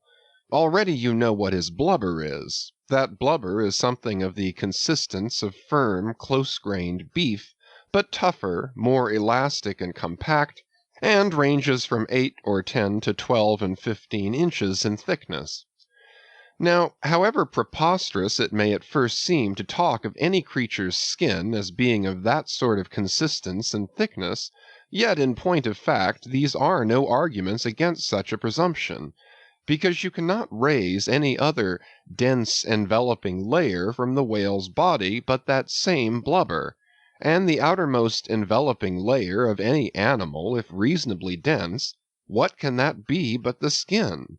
True, from the unmarred dead body of the whale you may scrape off with your hand an infinitely thin, transparent substance, somewhat resembling the thinnest shreds of isinglass, only it is almost as flexible and soft as satin, that is, previous to being dried, when it not only contracts and thickens, but becomes rather hard and brittle. I have several such dried bits, which I use for marks in my whale books. It is transparent, as I said before, and being laid upon the printed page, I have sometimes pleased myself with fancying it exerted a magnifying influence. At any rate, it is pleasant to read about whales through their own spectacles, as you may say. But what I am driving at here is this. The same infinitely thin isinglass substance, which, I admit, invests the entire body of the whale, is not so much to be regarded as the skin of the creature as the skin of the skin, so to speak, for it were simply ridiculous to say that the proper skin of the tremendous whale is thinner and more tender than the skin of a newborn child. But no more of this.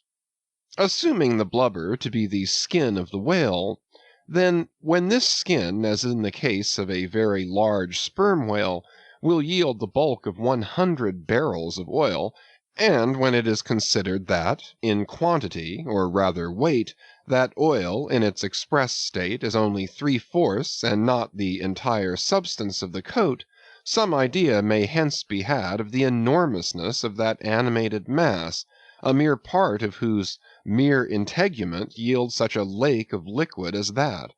Reckoning 10 barrels to the ton, you have 10 tons for the net weight of only 3/4 of the stuff of the whale's skin. In life, the visible surface of the sperm whale is not the least among the many marvels he presents. Almost invariably it is all over obliquely crossed and recrossed with numberless straight marks in thick array, something like those in the finest Italian line engravings. But these marks do not seem to be impressed upon the isinglass substance above mentioned, but seem to be seen through it, as if they were engraved upon the body itself. Nor is this all.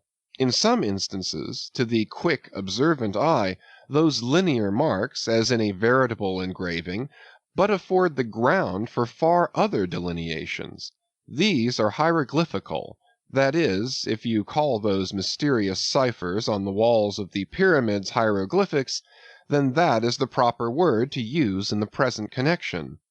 By my retentive memory of the hieroglyphics upon one sperm whale in particular, I was much struck with a plate representing the old Indian characters chiseled on the famous hieroglyphic palisades on the banks of the upper Mississippi. Like those mystic rocks, too, the mystic-marked whale remains undecipherable. This allusion to the Indian rocks reminds me of another thing. Besides all the other phenomena which the exterior of the sperm whale presents, he not seldom displays the back, and more especially his flanks, effaced in great part of the regular linear appearance by reason of numerous rude scratches, altogether of an irregular, random aspect. I should say that those New England rocks on the sea-coast, which Agassiz imagines to bear the marks of violent scraping contact with vast floating icebergs, I should say that those rocks must not a little resemble the sperm whale in this particular. It also seems to me that such scratches in the whale are probably made by hostile contact with other whales, for I have most remarked them in the large full-grown bulls of the species. A word or two more concerning this matter of the skin or blubber of the whale. It has already been said that it is stripped from him in long pieces, called blanket pieces. Like most sea terms, this one is very happy and significant, for the whale is indeed wrapped up in his blubber as in a real blanket or counterpane, or still better, an Indian poncho slipped over his head and skirting his extremity.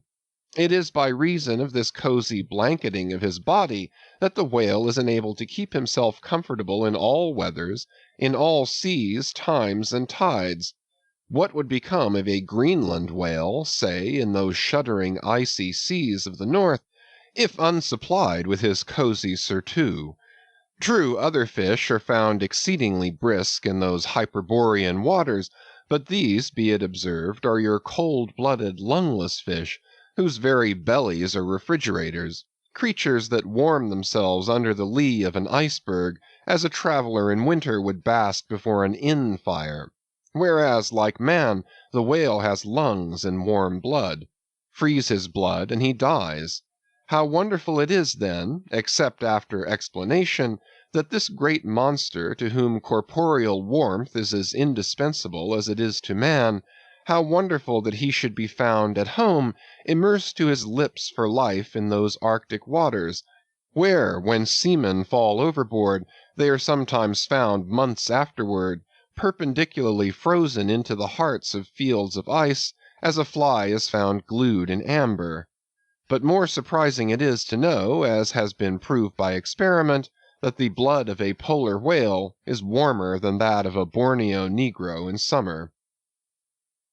It does seem to me that herein we see the rare virtue of a strong individual vitality, and the rare virtue of thick walls, and the rare virtue of interior spaciousness. Oh, man, admire and model thyself after the whale. Do thou too remain warm among ice. Do thou too live in this world without being of it. Be cool at the equator. Keep thy blood fluid at the pole. Like the great dome of St. Peter's, and like the great whale, retain, O man, in all seasons, a temperature of thine own. But how easy and how hopeless to teach these fine things! Of erections how few are domed like St. Peter's, of creatures how few vast as the whale.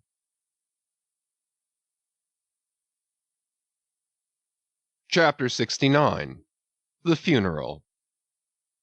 Haul in the chains, let the carcass go astern.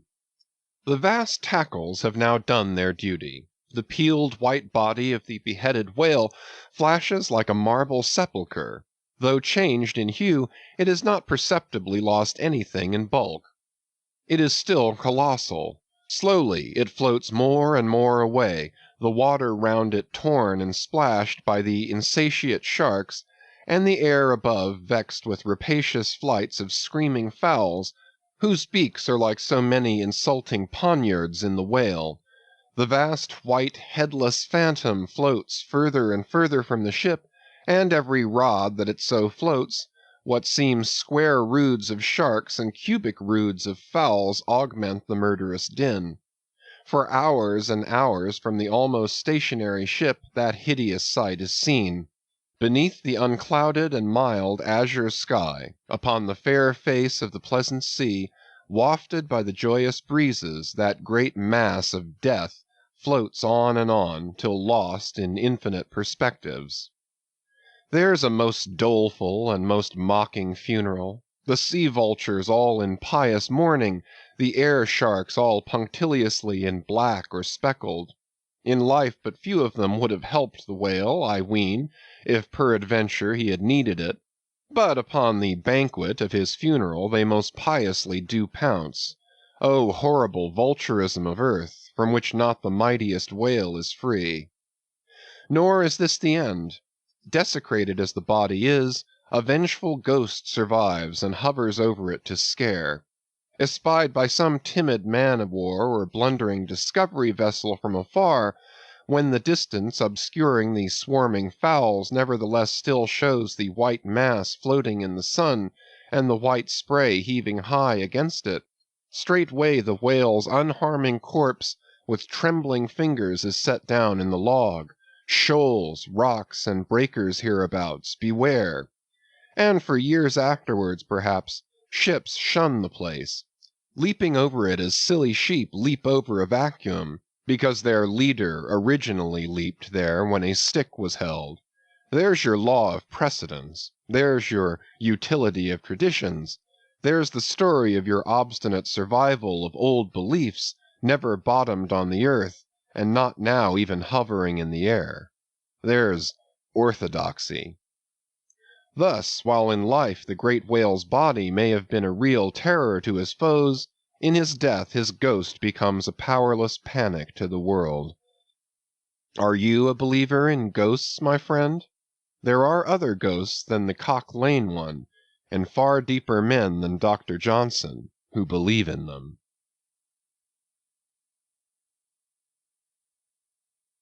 Chapter 70. The Sphinx. It should not have been omitted that previous to completely stripping the body of the Leviathan, he was beheaded. Now, the beheading of the sperm whale is a scientific anatomical feat upon which experienced whale surgeons very much pride themselves, and not without reason.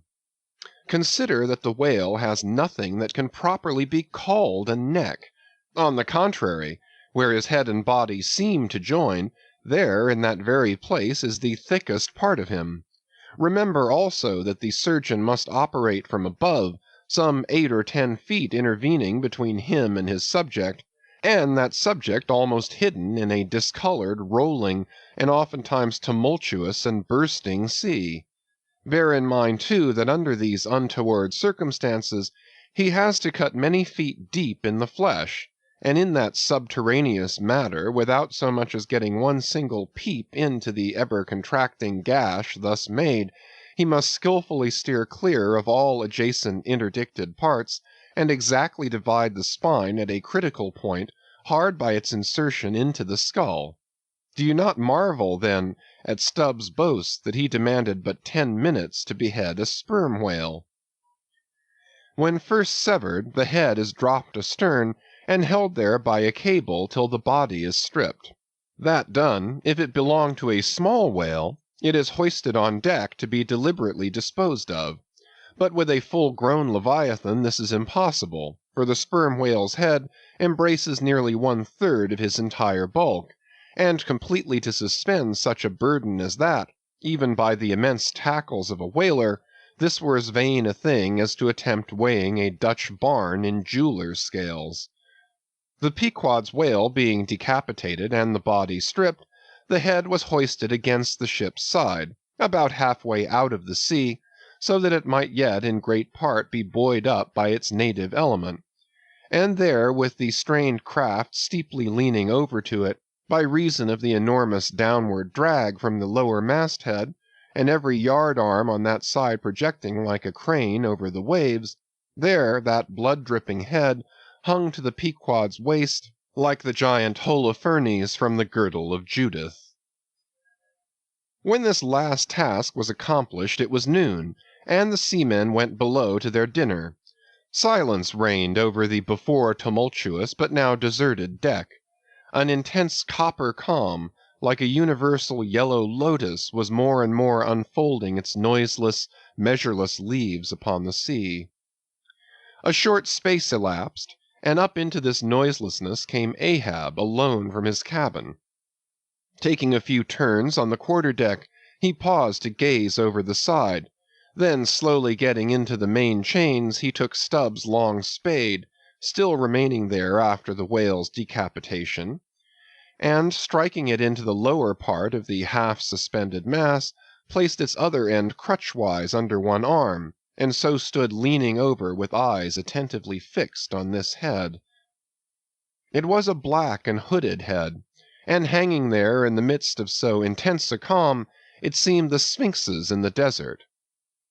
"Speak, thou vast and venerable head," muttered Ahab, "which, though ungarnished with a beard, yet here and there lookest hoary with mosses.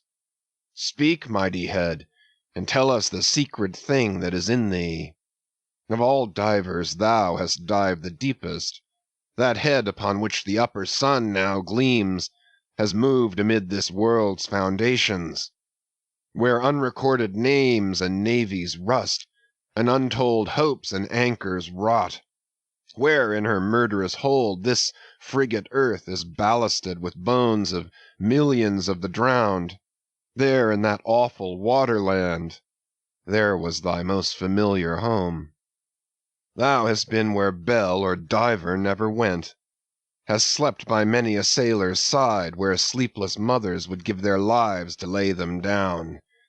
Thou sawest the locked lovers when leaping from their flaming ship, heart to heart they sank beneath the exulting wave, true to each other when heaven seemed false to them. Thou sawest the murdered mate when tossed by pirates from the midnight deck.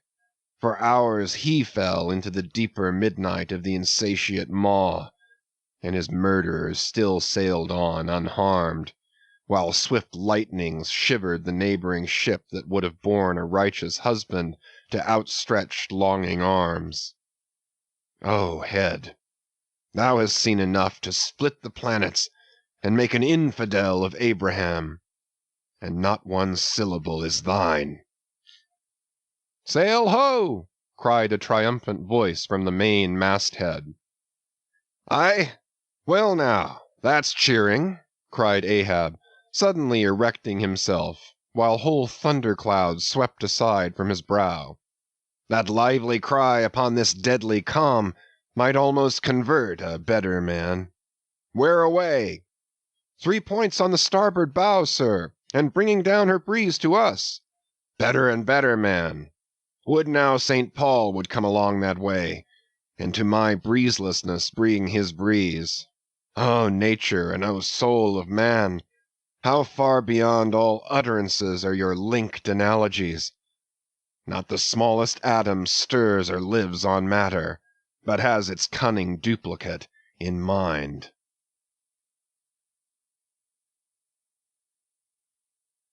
Chapter 71 The Jeroboam's Story. Hand in hand, ship and breeze blew on, but the breeze came faster than the ship, and soon the Pequod began to rock. By and by, through the glass, the stranger's boats and manned mastheads proved her a whale ship, but as she was so far to windward and shooting by, apparently making a passage to some other ground, the Pequod could not hope to reach her, so the signal was set to see what response would be made. Here be it said that like the vessels of military marines, the ships of the American whale fleet have each a private signal, all which signals being collected in a book with the names of the respective vessels attached, and every captain provided with it. Thereby the whale commanders are enabled to recognize each other upon the ocean, even at considerable distances and with no small facility. The Pequod's signal was at last responded to by the stranger's setting her own, which proved the ship to be the Jeroboam of Nantucket. Squaring her yards, she bore down, ranged a beam under the Pequod's lee, and lowered a boat. It soon drew nigh, but as the side ladder was being rigged by Starbuck's order to accommodate the visiting captain, the stranger in question waved his hand from the boat's stern, in token of that proceeding being entirely unnecessary. It turned out that the Jeroboam had a malignant epidemic on board, and that Mayhew, her captain, was fearful of infecting the Pequod's company. For though himself and boat's crew remained untainted, and though his ship was half a rifle shot off, and an incorruptible sea and air rolling and flowing between, yet conscientiously adhering to the timid quarantine of the land, he peremptorily refused to come into direct contact with the Pequod. But this did by no means prevent all communications. Preserving an interval of some few yards between itself and the ship, the Jeroboam's boat, by the occasional use of its oars, contrived to keep parallel to the Pequod, as she heavily forged through the sea, for by this time it blew very fresh, with her main topsail aback; though, indeed, at times, by the sudden onset of a large rolling wave, the boat would be pushed some way ahead, but would be soon skilfully brought to her proper bearings again. Subject to this, and other the like interruptions now and then, a conversation was sustained between the two parties, but at intervals not without still another interruption of a very different sort. Pulling an oar in the Jeroboam's boat was a man of singular appearance, even in that wild whaling life where individual notabilities make up all totalities. He was a small, short, youngish man, sprinkled all over his face with freckles, and wearing redundant yellow hair. A long-skirted, cabalistically cut coat, of a faded walnut tinge enveloped him, the overlapping sleeves of which were rolled up on his wrists. A deep, settled, fanatic delirium was in his eyes. So soon as this figure had been first descried, Stubb had exclaimed, "That's he! That's he!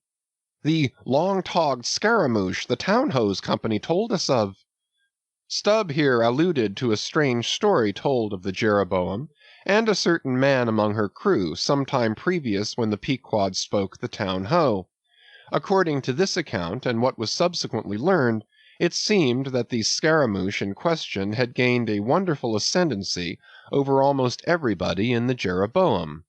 His story was this. He had originally been nurtured among the crazy society of Neskyeuna Shakers, where he had been a great prophet, in their cracked secret meetings, having several times descended from heaven by way of a trap door, announcing the speedy opening of the 7th vial, which he carried in his vest pocket, but which, instead of containing gunpowder, was supposed to be charged with laudanum. A strange apostolic whim having seized him, he had left Neskyeuna for Nantucket, where, with that cunning peculiar to craziness, he assumed a steady, common-sense exterior, and offered himself as a green-hand candidate for the Jeroboam's whaling voyage. They engaged him, but straightway upon the ship's getting out of sight of land, his insanity broke out in a freshet. He announced himself as the Archangel Gabriel, and commanded the captain to jump overboard. He published his manifesto, whereby he set himself forth as the deliverer of the isles of the sea and vicar general of all Oceanica. The unflinching earnestness with which he declared these things, the dark, daring play of his sleepless, excited imagination, and all the preternatural terrors of real delirium, united to invest this Gabriel in the minds of the majority of the ignorant crew with an atmosphere of sacredness. Moreover, they were afraid of him.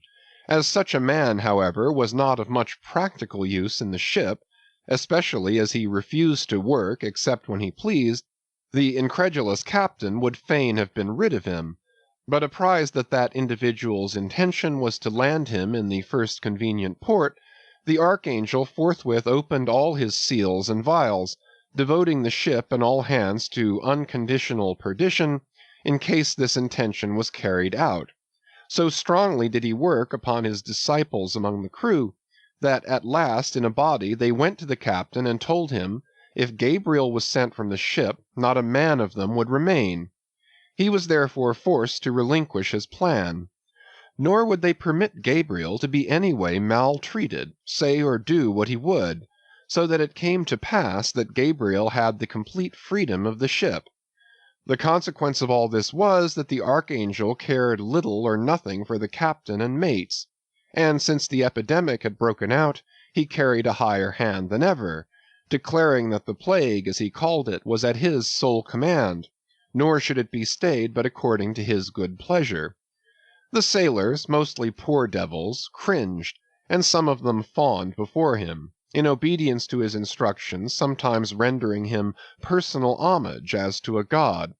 Such things may seem incredible, but however wondrous, they are true. Nor is the history of fanatics half so striking in respect to the measureless self-deception of the fanatic himself, as his measureless power of deceiving and bedeviling so many others. But it is time to return to the Pequod.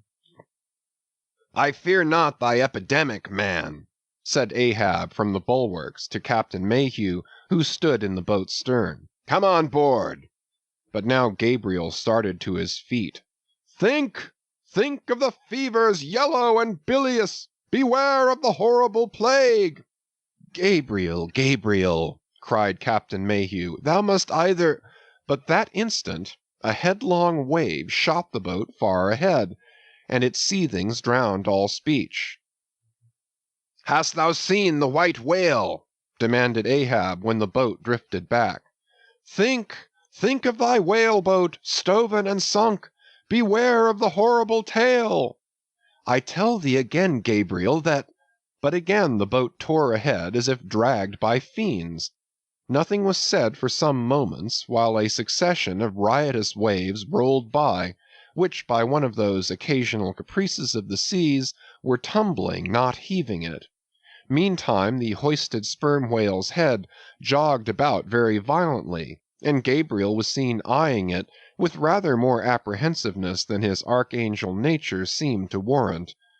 When this interlude was over, Captain Mayhew began a dark story concerning Moby Dick, not, however, without frequent interruptions from Gabriel whenever his name was mentioned, and the crazy sea that seemed leagued with him.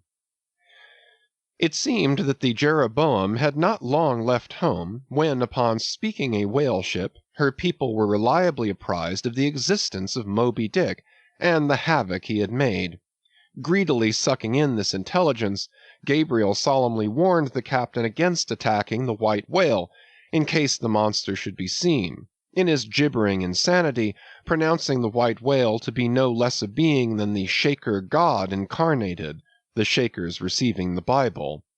But when some year or two afterward Moby Dick was fairly sighted from the mastheads, Macy, the chief mate, burned with ardor to encounter him, and the captain himself being not unwilling to let him have the opportunity, despite all the archangel's denunciations and forewarnings, Macy succeeded in persuading 5 men to man his boat. With them he pushed off, and after much weary pulling and many perilous, unsuccessful onsets, he at last succeeded in getting one iron fast. Meantime Gabriel, ascending to the main royal masthead, was tossing one arm in frantic gestures and hurling forth prophecies of speedy doom to the sacrilegious assailants of his divinity. Now, while Macy, the mate, was standing up in his boat's bow, and with all the reckless energy of his tribe was venting his wild exclamations upon the whale, and essaying to get a fair chance for his poised lance, lo, a broad white shadow rose from the sea, by its quick fanning motion temporarily taking the breath out of the bodies of the oarsmen. Next instant the luckless mate, so full of furious life, was smitten bodily into the air, and making a long arc in his descent, fell into the sea at a distance of about 50 yards. Not a chip of the boat was harmed, nor a hair of any oarsman's head, but the mate forever sank. It is well to parenthesize here that of the fatal accidents in the sperm whale fishery, this kind is perhaps almost as frequent as any. Sometimes nothing is injured but the man who is thus annihilated. Oftener the boat's bow is knocked off, or the thigh-board, in which the headsman stands, is torn from its place and accompanies the body. But strangest of all is the circumstance, that in more instances than one, when the body has been recovered, not a single mark of violence is discernible, the man being stark dead.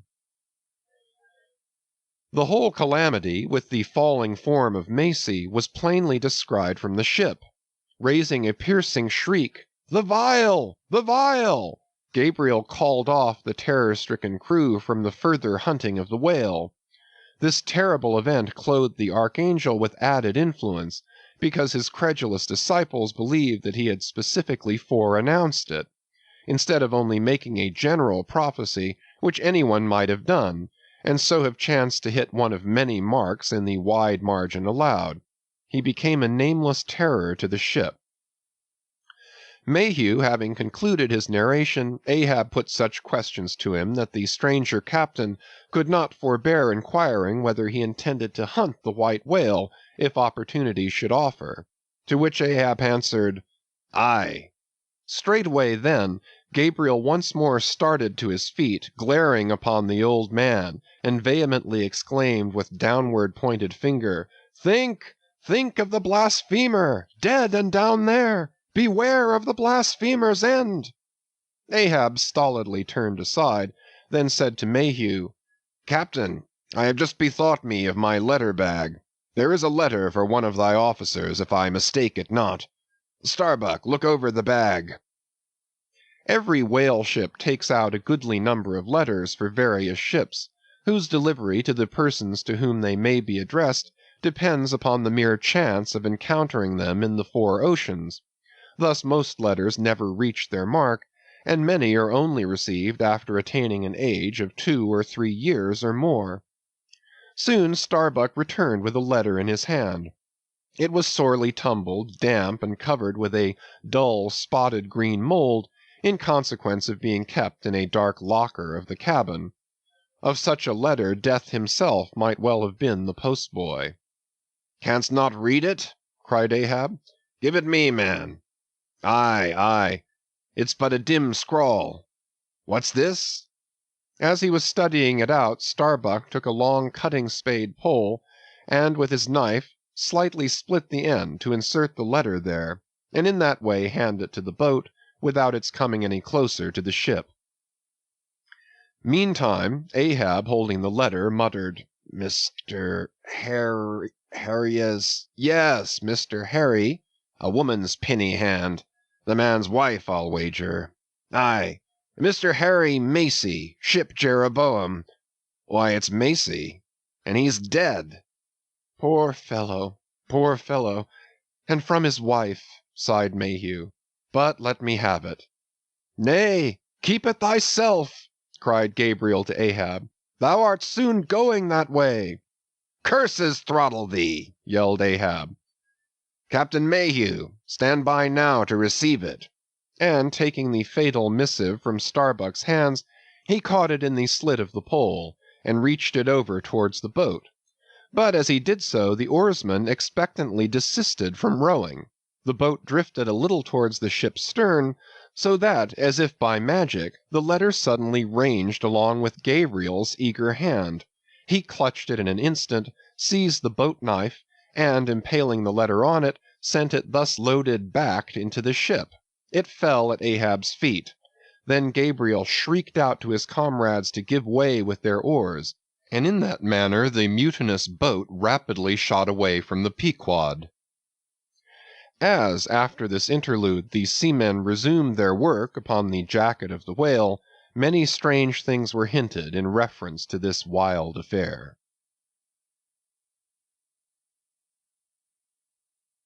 Chapter 72. The Monkey Rope. In the tumultuous business of cutting in and attending to a whale, there is much running backwards and forwards among the crew. Now hands are wanted here, and then again hands are wanted there. There is no staying in any one place, for at one and the same time everything has to be done everywhere. It is much the same with him who endeavors the description of the scene. We must now retrace our way a little. It was mentioned that upon first breaking ground in the whale's back, the blubber hook was inserted into the original hole there cut by the spades of the mates. But how did so clumsy and weighty a mass as that same hook get fixed in that hole? It was inserted there by my particular friend Queequeg, whose duty it was, as harpooneer, to descend upon the monster's back for the special purpose referred to. But in very many cases, circumstances require that the harpooneer shall remain on the whale till the whole tensing or stripping operation is concluded. The whale, be it observed, lies almost entirely submerged, excepting the immediate parts operated upon. So down there, some 10 feet below the level of the deck, the poor harpooneer flounders about, half on the whale and half in the water, as the vast mass revolves like a treadmill beneath him. On the occasion in question, Queequeg figured in the Highland costume, a shirt and socks, in which, to my eyes at least, he appeared to uncommon advantage, and no one had a better chance to observe him, as will presently be seen. Being the savage's bowsman, that is, the person who pulled the bow oar in his boat, the second one from forward, it was my cheerful duty to attend upon him while taking that hard scramble upon the dead whale's back. You have seen Italian organ boys holding a dancing ape by a long cord. Just so, from the ship's steep side, did I hold Queequeg down there in the sea, by what is technically called in the fishery a monkey rope, attached to a strong strip of canvas belted round his waist. It was a humorously perilous business for both of us. For before we proceed further, it must be said that the monkey rope was fast at both ends, fast to Queequeg's broad canvas belt, and fast to my narrow leather one, so that, for better or for worse, we two, for the time, were wedded, and should poor Queequeg sink to rise no more, then both usage and honor demanded that instead of cutting the cord, it should drag me down in his wake. So then, an elongated Siamese ligature united us. Queequeg was my own inseparable twin brother, nor could I any way get rid of the dangerous liabilities which the hempen bond entailed. So strongly and metaphysically did I conceive of my situation then, that while earnestly watching his motions, I seemed distinctly to perceive that my own individuality was now merged in a joint stock company of two, that my free will had received a mortal wound, and that another's mistake or misfortune might plunge innocent me into unmerited disaster and death. Therefore, I saw that here was a sort of interregnum in Providence, for its even-handed equity never could have so gross an injustice. And yet, still further pondering, while I jerked him now and then from between the whale and the ship, which would threaten to jam him, still further pondering, I say, I saw that this situation of mine was the precise situation of every mortal that breathes. Only in most cases he, one way or other, has this Siamese connection with a plurality of other mortals. If your banker breaks, you snap. If your apothecary by mistake sends you poison in your pills, you die. True, you may say that by exceeding caution, you may possibly escape these and multitudinous other evil chances of life. But handle Queequeg's monkey rope heedfully as I would, sometimes he jerked it so, that I came very near sliding overboard. Nor could I possibly forget that, do what I would, I had only the management of one end of it.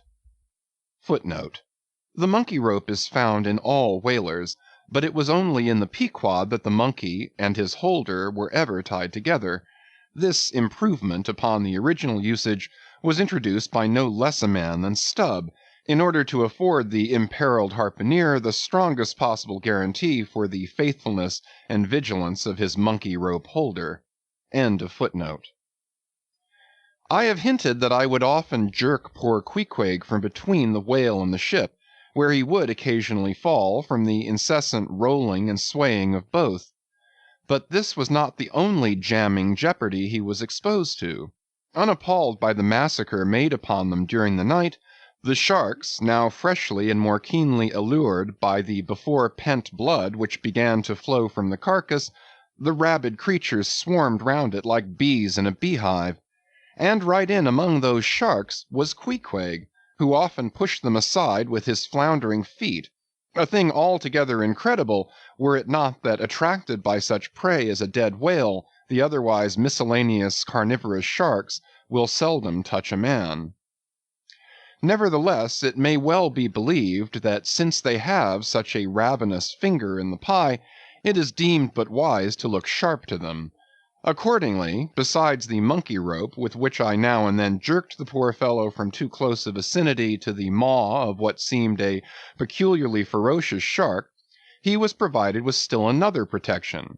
Suspended over the side in one of the stages, Tashtego and Daggoo continually flourished over his head a couple of keen whale spades, wherewith they slaughtered as many sharks as they could reach. This procedure of theirs, to be sure, was very disinterested and benevolent of them. They meant Queequeg's best happiness, I admit, but in their hasty zeal to befriend him, and from the circumstance that both he and the sharks were at times half hidden by the blood-muddled water, those indiscreet spades of theirs would come nearer amputating a leg than a tail. But poor Queequeg, I suppose, straining and gasping there with that great iron hook, poor Queequeg, I suppose, only prayed to his Yojo, and gave up his life into the hands of his gods.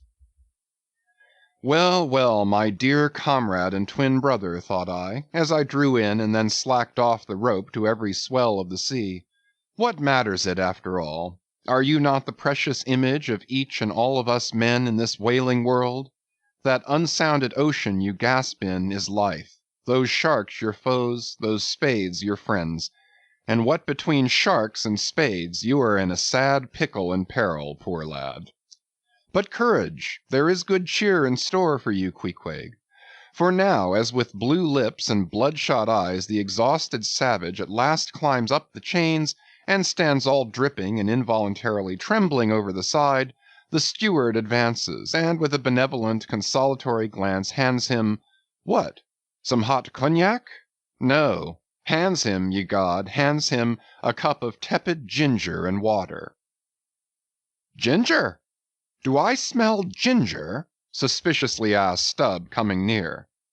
Yes, this must be ginger, peering into the as yet untasted cup. Then standing as if incredulous for a while, he calmly walked toward the astonished steward, slowly saying, Ginger, ginger. And will you have the goodness to tell me, Mr. Doughboy, where lies the virtue of ginger? Ginger!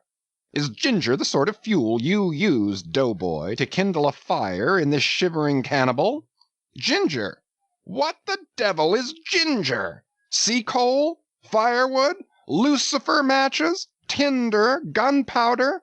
What the devil is ginger, I say, that you offer this cup to our poor Queequeg here? There is some sneaking temperance society movement about this business, he suddenly added, now approaching Starbuck, who had just come from forward. Will you look at that cannikin, sir? Smell of it, if you please. Then, watching the mate's countenance, he added, the steward, Mr. Starbuck, had the face to offer that calomel and jalap to Queequeg there, this instant off the whale. Is the steward an apothecary, sir? And may I ask whether this is the sort of bitters by which he blows back the life into a half-drowned man? I trust not, said Starbuck. It is poor stuff enough. Aye, aye, steward, cried Stubb. We'll teach you to drug it, harpooner. None of your apothecary's medicine here. You want to poison us, do you?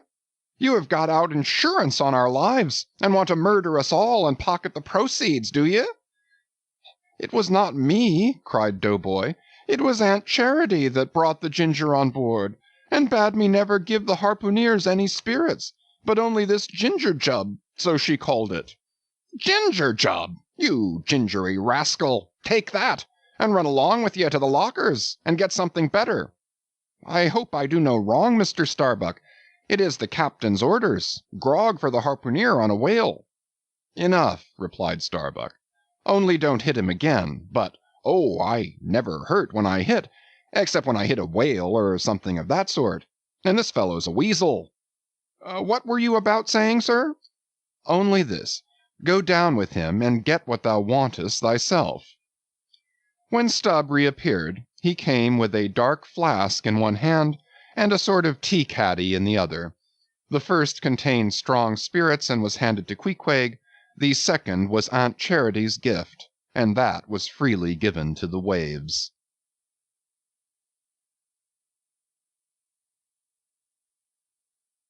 Chapter 73. Stubb and Flask kill a right whale, and then have a talk over him. It must be borne in mind that all this time we have a sperm whale's prodigious head hanging to the Pequod's side, but we must let it continue hanging there for a while, till we can get a chance to attend to it. For the present other matters press, and the best we can do now for the head is to pray heaven the tackles may hold. Now, during the past night and forenoon, the Pequod had gradually drifted into a sea which, by its occasional patches of yellow brit, gave unusual tokens of the vicinity of right whales, a species of the Leviathan that but few supposed to be at this particular time lurking anywhere near. And though all hands commonly disdained the capture of those inferior creatures, and though the Pequod was not commissioned to cruise for them at all, and though she had passed numbers of them near the Crozettes without lowering a boat, yet now that a sperm whale had been brought alongside and beheaded, to the surprise of all, the announcement was made that a right whale should be captured that day, if opportunity offered. Nor was this long wanting. Tall spouts were seen to leeward, and 2 boats, Stubb's and Flask's, were detached in pursuit. Pulling further and further away, they at last became almost invisible to the men at the masthead. But suddenly in the distance they saw a great heap of tumultuous white water, and soon after news came from aloft that one or both the boats must be fast. An interval passed, and the boats were in plain sight, in the act of being dragged right towards the ship by the towing whale. So close did the monster come to the hull, that at first it seemed as if he meant it malice, but suddenly going down in a maelstrom, within 3 rods of the planks, he wholly disappeared from view, as if diving under the keel.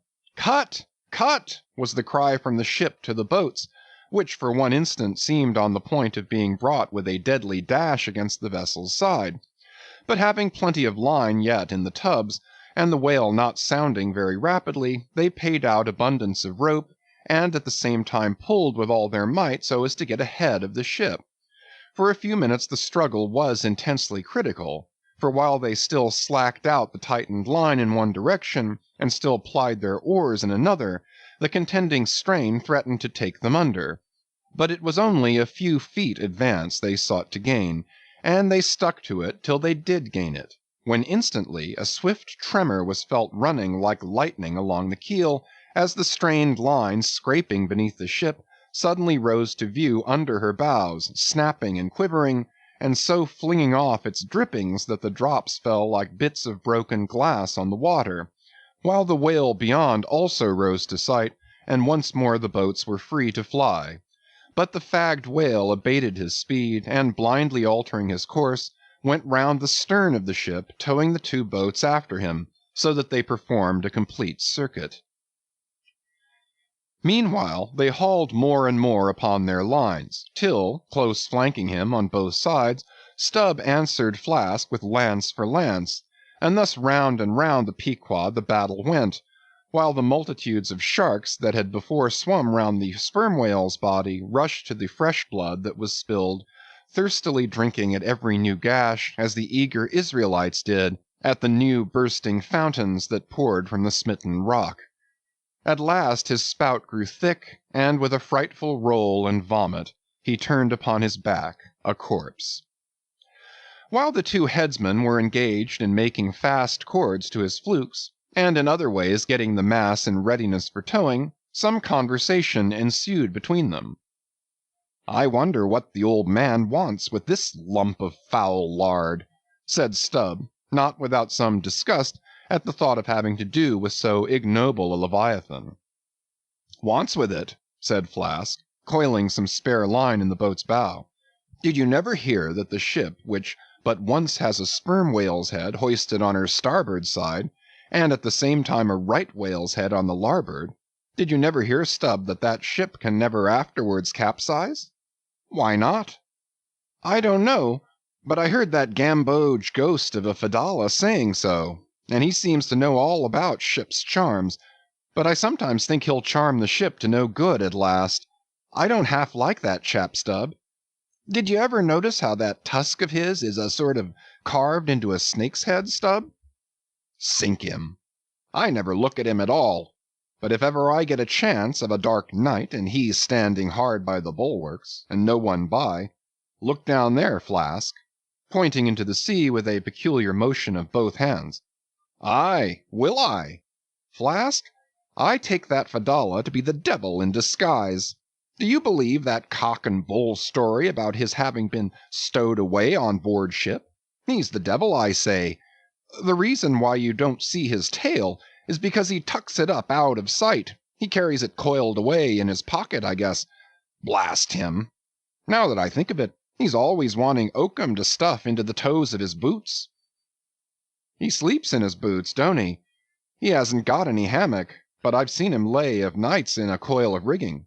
"No doubt, and it's because of his cursed tail. He coils it down, do you see, in the eye of the rigging." "What's the old man have so much to do with him for?" "Striking up a swap or a bargain, I suppose." "Bargain? About what?"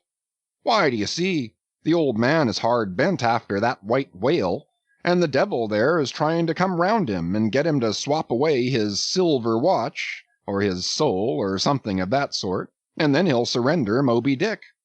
"Pooh, Stubb, you are skylarking. How can Fedallah do that?" "I don't know, Flask, but the devil is a curious chap, and a wicked one, I tell you.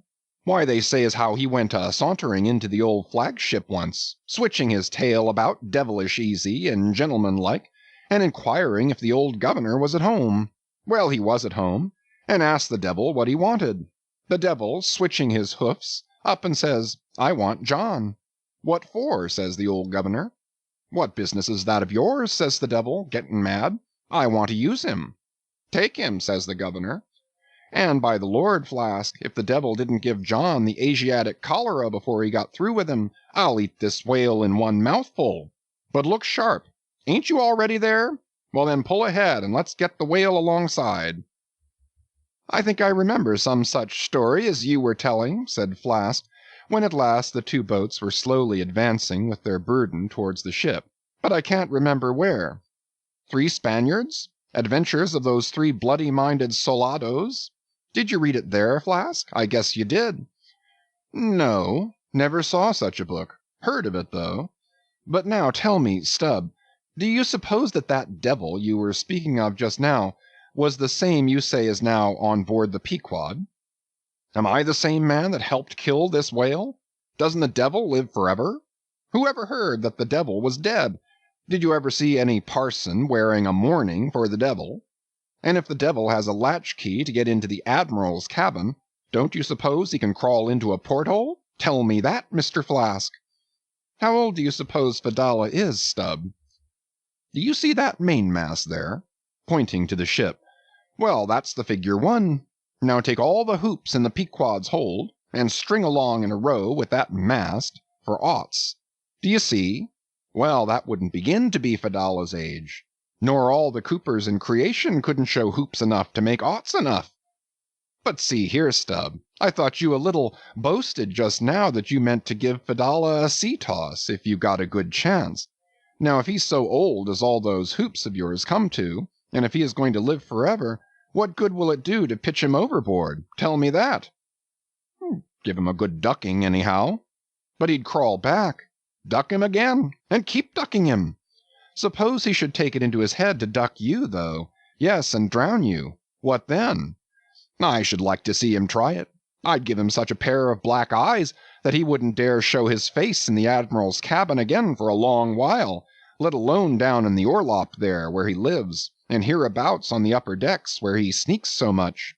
Damn the devil, Flask. So you suppose I'm afraid of the devil? Who's afraid of him? Except the old governor, who daresn't catch him and put him in double darbies as he deserves, but lets him go about kidnapping people. Aye, and signed a bond with him, that all the people the devil kidnapped he'd roast for him. There's a governor. Do you suppose Fedallah wants to kidnap Captain Ahab? Do I suppose it? You'll know it before long, Flask. But I am going now to keep a sharp lookout on him. And if I see anything very suspicious going on, I'll just take him by the nape of the neck and say, "Look here, Beelzebub, you don't do it." And if he makes any fuss, by the Lord, I'll make a grab into his pocket for his tail, take it to the capstan, and give him such a wrenching and heaving that his tail will come short off at the stump. Do you see? And then I rather guess when he finds himself docked in that queer fashion, he'll sneak off without the poor satisfaction of feeling his tail between his legs. And what will you do with the tail, Stubb? Do with it? Sell it for an ox whip when we get home. What else? Now do you mean what you say and have been saying all along, Stubb? Mean or not mean, here we are at the ship. The boats were here hailed to tow the whale on the larboard side, where fluke chains and other necessaries were already prepared for securing him. Didn't I tell you so? Said Flask. Yes, you'll soon see this right whale's head hoisted up opposite that Parmacetes. In good time Flask's saying proved true. As before, the Pequod steeply leaned over towards the sperm whale's head. Now, by the counterpoise of both heads, she regained her even keel, though sorely strained, you may well believe. So, when on one side you hoist in Locke's head, you go over that way, but now on the other side hoist in Kant's, and you come back again, but in very poor plight. Thus some minds forever keep trimming boat. Oh, you foolish, throw all these thunderheads overboard, and then you will float light and right. In disposing of the body of a right whale, when brought alongside the ship, the same preliminary proceedings commonly take place as in the case of a sperm whale, only in the latter instance the head is cut off whole, but in the former the lips and tongue are separately removed and hoisted on deck, with all the well-known black bone attached to what is called the crown-piece. But nothing like this in the present case had been done. The carcasses of both whales had dropped astern, and the head-laden ship not a little resembled a mule carrying a pair of overburdening panniers. Meantime, Fedallah was calmly eyeing the right whale's head, and ever and anon glancing from the deep wrinkles there to the lines in his own hand. And Ahab chanced so to stand that the Parsee occupied his shadow, while if the Parsee's shadow was there at all, it seemed only to blend with and lengthen Ahab's. As the crew toiled on, Laplandish speculations were bandied among them concerning all these passing things.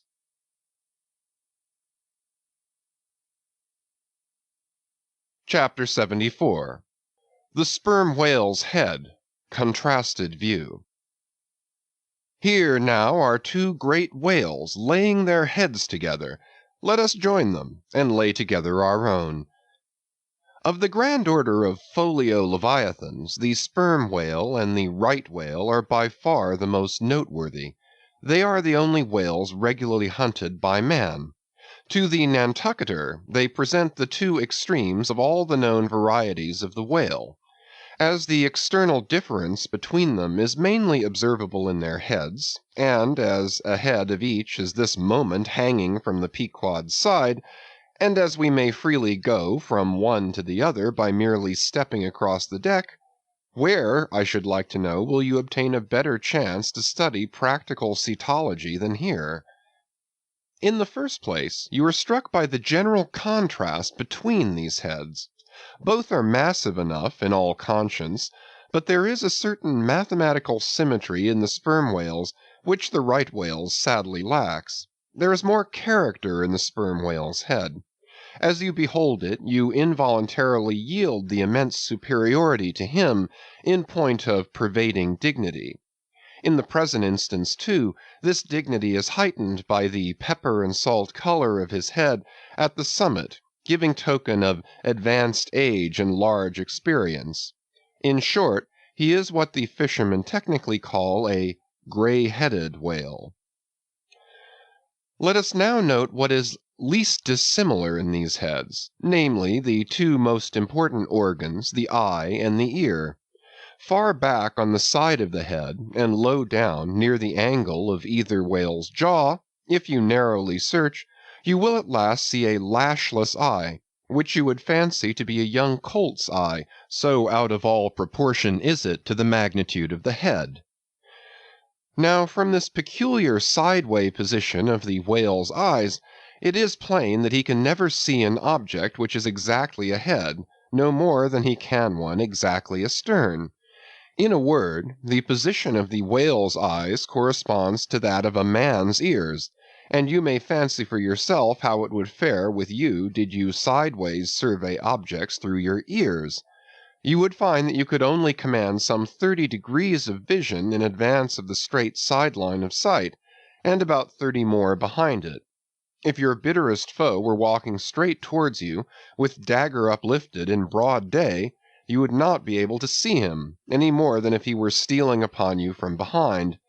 In a word, you would have two backs, so to speak, but at the same time also two fronts, side fronts. For what is it that makes the front of a man, what, indeed, but his eyes? Moreover, while in most other animals that I can now think of, the eyes are so planted as imperceptibly to blend their visual power, so as to produce one picture and not two to the brain, the peculiar position of the whale's eyes, effectually divided as they are by many cubic feet of solid head, which towers between them like a great mountain separating two lakes in valleys, this of course must wholly separate the impressions which each independent organ imparts. The whale, therefore, must see one distinct picture on this side and another distinct picture on that side, while all between must be profound darkness and nothingness to him. Man may, in effect, be said to look out on the world from a sentry box with two joined sashes for his window, but for the whale, these two sashes are separately inserted, making two distinct windows, but sadly impairing the view. This peculiarity of the whale's eyes is a thing always to be borne in mind in the fishery, and to be remembered by the reader in some subsequent scenes. A curious and most puzzling question might be started concerning this visual matter as touching the Leviathan, but I must be content with a hint. So long as a man's eyes are open in the light, the act of seeing is involuntary, that is, he cannot help mechanically seeing whatever objects are before him. Nevertheless, anyone's experience will teach him that though he can take in an undiscriminating sweep of things at one glance, it is quite impossible for him, attentively and completely, to examine any two things, however large or however small, at one and the same instant of time, never mind if they lie side by side and touch each other. But if you now come to separate these two objects, and surround each by a circle of profound darkness, then in order to see one of them in such a manner as to bring your mind to bear on it, the other will be utterly excluded from your contemporary consciousness. How is it then with the whale? True, both his eyes in themselves must simultaneously act, but is his brain so much more comprehensive, combining, and subtle than man's, that he can, at the same moment of time, attentively examine two distinct prospects, one on one side of him and the other in an exactly opposite direction? If he can, then is it a marvelous thing in him, as if a man were able to simultaneously go through the demonstrations of two distinct problems in Euclid, nor, strictly investigated, is there any incongruity in this comparison. It may be but an idle whim, but it has always seemed to me that the extraordinary vacillations of movement displayed by some whales when beset by 3 or 4 boats, the timidity and liability to queer frights so common to such whales, I think that all this indirectly proceeds from the helpless perplexity of volition in which their divided and diametrically opposite powers of vision must involve them. But the ear of the whale is full as curious as the eye. If you are an entire stranger to their race, you might hunt over these two heads for hours and never discover that organ. The ear has no external leaf whatever, and into the hole itself you can hardly insert a quill, so wondrously minute is it. It is lodged a little behind the eye. With respect to their ears, this important difference is to be observed between the sperm whale and the right. While the ear of the former has an external opening, that of the latter is entirely and evenly covered over with a membrane, so as to be quite imperceptible from without. Is it not curious that so vast a being as the whale should see the world through so small an eye, and hear the thunder through an ear which is smaller than a hare's? But if the eye were broad as the lens of Herschel's great telescope, and his ears capacious as the porches of cathedrals, would that make him any longer of sight or sharper of hearing? Not at all. Why then do you try to enlarge your mind? Subtleize it.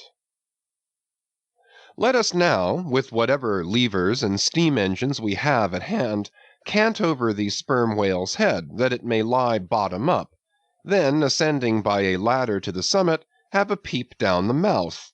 And were it not that the body is now completely separated from it, with a lantern we might descend into the great Kentucky mammoth cave of the stomach.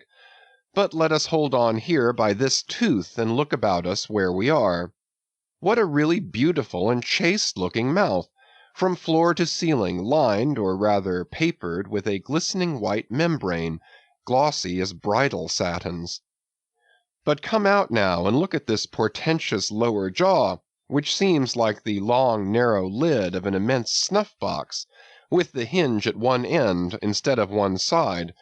If you pry it up so as to get it overhead, and expose its rows of teeth, it seems a terrific portcullis, and such, alas, it proves to many a poor wight in the fishery, upon whom these spikes fall with impaling force.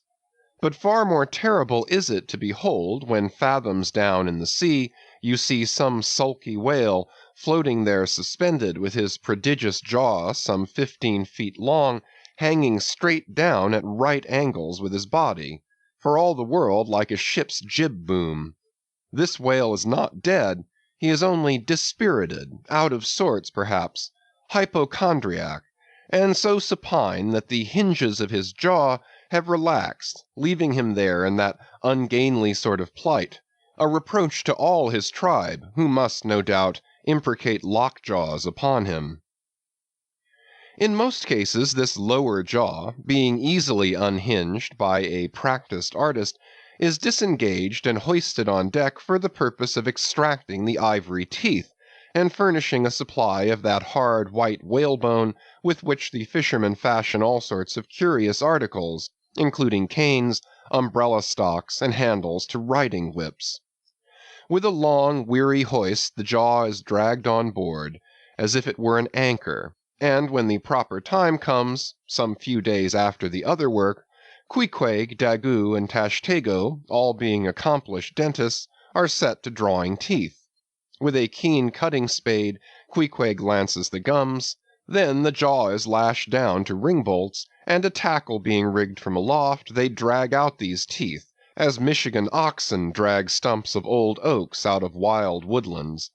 There are generally 42 teeth in all, in old whales much worn down, but undecayed, nor filled after our artificial fashion. The jaw is afterwards sawn into slabs and piled away like joists for building houses.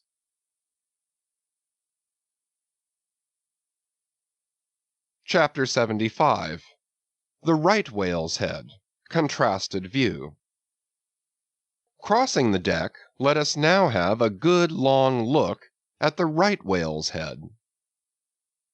As in general shape the noble sperm whale's head may be compared to a Roman war chariot, especially in front where it is so broadly rounded, so at a broad view the right whale's head bears a rather inelegant resemblance to a gigantic galliot-toed shoe.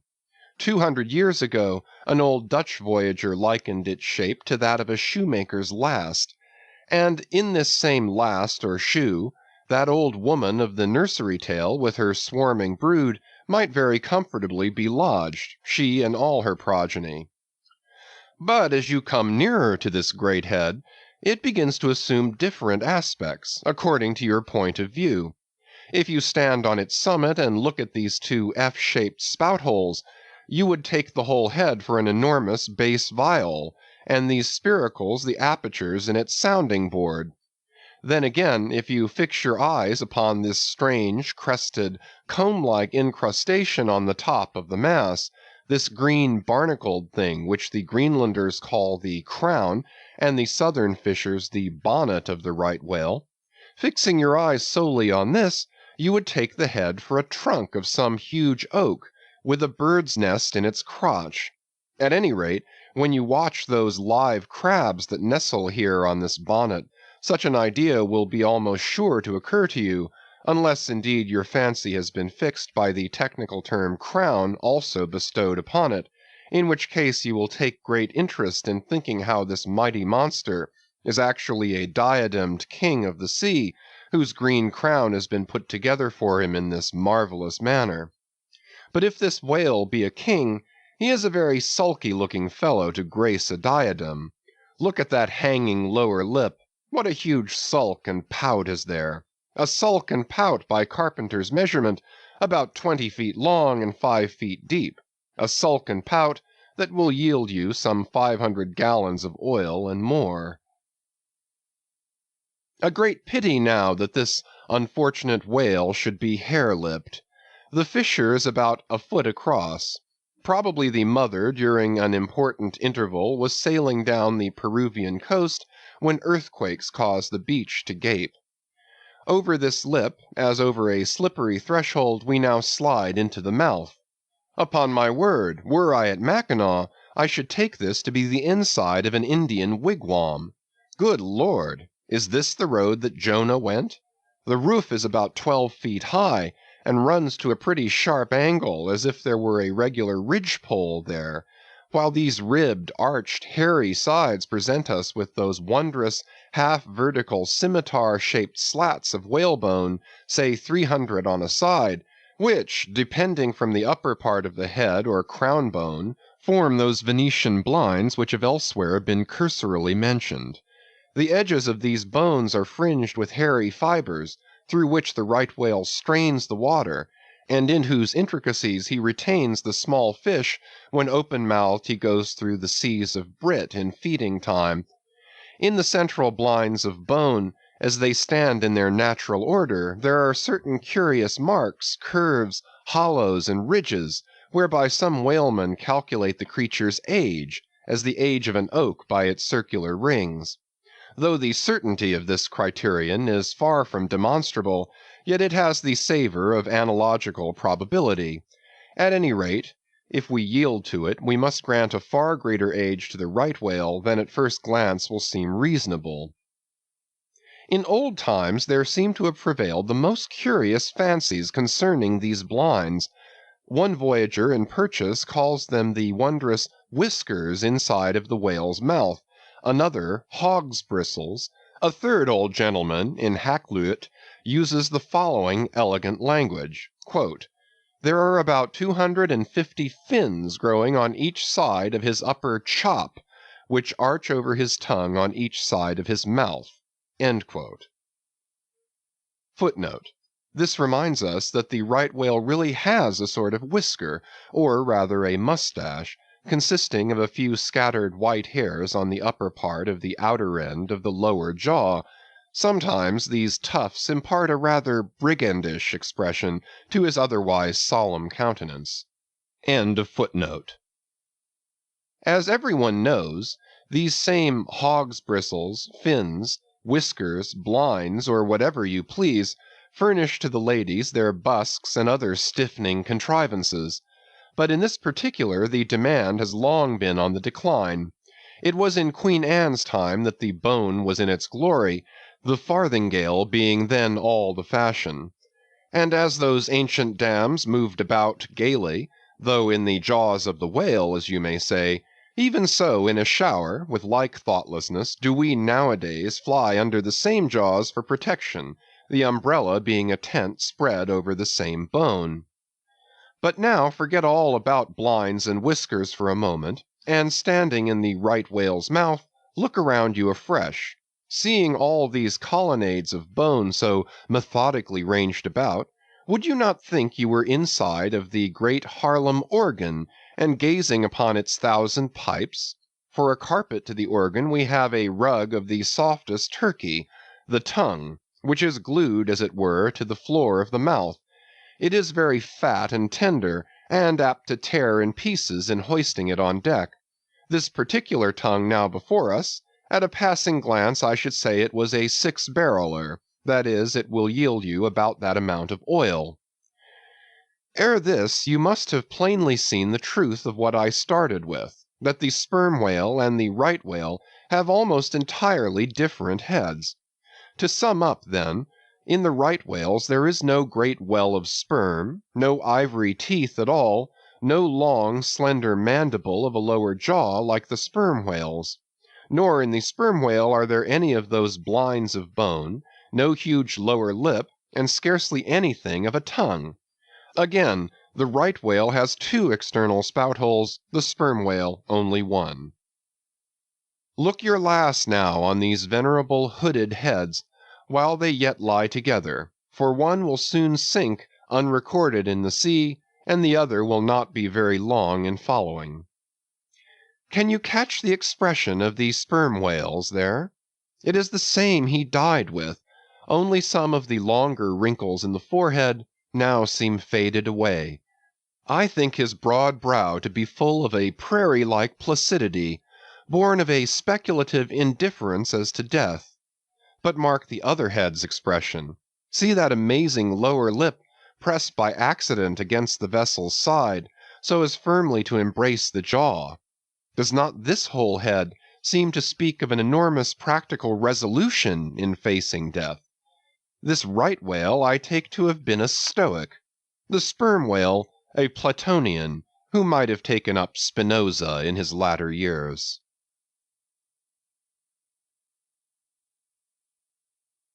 Chapter 76. The Battering Ram.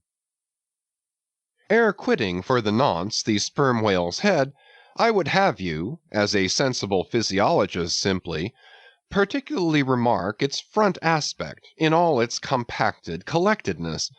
I would have you investigate it now with the sole view of forming to yourself some unexaggerated, intelligent estimate of whatever battering ram power may be lodged there. Here is a vital point, for you must either satisfactorily settle this matter with yourself, or forever remain an infidel as to one of the most appalling, but not the less true events perhaps anywhere to be found in all recorded history. You observe that in the ordinary swimming position of the sperm whale, The front of his head presents an almost wholly vertical plane to the water. You observe that the lower part of that front slopes considerably backwards, so as to furnish more of a retreat for the long socket which receives the boom-like lower jaw. You observe that the mouth is entirely under the head, much in the same way indeed as though your own mouth were entirely under your chin. Moreover, you observe that the whale has no external nose, and that what nose he has, his spout hole, is on the top of his head. You observe that his eyes and ears are at the sides of his head, nearly 1/3 of his entire length from the front. Wherefore, you must now have perceived that the front of the sperm whale's head is a dead blind wall, without a single organ or tender prominence of any sort whatsoever. Furthermore, you are now to consider that only in the extreme lower backward sloping part of the front of the head is there the slightest vestige of bone, and not till you get near 20 feet from the forehead do you come to the full cranial development. So that this whole enormous boneless mass is as one wad. Finally, though, as will soon be revealed, its contents partly comprise the most delicate oil, yet you are now to be apprised of the nature of the substance which so impregnably invests all that apparent effeminacy. In some previous place I have described to you how the blubber wraps the body of the whale, as the rind wraps an orange. Just so with the head, but with this difference: about the head this envelope, though not so thick, is of a boneless toughness, inestimable by any man who has not handled it. The severest pointed harpoon, the sharpest lance darted by the strongest human arm, impotently rebounds from it. It is as though the forehead of the sperm whale were paved with horses' hoofs. I do not think that any sensation lurks in it. Bethink yourself also of another thing. When two large loaded Indiamen chance to crowd and crush towards each other in the docks, what do the sailors do? They do not suspend between them, at the point of coming contact, any merely hard substance like iron or wood. No, they hold there a large round wad of tow and cork, enveloped in the thickest and toughest of ox hide. That, bravely and uninjured, takes the jam which would have snapped all their oaken handspikes and iron crowbars. By itself this sufficiently illustrates the obvious fact I drive at.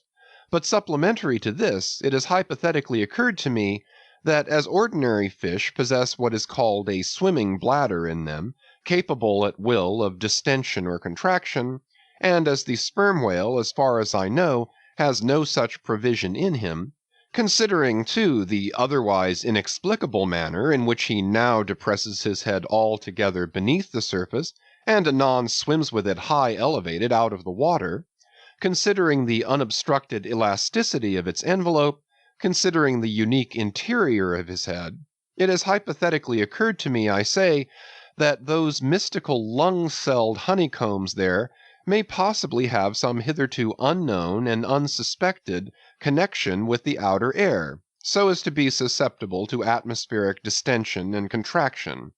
If this be so, fancy the irresistibleness of that might to which the most impalpable and destructive of all elements contributes. Now, mark. Unerringly impelling this dead, impregnable, uninjurable wall, and this most buoyant thing within, there swims behind it all a mass of tremendous life, only to be adequately estimated as piled wood is, by the cord, and all obedient to one volition as the smallest insect. So that when I shall hereafter detail to you all the specialties and concentrations of potency everywhere lurking in this expansive monster, when I shall show you some of his more inconsiderable braining feats, I trust you will have renounced all ignorant incredulity, and be ready to abide by this, that though the sperm whale stove a passage through the Isthmus of Darien, and mixed the Atlantic with the Pacific, you would not elevate one hair of your eyebrow. For unless you own the whale, you are but a provincial and sentimentalist in truth. But clear truth is a thing for salamander giants only to encounter. How small the chances for the provincials then!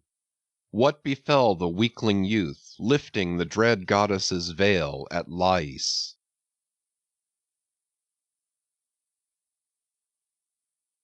Chapter 77. The Great Heidelberg Tun. Now comes the bailing of the case. But to comprehend it aright, you must know something of the curious internal structure of the thing operated upon.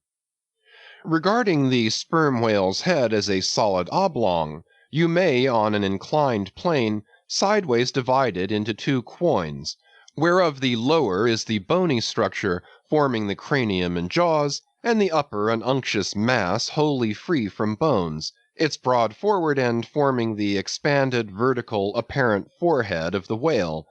At the middle of the forehead, horizontally subdivide this upper quoin, and then you have two almost equal parts, which before were naturally divided by an internal wall of a thick tendinous substance. Footnote: Quoin is not a Euclidean term, it belongs to the pure nautical mathematics. I know not that it has been defined before. A quoin is a solid which differs from a wedge in having its sharp end formed by the steep inclination of one side, instead of the mutual tapering of both sides. End of footnote. The lower subdivided part, called the junk, is one immense honeycomb of oil, formed by the crossing and recrossing into 10,000 infiltrated cells of tough elastic white fibers throughout its whole extent. The upper part, known as the case, may be regarded as the great Heidelberg Tun of the sperm whale. And as that famous great tierce is mystically carved in front, so the whale's vast pleated forehead forms innumerable strange devices for the emblematical adornment of his wondrous tun. Moreover, as that of Heidelberg was always replenished with the most excellent of wines from the Rhenish valleys, so the tun of the whale contains by far the most precious of all his oily vintages, namely the highly prized spermaceti, in its absolutely pure, limpid, and odoriferous state. Nor is this precious substance found unalloyed in any other part of the creature. Though in life it remains perfectly fluid, yet upon exposure to the air after death, it soon begins to concrete, sending forth beautiful crystalline shoots, as when the first thin, delicate ice is just forming in water.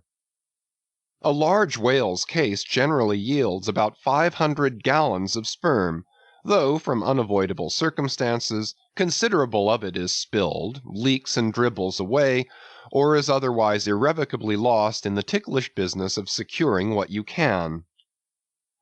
I know not with what fine and costly material the Heidelberg Tun was coated within, but in superlative richness that coating could not possibly have compared with the silken pearl-colored membrane, like the lining of a fine pelisse, forming the inner surface of the sperm whale's case.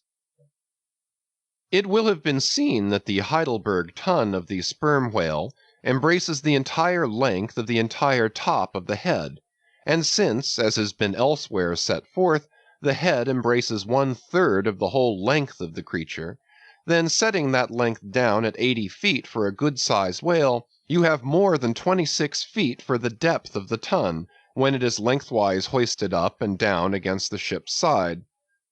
As in decapitating the whale, the operator's instrument is brought close to the spot where an entrance is subsequently forced into the spermaceti magazine. He has therefore to be uncommonly heedful lest a careless, untimely stroke should invade the sanctuary and wastingly let out its invaluable contents. It is this decapitated end of the head also which is at last elevated out of the water, and retained in that position by the enormous cutting tackles, whose hempen combinations on one side make quite a wilderness of ropes in that quarter.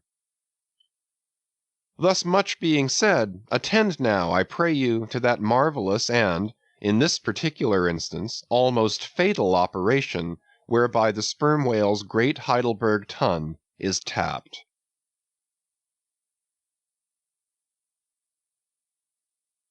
Chapter 78. Cistern and Buckets.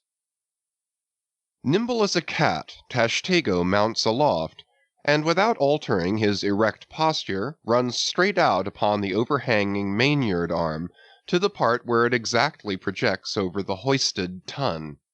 He has carried with him a light tackle called a whip, consisting of only two parts, traveling through a single sheaved block. Securing this block so that it hangs down from the yard arm, he swings one end of the rope till it is caught and firmly held by a hand on deck. Then, hand over hand, down the other part, the Indian drops through the air, till, dexterously, he lands on the summit of the head. There, still high elevated above the rest of the company, to whom he vivaciously cries, he seems some Turkish muezzin calling the good people to prayers from the top of a tower. A short-handled sharp spade being sent up to him, he diligently searches for the proper place to begin breaking into the tun. In this business he proceeds very heedfully, like a treasure hunter in some old house, sounding the walls to find where the gold is masoned in. By the time this cautious search is over, a stout iron-bound bucket, precisely like a well bucket, has been attached to one end of the whip, while the other end, being stretched across the deck, is there held by 2 or 3 alert hands. These last now hoist the bucket within grasp of the Indian, to whom another person has reached up a very long pole. Inserting this pole into the bucket, Tashtego downward guides the bucket into the tun, till it entirely disappears. Then, giving the word to the seamen at the whip, up comes the bucket again, all bubbling like a dairymaid's pail of new milk. Carefully lowered from its height, the full-freighted vessel is caught by an appointed hand, and quickly emptied into a large tub. Then, remounting aloft, it again goes through the same round until the deep cistern will yield no more. Towards the end, Tashtego has to ram his long pole harder and harder, and deeper into the tun, until some 20 feet of the pole have gone down. Now, the people of the Pequod had been bailing some time in this way. Several tubs had been filled with the fragrant sperm, when all at once a queer accident happened. Whether it was that Tashtego, that wild Indian, was so heedless and reckless as to let go for a moment his one-handed hold on the great cabled tackles suspending the head, or whether the place where he stood was so treacherous and oozy, or whether the evil one himself would have it fall out so, without stating his particular reasons, how it was exactly there is no telling now, but on a sudden, as the 80th or 90th bucket came suckingly up, my God, poor Tashtego, like the twin reciprocating bucket in a veritable well, dropped head foremost down into this great tun of Heidelberg, and with a horrible oily gurgling went clean out of sight. "Man overboard!" cried Daggoo, who, amid the general consternation, first came to his senses. "Swing the bucket this way!" And putting one foot into it, so as the better to secure his slippery handhold on the whip itself, the hoisters ran him high to the top of the head, almost before Tashtego could have reached its interior bottom. Meantime there was a terrible tumult. Looking over the side, they saw the before lifeless head throbbing and heaving just below the surface of the sea, as if that moment seized with some momentous idea, whereas it was only the poor Indian unconsciously revealing by those struggles the perilous depth to which he had sunk. At this instant, while Daggoo on the summit of the head was clearing the whip, which had somehow got foul of the great cutting tackles, a sharp cracking noise was heard, and to the unspeakable horror of all, one of the 2 enormous hooks suspending the head tore out, and with a vast vibration the enormous mass sideways swung, till the drunk ship reeled and shook as if smitten by an iceberg. The one remaining hook, upon which the entire strain now depended, seemed every instant to be on the point of giving way, an event still more likely from the violent motions of the head. "Come down! Come down!" yelled the seamen to Daggoo, but with one hand holding on to the heavy tackles, so that if the head should drop he would still remain suspended, the negro, having cleared the foul line, rammed down the bucket into the now collapsed well, meaning that the buried harpooneer should grasp it, and so be hoisted out. "In heaven's name, man," cried Stubb, "are you ramming home a cartridge there? Avast!" How'll that help him? Jamming that iron-bound bucket on top of his head. Avast, will ye? Stand clear of the tackle, cried a voice like the bursting of a rocket. Almost in the same instant, with a thunder boom, the enormous mass dropped into the sea, like Niagara's Table Rock into the whirlpool. The suddenly relieved hull rolled away from it to far down her glittering copper, and all caught their breath as half swinging, now over the sailors' heads, and now over the water, Daggoo, through a thick mist of spray, was dimly beheld clinging to the pendulous tackles, while poor buried alive Tashtego was sinking utterly down to the bottom of the sea. But hardly had the blinding vapor cleared away, when a naked figure with a boarding sword in his hand was for one swift moment seen hovering over the bulwarks. The next, a loud splash announced that my brave Queequeg had dived to the rescue. One packed rush was made to the side, and every eye counted every ripple, as moment followed moment, and no sign of either the sinker or the diver could be seen. Some hands now jumped into a boat alongside, and pushed a little off from the ship.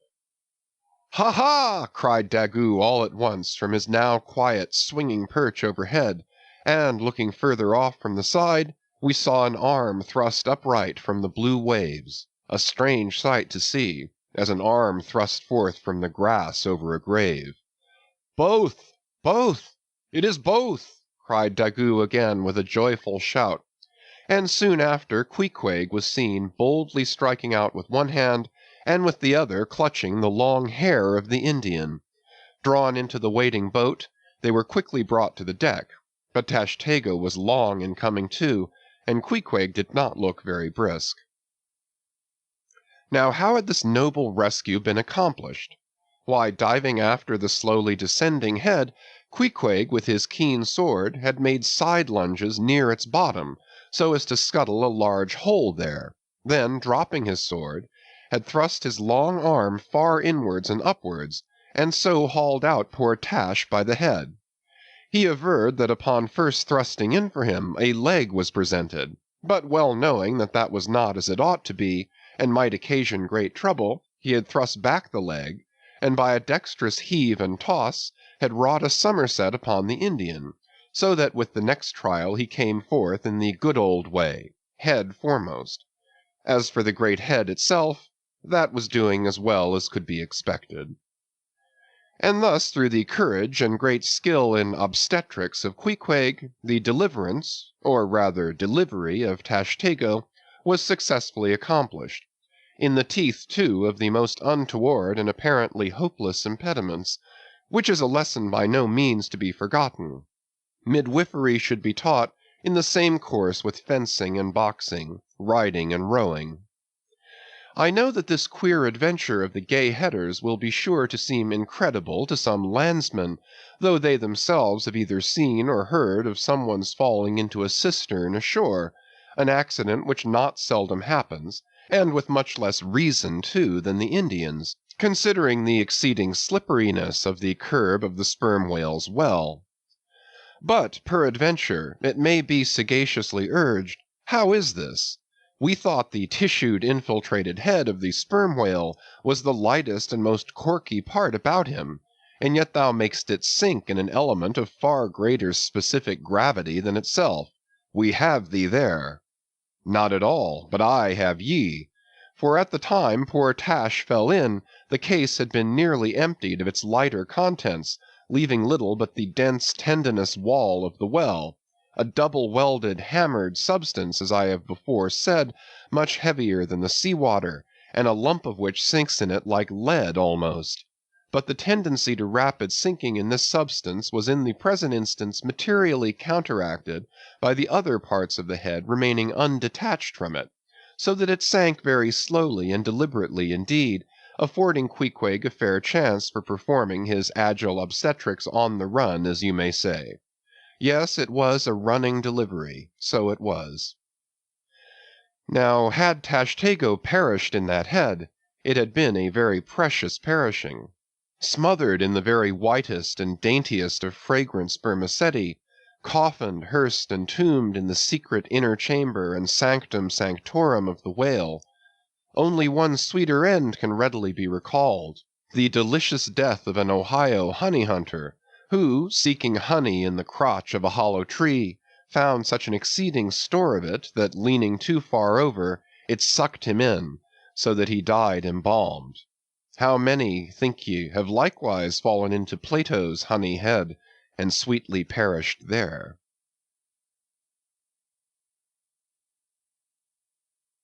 Chapter 79.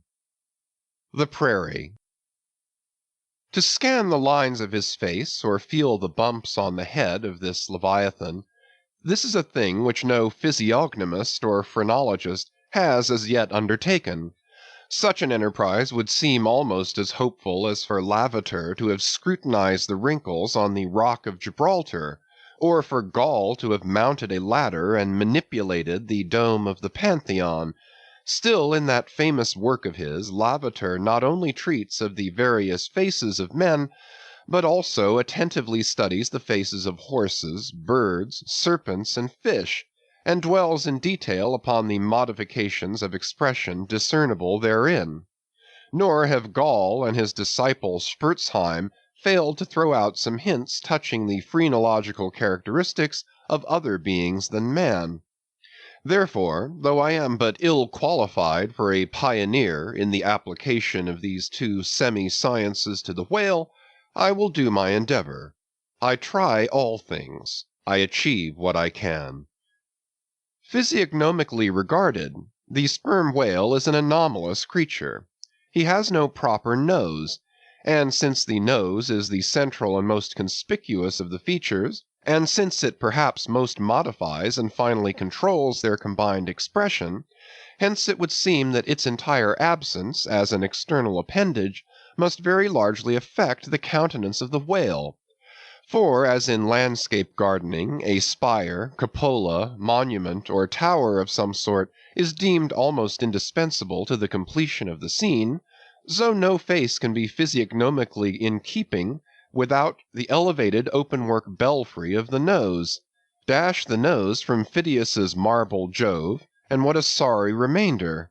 Nevertheless, Leviathan is of so mighty a magnitude, all his proportions are so stately, that the same deficiency which in the sculptured Jove were hideous, in him is no blemish at all, nay, it is an added grandeur. A nose to the whale would have been impertinent. As on your physiognomical voyage you sail round his vast head in your jolly boat, your noble conceptions of him are never insulted by the reflection that he has a nose to be pulled, a pestilent conceit which so often will insist upon obtruding even when beholding the mightiest royal beadle on his throne. In some particulars, perhaps the most imposing physiognomical view to be had of the sperm whale is that of the full front of his head. This aspect is sublime. In thought, a fine human brow is like the east when troubled with the morning. In the repose of the pasture, the curled brow of the bull has a touch of the grand in it. Pushing heavy cannon up mountain defiles, the elephant's brow is majestic. Human or animal, the mystical brow is as that great golden seal affixed by the German emperors to their decrees. It signifies, God, done this day by my hand.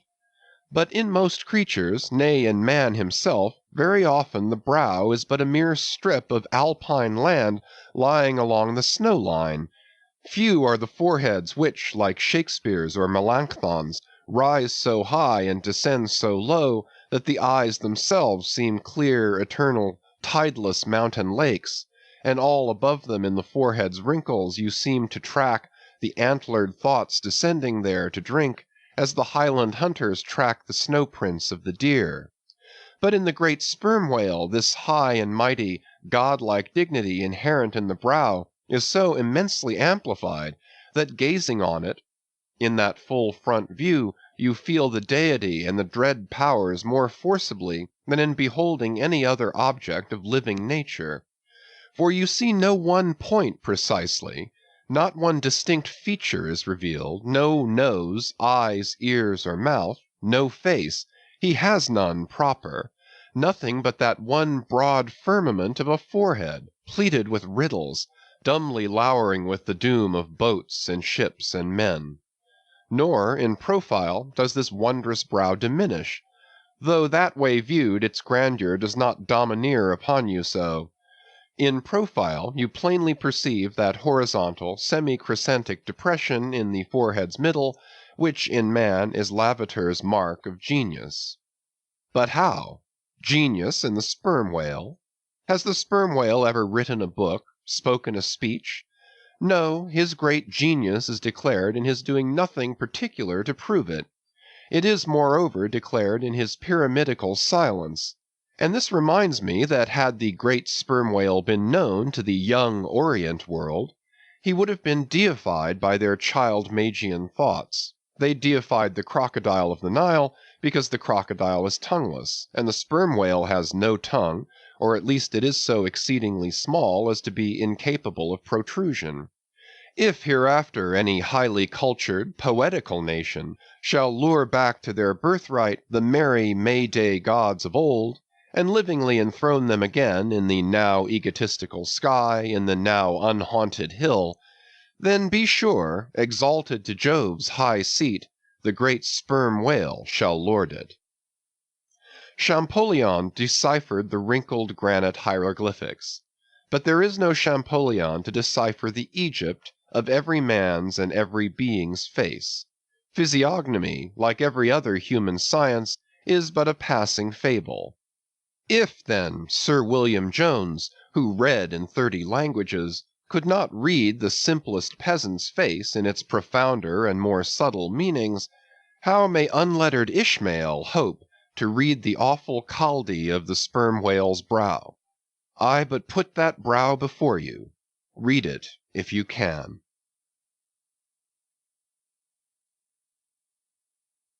Chapter 80. The Nut.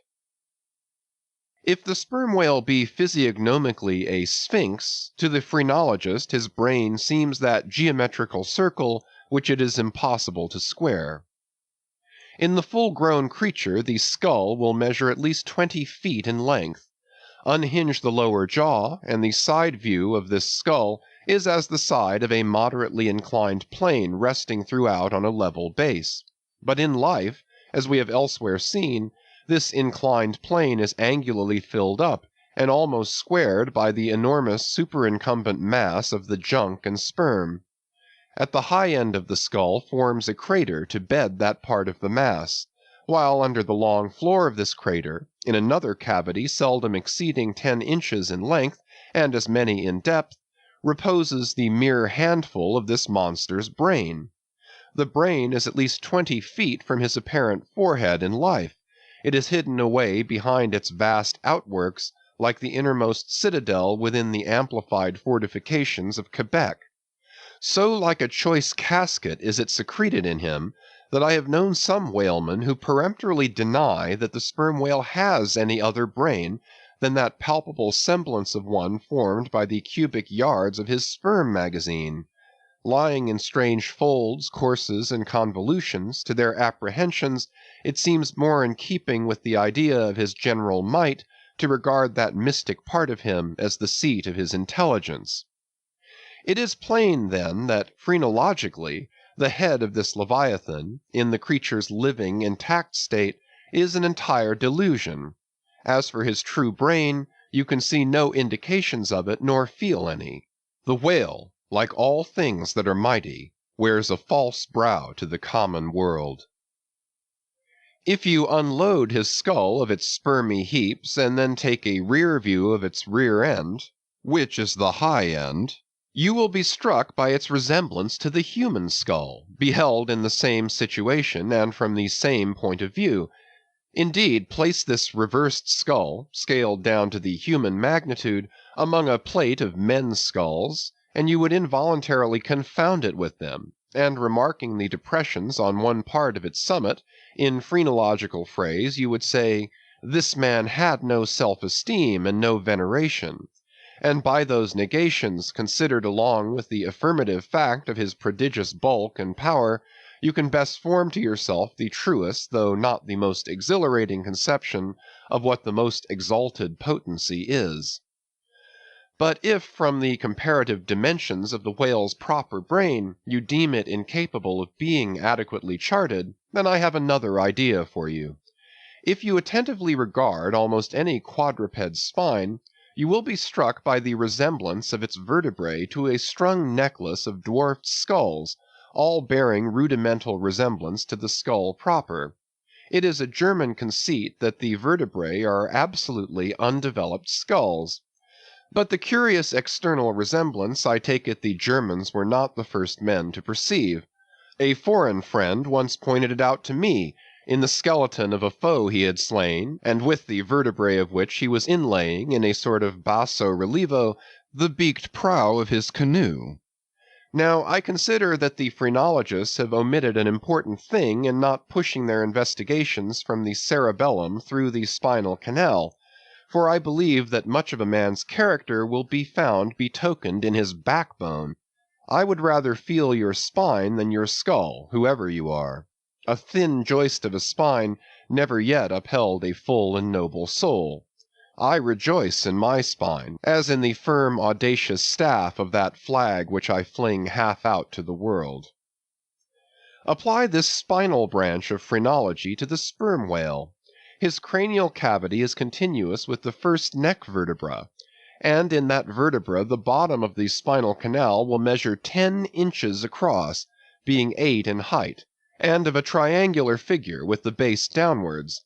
As it passes through the remaining vertebrae, the canal tapers in size, but for a considerable distance remains of large capacity.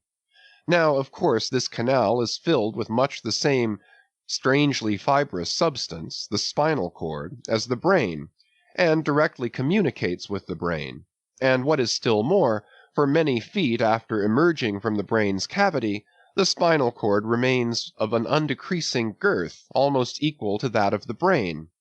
Under all these circumstances, would it be unreasonable to survey and map out the whale's spine phrenologically? For viewed in this light, the wonderful comparative smallness of his brain proper is more than compensated by the wonderful comparative magnitude of his spinal cord. But leaving this hint to operate as it may with the phrenologist, I would merely assume the spinal theory for a moment in reference to the sperm whale's hump. This august hump, if I mistake not, rises over one of the larger vertebrae, and is therefore in some sort the outer convex mold of it. From its relative situation, then, I should call this high hump the organ of firmness or indomitableness in the sperm whale. And that the great monster is indomitable, you will yet have reason to know.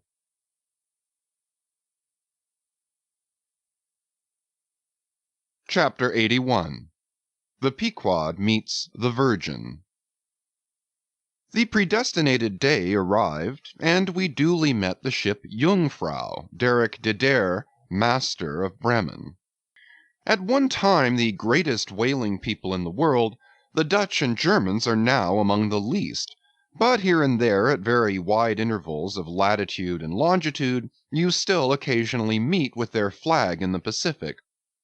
For some reason, the Jungfrau seemed quite eager to pay her respects, while yet some distance from the Pequod she rounded to, and dropping a boat, her captain was impelled toward us, impatiently standing in the bows instead of the stern. "What has he in his hand there?" cried Starbuck, pointing to something wavingly held by the German. "Impossible! A lamp feeder?" "Not that," said Stubb. "No, no! It's a coffee pot, Mr. Starbuck. He's coming off to make us our coffee, is the Yarman. Don't you see that big tin can there alongside of him? That's his boiling water. Oh, he's all right, is the Yarman." "Get along with you," cried Flask. "It's a lamp feeder and an oil can. He's out of oil and has come a-begging." However curious it may seem for an oil ship to be borrowing oil on the whale ground, and however much it may inadvertently contradict the old proverb about carrying coals to Newcastle, yet sometimes such a thing really happens, and in the present case Captain Derrick de Der did indubitably conduct a lamp feeder, as Flask did declare.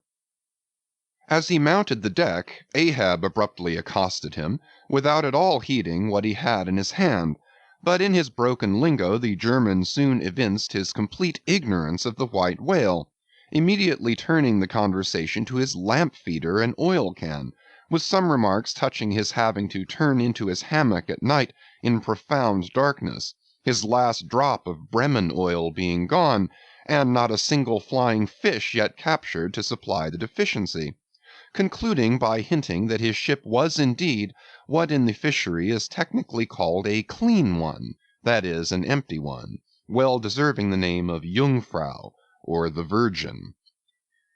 His necessities supplied, Derrick departed, but he had not gained his ship's side when whales were almost simultaneously raised from the mastheads of both vessels, and so eager for the chase was Derrick that without pausing to put his oil can and lamp feeder aboard, he slewed round his boat and made after the Leviathan lamp feeders.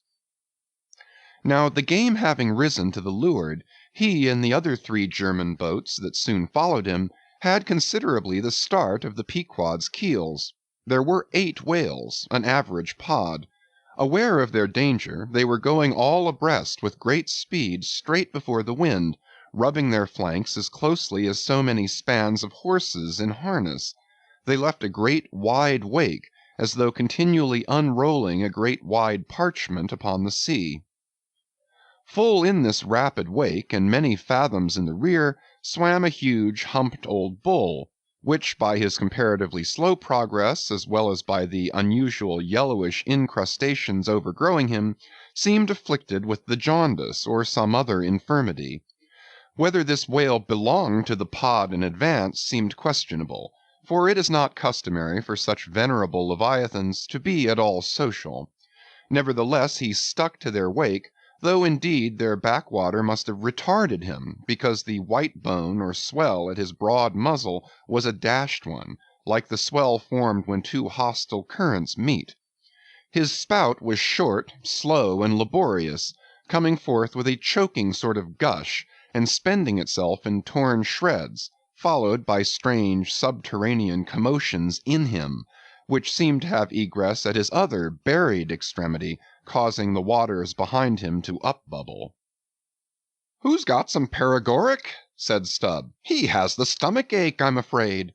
Lord, think of having half an acre of stomach ache! Adverse winds are holding mad Christmas in him, boys. It's the first foul wind I ever knew to blow from astern. But look, did ever whale yaw so before? It must be he's lost his tiller." As an overladen Indiaman, bearing down the Hindustan coast with a deck-load of frightened horses, careens, berries, rolls, and wallows on her way, so did this old whale heave his aged bulk, and now and then, partly turning over on his cumbrous rib ends, expose the cause of his devious wake in the unnatural stump of his starboard fin. Whether he had lost that fin in battle, or had been born without it, it were hard to say. "Only wait a bit, old chap, and I'll give ye a sling for that wounded arm," cried cruel Flask, pointing to the whale line near him. "Mind he don't sling thee with it," cried Starbuck. "Give way, or the German will have him." With one intent, all the combined rival boats were pointed for this one fish, because not only was he the largest and therefore the most valuable whale, but he was nearest to them, and the other whales were going with such great velocity, moreover, as almost to defy pursuit for the time. At this juncture the Pequod's keels had shot by the 3 German boats last lowered, but from the great start he had had, Derrick's boat still led the chase, though every moment neared by his foreign rivals. The only thing they feared was, that from being already so nigh to his mark, he would be enabled to dart his iron before they could completely overtake and pass him. As for Derrick, he seemed quite confident that this would be the case, and occasionally, with a deriding gesture, shook his lamp feeder at the other boats. "The ungracious and ungrateful dog!" cried Starbuck. "He mocks and dares me with the very poor box I filled for him not 5 minutes ago." Then, in his old intense whisper, "Give way, greyhounds! Dog to it!"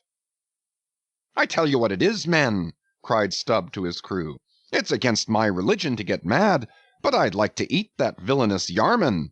Pull, won't you? Are you going to let that rascal beat you? Do you love brandy? A hogshead of brandy, then, to the best man. Come, why don't some of you burst a blood vessel? Who's that been dropping an anchor overboard? We don't budge an inch. We're becalmed. Halloo, here's grass growing in the boat's bottom, and by the Lord, the mast there, budding. This won't do, boys. Look at that yarman. The short and long of it is, men, will you spit fire or not? Oh, see the suds he makes, cried Flask, dancing up and down. What a hump! Oh, do pile on the beef. Lays like a log.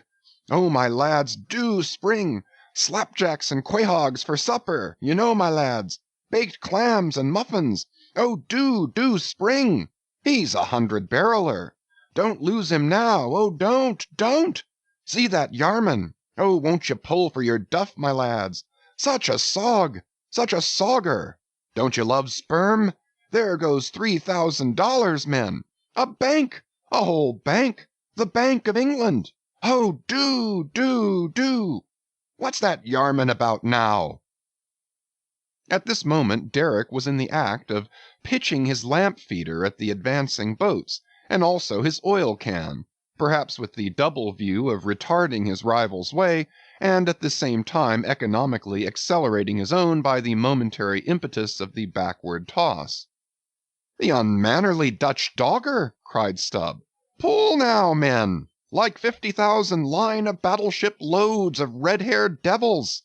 What do you say, Tashtego? Are you the man to snap your spine in 22 pieces for the honor of old Gayhead?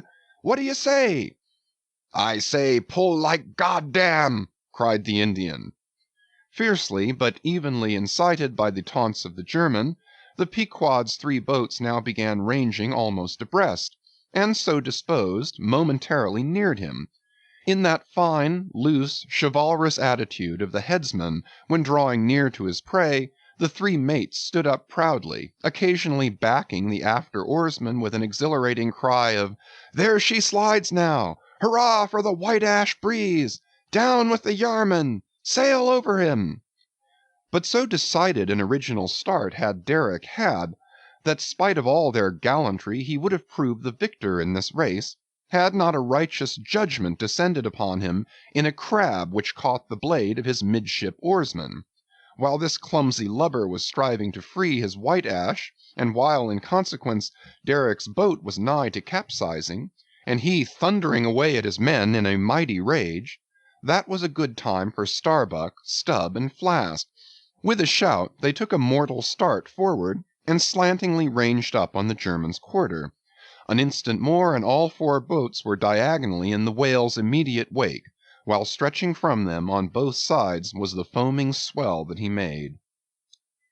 It was a terrific, most pitiable, and maddening sight. The whale was now going head out, and sending his spout before him in a continual tormented jet, while his one poor fin beat his side in an agony of fright.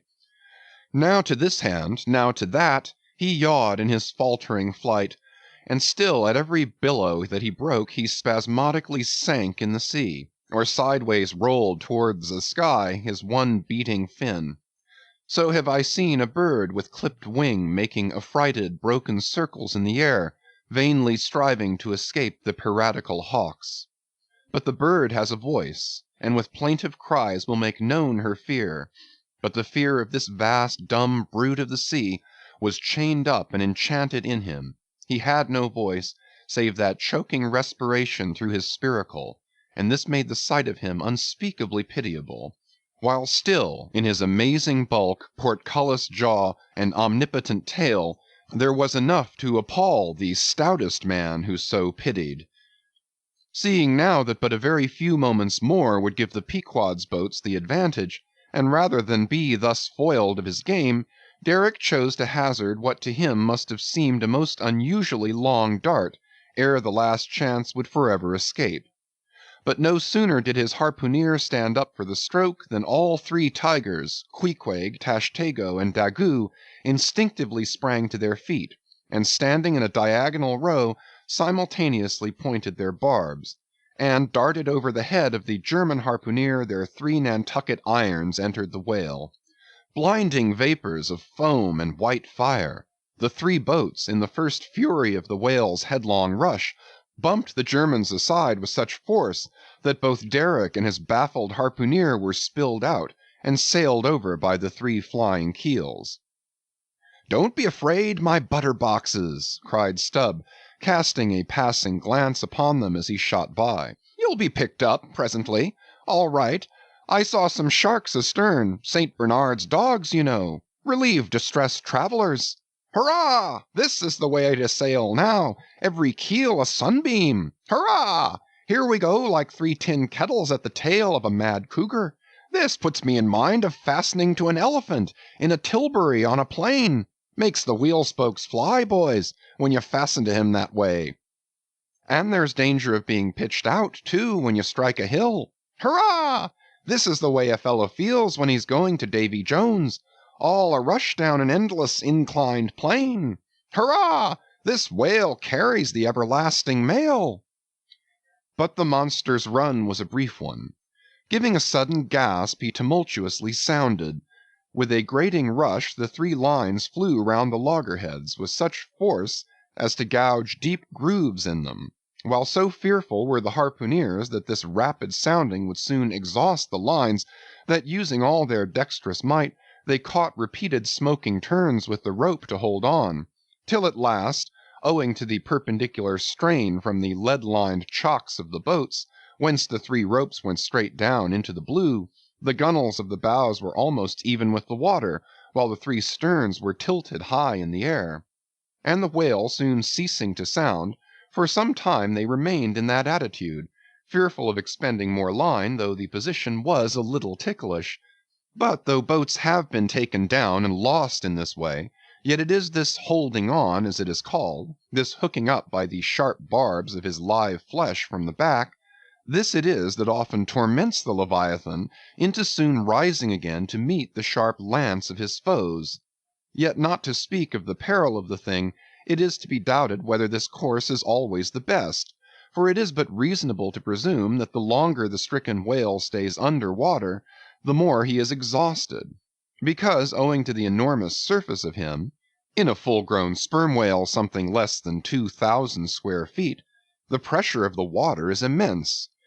We all know what an astonishing atmospheric weight we ourselves stand up under, even here above ground in the air. How vast then the burden of a whale, bearing on his back a column of 200 fathoms of ocean! It must at least equal the weight of 50 atmospheres. One whaleman has estimated it at the weight of 20 line of battleships, with all their guns and stores and men on board. As the three boats lay there on that gently rolling sea, gazing down into its eternal blue noon, and as not a single groan or cry of any sort, nay, not so much as a ripple or a bubble came up from its depths, what landsman would have thought that beneath all that silence and placidity the utmost monster of the seas was writhing and wrenching in agony? Not 8 inches of perpendicular rope were visible at the bows. Seems it credible that by 3 such thin threads the great Leviathan was suspended like the big weight to an 8-day clock? Suspended! And to what? To 3 bits of board! Is this the creature of whom it was once so triumphantly said, "Canst thou fill his skin with barbed irons, or his head with fish spears? The sword of him that layeth at him cannot hold, the spear, the dart, nor the habergeon. He esteemeth iron as straw, the arrow cannot make him flee. Darts are counted as stubble, he laugheth at the shaking of a spear." This the creature, this he? Oh, that unfulfillment should follow the prophets! For with the strength of 1,000 thighs in his tail, Leviathan had run his head under the mountains of the sea to hide him from the Pequod's fish spears. In that sloping afternoon sunlight, the shadows that the 3 boats sent down beneath the surface must have been long enough and broad enough to shade half Xerxes' army. Who can tell how appalling to the wounded whale must have been such huge phantoms flitting over his head? "Stand by, men! He stirs!" cried Starbuck, as the 3 lines suddenly vibrated in the water, distinctly conducting upwards to them, as by magnetic wires, the life and death throbs of the whale, so that every oarsman felt them in his seat. The next moment, relieved in great part from the downward strain at the bows, the boats gave a sudden bounce upward, as a small ice field will when a dense herd of white bears are scared from it into the sea. "Haul in! Haul in!" cried Starbuck again. "He's rising!" The lines, of which hardly an instant before not one hand's breadth could have been gained, were now in long, quick coils flung back, all dripping into the boats, and soon the whale broke water within 2 ships' lengths of the hunters. His motions plainly denoted his extreme exhaustion. In most land animals there are certain valves or floodgates in many of their veins, whereby when wounded the blood is, in some degree at least, instantly shut off in certain directions.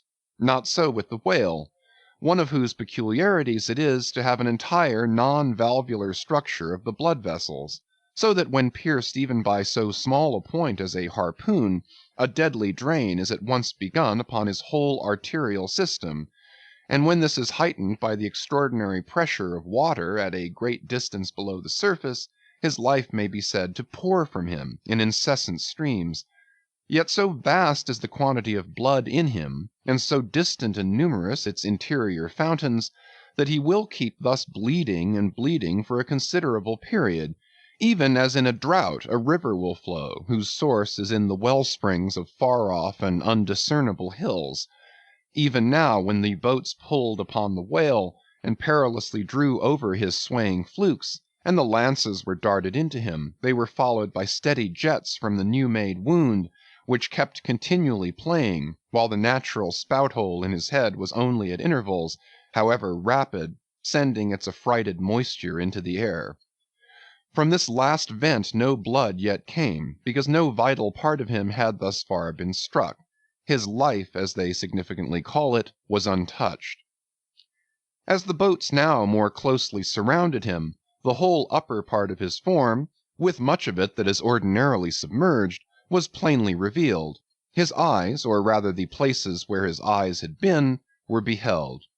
As strange mist-grown masses gather in the knot-holes of the noblest oaks when prostrate, so from the points which the whale's eyes had once occupied now protruded blind bulbs, horribly pitiable to see. But pity there was none. For all his old age, and his one arm, and his blind eyes, he must die the death and be murdered in order to light the gay bridals and other merry-makings of men, and also to illuminate these solemn churches that preach unconditional inoffensiveness by all to all. Still rolling in his blood, at last he partially disclosed a strangely discolored bunch or protuberance, the size of a bushel, low down on the flank. "A nice spot!" cried Flask. "Just let me prick him there once." "Avast!" cried Starbuck. "There's no need of that." But humane Starbuck was too late.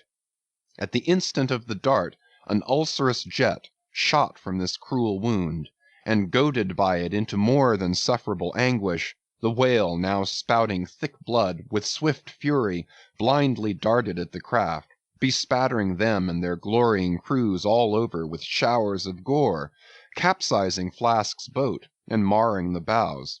It was his death-stroke. For by this time, so spent was he by loss of blood, that he helplessly rolled away from the wreck he had made, lay panting on his side, impotently flapped with his stumped fin, then over and over slowly revolved like a waning world, turned up the white secrets of his belly, lay like a log, and died. It was most piteous, that last expiring spout. As when by unseen hands the water is gradually drawn off from some mighty fountain, and with half-stifled melancholy gurglings the spray column lowers and lowers to the ground, so the last long dying spout of the whale. Soon, while the crews were awaiting the arrival of the ship, the body showed symptoms of sinking with all its treasures unrifled.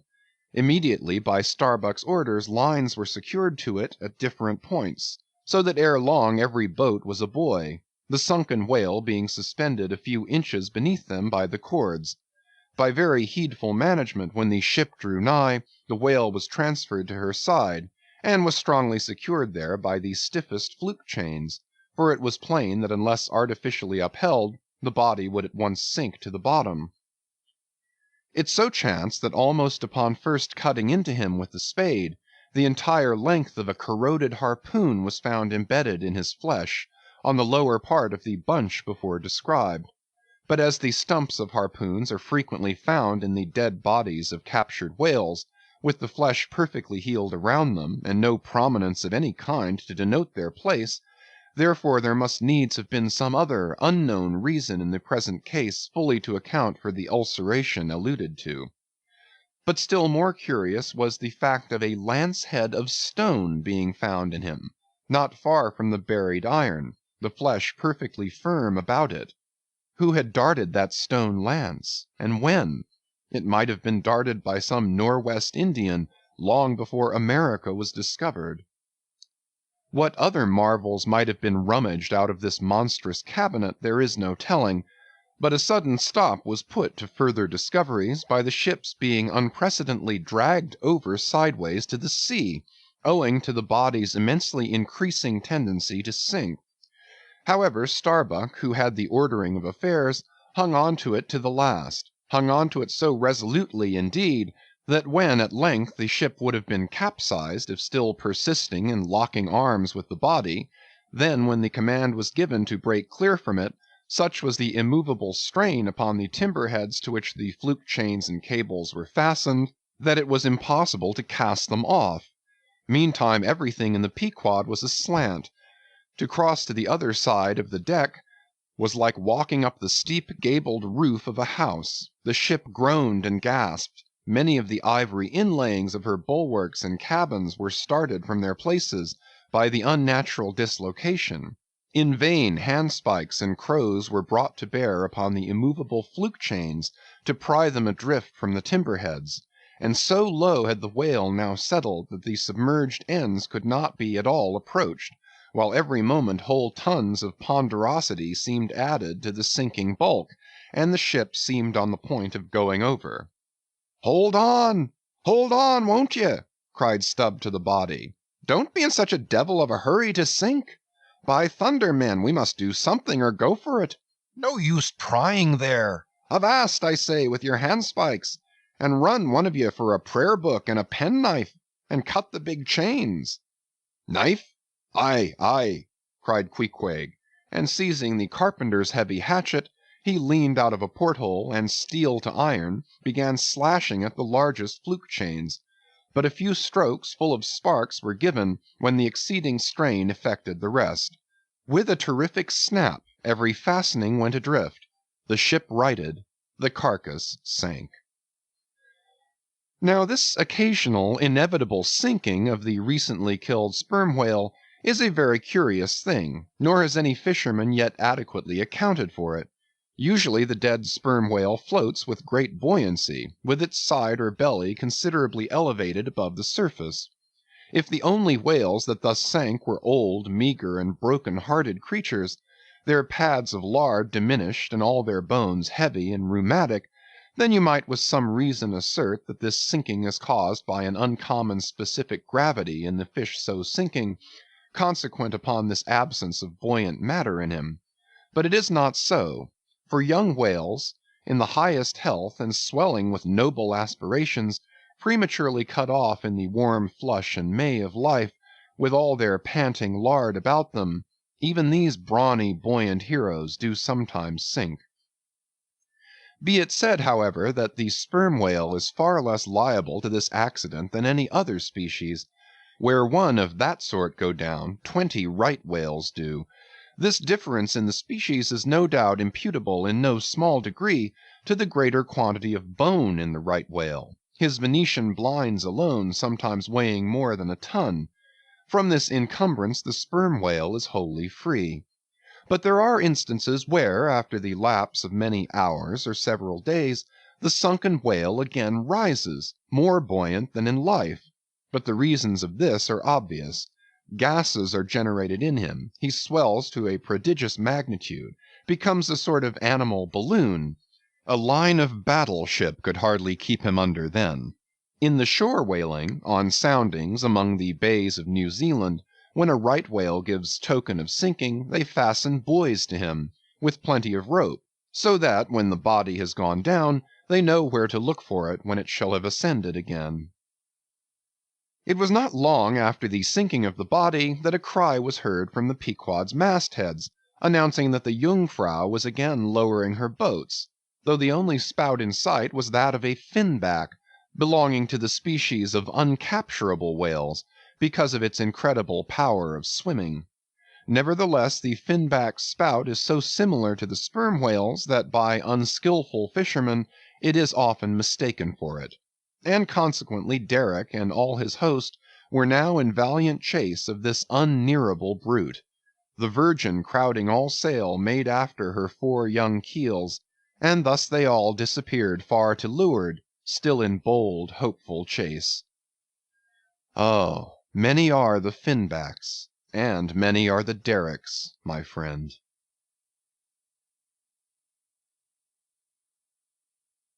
Chapter 82. The Honor and Glory of Whaling. There are some enterprises in which a careful disorderliness is the true method. The more I dive into this matter of whaling, and push my researches up to the very spring-head of it, so much the more am I impressed with its great honorableness and antiquity, and especially when I find so many great demigods and heroes, prophets of all sort, who one way or other have shed distinction upon it, I am transported with the reflection that I myself belong, though but subordinately, to so emblazoned a fraternity. The gallant Perseus, son of Jupiter, was the first whaleman, and to the eternal honor of our calling be it said, that the first whale attacked by our brotherhood was not killed with any sordid intent. Those were the knightly days of our profession, when we only bore arms to succor the distressed, not to fill men's lamp feeders. Everyone knows the fine story of Perseus and Andromeda, how the lovely Andromeda, the daughter of a king, was tied to a rock on the sea-coast, and as Leviathan was in the very act of carrying her off, Perseus, the prince of whalemen, intrepidly advancing, harpooned the monster, and delivered and married the maid. It was an admirable artistic exploit, rarely achieved by the best harpooneers of the present day, inasmuch as this Leviathan was slain at the very first dart. And let no man doubt this Archite story, for in the ancient Joppa, now Jaffa, on the Syrian coast, in one of the pagan temples there stood for many ages the vast skeleton of a whale, which the city's legends and all the inhabitants asserted to be the identical bones of the monster that Perseus slew. When the Romans took Joppa, the same skeleton was carried to Italy in triumph. What seems most singular and suggestively important in this story is this: it was from Joppa that Jonah set sail. Akin to the adventure of Perseus and Andromeda, indeed by some supposed to be indirectly derived from it, is that famous story of St. George and the dragon, which dragon I maintain to have been a whale, for in many old chronicles whales and dragons are strangely jumbled together, and often stand for each other. Thou art as a lion of the waters, and as a dragon of the sea, saith Ezekiel, hereby plainly meaning a whale. In truth, some versions of the Bible use that word itself. Besides, it would much subtract from the glory of the exploit had St. George but encountered a crawling reptile of the land, instead of doing battle with the great monster of the deep. Any man may kill a snake, but only a Perseus, a St. George, a coffin, have the heart in them to march boldly up to a whale. Let not the modern paintings of this scene mislead us, for though the creature encountered by that valiant whaleman of old is vaguely represented of a griffin-like shape, and though the battle is depicted on land and the saint on horseback, yet considering the great ignorance of those times, when the true form of the whale was unknown to artists, and considering that, as in Perseus's case, St. George's whale might have crawled up out of the sea on the beach, and considering that the animal ridden by St. George might have been only a large seal or seahorse, Bearing all this in mind, it will not appear altogether incompatible with the sacred legend and the ancientest drafts of the scene, to hold this so-called dragon no other than the great Leviathan himself. In fact, placed before the strict and piercing truth, this whole story will fare like that fish, flesh, and foul idol of the Philistines, Dagon by name, who being planted before the ark of Israel, his horse's head and both the palms of his hands fell off from him, and only the stump or fishy part of him remained. Thus, then, one of our own noble stamp, even a whaleman, is the tutelary guardian of England, and by good rights we harpooneers of Nantucket should be enrolled in the most noble order of St. George. And therefore let not the knights of that honorable company, none of whom I venture to say have ever had to do with a whale like their great patron, let them never eye a Nantucketer with disdain, since even in our woolen frocks and tarred trousers we are much better entitled to St. George's decoration than they. Whether to admit Hercules among us or not, concerning this I long remained dubious. For though, according to the Greek mythologies, that antique Crockett and Kit Carson, that brawny doer of rejoicing good deeds, was swallowed down and thrown up by a whale, still whether that strictly makes a whaleman of him, that might be mooted. It nowhere appears that he ever actually harpooned his fish, unless indeed from the inside. Nevertheless, he may be deemed a sort of involuntary whaleman. At any rate, the whale caught him, if he did not the whale. I claim him for one of our clan. But by the best contradictory authorities, this Grecian story of Hercules and the whale is considered to be derived from the still more ancient Hebrew story of Jonah and the whale, and vice versa. Certainly they are very similar. If I claim the demigod, then, why not the prophet? Nor do heroes, saints, demigods, and prophets alone comprise the whole roll of our order. Our Grand Master is still to be named, for like royal kings of old times, we find the headwaters of our fraternity in nothing short of the great gods themselves. That wondrous oriental story is now to be rehearsed from the Shaster, which gives us the dread Vishnu, one of the three persons of the Godhead of the Hindus, gives us this divine Vishnu himself for our Lord. Vishnu, who by the first of his 10 earthly incarnations has forever set apart and sanctified the whale. When Brahma, or the God of gods, saith the Shaster, resolved to recreate the world after one of its periodical dissolutions, he gave birth to Vishnu to preside over the work. But the Vedas, or mystical books, whose perusal would seem to have been indispensable to Vishnu before beginning the creation, and which therefore must have contained something in the shape of practical hints to young architects, these Vedas were lying at the bottom of the waters. So Vishnu became incarnate as a whale, and sounding down in him to the uttermost depths, rescued the sacred volumes. Was not this Vishnu a whaleman, then? Even as a man who rides a horse is called a horseman. Perseus, St. George, Hercules, Jonah, and Vishnu. There's a member roll for you. What club but the whaleman's can head off like that?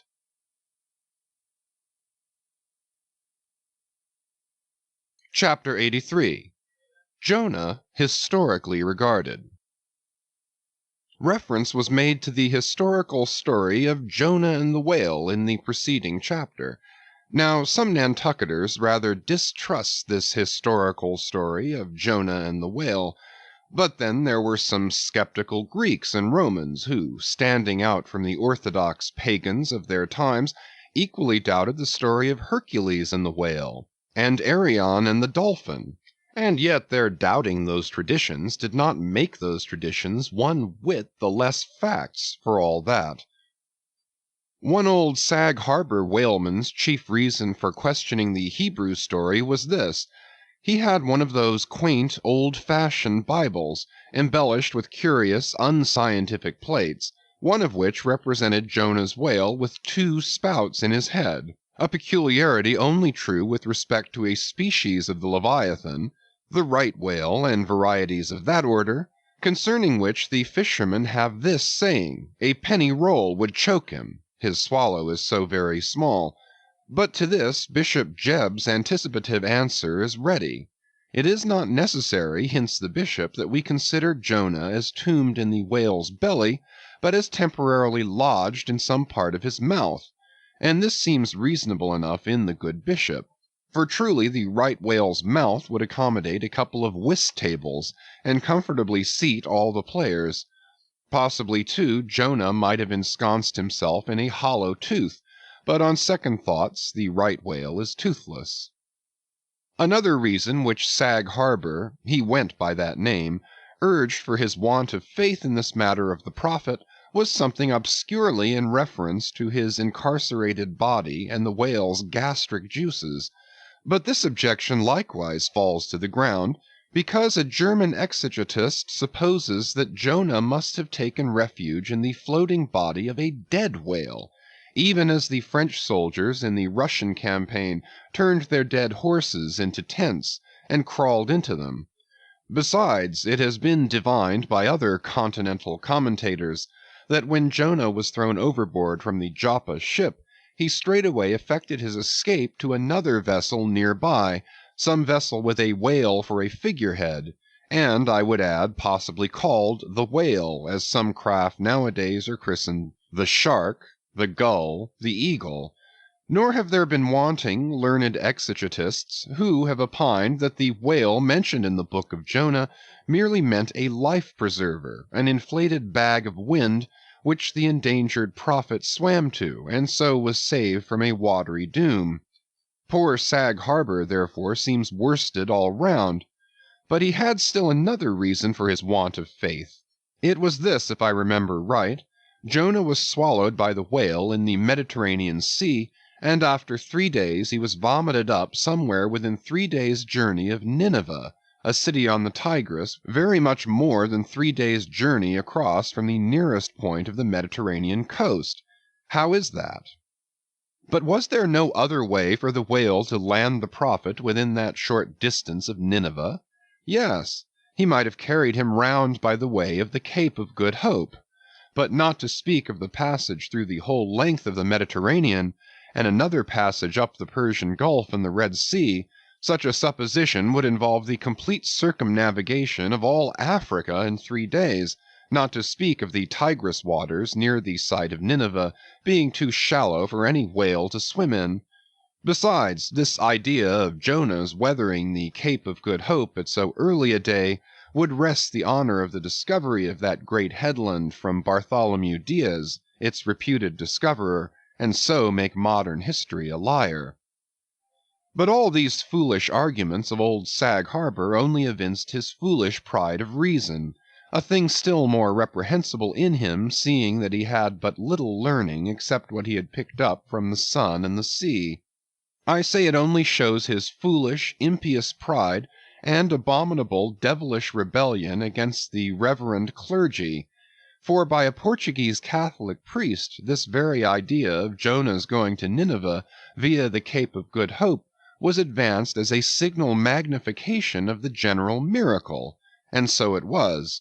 Besides, to this day the highly enlightened Turks devoutly believe in the historical story of Jonah. And some 3 centuries ago, an English traveller, in old Harris's Voyages, speaks of a Turkish mosque built in honor of Jonah, in which mosque was a miraculous lamp that burnt without any oil.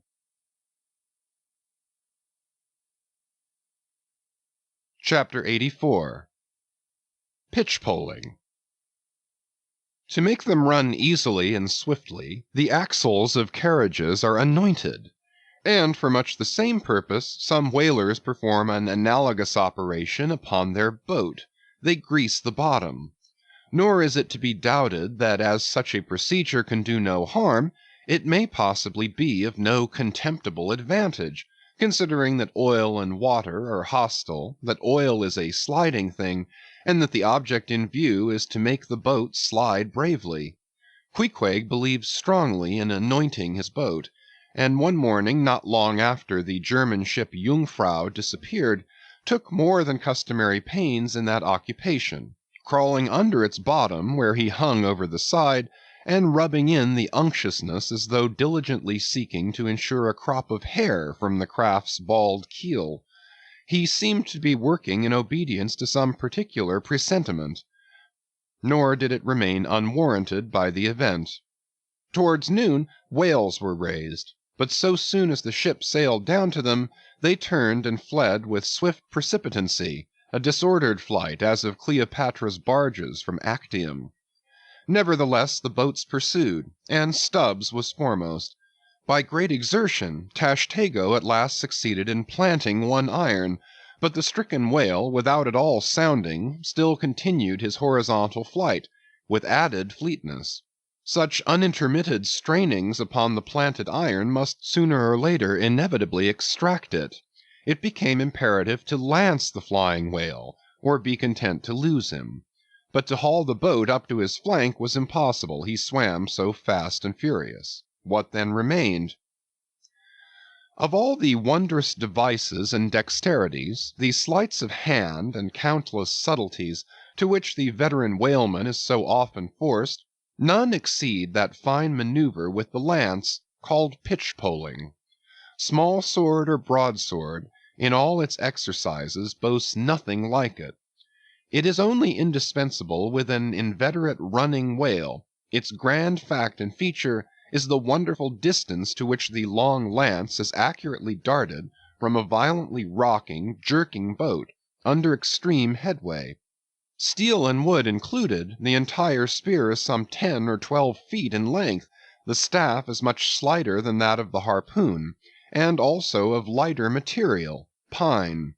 It is furnished with a small rope called a warp, of considerable length, by which it can be hauled back to the hand after darting. But before going further, it is important to mention here, that though the harpoon may be pitch-poled in the same way with the lance, yet it is seldom done, and when done it is still less frequently successful, on account of the greater weight and inferior length of the harpoon as compared with the lance, which in effect become serious drawbacks. As a general thing, therefore, you must first get fast to a whale before any pitch-poling comes into play. Look now at Stubb, a man who, from his humorous, deliberate coolness and equanimity in the direst emergencies, was specially qualified to excel in pitch-poling. Look at him. He stands upright in the tossed bow of the flying boat, wrapped in fleecy foam. The towing whale is 40 feet ahead. Handling the long lance lightly, glancing twice or thrice along its length to see if it be exactly straight, Stubb whistlingly gathers up the coil of the warp in one hand, so as to secure its free end in his grasp, leaving the rest unobstructed. Then, holding the lance full before his waistband's middle, he levels it at the whale, when, covering him with it, he steadily depresses the butt end in his hand, thereby elevating the point till the weapon stands fairly balanced upon his palm, 15 feet in the air. He minds you somewhat of a juggler balancing a long staff on his chin. Next moment, with a rapid, nameless impulse, in a superb, lofty arch, the bright steel spans the foaming distance and quivers in the life spot of the whale. Instead of sparkling water, he now spouts red blood. "That drove the spigot out of him," cried Stubb. "'Tis July's immortal 4th. All fountains must run wine to-day. Would now it were old New Orleans whiskey, or old Ohio, or unspeakable old Monongahela. Then, Tashtego, lad, I'd have ye hold a cannikin to the jet, and we'd drink round of it. Yea, verily, hearts alive, we'd brew choice punch in the spread of his spout-hole there, from that live punch-bowl quaff the living stuff." Again and again, to such gamesome talk, the dexterous dart is repeated, the spear returning to its master like a greyhound held in skilful leash. The agonized whale goes into his flurry, the tow-line is slackened, and the pitch-poler, dropping astern, folds his hands and mutely watches the monster die.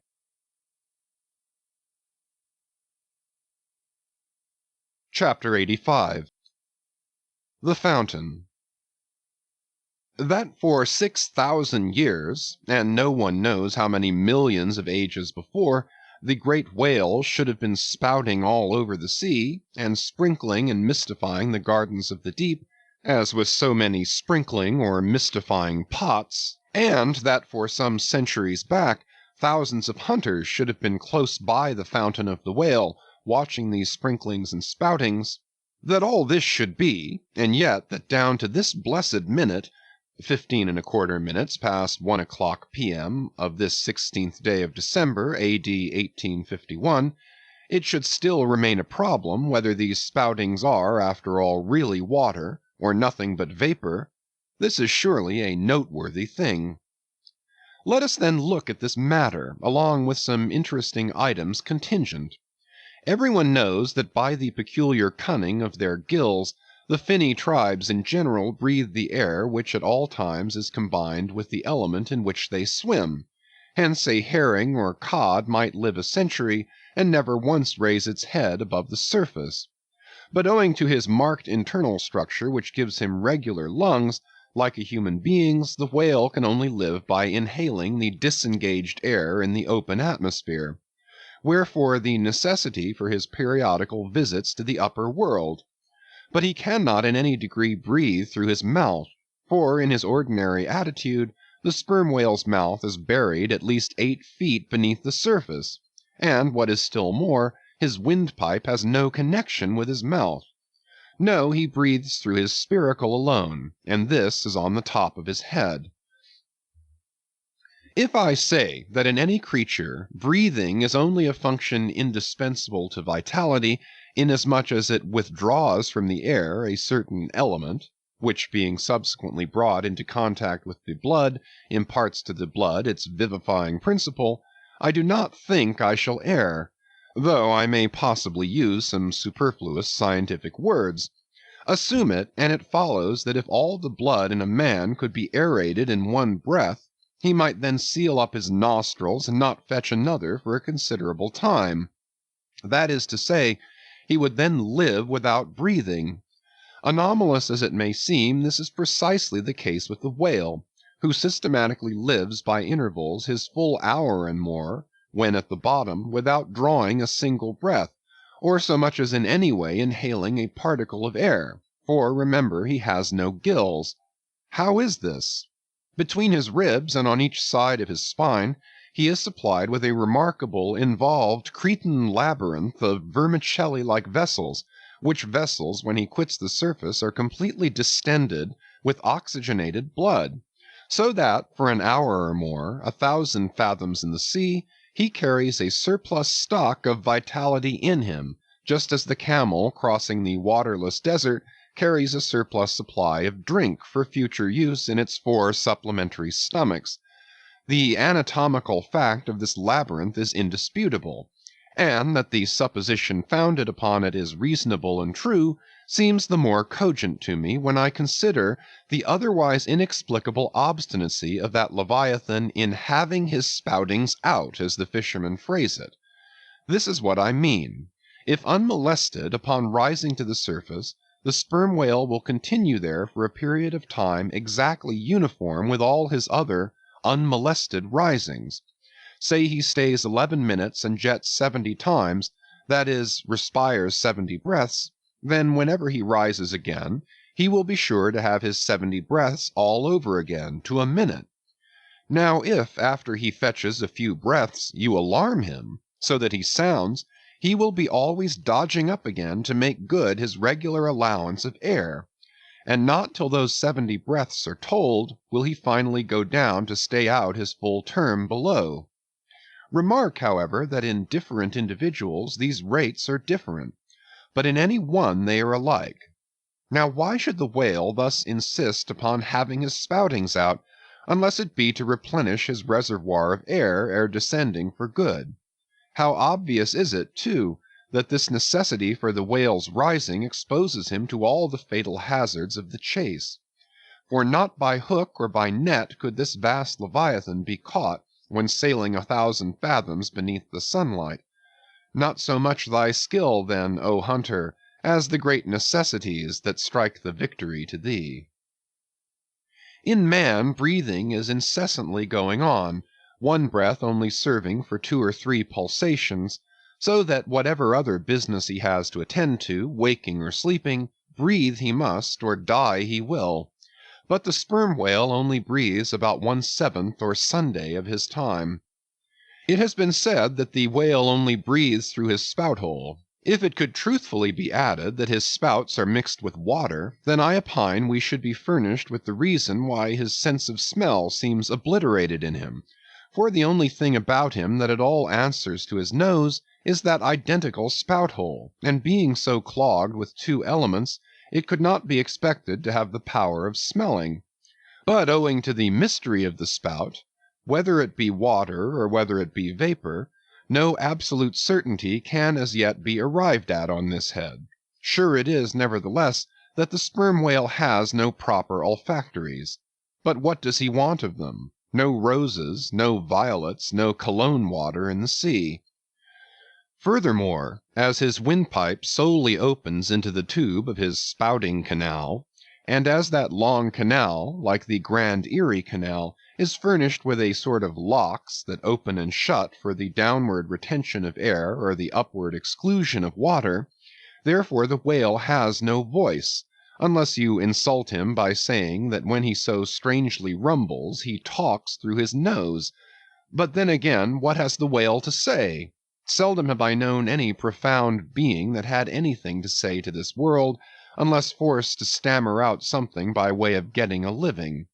Oh, happy that the world is such an excellent listener. Now the spouting canal of the sperm whale, chiefly intended as it is for the conveyance of air, and for several feet laid along horizontally just beneath the upper surface of his head, and a little to one side, this curious canal is very much like a gas pipe laid down in a city on one side of a street.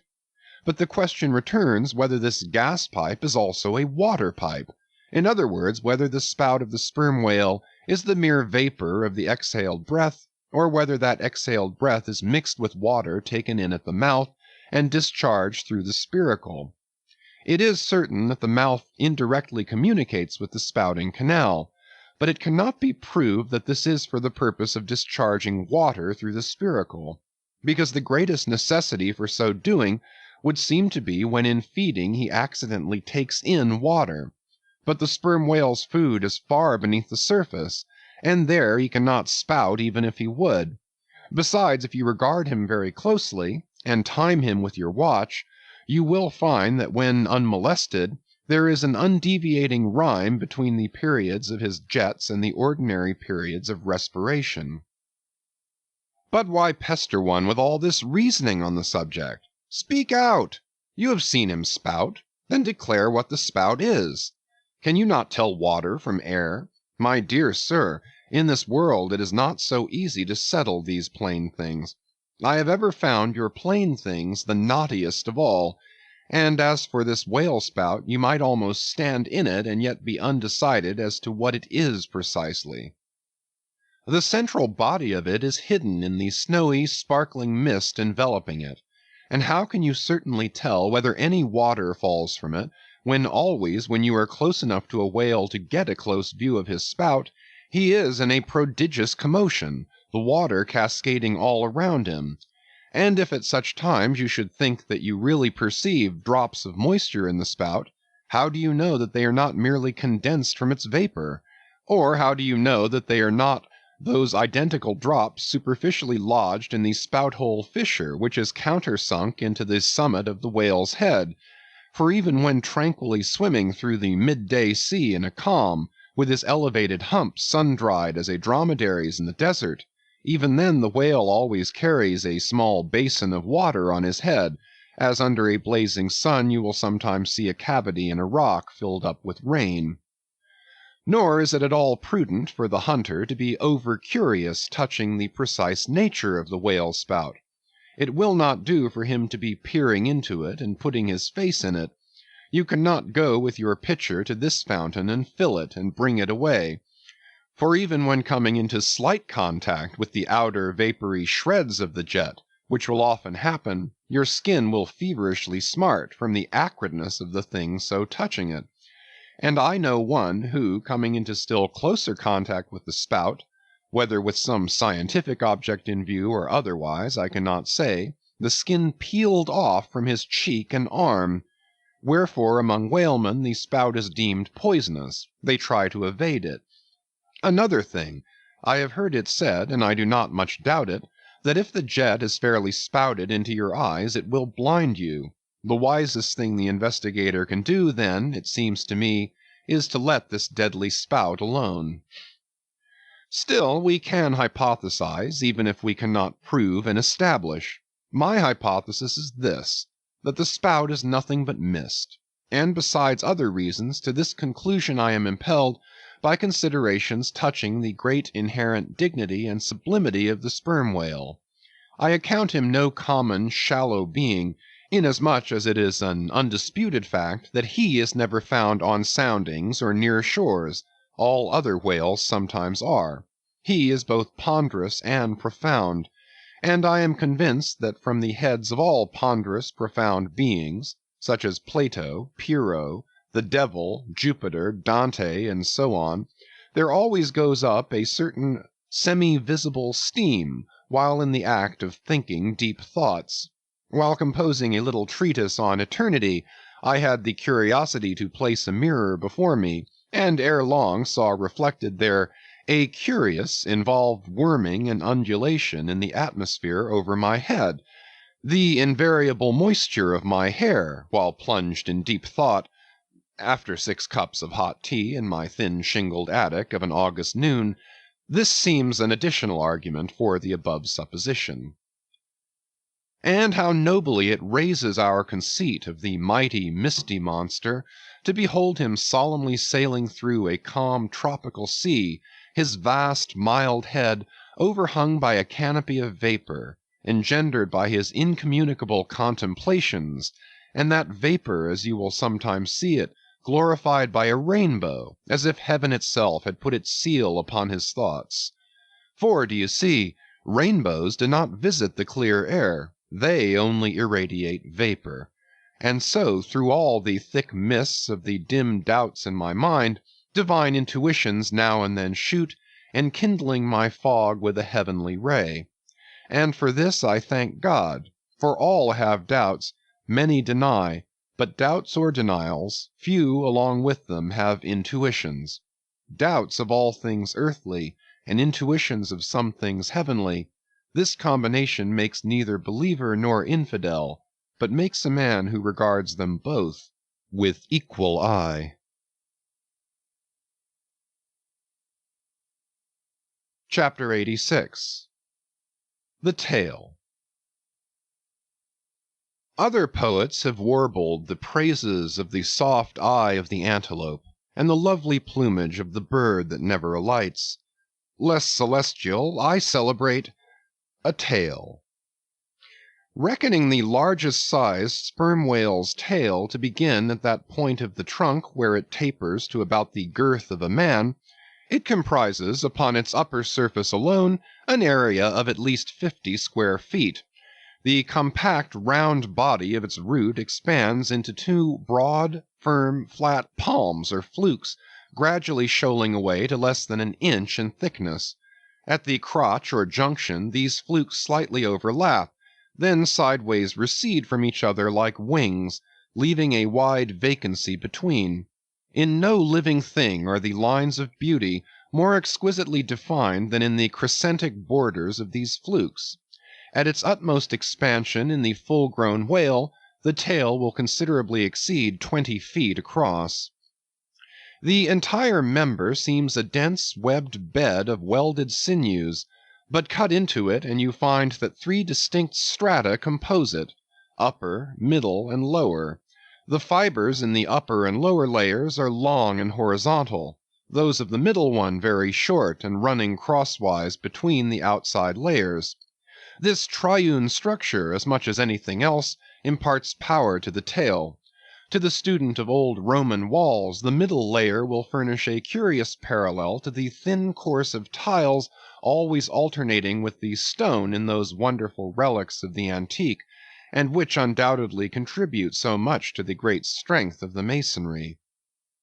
But as if this vast local power in the tendinous tail were not enough, the whole bulk of the Leviathan is knit over with a warp and woof of muscular fibers and filaments, which, passing on either side the loins and running down into the flukes, insensibly blend with them, and largely contribute to their might, so that in the tail the confluent measureless force of the whole whale seems concentrated to a point.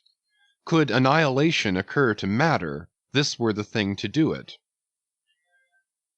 Nor does this, its amazing strength, at all tend to cripple the graceful flexion of its motions, where infantileness of ease undulates through a titanism of power. On the contrary, those motions derive their most appalling beauty from it. Real strength never impairs beauty or harmony, but it often bestows it, and in everything imposingly beautiful, strength has much to do with the magic. Take away the tied tendons that all over seem bursting from the marble in carved Hercules, and its charm would be gone. As the devout Eckermann lifted the linen sheet from the naked corpse of Goethe, he was overwhelmed with the massive chest of the man, that seemed as a Roman triumphal arch. When Angelo paints even God the Father in human form, mark what robustness is there. And whatever they may reveal of the divine love in the Son, the soft, curled, hermaphroditical Italian pictures in which his idea has been most successfully embodied, these pictures, so destitute as they are of all brawniness, hint nothing of any power, but the mere negative, feminine one of submission and endurance, which on all hands, it is conceded, form the peculiar practical virtues of his teachings. Such is the subtle elasticity of the organ I treat of, that whether wielded in sport or in earnest, or in anger, whatever be the mood it be in, its flexions are invariably marked by exceeding grace. Therein no fairy's arm can transcend it. 5 great motions are peculiar to it. First, when used as a fin for progression; second, when used as a mace in battle; third, in sweeping; fourth, in lob-tailing; fifth, in peaking flukes. First, being horizontal in its position, the Leviathan's tail acts in a different manner from the tails of all other sea creatures. It never wriggles. In man or fish, wriggling is a sign of inferiority. To the whale, his tail is the sole means of propulsion. Scroll-wise coiled forwards beneath the body, and then rapidly sprung backwards, it is this which gives that singular darting, leaping motion to the monster when furiously swimming. His side fins only serve to steer by. Second, it is a little significant that while one sperm whale only fights another sperm whale with his head and jaw, nevertheless in his conflicts with man he chiefly and contemptuously uses his tail. In striking at a boat he swiftly curves away his flukes from it, and the blow is only inflicted by the recoil. If it be made in the unobstructed air, especially if it descend to its mark, the stroke is then simply irresistible. No ribs of man or boat can withstand it. Your only salvation lies in eluding it, but if it comes sideways through the opposing water, then partly owing to the light buoyancy of the whale-boat, and the elasticity of its materials, a cracked rib or a dashed plank or two, a sort of stitch in the side, is generally the most serious result. These submerged side blows are so often received in the fishery that they are accounted mere child's play. Someone strips off a frock, and the whole is stopped. Third, I cannot demonstrate it, but it seems to me that in the whale the sense of touch is concentrated in the tail, for in this respect there is a delicacy in it only equalled by the daintiness of the elephant's trunk. This delicacy is chiefly evinced in the action of sweeping, when in maidenly gentleness the whale with a certain soft slowness moves his immense flukes from side to side upon the surface of the sea. And if he feels but a sailor's whisker, woe to that sailor, whiskers and all. What tenderness there is in that preliminary touch! Had this tail any prehensile power, I should straightway bethink me of Darmonides' elephant that so frequented the flower market, and with low salutations presented nosegays to damsels, and then caressed their zones. On more accounts than one, a pity it is that the whale does not possess this prehensile virtue in his tail. For I have heard of yet another elephant that, when wounded in the fight, curved round his trunk and extracted the dart. Fourth, stealing unawares upon the whale in the fancied security of the middle of solitary seas, you find him unbent from the vast corpulence of his dignity, and kitten-like he plays on the ocean as if it were a hearth. But still you see his power in his play. The broad palms of his tail are flirted high into the air, then smiting the surface, the thunderous concussion resounds for miles. You would almost think a great gun had been discharged, and if you notice the light wreath of vapor from the spiracle at his other extremity, you would think that that was the smoke from the touch-hole.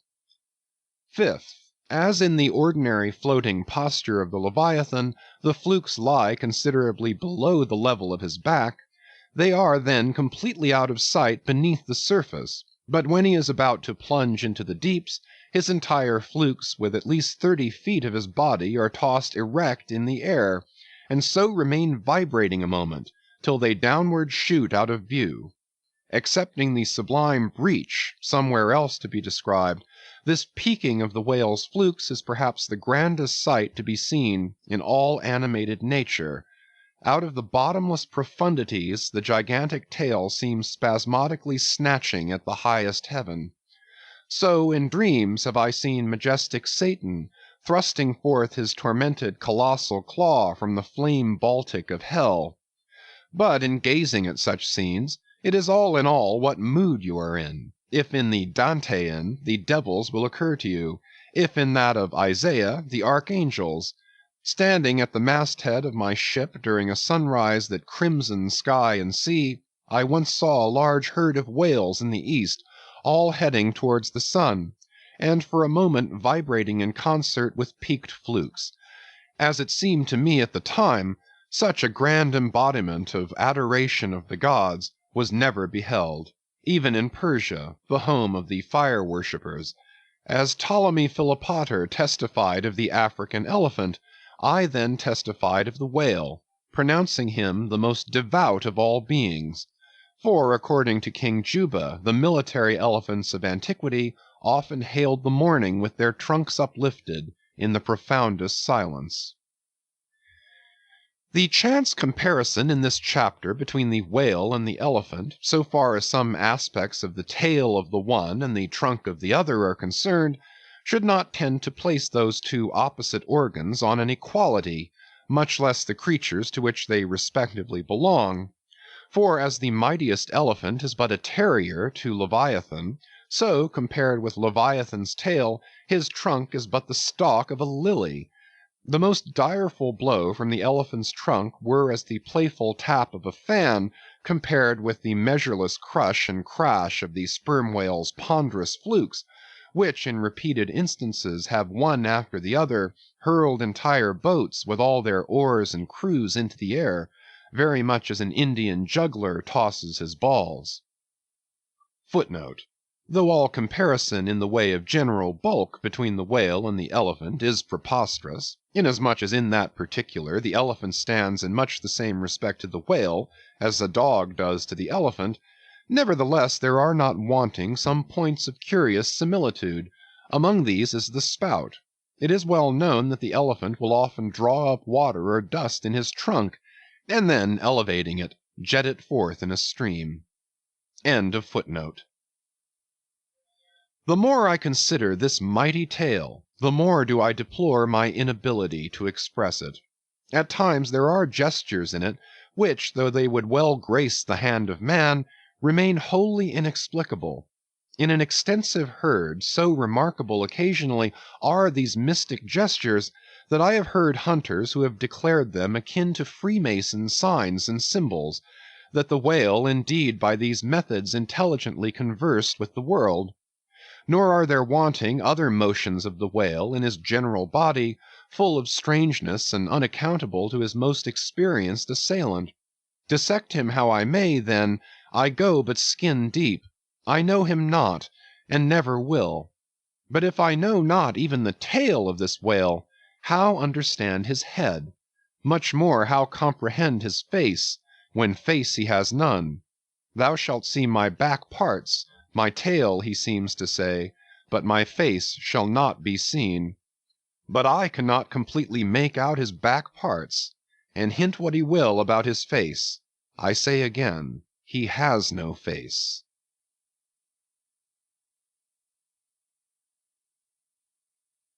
Chapter 87. The Grand Armada. The long and narrow peninsula of Malacca, extending southeastward from the territories of Burma, forms the most southerly point of all Asia. In a continuous line from that peninsula stretch the long islands of Sumatra, Java, Bali, and Timor, which, with many others, form a vast mole or rampart lengthwise connecting Asia with Australia, and dividing the long unbroken Indian Ocean from the thickly studded Oriental archipelagos. This rampart is pierced by several sally ports for the convenience of ships and whales, conspicuous among which are the Straits of Sunda and Malacca. By the Straits of Sunda chiefly vessels bound to China from the west emerge into the China seas. Those narrow Straits of Sunda divide Sumatra from Java, and standing midway in that vast rampart of islands, buttressed by that bold green promontory known to seamen as Java Head, they not a little correspond to the central gateway opening into some vast walled empire, and considering the inexhaustible wealth of spices and silks, and jewels and gold and ivory with which the thousand islands of that oriental sea are enriched, it seems a significant provision of nature that such treasures by the very formation of the land should at least bear the appearance, however ineffectual, of being guarded from the all-grasping Western world. The shores of the Straits of Sunda are unsupplied with those domineering fortresses which guard the entrances to the Mediterranean, the Baltic, and the Propontis. Unlike the Danes, these Orientals do not demand the obsequious homage of lowered topsails from the endless procession of ships before the wind, which for centuries past, by night and day, have passed between the islands of Sumatra and Java, freighted with the costliest cargoes of the East. But while they freely waive a ceremonial like this, they do by no means renounce their claim to more solid tribute.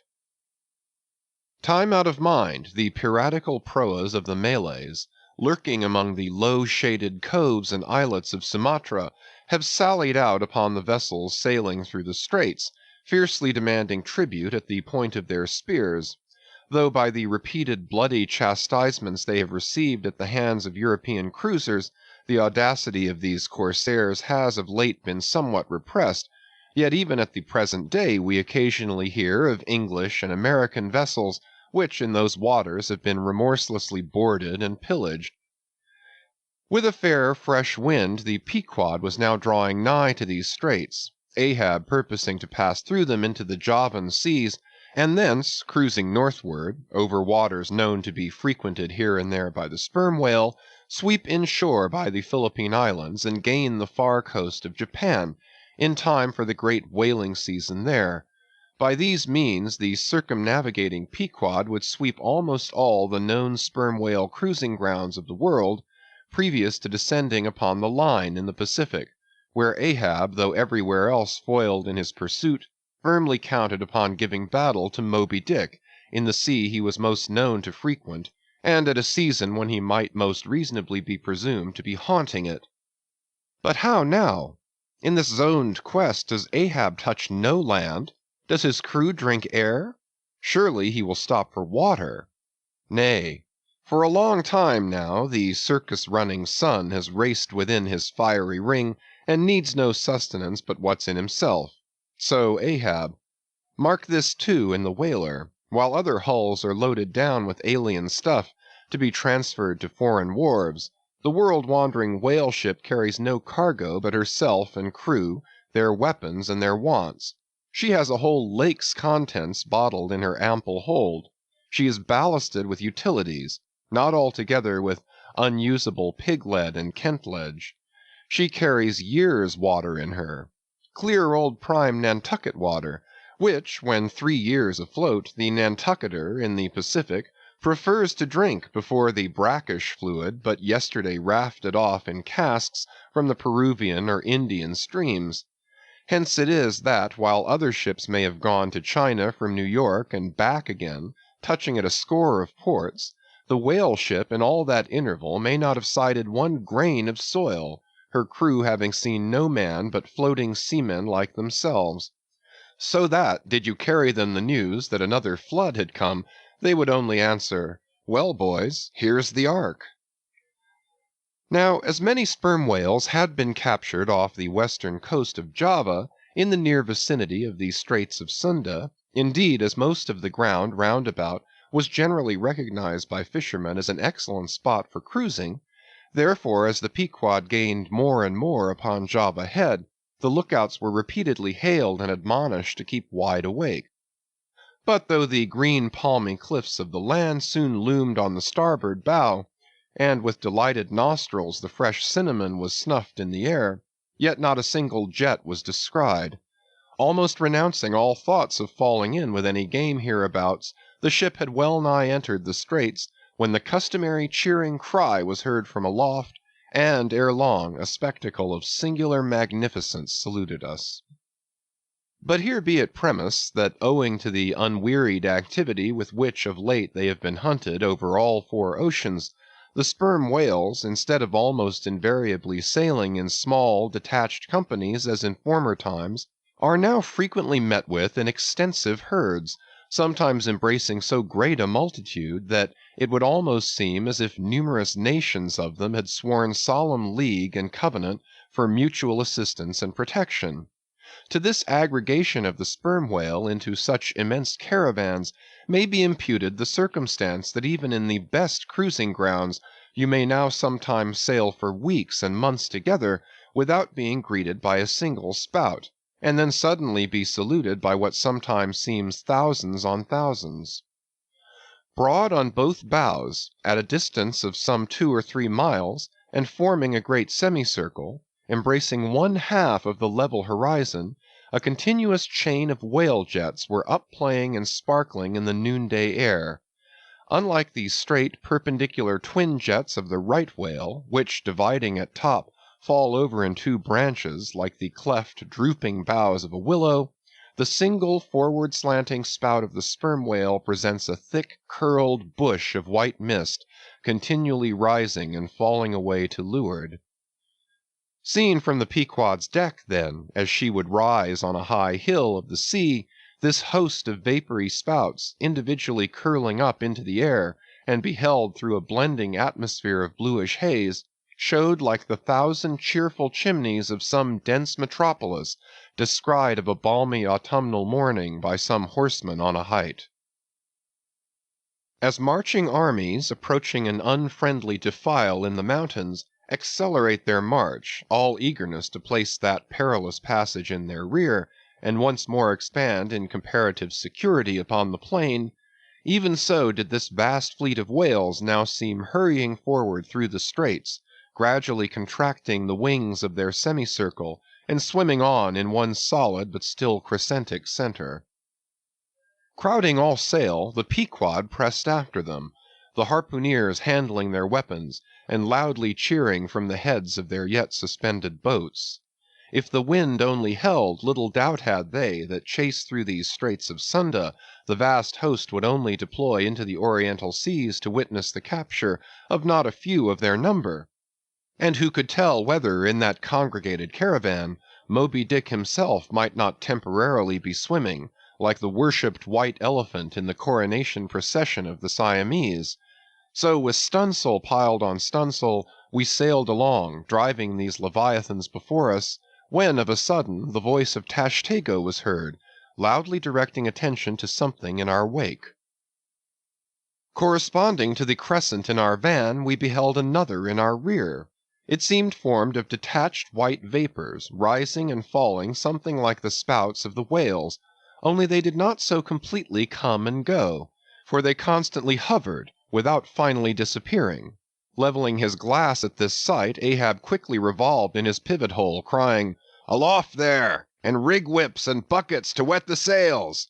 Malays, sir, and after us!"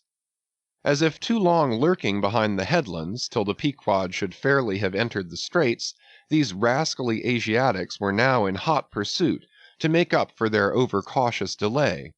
But when the swift Pequod, with a fresh leading wind, was herself in hot chase, how very kind of these tawny philanthropists to assist in speeding her on to her own chosen pursuit, mere riding whips and rolls to her as they were. As with glass under arm, Ahab to and fro paced on the deck, in his forward turn beholding the monsters he chased, and in the after one the bloodthirsty pirates chasing him, some such fancy as the above seemed his.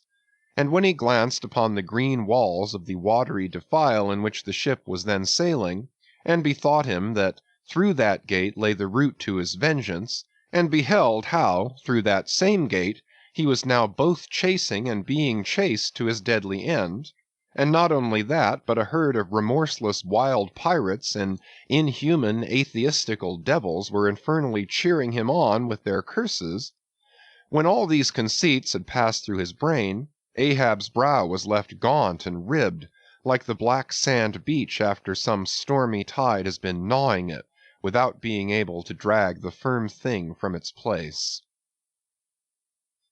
But thoughts like these troubled very few of the reckless crew, and when, after steadily dropping the pirates astern, the Pequod at last shot by the vivid green Cockatoo Point on the Sumatra side, emerging at last upon the broad waters beyond, then the harpooneers seemed more to grieve that the swift whales had been gaining upon the ship, than to rejoice that the ship had so victoriously gained upon the Malays. But still driving on in the wake of the whales, at length they seemed abating their speed. Gradually the ship neared them, and the wind now dying away, word was passed to spring to the boats. But no sooner did the herd, by some presumed wonderful instinct of the sperm whale, become notified of the 3 keels that were after them, though as yet a mile in their rear, than they rallied again, and forming in close ranks and battalions so that their spouts all looked like flashing lines of stacked bayonets, moved on with redoubled velocity. Stripped to our shirts and drawers, we sprang to the White Ash, and after several hours pulling were almost disposed to renounce the chase, when a general pausing commotion among the whales gave animating token that they were now at last under the influence of that strange perplexity of inert irresolution, which, when fishermen perceive it in the whale, they say he is gallied. The compact martial columns in which they had been hitherto rapidly and steadily swimming were now broken up in one measureless rout, and like King Porus's elephant in the Indian battle with Alexander, they seemed going mad with consternation. In all directions expanding in vast irregular circles, and aimlessly swimming hither and thither by their short thick spoutings, they plainly betrayed their distraction of panic. This was still more strangely evinced by those of their number who, completely paralyzed as it were, helplessly floated like waterlogged dismantled ships on the sea. Had these leviathans been but a flock of simple sheep, pursued over the pasture by 3 fierce wolves, they could not possibly have evinced such excessive dismay.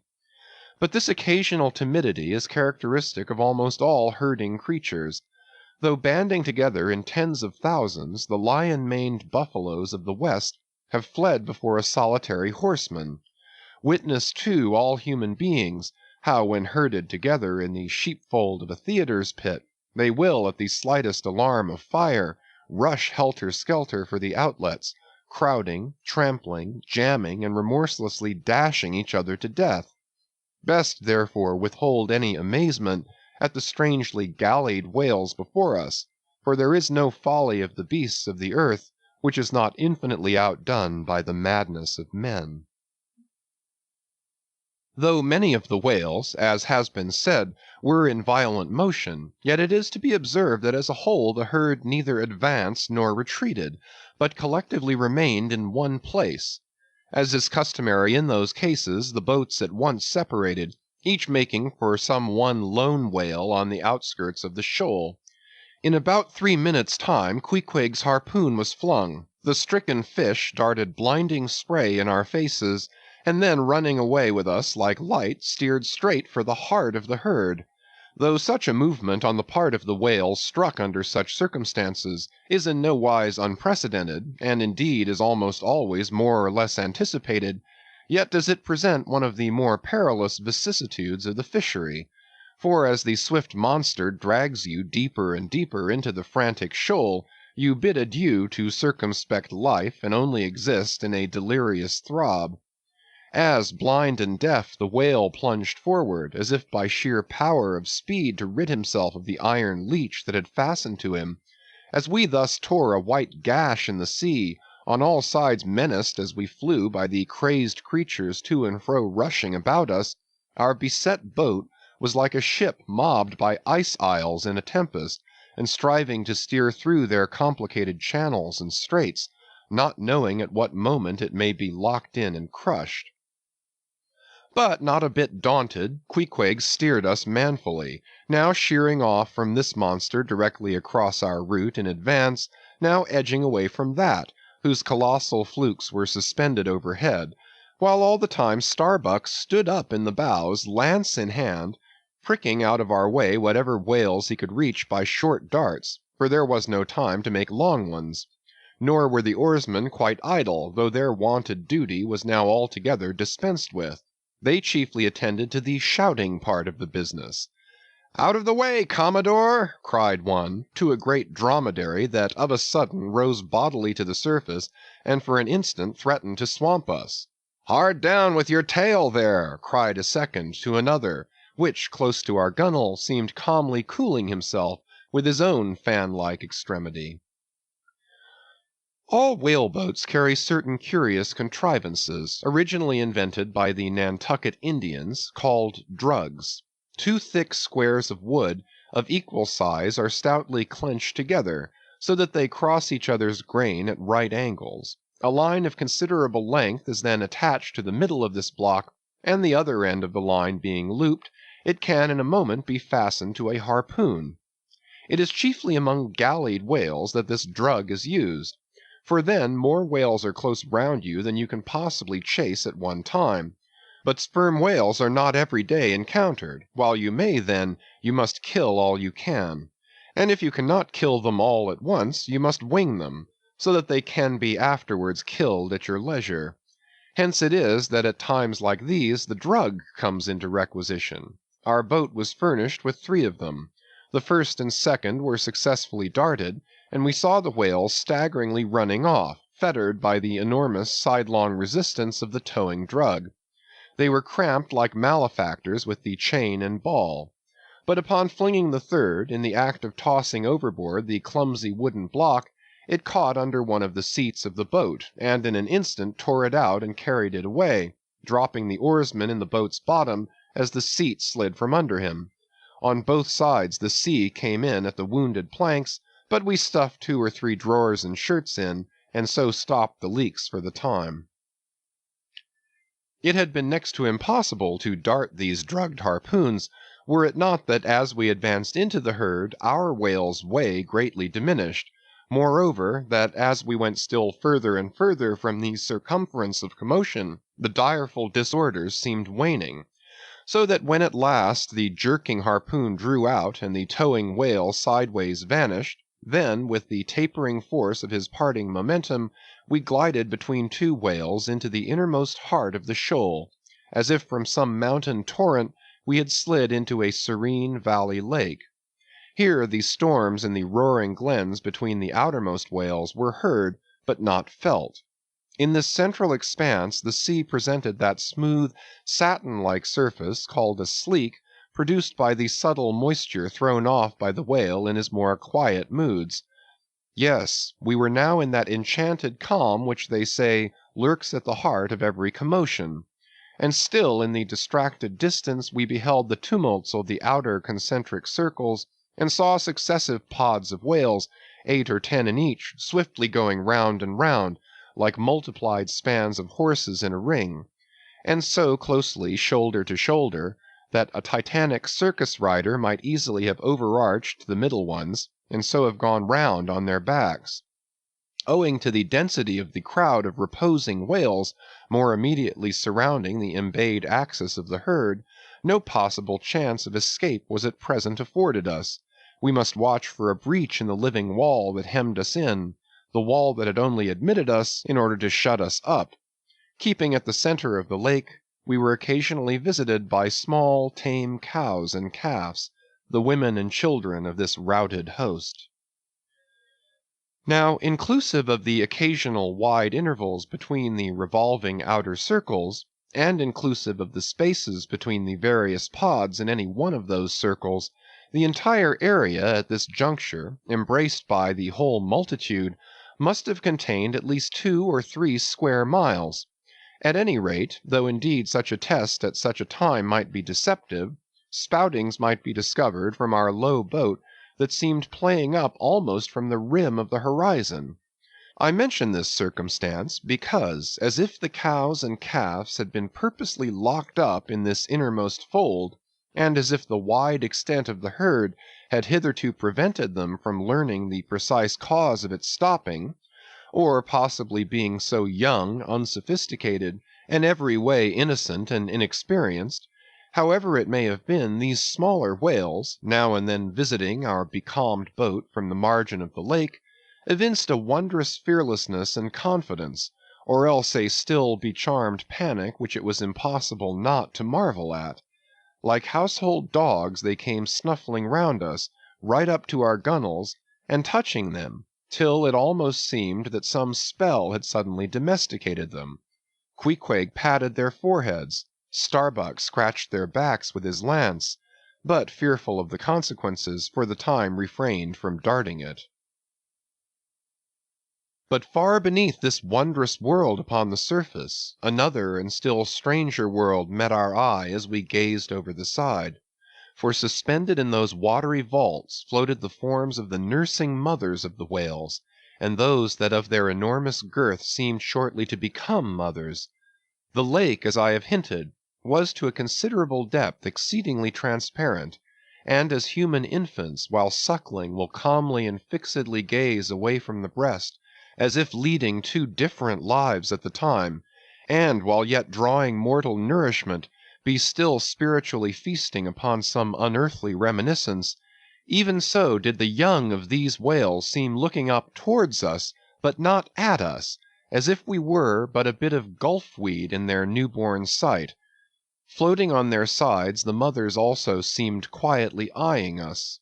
One of these little infants, that from certain queer tokens seemed hardly a day old, might have measured some 14 feet in length, and some 6 feet in girth. He was a little frisky, though as yet his body seemed scarce yet recovered from that irksome position it had so lately occupied in the maternal reticule, where, tail to head, and all ready for the final spring, the unborn whale lies bent like a Tartar's bow. The delicate side fins and the palms of his flukes still freshly retained the pleated crumbled appearance of a baby's ears, newly arrived from foreign parts. "Line! Line!" cried Queequeg, looking over the gunwale. "Him fast! Him fast! Who line him? Who struck? 2 whale, 1 big, 1 little." "What ails you, man?" cried Starbuck. "Look'ee here," said Queequeg, pointing down. As when the stricken whale that from the tub has reeled out hundreds of fathoms of rope, as after deep sounding he floats up again and shows the slackened curling line buoyantly rising and spiraling towards the air, so now Starbuck saw long coils of the umbilical cord of Madam Leviathan, by which the young cub seems still tethered to its dam. Not seldom in the rapid vicissitudes of the chase, this natural line with the maternal end loose becomes entangled with the hempen one, so that the cub is thereby trapped. Some of the subtlest secrets of the sea seemed divulged to us in this enchanted pond. We saw young Leviathan amours in the deep. Footnote: the sperm whale, as with all other species of the Leviathan, but unlike most other fish, breeds indifferently at all seasons, after a gestation which may probably be set down at 9 months, producing but one at a time, though in some few known instances giving birth to an Esau and a Jacob, a contingency provided for in suckling by two teats, curiously situated, one on each side of the anus, but the breasts themselves extend upwards from that. When by chance these precious parts in a nursing whale are cut by the hunter's lance, the mother's pouring milk and blood rivalingly discolor the sea for rods. The milk is very sweet and rich. It has been tasted by man. It might do well with strawberries. When overflowing with mutual esteem, the whales salute more hominum. End of footnote. And thus, though surrounded by circle upon circle of consternations and affrights, did these inscrutable creatures at the centre freely and fearlessly indulge in all peaceful concernments, yea, serenely revelled in dalliance and delight. But even so, amid the tornadoed Atlantic of my being, do I myself still forever centrally disport in mute calm, and while ponderous planets of unwaning woe revolve round me, deep down and deep inland, there I still bathe me in eternal mildness of joy. Meanwhile, as we thus lay entranced, the occasional sudden frantic spectacles in the distance evinced the activity of the other boats, still engaged in drugging the whales on the frontier of the host, or possibly carrying on the war within the first circle, where abundance of room and some convenient retreats were afforded them. But the sight of the enraged, drugged whales now and then blindly darting to and fro across the circles was nothing to what at last met our eyes. It is sometimes the custom, when fast to a whale more than commonly powerful and alert, to seek to hamstring him, as it were, by sundering or maiming his gigantic tail tendon. It is done by darting a short-handled cutting spade, to which is attached a rope for hauling it back again. A whale wounded, as we afterwards learned, in this part, but not effectually as it seemed, had broken away from the boat, carrying along with him half of the harpoon line, and in the extraordinary agony of the wound, he was now dashing among the revolving circles like the lone mounted desperado Arnold at the battle of Saratoga, carrying dismay wherever he went. But agonizing as was the wound of this whale, and an appalling spectacle enough anyway, yet the peculiar horror with which he seemed to inspire the rest of the herd was owing to a cause which at first the intervening distance obscured from us. But at length we perceived that by one of the unimaginable accidents of the fishery, this whale had become entangled in the harpoon line that he towed. He had also run away with the cutting spade in him, and while the free end of the rope attached to that weapon had permanently caught in the coils of the harpoon line round his tail, the cutting spade itself had worked loose from his flesh, so that, tormented to madness, he was now churning through the water, violently flaying with his flexible tail, and tossing the keen spade about him, wounding and murdering his own comrades. This terrific object seemed to recall the whole herd from their stationary fright. First, the whales forming the margin of our lake began to crowd a little, and tumble against each other, as if lifted by half-spent billows from afar. Then the lake itself began faintly to heave and swell, the submarine bridal chambers and nurseries vanished, in more and more contracting orbits the whales in the more central circles began to swim in thickening clusters. Yes, the long calm was departing. A low advancing hum was soon heard, and then like the tumultuous masses of block ice when the great river Hudson breaks up in the spring, the entire host of whales came tumbling upon their inner center, as if to pile themselves up in one common mountain. Instantly Starbuck and Queequeg changed places, Starbuck taking the stern. "Oars, oars!" he intensely whispered, seizing the helm. "Grip your oars and clutch your souls now. My God, men, stand by! Shove him off, you, Queequeg! The whale there! Prick him! Hit him! Stand up and stay so! Spring, men! Pull, men! Never mind their backs, scrape them! Scrape away!" The boat was now all but jammed between two vast black bulks, leaving a narrow Dardanelles between their long lengths. But by desperate endeavor we at last shot into a temporary opening, then giving way rapidly, and at the same time earnestly watching for another outlet. After many similar hairbreadth escapes, we at last swiftly glided into what had just been one of the outer circles, but now crossed by random whales all violently making for one center.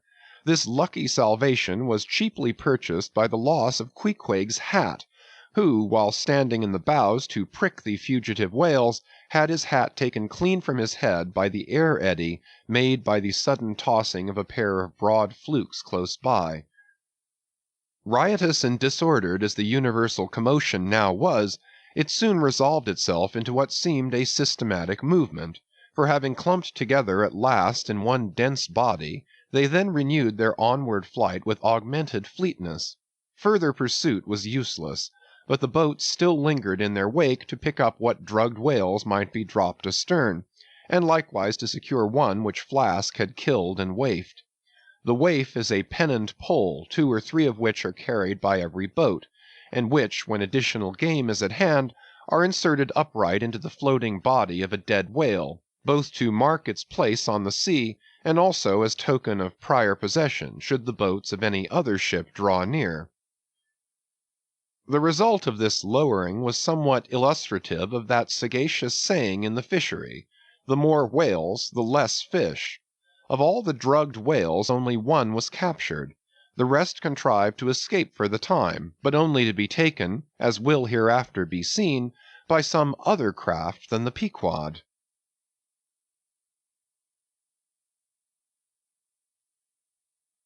Chapter 88. Schools and Schoolmasters. The previous chapter gave account of an immense body or herd of sperm whales, and there was also then given the probable cause inducing those vast aggregations. Now, though such great bodies are at times encountered, yet, as must have been seen, even at the present day, small detached bands are occasionally observed, embracing from 20 to 50 individuals each. Such bands are known as schools. They generally are of 2 sorts, those composed almost entirely of females, and those mustering none but young vigorous males, or bulls as they are familiarly designated. In cavalier attendance upon the school of females, you invariably see a male of full-grown magnitude, but not old, who, upon any alarm, evinces his gallantry by falling in the rear and covering the flight of his ladies. In truth, this gentleman is a luxurious ottoman, swimming about over the watery world, surroundingly accompanied by all the solaces and endearments of the harem. The contrast between this ottoman and his concubines is striking, because while he is always of the largest leviathanic proportions, the ladies, even at full growth, are not more than 1/3 of the bulk of an average-size male. They are comparatively delicate indeed, I dare say not to exceed 6 yards round the waist. Nevertheless, it cannot be denied that, upon the whole, they are hereditarily entitled to embonpoint. It is very curious to watch this harem and its lord in their indolent ramblings. Like fashionables, they are forever on the move in leisurely search of variety.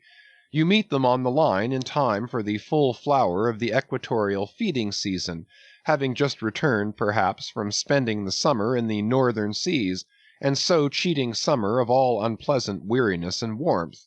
By the time they have lounged up and down the promenade of the equator awhile, they start for the oriental waters in anticipation of the cool season there, and so evade the other excessive temperature of the year. When serenely advancing on one of these journeys, if any strange, suspicious sights are seen, my Lord Whale keeps a wary eye on his interesting family. Should any unwarrantably pert young leviathan coming that way presume to draw confidentially close to one of the ladies, with what prodigious fury the Bashaw assails him and chases him away. High times, indeed, if unprincipled young rakes like him are to be permitted to invade the sanctity of domestic bliss, though do what the Bashaw will, he cannot keep the most notorious Lothario out of his bed, for alas, all fish bed in common. As ashore the ladies often cause the most terrible duels among their rival admirers, just so with the whales, who sometimes come to deadly battle, and all for love. They fence with their long lower jaws, sometimes locking them together, and so striving for the supremacy, like elks that warringly interweave their antlers.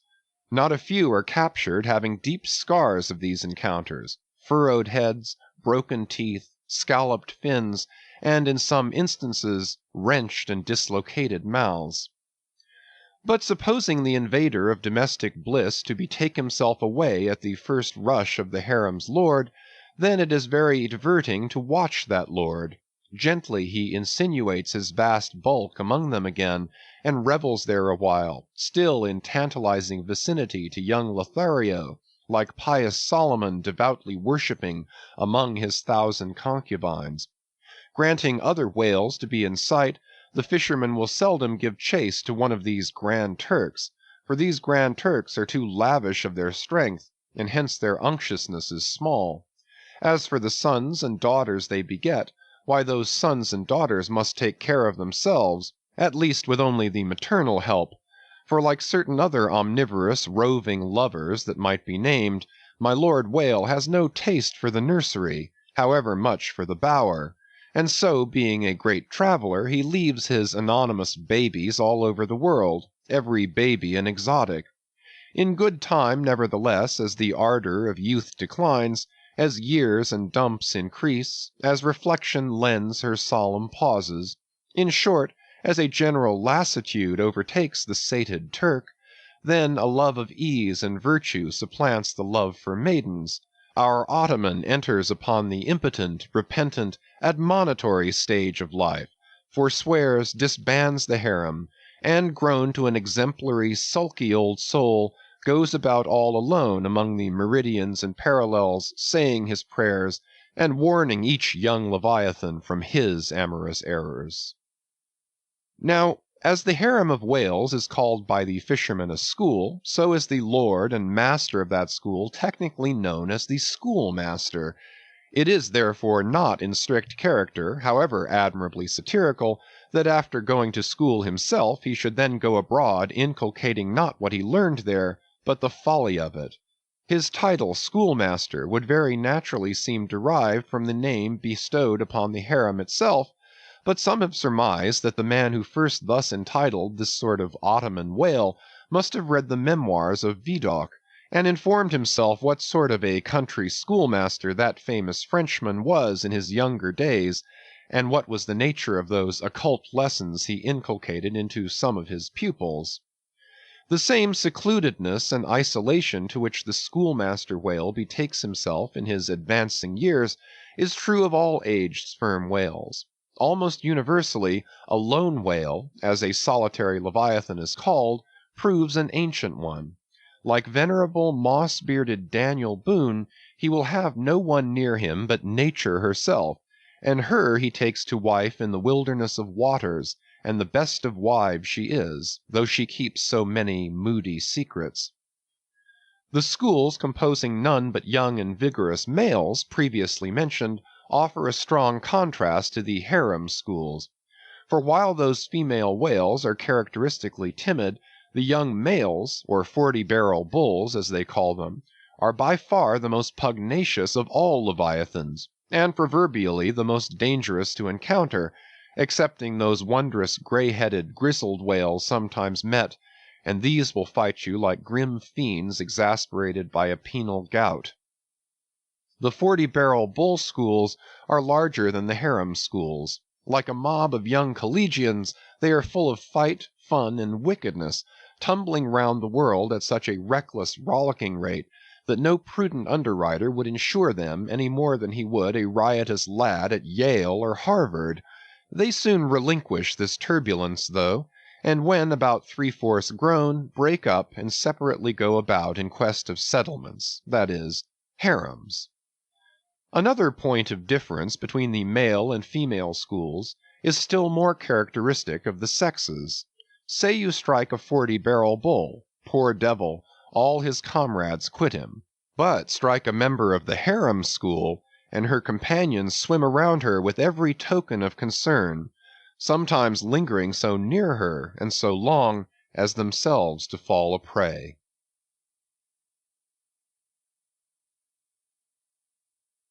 Chapter 89. Fast Fish and Loose Fish.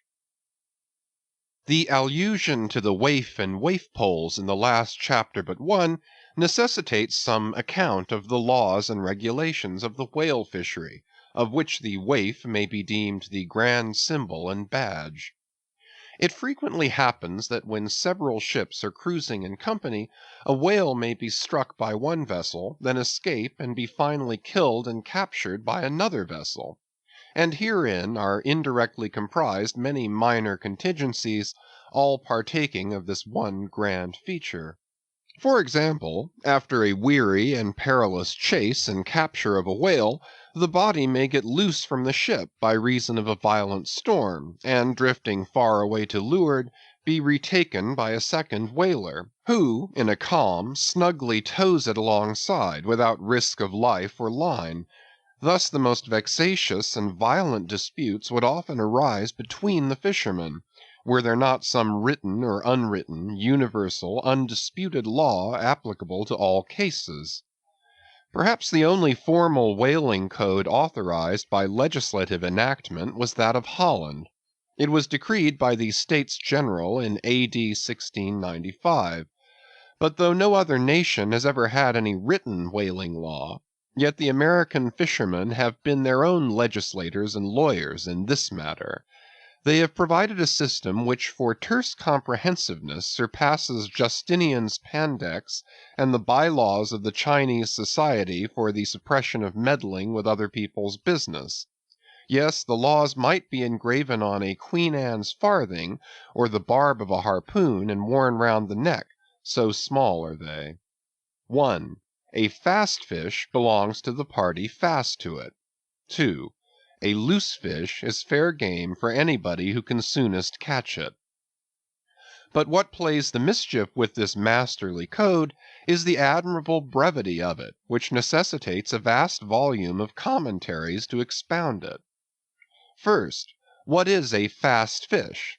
Alive or dead, a fish is technically fast when it is connected with an occupied ship or boat, by any medium at all controllable by the occupant or occupants. A mast, an oar, a 9-inch cable, a telegraph wire, or a strand of cobweb, it is all the same. Likewise, a fish is technically fast when it bears a waif, or any other recognized symbol of possession, so long as the party waifing it plainly evince their ability at any time to take it alongside, as well as their intention to do so. These are scientific commentaries, but the commentaries of the whalemen themselves sometimes consist in hard words and harder knocks, the Coke upon Littleton of the fist. True, among the more upright and honorable whalemen, allowances are always made for particular cases, where it would be an outrageous moral injustice for one party to claim possession of a whale previously chased or killed by another party. But others are by no means so scrupulous. Some 50 years ago there was a curious case of a whale trover litigated in England, wherein the plaintiffs set forth that after a hard chase of a whale in the northern seas, and when indeed they, the plaintiffs, had succeeded in harpooning the fish, they were at last, through peril of their lives, obliged to forsake not only their lines but their boat itself. Ultimately the defendants, the crew of another ship, came up with the whale, struck, killed, seized, and finally appropriated it before the very eyes of the plaintiffs. And when those defendants were remonstrated with, their captain snapped his fingers in the plaintiffs' teeth, and assured them that by way of doxology to the deed he had done, he would now retain their line, harpoons, and boat, which had remained attached to the whale at the time of the seizure. Wherefore the plaintiffs now sued for the recovery of the value of their whale, line, harpoons, and boat. Mr. Erskine was counsel for the defendants, Lord Ellenborough was the judge. In the course of the defense, the witty Erskine went on to illustrate his position by alluding to a recent Crim Con case, wherein a gentleman, after in vain trying to bridle his wife's viciousness, had at last abandoned her upon the seas of life, but in the course of years, repenting of that step, he instituted an action to recover possession of her. Erskine was on the other side, and he then supported it by saying that though the gentleman had originally harpooned the lady, and had once had her fast, and only by reason of the great stress of her plunging viciousness had at last abandoned her, yet abandon her he did, so that she became a loose fish, and therefore when a subsequent gentleman re-harpooned her, the lady then became that subsequent gentleman's property, along with whatever harpoon might have been found sticking in her. Now, in the present case, Erskine contended that the examples of the whale and the lady were reciprocally illustrative of each other. These pleadings and the counter-pleadings being duly heard, the very learned judge in set terms decided, to wit, that as for the boat he awarded it to the plaintiffs because they had merely abandoned it to save their lives, but that with regard to the controverted whale, harpoons, and line, they belonged to the defendants, the whale because it was a loose fish at the time of the final capture, and the harpoons and line because when the fish made off with them, it, the fish, acquired a property in those articles, and hence anybody who afterwards took the fish had a right to them. Now the defendants afterwards took the fish, ergo the aforesaid articles were theirs.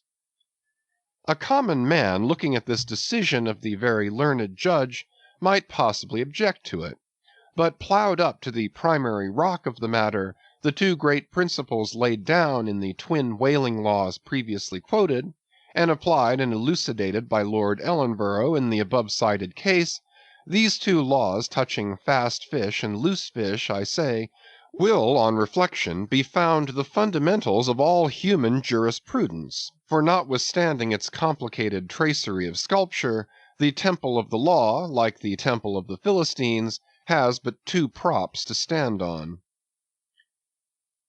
Is it not a saying in everyone's mouth, possession is half of the law, that is, regardless of how the thing came into possession? But often possession is the whole of the law.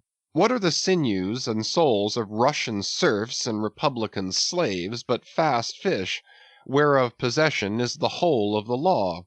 What to the rapacious landlord is the widow's last mite but a fast fish?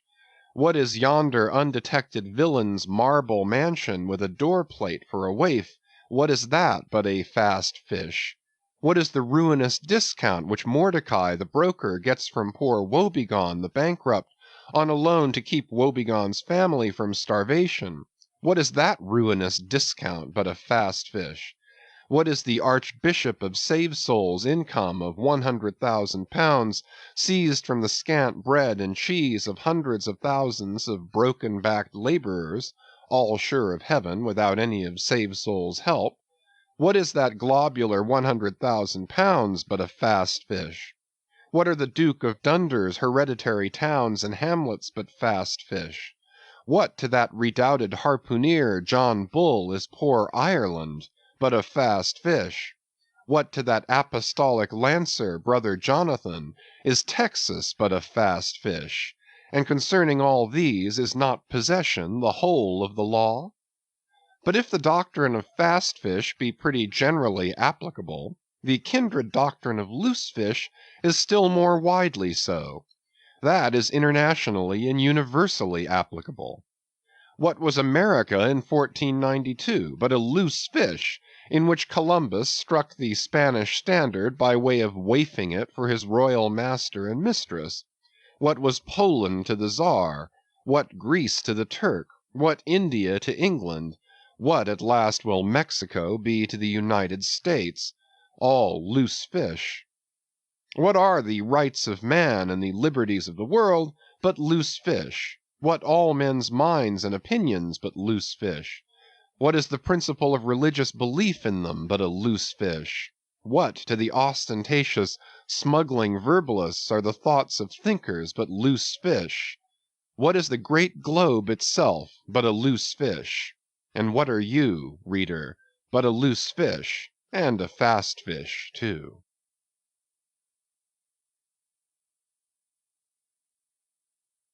Chapter 90.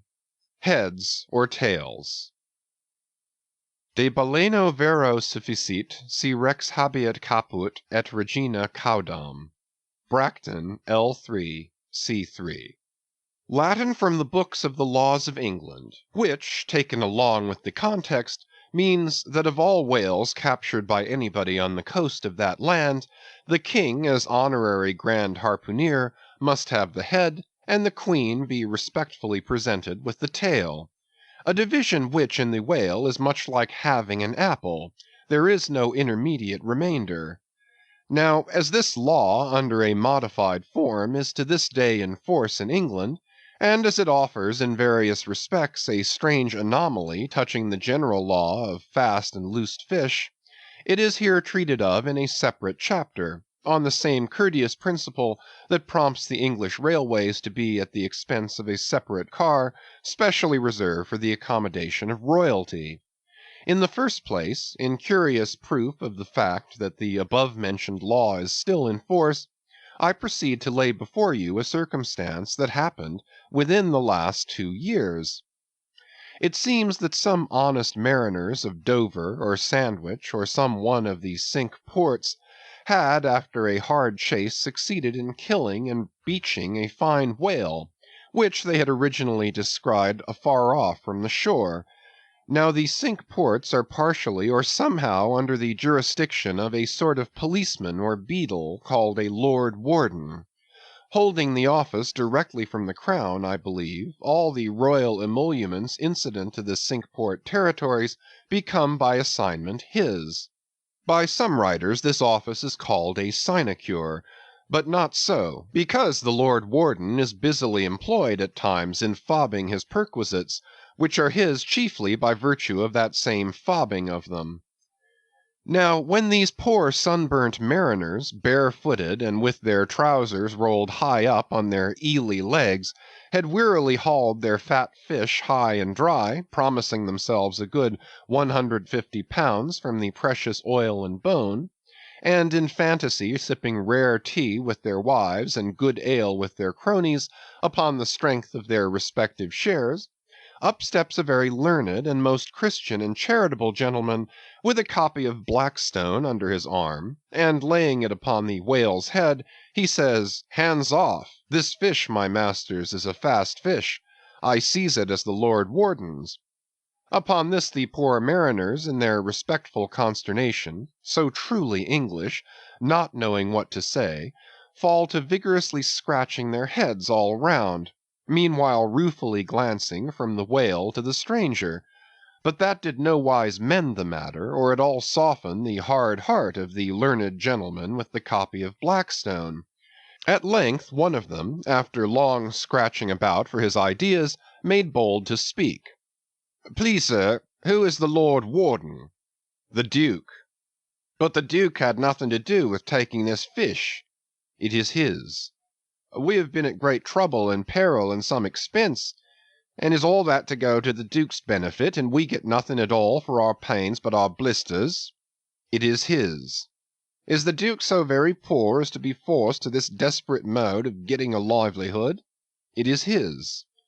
"I thought to relieve my old bedridden mother by part of my share of this whale." "It is his." "Won't the Duke be content with a quarter or a half?" "It is his." In a word, the whale was seized and sold, and his Grace the Duke of Wellington received the money. Thinking that viewed in some particular lights this case might by a bare possibility in some small degree be deemed, under these circumstances, a rather hard one, an honest clergyman of the town respectfully addressed a note to his Grace, begging him to take the case of those unfortunate mariners into full consideration; to which my Lord Duke in substance replied (both letters were published) that he had already done so, and received the money, and would be obliged to the reverend gentleman if for the future he, the reverend gentleman, would decline meddling with other people's business.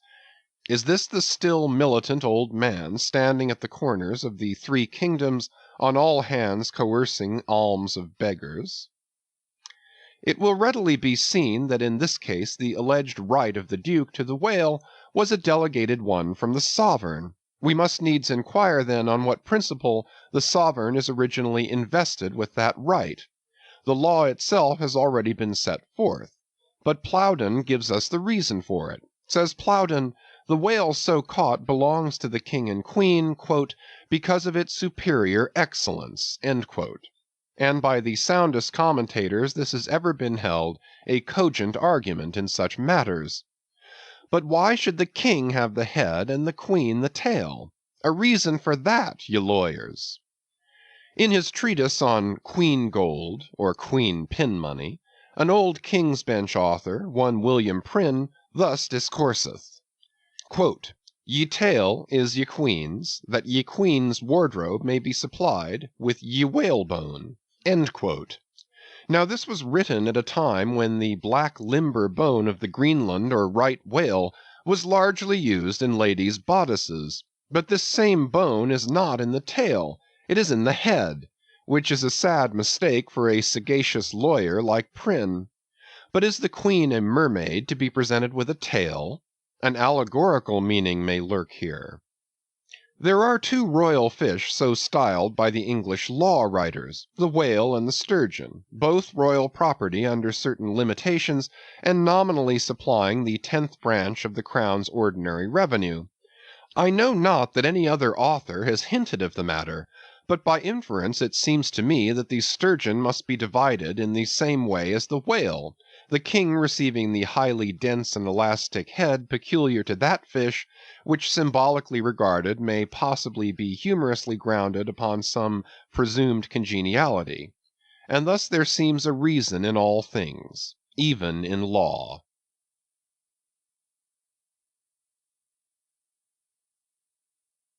Chapter 91. The Pequod Meets the Rosebud. "In vain it was to rake for ambergris in the paunch of this leviathan, insufferable fetter denying not inquiry." Sir T. Brown, V.E. It was a week or two after the last whaling scene recounted, and when we were slowly sailing over a sleepy, vapory, midday sea, that the many noses on the Pequod's deck proved more vigilant discoverers than the 3 pairs of eyes aloft. A peculiar and not very pleasant smell was smelt in the sea. "I will bet something now," said Stubb, "that somewhere hereabouts are some of those drugged whales we tickled the other day. I thought they would keel up before long." Presently the vapors in advance slid aside, and there in the distance lay a ship, whose furled sails betokened that some sort of whale must be alongside. As we glided nearer, the stranger showed French colors from his peak, and by the eddying cloud of vulture sea-fowl that circled, and hovered, and swooped around him, it was plain that the whale alongside must be what the fishermen call a blasted whale; that is, a whale that has died unmolested on the sea, and so floated an unappropriated corpse. It may well be conceived what an unsavory odor such a mass must exhale, worse than an Assyrian city in the plague, when the living are incompetent to bury the departed.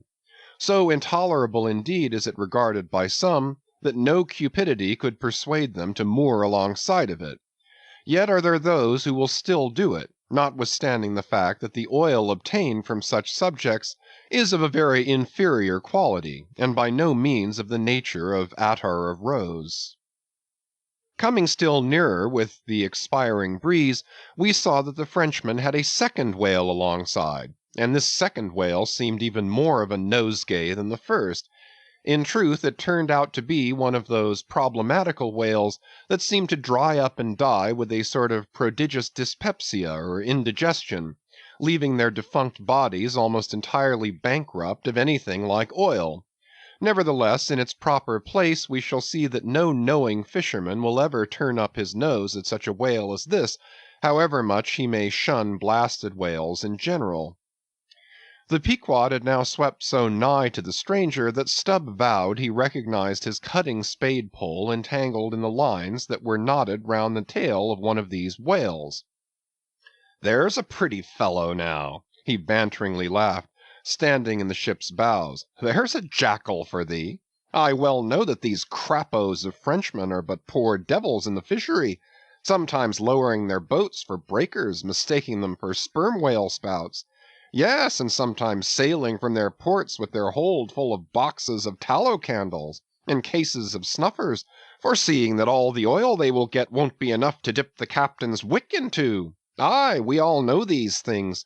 But look ye, here's a crapo that is content with our leavings, the drugged whale there, I mean. Aye, and is content too with scraping the dry bones of that other precious fish he has there. Poor devil! I say, pass round a hat, someone, and let's make him a present of a little oil for dear charity's sake. For what oil he will get from that drugged whale there wouldn't be fit to burn in a jail, no, not in a condemned cell. And as for the other whale, why, I'll agree to get more oil by chopping up and trying out these 3 masts of ours than he'll get from that bundle of bones. Though now that I think of it, it may contain something worth a good deal more than oil. Yes, ambergris. I wonder now if our old man has thought of that. It's worth trying. Yes, I'm for it. And so saying, he started for the quarter-deck. By this time the faint air had become a complete calm, so that whether or no the Pequod was now fairly entrapped in the smell, with no hope of escaping except by its breezing up again. Issuing from the cabin, Stubb now called his boat's crew and pulled off for the stranger. Drawing across her bow, he perceived that, in accordance with the fanciful French taste, the upper part of her stem-piece was carved in the likeness of a huge drooping stalk, was painted green, and for thorns had copper spikes projecting from it here and there, the whole terminating in a symmetrical folded bulb of a bright red color. Upon her headboards in large gilt letters he read Bouton de Rose, rose button or rose bud, and this was the romantic name of this aromatic ship. Though Stubb did not understand the bouton part of the inscription, yet the word rose and the bulbous figurehead put together sufficiently explained the whole to him. A wooden rosebud, eh? He cried with his hand to his nose. That will do very well. But how like all creation it smells! Now, in order to hold direct communication with the people on deck, he had to pull round the bows to the starboard side, and thus come close to the blasted whale, and so talk over it. Arrived then at this spot, with one hand still to his nose, he bawled, Bouton de Rose, ahoy! Are there any of you Bouton de Roses that speak English? Yes, rejoined a Guernsey man from the bulwarks, who turned out to be the chief mate. Well then, my Bouton de Rosebud, have you seen the white whale? What whale? The white whale. A sperm whale, Moby Dick. Have you seen him? Never heard of such a whale. Cachalot Blanche? White whale? No. Very good then. Goodbye now, and I'll call again in a minute. Then rapidly pulling back towards the Pequod, and seeing Ahab leaning over the quarter-deck rail awaiting his report, he moulded his 2 hands into a trumpet and shouted, No, sir, no! Upon which Ahab retired, and Stubb returned to the Frenchman. He now perceived that the Guernsey man, who had just got into the chains, and was using a cutting spade, had slung his nose in a sort of bag. What's the matter with your nose there? Said Stubb. Broke it? I wish it were broken, or that I didn't have any nose at all, answered the Guernsey man, who did not seem to relish the job he was at very much. But what are you holding yours for? Oh, nothing. It's a wax nose. I have to hold it on. Fine day, ain't it?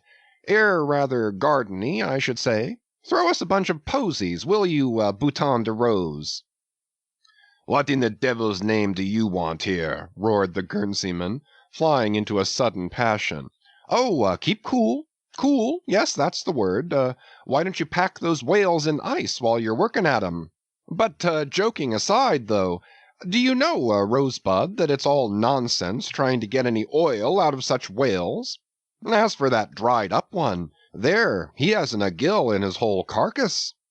I know that well enough, but d'ye see, the captain here won't believe it. This is his first voyage. He was a cologne manufacturer before. But come aboard, and mayhap he'll believe you if he won't me, and so I'll get out of this dirty scrape. Anything to oblige you, my sweet and pleasant fellow, rejoined Stubb, and with that he soon mounted to the deck. There a queer scene presented itself. The sailors, in tasseled caps of red worsted, were getting the heavy tackles in readiness for the whales.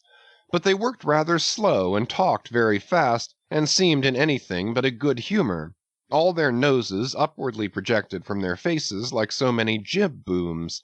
Now and then pairs of them would drop their work and run up to the masthead to get some fresh air. Some, thinking they would catch the plague, dipped oakum in coal tar, and at intervals held it to their nostrils. Others, having broken the stems of their pipes almost short off at the bowl, were vigorously puffing tobacco smoke, so that it constantly filled their olfactories. Stubb was struck by a shower of outcries and anathemas proceeding from the captain's roundhouse abaft, and looking in that direction saw a fiery face thrust from behind the door, which was held ajar from within. This was the tormented surgeon, who, after in vain remonstrating against the proceedings of the day, had betaken himself to the captain's roundhouse, cabinet he called it, to avoid the pest, but still could not help yelling out his entreaties and indignations at times. Marking all this, Stubb argued well for his scheme, and turning to the Guernseyman had a little chat with him, during which the stranger mate expressed his detestation of his captain as a conceited ignoramus, who had brought them all into so unsavory and unprofitable a pickle. Sounding him carefully, Stubb further perceived that the Guernseyman had not the slightest suspicion concerning the ambergris. He therefore held his peace on that head, but otherwise was quite frank and confidential with him, so that the two quickly concocted a little plan for both circumventing and satirizing the captain, without his at all dreaming of distrusting their sincerity. According to this little plan of theirs, the Guernseyman, under cover of an interpreter's office, was to tell the captain what he pleased, but as coming from Stubb, and as for Stubb, he was to utter any nonsense that should come uppermost in him during the interview. By this time their destined victim appeared from his cabin. He was a small and dark but rather delicate-looking man for a sea captain, with large whiskers and mustache, however, and wore a red cotton velvet vest with watch seals at his side. To this gentleman Stubb was now politely introduced by the Guernseyman, who at once ostentatiously put on the aspect of interpreting between them. "What shall I say to him first?" said he. "Why," said Stubb, eyeing the velvet vest and watch and seals, "you may as well begin by telling him that he looks a sort of babyish to me, though I don't pretend to be a judge." "He says, monsieur," said the Guernseyman in French, turning to his captain, "that only yesterday his ship spoke a vessel whose captain and chief mate, with 6 sailors, had all died of a fever caught from a blasted whale they had brought alongside." Upon this the captain started, and eagerly desired to know more. "What now?" said the Guernseyman to Stubb. "Why, since he takes it so easy, tell him that now I have eyed him carefully, I'm quite certain that he's no more fit to command a whale ship than a St. Jago monkey. In fact, tell him from me he's a baboon." "He vows and declares, monsieur, that the other whale, the dried one, is far more deadly than the blasted one. In fine, monsieur, he conjures us, as we value our lives, to cut loose from these fish." Instantly the captain ran forward, and in a loud voice commanded his crew to desist from hoisting the cutting tackles, and at once cast loose the cables and chains confining the whales to the ship. "What now?" said the Guernseyman when the captain had returned to them. "Why, let me see. Yes, you may as well tell him now that, in fact, tell him I've diddled him, and," aside to himself, "perhaps somebody else." "He says, monsieur, that he's very happy to have been of any service to us."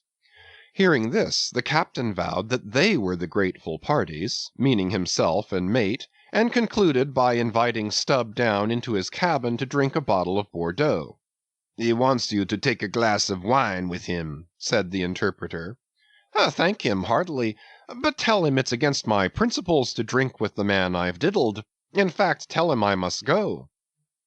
"He says, monsieur, that his principles won't admit of his drinking, but that if Monsieur wants to live another day to drink, then Monsieur had best drop all 4 boats and pull the ship away from these whales, for it's so calm they won't drift." By this time Stubb was over the side, and getting into his boat, hailed the Guernsey man to this effect: that having a long tow line in his boat, he would do what he could to help them, by pulling out the lighter whale of the 2 from the ship's side. While the Frenchmen's boats, then, were engaged in towing the ship one way, Stubb benevolently towed away at his whale the other way, ostentatiously slacking out a most unusually long tow line. Presently a breeze sprang up, Stubb feigned to cast off from the whale; hoisting his boats, the Frenchman soon increased his distance, while the Pequod slid in between him and Stubb's whale. Whereupon Stubb quickly pulled to the floating body, and hailing the Pequod to give notice of his intentions, at once proceeded to reap the fruit of his unrighteous cunning.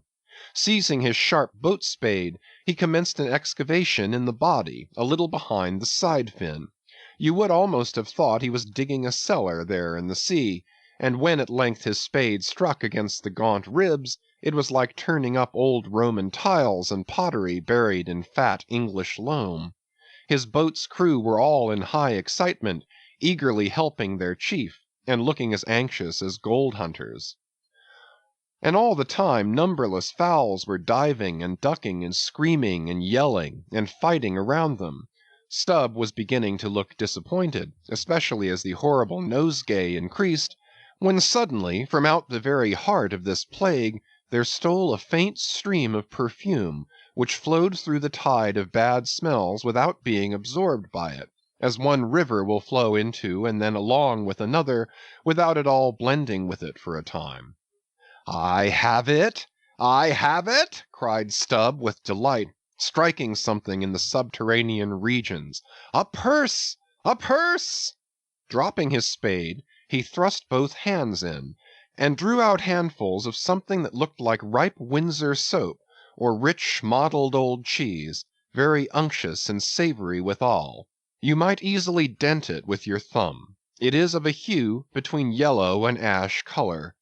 And this, good friends, is ambergris, worth a gold guinea an ounce to any druggist. Some 6 handfuls were obtained, but more was unavoidably lost in the sea, and still more perhaps might have been secured were it not for impatient Ahab's loud command to Stubb to desist, and come on board, else the ship would bid them good-bye.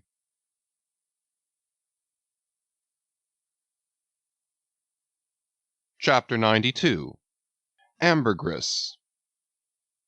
Now this ambergris is a very curious substance, and so important as an article of commerce, that in 1791 a certain Nantucket-born Captain Coffin was examined at the bar of the English House of Commons on the subject. For at that time, and indeed until a comparatively late day, the precise origin of ambergris remained, like amber itself, a problem to the learned. Though the word ambergris is but a French compound for grey amber, yet the 2 substances are quite distinct. For amber, though at times found on the sea-coast, is also dug up in some far inland soils, whereas ambergris is never found except upon the sea. Besides, amber is a hard, transparent, brittle, odorless substance, used for mouthpieces to pipes, for beads and ornaments. But ambergris is soft, waxy, and so highly fragrant and spicy that it is largely used in perfumery, in pastilles, precious candles, hair powders, and pomatum. The Turks use it in cooking, and also carry it to Mecca for the same purpose that frankincense is carried to St. Peter's in Rome. Some wine merchants drop a few grains into claret to flavor it. Who would think then that such fine ladies and gentlemen should regale themselves with an essence found in the inglorious bowels of a sick whale? Yet so it is. By some ambergris is supposed to be the cause, and by others the effect, of the dyspepsia in the whale. How to cure such a dyspepsia it were hard to say, unless by administering 3 or 4 boat-loads of Brandreth pills, and then running out of harm's way, as laborers do in blasting rocks.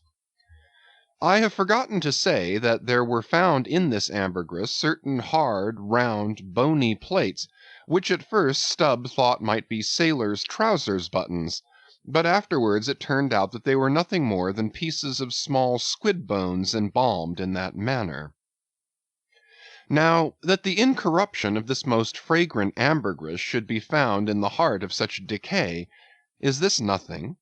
Bethink thee of that saying of St. Paul in Corinthians about corruption and incorruption, how that we are sown in dishonor but raised in glory, and likewise call to mind that saying of Paracelsus about what it is that maketh the best musk. Also forget not the strange fact that of all things of ill savor, cologne water in its rudimental manufacturing stages is the worst. I should like to conclude the chapter with the above appeal, but cannot owing to my anxiety to repel a charge often made against whalemen, and which in the estimation of some already biased minds might be considered as indirectly substantiated by what has been said of the Frenchman's 2 whales. Elsewhere in this volume the slanderous aspersion has been disproved that the vocation of whaling is throughout a slatternly, untidy business. But there is another thing to rebut. They hint that all whales always smell bad. Now how did this odious stigma originate? I opine that it is plainly traceable to the first arrival of the Greenland whaling ships in London, more than 2 centuries ago, because those whalemen did not then, and do not now, try out their oil at sea as the southern ships have always done, but cutting up the fresh blubber into small bits, thrust it through the bungholes of large casks, and carry it home in that manner. The shortness of the season in those icy seas, and the sudden and violent storms to which they are exposed, forbidding any other course.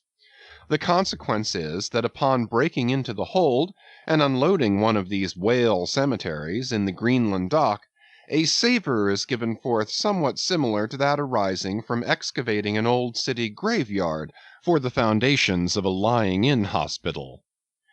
I partly surmise also that this wicked charge against whalers may be likewise imputed to the existence on the coast of Greenland in former times of a Dutch village called Schmerenberg or Smeerenberg, which latter name is the one used by the learned Fogo von Slack in his great work on Smells, a textbook on that subject.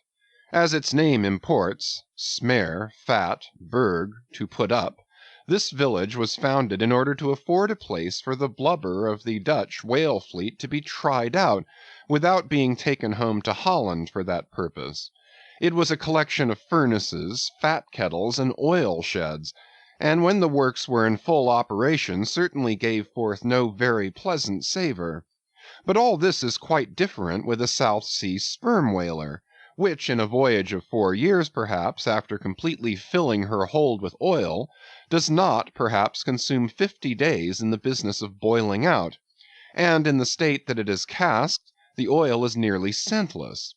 The truth is, that living or dead, if but decently treated, whales as a species are by no means creatures of ill odor, nor can whalemen be recognized as the people of the Middle Ages affected to detect a Jew in the company by the nose.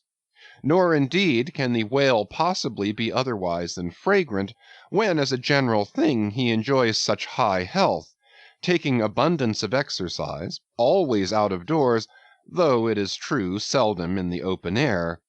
I say that the motion of a sperm whale's flukes above water dispenses a perfume, as when a musk-scented lady rustles her dress in a warm parlor. What then shall I liken the sperm whale to for fragrance, considering his magnitude? Must it not be to that famous elephant with jeweled tusks and redolent with myrrh, which was led out of an Indian town to do honor to Alexander the Great?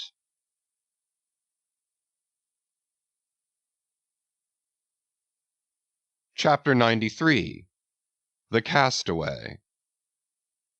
It was but some few days after encountering the Frenchman that a most significant event befell the most insignificant of the Pequod's crew, an event most lamentable, and which ended in providing the sometimes madly merry and predestinated craft with a living and ever-accompanying prophecy of whatever shattered sequel might prove her own.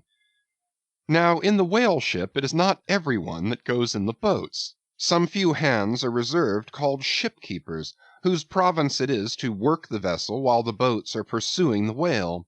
As a general thing, these shipkeepers are as hardy fellows as the men comprising the boat's crew. But if there happens to be an unduly slender, clumsy, or timorous wight in the ship, that wight is certain to be made a shipkeeper.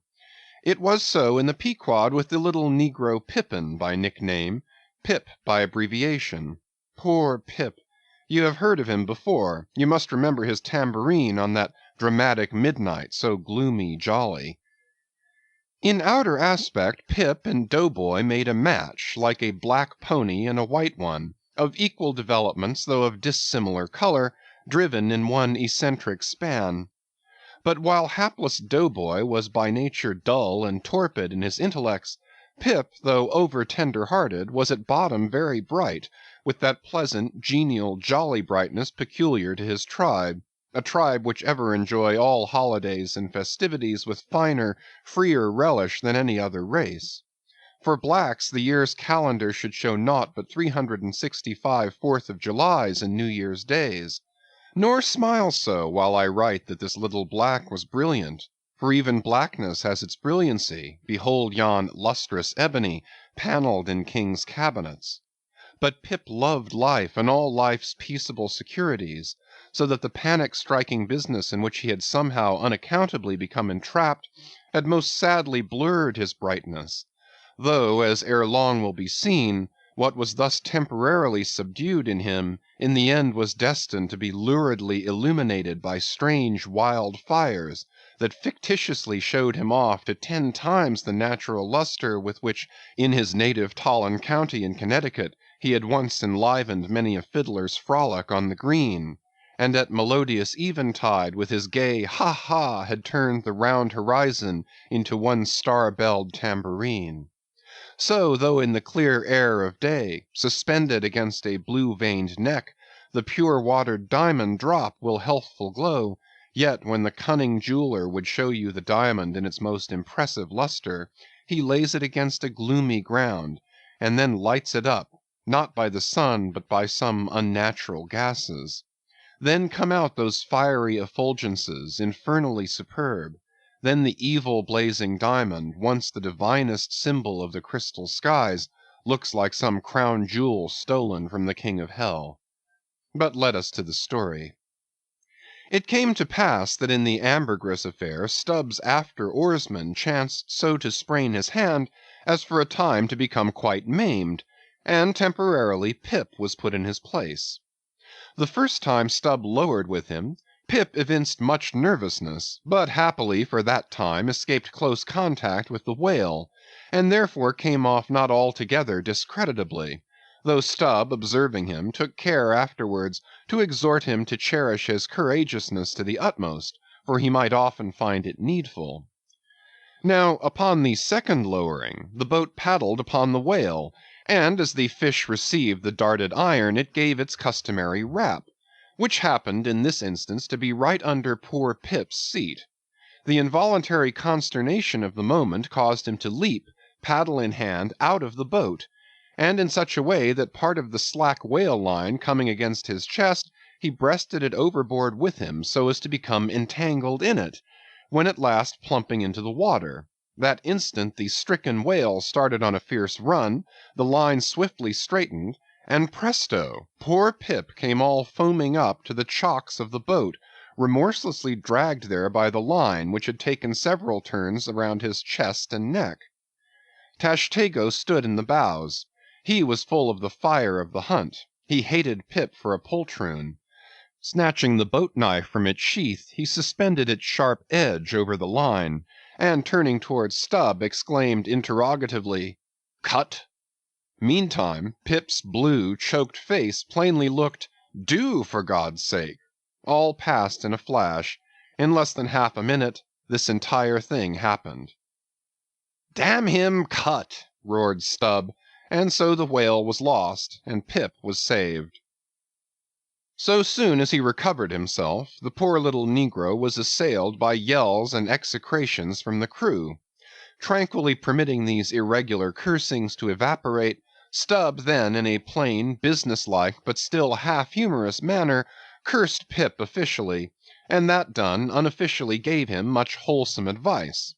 The substance was, never jump from a boat, Pip, except—but all the rest was indefinite, as the soundest advice ever is. Now, in general, stick to the boat is your true motto in whaling, but cases will sometimes happen when leap from the boat is still better. Moreover, as if perceiving at last that if he should give undiluted conscientious advice to Pip, he would be leaving him too wide a margin to jump in for the future, Stubb suddenly dropped all advice and concluded with a peremptory command, "Stick to the boat, Pip, or by the Lord I won't pick you up if you jump, mind that. We can't afford to lose whales by the likes of you. A whale would sell for 30 times what you would, Pip, in Alabama. Bear that in mind, and don't jump any more." Hereby perhaps Stubb indirectly hinted that though man loved his fellow, yet man is a money-making animal, which propensity too often interferes with his benevolence. But we are all in the hands of the gods, and Pip jumped again.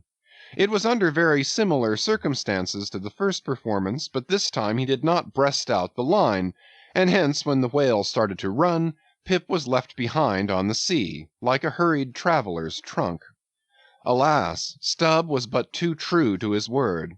It was a beautiful, bounteous blue day, the spangled sea calm and cool, and flatly stretching away, all round to the horizon, like gold-beater's skin hammered out to the extremest.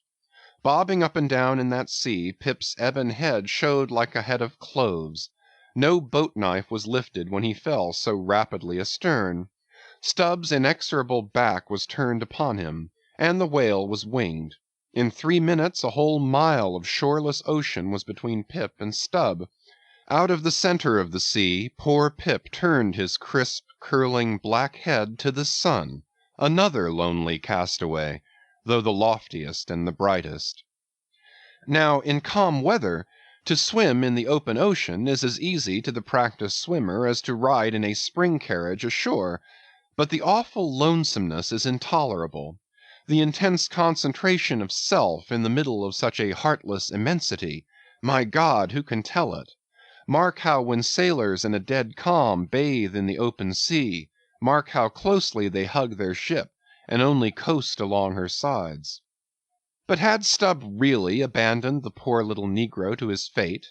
No, he did not mean to, at least, because there were 2 boats in his wake, and he supposed no doubt that they would of course come up to Pip very quickly, and pick him up, though indeed such considerations towards oarsmen jeopardized through their own timidity is not always manifested by the hunters in all similar instances, and such instances not unfrequently occur. Almost invariably in the fishery, a coward, so called, is marked with the same ruthless detestation peculiar to military navies and armies. But it so happened that those boats, without seeing Pip, suddenly spying whales close to them on one side, turned and gave chase, and Stubb's boat was now so far away, and he and all his crew so intent upon the fish, that Pip's ringed horizon began to expand around him miserably. By the merest chance the ship itself at last rescued him, but from that hour the little negro went about the deck an idiot; such at least they said he was. The sea had jeeringly kept his finite body up, but drowned the infinite of his soul. Not drowned entirely, though; rather carried down alive to wondrous depths, where strange shapes of the unwarped primal world glided to and fro before his passive eyes, and the miser merman, Wisdom, revealed his hoarded heaps, and among the joyous, heartless, ever juvenile eternities, Pip saw the multitudinous, God omnipresent, coral insects that out of the firmament of waters heaved the colossal orbs. He saw God's foot upon the treadle of the loom, and spoke it, and therefore his shipmates called him mad. So man's insanity is heaven's sense, and wandering from all mortal reason, man comes at last to that celestial thought, which to reason is absurd and frantic, and weal or woe feels then uncompromised, indifferent as his God. For the rest, blame not Stubb too hardly. The thing is common in that fishery, and in the sequel of the narrative it will then be seen what like abandonment befell myself.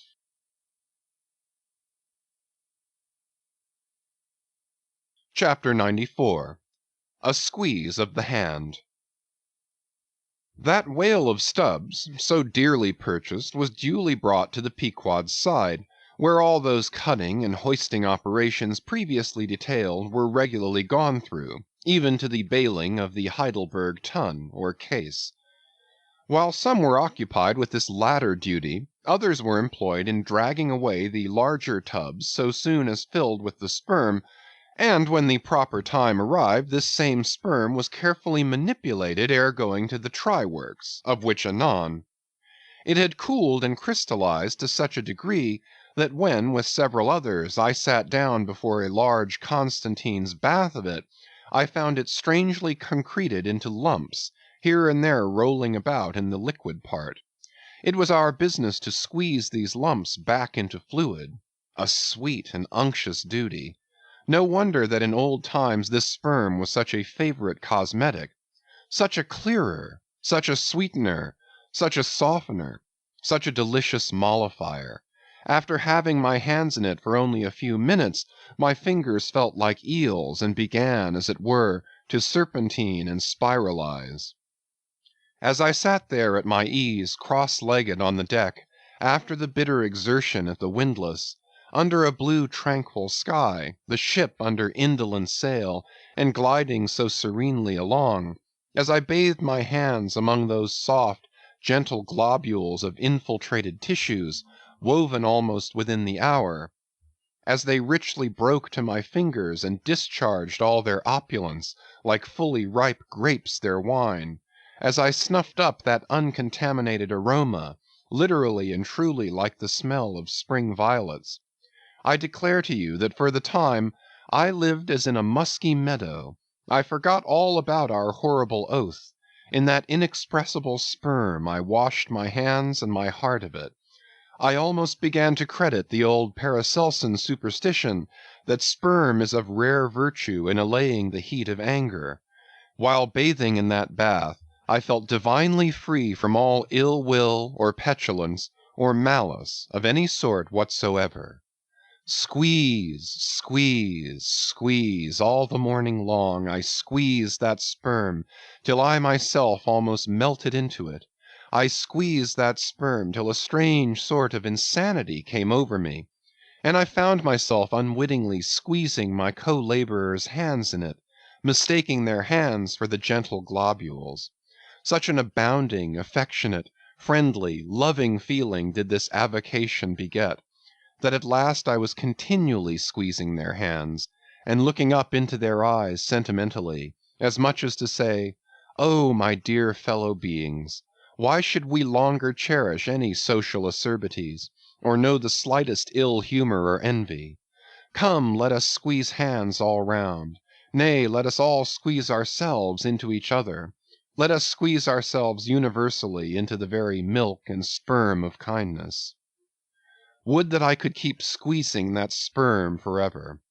For now, since by many prolonged, repeated experiences, I have perceived that in all cases man must eventually lower, or at least shift his conceit of attainable felicity, not placing it anywhere in the intellect or the fancy, but in the wife, the heart, the bed, the table, the saddle, the fireside, the country.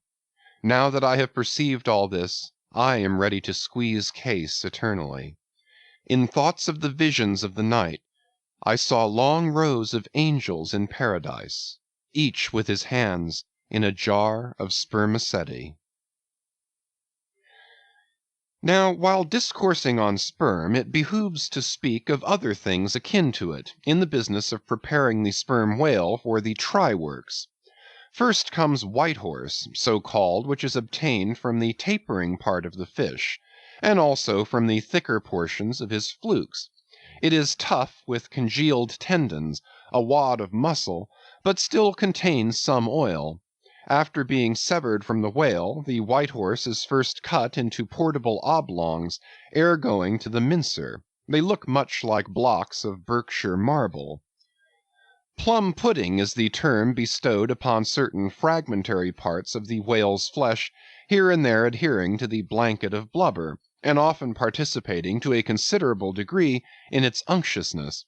It is a most refreshing, convivial, beautiful object to behold. As its name imports, it is of an exceedingly rich mottled tint, with a bestreaked snowy and golden ground, dotted with spots of the deepest crimson and purple. It is plums of rubies in pictures of citron.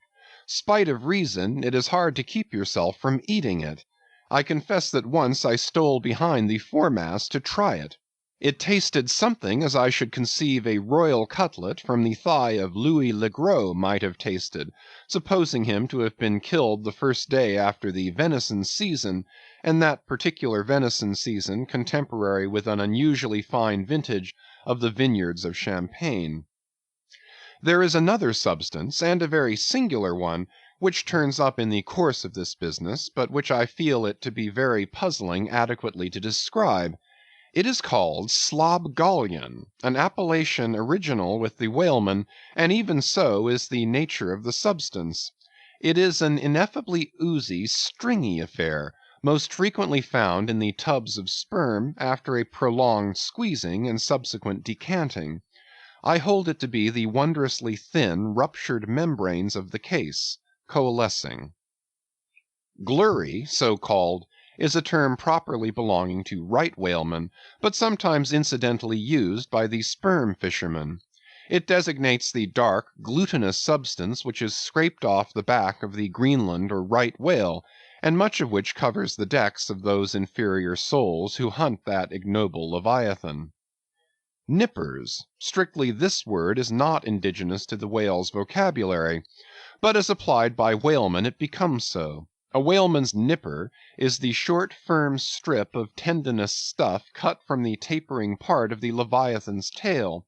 It averages an inch in thickness, and for the rest is about the size of the iron part of a hoe. Edgewise moved along the oily deck, it operates like a leathern squilgee, and by nameless blandishments, as of magic, allures along with it all impurities. But to learn all about these recondite matters, your best way is at once to descend into the blubber room, and have a long talk with its inmates. This place has previously been mentioned as the receptacle for the blanket pieces when stripped and hoisted from the whale. When the proper time arrives for cutting up its contents, this apartment is a scene of terror to all tyros, especially by night. On one side, lit by a dull lantern, a space has been left clear for the workmen. They generally go in pairs, a pike and gaffman and a spademan. The whaling pike is similar to a frigate's boarding weapon of the same name. The gaff is something like a boat hook. With his gaff, the gaffman hooks on to a sheet of blubber, and strives to hold it from slipping as the ship pitches and lurches about. Meanwhile, the spademan stands on the sheet itself, perpendicularly chopping it into the portable horse pieces. This spade is sharp as hone can make it. The spademan's feet are shoeless. The thing he stands on will sometimes irresistibly slide away from him like a sledge. If he cuts off one of his own toes, or one of his assistants', would you be very much astonished? Toes are scarce among veteran blubber-room men.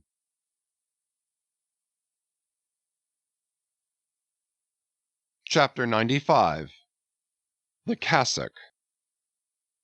Had you stepped on board the Pequod at a certain juncture of this post-mortemizing of the whale, and had you strolled forward nigh the windlass, pretty sure am I that you would have scanned with no small curiosity a very strange, enigmatical object, which you would have seen there lying along lengthwise in the lee scuppers. Not the wondrous cistern in the whale's huge head, not the prodigy of his unhinged lower jaw, not the miracle of his symmetrical tail, none of these would so surprise you as half a glimpse of that unaccountable cone, longer than a Kentuckian is tall, nigh a foot in diameter at the base, and jet black as Yojo, the ebony idol of Queequeg. And an idol indeed it is, or rather in old times its likeness was. Such an idol as that found in the secret groves of Queen Maacha in Judea, and for worshipping which King Asa her son did depose her, and destroyed the idol, and burnt it for an abomination at the brook Kedron, as darkly set forth in the 15th chapter of the first book of Kings. Look at the sailor called the Mincer, who now comes along, and assisted by two allies, heavily backs the Grandissimus, as mariners call it, and with bowed shoulders staggers off with it as if he were a grenadier carrying a dead comrade from the field. Extending it upon the forecastle deck, he now proceeds cylindrically to remove its dark pelt, as an African hunter the pelt of a boa. This done, he turns the pelt inside out, like a pantaloon leg, gives it a good stretching so as almost to double its diameter, and at last hangs it, well spread, to the rigging to dry. Ere long it is taken down, when removing some 3 feet of it towards the pointed extremity, and then cutting 2 slits for armholes at the other end, he lengthwise slips himself bodily into it. The Mincer now stands before you invested in the full canonicals of his calling. Immemorial to all his order, this investiture alone will adequately protect him while employed in the peculiar functions of his office. That office consists in mincing the horse pieces of blubber for the pots, an operation which is conducted at a curious wooden horse, planted endwise against the bulwarks, and with a capacious tub beneath it, into which the minced pieces drop, fast as the sheets from a rapt orator's desk. Arrayed in decent black, occupying a conspicuous pulpit, intent on Bible leaves, what a candidate for an archbishopric, what a lad for a pope, were this Mincer. Footnote: Bible leaves! Bible leaves! This is the invariable cry from the mates to the Mincer. It enjoins him to be careful and cut his work into as thin slices as possible, inasmuch as, by so doing, the business of boiling out the oil is much accelerated, and its quantity considerably increased, besides perhaps improving it in quality. End of footnote.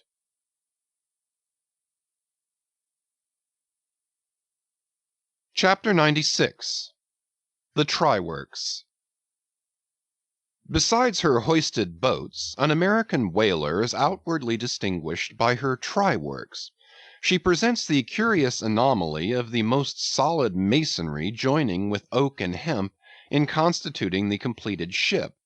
It is as if from the open field a brick kiln were transported to her planks. The try-works are planted between the foremast and the mainmast, the most roomy part of the deck.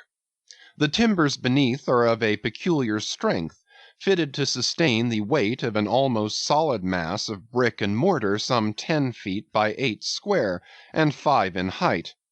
The foundation does not penetrate the deck, but the masonry is firmly secured to the surface by ponderous knees of iron, bracing it on all sides, and screwing it down to the timbers.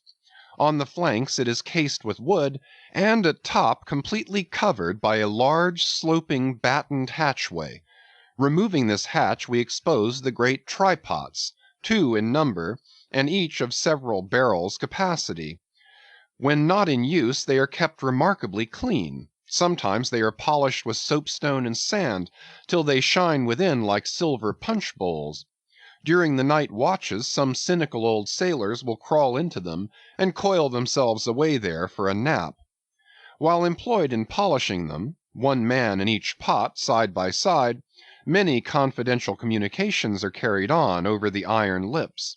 It is a place also for profound mathematical meditation. It was in the left-hand trypot of the Pequod, with the soapstone diligently circling round me, that I was first indirectly struck by the remarkable fact, that in geometry all bodies gliding along the cycloid, my soapstone for example, will descend from any point in precisely the same time.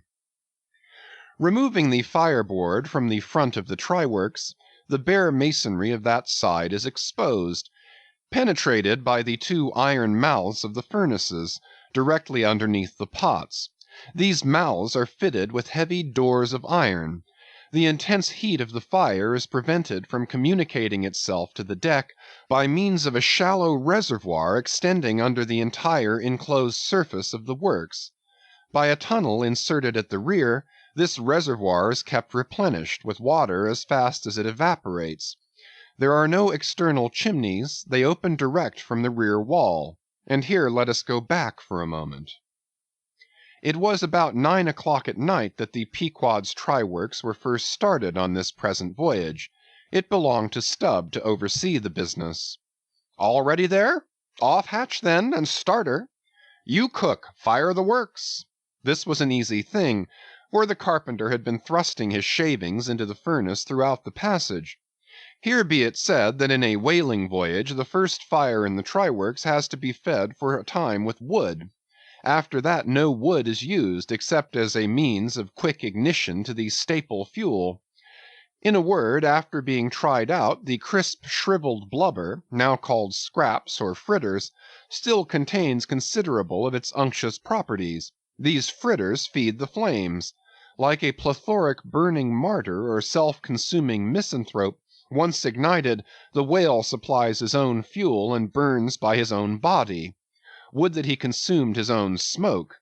For his smoke is horrible to inhale, and inhale it you must, and not only that, but you must live in it for the time.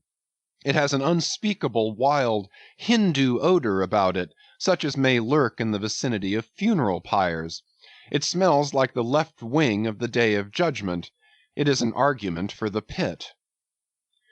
By midnight the works were in full operation. We were clear from the carcass, sail had been made, the wind was freshening, the wild ocean darkness was intense.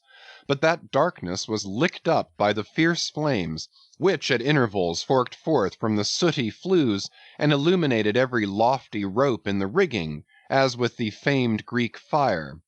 The burning ship drove on as if remorselessly commissioned to some vengeful deed. So the pitch and sulphur-freighted brigs of the bold Hydriote, Canaris, issuing from their midnight harbors, with broad sheets of flame for sails, bore down upon the Turkish frigates and folded them in conflagrations. The hatch, removed from the top of the works, now afforded a wide hearth in front of them. Standing on this were the Tartarian shapes of the pagan harpooneers, always the whale ship's stokers. With huge pronged poles they pitched hissing masses of blubber into the scalding pots, or stirred up the fires beneath, till the snaky flames darted, curling, out of the doors to catch them by the feet. The smoke rolled away in sullen heaps. To every pitch of the ship there was a pitch of the boiling oil, which seemed all eagerness to leap into their faces. Opposite the mouth of the works, on the further side of the wide wooden hearth, was the windlass. This served for a sea sofa. Here lounged the watch, when not otherwise employed, looking into the red heat of the fire till their eyes felt scorched in their heads. Their tawny features, now all begrimed with smoke and sweat, their matted beards, and the contrasting barbaric brilliancy of their teeth, all these were strangely revealed in the capricious emblazonings of the works. As they narrated to each other their unholy adventures, their tales of terror told in words of mirth, as their uncivilized laughter forked upwards out of them, like the flames from the furnace, as to and fro in their front the harpooneers wildly gesticulated with their huge pronged forks and dippers, as the wind howled on, and the sea leaped, and the ship groaned and dived, and yet steadfastly shot her red hell further and further into the blackness of the sea and the night, and scornfully champed the white bone in her mouth, and viciously spat round her on all sides. Then the rushing Pequod, freighted with savages, and laden with fire, and burning a corpse, and plunging into that blackness of darkness, seemed the material counterpart of her monomaniac commander's soul. So seemed it to me, as I stood at her helm, and for long hours silently guided the way of this fire ship on the sea. Wrapped for that interval in darkness myself, I but the better saw the redness, the madness, the ghastliness of others.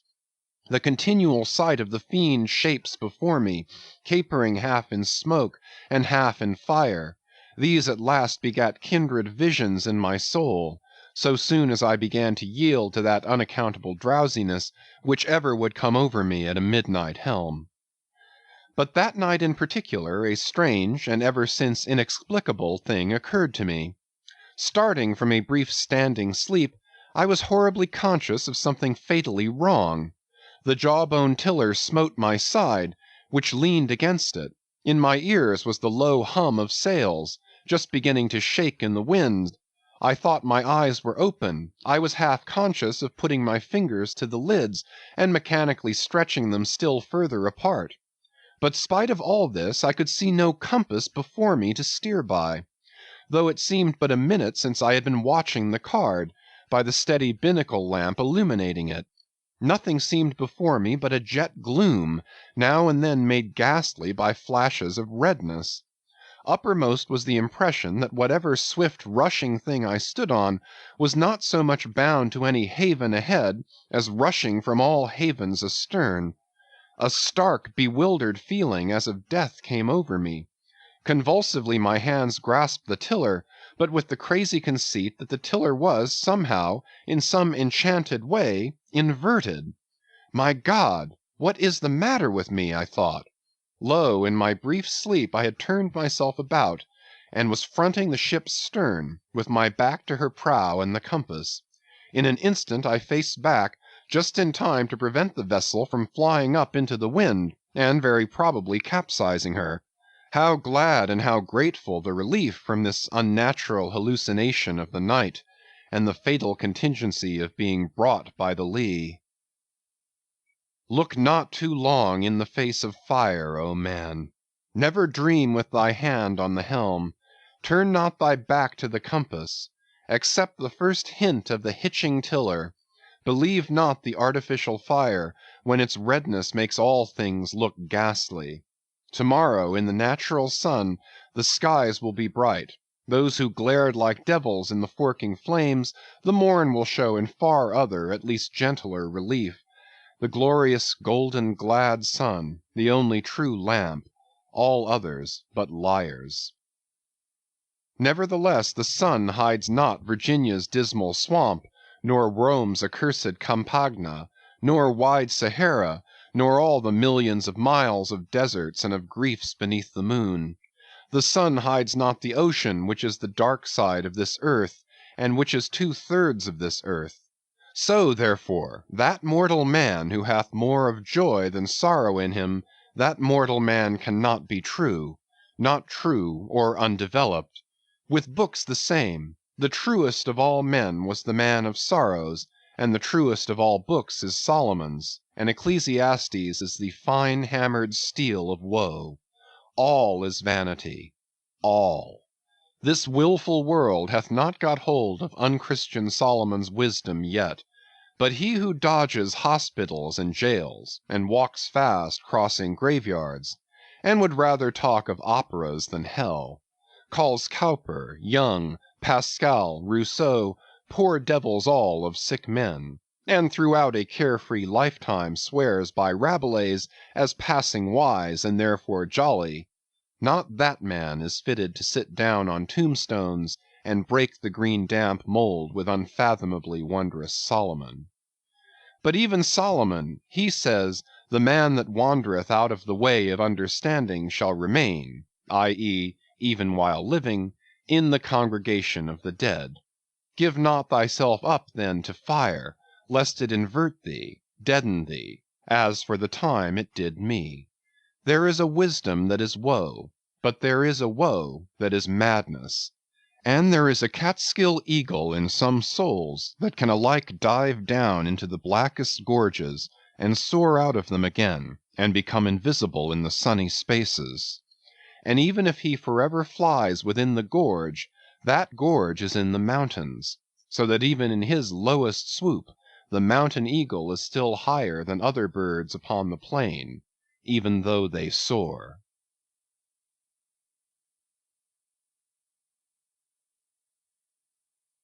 Chapter 97. The Lamp. Had you descended from the Pequod's try-works to the Pequod's forecastle, where the off-duty watch were sleeping, for one single moment you would have almost thought you were standing in some illuminated shrine of canonized kings and counsellors. There they lay in their triangular oaken vaults, each mariner a chiselled muteness, a score of lamps flashing upon his hooded eyes. In merchantmen, oil for the sailor is more scarce than the milk of queens. To dress in the dark, to eat in the dark, and stumble in darkness to his pallet, this is his usual lot. But the whaleman, as he seeks the food of light, so he lives in light. He makes his berth an Aladdin's lamp, and lays him down to it, so that in the pitchiest night the ship's black hull still houses an illumination. See with what entire freedom the whaleman takes his handful of lamps, often but old bottles and vials though, to the copper cooler at the try-works, and replenishes them there, as mugs of ale at a vat. He burns, too, the purest of oils, in its unmanufactured and therefore unvitiated state, a fluid unknown to solar, lunar, or astral contrivances ashore. It is as sweet as early grass butter in April. He goes and hunts for his oil, so as to be sure of its freshness and genuineness, even as the traveller on the prairie hunts up his own supper of game.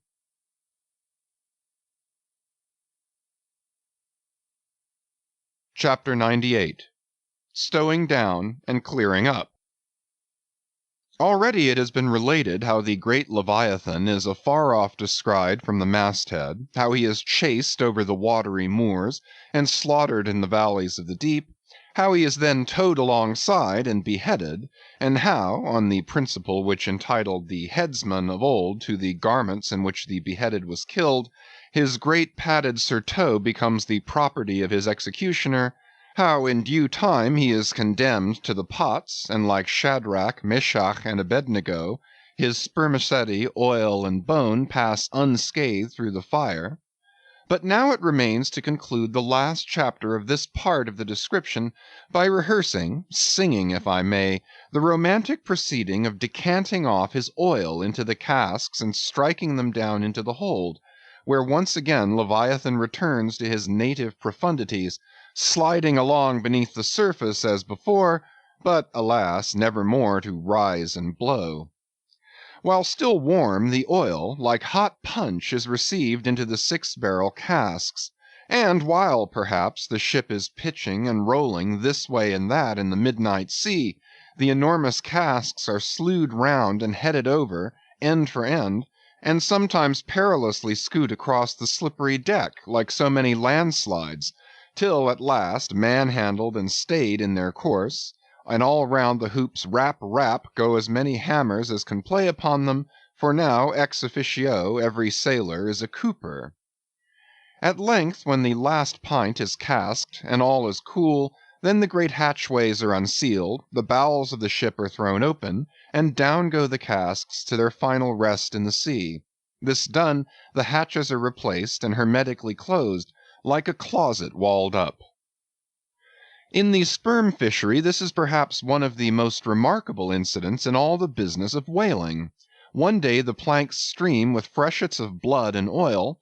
On the sacred quarter-deck enormous masses of the whale's head are profanely piled. Great rusty casks lie about as in a brewery yard. The smoke from the try-works has besooted all the bulwarks, the mariners go about suffused with unctuousness, the entire ship seems great Leviathan himself, while on all hands the din is deafening. But a day or two after, you look about you and prick your ears in this selfsame ship, and were it not for the tell-tale boats and try-works, you would all but swear you trod some silent merchant vessel with a most scrupulously neat commander.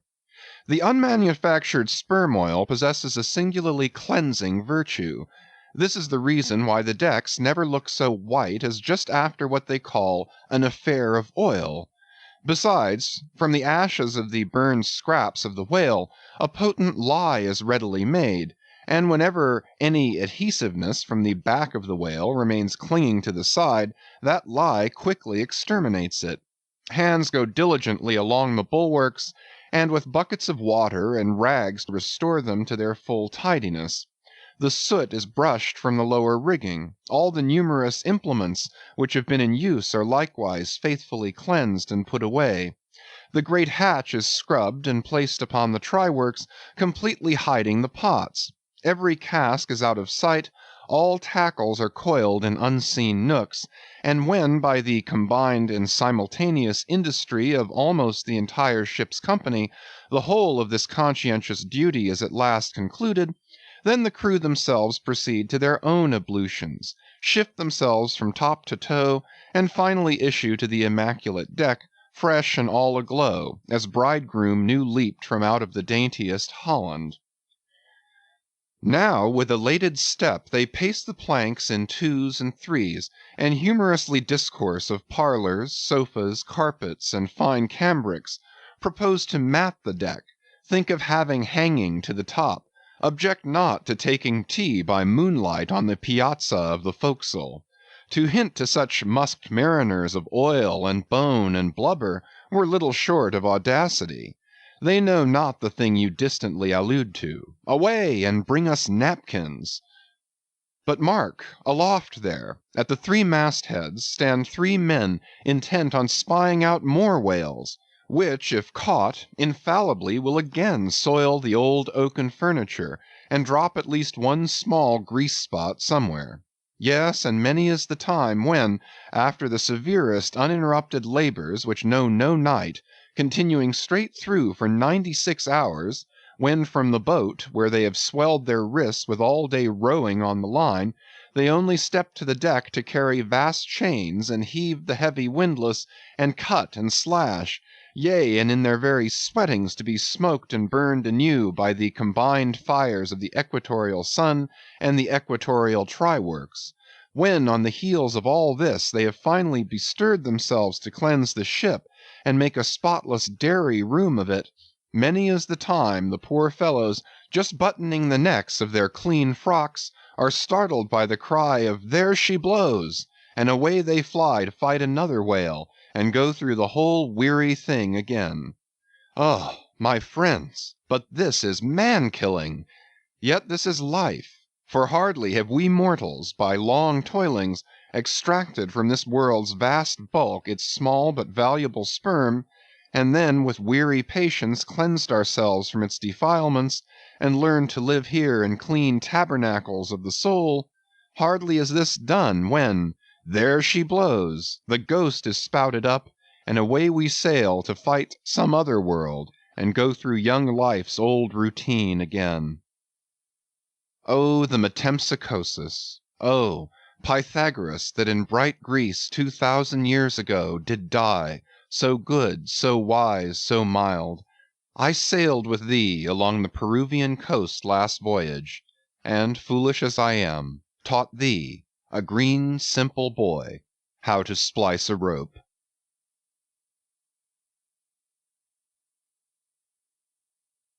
Chapter 99. The Doubloon. Ere now it has been related how Ahab was wont to pace his quarter-deck, taking regular turns at either limit, the binnacle and mainmast, but in the multiplicity of other things requiring narration, it has not been added how that sometimes in these walks, when most plunged in his mood, he was wont to pause in turn at each spot, and stand there strangely eyeing the particular object before him. When he halted before the binnacle, with his glance fastened on the pointed needle in the compass, that glance shot like a javelin with the pointed intensity of his purpose. And when resuming his walk, he again paused before the mainmast, then, as the same riveted glance fastened upon the riveted gold coin there, he still wore the same aspect of nailed firmness, only dashed with a certain wild longing, if not hopefulness. But one morning, turning to pass the doubloon, he seemed to be newly attracted by the strange figures and inscriptions stamped on it, as though now for the first time beginning to interpret for himself, in some monomaniac way, whatever significance might lurk in them. And some certain significance lurks in all things, else all things are little worth, and the round world itself but an empty cipher, except to sell by the cartload as they do hills about Boston to fill up some morass in the Milky Way. Now this doubloon was of purest virgin gold, raked somewhere out of the heart of gorgeous hills, whence east and west over golden sands the headwaters of many a Pactolus flows, and though now nailed amidst all the rustiness of iron bolts and the verdigris of copper spikes, yet untouchable and immaculate to any foulness, it still preserved its Quito glow. Nor, though placed amongst a ruthless crew, and every hour passed by ruthless hands, and through the livelong nights shrouded with thick darkness which might cover any pilfering approach, nevertheless every sunrise found the doubloon where sunset left it last.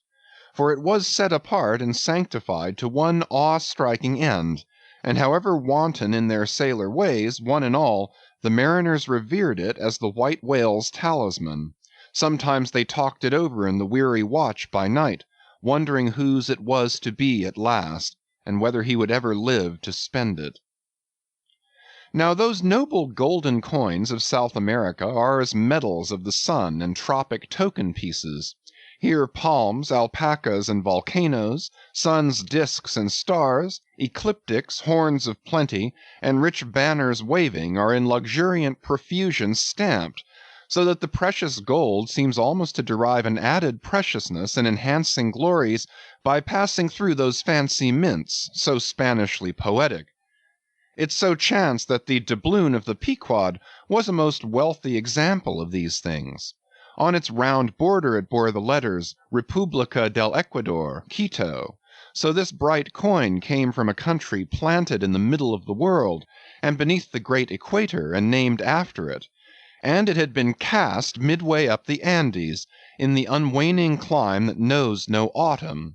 Zoned by those letters, you saw the likeness of 3 Andes summits, from one a flame, a tower on another, on the third a crowing cock, while arching over all was a segment of the partitioned zodiac, the signs all marked with their usual cabalistics, and the keystone sun entering the equinoctial point at Libra.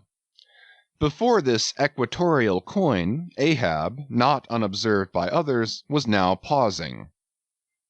"There's something ever egotistical in mountain tops and towers, and all other grand and lofty things.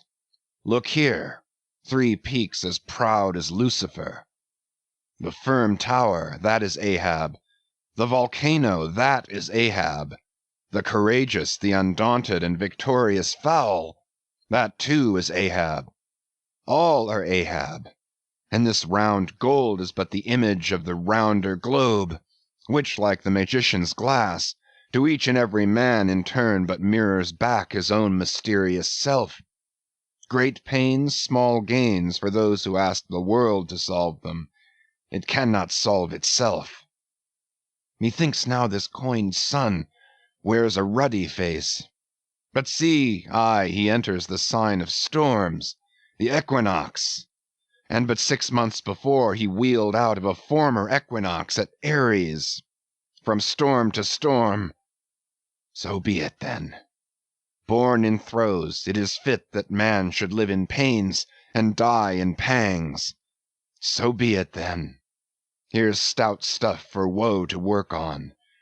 So be it then."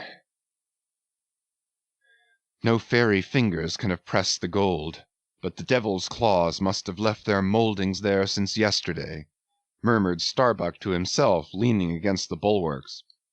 The old man seems to read Belshazzar's awful writing. I have never marked the coin inspectingly. He goes below. Let me read. A dark valley between 3 mighty heaven-abiding peaks, that almost seem the Trinity in some faint earthly symbol. So in this vale of death God girds us round, and over all our gloom the sun of righteousness still shines a beacon and a hope. If we bend down our eyes, the dark veil shows her mouldy soil, but if we lift them, the bright sun meets our glance halfway to cheer. Yet oh, the great sun is no fixture. And if, at midnight, we would fain snatch some sweet solace from him, we gaze for him in vain. This coin speaks wisely, mildly, truly, but still sadly to me. I will quit it, lest truth shake me falsely. There now's the old Mogul, soliloquized Stubb by the try-works. He's been twigging it. And there goes Starbuck from the same. And both with faces which I should say might be somewhere within 9 fathoms long. And all from looking at a piece of gold, which did I have it now on Negro Hill or in Corlier's Hook, I'd not look at it very long ere spending it. Humph! In my poor insignificant opinion, I regard this as queer. I have seen doubloons before now in my voyagings, your doubloons of old Spain, your doubloons of Peru, your doubloons of Chile, your doubloons of Bolivia, your doubloons of Popayan, with plenty of gold moideres and pistoles, and joes and half-joes and quarter-joes. What should there then be in this doubloon of the equator that is so killing wonderful? By Golconda, let me read it once. Hallo! Here's signs and wonders truly. That now is what old Bowditch in his epitome calls the zodiac, and what my almanac below calls ditto. I'll get the almanac, and as I have heard devils can be raised with Daboll's arithmetic, I'll try my hand at raising a meaning out of these queer curvicues here with the Massachusetts calendar. Here's the book. Let's see now. Signs and wonders, and the sun, he's always among 'em. Hem, hem. Hem! Here they are. Here they go, all alive. Aries, or the ram, Taurus, or the bull, and Jiminy, here's Gemini himself, or the twins. Well, the sun he wheels among 'em. Aye, here on the coin he's just crossing the threshold between 2 of the 12 sitting-rooms all in a ring. Book, you lie there. The fact is, you books must know your places. You do to give us the bare words and facts, but we come in to supply the thoughts. That's my small experience, so far as the Massachusetts calendar and Bowditch's navigator and Daboll's arithmetic go. Signs and wonders, eh? Pity if there is nothing wonderful in signs and significant in wonders. There's a clue somewhere. Wait a bit. Hist! Hark! By Jove! I have it! Look you, doubloon, your zodiac here is the life of man in one round chapter. And now I'll read it off, straight out of the book. Come, almanac. To begin, there's Aries, or the ram. Lecherous dog, he begets us. Then Taurus, or the bull. He bumps us the first thing. Then Gemini, or the twins, that is, virtue and vice. We try to reach virtue, when lo, comes Cancer the crab and drags us back. And here, going from virtue, Leo, a roaring lion, lies in the path. He gives a few fierce bites and surly dabs with his paw. We escape and hail Virgo, the virgin. That's our first love. We marry and think to be happy, for aye, when pop comes Libra or the scales, happiness weighed and found wanting. And while we are very sad about that, Lord, how we suddenly jump, as Scorpio or the scorpion stings us in the rear. We are curing the wound, when whang come the arrows all around. Sagittarius, or the archer, is amusing himself. As we pluck out the shafts, stand aside. Here's the battering ram, Capricornus, or the goat. Full tilt he comes rushing, and headlong we are tossed, when Aquarius, or the water-bearer, pours out his whole deluge and drowns us. And to wind up with Pisces, or the fishes, we sleep. There's a sermon now, writ in high heaven, and the sun goes through it every year, and yet comes out of it all alive and hearty. Jollily he, aloft there, wheels through toil and trouble, and so, alow here, does jolly Stubb. Ah, jolly's the word for aye. Adieu, doubloon. But stop, here comes little King Post. Dodge round the try-works, now, and let's hear what he'll have to say. There, he's before it. He'll out with something presently. So, he's beginning. I see nothing here but a round thing made of gold, and whoever raises a certain whale, this round thing belongs to him. So what's all this staring been about? It is worth $16, that's true, and at 2 cents the cigar, that's 960 cigars. I won't smoke dirty pipes like Stubb, but I like cigars, and here's 960 of them. So here goes Flask aloft to spy him out. Shall I call that wise or foolish now? If it be really wise, it has a foolish look to it. Yet if it be really foolish, then it has a sort of wise-ish look to it.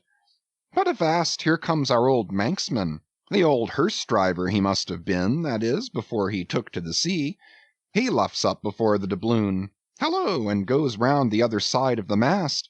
Why, there's a horseshoe nailed on that side. And now he's back again. What does that mean? Hark! He's muttering, voice like an old worn-out coffee-mill. Prick ears and listen. If the white whale be raised, it must be in a month and a day when the sun stands in some one of these signs. I've studied signs, and know their marks. They were taught me 20 years ago by an old witch in Copenhagen. Now, in what sign will the sun then be? The horseshoe sign. For there it is right opposite the gold. And what's the horseshoe sign? The lion is the horseshoe sign. The roaring and devouring lion. Ship, old ship, my old head shakes to think of thee. There's another rendering now. But still one text. All sorts of men in one kind of world, you see. Dodge again. Here comes Queequeg, all tattooing. Looks like the signs of the zodiac himself. What says the cannibal? As I live, he's comparing notes. Looking at his thigh bone, thinks the sun is in the thigh, or in the calf, or in the bowels, I suppose, as the old women talk surgeon's astronomy in the back country. And by Jove, he's found something there in the vicinity of his thigh. I guess it's Sagittarius, or the Archer. No, he don't know what to make of the doubloon. He takes it for an old button off some king's trousers. But aside again, here comes that ghost devil Fedallah, tail coiled out of sight as usual, oakum in the toes of his pumps as usual. What does he say with that look of his? Only makes a sign to the sign, and bows himself. There is a sun on the coin. Fire worshipper, depend upon it. Ho! More and more. This way comes Pip. Poor boy. Would he had died, or I. He's half horrible to me. He too has been watching all these interpreters, myself included. And look now, he comes to read, with that unearthly idiot face. Stand away again, and hear him. Hark! I look, you look, he looks, we look, ye look, they look. Upon my soul, he's been studying Murray's grammar, improving his mind, poor fellow. But what's that he says now? Hist! I look, you look, he looks, we look, ye look, they look. Why, he's getting it by heart. Hist! Again. I look, you look, he looks, we look, ye look, they look. Well, that's funny. And I, you, and he, and we, ye, and they, are all bats, and I'm a crow, especially when I stand atop of this pine tree here. Caw, caw, caw, caw, caw, caw. Ain't I a crow? And where's the scarecrow? There he stands, 2 bones stuck into a pair of old trousers, and 2 more poked into the sleeves of an old jacket. Wonder if he means me? Complimentary. Poor lad. I could go and hang myself. Anyway, for the present I'll quit Pip's vicinity. I can stand the rest, for they have plain wits, but he's too crazy witty for my sanity. So I leave him muttering. Here's the ship's navel, this doubloon here, and they are all on fire to unscrew it. But unscrew your navel, and what's the consequence? Then again, if it stays here, that is ugly too, for when aught's nailed to the mast, it's a sign that things grow desperate. Ha! Ha! Old Ahab, the white whale, he'll nail you. This is a pine tree. My father, in old Tolland County, cut down a pine tree once, and found a silver ring grown over in it, some old darky's wedding ring. How did it get there? And so they'll say in the resurrection, when they come to fish up this old mast, and find a doubloon lodged in it, with bedded oysters for the shaggy bark. Oh, the gold, the precious, precious gold! The green miser'll hoard ye soon. Hish, hish! God goes 'mong the worlds blackberrying. Cook, ho, cook, and cook us.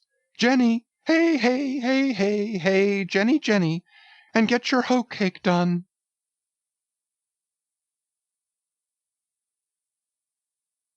Chapter 100 Leg and Arm. The Pequod of Nantucket meets the Samuel Enderby of London. Ship ahoy! Hast seen the white whale? So cried Ahab, once more hailing a ship showing English colors, bearing down under the stern. Trumpet to mouth, the old man was standing in his hoisted quarter-boat, his ivory leg plainly revealed to the stranger captain, who was carelessly reclining in his own boat's bow. He was a darkly tanned, burly, good-natured, fine-looking man of 60 or thereabouts, dressed in a spacious roundabout that hung round him in festoons of blue pilot cloth, and one empty arm of this jacket streamed behind him like the broidered arm of a hussar's surcoat. Hast seen the white whale? See you this? And withdrawing it from the folds that had hidden it, he held up a white arm of sperm whale bone, terminating in a wooden head like a mallet. Man my boat, cried Ahab, impetuously, and tossing about the oars near him. Stand by to lower. In less than a minute, without quitting his little craft, he and his crew were dropped to the water, and were soon alongside of the stranger. But here a curious difficulty presented itself. In the excitement of the moment, Ahab had forgotten that since the loss of his leg, he had never once stepped on board of any vessel at sea but his own, and then it was always by an ingenious and very handy mechanical contrivance peculiar to the Pequod, and a thing not to be rigged and shipped in any other vessel at a moment's warning. Now it is no very easy matter for anybody, except those who are almost hourly used to it like whalemen, to clamber up a ship's side from a boat on the open sea, for the great swells now lift the boat high up toward the bulwarks, then instantaneously drop it halfway down to the kelson. So, deprived of one leg, and the strange ship of course being altogether unsupplied with the kindly invention, Ahab now found himself abjectly reduced to a clumsy landsman again, hopelessly eyeing the uncertain changeful height he could hardly hope to attain. It has before been hinted, perhaps, that every little untoward circumstance that befell him, and which indirectly sprang from his luckless mishap, almost invariably irritated or exasperated Ahab. And in the present instance, all this was heightened by the sight of the two officers of the strange ship leaning over the side, by the perpendicular ladder of nailed cleats there, and swinging towards him a pair of tastefully ornamented man-ropes. For at first they did not seem to bethink them that a one-legged man must be too much of a cripple to use their sea banisters. But this awkwardness only lasted a minute, because the strange captain, observing at a glance how affairs stood, cried out, I see! Avast heaving there! Jump, boys, and swing over the cutting tackle! As good luck would have it, they had had a whale alongside a day or two previous, and the great tackles were still aloft, and the massive curved blubber hook, now clean and dry, was still attached to the end. This was quickly lowered to Ahab, who, at once comprehending it all, slid his solitary thigh into the curve of the hook, it was like sitting in the fluke of an anchor or the crotch of an apple tree, and then giving the word, held himself fast, and at the same time also helped to hoist his own weight by pulling hand over hand upon one of the running parts of the tackle. Soon he was carefully swung inside the high bulwarks and gently landed upon the capstan head. With his ivory arm frankly thrust forth in welcome, the other captain advanced, and Ahab, putting out his ivory leg, and crossing the ivory arm like two swordfish blades, cried out in his walrus way, Aye, hearty! Let us shake bones together, an arm and a leg, an arm that never can shrink, d'ye see, and a leg that never can run. Where didst thou see the white whale? How long ago? The white whale, said the Englishman, pointing his ivory arm towards the east. and taking a rueful sight along it, as if it had been a telescope. "There I saw him, on the line last season." "And he took that arm off, did he?" asked Ahab, now sliding down from the capstan, and resting on the Englishman's shoulder as he did so. "Aye, he was the cause of it at least. And that leg too?" "Spin me the yarn," said Ahab. "How was it?" "It was the first time in my life that I ever cruised on the line," began the Englishman. "I was ignorant of the white whale at that time. Well, one day we lowered for a pod of 4 or 5 whales, and my boat fastened to one of them. A regular circus horse he was, too, that went milling and milling round so, that my boat's crew could only trim dish by setting all their sterns on the outer gunwale. Presently up breaches from the bottom of the sea a bouncing great whale, with a milky white head and hump, all crow's feet and wrinkles. "It was he! It was he!" cried Ahab, suddenly letting out his suspended breath. "And harpoons sticking in near his starboard fin. Aye, aye, they were mine, my irons!" cried Ahab exultingly. "But on!"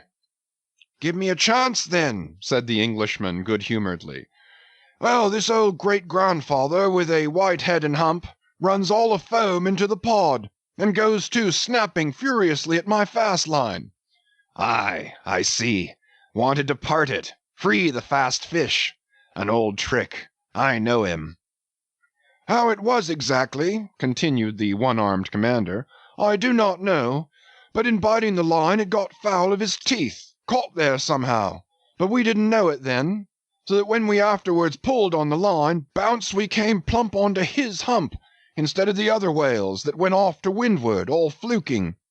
Seeing how matters stood, and what a noble great whale it was, the noblest and biggest I ever saw, sir, in my life, I resolved to capture him, in spite of the boiling rage he seemed to be in, and thinking the haphazard line would get loose, or the tooth it was tangled to might draw, for I have a devil of a boat's crew for a pull on a whale line. Seeing all this, I say, I jumped into my first mate's boat, Mr. Mounttop's here. And by the way, Captain, Mounttop, the captain. As I was saying, I jumped into Mounttop's boat, which, d'ye see, was gunwale and gunwale with mine. Then, snatching the first harpoon, let this old great-grandfather have it. But, Lord, look you, sir, hearts and souls alive, man, the next instant, in a jiff, I was blind as a bat, both eyes out, all befogged and bedeadened with black foam, the whale's tail looming straight up out of it, perpendicular in the air like a marble steeple. No use sterning all then, but as I was groping at midday, with a blinding sun, all crown jewels, as I was groping, I say, after the second iron to toss it overboard, down comes the tail like a Lima tower, cutting my boat in two, leaving each half in splinters, and flukes first the white hump backed through the wreck, as though it was all chips. We all struck out. To escape his terrible flailings, I seized hold of my harpoon pole sticking in him, and for a moment clung to that like a sucking fish, but the combing sea dashed me off, and at the same instant the fish, taking one good dart forward, went down in a flash, and the barb of that cursed second iron towing along near me caught me here," clapping his hand just below his shoulder. "Yes, caught me just here, I say, and bore me down to hell's flames, I was thinking, when all of a sudden, thank the good God, the barb ripped its way along the flesh, clear along the whole length of my arm, came out nigh my wrist, and up I floated. And that gentleman there will tell you the rest. By the way, Captain, Dr. Bunger, ship's surgeon. Bunger, my lad, the captain. Now, Bunger boy, spin your part of the yarn." The professional gentleman thus familiarly pointed out had been all the time standing near them, with nothing specific visible to denote his gentlemanly rank on board. His face was an exceedingly round but sober one. He was dressed in a faded blue woolen frock or shirt, and patched trousers, and had thus far been dividing his attention between a marling spike he held in one hand and a pill-box held in the other, occasionally casting a critical glance at the ivory limbs of the two crippled captains. But at his superior's introduction of him to Ahab, he politely bowed, and straightway went on to do his captain's bidding. "It was a shocking bad wound," began the whale surgeon, "and taking my advice, Captain Boomer here stood our old Sammy—" "Samuel Enderby is the name of my ship," interrupted the one-armed captain, addressing Ahab. "Go on, my boy." "Stood our old Sammy off to the northward to get out of the blazing hot weather there on the line. But it was no use. I did all I could, sat up with him nights, was very severe with him in the matter of diet." "Oh, very severe," chimed in the patient himself; then suddenly altering his voice, "drinking hot rum toddies with me every night till he couldn't see to put on the bandages, and sending me to bed half seas over about 3 o'clock in the morning. Oh, ye stars! He sat up with me, indeed, and was very severe in my diet. Oh, a great watcher, and very dietetically severe is Dr. Bunger. Bunger, you dog, laugh out, why don't you? You know you're a precious jolly rascal. But heave ahead, boy. I'd rather be killed by you than kept alive by any other man." "My captain, you must have ere this perceived, respected sir," said the imperturbable, godly-looking Bunger, slightly bowing to Ahab, "is apt to be facetious at times. He spins us many clever things of that sort. But I may as well say, en passant, as the French remark, that I myself, that is to say, Jack Bunger, late of the reverend clergy, am a strict, total abstinence man. I never drink—" "Water!" cried the captain. "He never drinks it. It's a sort of fits to him. Fresh water throws him into the hydrophobia. But go on with the arm story." "Yes, I may as well," said the surgeon coolly. "I was about observing, sir, before Captain Boomer's facetious interruption, that, spite of my best and severest endeavors, the wound kept getting worse and worse. The truth was, sir, it was as ugly gaping a wound as surgeon ever saw, more than 2 feet and several inches long. I measured it with the lead line. In short, it grew black. I knew what was threatened, and off it came. But I had no hand in shipping that ivory arm there. That thing is against all rule," pointing at it with the marling spike. "That is the captain's work, not mine. He ordered the carpenter to make it. He had that club hammer there put to the end to knock someone's brains out with, I suppose, as he tried mine once. He flies into diabolical passions sometimes. Do you see this dent, sir?" removing his hat, and brushing aside his hair, and exposing a bowl-like cavity in his skull, but which bore not the slightest scarry trace, nor any token of ever having been a wound. "Well, the captain there will tell you how that came here. He knows." "No, I don't," said the captain. "But his mother did. He was born with it.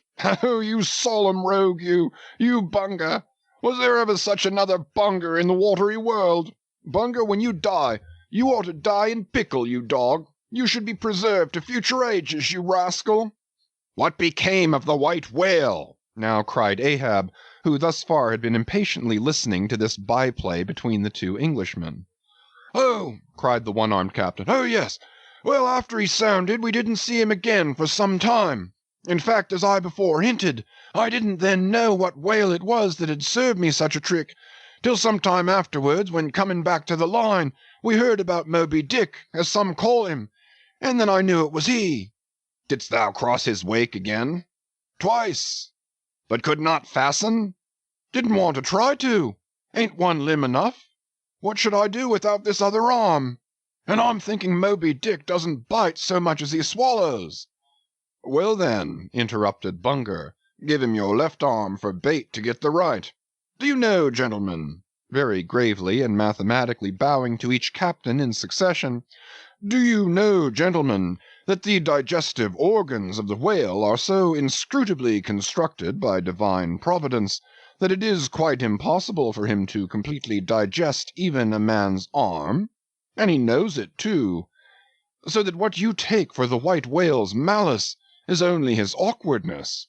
For he never means to swallow a single limb, he only thinks to terrify by feints.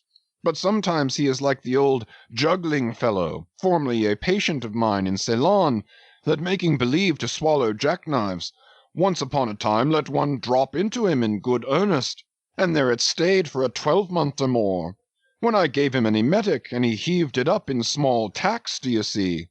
No possible way for him to digest that jackknife and fully incorporate it into his general bodily system. Yes, Captain Boomer, if you are quick enough about it and have a mind to pawn one arm for the sake of the privilege of giving a decent burial to the other, why, in that case the arm is yours. Only let the whale have another chance at you shortly, that's all." "No thank you, Bunger," said the English captain. "He's welcome to the arm he has, since I can't help it, and didn't know him then, but not to the other one. No more white whales for me. I've lowered for him once, and that has satisfied me. There would be great glory in killing him, I know that, and there is a shipload of precious sperm in him. But hark ye, he's best let alone. Don't you think so, Captain?" glancing at the ivory leg. "He is, but he will still be hunted for all that. What's best let alone? That accursed thing is not always what least allures. He's all a magnet. How long since thou saw him last? Which way heading?" "Bless my soul, and curse the foul fiends!" cried Bunger, stoopingly walking round Ahab, and like a dog strangely snuffing. "This man's blood! Bring the thermometer! It's at the boiling point! His pulse makes these planks beat! Sir!" taking a lancet from his pocket and drawing near to Ahab's arm. "Avast!" roared Ahab, dashing him against the bulwarks. "Man the boat! Which way heading?" "Good God!" cried the English captain, to whom the question was put. "What's the matter? He was heading east, I think. Is your captain crazy?" whispering Fedallah. But Fedallah, putting a finger on his lips, slid over the bulwark to take the boat's steering oar, and Ahab, swinging the cutting tackle towards him, commanded the ship's sailors to stand by to lower. In a moment he was standing in the boat's stern, and the Manila men were springing to their oars. In vain the English captain hailed him. With back to the stranger's ship, and face set like a flint to his own, Ahab stood upright till alongside of the Pequod.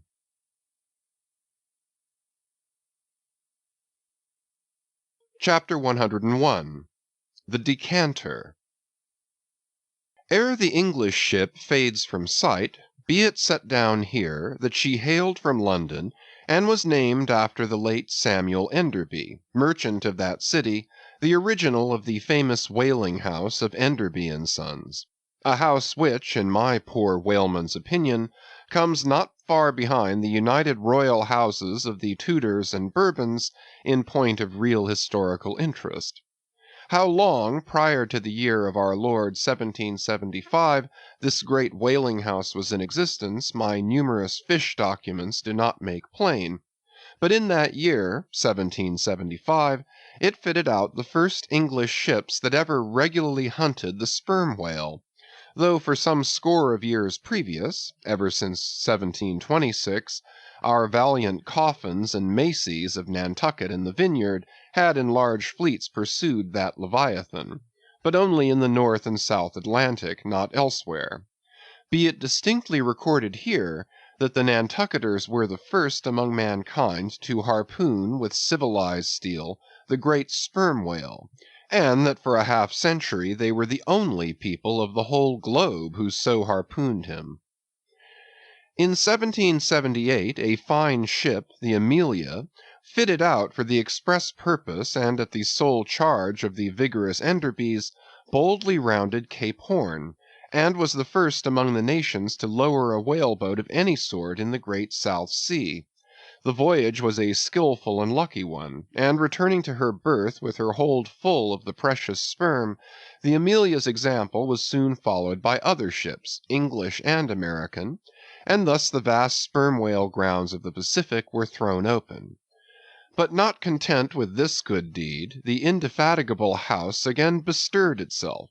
Samuel and all his sons, how many their mother only knows, and under their immediate auspices, and partly, I think, at their expense, the British government was induced to send the sloop of war Rattler on a whaling voyage of discovery into the South Seas. Commanded by a naval post-captain, the Rattler made a rattling voyage of it, and did some service, how much does not appear. But this is not all. In 1819 the same house fitted out a discovery whale ship of their own, to go on a tasting cruise to the remote waters of Japan. That ship, well called the Siren, made a noble experimental cruise, and it was thus that the great Japanese whaling ground first became generally known. The Siren in this famous voyage was commanded by a Captain Coffin, a Nantucketer.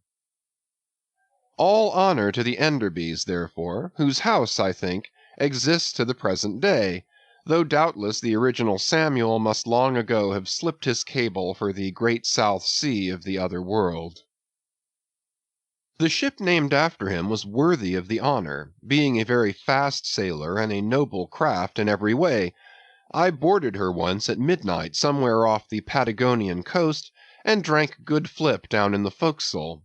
It was a fine gam we had, and they were all trumps, every soul on board, a short life to them and a jolly death.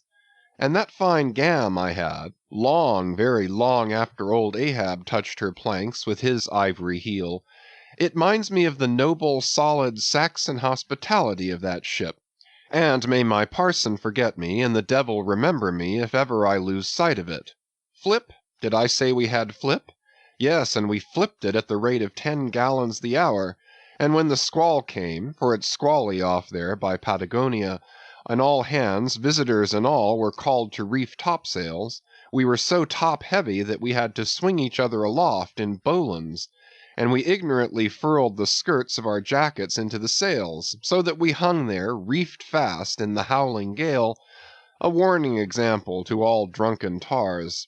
However, the mast did not go overboard, and by we scrambled down, so sober that we had to pass the flip again, though the savage salt spray bursting down the forecastle scuttle rather too much diluted and pickled it to my taste. The beef was fine, tough but with body in it. They said it was bull beef, others that it was dromedary beef, but I do not know for certain how that was. They had dumplings too, small but substantial, symmetrically globular, and indestructible dumplings. I fancied you could feel them, and roll them about in you after they were swallowed. If you stooped over too far forward, you risked their pitching out of you like billiard balls. The bread, but that couldn't be helped. Besides, it was an anti-scorbutic. In short, the bread contained the only fresh fare they had. But the forecastle was not very light, and it was very easy to step over into a dark corner when you ate it. But all in all, taking her from truck to helm, considering the dimensions of the cook's boilers, including his own live parchment boilers, fore and aft, I say, the Samuel Enderby was a jolly ship, of good fare and plenty, fine flip and strong, crack fellows all, and capital from boot heels to hatband. But why was it, think ye, that the Samuel Enderby, and some other English whalers I know of, not all though, were such famous hospitable ships, that passed round the beef and the bread and the can and the joke, and were not soon weary of eating and drinking and laughing? I will tell you. The abounding good cheer of these English whalers is a matter for historical research, nor have I been at all sparing of historical whale research when it has seemed needed. The English were preceded in the whale fishery by the Hollanders, Zealanders, and Danes, from whom they derived many terms still extant in the fishery, and what is yet more, their fat old fashions, touching plenty to eat and drink. For, as a general thing, the English merchant ship scrimps her crew, but not so the English whaler. Hence, in the English, this thing of whaling good cheer is not normal and natural, but incidental and particular, and therefore must have some special origin, which is here pointed out, and will be still further elucidated. During my researches in the Leviathanic histories, I stumbled upon an ancient Dutch volume, which, by the musty whaling smell of it, I knew must be about whalers. The title was Dan Koopman, wherefore I concluded that this must be the invaluable memoirs of some Amsterdam cooper in the fishery, as every whale ship must carry its cooper. I was reinforced in this opinion by seeing that it was the production of one Fitz Swackhammer, But my friend Dr. Snodhead, a very learned man, professor of Low Dutch and High German in the College of Santa Claus and St. Potts, to whom I handed the work for translation, giving him a box of sperm candles for his trouble, this same Dr. Snodhead, so soon as he spied the book, assured me that Dan Koopman did not mean the Cooper, but the merchant. In short, this ancient and learned Low Dutch book treated of the commerce of Holland, and, among other subjects, contained a very interesting account of its whale fishery. And in this chapter it was, headed Smear, or Fat, that I found a long, detailed list of the outfits for the larders and cellars of 180 sail of Dutch whalemen, from which list, translated by Dr. Snodhead, I transcribe the following: 400,000 pounds of beef, 60,000 pounds Friesland pork, 150,000 pounds of stockfish, 550,000 pounds of biscuit, 72,000 pounds of soft bread, 2,800 firkins of butter, 20,000 pounds Texel and Leyden cheese, 144,000 pounds cheese, probably an inferior article, 550 anchors of Geneva, 10,800 barrels of beer. Most statistical tables are parchingly dry in the reading. Not so in the present case, however, where the reader is flooded with whole pipes, barrels, quarts, and gills of good gin and good cheer. At the time I devoted 3 days to the studious digesting of all this beer, beef, and bread, during which many profound thoughts were incidentally suggested to me, capable of a transcendental and Platonic application; and furthermore I compiled supplementary tables of my own, touching the probable quantity of stockfish, etc., consumed by every Low Dutch harpooneer in that ancient Greenland and Spitzbergen whale fishery. In the first place, the amount of butter and Texel and Leyden cheese consumed seems amazing. I impute it, though, to their naturally unctuous natures, being rendered still more unctuous by the nature of their vocation, and especially by their pursuing their game in those frigid polar seas, on the very coasts of that Eskimo country where the convivial natives pledge each other in bumpers of train oil. The quantity of beer, too, is very large, 10,800 barrels. Now, as those polar fisheries could only be prosecuted in the short summer of that climate, so that the whole cruise of one of these Dutch whalemen, including the short voyage to and from the Spitzbergen Sea, did not much exceed 3 months, say, and reckoning 30 men to each of their fleet of 180 sail, we have 5,400 Low Dutch seamen in all. Therefore, I say, we have precisely 2 barrels of beer per man, for a 12 weeks' allowance, exclusive of his fair proportion of that 550 anchors of gin.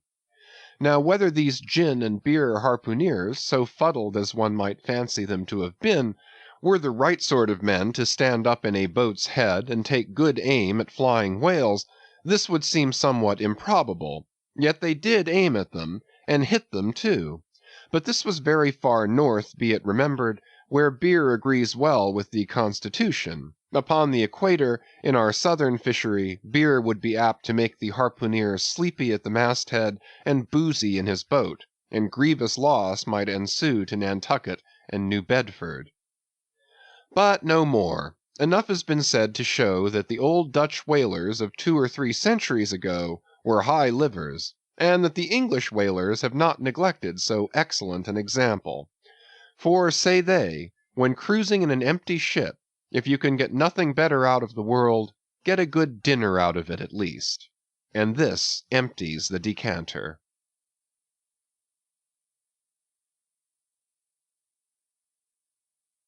Chapter 102. A Bower in the Arsacides. Hitherto, in descriptively treating of the sperm whale, I have chiefly dwelt upon the marvels of his outer aspect, or separately and in detail upon some few interior structural features. But to a large and thorough sweeping comprehension of him, it behooves me now to unbutton him still further, And untagging the points of his hose, unbuckling his garters, and casting loose the hooks and eyes of the joints of his innermost bones, set him before you in his ultimatum, that is to say, in his unconditional skeleton. But how now, Ishmael? How is it that you, a mere oarsman in the fishery, pretend to know aught about the subterranean parts of the whale? Did erudite Stubb, mounted upon your capstan, deliver lectures on the anatomy of the cetacea, and by help of the windlass hold up a specimen rib for exhibition? Explain thyself, Ishmael. Can you land a full-grown whale on your deck for examination, as a cook dishes a roast pig? Surely not. A veritable witness have you hitherto been, Ishmael, but have a care how you seize the privilege of Jonah alone, the privilege of discoursing upon the joists and beams, the rafters, ridgepoles, sleepers, and underpinnings, making up the framework of the Leviathan, and belike of the tallow vats, dairy rooms, butteries, and cheeseries in his bowels. I confess that since Jonah, few whalemen have penetrated very far beneath the skin of the adult whale. Nevertheless, I have been blessed with an opportunity to dissect him in miniature. In a ship I belonged to, a small cub sperm whale was once bodily hoisted to the deck for his poke or bag to make sheaths for the barbs of the harpoons, and for the heads of the lances. Think you I let that chance go without using my boat hatchet and jackknife, and breaking the seal and reading all the contents of that young cub? And as for my exact knowledge of the bones of the Leviathan in their gigantic full-grown development, for that rare knowledge I am indebted to my late royal friend Tranquo, King of Tranque, one of the Arsacides. For being at Tranque, years ago, when attached to the trading ship Dey of Algiers, I was invited to spend part of the Arsacidean holidays with the Lord of Tranque at his retired palm villa at Pupella, a seaside glen not very far distant from what our sailors called Bamboo Town, his capital. Among many other fine qualities, my royal friend Tranquo, being gifted with a devout love for all matters of barbaric virtu, had brought together in Pupella whatever rare things the more ingenious of his people could invent, chiefly carved woods of wonderful devices, chiseled shells, inlaid spears, costly paddles, aromatic canoes, and all these distributed among whatever natural wonders the wonder-freighted, tribute-rendering waves had cast upon his shores. Chief among the latter was a great sperm whale, which, after an unusually long, raging gale, had been found dead and stranded, with his head against a cocoanut tree, whose plumage-like tufted droopings seemed his verdant jet. When the vast body had at last been stripped of its fathom-deep enfoldings, and the bones became dust-dry in the sun, then the skeleton was carefully transported up the Pupella Glen, where a grand temple of lordly palms now sheltered it.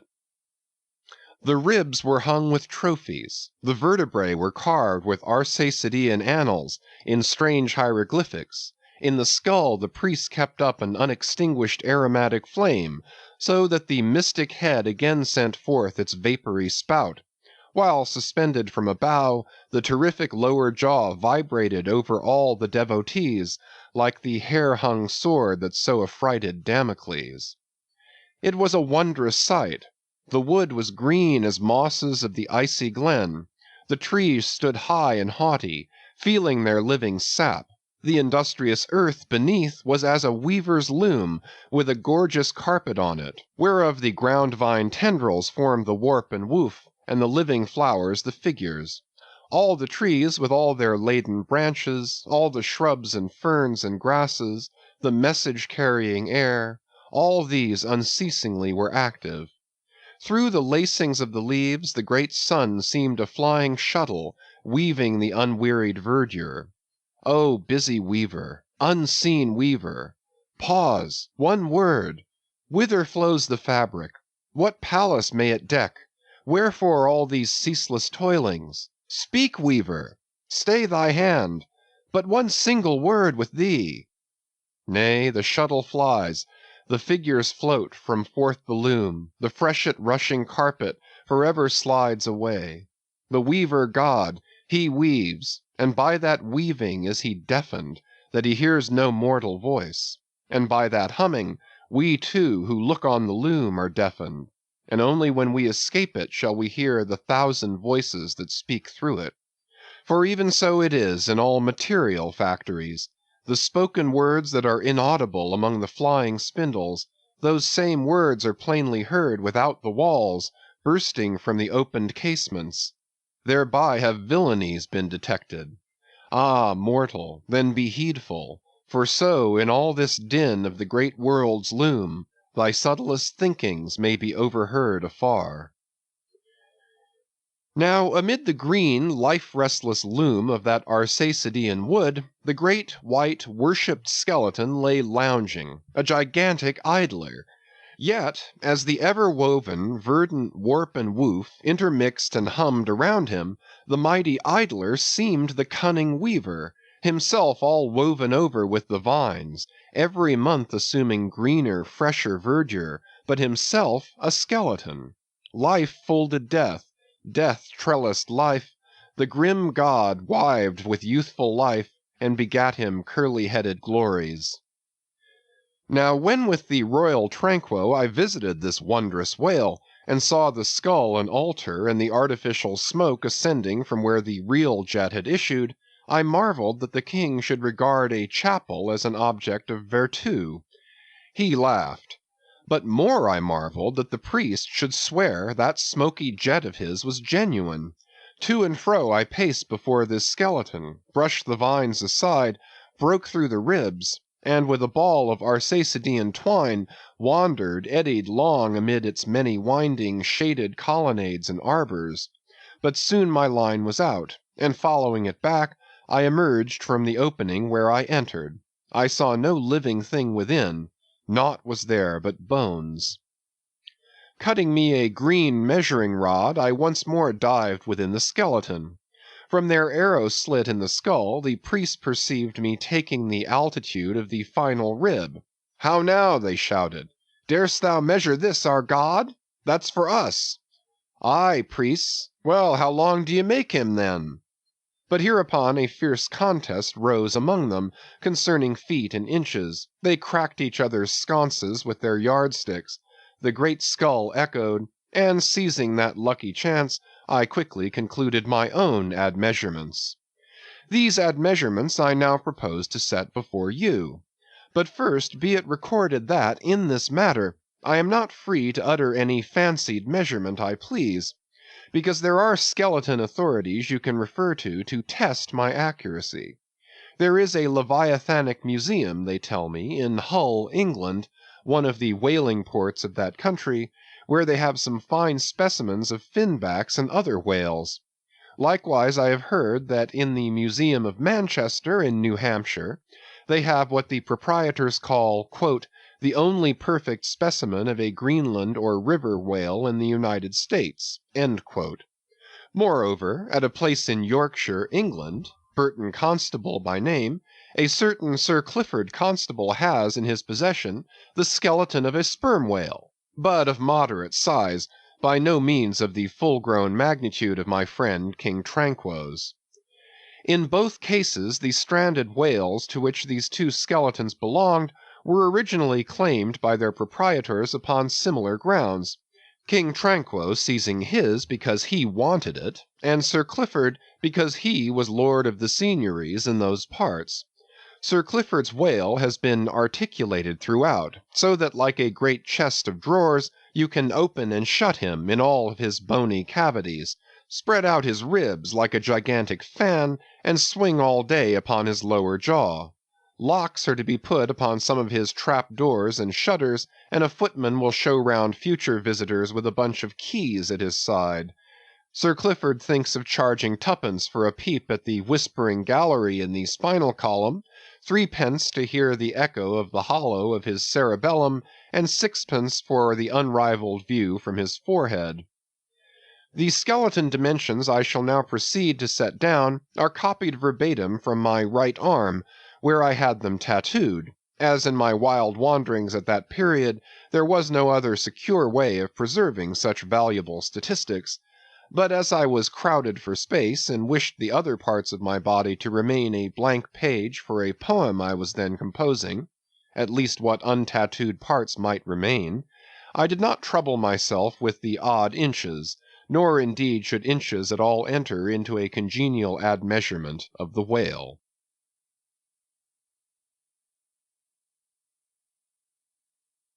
Chapter 103. Measurement of the Whale's Skeleton.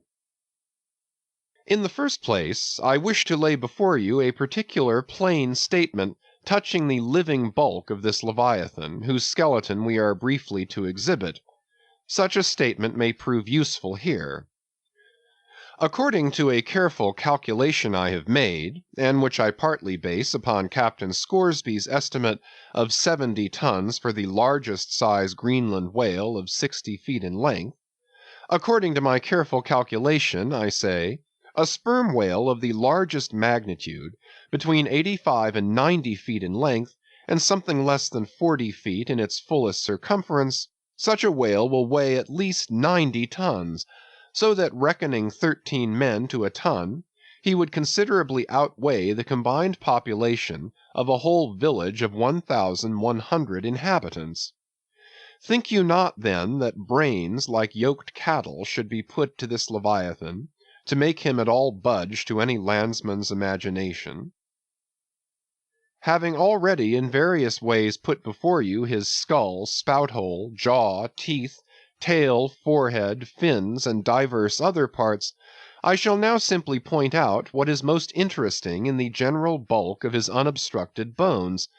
But as the colossal skull embraces so very large a proportion of the entire extent of the skeleton, as it is by far the most complicated part, and as nothing is to be repeated concerning it in this chapter, you must not fail to carry it in your mind, or under your arm, as we proceed, otherwise you will not gain a complete notion of the general structure we are about to view. In length, the sperm whale's skeleton at Tranque measured 72 feet, so that when fully invested and extended in life, he must have been 90 feet long, for in the whale the skeleton loses about 1/5 in length compared with the living body. Of this 72 feet, his skull and jaw comprised some 20 feet, leaving some 50 feet of plain backbone. Attached to this backbone, for something less than 1/3 of its length, was the mighty circular basket of ribs which once enclosed his vitals. To me this vast ivory-ribbed chest, with the long unrelieved spine extending far away from it in a straight line, not a little resembled the hull of a great ship new laid upon the stocks, when only some 20 of her naked bow ribs are inserted, and the keel is otherwise, for the time, but a long disconnected timber. The ribs were 10 on a side. The first, to begin from the neck, was nearly 6 feet long. The second, third, and fourth were each successively longer, till you came to the climax of the fifth, or one of the middle ribs, which measured 8 feet and some inches. From that part the remaining ribs diminished, till the 10th and last only spanned 5 feet and some inches. In general thickness they all bore a seemly correspondence to their length. The middle ribs were the most arched. In some of the Arsacides they are used for beams whereon to lay footpath bridges over small streams. In considering these ribs I could not but be struck anew with the circumstance, so variously repeated in this book, that the skeleton of the whale is by no means the mould of his invested form. The largest of the Tranque ribs, one of the middle ones, occupied that part of the fish which, in life, is greatest in depth. Now the greatest depth of the invested body of this particular whale must have been at least 16 feet, whereas the corresponding rib measured but little more than 8 feet. So that this rib only conveyed half of the true notion of the living magnitude of that part. Besides, for some way, where I now saw but a naked spine, all that had been once wrapped round with tons of added bulk in flesh, muscle, blood, and bowels. Still more, for the ample fins, I here saw but a few disordered joints, and in place of the weighty and majestic, but boneless flukes, an utter blank. How vain and foolish, then, thought I, for timid untravelled man to try to comprehend aright this wondrous whale by merely poring over his dead, attenuated skeleton, stretched in this peaceful wood. No, only in the heart of quickest perils, only when within the eddyings of his angry flukes, only on the profound unbounded sea can the fully invested whale be truly and livingly found out. But the spine, for that the best way we can consider it is, with a crane to pile its bones high up on end. No speedy enterprise, but now it's done, it looks much like Pompey's Pillar. There are 40 and odd vertebrae in all, which in the skeleton are not locked together. They mostly lie like the great knobbed blocks on a Gothic spire, forming solid courses of heavy masonry. The largest, a middle one, is in width something less than 3 feet, and in depth more than 4. The smallest, where the spine tapers away into the tail, is only 2 inches in width, and looks something like a white billiard ball. I was told that there were still smaller ones, but that they had been lost by some little cannibal urchins, the priest's children, who had stolen them to play marbles with. Thus we see how that the spine of even the hugest of living things tapers off at last into simple child's play.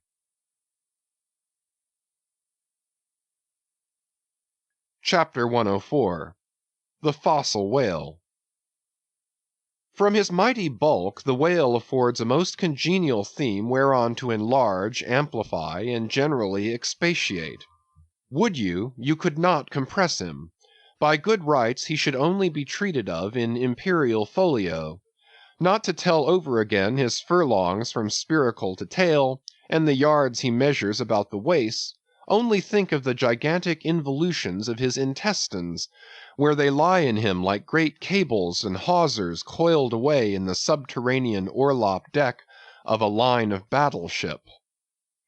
Since I have undertaken to manhandle this Leviathan, it behooves me to approve myself omnisciently exhaustive in the enterprise, not overlooking the minutest seminal germs of his blood, and spinning him out to the uttermost coil of his bowels. Having already described him in most of his present habitatory and anatomical peculiarities, it now remains to magnify him in an archaeological, fossiliferous, and antediluvian point of view. Applied to any other creature than the Leviathan, to an ant or a flea, such portly terms might justly be deemed unwarrantably grandiloquent.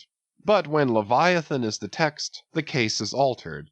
Fain am I to stagger to this emprise under the weightiest words of the dictionary.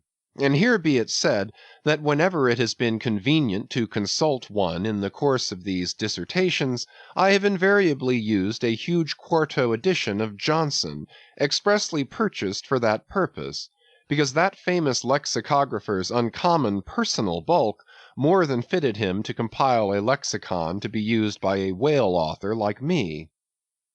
One often hears of writers that rise and swell with their subject, though it may seem but an ordinary one. How then with me writing of this Leviathan? Unconsciously my chirography expands into placard capitals. Give me a condor's quill. Give me Vesuvius's crater for an inkstand. Friends, hold my arms. For in the mere act of penning my thoughts of this Leviathan, they weary me, and make me faint with their outreaching comprehensiveness of sweep, as if to include the whole circle of the sciences, and all the generations of whales, and men, and mastodons, past, present, and to come, with all the revolving panoramas of empire on earth, and throughout the whole universe, not excluding its suburbs. Such and so magnifying is the virtue of a large and liberal theme. We expand to its bulk. To produce a mighty book you must choose a mighty theme. No great and enduring volume can ever be written on the flea, though many there be who have tried it. Ere entering upon the subject of fossil whales, I present my credentials as a geologist, by stating that in my miscellaneous time I have been a stonemason, and also a great digger of ditches, canals, and wells, wine vaults, and cellars, and cisterns of all sorts. Likewise, by way of preliminary, I desire to remind the reader that while in the earlier geological strata there are found fossils of monsters now almost completely extinct, the subsequent relics discovered in what are called the tertiary formations seem the connecting, or at any rate intercepted, links between the ante-chronicle creatures and those whose remote posterity are said to have entered the ark.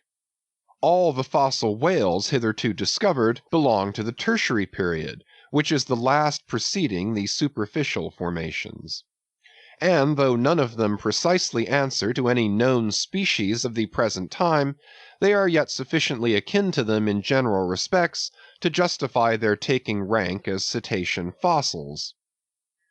Detached broken fossils of pre-Adamite whales, fragments of their bones and skeletons, have within 30 years past at various intervals been found at the base of the Alps, in Lombardy, in France, in England, in Scotland, and in the states of Louisiana, Mississippi, and Alabama. Among the more curious of such remains is part of a skull, which in the year 1779 was disinterred in the Rue Dauphine in Paris, a short street opening almost directly upon the palace of the Tuileries, and bones disinterred in excavating the great docks of Antwerp in Napoleon's time. Cuvier pronounced these fragments to have belonged to some utterly unknown leviathanic species. But by far the most wonderful of all cetacean relics was the almost complete vast skeleton of an extinct monster found in the year 1842 on the plantation of Judge Creagh in Alabama. The awe-stricken, credulous slaves in the vicinity took it for the bones of one of the fallen angels. The Alabama doctors declared it a huge reptile, and bestowed upon it the name of Basilosaurus. But some specimen bones of it being taken across the sea to Owen, the English anatomist, it turned out that this alleged reptile was a whale, though of a departed species. A significant illustration of the fact, again and again repeated in this book, that the skeleton of the whale furnishes but little clue to the shape of his fully invested body. So Owen rechristened the monster Zeuglodon, and in his paper read before the London Geological Society, pronounced it in substance one of the most extraordinary creatures which the mutations of the globe have blotted out of existence.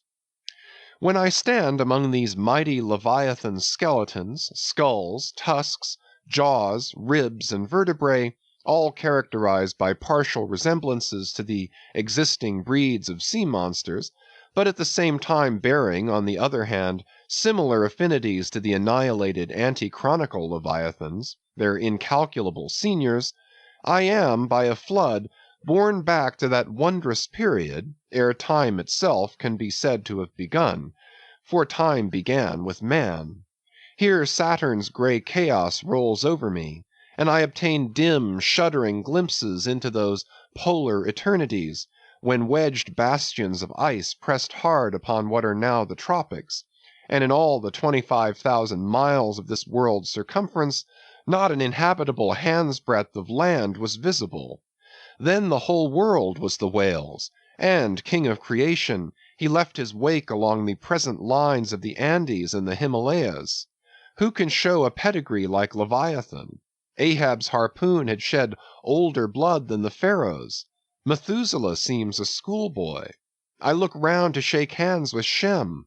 I am horror-struck at this ante-Mosaic, unsourced existence of the unspeakable terrors of the whale, which, having been before all time, must needs exist after all humane ages are over. But not alone has this Leviathan left his pre-Adamite traces in the stereotype plates of nature, and in limestone and marl bequeathed his ancient bust, but upon Egyptian tablets, whose antiquity seems to claim for them an almost fossiliferous character, we find the unmistakable print of his fin.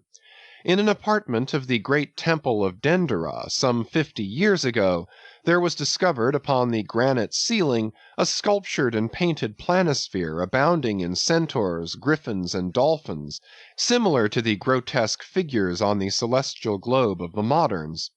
Gliding among them, old Leviathan swam as of yore. was there swimming in that planisphere centuries before Solomon was cradled. Nor must there be omitted another strange attestation of the antiquity of the whale, in his own osseous post-diluvian reality, as set down by the venerable John Leo, the old Barbary traveller.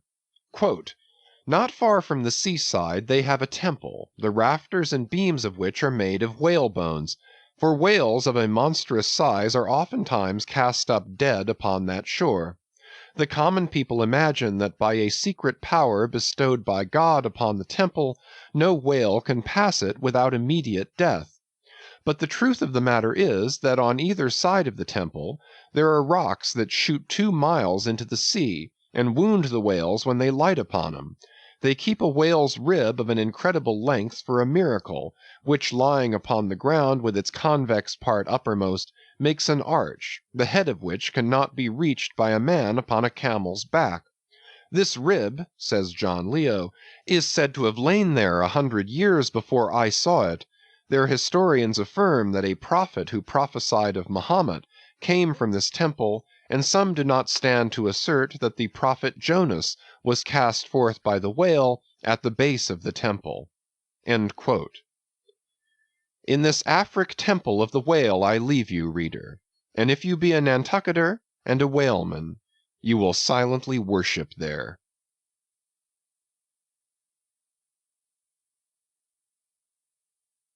Chapter 105. Does the whale's magnitude diminish? Will he perish? Inasmuch then as this Leviathan comes floundering down upon us from the headwaters of the eternities, it may be fitly inquired whether, in the long course of his generations, he has not degenerated from the original bulk of his sires.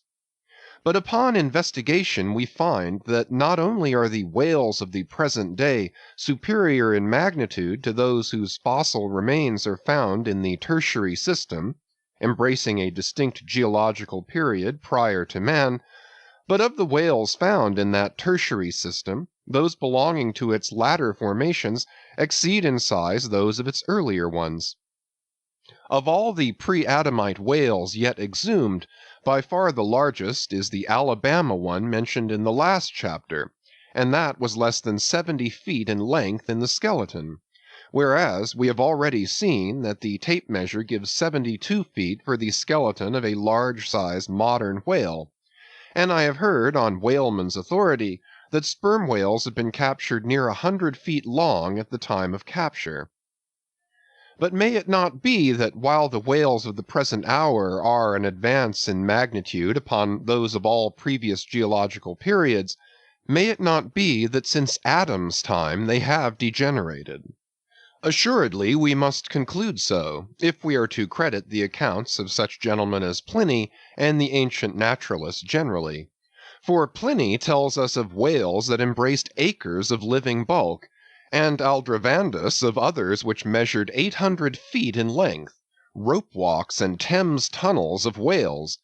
And even in the days of Banks and Solander, Cook's naturalists, we find a Danish member of the Academy of Sciences setting down certain Iceland whales, Raden sisker or wrinkled bellies, at 120 yards, that is, 360 feet. And Lacepede, the French naturalist, in his elaborate history of whales, in the very beginning of his work, page 3, sets down the right whale at 100 meters, 328 feet, and this work was published so late as A.D. 1825. But will any whaleman believe these stories? No. The whale of today is as big as his ancestors in Pliny's times, and if ever I go where Pliny is, I, a whaleman, more than he was, will make bold to tell him so. Because I cannot understand how it is, that while the Egyptian mummies that were buried thousands of years before even Pliny was born do not measure so much in their coffins as a modern Kentuckian in his socks, and while the cattle and other animals sculptured on the oldest Egyptian and Nineveh tablets by the relative proportions in which they are drawn, just as plainly prove that the high-bred, stall-fed, prize cattle of Smithfield not only equal, but far exceed in magnitude the fattest of Pharaoh's fat kine. In the face of all this, I will not admit that of all animals the whale alone should have degenerated. But still another inquiry remains, one often agitated by the more recondite Nantucketers. Whether owing to the almost omniscient lookouts at the mastheads of the whale ships, now penetrating even through Bering Straits and into the remotest secret drawers and lockers of the world, and the 1,000 harpoons and lances darted along all continental coasts, the moot point is whether Leviathan can long endure so wide a chase and so remorseless a havoc, whether he must not at last be exterminated from the waters, and the last whale, like the last man, smoke his last pipe, and then himself evaporate in the final puff. Comparing the humped herds of whales with the humped herds of buffalo, which not 40 years ago overspread by tens of thousands the prairies of Illinois and Missouri, and shook their iron manes and scowled with their thunder-clotted brows upon the sites of populous river capitals, where now the polite broker sells you land at $1 an inch, in such a comparison an irresistible argument would seem furnished to show that the hunted whale cannot now escape speedy extinction. But you must look at this matter in every light. Though so short a period ago, not a good lifetime, the census of the buffalo in Illinois exceeded the census of men now in London, and though at the present day not one horn or hoof of them remains in all that region, and though the cause of this wondrous extermination was the spear of man, yet the far different nature of the whale hunt peremptorily forbids so inglorious an end to the Leviathan. 40 men in one ship hunting the sperm whales for 48 months think that they have done extremely well, and thank God if at last they carry home the oil of 40 fish. Whereas in the days of the old Canadian and Indian hunters and trappers of the West, when the far West, in whose sunset suns still rise, was a wilderness and a virgin, the same number of moccasined men for the same number of months, mounted on horse instead of sailing in ships, would have slain not 40 but 40,000 and more buffaloes, a fact that, if need were, could be statistically stated. Nor, considered aright, does it seem any argument in favor of the gradual extinction of the sperm whale, for example, that in former years, the latter part of the last century, say, these leviathans in small pods were encountered much oftener than at present, and in consequence the voyages were not so prolonged, and were also much more remunerative, because, as has been elsewhere noticed, those whales, influenced by some views to safety, now swim the seas in immense caravans, so that to a large degree the scattered solitaries, yolks, and pods, and schools of other days are now aggregated into vast but widely separated, unfrequent armies. That is all. And equally fallacious seems the conceit that because the so-called whalebone whales no longer haunt many grounds in former years abounding with them, hence that species also is declining. For they are only being driven from promontory to cape, and if one coast is no longer enlivened with their jets, then be sure some other and remoter strand has been very recently startled by the unfamiliar spectacle. Furthermore, concerning these last mentioned leviathans, they have 2 firm fortresses, which in all human probability will forever remain impregnable.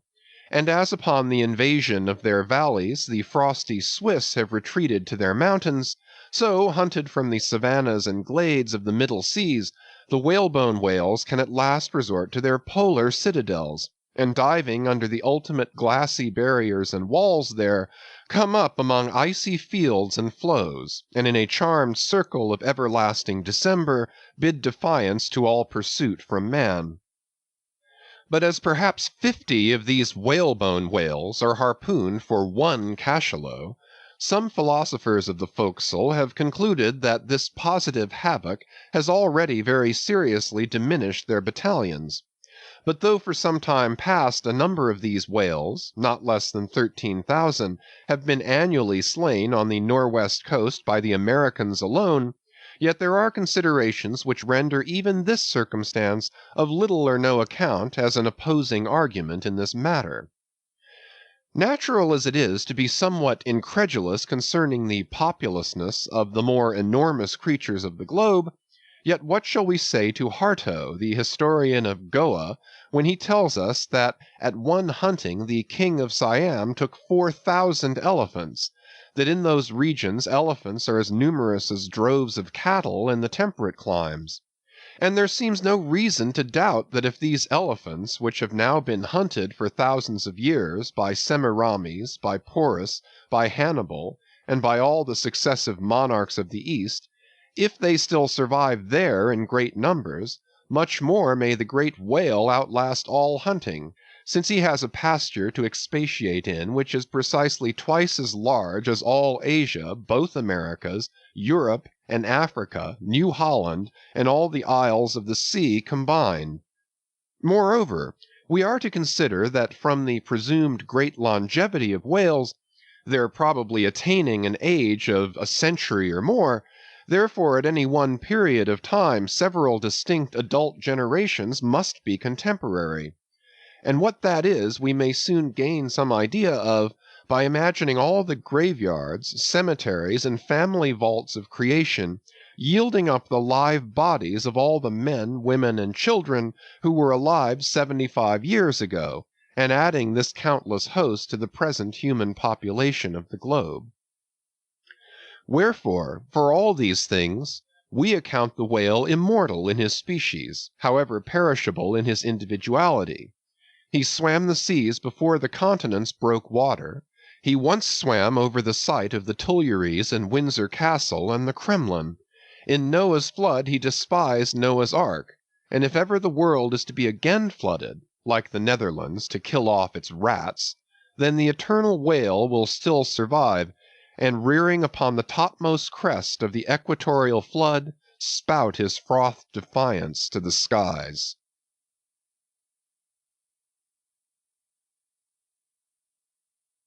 Chapter 106. Ahab's Leg.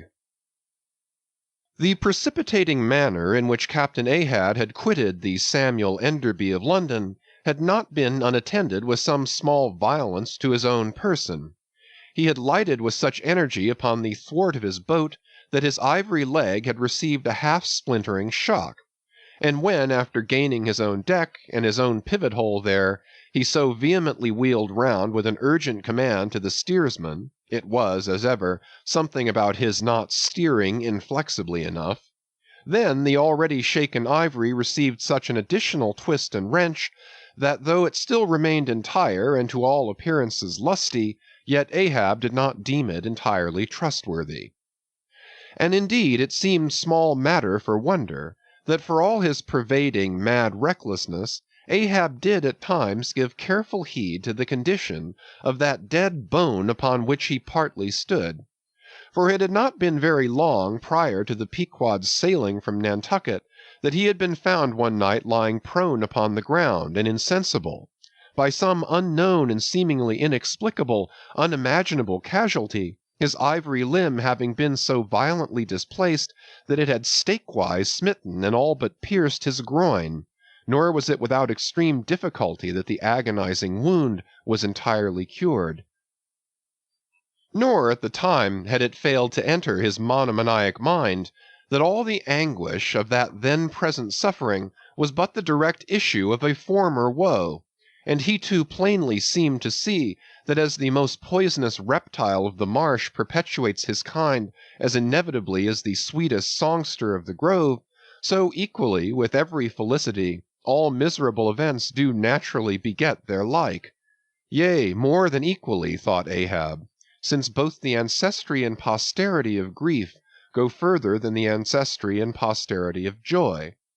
For, not to hint of this, that it is an inference from certain canonic teachings, that while some natural enjoyments here shall have no children born to them for the other world, but on the contrary shall be followed by the joy childlessness of all hell's despair, whereas some guilty mortal miseries shall still fertilely beget to themselves an eternally progressive progeny of griefs beyond the grave. Not at all to hint of this, there still seems an inequality in the deeper analysis of the thing. For, thought Ahab, while even the highest earthly felicities have a certain unsignifying pettiness lurking in them, but at bottom all heart woes, a mystic significance, and in some men an archangelic grandeur, so do their diligent tracings out not belie the obvious deduction. To trail the genealogies of these high mortal miseries carries us at last among the sourceless primogenitors of the gods, so that in the face of all the glad haymaking suns and soft symboling round harvest moons, we must needs give in to this, that the gods themselves are not forever glad. The ineffaceable sad birthmark in the brow of man is but the stamp of sorrow in the signers. Unwittingly here a secret has been divulged, which perhaps might more properly, in set way, have been disclosed before.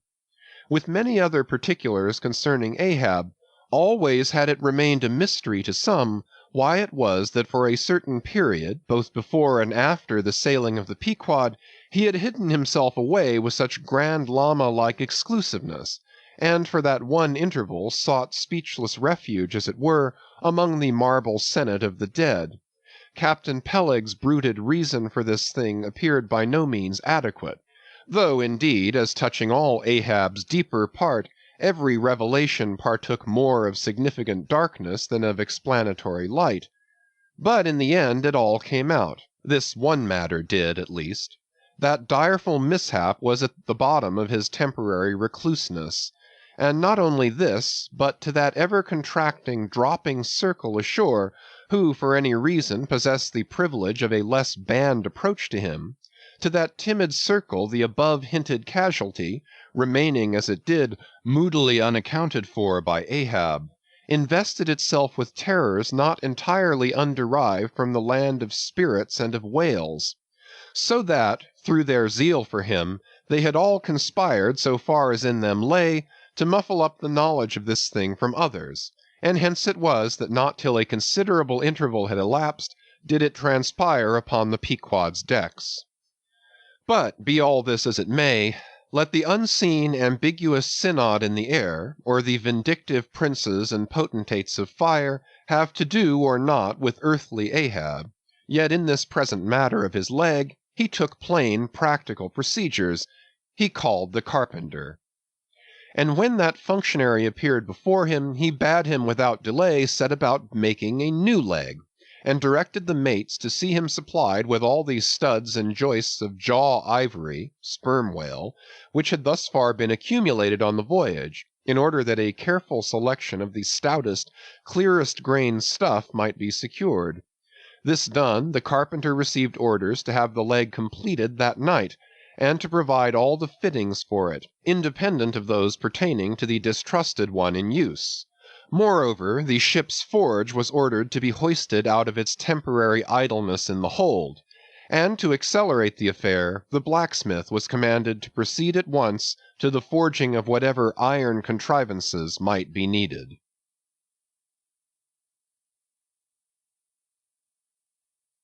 Chapter 107.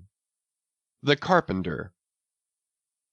Seat thyself sultanically among the moons of Saturn, and take high abstracted man alone, and he seems a wonder, a grandeur, and a woe.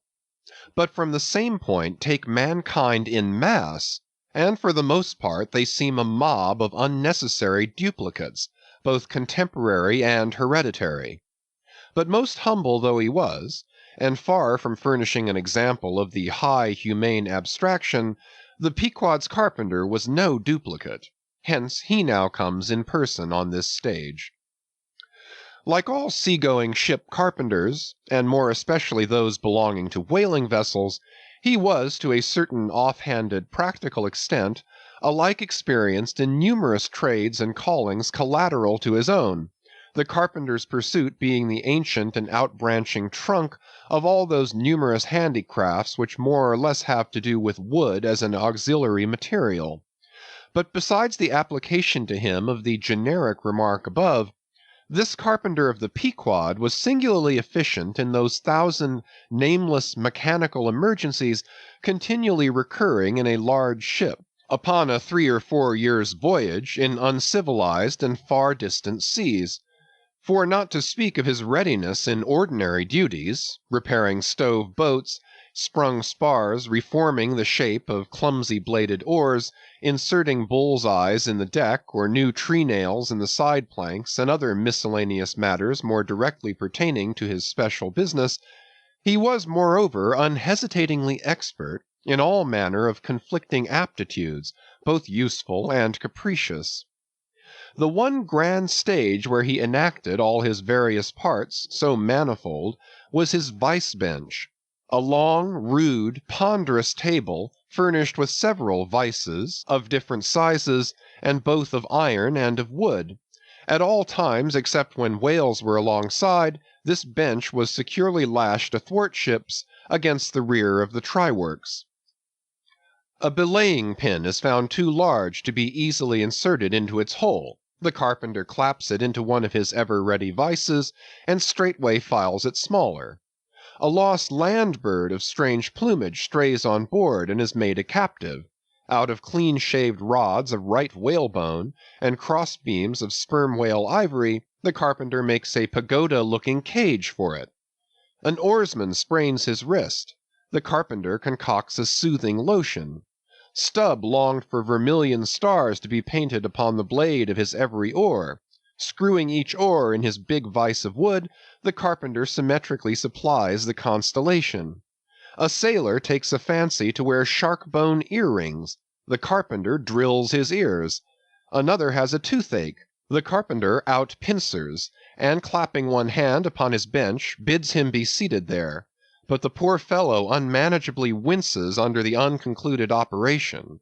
Whirling round the handle of his wooden vice, the carpenter signs him to clap his jaw in that, if he would have him draw the tooth. Thus this carpenter was prepared at all points, and alike indifferent and without respect in all.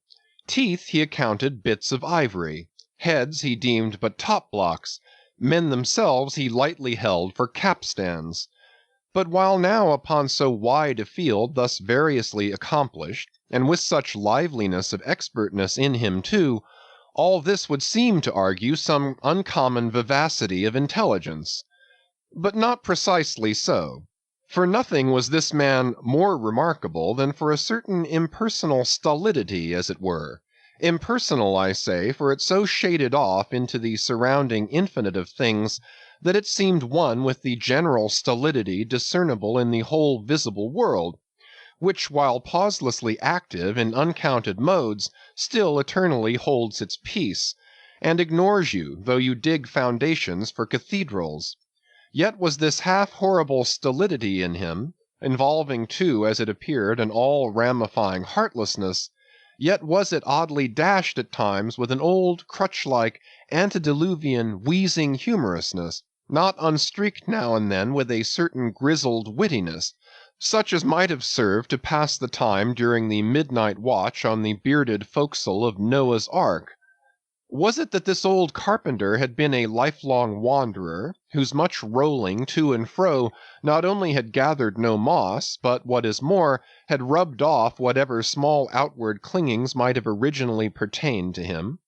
He was a stripped abstract, an unfractioned integral, uncompromised as a new-born babe, living without premeditated reference to this world or the next. You might almost say that this strange uncompromisedness in him involved a sort of unintelligence, for in his numerous trades he did not seem to work so much by reason or by instinct, or simply because he had been tutored to it, or by any intermixture of all these, even or uneven, but merely by a kind of deaf and dumb, spontaneous, literal process. He was a pure manipulator. His brain, if he had ever had one, must have early oozed along into the muscles of his fingers. He was like one of those unreasoning but still highly useful, multum in parvo, Sheffield contrivances, assuming the exterior, though a little swelled, of a common pocket knife, but containing not only blades of various sizes, but also screwdrivers, corkscrews, tweezers, awls, pens, rulers, nail filers, countersinkers. So, if his superiors wanted to use the carpenter for a screwdriver, all they had to do was to open that part of him and the screw was fast, or if for tweezers, take him up by the legs, and there they were. Yet, as previously hinted, this omni-tooled, open and shut carpenter was, after all, no mere machine of an automaton. If he did not have a common soul in him, he had a subtle something that somehow anomalously did its duty. What that was, whether essence of quicksilver or a few drops of hartshorn, there was no telling. But there it was, and there it had abided for now some 60 years or more. And this it was, this same unaccountable, cunning, life principle in him, this it was that kept him a great part of the time soliloquizing, but only like an unreasoning wheel, which also hummingly soliloquizes. Or rather, his body was a sentry box, and this soliloquizer on guard there, and talking all the time to keep himself awake.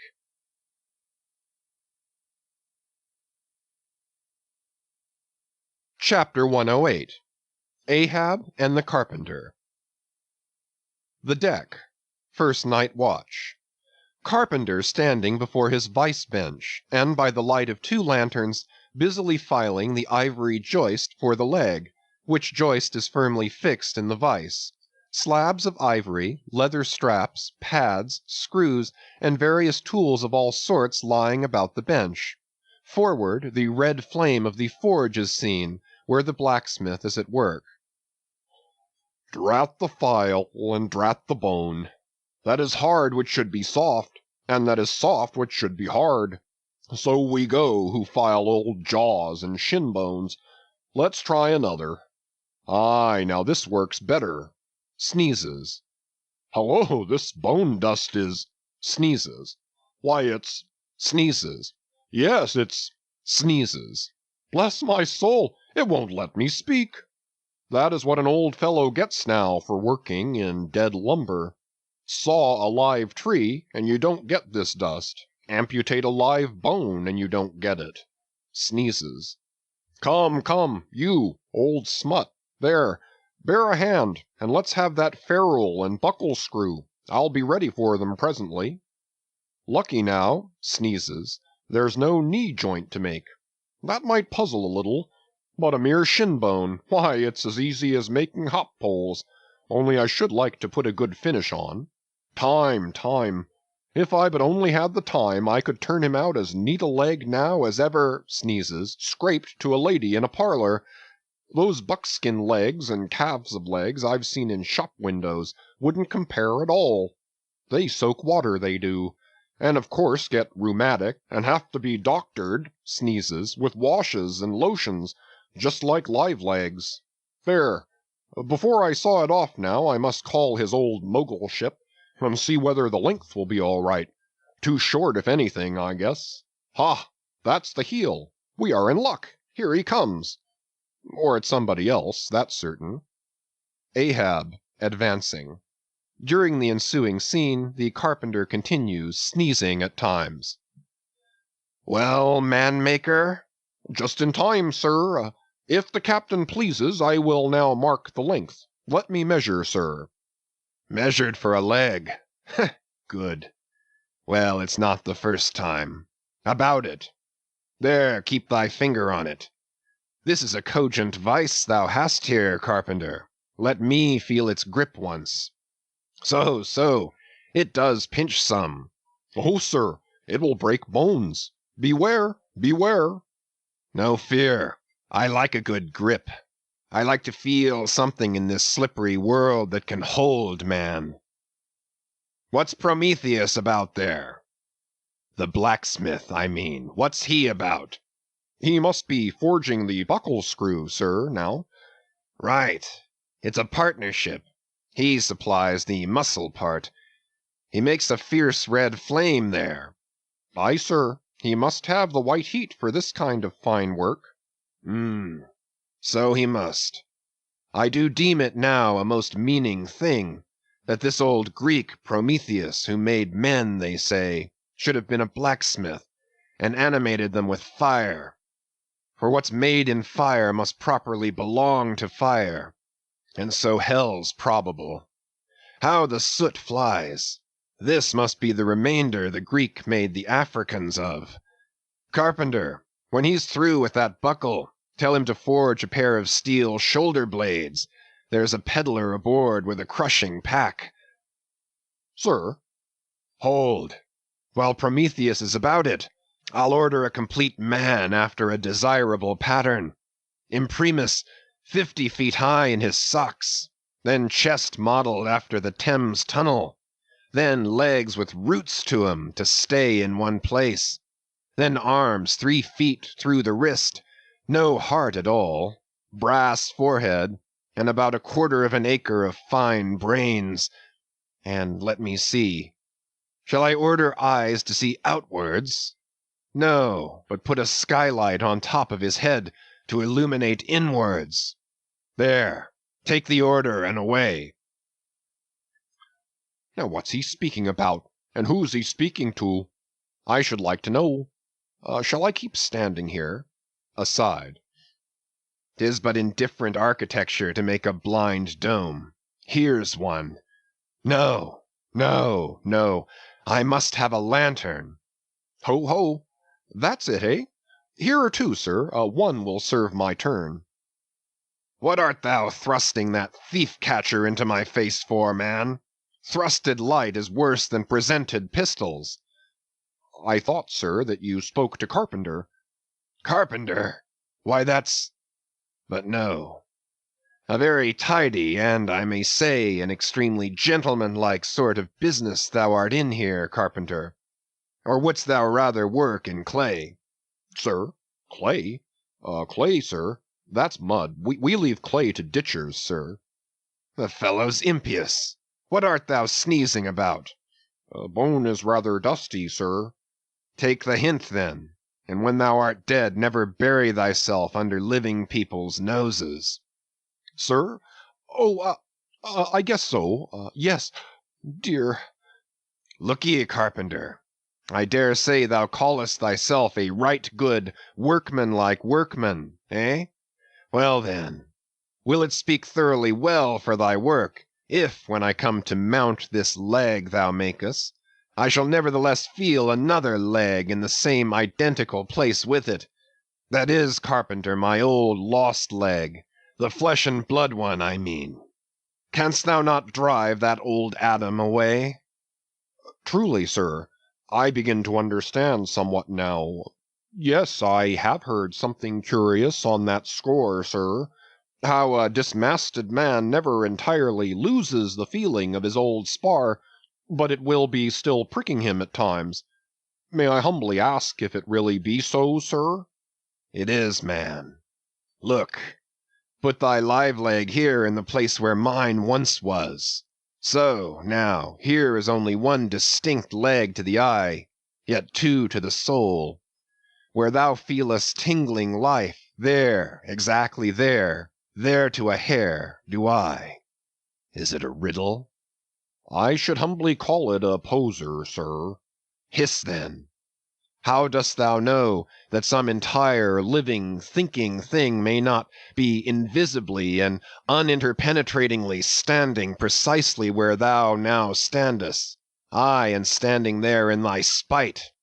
In thy most solitary hours, then, dost thou not fear eavesdroppers? Hold! Don't speak. And if I still feel the smart of my crushed leg, though it be now so long dissolved, then why mayest not thou, Carpenter, feel the fiery pains of hell forever, and without a body? Huh? Good Lord! Truly, sir, if it comes to that, I must calculate over again. I think I didn't carry a small figure, sir. Look ye, Puddinghead should never grant premises. How long before the leg is done? Perhaps an hour, sir. Bungle away at it, then. and bring it to me. Turns to go. Oh, life! Here I am, proud as a Greek god, and yet standing debtor to this blockhead for a bone to stand on. Cursed be that mortal inter-indebtedness, which will not do away with ledgers. I would be free as air, and I'm down in the whole world's books. I am so rich I could have given bid for bid with the wealthiest praetorians at the auction of the Roman Empire, which was the world's, and yet I owe for the flesh in the tongue I brag with. By heavens, I'll get a crucible, and into it, and dissolve myself down to one small compendious vertebra. So. Carpenter, resuming his work. Well, well, well. Stubb knows him best of all, and Stubb always says he's queer. Says nothing but that one sufficient little word. Queer. He's queer, says Stubb. He's queer. Queer. Queer. And keeps dinning it into Mr. Starbuck all the time. Queer, sir. Queer. Queer. Very queer. And here's his leg. Yes, now that I think of it, here's his bedfellow. He has a stick of whale's jawbone for a wife. And this is his leg. He'll stand on this. What was that now about one leg standing in 3 places, and all the 3 places standing in one hell? How was that? Oh, I don't wonder he looked so scornful at me. I'm a sort of strange-thoughted sometimes, they say. But that's only haphazard-like. Then a short, little old body like me should never undertake to wade out into deep waters with tall, heron-built captains. The water chucks you under the chin pretty quick, and there's a great cry for lifeboats. And here's the heron's leg. Long and slim, sure enough. Now, for most folks, one pair of legs lasts a lifetime, and that must be because they use them mercifully, as a tender-hearted old lady uses her roly-poly old coach-horses. But Ahab, oh, he's a hard driver. Look, driven one leg to death, and spavined the other for life, and now wears out bone legs by the cord. Hallo there, you smut! Bear a hand there with those screws, and let's finish it before the resurrection fellow comes a-calling with his horn for all legs, true or false, as brewery men go round collecting old beer barrels to fill 'em up again. What a leg this is! It looks like a real live leg, filed down to nothing but the core. He'll be standing on this tomorrow. He'll be taking altitudes on it. Hello! I almost forgot the little oval slate, smoothed ivory, where he figures up the latitude. So. Chisel, file, and sandpaper now.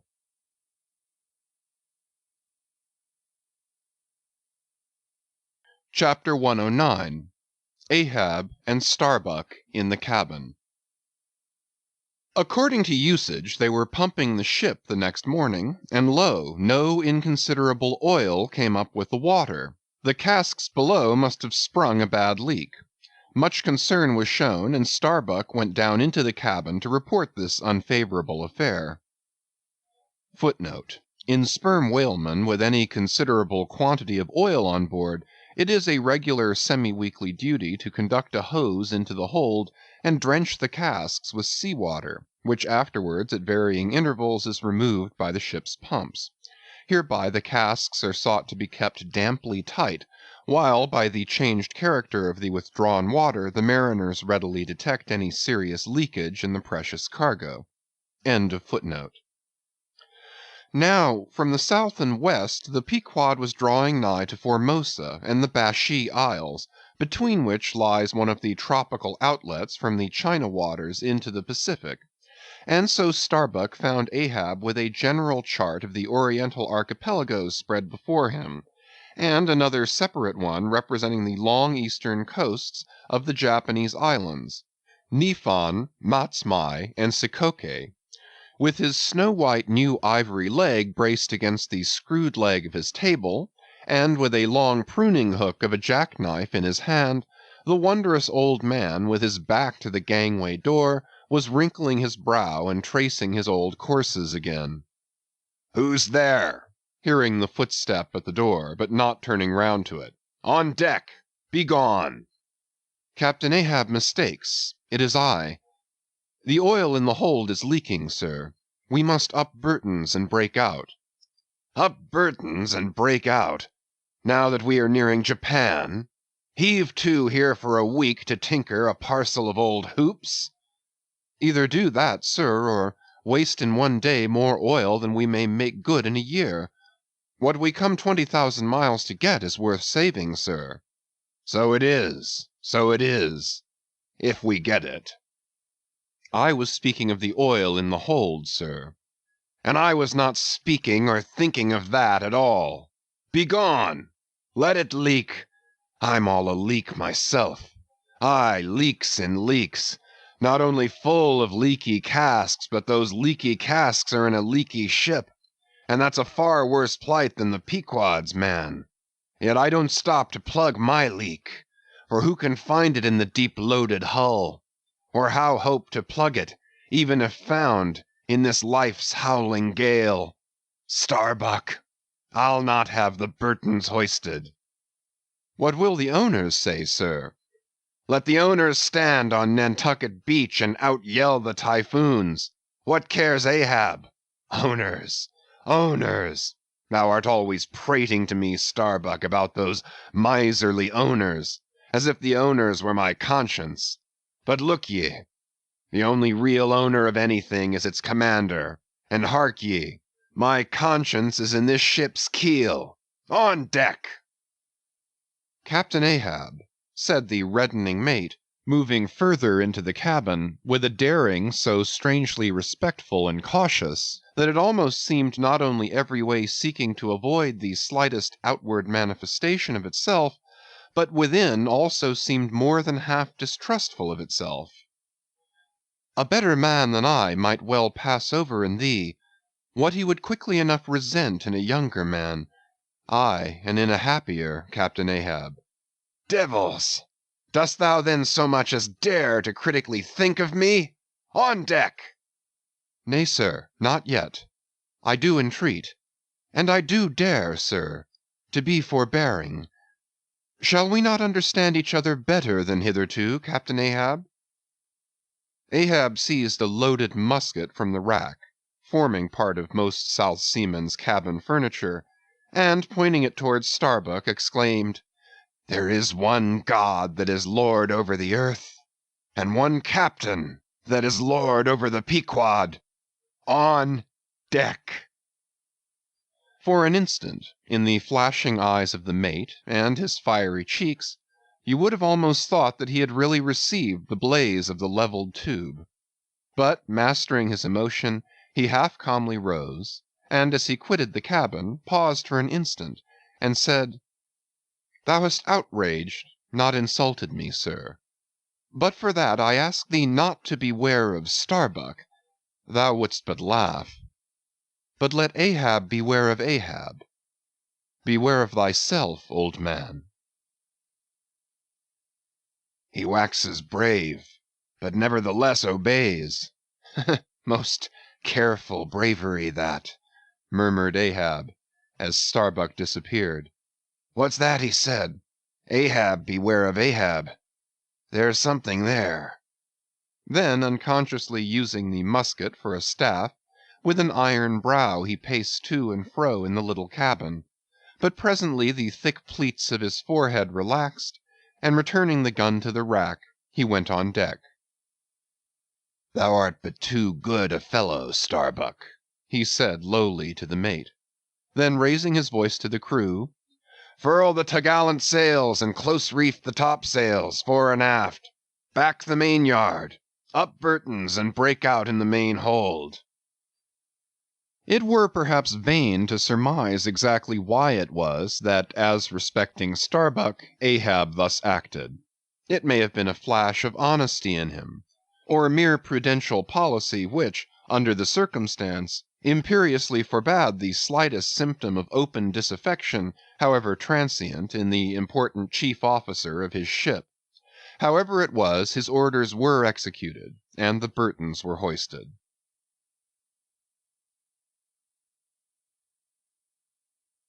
Chapter 110.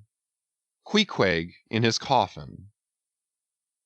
Upon searching, it was found that the casks last struck into the hold were perfectly sound, and that the leak must be further off. So, it being calm weather, they broke out deeper and deeper, disturbing the slumbers of the huge ground tier butts, and from that black midnight sending those gigantic moles into the daylight above.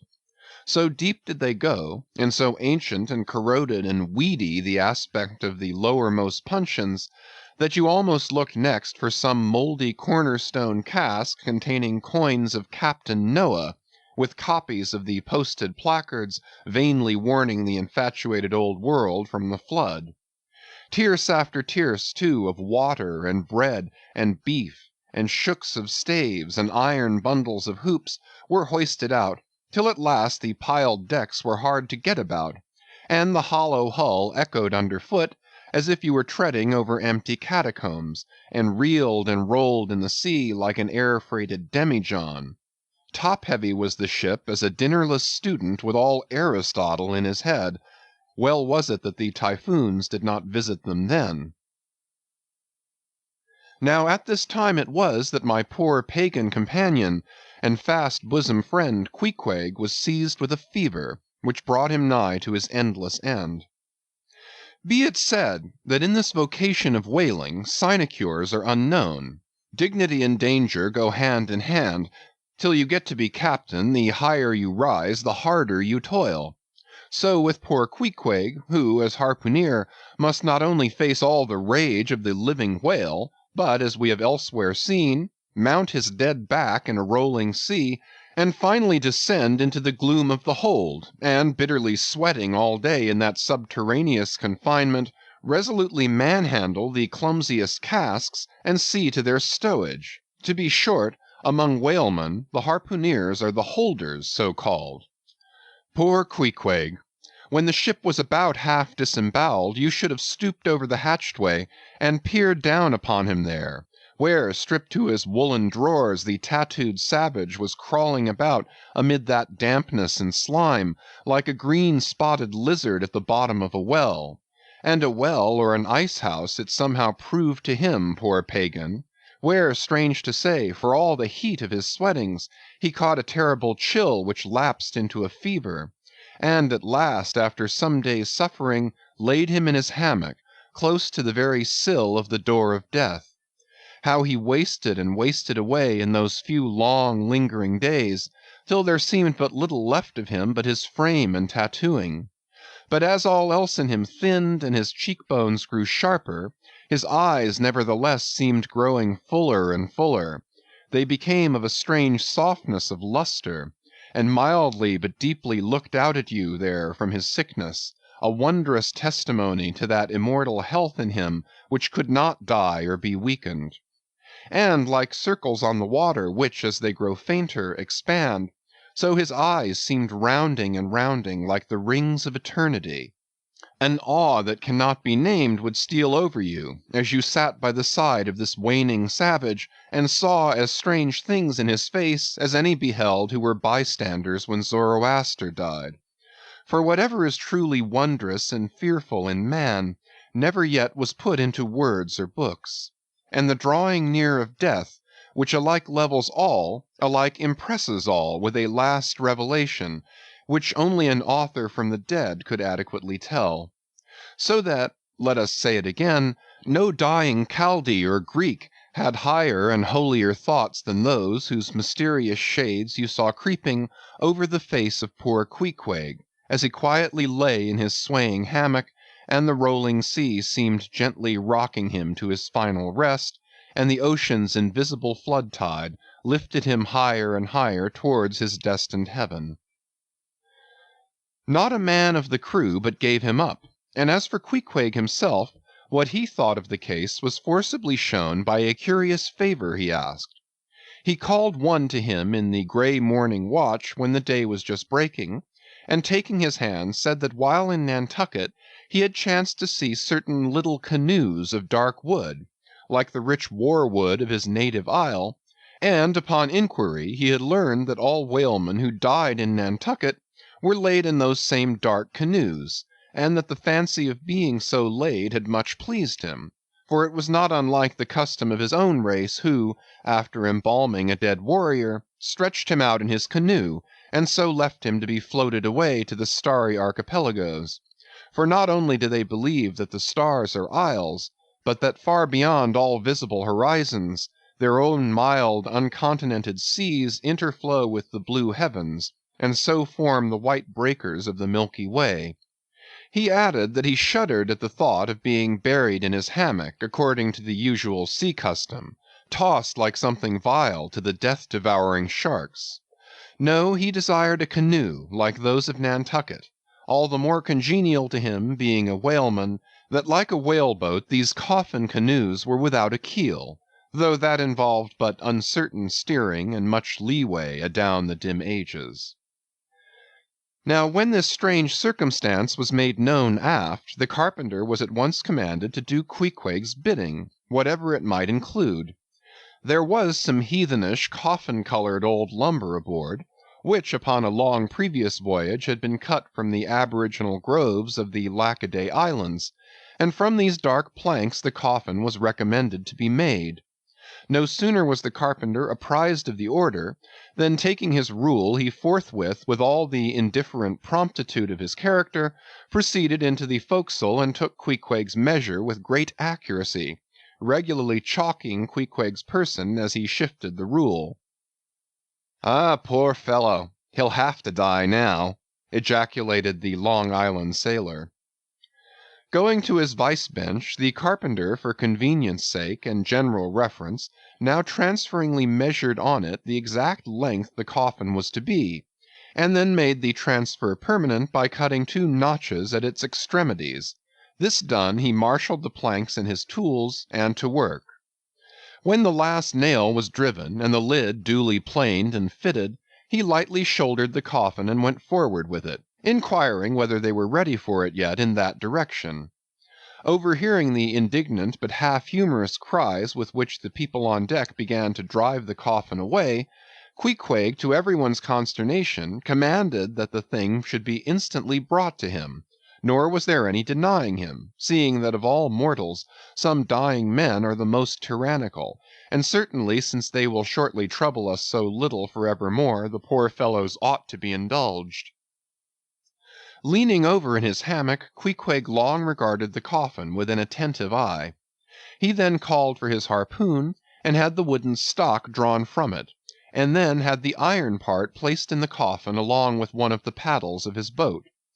All by his own request also, biscuits were then ranged round the sides within, a flask of fresh water was placed at the head, and a small bag of woody earth scraped up in the hold at the foot, and a piece of sailcloth being rolled up for a pillow, Queequeg now entreated to be lifted into his final bed, that he might make trial of its comforts, if any it had. He lay without moving a few minutes, then told one to go to his bag and bring out his little god, Yojo. Then crossing his arms on his breast with Yojo between, he called for the coffin lid, hatch he called it, to be placed over him. The head part turned over with a leather hinge, and there lay Queequeg in his coffin, with little but his composed countenance in view. "Rarmai." "It will do, it is easy," he murmured at last, and signed to be replaced in his hammock. But ere this was done, Pip, who had been slyly hovering near by all this while, drew nigh to him where he lay, and with soft sobbings took him by the hand, in the other holding his tambourine. "Poor rover, will ye never have done with all this weary roving? Where go ye now? But if the currents carry ye to those sweet Antilles, where the beaches are only beat with water lilies, will ye do one little errand for me? Seek out one Pip, who's now been missing long. I think he's in those far Antilles. If ye find him, then comfort him, for he must be very sad, for look, he's left his tambourine behind. I found it. Rig-a-dig-dig. Now, Queequeg, die, and I'll beat your dying march." "I have heard," murmured Starbuck, gazing down the scuttle, "that in violent fevers men, all ignorance, have talked in ancient tongues. and that when the mystery is probed it turns out always that in their wholly forgotten childhood those ancient tongues had been really spoken in their hearing by some lofty scholars. So to my fond faith poor Pip, in this strange sweetness of his lunacy, brings heavenly vouchers of all our heavenly homes. Where learned he that but there? Hark! He speaks again, but more wildly now. Form 2 and 2! Let's make a general of him. Ho! Where's his harpoon? Lay it across here. Rig-a-dig-dig! Huzza! Oh, for a gamecock now to sit upon his head and crow! Queequeg dies game! Mind ye that! Queequeg dies game! Take ye good heed of that! Queequeg dies game, I say, game, game, game! But base little Pip, he died a coward, died all a shiver. Out upon Pip!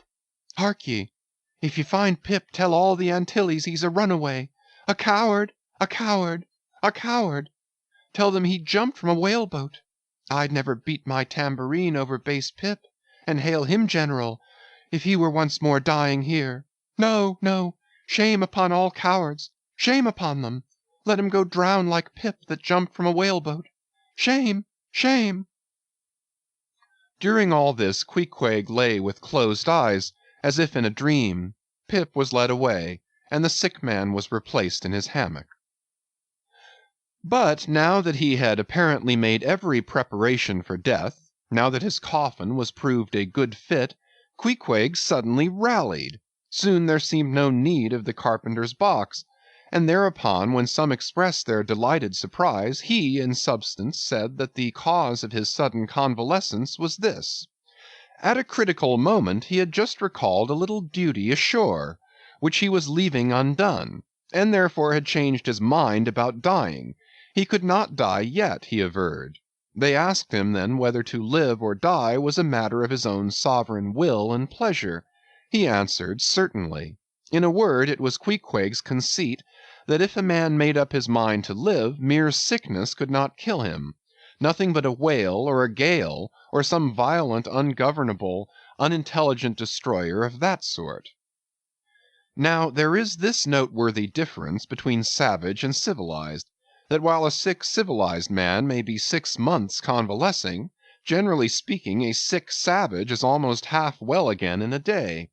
So in good time my Queequeg gained strength, and at length after sitting on the windlass for a few indolent days, but eating with a vigorous appetite, he suddenly leaped to his feet, threw out his arms and legs, gave himself a good stretching, yawned a little bit, and then springing into the head of his hoisted boat, and poising a harpoon, pronounced himself fit for a fight. With a wild whimsiness he now used his coffin for a sea-chest, and emptying into it his canvas bag of clothes, set them in order there. Many spare hours he spent in carving the lid with all manner of grotesque figures and drawings, and it seemed that hereby he was striving, in his rude way, to copy parts of the twisted tattooing on his body. And this tattooing had been the work of a departed prophet and seer on his island, who, by those hieroglyphic marks, had written out on his body a complete theory of the heavens and the earth, and a mystical treatise on the art of attaining truth, so that Queequeg in his own proper person was a riddle to unfold, a wondrous work in one volume, but whose mysteries not even himself could read, though his own live heart beat against them. And these mysteries were therefore destined in the end to moulder away with the living parchment whereon they were inscribed, and so be unsolved to the last. And this thought it must have been which suggested to Ahab that wild exclamation of his, when one morning turning away from surveying poor Queequeg, "Oh, devilish tantalization of the gods!"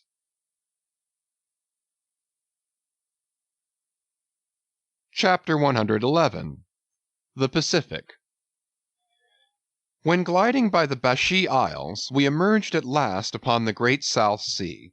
Were it not for other things, I could have greeted my dear Pacific with uncounted thanks, for now the long supplication of my youth was answered. That serene ocean rolled eastwards from me 1,000 leagues of blue. There is one knows not what sweet mystery about this sea, whose gentle, awful stirring seemed to speak of some hidden soul beneath, like those fabled undulations of the Ephesian sod over the buried evangelist St. John. And meet it is, that over these sea pastures, wide rolling watery prairies and potters' fields of all four continents, the waves should rise and fall, and ebb and flow unceasingly. For here millions of mixed shades and shadows, drowned dreams, somnambulisms, reveries, all that we call lives and souls, lie dreaming, dreaming still, tossing like slumberers in their beds, the ever-rolling waves but made so by their restlessness. To any meditative Magian rover this serene Pacific, once beheld, must ever after be the sea of his adoption. It rolls the midmost waters of the world, the Indian Ocean and Atlantic being but its arms. The same waves wash the moles of the new-built Californian towns, but yesterday planted by the recentest race of men, and lave the faded but still gorgeous skirts of Asiatic lands older than Abraham, while all between float milky ways of coral isles and low-lying, endless, unknown archipelagos and impenetrable Japans. Thus this mysterious, divine Pacific zones the world's whole bulk about, makes all coasts one bay to it, seems the tide-beating heart of earth. Lifted by those eternal swells, you needs must own the seductive god, bowing your head to Pan.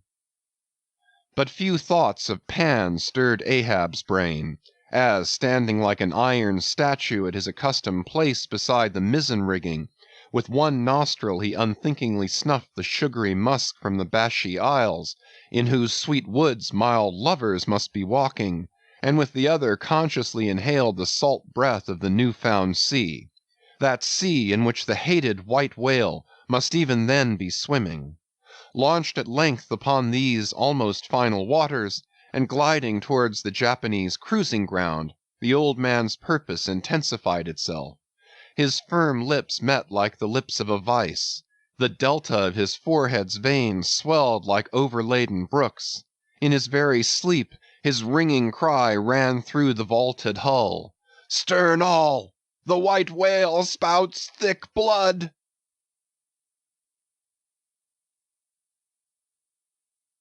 Chapter 112. The Blacksmith. Availing himself of the mild summer-cool weather that now reigned in these latitudes, and in preparation for the peculiarly active pursuit shortly to be anticipated, Perth, the begrimed, blistered old blacksmith, had not removed his portable forge to the hold again after concluding his contributory work for Ahab's leg, but still retained it on deck, fast lashed to ring-bolts by the foremast, being now almost incessantly invoked by the headsmen and harpooneers and bowsmen to do some little job for them, altering or repairing or new-shaping their various weapons and boat furniture. Often he would be surrounded by an eager circle, all waiting to be served, holding boat-spades, pike-heads, harpoons, and lances, and jealously watching his every sooty movement as he toiled. Nevertheless, this old man's was a patient hammer wielded by a patient arm. No murmur, no impatience, no petulance did come from him. Silent, slow, and solemn, bowing over still further his chronically broken back, he toiled away, as if toil were life itself, and the heavy beating of his hammer the heavy beating of his heart. And so it was. Most miserable. A peculiar walk in this old man, a certain slight but painful appearing yawing in his gait, had at an early period of the voyage excited the curiosity of the mariners, and to the importunity of their persisted questionings he had finally given in. So it came to pass that everyone now knew the shameful story of his wretched fate. Belated, and not innocently, one bitter winter's midnight, on the road running between two country towns, the blacksmith half stupidly felt the deadly numbness stealing over him, and sought refuge in a leaning, dilapidated barn. The issue was the loss of the extremities of both feet.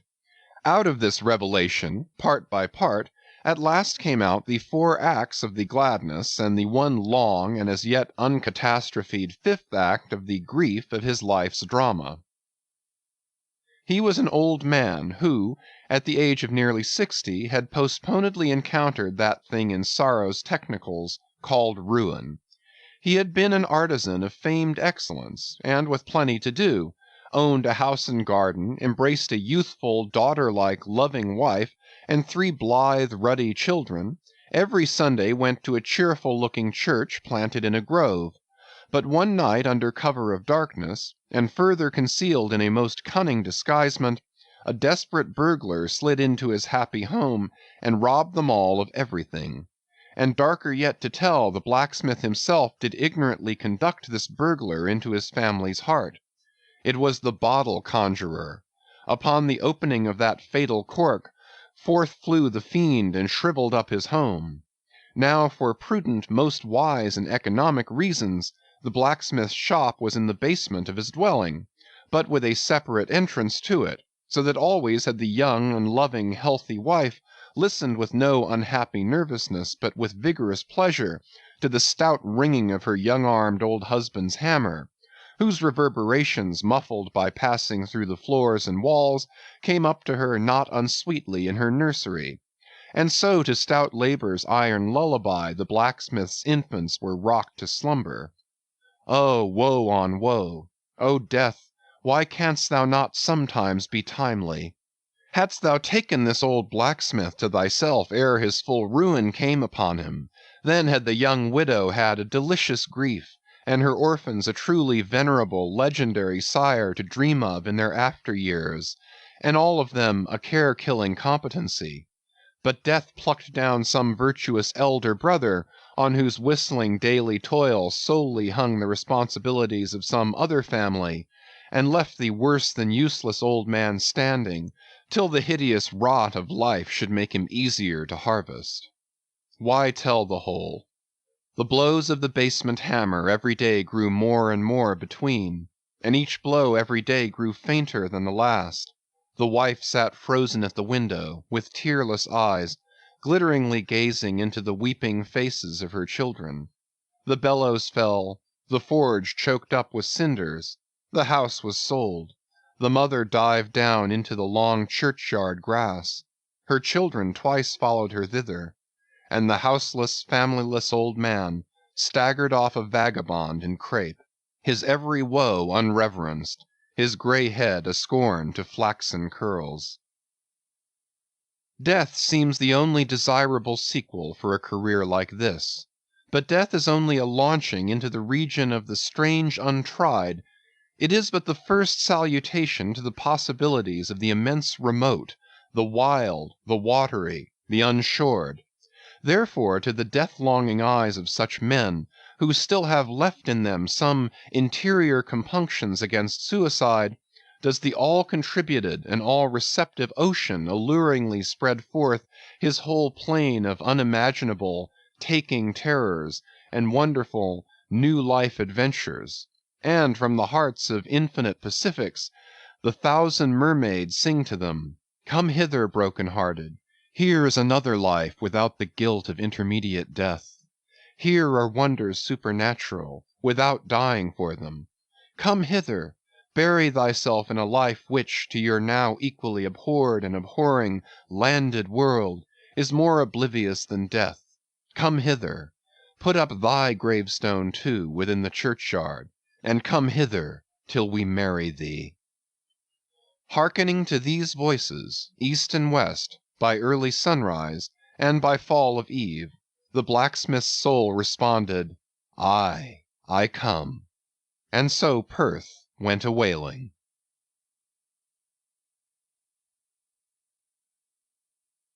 Chapter 113.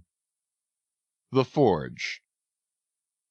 With matted beard, and swathed in a bristling shark-skin apron, about midday, Perth was standing between his forge and anvil, the latter placed upon an ironwood log, with one hand holding a pike-head in the coals, and with the other at his forge's lungs, when Captain Ahab came along, carrying in his hand a small, rusty-looking leathern bag. While yet a little distance from the forge, moody Ahab paused, till at last Perth, withdrawing his iron from the fire, began hammering it upon the anvil, the red mass sending off the sparks in thick, hovering flights, some of which flew close to Ahab. Are these thy mother Carey's chickens, Perth? They are always flying in thy wake. Birds of good omen, too, but not to all. Look here, they burn, but thou livest among them without a scorch.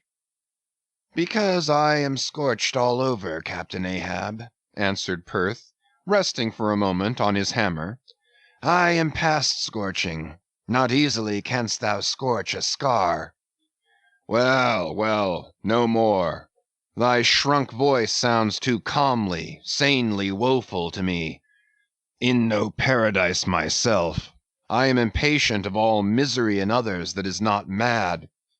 Thou shouldst go mad, blacksmith. Say, why dost thou not go mad? How canst thou endure without being mad? Do the heavens yet hate thee, that thou canst not go mad? What wert thou making there? Welding an old pike-head, sir. There were seams and dents in it. And canst thou make it all smooth again, blacksmith, after such hard usage as it had? I think so, sir. And I suppose thou canst smooth almost any seams and dents, never mind how hard the metal, blacksmith?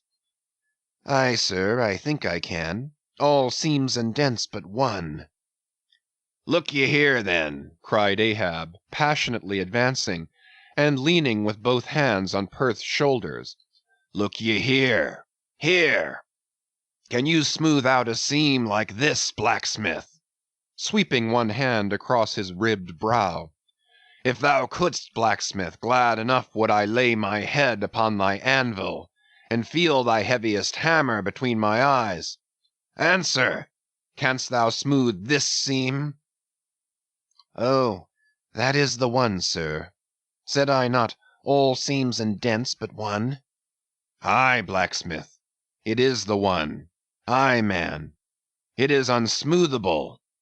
For though thou only seest it here in my flesh, it is worked down into the bone of my skull. That is all wrinkles. But away with child's play. No more gaffs and pikes today. Look ye here, jingling the leathern bag, as if it were full of gold coins. I, too, want a harpoon made. One that 1,000 yoke of fiends could not part, Perth. Something that will stick in a whale like his own fin bone. There's the stuff, flinging the pouch upon the anvil. Look ye, blacksmith, these are the gathered nail stubs of the steel shoes of racing horses. Horseshoe stubs, sir? Why, Captain Ahab, thou hast there then the best and stubbornest stuff we blacksmiths ever work. I know it, old man. These stubs will weld together like glue from the melted bones of murderers. Quick! Forge me the harpoon, and forge me first 12 rods for its shank, then wind and twist and hammer these 12 together, like the yarns and strands of a tow-line. Quick! I'll blow the fire. When at last the 12 rods were made, Ahab tried them one, by spiraling them with his own hand round a long, heavy iron bolt. A flaw, rejecting the last one. Work that over again, Perth. This done, Perth was about to begin welding the 12 into one, when Ahab stayed his hand and said he would weld his own iron. As then with regular gasping hems he hammered on the anvil, Perth passing to him the glowing rods, one after the other, and the hard-pressed forge shooting up its intense straight flame, the Parsee passed silently, and bowing over his head towards the fire, seemed invoking some curse, or some blessing on the toil. But as Ahab looked up, he slid aside. What's that bunch of lucifers dodging about there for? Muttered Stubb, looking on from the forecastle. That Parsee smells fire like a fusee, and smells of it himself like a hot musket's powder pan. At last the shank in one complete rod received its final heat, and as Perth, to temper it, plunged it all hissing into the cask of water near by, the scalding steam shot up into Ahab's bent face. Wouldst thou brand me, Perth? Wincing for a moment with the pain, Have I been but forging my own branding iron, then? Pray God, not that. Yet I fear something, Captain Ahab. Is not this harpoon for the white whale? For the white fiend? But now for the barbs. Thou must make them thyself, man. Here are my razors, the best of steel. Here, and make the barbs sharp as the needle sleet of the icy sea. For a moment the old blacksmith eyed the razors as though he would fain not use them. Take them, man. I have no need for them. For I now neither shave, sup, nor pray till... But here, to work. Fashioned at last into an arrowy shape, and welded by Perth to the shank, the steel soon pointed the end of the iron, and as the blacksmith was about giving the barbs their final heat prior to tempering them, he cried to Ahab to place the water cask near. No, no, no water for that. I wanted of the true death temper. Ahoy there, Tashtego, Queequeg, Daggoo. What say ye, pagans? Will you give me as much blood as will cover this barb? Holding it high up. A cluster of dark nods replied, yes. 3 punctures were made in the heathen flesh, and the white whale's barbs were then tempered. Ego non baptizo te in nomine Patris, sed in nomine Diaboli! Deliriously howled Ahab, as the malignant iron scorchingly devoured the baptismal blood. Now, mustering the spare poles from below, and selecting one of hickory, with the bark still investing it, Ahab fitted the end to the socket of the iron. A coil of new tow-line was then unwound, and some fathoms of it taken to the windlass and stretched to a great tension. Pressing his foot upon it till the rope hummed like a harp-string, then eagerly bending over it and seeing no strandings, Ahab exclaimed, Good! And now for the seizings. At one extremity the rope was unstranded, and the separate spread yarns were all braided and woven round the socket of the harpoon. The pole was then driven hard up into the socket. From the lower end the rope was traced halfway along the pole's length, and firmly secured so, with intertwistings of twine. This done, pole, iron, and rope, like the 3 fates, remained inseparable, and Ahab moodily stalked away with the weapon, the sound of his ivory leg and the sound of the hickory pole both hollowly ringing along every plank. But ere he entered his cabin, light, unnatural, half-bantering, yet most piteous sound was heard. Oh, Pip!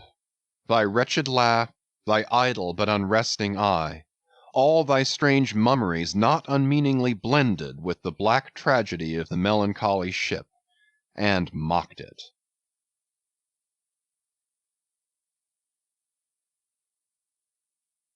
Chapter 114. The Gilder. Penetrating further and further into the heart of the Japanese cruising ground, the Pequod was soon all astir in the fishery.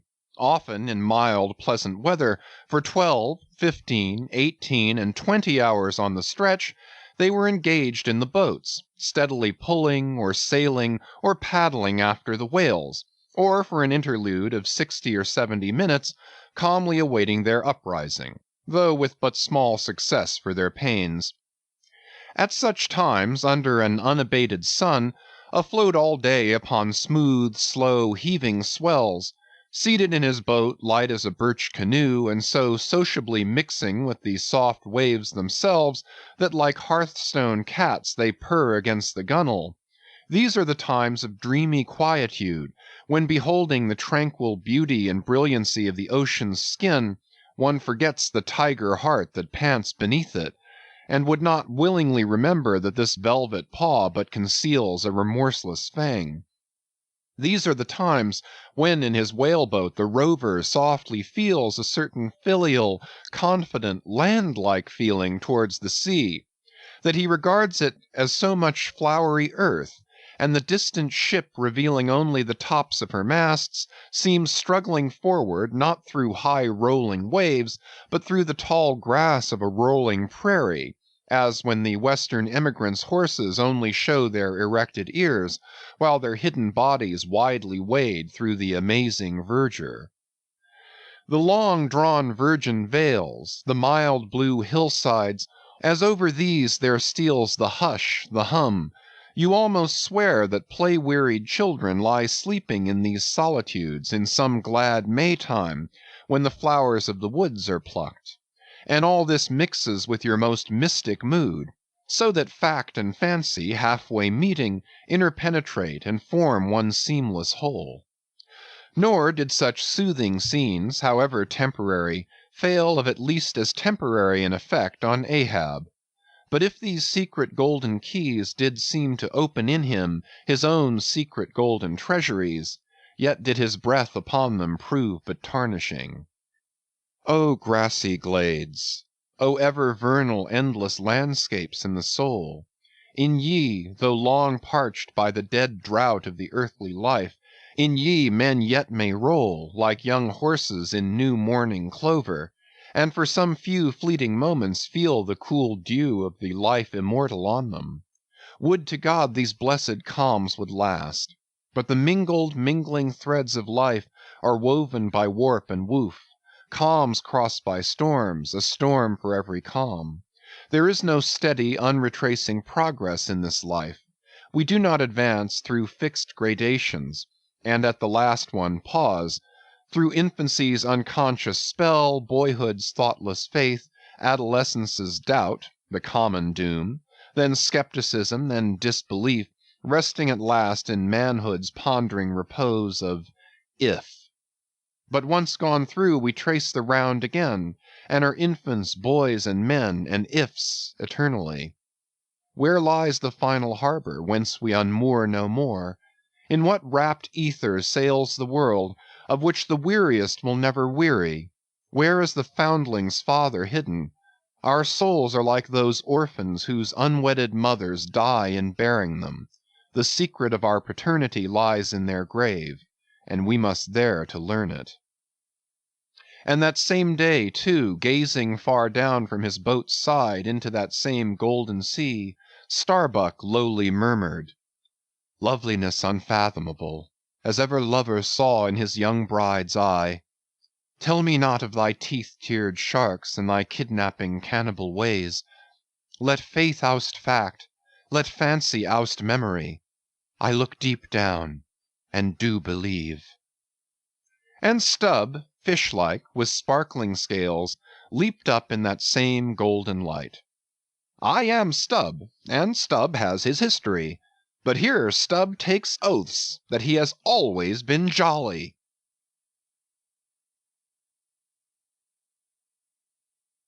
Chapter 115. The Pequod Meets the Bachelor.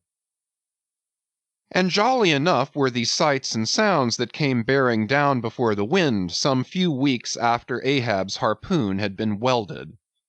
It was a Nantucket ship, the Bachelor, which had just wedged in her last cask of oil and bolted down her bursting hatches, and now in glad holiday apparel was joyously, though somewhat vaingloriously, sailing round among the widely separated ships on the ground, previous to pointing her prow for home.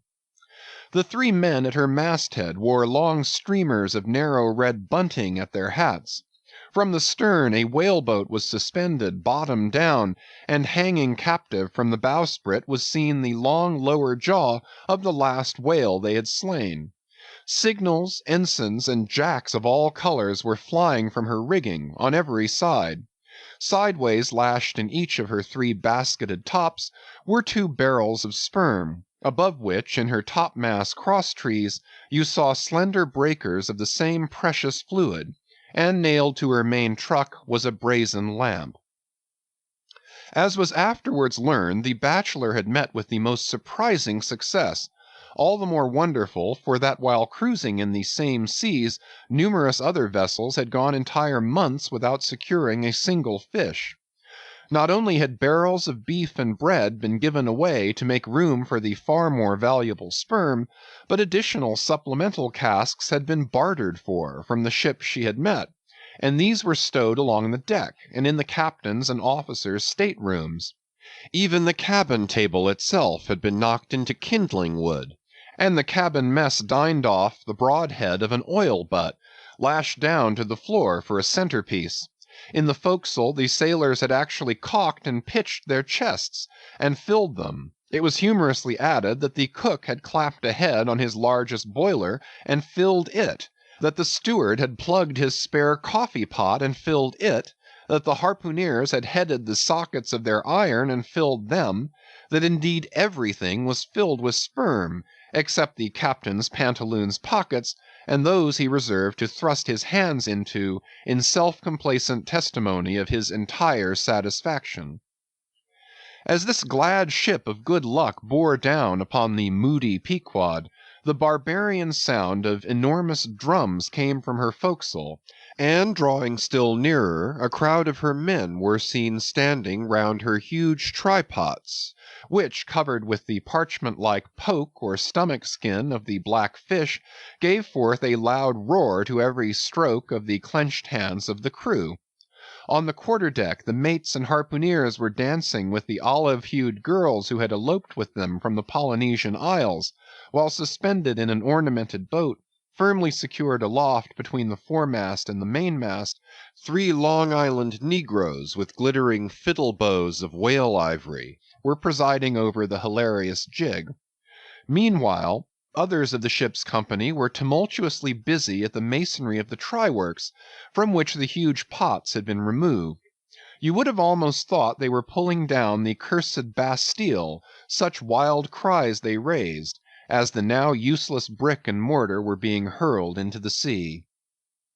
Lord and master over all this scene, the captain stood erect on the ship's elevated quarter-deck, so that the whole rejoicing drama was full before him, and seemed merely contrived for his own individual diversion.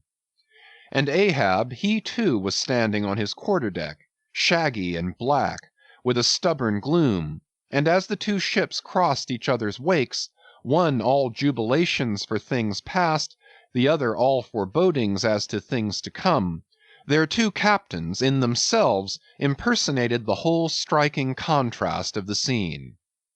"Come aboard! Come aboard!" cried the gay bachelor's commander, lifting a glass and a bottle in the air. "Hast seen the white whale?" gritted Ahab in reply. "No, only heard of him, but don't believe in him at all," said the other good-humoredly. "Come aboard!" "Thou art too damned jolly. Sail on. Hast lost any men?" "Not enough to speak of.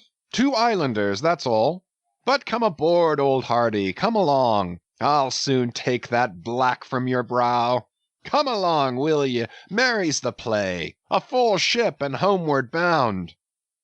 "How wondrous familiar is a fool," muttered Ahab, and then aloud, "Thou art a full ship and homeward bound, thou sayest. Well, then, call me an empty ship and outward bound. So go thy ways, and I will mine. Forward there! Set all sail, and keep her to the wind." And thus, while the one ship went cheerily before the breeze, the other stubbornly fought against it, and so the 2 vessels parted, the crew of the Pequod looking with grave, lingering glances toward the receding Bachelor, but the Bachelor's men never heeding their gaze for the lively revelry they were in. And as Ahab, leaning over the taffrail, eyed the homeward-bound craft, he took from his pocket a small vial of sand, and then looking from the ship to the vial, seemed thereby bringing 2 remote associations together, for that vial was filled with Nantucket soundings. Chapter 116. The Dying Whale.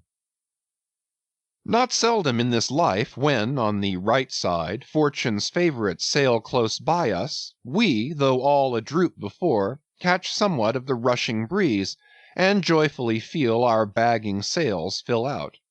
So seemed it with the Pequod, for next day after encountering the gay Bachelor, whales were seen, and 4 were slain, and one of them by Ahab.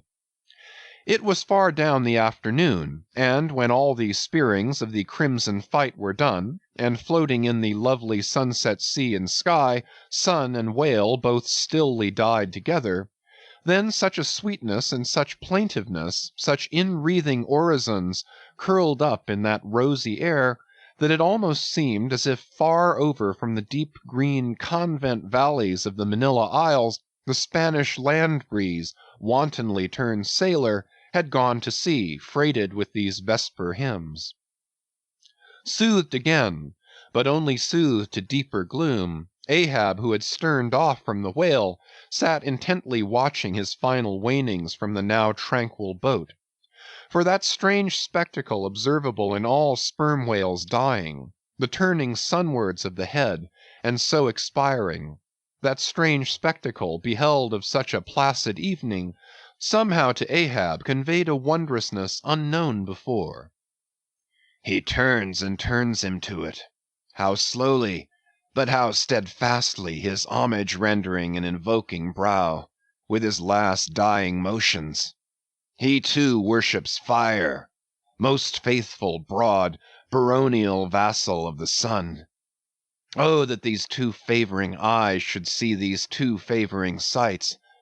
Look, here far waterlocked, beyond all hum of human weal or woe, in these most candid and impartial seas, where to traditions no rocks furnish tablets, where for long Chinese ages the billows have still rolled on speechless and unspoken to, as stars that shine upon the Niger's unknown source.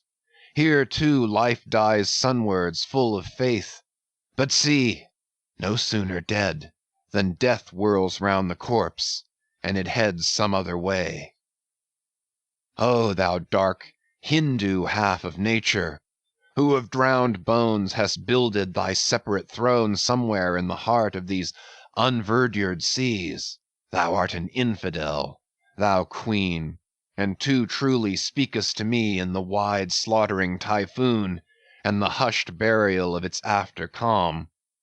Nor has this thy whale sunwards turned his dying head, and then gone round again, without a lesson to me. O trebly hooped and welded hip of power! O high aspiring rainbowed jet! That one strivest, this one jettest all in vain. In vain, O whale, dost thou seek intercedings with yon all-quickening sun, that only calls forth life, but gives it not again. Yet dost thou, darker half, rock me with a prouder if a darker faith. All thy unnameable imminglings float beneath me here. I am buoyed by breaths of once living things, exhaled as air but water now. Then hail, forever hail, O sea, in whose eternal tossings the wild fowl finds his only rest.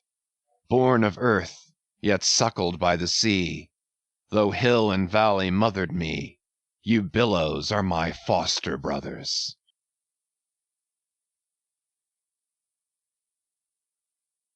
Chapter 117. The Whale Watch. The 4 whales slain that evening had died wide apart, one far to windward, one less distant to leeward, one ahead, one astern. These last 3 were brought alongside ere nightfall, but the windward one could not be reached till morning, and the boat that had killed it lay by its side all night, and that boat was Ahab's. The waif pole was thrust upright into the dead whale's spout hole, and the lantern hanging from its top cast a troubled, flickering glare upon the black, glossy back, and far out upon the midnight waves, which gently chafed the whale's broad flank, like soft surf upon a beach. Ahab and all his boat's crew seemed asleep but the Parsee, who, crouching in the bow, sat watching the sharks that spectrally played round the whale, and tapped the light cedar planks with their tails. A sound like the moaning in squadrons over asphaltites of unforgiven ghosts of Gomorrah ran shuddering through the air. Startled from his slumbers, Ahab, face to face, saw the Parsee, and hooped round by the gloom of the night, they seemed the last men in a flooded world. I have dreamed it again, said he. Of the hearses? Have I not said, old man, that neither hearse nor coffin can be thine? And who are hearse that die on the sea? But I said, old man, that ere thou couldst die on this voyage, 2 hearses must verily be seen by thee on the sea, the first not made by mortal hands, and the visible wood of the last one must be grown in America. Aye, aye, a strange sight that, Parsee, a hearse and its plumes floating over the ocean with the waves for the pallbearers. Ha! Such a sight we shall not soon see. Believe it or not, thou canst not die till it be seen, old man. And what was that saying about thyself? Though it come to the last, I shall still go before thee, thy pilot.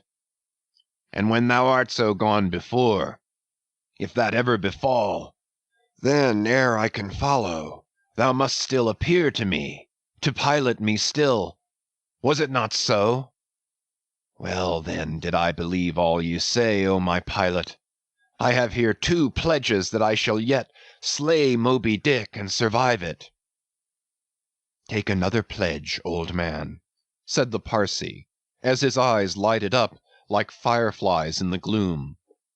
Hemp only can kill thee. The gallows, ye mean? I am immortal, then, on land and on sea, cried Ahab with a laugh of derision. Immortal, on land and on sea. Both were silent again, as one man. The grey dawn came on, and the slumbering crew arose from the boat's bottom, and ere noon the dead whale was brought to the ship.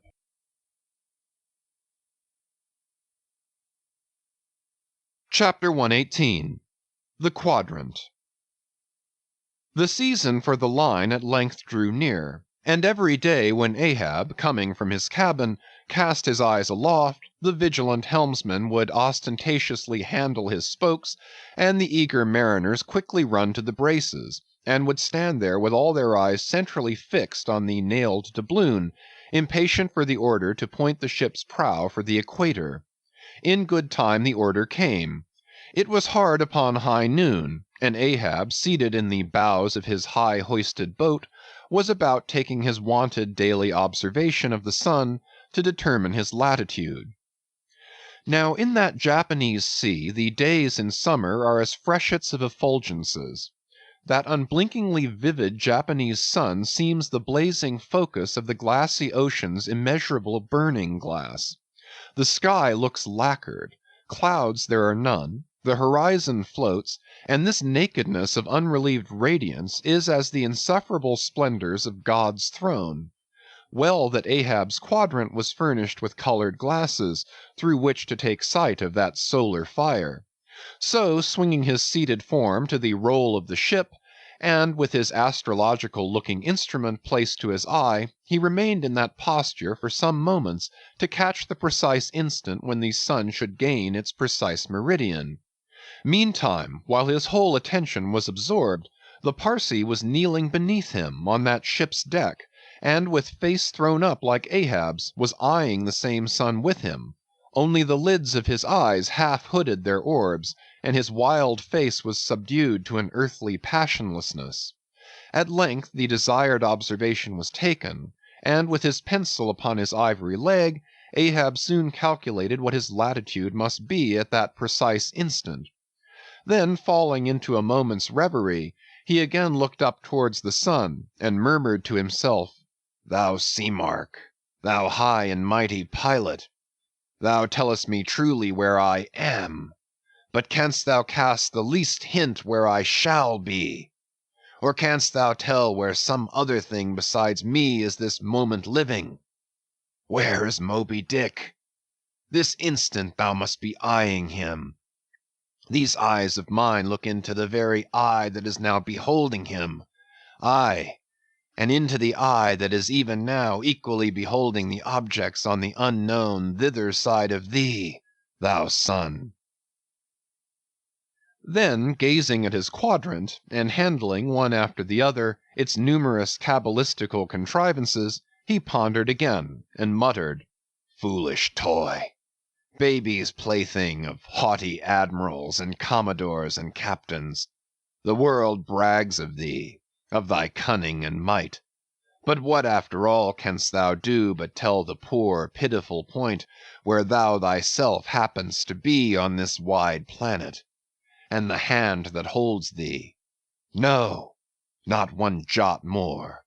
Thou canst not tell where one drop of water or one grain of sand will be tomorrow noon, and yet with thy impotence thou insultest the sun. Science! Curse thee, thou vain toy!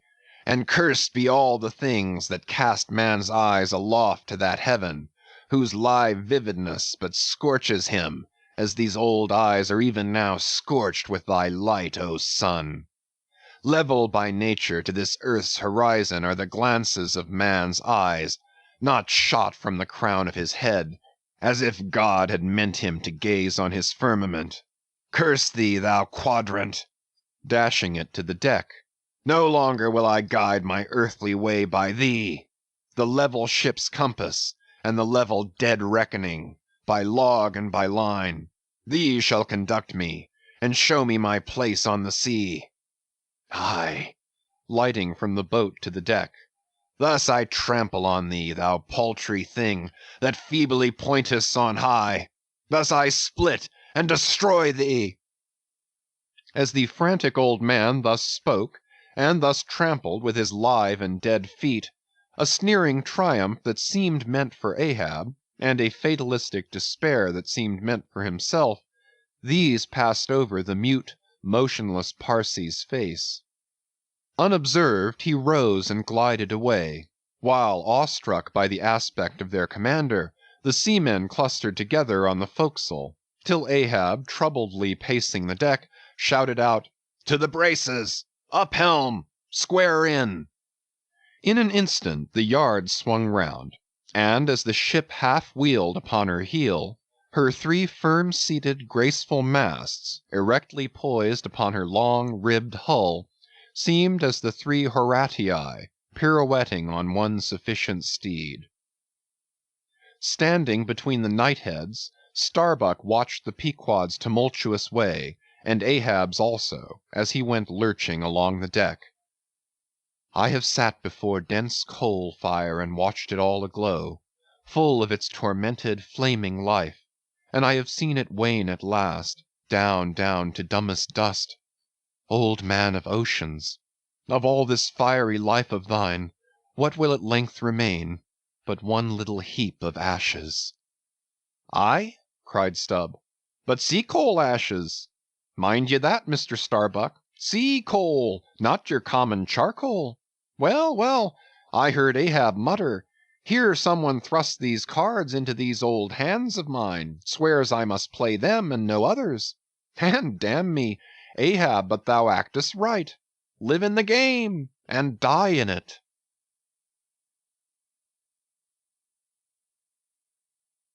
Chapter 119. The Candles. Warmest climes but nurse the cruelest fangs. The tiger of Bengal crouches in spiced groves of ceaseless verdure. Skies the most effulgent but basket the deadliest thunders. Gorgeous Cuba knows tornadoes that never swept tame northern lands. So, too, is it that in these resplendent Japanese seas the mariner encounters the direst of all storms, the typhoon. It will sometimes burst out of that cloudless sky like an exploding bomb upon a dazed and sleepy town. Towards evening of that day the Pequod was torn of her canvas, and bare-poled was left to fight a typhoon which had struck her directly ahead. When darkness came on, sky and sea roared and split with the thunder, and blazed with the lightning, that showed the disabled mass fluttering here and there with the rags which the first fury of the tempest had left for its after sport. Holding by a shroud, Starbuck was standing on the quarter-deck, at every flash of the lightning glancing aloft to see what additional disaster might have befallen the intricate hamper there, while Stubb and Flask were directing the men in the higher hoisting and firmer lashing of the boats. But all their pains seemed naught.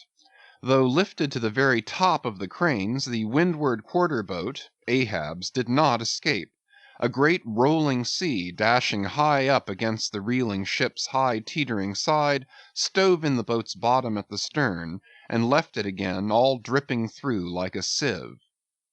Bad work, Mr. Starbuck, said Stubb, regarding the wreck, but the sea will have its way. Stubb, for one, can't fight it. You see, Mr. Starbuck, a wave has such a great long start before it leaps. All round the world it runs, and then comes the spring. But as for me, all the start I have to meet it is just across the deck here. But never mind, it's all in fun, so the old song says. Sings. Oh, jolly is the gale, and a joker is the whale, a flourish in his tail. Such a funny, sporty, gamey, jesty, jokey, hokey-pokey lad is the ocean, oh. The scud all a-flyin', that's his flip-only foamin', when he stirs in the spicin'. Such a funny, sporty, gamey, jesty, jokey, hokey-pokey lad is the ocean, oh. Thunder splits the ship, but he only smacks his lips, a-tastin' of this flip. Such a funny, sporty, gamey, jesty, jokey, hokey-pokey lad is the ocean, oh. Avast, Stubb, cried Starbuck. Let the Typhoon sing, and strike his harp here in our rigging. But if thou art a brave man, thou wilt hold thy peace. But I'm not a brave man. Never said I was a brave man. I am a coward, and I sing to keep up my spirits. And I'll tell you what it is, Mr. Starbuck. There's no way to stop my singing in this world but to cut my throat. And when that's done, 10 to 1 I sing ye the doxology for a wind-up. Madman! Look through my eyes if thou hast none of thine own. What? How can you see better of a dark night than anybody else? Never mind how foolish. Here, cried Starbuck, seizing Stubb by the shoulder, and pointing his hand towards the weather bow. Mark'st thou not that the gale comes from the eastward? The very course Ahab is to run from Moby Dick? The very course he swung to this day noon. Now mark his boat there. Where is that stove? In the stern sheets, man, where he is wont to stand. His standpoint is stove, man. Now jump overboard and sing away if thou must. I don't half understand ye. What's in the wind? Yes, round the Cape of Good Hope is the shortest way to Nantucket, soliloquized Starbuck suddenly, heedless of Stubb's question. The gale that now hammers at us to stave us, we can turn it into a fair wind that will drive us towards home. Yonder to windward is all blackness of doom, but to leeward, homeward, I see it lightens up there, but not with the lightning. At that moment, in one of the intervals of profound darkness, following the flashes, a voice was heard at his side, and almost at the same instant a volley of thunder peals rolled overhead. Who's there? Old Thunder, said Ahab, groping his way along the bulwarks to his pivot-hole, but suddenly finding his path made plain to him by elbowed lances of fire. Now, as the lightning rod to a spire on shore is intended to carry off the perilous fluid into the soil, so the kindred rod which at sea some ships carry to each mast is intended to conduct it into the water. But as this conductor must descend to considerable depth, that its end may avoid all contact with the hull, and as, moreover, if kept constantly towing there, it would be liable to many mishaps, besides interfering not a little with some of the rigging, and more or less impeding the vessel's way in the water, because of all this, the lower parts of a ship's lightning rods are not always overboard, but are generally made in long slender links, so as to be the more readily hauled up into the chains outside, or thrown down into the sea as occasion may require. The rods! The rods! cried Starbuck to the crew, suddenly admonished to vigilance by the vivid lightning that had just been darting flambeaux to light Ahab to his post. Are they overboard? Drop them over, fore and aft, quick! Avast! cried Ahab.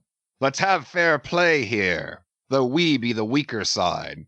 Yet I'll contribute to raise rods on the Himalayas and Andes, that all the world may be secured, but out on privileges. Let them be, sir. Look aloft, cried Starbuck. The corpusants! The corpusants! All the yardarms were tipped with a pallid fire, and, touched at each tri-pointed lightning rod end with 3 tapering white flames, each of the 3 tall masts was silently burning in that sulphurous air, like 3 gigantic wax tapers before an altar. "Blast the boat! Let it go!" cried Stubb at this instant, as a swashing sea heaved up under his own little craft, so that its gunwale violently jammed his hand as he was passing a lashing. "Blast it!" But slipping backwards on the deck, his uplifted eyes caught the flames, and immediately shifting his tone, he cried, "The corpusants! Have mercy on us all!" To sailors, oaths are household words. They will swear in the trance of the calm, and in the teeth of the tempest. They will imprecate curses from the topsail yard arms when most they teeter over to a seething sea. But in all my voyagings, seldom have I heard a common oath when God's burning finger has been laid upon the ship, when his mene tekel upharsin has been woven into the shrouds and the cordage. While this pallidness was burning aloft, few words were heard from the enchanted crew, who in one thick cluster stood on the forecastle, all their eyes gleaming in that pale phosphorescence like a far-away constellation of stars. Relieved against the ghostly light, the gigantic jet negro, Daggoo, loomed up to thrice his real stature, and seemed the black cloud from which the thunder had come. The parted mouth of Tashtego revealed his shark-white teeth, which strangely gleamed as if they too had been tipped by corpusants, while, lit up by the preternatural light, Queequeg's tattooing burned like satanic blue flames on his body. The tableau all waned at last with the pallidness aloft, and once more the Pequod and every soul on her decks were wrapped in a pall. A moment or two passed, when Starbuck, going forward, pushed against someone. It was Stubb. "What thinkest thou now, man? I heard thy cry. It was not the same in the song." "No, it wasn't. I said, the corpusants have mercy on us all, and I hope they will still. But do they only have mercy on long faces? Have they no bowels for a laugh? And look ye, Mr. Starbuck, but it's too dark for a look. Hear me, then. I take that masthead flame we saw for a sign of good luck, for those masts are rooted in a hold that is going to be chock-a-block with sperm oil, d'ye see? And so all that sperm oil will work up into the masts, like sap in a tree. Yes, our 3 masts will yet be as 3 spermaceti candles. That's the good promise we saw." At that moment Starbuck caught sight of Stubb's face slowly beginning to glimmer into sight. Glancing upwards, he cried, "See! See!" And once more the high, tapering flames were beheld with what seemed redoubled supernaturalness in their pallor. "The corpusants have mercy on us all!" cried Stubb again. At the base of the mainmast, full beneath the doubloon and the flame, the Parsee was kneeling in Ahab's front, but with his head bowed away from him, while near by, from the arched and overhanging rigging, where they had just been engaged in securing a spar, a number of the seamen, arrested by the glare, now cohered together, and hung pendulous, like a knot of numbed wasps from a drooping orchard twig. In various enchanted attitudes, like the standing or stepping or running skeletons in Herculaneum, others remained rooted to the deck, but all their eyes upcast. "Aye, aye, men!" cried Ahab. "Look up at it! Mark it well! The white flame but lights the way to the white whale! Hand me those mainmast links there! I would fain feel this pulse, and let mine beat against it! Blood against fire! So!" Then, turning, the last link held fast in his left hand, he put his foot upon the Parsee, and with fixed upward eye and high-flung right arm, he stood erect before the lofty, tri-pointed trinity of flames. "Oh, thou clear spirit of clear fire, whom on these seas I as Persian once did worship, till in the sacramental act so burned by thee, that to this hour I bear the scar. I now know thee, thou clear spirit, and I now know that thy right worship is defiance. To neither love nor reverence wilt thou be kind, and e'en for hate thou canst but kill, and all are killed. No fearless fool now fronts thee. I own thy speechless, placeless power, but to the last gasp of my earthquake life will dispute its unconditional, unintegral mastery in me. In the midst of the personified impersonal, a personality stands here. Though but a point at best, whencesoever I came, whencesoe'er I go, yet while I earthly live, the queenly personality lives in me, and feels her royal rights. But war is pain, and hate is woe. Come in thy lowest form of love, and I will kneel and kiss thee, but at thy highest come as mere supernal power. And though thou launchest navies of full-freighted worlds, there's that in here that still remains indifferent. O thou clear spirit! Of thy fire thou madest me, and like a true child of fire I breathe it back to thee. Sudden repeated flashes of lightning, the 9 flames leap lengthwise to thrice their previous height. Ahab, with the rest, closes his eyes, his right hand pressed hard upon them. I own thy speechless, placeless power. Said I not so? Nor was it wrung from me, nor do I now drop these links. Thou canst blind, but I can then grope. Thou canst consume, but I can then be ashes. Take the homage of these poor eyes and shudder hands. I would not take it. The lightning flashes through my skull, mine eyeballs ache and ache, my whole beaten brain seems as beheaded, and rolling on some stunning ground. Oh, oh! Yet blindfold, yet will I talk to thee. Light though thou be, thou leapest out of darkness, but I am darkness leaping out of light, leaping out of thee. The javelins cease. Open eyes, see or not. There burn the flames. O thou magnanimous, now I do glory in my genealogy. But thou art but my fiery father. My sweet mother I know not. O cruel! What hast thou done with her? There lies my puzzle, but thine is greater. Thou knowest not how came ye, hence callest thyself unbegotten. Certainly knowest not thy beginning, hence callest thyself unbegun. I know that of me which thou knowest not of thyself, O thou omnipotent. There is some unsuffusing thing beyond thee, thou clear spirit, to whom all thy eternity is but time, all thy creativeness mechanical. Through thee, thy flaming self, my scorched eyes do dimly see it. O thou foundling fire, thou hermit immemorial! Thou too hast thy incommunicable riddle, thy unparticipated grief. Here again, with haughty agony, I read my sire. Leap! Leap up and lick the sky! I leap with thee, I burn with thee, would fain be welded with thee. Defyingly, I worship thee. The boat! The boat! cried Starbuck. Look at thy boat, old man!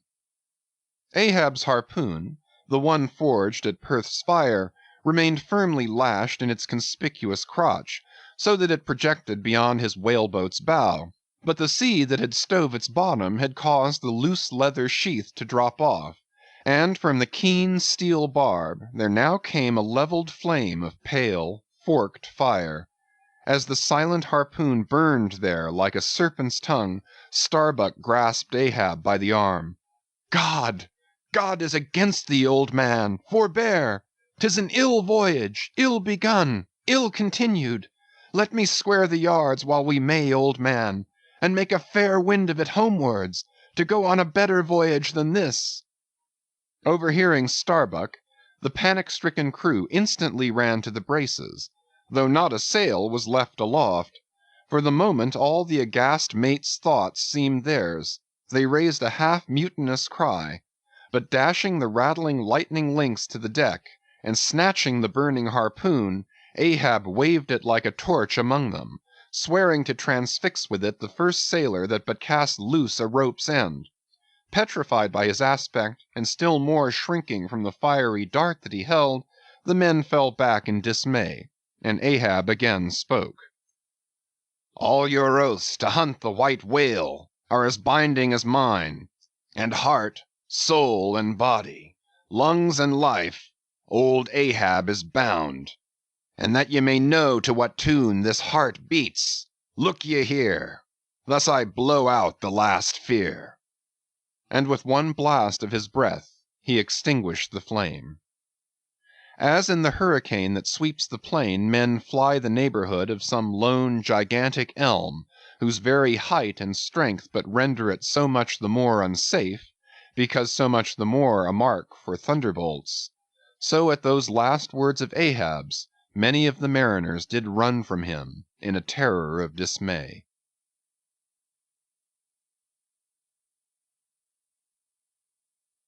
Chapter 120. The deck towards the end of the first night watch. Ahab standing by the helm, Starbuck approaching him. "We must send down the main topsail yard, sir. The band is working loose, and the lee lift is half stranded. Shall I strike it, sir?" "Strike nothing. Lash it. If I had skysail poles, I'd sway them up now." "Sir, in God's name! Sir?" "Well?" "The anchors are working, sir. Shall I get them inboard?" Strike nothing and stir nothing, but lash everything. The wind rises, but it has not got up to my table-lands yet. Quick, and see to it. By masts and keels, he takes me for the hunchbacked skipper of some coasting smack. Send down my main topsail yard. Ha! Glue pots! Loftiest trucks were made for wildest winds, and this brain truck of mine now sails amid the cloud scud. Shall I strike that? Oh, none but cowards send down their brain trucks in tempest time. What a huroosh aloft there! I would e'en take it for sublime, did I not know that the colic is a noisy malady. Oh, take medicine, take medicine."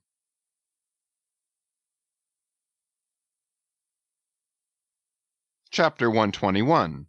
Midnight, the forecastle bulwarks.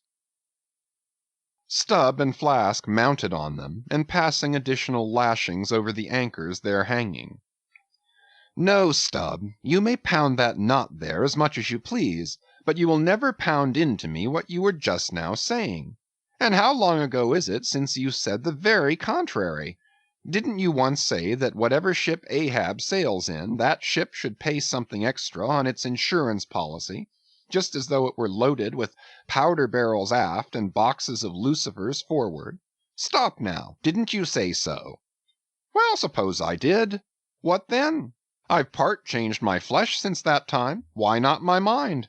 Besides, supposing we are loaded with powder barrels aft and lucifers forward, how the devil should the lucifers get afire in this drenching spray here?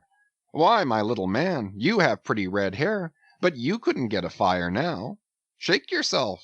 Your Aquarius or the water bearer Flask might fill pitchers at your coat collar. Don't you see, then, that for these extra risks the marine insurance companies have extra guarantees? Here are hydrants, Flask. But hark again, and I'll answer you the other thing. First take your leg off from the crown of the anchor here, though, so I can pass the rope. Now listen. What's the mighty difference between holding a mast lightning rod in the storm and standing close by a mast that hasn't got any lightning rod at all in a storm? Don't you see, you timberhead, that no harm can come to the holder of the rod unless the mast is first struck? What are you talking about, then? Not one ship in 100 carries rods, and Ahab, I, man, and all of us, were in no more danger then, in my poor opinion, than all the crews in 10,000 ships now sailing the seas. Why, you, King Post, you, I suppose, would have every man in the world go about with a small lightning rod running up the corner of his hat, like a militia officer's skewered feather, and trailing behind like his sash. Why don't you be sensible, Flask? It's easy to be sensible. Why don't you, then? Any man with half an eye can be sensible." "I don't know that, Stubb. You sometimes find it rather hard." "Yes, when a fellow's soaked through, it's hard to be sensible, that's a fact, and I am about drenched with this spray. Never mind, catch the turn there and pass it.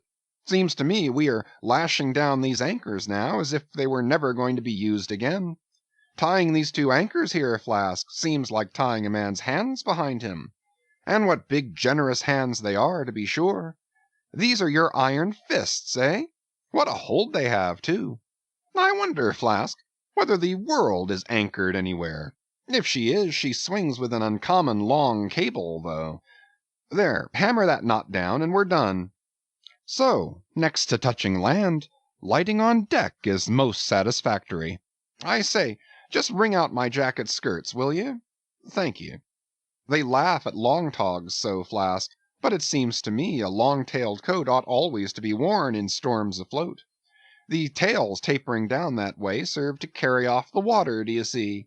Same with cocked hats. The cocks form gable-end eave-troughs, Flasks. No more monkey jackets and tarpaulins for me. I must mount a swallow-tail, and drive down a beaver, so. Hallo! Whew! There goes my tarpaulin overboard. Lord, Lord, that the winds that come from heaven should be so unmannerly. This is a nasty night, lad.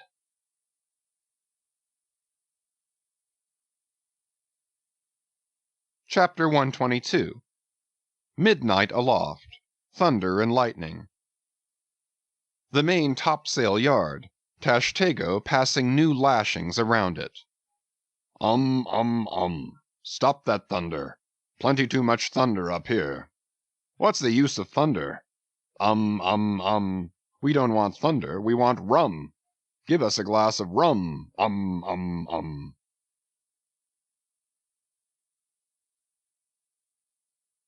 Chapter 123.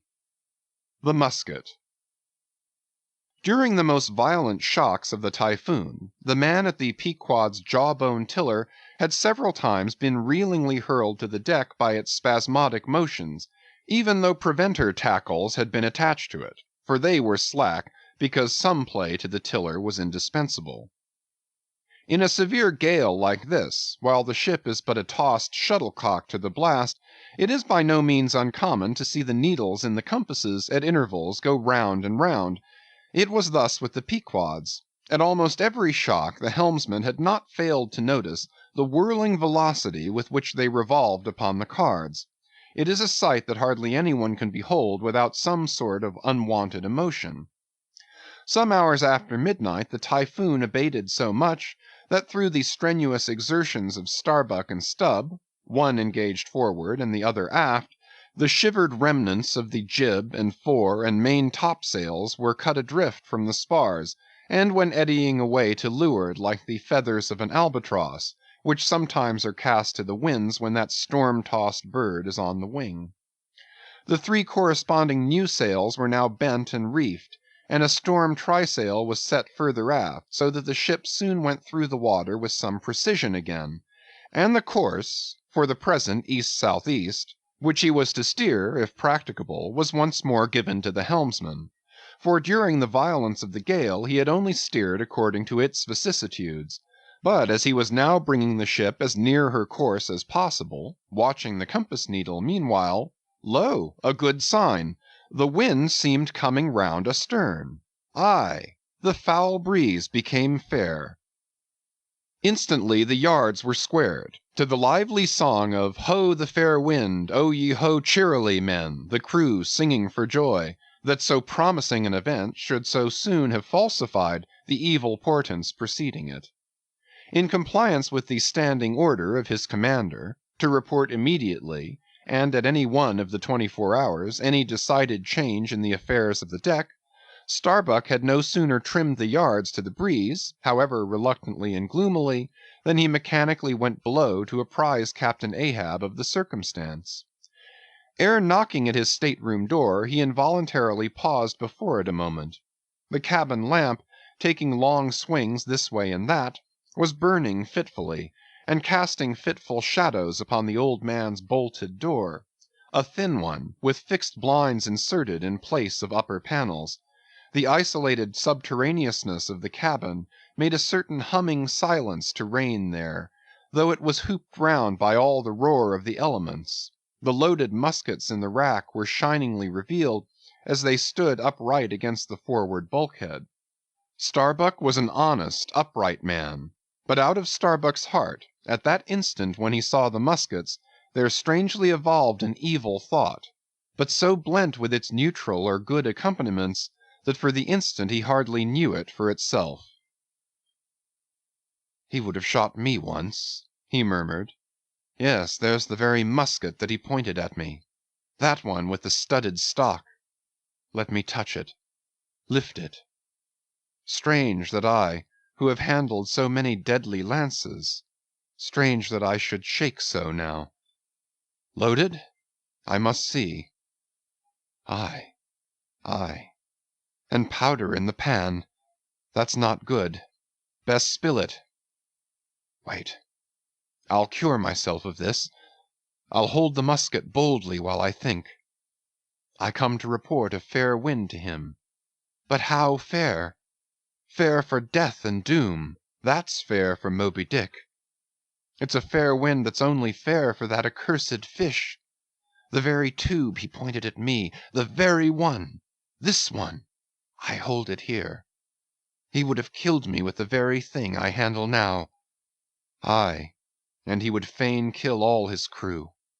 Does he not say that he will not strike his spars to any gale? Has he not dashed his heavenly quadrant? And in these same perilous seas, gropes he not his way by mere dead reckoning of the error-abounding log? And in this very typhoon, did he not swear that he would have no lightning rods? But shall this crazed old man be tamely suffered to drag a whole ship's company down to doom with him? Yes, it would make him the wilful murderer of 30 men and more, if this ship come to any deadly harm. And come to deadly harm my soul swears this ship will, if Ahab have his way. If, then, he were this instant put aside, that crime would not be his. Ha! Is he muttering in his sleep? Yes, just there. In there he's sleeping.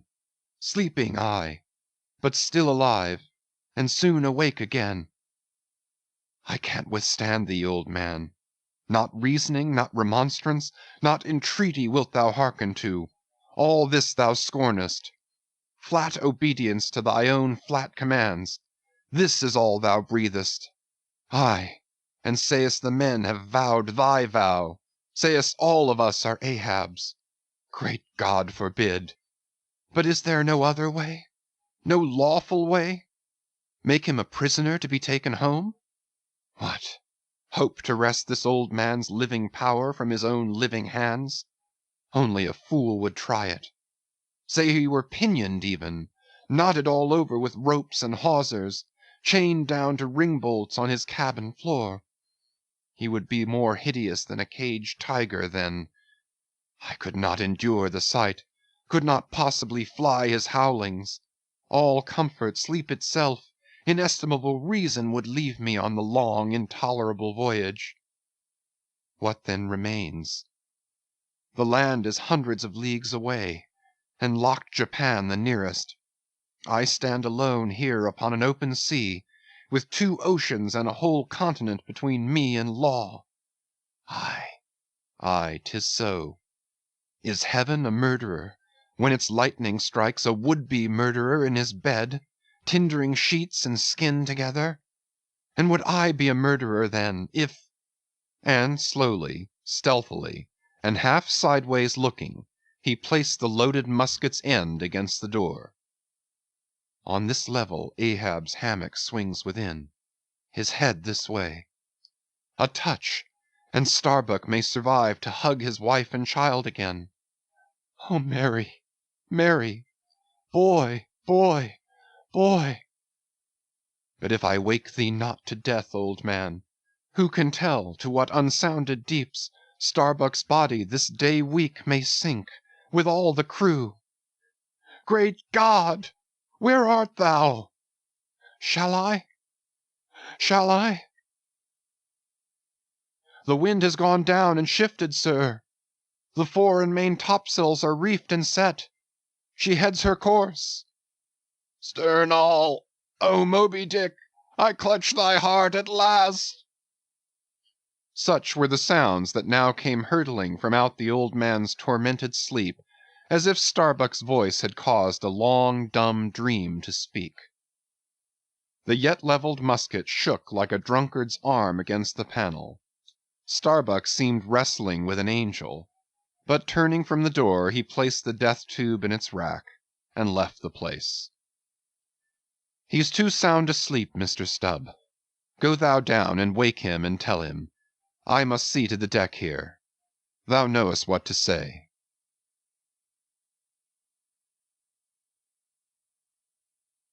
Chapter 124. The Needle.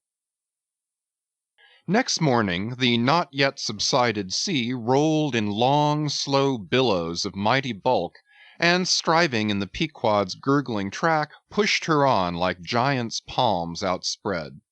The strong, unstaggering breeze abounded so that sky and air seemed vast outbellying sails, the whole world boomed before the wind.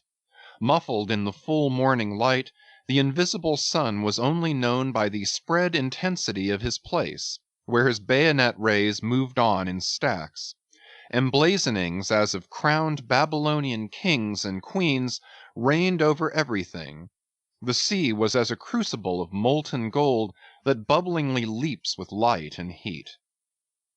Long maintaining an enchanted silence, Ahab stood apart, and every time the teetering ship loweringly pitched down her bowsprit, he turned to eye the bright sun's rays produced ahead, and when she profoundly settled by the stern, he turned behind and saw the sun's rearward place, and how the same yellow rays were blending with his undeviating wake. Ha! ha! my ship! Thou mightest well be taken now for the sea chariot of the sun. Ho! ho! all ye nations before my prow, I bring the sun to ye. Yoke on the further billows, hallo! A tandem I drive the sea. But suddenly, reined back by some counter thought, he hurried towards the helm, huskily demanding how the ship was heading. East sou'east, sir, said the frightened steersman. Thou liest, smiting him with his clenched fist.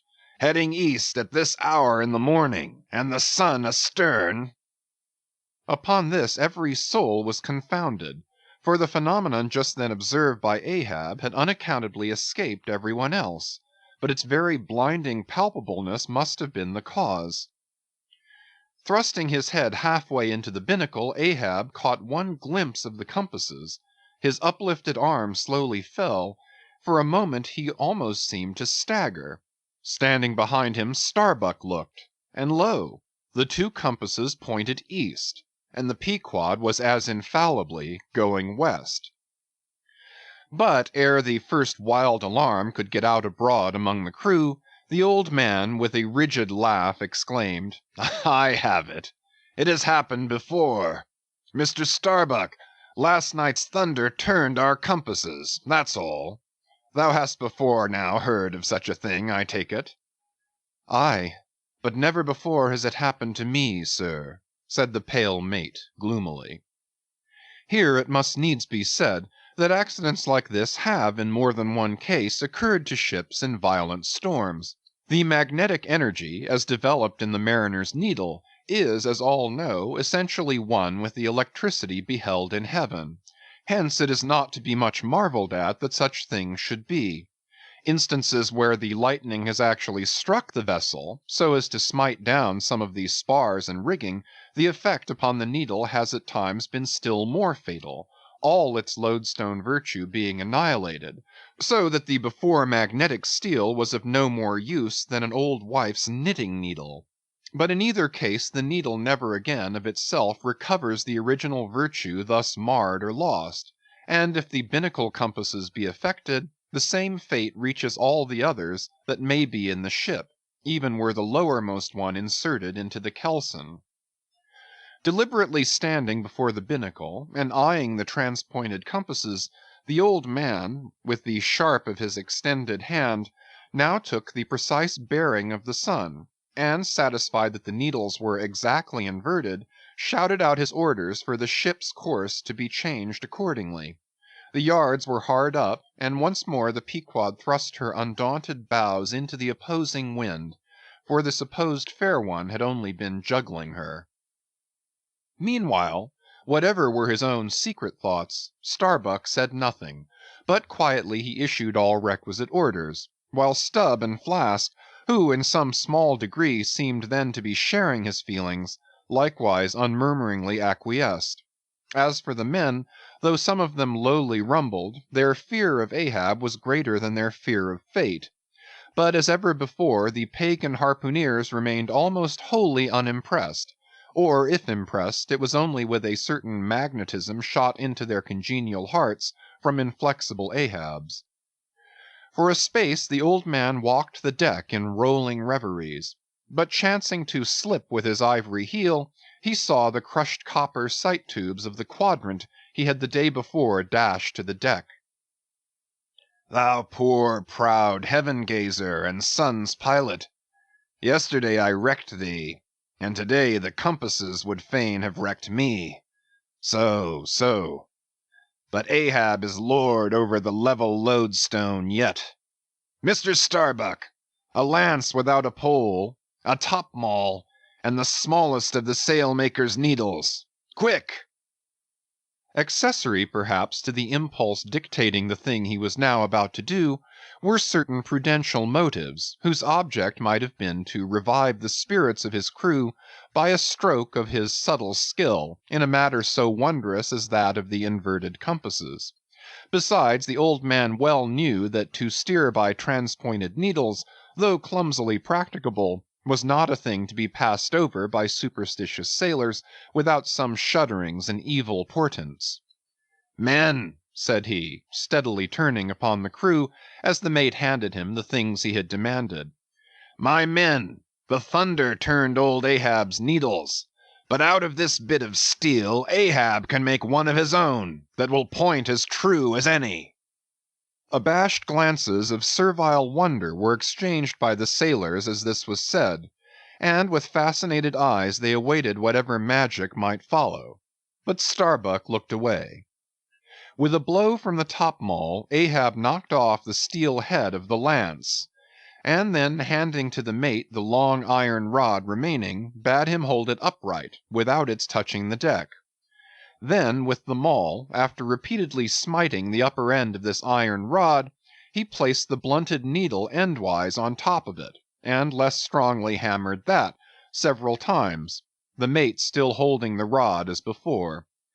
Then going through some small strange motions with it, whether indispensable to the magnetizing of the steel, or merely intended to augment the awe of the crew is uncertain, he called for linen thread, and moving to the binnacle, slipped out the two reverse needles there, and horizontally suspended the sail needle by its middle over one of the compass cards. At first the steel went round and round, quivering and vibrating at either end, but at last it settled to its place, when Ahab, who had been intently watching for this result, stepped frankly back from the binnacle, and pointing his stretched arm towards it, exclaimed, "Look ye for yourselves if Ahab be not lord of the level lodestone. The sun is east, and that compass swears it." One after another they peered in, for nothing but their own eyes could persuade such ignorance as theirs, and one after another they slunk away. In his fiery eyes of scorn and triumph, you then saw Ahab in all his fatal pride.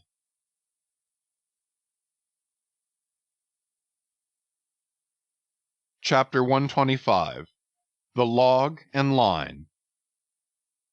While now the fated Pequod had been so long afloat this voyage, the log and line had but very seldom been in use. Owing to a confident reliance on other means of determining the vessel's place, some merchantmen and many whalemen, especially when cruising, wholly neglect to heave the log, though at the same time, and frequently more for form's sake than anything else, regularly putting down upon the customary slate the course steered by the ship, as well as the presumed average rate of progression every hour. It had thus been with the Pequod. The wooden reel, an angular log attached, hung, long untouched, just beneath the railing of the after bulwarks. Rains and spray had damped it, sun and wind had warped it, all the elements had combined to rot a thing that hung so idly. But heedless of all this, his mood seized Ahab, as he happened to glance upon the reel, not many hours after the magnet scene, and he remembered how his quadrant was no more, and recalled his frantic oath about the level log and line. The ship was sailing plungingly, astern the billows rolled in riots. "Forward there! Heave the log!" 2 seamen came, the golden-hued Tahitian and the grizzly Manxman. "Take the reel, one of ye. I'll heave." They went towards the extreme stern on the ship's lee side, where the deck, with the oblique energy of the wind, was now almost dipping into the creamy, sidelong rushing sea. The Manxman took the reel, and holding it high up by the projecting handle ends of the spindle, round which the spool of line revolved, so stood with the angular log hanging downwards, till Ahab advanced to him. Ahab stood before him, and was lightly unwinding some 30 or 40 turns to form a preliminary hand coil to toss overboard, when the old Manxman, who was intently eyeing both him and the line, made bold to speak. "Sir, I mistrust it. This line looks far gone. Long heat and wet have spoiled it." "'Twill hold, old gentleman. Long heat and wet, have they spoiled thee? Thou seemst to hold. Or truer, perhaps, life holds thee, not thou it." "I hold the spool, sir. But just as my captain says, with these grey hairs of mine 'tis not worth while disputing, specially with a superior who'll ne'er confess." "What's that?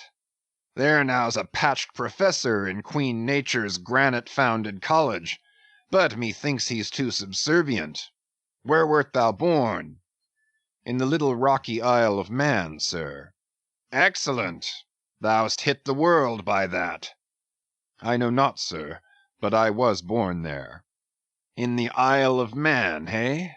Well, the other way, it's good. Here's a man from Man. A man born in once independent Man, and now unmanned of Man, which is sucked in. By what? Up with the reel! The dead blind wall butts all inquiring heads at last. Up with it! So!" The log was heaved. The loose coils rapidly straightened out in a long, dragging line astern, and then, instantly, the reel began to whirl.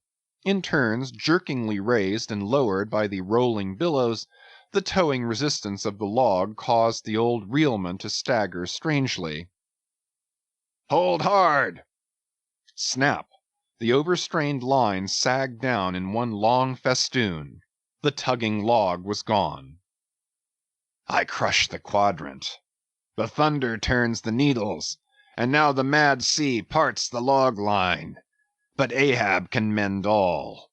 Haul in there, Tahitian; reel up, Manxman; and look ye, let the carpenter make another log, and mend thou the line. See to it." There he goes now.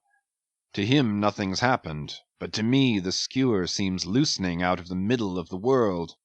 Haul in, Tahitian. These lines run whole and whirling out, come in broken and dragging slow. Ha, Pip! Come to help, eh, Pip? Pip? Whom call ye Pip? Pip jumped from the whale-boat. Pip's missing. Let's see now if you haven't fished him up here, fisherman. It drags hard. I guess he's holding on. Jerk him, Tahiti. Jerk him off. We haul in no cowards here. Ho! There's his arm just breaking water. A hatchet! A hatchet! Cut it off. We haul in no cowards here. Captain Ahab, sir, here's Pip, trying to get on board again." "Peace, thou crazy loon!" cried the Manxman, seizing him by the arm. "Away from the quarter-deck." "The greater idiot ever scolds the lesser," muttered Ahab, advancing.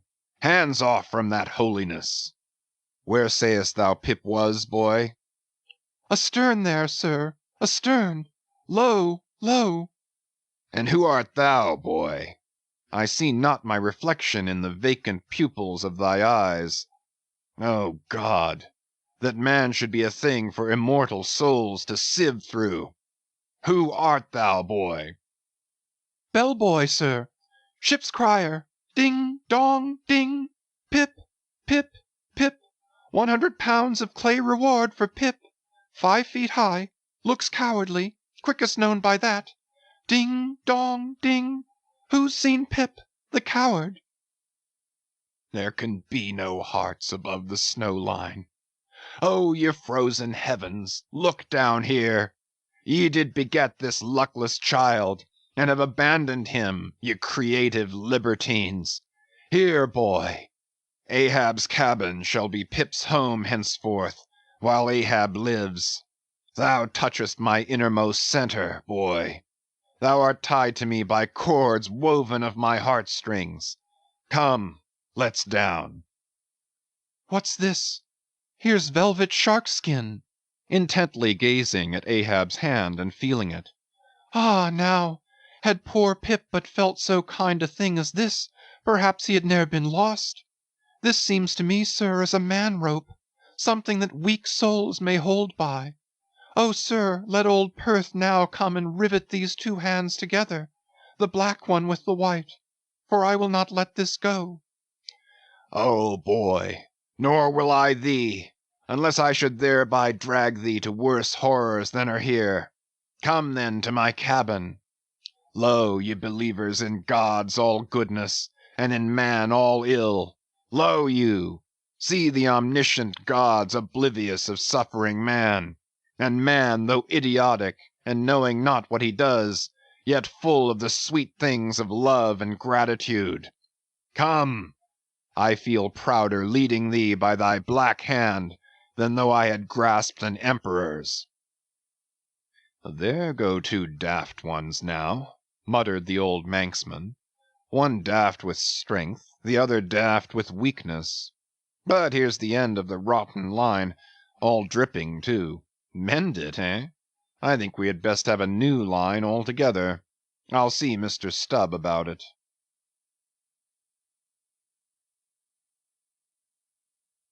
Chapter 126. The Life Buoy.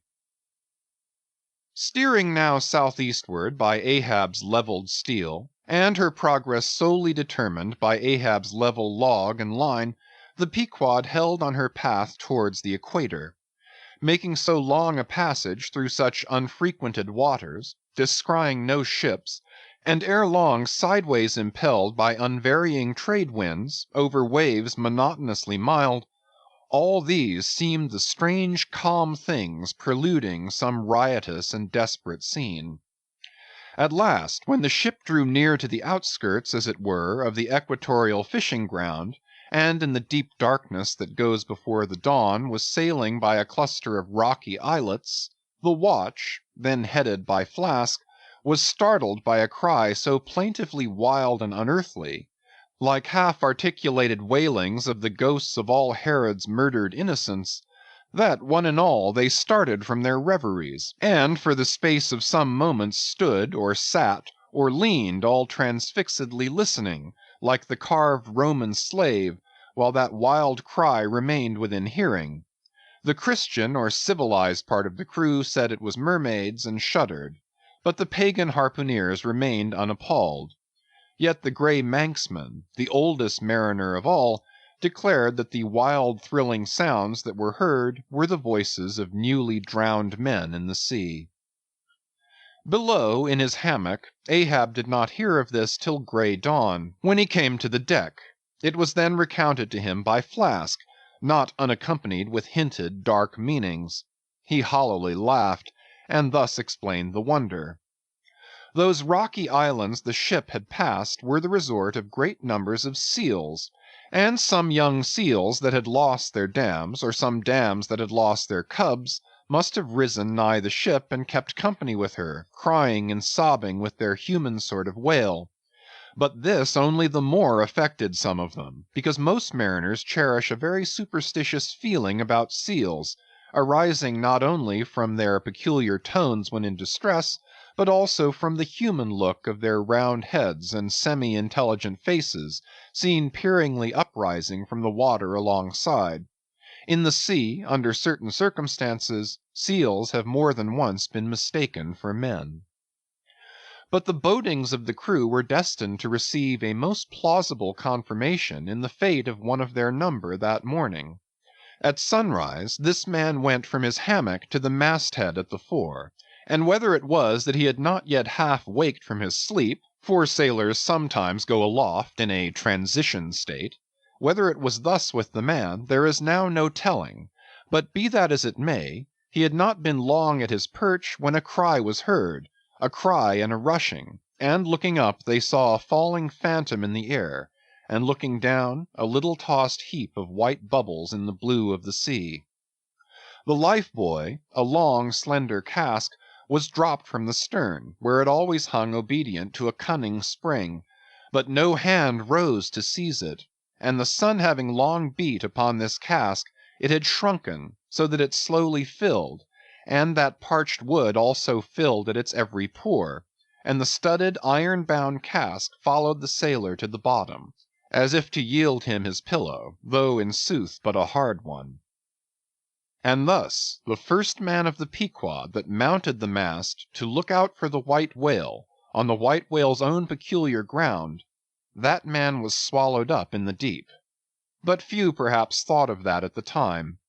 Indeed, in some sort they were not grieved at this event, at least as a portent, for they regarded it not as a foreshadowing of evil in the future, but as the fulfillment of an evil already presaged. They declared that now they knew the reason of those wild shrieks they had heard the night before. But again the old Manxman said nay.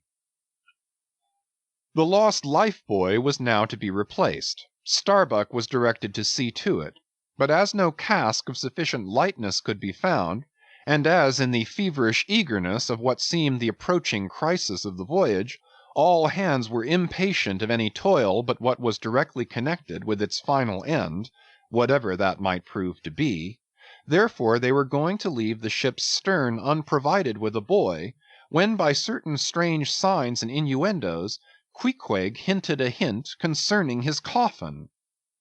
"A life buoy of a coffin!" cried Starbuck, starting. "Rather queer, that, I should say," said Stubb. "It will make a good enough one," said Flask. "The carpenter here can arrange it easily." "Bring it up, there's nothing else for it," said Starbuck, after a melancholy pause. "Rig it, carpenter.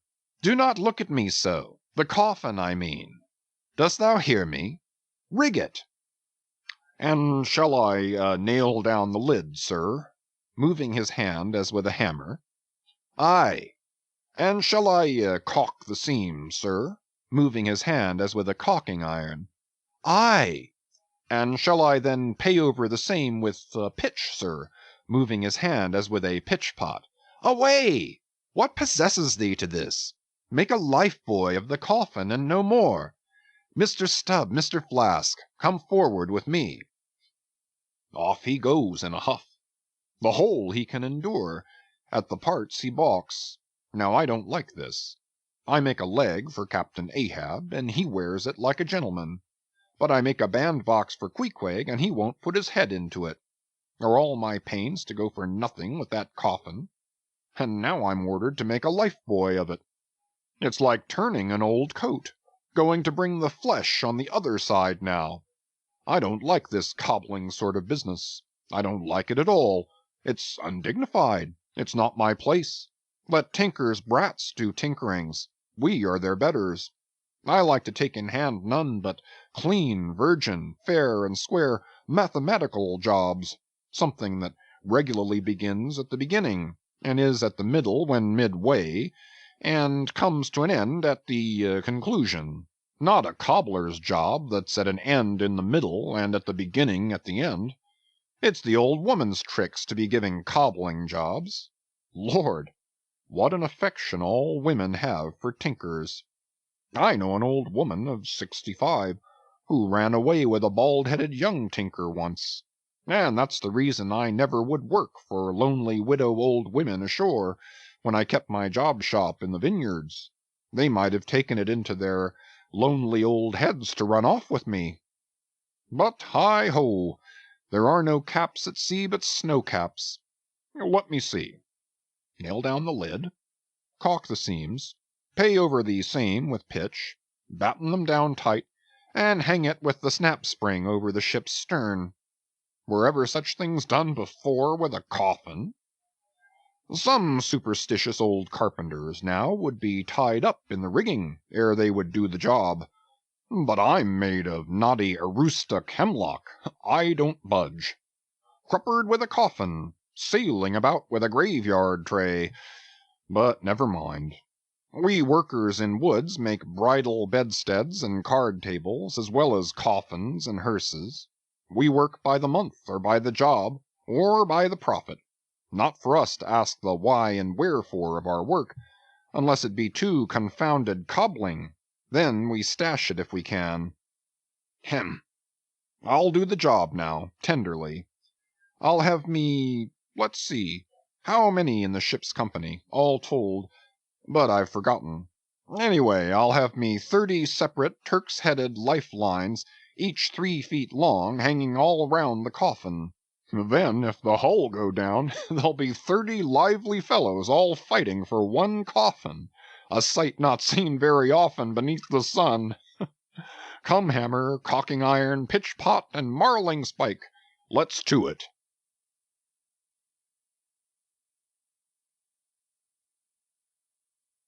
Chapter 127. The Deck.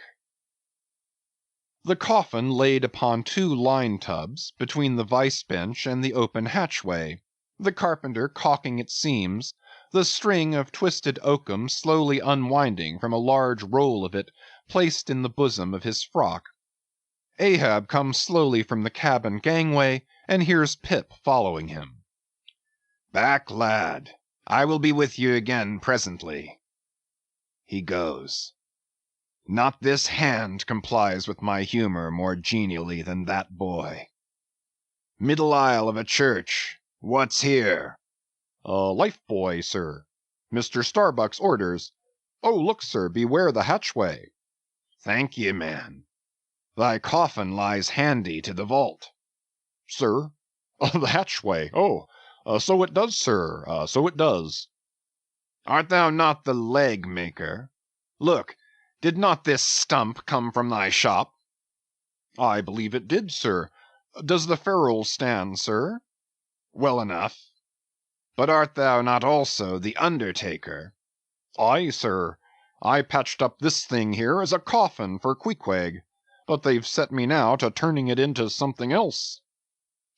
Then tell me, art thou not an arrant, all-grasping, intermeddling, monopolizing, heathenish old scamp, to be one day making legs, and the next day coffins to clap them in, and yet again life-buoys out of those same coffins?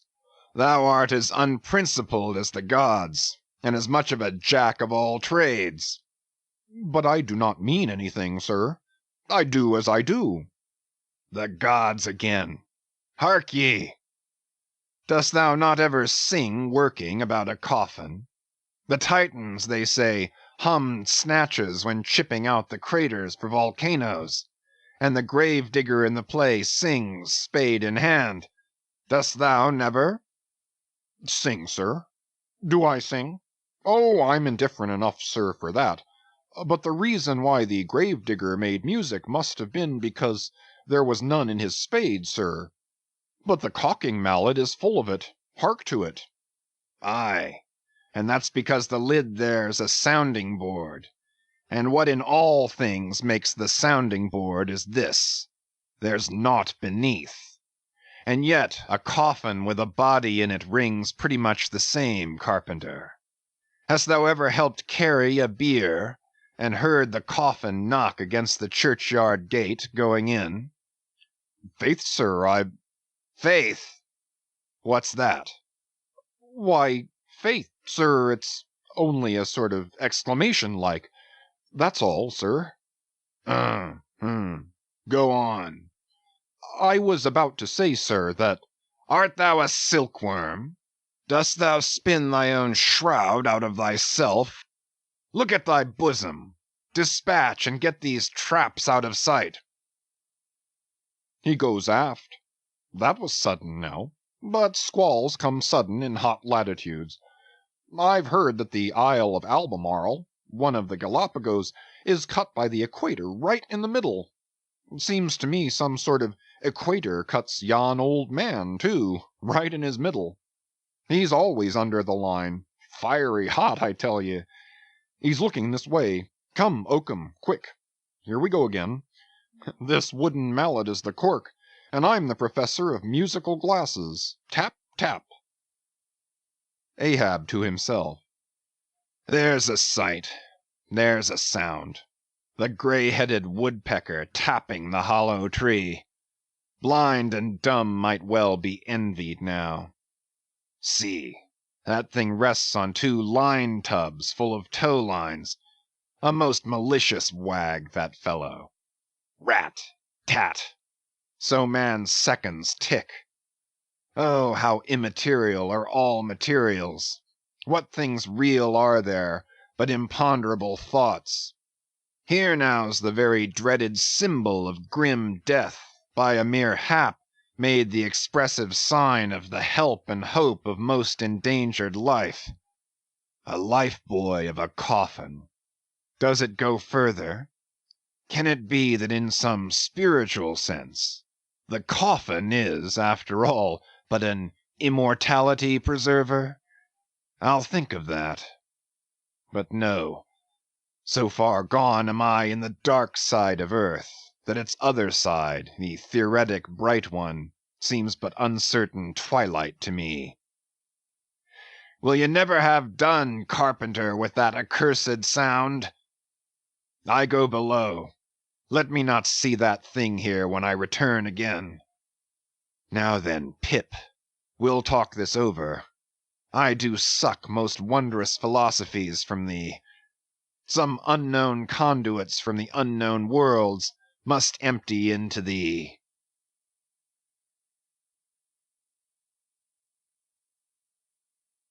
Chapter 128. The Pequod meets the Rachel. Next day a large ship, the Rachel, was descried, bearing directly down upon the Pequod, all her spars thickly clustering with men. At the time the Pequod was making good speed through the water, but as the broad-winged windward stranger shot nigh to her, the boastful sails all fell together as blank bladders that are burst, and all life fled from the smitten hull. "Bad news, she brings bad news," muttered the old Manxman. But ere her commander, who with trumpet to mouth stood up in his boat, ere he could hopefully hail, Ahab's voice was heard. Hast seen the white whale? "Aye, yesterday. Have you seen a whaleboat adrift?" Throttling his joy, Ahab negatively answered this unexpected question, and would have fain boarded the stranger, when the stranger captain himself, having stopped his vessel's way, was seen descending her side. A few keen pulls and his boat-hook soon clinched the Pequod's main chains, and he sprang to the deck. Immediately he was recognized by Ahab for a Nantucketer he knew, but no formal salutation was exchanged. Where was he? Not killed! Not killed! cried Ahab, closely advancing. How was it? It seemed that somewhere late in the afternoon of the day previous, while 3 of the stranger's boats were engaged with a shoal of whales, which had led them some 4 or 5 miles from the ship, and while they were yet in swift chase to windward, the white hump and head of Moby Dick had suddenly loomed up out of the water, not very far to leeward, whereupon the 4th rigged boat, a reserved one, had been instantly lowered in chase. After a keen sail before the wind, this 4th boat, the swiftest keeled of all, seemed to have succeeded in fastening, at least as well as the man at the masthead could tell anything about it. In the distance he saw the diminished dotted boat, and then a swift gleam of bubbling white water, and after that nothing more, whence it was concluded that the stricken whale must have indefinitely run away with his pursuers, as often happens. There was some apprehension, but no positive alarm as yet. The recall signals were placed in the riggings, darkness came on, and forced to pick up her 3 far to windward boats, ere going in quest of the 4th one in the precisely opposite direction, the ship had not only been necessitated to leave that boat to its fate till near midnight, but for the time to increase her distance from it.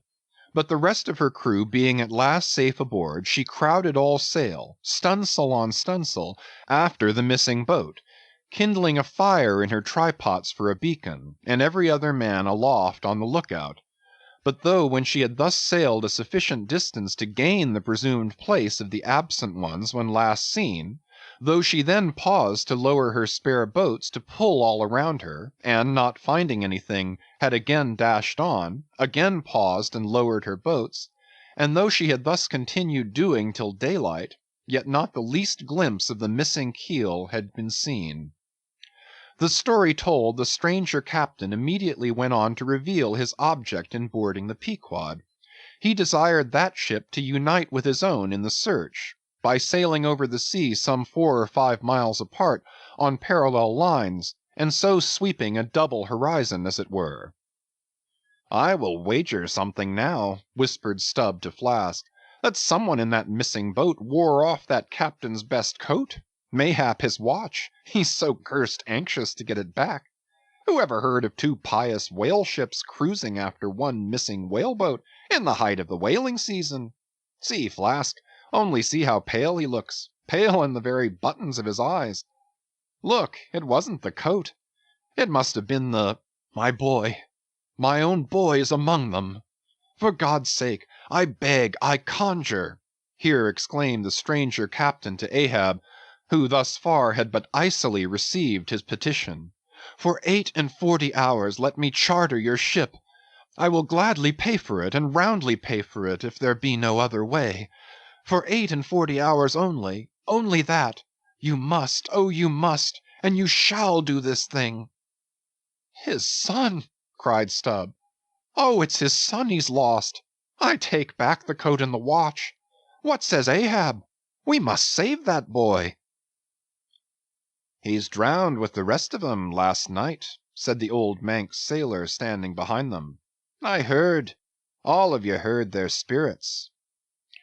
Now, as it shortly turned out, what made this incident of the Rachels the more melancholy was the circumstance that not only was one of the captain's sons among the number of the missing boat's crew, but among the number of the other boat's crews, and at the same time, but on the other hand, separated from the ship during the dark vicissitudes of the chase, there had been still another son, and that for a time the wretched father was plunged to the bottom of the cruelest perplexity, which was only solved for him by his chief mate's instinctively adopting the ordinary procedure of a whale ship in such emergencies; that is, when placed between jeopardized but divided boats, always to pick up the majority first. But the captain, for some unknown constitutional reason, had refrained from mentioning all this, and not till forced to it by Ahab's iciness did he allude to his one yet missing boy, a little lad but 12 years old, whose father, with the earnest but unmisgiving hardihood of a Nantucketer's paternal love, had thus early sought to initiate him in the perils and wonders of a vocation almost immemorially the destiny of all his race. Nor does it unfrequently occur that Nantucket captains will send a son of such tender age away from them for a protracted 3 or 4 years' voyage in some other ship than their own, so that their first knowledge of a whaleman's career shall be unenervated by any chance display of a father's natural but untimely partiality, or undue apprehensiveness and concern. Meantime, now the stranger was still beseeching his poor boon of Ahab, and Ahab still stood like an anvil, receiving every shock, but without the least quivering of his own. "I will not go," said the stranger, "till you say aye to me. Do me as you would have me do to you in the like case; for you too have a boy, Captain Ahab, though but a child and nestling safely at home now, a child of your old age too. Yes, yes, you relent. I see it. Run, run, men, now, and stand by to square in the yards." "Avast!" cried Ahab. "Touch not a rope yarn." Then in a voice that prolongingly molded every word, "Captain Gardner, I will not do it. Even now I lose time. Good-bye, good-bye. God bless ye, man, and may I forgive myself." but I must go. Mr. Starbuck, look at the binnacle watch, and in 3 minutes from this present instant warn off all strangers. Then brace forward again, and let the ship sail as before." Hurriedly turning, with averted face, he descended into his cabin, leaving the strange captain transfixed at this unconditional and utter rejection of his so earnest suit. But starting from his enchantment, Gardiner silently hurried to the side, more fell than stepped into his boat, and returned to his ship. Soon the two ships diverged their wakes, and long as the strange vessel was in view, she was seen to yaw hither and thither at every dark spot, however small on the sea. This way and that her yards were swung round, starboard and larboard she continued to tack. Now she beat against a head sea, and again it pushed her before it, while all the while her masts and yards were thickly clustered with men, as 3 tall cherry trees when the boys are cherrying among the boughs. But by her still halting course, and winding woeful way, you plainly saw that this ship that so wept with spray still remained without comfort.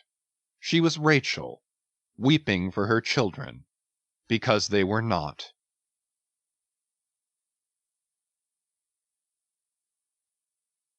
Chapter 129. The Cabin. Ahab moving to go on deck. Pip catches him by the hand to follow. "Lad, lad, I tell thee, thou must not follow Ahab now. The hour is coming when Ahab would not scare thee from him, yet would not have thee by him. There is that in thee, poor lad, which I feel too curing to my malady.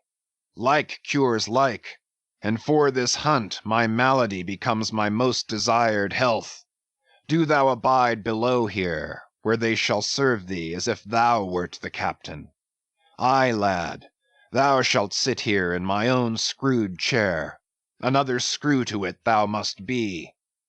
"No, no, no. Ye have not a whole body, sir. Do ye but use poor me for your one lost leg. Only tread upon me, sir.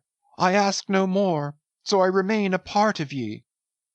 "Oh, spite of million villains, this makes me a bigot in the fadeless fidelity of man. And a black, and crazy. But methinks like cures like applies to him too. He grows so sane again." "They tell me, sir, that Stubb did once desert poor little Pip, whose drowned bones now show white for all the blackness of his living skin. But I will never desert ye, sir, as Stubb did him. Sir, I must go with ye."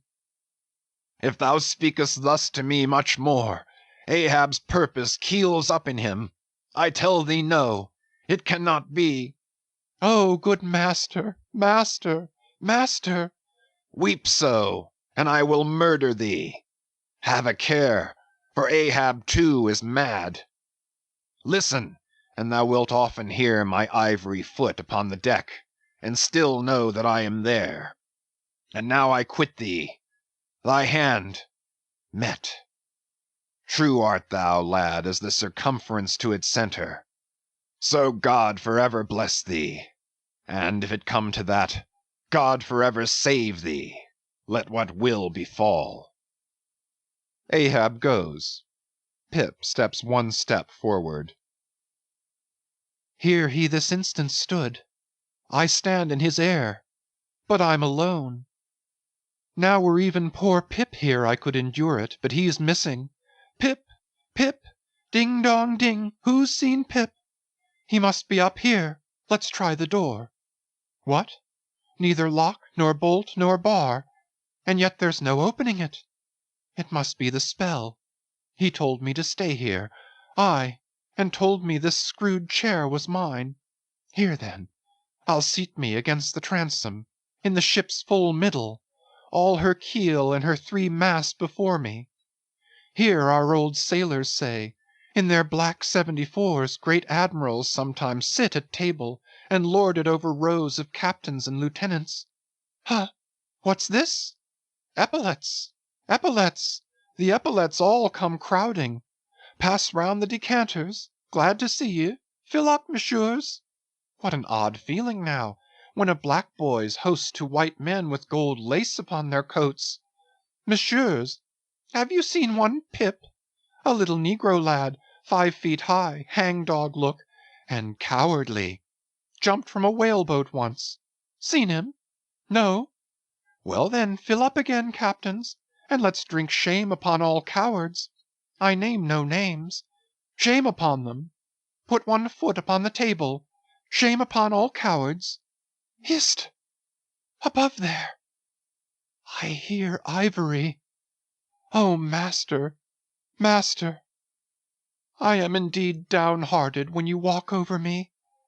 But here I'll stay, though this stern strikes rocks, and they bulge through, and oysters come to join me.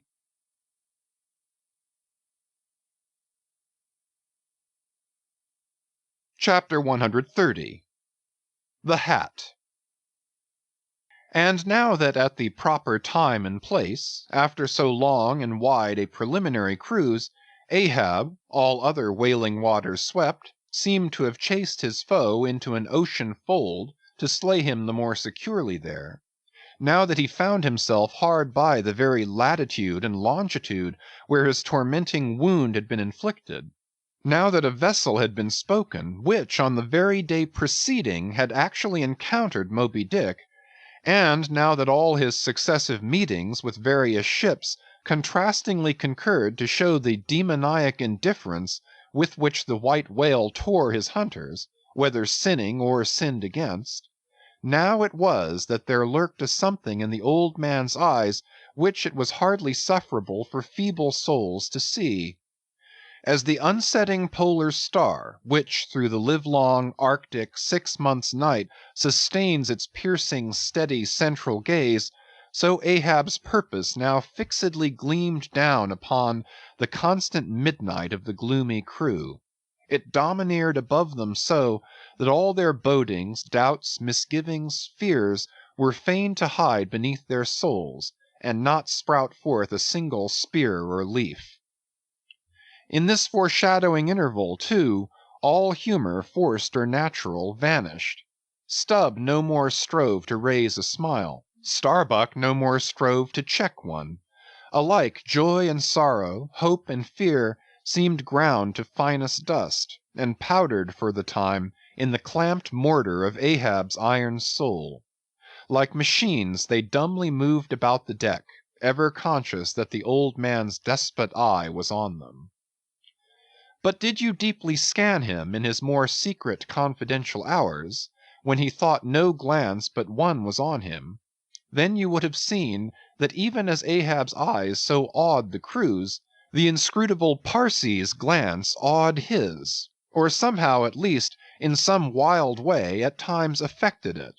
Such an added, gliding strangeness began to invest the thin Fedallah now, such ceaseless shuddering shook him, that the men looked dubious at him, half uncertain, as it seemed, whether indeed he were a mortal substance, or else a tremulous shadow cast upon the deck by some unseen being's body. And that shadow was always hovering there; for not by night even had Fedallah ever certainly been known to slumber, or go below. He would stand still for hours, but never sat or leaned. His wan but wondrous eyes did plainly say, "We two watchmen never rest." Nor at any time, by night or day, could the mariners now step upon the deck, unless Ahab was before them, either standing in his pivot hole, or exactly pacing the planks between two undeviating limits, the mainmast and the mizzen; or else they saw him standing in the cabin scuttle, his living foot advanced upon the deck as if to step, his hat slouched heavily over his eyes; so that however motionless he stood, however the days and nights were added on that he had not swung in his hammock, yet hidden beneath that slouching hat, they could never tell unerringly whether, for all this, his eyes were really closed at times, or whether he was still intently scanning them. No matter though he stood so in the scuttle for a whole hour on the stretch, and the unheeded night damp gathered in beads of dew upon that stone-carved coat and hat. The clothes that night had wet, the next day's sunshine dried upon him. And so day after day, and night after night, he went no more beneath the planks. Whatever he wanted from the cabin, that thing he sent for. He ate in the same open air, that is, his two only meals, breakfast and dinner. Supper he never touched, nor reaped his beard, which darkly grew all gnarled, as unearthed roots of trees blown over, which still grow idly on at naked base, though perished in the upper verdure.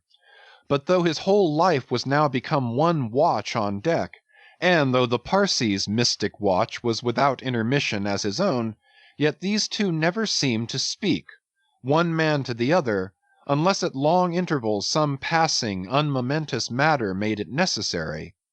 Though such a potent spell seemed secretly to join the twain, openly, and to the awe-struck crew, they seemed pole-like asunder.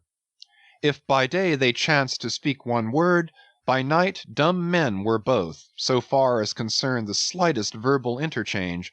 At times, for longest hours, without a single hail, they stood far parted in the starlight, Ahab in his scuttle, the Parsee by the mainmast, but still fixedly gazing upon each other, as if in the Parsee Ahab saw his forethrown shadow, in Ahab the Parsee his abandoned substance. And yet somehow did Ahab, in his own proper self, as daily, hourly, and every instant commandingly revealed to his subordinates, Ahab seemed an independent lord, the Parsee but his slave. Still again both seemed yoked together, and an unseen tyrant driving them, the lean shade siding the solid rib. For be this Parsee what he may, all rib and keel was solid Ahab. At the first faintest glimmering of the dawn, his iron voice was heard from aft, "Man the mastheads!" and all through the day, till after sunset and after twilight, the same voice every hour, at the striking of the helmsman's bell, was heard, "What d'ye see? Sharp! Sharp!" But when 3 or 4 days had slided by after meeting the children-seeking Rachel, and no spout had yet been seen, the monomaniac old man seemed distrustful of his crew's fidelity. At least of nearly all except the pagan harpooneers. He seemed to doubt, even, whether Stubb and Flask might not willingly overlook the sight he sought.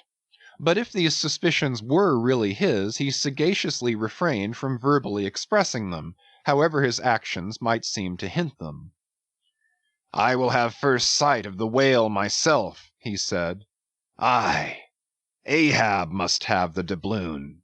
And with his own hands he rigged a nest of basketed bowlines, and sending a hand aloft with a single sheaved block to secure to the main masthead, he received the 2 ends of the downward reeved rope, and attaching one to his basket, prepared a pin for the other end, in order to fasten it at the rail. This done, with that end yet in his hand, and standing beside the pin, he looked round upon his crew, sweeping from one to the other, pausing his glance long upon Daggoo, Queequeg, Tashtego, but shunning Fedallah, and then settling his firm, relying eye upon the chief mate, said, "Take the rope, sir. I give it into thy hands, Starbuck." Then arranging his person in the basket, he gave the word for them to hoist him to his perch, Starbuck being the one who secured the rope at last, and afterwards stood near it. And thus, with one hand clinging round the royal mast, Ahab gazed abroad upon the sea for miles and miles, ahead, astern, this side and that, within the wide expanded circle commanded at so great a height. When, in working with his hands at some lofty, almost isolated place in the rigging, which chances to afford no foothold, the sailor at sea is hoisted up to that spot, and sustained there by the rope, under these circumstances, its fastened end on deck is always given in strict charge to some one man who has the special watch of it.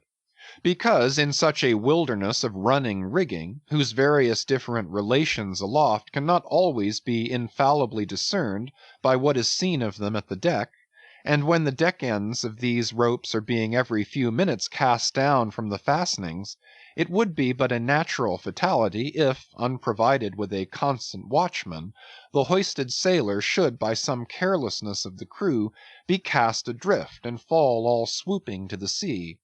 So Ahab's proceedings in this matter were not unusual. The only strange thing about them seemed to be, that Starbuck, almost the one only man who had ever ventured to oppose him with anything in the slightest degree approaching to decision, one of those, too, whose faithfulness on the lookout he had seemed to doubt somewhat, it was strange that this was the very man he should select for his watchman, freely giving his whole life into such an otherwise distrusted person's hands. Now the first time Ahab was perched aloft, ere he had been there 10 minutes, one of those red-billed savage sea-hawks which so often fly incommodiously close round the manned mastheads of whalemen in these latitudes, one of those birds came wheeling and screaming round his head in a maze of untrackably swift circlings. Then it darted 1,000 feet straight up into the air, then spiralized downwards and went eddying again round his head. But with his gaze fixed upon the dim and distant horizon, Ahab seemed not to mark this wild bird, nor, indeed, would anyone else have marked it much, it being no uncommon circumstance. Only now, almost the least heedful eye seemed to see some sort of cunning meaning in almost every sight. Your hat, sir! Suddenly cried the Sicilian seaman, who, being posted at the mizzen masthead, stood directly behind Ahab, though somewhat lower than his level, and with a deep gulf of air dividing them. But already the sable wing was before the old man's eyes, the long hooked bill at his head. With a scream the black hawk darted away with his prize. An eagle flew thrice round Tarquin's head, removing his cap to replace it, and thereupon Tanaquil, his wife, declared that Tarquin would be king of Rome. But only by the replacing of the cap was that omen accounted good. Ahab's hat was never restored. The wild hawk flew on and on with it, far in advance of the prow, and at last disappeared, while from the point of that disappearance a minute black spot was dimly discerned falling from that vast height into the sea.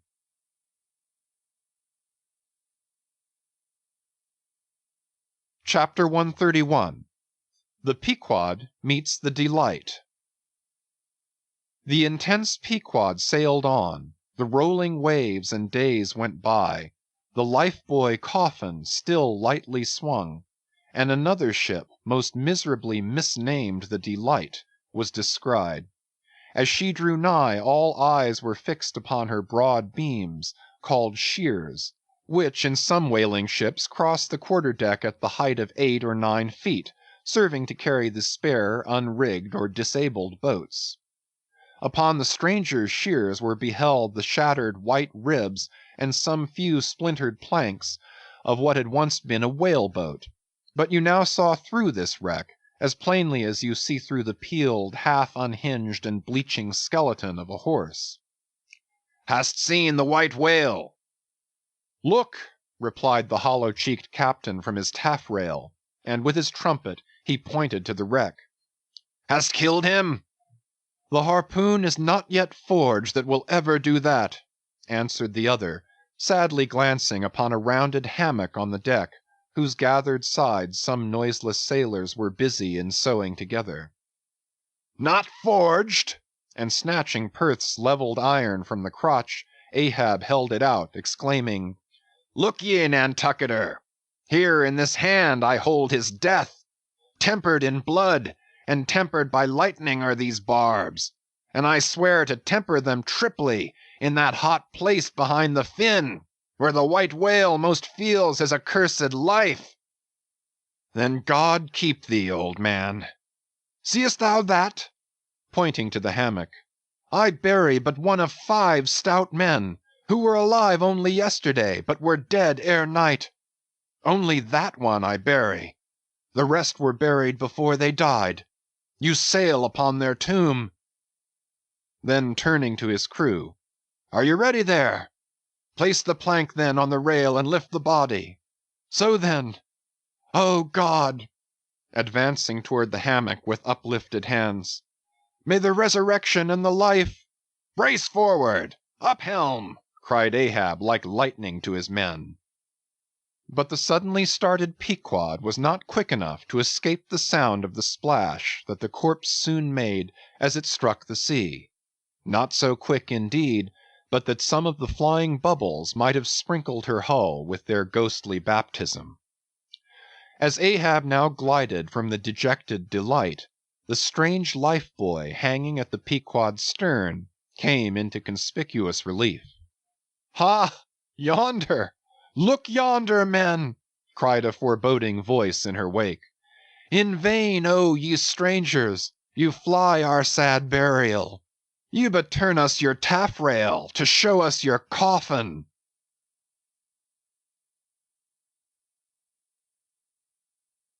Chapter 132 The Symphony.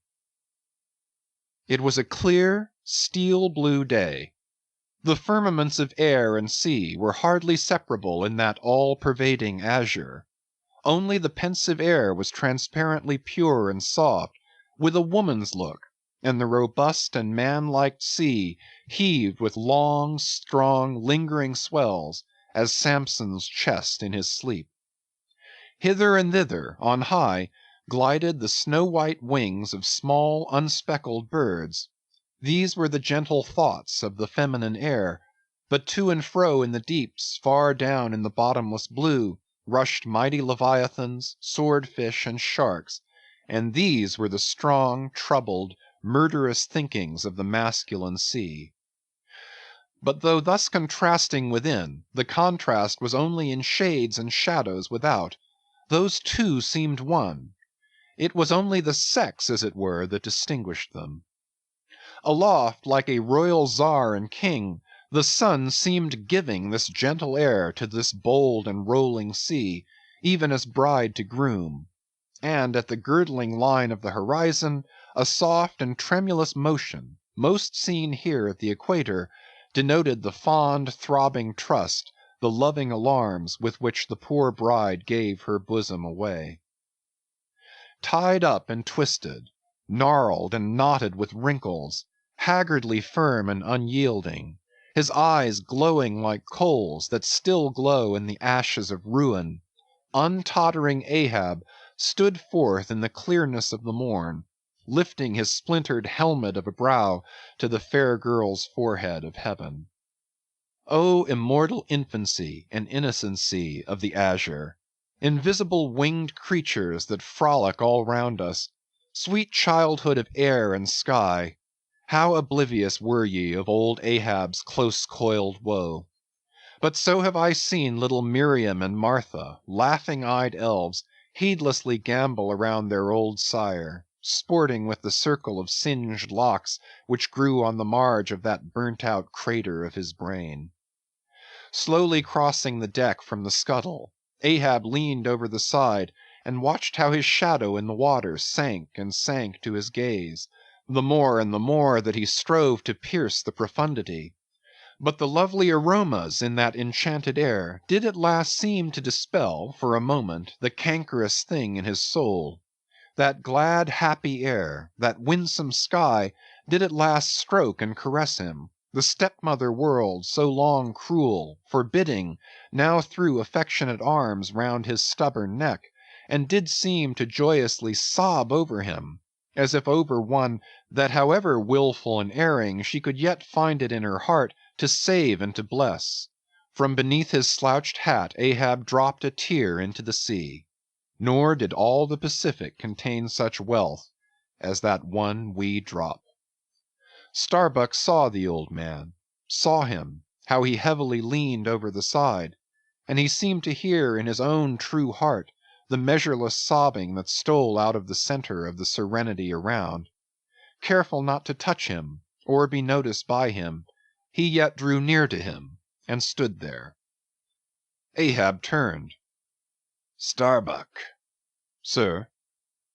"Oh, Starbuck, it is a mild, mild wind, and a mild-looking sky.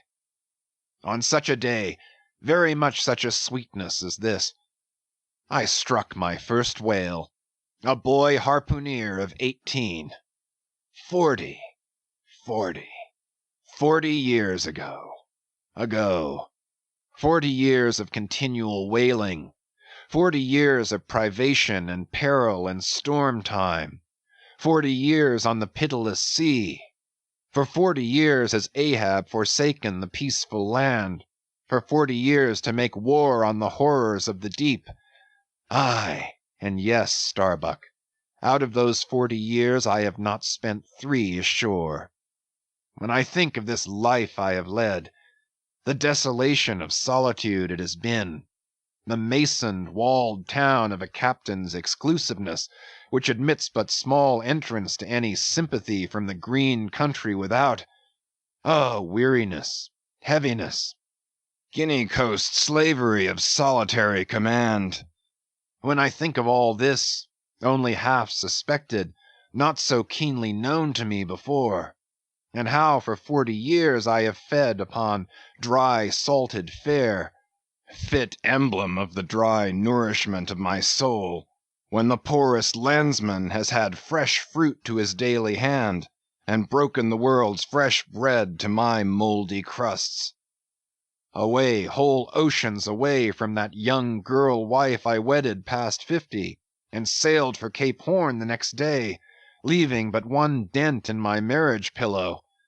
Wife, wife, rather a widow with her husband alive. Aye, I widowed that poor girl when I married her, Starbuck. And then the madness, the frenzy, the boiling blood and the smoking brow with which for 1,000 lowerings old Ahab has furiously, foamingly chased his prey, more a demon than a man. Aye, aye, what a 40 years fool, fool, old fool has old Ahab been. Why this strife of the chase? Why weary and palsy the arm at the oar, and the iron and the lance? How the richer or better is Ahab now? Behold! Oh, Starbuck, is it not hard, that with this weary load I bear, one poor leg should have been snatched from under me? Here, brush this old hair aside, it blinds me that I seem to weep. Locks so grey did never grow, but from out some ashes. But do I look very old? So very old, Starbuck? I feel deadly faint, bowed and humped, as though I were Adam staggering beneath the piled centuries since paradise.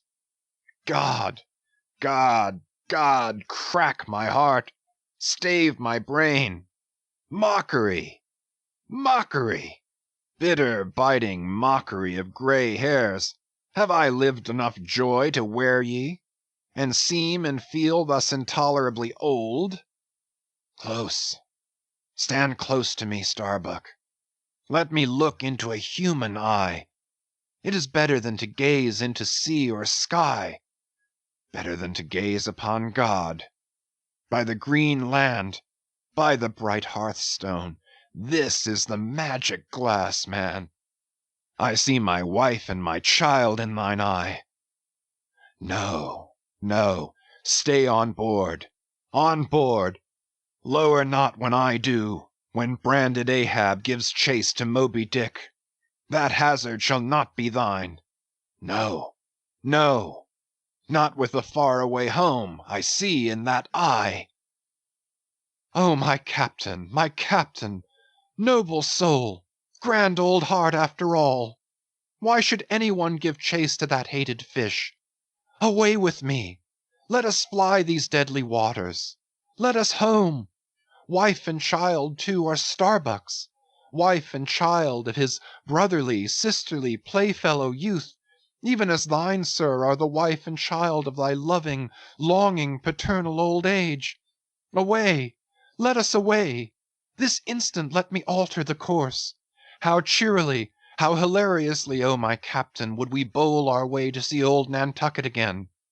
I think, sir, they have some such mild blue days, even as this in Nantucket. They have, they have. I have seen them. Some summer days in the morning. About this time, Yes, it is his noon nap now.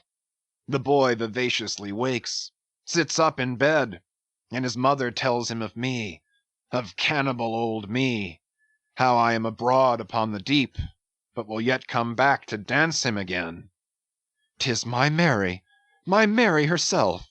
She promised that my boy every morning should be carried to the hill to catch the first glimpse of his father's sail. Yes, yes, no more, it is done, we head for Nantucket. Come, my captain, study out the course, and let us away. See, see, the boy's face from the window, the boy's hand on the hill. But Ahab's glance was averted. Like a blighted fruit tree he shook, and cast his last cindered apple to the soil. What is it? What nameless, inscrutable, unearthly thing is it? What cozening, hidden lord and master, and cruel, remorseless emperor commands me, that against all natural lovings and longings I so keep pushing and crowding and jamming myself on all the time, recklessly making me ready to do what in my own proper natural heart I durst not so much as dare? Is Ahab, Ahab? Is it I, God, or who that lifts this arm? But if the great sun move not of himself, but is as an errand boy in the heaven, nor one single star can revolve but by some invisible power, then how can this one small heart beat, this one small brain think thoughts, unless God does that beating, does that thinking, does that living, and not I? By heaven, man, we are turned round and round in this world, like yonder windlass, and fate is the handspike. And all the time, lo, that smiling sky and this unsounded sea. Look, see yon albacore? Who put it into him to chase and fang that flying fish? Where do murderers go, man? Who's to doom when the judge himself is dragged to the bar? But it is a mild, mild wind, and a mild looking sky, and the air smells now as if it blew from a far-away meadow. They have been making hay somewhere under the slopes of the Andes, Starbuck, and the mowers are sleeping among the new-mown hay. Sleeping! Aye, toil we how we may, we all sleep at last on the field. Sleep, aye, and rust amid greenness, as last year's scythes flung down, and left in the half-cut swaths. Starbuck! But blanched to a corpse's hue with despair, the mate had stolen away. Ahab crossed the deck to gaze over on the other side, but started at two reflected, fixed eyes in the water there. Fedallah was motionlessly leaning over the same rail.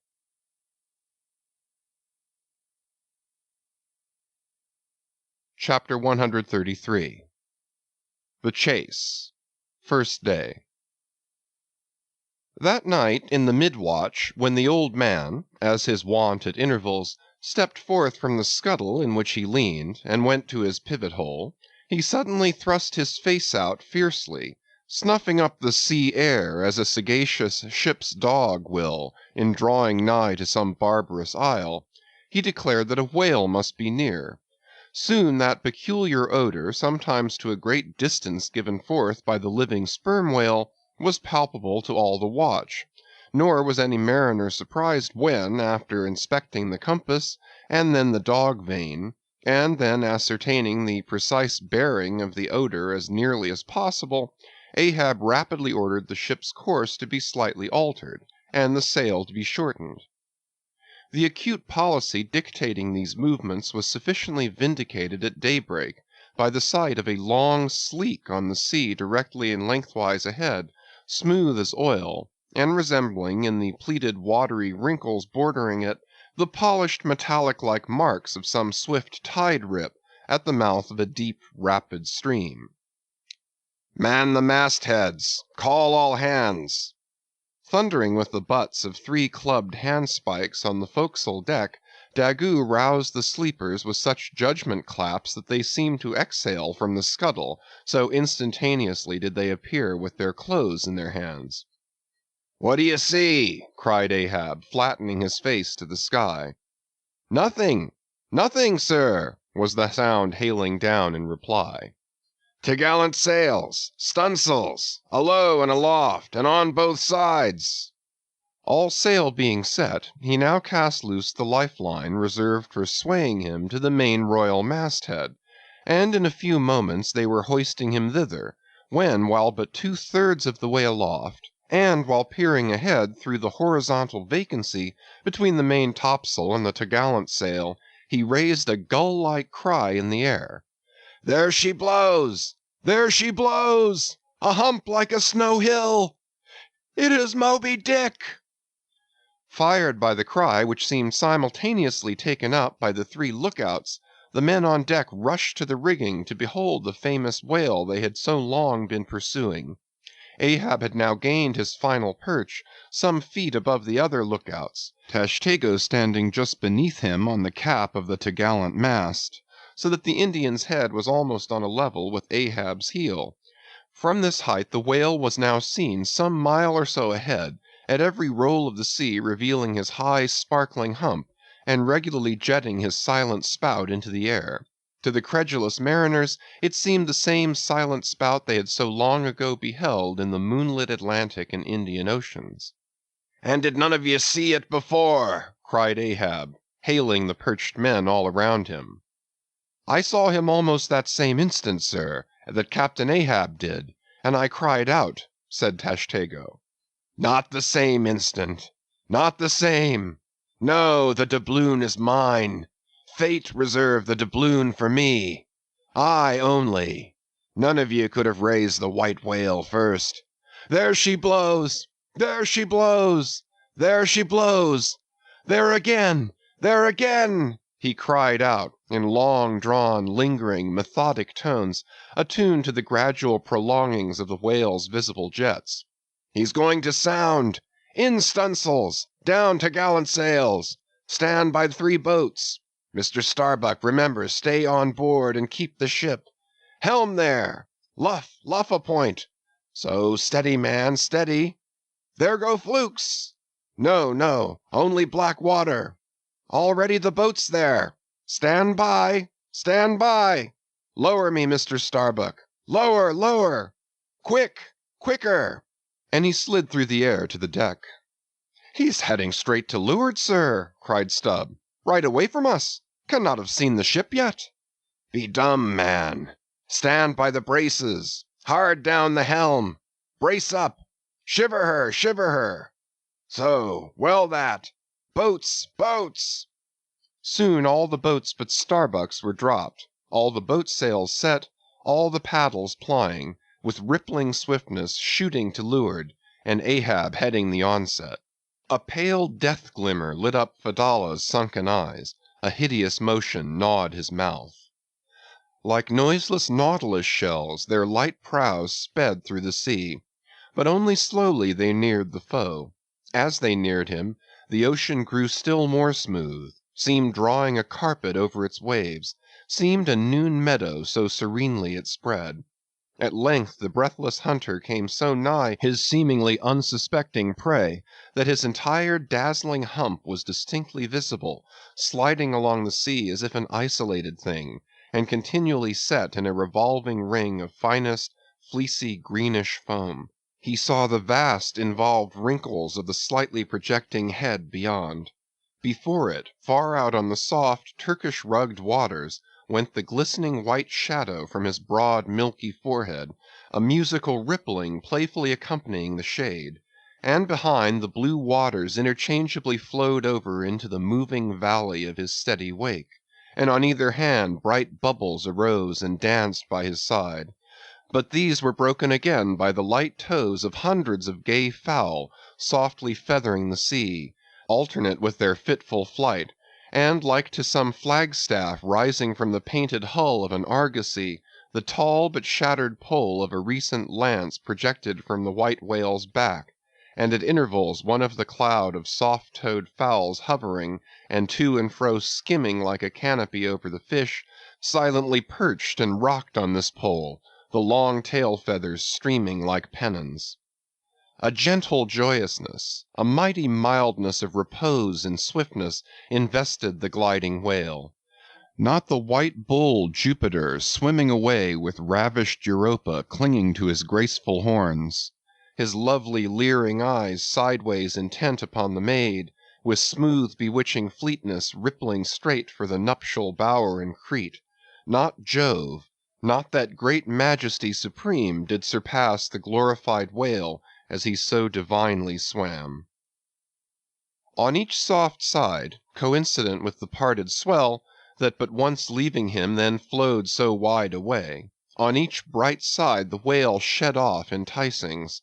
No wonder there had been some among the hunters who, namelessly transported and allured by all this serenity, had ventured to assail it, but had fatally found that quietude but the vesture of tornadoes. Yet calm, enticing calm, O whale, thou glidest on to all who for the first time eye thee, no matter how many in that same way thou mayest have bejuggled and destroyed before.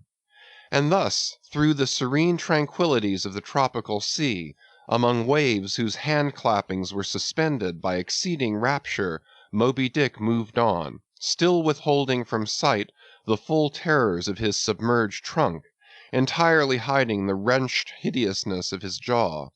But soon the fore part of him slowly rose from the water. For an instant his whole marbleized body formed a high arch, like Virginia's natural bridge, and warningly waving his bannered flukes in the air, the grand god revealed himself, sounded, and went out of sight. Hoveringly halting and dipping on the wing, the white sea-fowls longingly lingered over the agitated pool that he left. With oars apeak and paddles down, the sheets of their sails adrift, the three boats now stilly floated, awaiting Moby Dick's reappearance.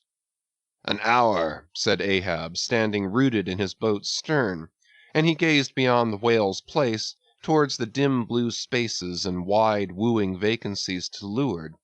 It was only an instant, for again his eyes seemed whirling round in his head as he swept the watery circle. The breeze now freshened, the sea began to swell. "The birds! The birds!" cried Tashtego. In long Indian file, as when herons take wing, the white birds were now all flying towards Ahab's boat, and when within a few yards, began fluttering over the water there, wheeling round and round with joyous expectant cries. Their vision was keener than man's. Ahab could discover no sign in the sea. But suddenly as he peered down and down into its depths, he profoundly saw a white living spot no bigger than a white weasel, with wonderful celerity uprising, and magnifying as it rose, till it turned, and then there were plainly revealed two long crooked rows of white glistening teeth, floating up from the undiscoverable bottom. It was Moby Dick's open mouth and scrolled jaw, his vast shadowed bulk still half blending with the blue of the sea. The glittering mouth yawned beneath the boat like an open-doored marble tomb, and giving one sidelong sweep with his steering oar, Ahab whirled the craft aside from this tremendous apparition. Then, calling upon Fedallah to change places with him, went forward to the bows, and seizing Perth's harpoon, commanded his crew to grasp their oars and stand by to stern. Now, by reason of this timely spinning round the boat upon its axis, its bow by anticipation was made to face the whale's head while yet under water. But as if perceiving this stratagem, Moby Dick, with that malicious intelligence ascribed to him, sidlingly transplanted himself, as it were, in an instant, shooting his pleated head lengthwise beneath the boat. Through and through every plank and each rib, it thrilled for an instant, the whale obliquely lying on his back, in the manner of a biting shark, slowly and feelingly taking its bows full within his mouth, so that the long, narrow, scrolled lower jaw curled high up into the open air, and one of the teeth caught in a rowlock. The bluish pearl white of the inside of the jaw was within 6 inches of Ahab's head, and reached higher than that. In this attitude the White Whale now shook the slight cedar as a mildly cruel cat her mouse. With unastonished eyes Fedallah gazed and crossed his arms, but the tiger-yellow crew were tumbling over each other's heads to gain the uttermost stern. And now, while both elastic gunwales were springing in and out, while the whale dallied with the doomed craft in this devilish way, and from his body being submerged beneath the boat he could not be darted at from the bows, for the bows were almost inside of him, as it were, and while the other boats involuntarily paused as before a quick crisis impossible to withstand, then it was that monomaniac Ahab, furious with this tantalizing vicinity of his foe, which placed him all alive and helpless in the very jaws he hated, frenzied with all this, he seized the long bone with his naked hands, and wildly strove to wrench it from its grip. As now he thus vainly strove, the jaw slipped from him, the frail gunwales bent in, collapsed, and snapped, as both jaws, like an enormous shears, sliding further aft, bit the craft completely in twain, and locked themselves fast again in the sea, midway between the two floating wrecks. These floated aside, the broken ends drooping, the crew at the stern wreck clinging to the gunwales, and striving to hold fast to the oars to lash them across. At that preluding moment, ere the boat was yet snapped, Ahab, the first to perceive the whale's intent by the crafty upraising of his head, a movement that loosed his hold for the time, at that moment his hand made one final effort to push the boat out of the bight, but only slipping further into the whale's mouth, and tilting over sideways as it slipped, the boat had shaken off his hold on the jaw, spilled him out of it, as he leaned to the push, and so he fell flat-faced upon the sea. Ripplingly withdrawing from his prey, Moby Dick now lay at a little distance, vertically thrusting his oblong white head up and down in the billows, and at the same time slowly revolving his whole spindled body, so that when his vast wrinkled forehead rose, some 20 or more feet out of the water, the now rising swells, with all their confluent waves, dazzlingly broke against it, vindictively tossing their shivered spray still higher in the air. So in a gale, the but half-baffled channel billows only recoil from the base of the Eddystone, triumphantly to overleap its summit with their scud. Footnote: This motion is peculiar to the sperm whale. It receives its designation, pitch-poling, from its being likened to that preliminary up and down poise of the whale lance in the exercise called pitch-poling previously described. By this motion the whale must best and most comprehensively view whatever objects may be encircling him. End of footnote. But soon resuming his horizontal attitude, Moby Dick swam swiftly round and round the wrecked crew, sideways churning the water in his vengeful wake, as if lashing himself up to still another and more deadly assault. The sight of the splintered boat seemed to madden him, as the blood of grapes and mulberries cast before Antiochus's elephants in the book of Maccabees. Meanwhile Ahab, half smothered in the foam of the whale's insolent tail, and too much of a cripple to swim, though he could still keep afloat even in the heart of such a whirlpool as that, helpless Ahab's head was seen, like a tossed bubble which the least chance shock might burst. From the boat's fragmentary stern, Fedallah incuriously and mildly eyed him. The clinging crew at the other drifting end could not succor him. More than enough was it for them to look to themselves.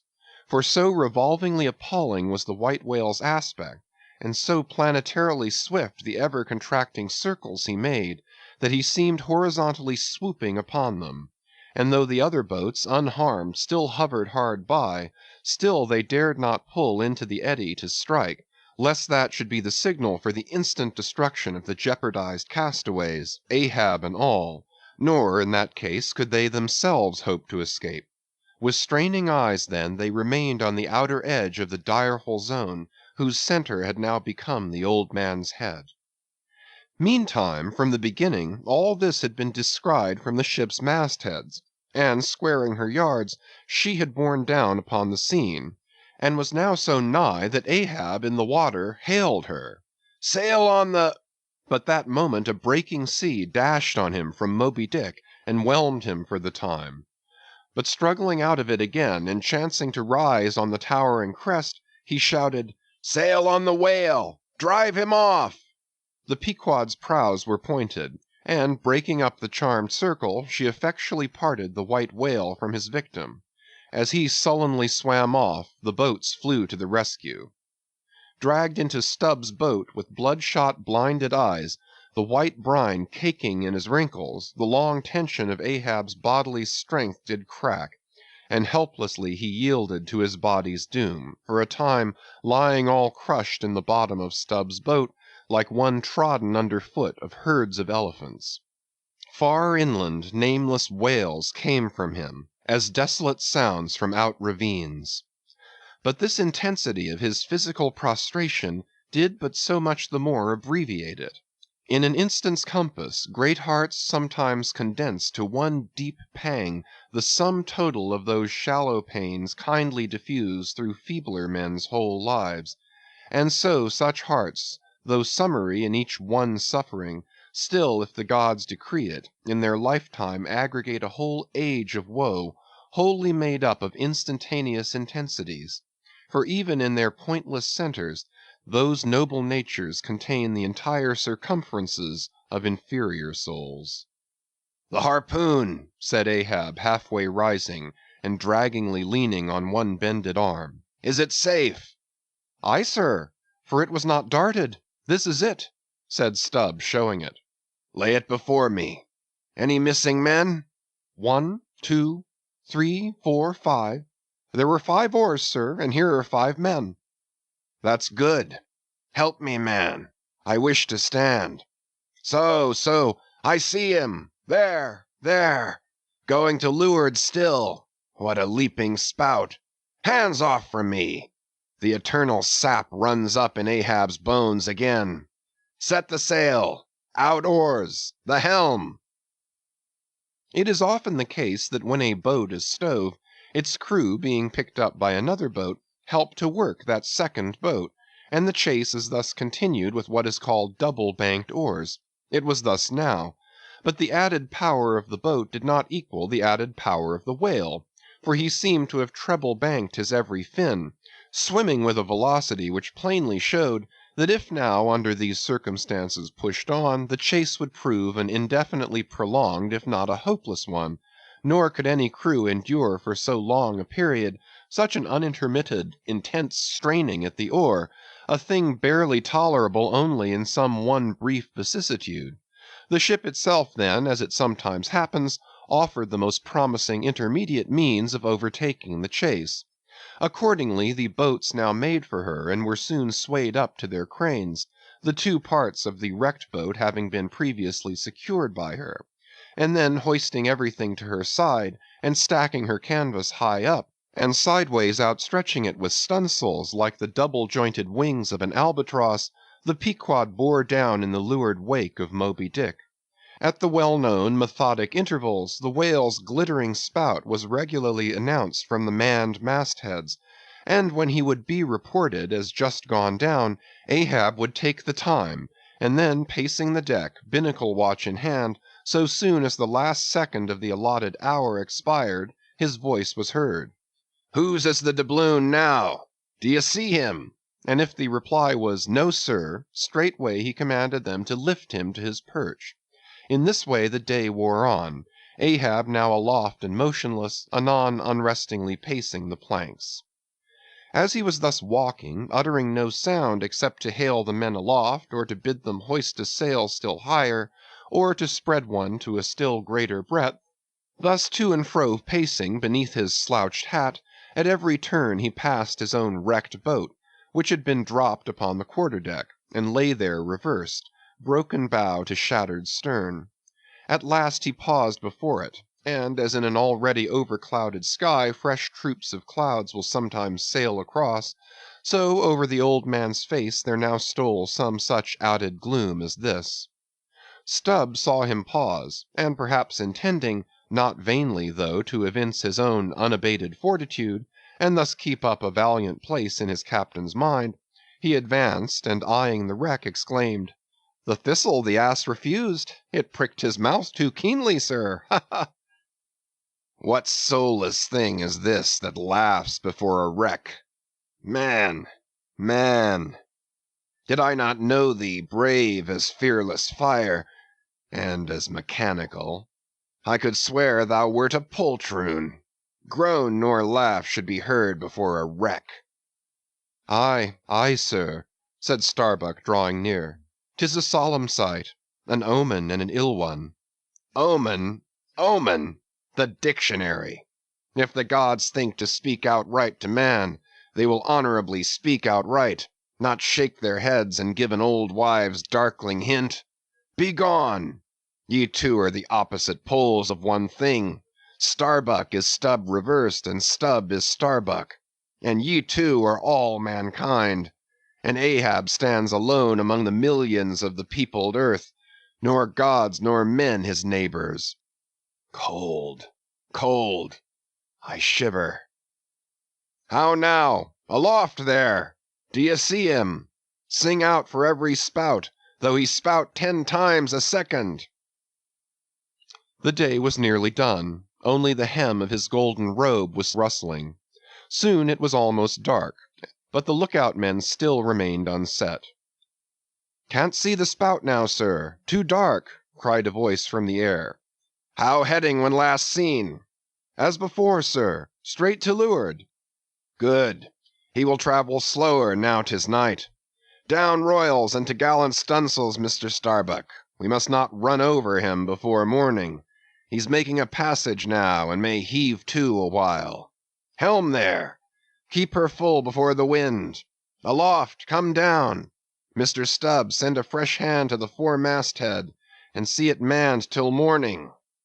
Then, advancing toward the doubloon in the mainmast, "Men, this gold is mine, for I earned it. But I shall let it abide here till the white whale is dead. And then whosoever of ye first raises him, upon the day he shall be killed, this gold is that man's. And if on that day I shall again raise him, then 10 times its sum shall be divided among all of ye. Away now. The deck is thine, sir." and so saying, he placed himself halfway within the scuttle, and slouching his hat, stood there till dawn, except when at intervals rousing himself to see how the night wore on.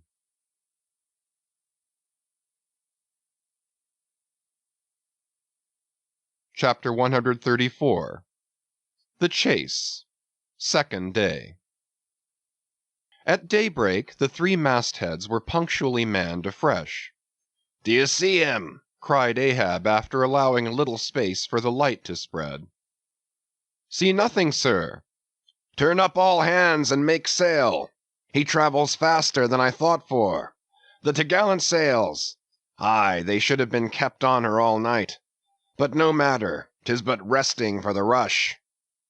Here be it said that this pertinacious pursuit of one particular whale, continued through day into night, and through night into day, is a thing by no means unprecedented in the South Sea fishery.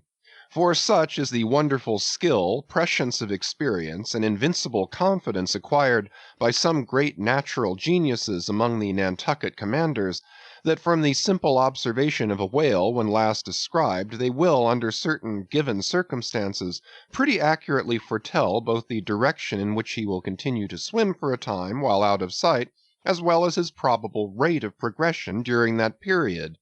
And in these cases, somewhat as a pilot when about losing sight of the coast, whose general trending he well knows, and which he desires shortly to return to again, but at some further point, like as this pilot stands by his compass and takes the precise bearing of the cape at present visible, in order the more certainly to hit aright the remote unseen headland eventually to be visited, so does the fisherman at his compass with the whale. For after being chased and diligently marked through several hours of daylight, then when night obscures the fish, the creature's future wake through the darkness is almost as established to the sagacious mind of the hunter as the pilot's coast is to him. So that to this hunter's wondrous skill, the proverbial evanescence of a thing writ in water, a wake, is to all desired purposes well nigh as reliable as the steadfast land. And as the mighty iron leviathan of the modern railway is so familiarly known in its every pace, that with watches in their hands men time his rate as doctors that of a baby's pulse, and lightly say of it, the up train or the down train will reach such and such a spot at such and such an hour, even so almost there are occasions when these Nantucketers time that other leviathan of the deep according to the observed humor of his speed, and say to themselves, so many hours hence this whale will have gone 200 miles, will have about reached this or that degree of latitude or longitude. But to render this acuteness at all successful in the end, the wind and the sea must be the whaleman's allies. For of what present avail to the becalmed or wind-bound mariner is the skill that assures him that he is exactly 93 leagues and a quarter from his port? Inferable from these statements are many collateral subtle matters touching the chase of whales. The ship tore on, leaving such a furrow in the sea as when a cannon ball missent becomes a ploughshare and turns up the level field. "By salt and hemp!" cried Stubb, "but this swift motion of the deck creeps up one's legs and tingles at the heart. This ship and I are two brave fellows, ha! ha! Some one take me up and launch me spinewise on the sea, for by live oaks my spine's a keel. Ha! ha! We go the gait that leaves no dust behind. There she blows! She blows! She blows right ahead!" was now the masthead cry. "Aye, aye!" cried Stubb, "I knew it. Ye can't escape. Blow on and split your spout, O whale! The mad fiend himself is after ye. Blow your trump, blister your lungs. Ahab will dam off your blood, as a miller shuts his water gate upon the stream." And Stubb did but speak out for well nigh all the crew. The frenzies of the chase had by this time worked them bubblingly up, like old wine worked anew. Whatever pale fears and forebodings some of them might have felt before, these were not only now kept out of sight through the growing awe of Ahab, but they were broken up and on all sides routed, as timid prairie hares that scatter before the bounding bison. The hand of fate had snatched all their souls, and by the stirring perils of the previous day, the rack of the past night's suspense, the fixed, unfearing, blind, reckless way in which their wild craft went plunging toward its flying mark, by all these things their hearts were bowled along. The wind that made great bellies of their sails, and rushed the vessel on by arms invisible as irresistible, this seemed the symbol of that unseen agency which so enslaved them to the race. They were one man, not 30. For, as the one ship that held them all, though it was put together of all contrasting things, oak and maple and pine wood, iron and pitch and hemp, yet all these ran into each other into the one concrete hull, which shot on its way, both balanced and directed by the long central keel. Even so all the individualities of the crew, this man's valor, that man's fear, guilt and guiltiness, all varieties were welded into oneness, and were all directed to that fatal goal which Ahab, their one lord and keel, did point to. The rigging lived. The mastheads, like the tops of tall palms, were outspreadingly tufted with arms and legs. Clinging to a spar with one hand, some reached forth the other with impatient wavings. Others, shading their eyes from the vivid sunlight, sat far out on the rocking yards, all the spars in full bearing of mortals ready and ripe for their fate. Ah, how they still strove through that infinite blueness to seek out the thing that might destroy them. "Why sing ye not out for him, if ye see him?" cried Ahab, when, after the lapse of some minutes since the first cry, no more had been heard. "Sway me up, men! Ye have been deceived. Not Moby Dick casts one odd jet that way, and then disappears." It was even so. In their headlong eagerness the men had mistaken some other thing for the whale spout, as the event itself soon proved. For hardly had Ahab reached his perch, hardly was the rope belayed to its pin on the deck, when he struck the keynote to an orchestra that made the air vibrate as with the combined discharges of rifles. The triumphant halloo of 30 buckskin lungs was heard, as, much nearer to the ship than the place of the imaginary jet, Moby Dick bodily burst into view. For not by any calm or indolent spoutings, not by the peaceable gush of that mystic fountain in his head did the white whale now reveal his vicinity, but by the far more wondrous phenomenon of breaching. Rising with his utmost velocity from the furthest depths, the sperm whale thus booms his entire bulk into the pure element of air, and piling up a mountain of dazzling foam, shows his place to the distance of 7 miles or more. In those moments, the torn, enraged waves he shakes off seem his mane. In some cases, this breaching is his act of defiance. "There she breaches! There she breaches!" was the cry, as in his immeasurable bravadoes the white whale tossed himself salmon-like to heaven. So suddenly seen in the blue plain of the sea, and relieved against the still bluer margin of the sky, the spray that he raised for the moment intolerably glittered and glared like a glacier, and stood there gradually fading and fading away from its first sparkling intensity to the dim mistiness of an advancing shower in a vale. "Aye! Breach your last to the sun, Moby Dick!" cried Ahab. "Thy hour and thy harpoon are at hand. Down, down, all of ye, but one man at the fore. The boats, stand by!" Unmindful of the tedious rope ladders of the shrouds, the men, like shooting stars, slid to the deck, by the isolated backstays and halyards, while Ahab, less dartingly, but still rapidly, was dropped from his perch. "Lower away!" he cried, so soon as he had reached his boat, a spare one rigged the afternoon previous. "Mr. Starbuck, the ship is thine. Keep away from the boats, but keep near them. Lower all!" As if to strike a quick terror into them by this time being the first assailant himself, Moby Dick had turned, and was now coming for the 3 crews. Ahab's boat was central, and cheering his men he told them he would take the whale head and head, that is, pull straight up to his forehead, a not uncommon thing, for when within a certain limit such a course excludes the coming onset from the whale's sidelong vision. But ere that close limit was gained, and while yet all 3 boats were plain as the ship's 3 masts to his eye, the white whale churning himself into furious speed, almost in an instant as it were, rushing among the boats with open jaws and a lashing tail, offered appalling battle on every side, and heedless of the irons darted at him from every boat, seemed only intent on annihilating each separate plank of which those boats were made. But skillfully maneuvered, incessantly wheeling like trained chargers in the field, the boats for a while eluded him, though at times but by a plank's breadth, while all the time Ahab's unearthly slogan tore every other cry but his to shreds. But at last, in his untraceable evolutions, the white whale so crossed and recrossed, and in 1,000 ways entangled the slack of the 3 lines now fast to him, that they foreshortened, and of themselves warped the devoted boats toward the planted irons in him, though now for a moment the whale drew aside a little, as if to rally for a more tremendous charge. Seizing that opportunity, Ahab first paid out more line, and then was rapidly hauling and jerking in upon it again, hoping that way to disencumber it of some snarls, when, lo, a sight more savage than the embattled teeth of sharks.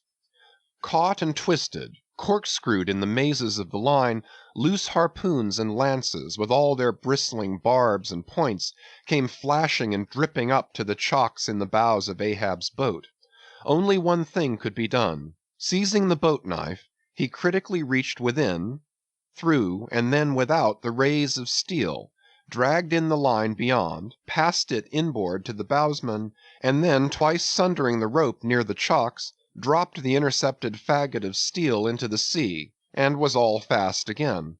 That instant the white whale made a sudden rush among the remaining tangles of the other lines, by so doing irresistibly dragged the more involved boats of Stubb and Flask toward his flukes, dashed them together like 2 rolling husks on a surf-beaten beach, and then diving down into the sea, disappeared in a boiling maelstrom in which, for a space, the odorous cedar chips of the wrecks danced round and round, like the grated nutmeg in a swiftly stirred bowl of punch.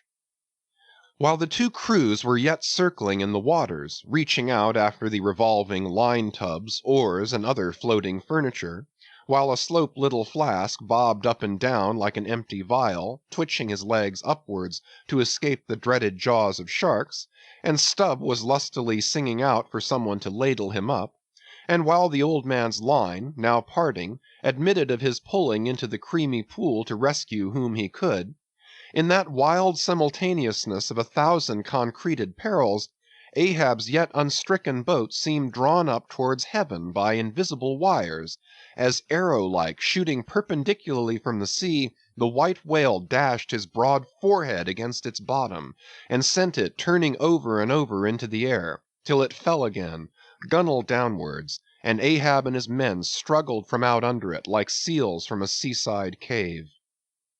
The first uprising momentum of the whale, modifying its direction as he struck the surface, involuntarily launched him along it to a little distance from the center of the destruction he had made, and with his back to it he now lay for a moment slowly feeling with his flukes from side to side, and whenever a stray oar, bit of plank, the least chip or crumb of the boats touched his skin, his tail swiftly drew back, and came sideways smiting the sea.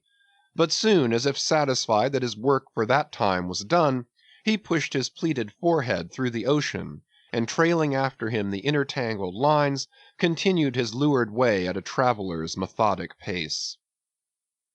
As before, the attentive ship having descried the whole fight, again came bearing down to the rescue, and dropping a boat, picked up the floating mariners, tubs, oars, and whatever else could be caught at, and safely landed them on her decks.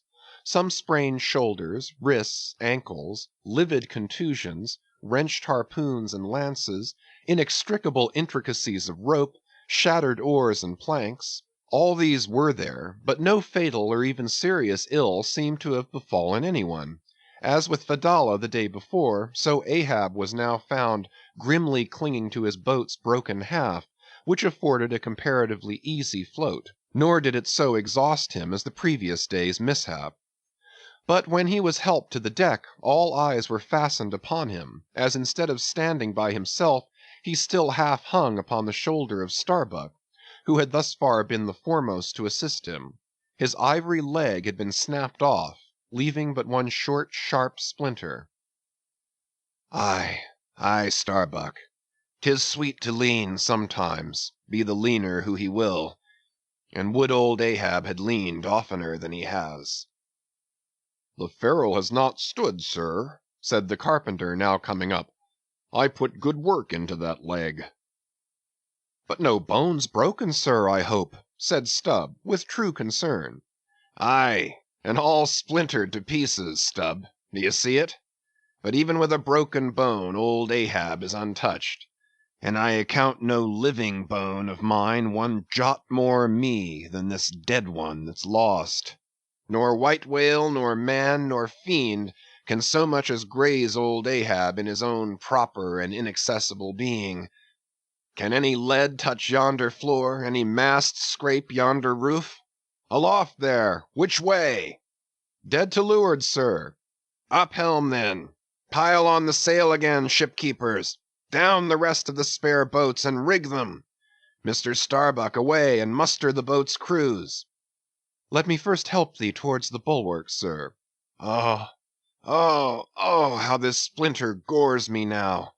Accursed fate, that the unconquerable captain in the soul should have such a craven mate. Sir! My body, man, not thee. Give me something for a cane. There, that shivered lance will do. Muster the men. Surely I have not seen him yet. By heaven, it cannot be. Missing? Quick, call them all. The old man's hinted thought was true. Upon mustering the company, the Parsee was not there.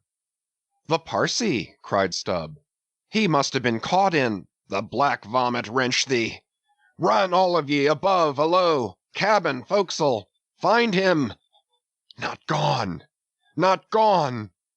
But quickly they returned to him with the tidings that the Parsee was nowhere to be found.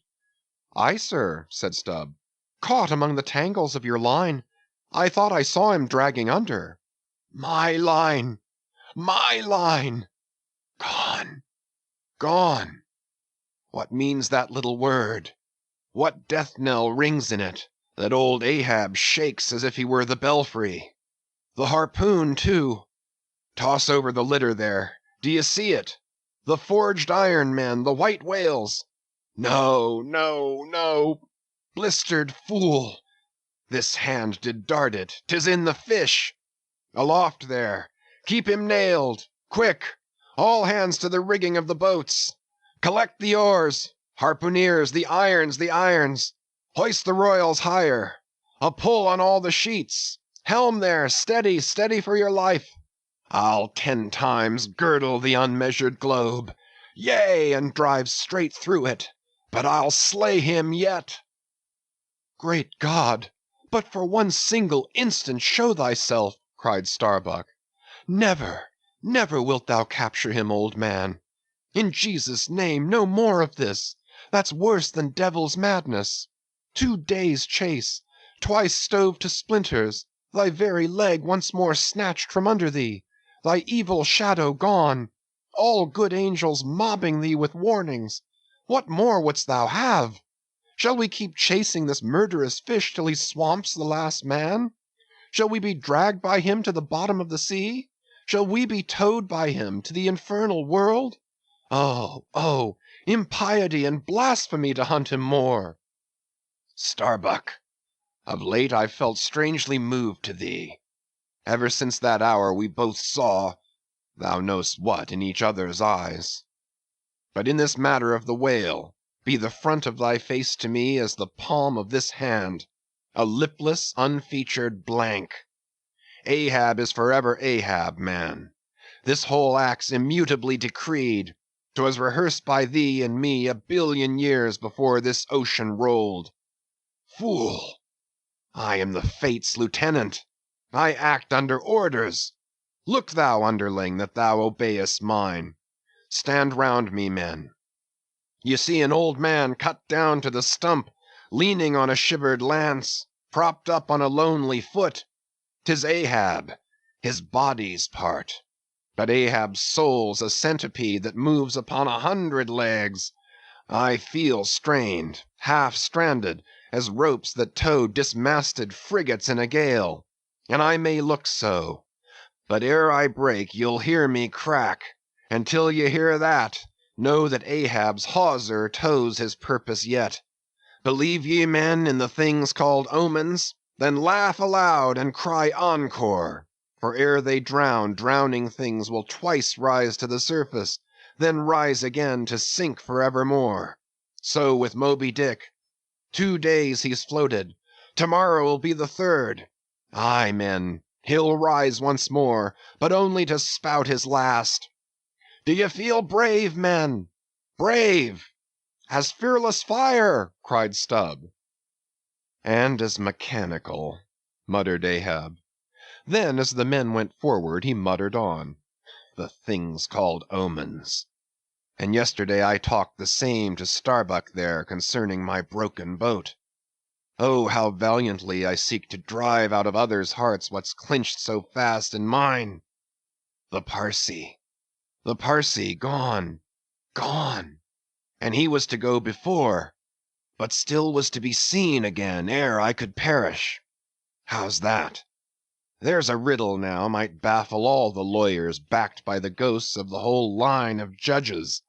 Like a hawk's beak it pecks my brain. I'll solve it, though.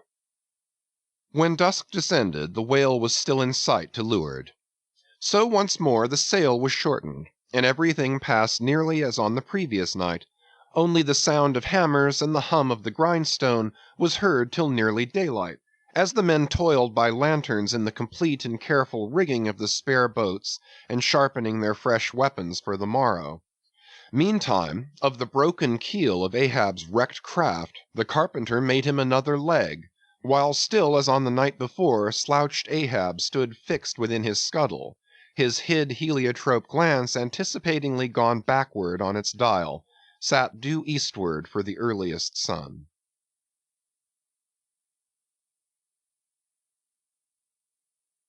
Chapter 135. The Chase, Third Day. The morning of the third day dawned fair and fresh, and once more the solitary nightman of the foremast head was relieved by crowds of the daylight lookouts, who dotted every mast and almost every spar. "D'ye see him?" cried Ahab, but the whale was not yet in sight. "In his infallible wake, though; but follow that wake, that's all. Helm there, steady as thou goest and hast been going. What a lovely day again! Were it a new-made world, and made for a summer-house to the angels, and this morning the first of its throwing open to them, a fairer day could not dawn upon that world. Here's food for thought, had Ahab time to think. But Ahab never thinks.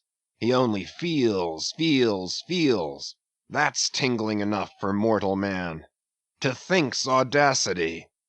God only has that right and privilege. Thinking is, or ought to be, a coolness and a calmness, and our poor hearts throb, and our poor brains beat too much for that.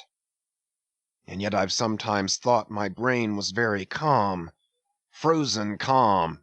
This old skull cracks so, like a glass in which the contents turn to ice and shiver it. And still this hair is growing now, this moment growing, and heat must breed it. But no, it's like that sort of common grass that will grow anywhere, between the earthly clefts of Greenland ice or in Vesuvius' lava. How the wild winds blow it! They whip it about me as the torn shreds of split sails lash the tossed ship they cling to. A vile wind, that has no doubt blown ere this through prison corridors and cells, and wards of hospitals, and ventilated them, and now comes blowing hither as innocent as fleeces. Out upon it! It's tainted. Were I the wind, I'd blow no more on such a wicked, miserable world. I'd crawl somewhere to a cave and slink there. And yet 'tis a noble and heroic thing, the wind. Who ever conquered it? In every fight it has the last and bitterest blow. Run tilting at it, and you but run through it. Ha! A coward wind that strikes stark naked men, but will not stand to receive a single blow. Even Ahab is a braver thing, a nobler thing than that. Would now the wind but had a body! But all the things that most exasperate and outrage mortal man, all these things are bodiless, but only bodiless as objects, not as agents. There's a most special, a most cunning, oh, a most malicious difference. And yet I say again, and swear it now, that there's something all glorious and gracious in the wind. These warm trade winds, at least, that in the clear heavens blow straight on, in strong and steadfast vigorous mildness, and veer not from their mark, however the baser currents of the sea may turn and tack, and mightiest Mississippis of the land swift and swerve about, uncertain where to go at last. And by the eternal poles, these same trades that so directly blow my good ship on, these trades, or something like them, something so unchangeable and full as strong, blow my keeled soul along. To it! Aloft there! What do you see? Nothing, sir. Nothing, and noon at hand. The doubloon goes a-begging. See the sun! Aye, aye, it must be so. I've oversailed him. How, got the start? Aye, he's chasing me now, not I him. That's bad. I might have known it, too. Fool! The lines! The harpoons he's towing! Aye, aye, I have run by him last night. About! About! Come down, all of ye but the regular lookouts. Man the braces! Steering as she had done, the wind had been somewhat on the Pequod's quarter, so that now being pointed in the reverse direction, the braced ship sailed hard upon the breeze as she rechurned the cream in her own white wake. Against the wind he now steers for the open jaw, murmured Starbuck to himself, as he coiled the new-hauled main-brace upon the rail. God keep us, but already my bones feel damp within me, and from the inside wet my flesh. I misdoubt me that I disobey my God in obeying him." "Stand by to sway me up," cried Ahab, advancing to the hempen basket. "We should meet him soon." "Aye, aye, sir." And straightway Starbuck did Ahab's bidding, and once more Ahab swung on high. A whole hour now passed, gold beaten out to ages. Time itself now held long breaths with keen surprise. But at last, some 3 points off the weather bow, Ahab descried the spout again, and instantly from the 3 mastheads 3 shrieks went up, as if the tongues of fire had voiced it. "Forehead to forehead I meet thee this third time, Moby Dick. On deck there, brace sharper up. Crowd her into the wind's eye. He's too far off to lower yet, Mr. Starbuck. The sails shake. Stand over that helmsman with a top-maul. So, he travels fast, and I must down. But let me have one more good look round aloft here at the sea. There's time for that. An old, old sight, and yet somehow so young. Aye, and not changed a wink since I first saw it, a boy from the sand hills of Nantucket. The same to Noah as to me. There's a soft shower to leeward. Such lovely leewardings! They must lead somewhere, to something else than common land, more palmy than the palms. Leeward, the white whale goes that way. Look to windward then, the better if the bitterer quarter. But good-bye, good-bye, old masthead. What's this? Green? Aye, tiny mosses in these warped cracks. No such green weather stains on Ahab's head. There's the difference now between man's old age and matters. But aye, old mast, we both grow old together. Sound in our hulls, though, are we not, my ship? Aye, minus a leg, that's all. By heaven, this dead wood has the better of my live flesh every way. I can't compare with it, and I've known some ships made of dead trees outlast the lives of men made of the most vital stuff of vital fathers. What's that he said? He should still go before me, my pilot, and yet to be seen again? But where? Will I have eyes at the bottom of the sea, supposing I descend those endless stairs? And all night I've been sailing from him, wherever he did sink to.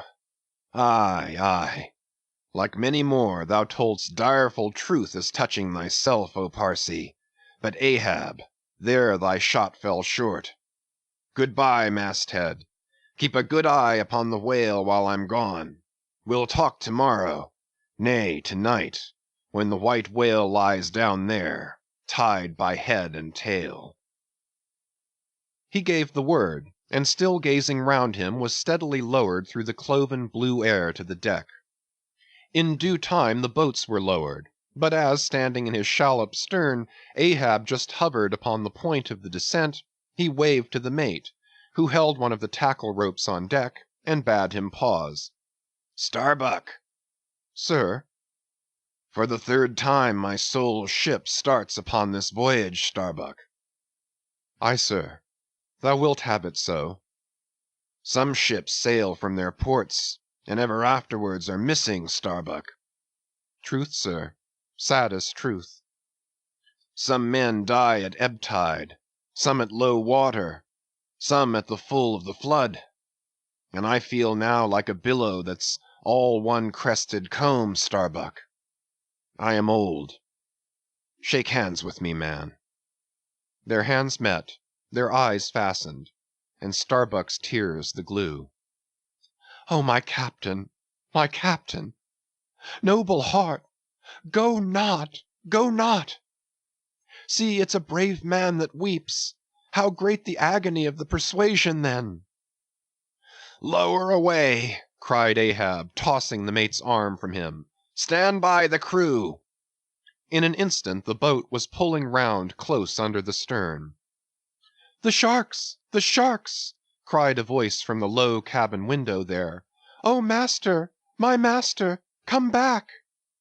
But Ahab heard nothing, for his own voice was high lifted then, and the boat leaped on.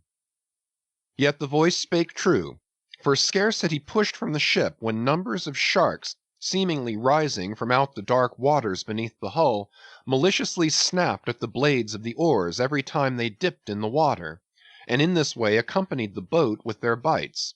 It is a thing not uncommonly happening to the whale boats in those swarming seas, the sharks at times apparently following them in the same prescient way that vultures hover over the banners of marching regiments in the East. But these were the first sharks that had been observed by the Pequod since the white whale had first been descried; and whether it was that Ahab's crew were all such tiger yellow barbarians, and therefore their flesh more musky to the senses of the sharks, a matter sometimes well known to affect them, however it was, they seemed to follow that one boat without molesting the others. "Heart of wrought steel," murmured Starbuck, gazing over the side, and following with his eye the receding boat. "Canst thou yet ring boldly to that sight, lowering thy keel among ravening sharks, and followed by them, open-mouthed to the chase, and this the critical third day? For when 3 days flow together in one continuous intense pursuit, be sure the first is the morning, the second the noon, and the third the evening and the end of that thing, be that end what it may. Oh, my God! What is this that shoots through me, and leaves me so deadly calm, yet expectant, fixed at the top of a shudder? Future things swim before me, as in empty outlines and skeletons; all the past is somehow grown dim. Mary, girl, thou fadest in pale glories behind me. Boy, I seem to see but thy eyes grown wondrous blue. Strangest problems of life seem clearing, but clouds sweep between. Is my journey's end coming? My legs feel faint, like his who has footed it all day. Feel thy heart. Beats it yet? Stir thyself, Starbuck. Stave it off. Move, move. Speak aloud. Masthead there! See ye my boy's hand on the hill? Crazed.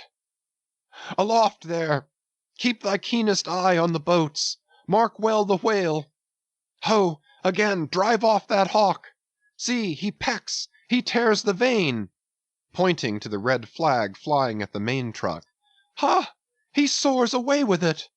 Where's the old man now? Seest thou that sight, O Ahab? Shudder! Shudder!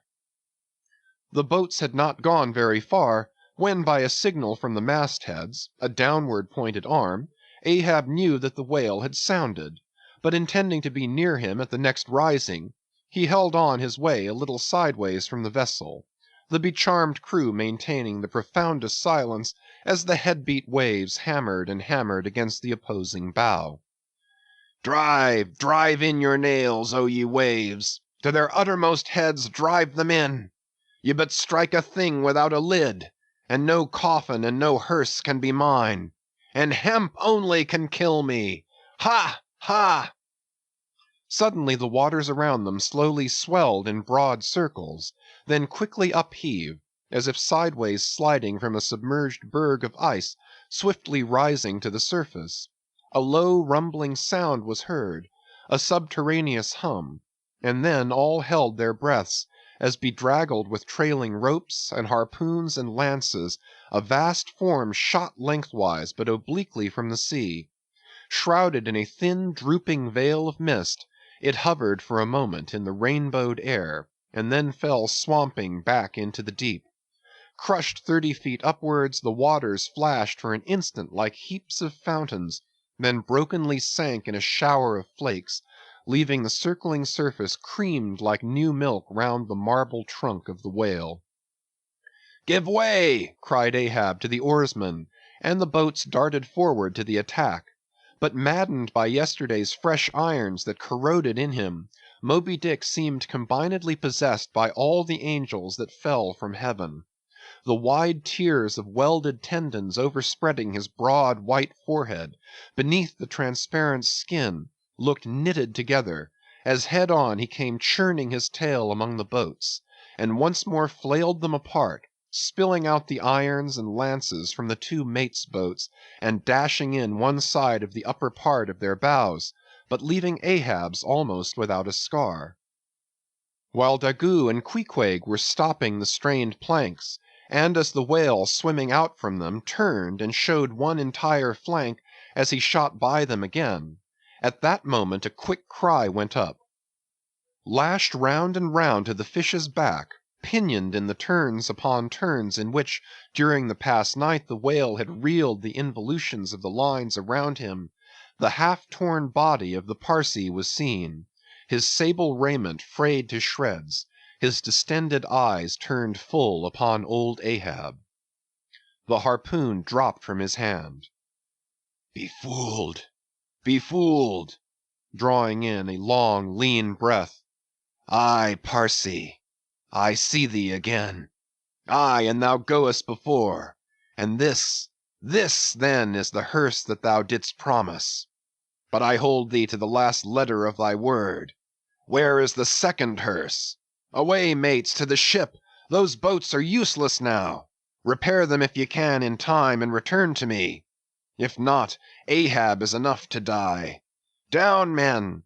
The first thing but offers to jump from this boat I stand in, that thing I harpoon. Ye are not other men, but my arms and legs, and so obey me. Where's the whale? Gone down again?" But he looked too nigh the boat, for as if bent upon escaping with the corpse he bore, and as if the particular place of the last encounter had been a stage in his leeward voyage, Moby Dick was now again steadily swimming forward, and had almost passed the ship, which thus far had been sailing in the contrary direction to him, though for the present her headway had been stopped. He seemed swimming with his utmost velocity, and now only intent upon pursuing his own straight path in the sea. "Oh, Ahab!" cried Starbuck, "not too late is it, even now the third day, to desist? See! Moby Dick seeks thee not! It is thou that madly seekest him!" Setting sail to the rising wind, the lonely boat was swiftly impelled to leeward by both oars and canvas; and at last, when Ahab was sliding by the vessel, so near as to plainly distinguish Starbuck's face as he leaned over the rail, he hailed him to turn the vessel about, and follow him, not too swiftly, at a judicious interval. Glancing upward, he saw Tashtego, Queequeg, and Daggoo eagerly mounting to the three mastheads, while the oarsmen were rocking in the two staved boats which had but just been hoisted to the side, and were busily at work in repairing them. One after the other, through the portholes as he sped, he also caught flying glimpses of Stubb and Flask, busying themselves on deck among bundles of new irons and lances. As he saw all this, as he heard the hammers in the broken boats, far other hammers seemed driving a nail into his heart. But he rallied, and now, marking that the vane or flag was gone from the main masthead, he shouted to Tashtego, who had just gained that perch, to descend again for another flag, and a hammer and nails, and so nail it to the mast.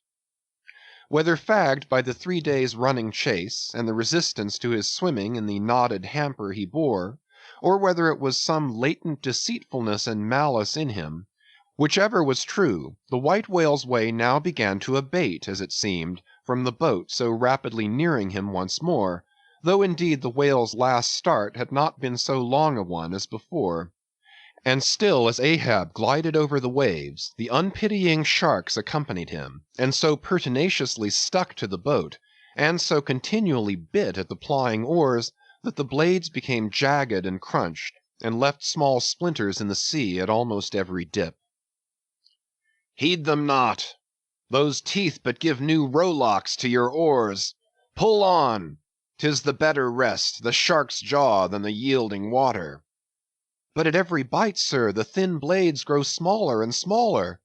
"They will last long enough. Pull on! But who can tell," he muttered, "whether these sharks swim to feast on the whale or on Ahab? But pull on! Aye, all alive. Now, we near him. The helm! Take the helm! Let me pass!" And so saying, 2 of the oarsmen helped him forward to the bows of the still flying boat. At length, as the craft was cast to one side, and ran ranging along with the White Whale's flank, he seemed strangely oblivious of its advance, as the whale sometimes will, and Ahab was fairly within the smoky mountain mist, which, thrown off from the whale's spout, curled round his great Monadnock hump. He was even thus close to him, when, his body arched back, and both arms lengthwise high lifted to the poise, he darted his fierce iron, and his far fiercer curse into the hated whale. As both steel and curse sank into the socket, as if sucked into a morass, Moby Dick sideways writhed, spasmodically rolled his nigh flank against the bow, and without staving a hole in it, so suddenly canted the boat over, that had it not been for the elevated part of the gunwale to which he then clung, Ahab would once more have been tossed into the sea. As it was, 3 of the oarsmen, who foreknew not the precise instant of the dart, and were therefore unprepared for its effects, these were flung out, but so fell that, in an instant, 2 of them clutched the gunwale again, and rising to its level on a combing wave, hurled themselves bodily inboard again, the 3rd man helplessly dropping astern, but still afloat and swimming. Almost simultaneously, with a mighty volition of ungraduated, instantaneous swiftness, the White Whale darted through the weltering sea.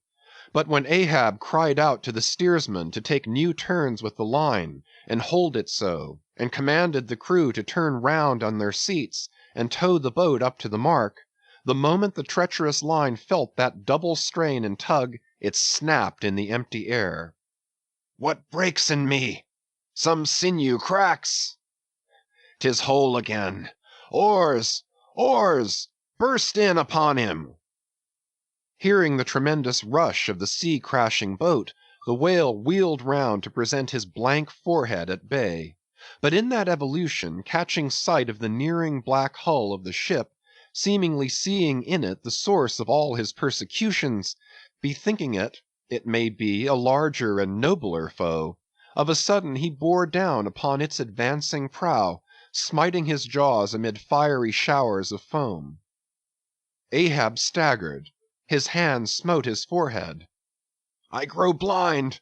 Hands, stretch out before me that I may yet grope my way.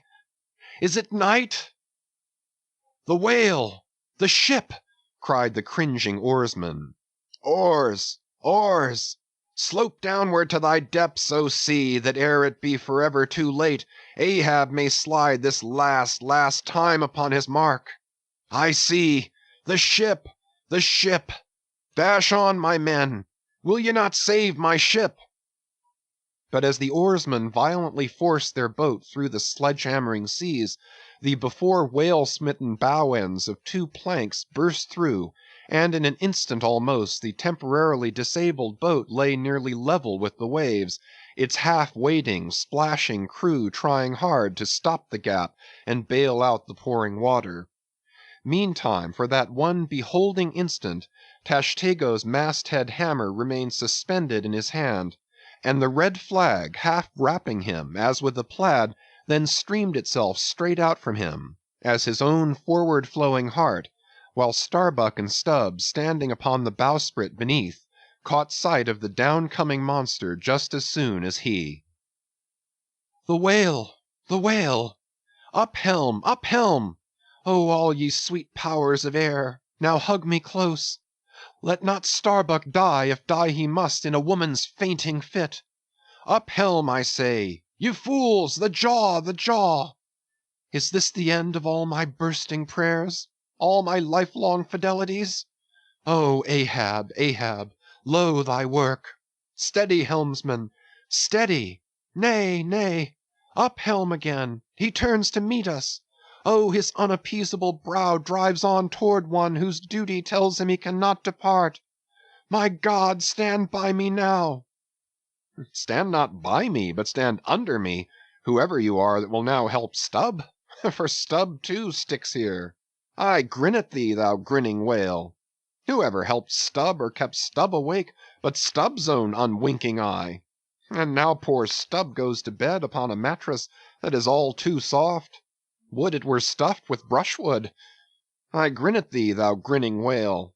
Look ye, sun, moon, and stars! I call ye assassins of as good a fellow as ever spouted up his ghost. For all that, I would yet ring glasses with ye, would ye but hand the cup. Oh, oh, oh, oh! Thou grinning whale, but there'll be plenty of gulping soon. Why fly ye not, O Ahab? For me, off shoes and jacket to it. Let Stubb die in his drawers. A most mouldy and over-salted death, though. Cherries, cherries, cherries! O Flask, for one red cherry ere we die! Cherries! I only wish that we were where they grow. Oh, Stubb, I hope my poor mother's drawn my part pay ere this. If not, few coppers will now come to her, for the voyage is up. From the ship's bows nearly all the seamen now hung inactive. Hammers, bits of plank, lances, and harpoons mechanically retained in their hands, just as they had darted from their various employments, all their enchanted eyes intent upon the whale, which from side to side strangely vibrating his predestinating head, sent a broad band of overspreading semicircular foam before him as he rushed. Retribution, swift vengeance, eternal malice were in his whole aspect, and spite of all that mortal man could do, the solid white buttress of his forehead smote the ship's starboard bow, till men and timbers reeled. Some fell flat upon their faces. Like dislodged trucks, the heads of the harpooneers aloft shook on their bull-like necks. Through the breach they heard the waters pour, as mountain torrents down a flume. "The ship! The hearse! The second hearse!" cried Ahab from the boat. "Its wood could only be American!" Diving beneath the settling ship, the whale ran quivering along its keel, but turning under water, swiftly shot to the surface again, far off the other bow, but within a few yards of Ahab's boat, where for a time he lay quiescent. "I turn my body from the sun. What ho, Tashtego! Let me hear thy hammer! O ye three unsurrendered spires of mine! Thou uncracked keel, and only God-bullied hull! Thou firm deck, and haughty helm, and pole-pointed prow! Death-glorious ship! Must ye then perish, and without me? Am I cut off from the last fond pride of meanest shipwrecked captains? O lonely death on lonely life! Oh, now I feel my topmost greatness lies in my topmost grief! Ho, ho! From all ye furthest bounds, pour ye now in, ye bold billows of my whole foregone life, and top this one piled comber of my death. Towards thee I roll, thou all-destroying but unconquering whale! To the last I grapple with thee! From hell's heart I stab at thee! For hate's sake I spit my last breath at thee! Sink all coffins and all hearses to one common pool! And since neither can be mine, let me then tow to pieces, while still chasing thee, though tied to thee, thou damned whale! Thus I give up the spear!" The harpoon was darted. The stricken whale flew forward. With igniting velocity the line ran through the grooves, ran foul. Ahab stooped to clear it. He did clear it, but the flying turn caught him round the neck, and voicelessly as Turkish mutes bowstring their victim, he was shot out of the boat, ere the crew knew he was gone. Next instant, the heavy eye-splice in the rope's final end flew out of the stark, empty tub, knocked down an oarsman, and, smiting the sea, disappeared in its depths. For an instant the tranced boat's crew stood still, then turned. The ship! Great God, where is the ship?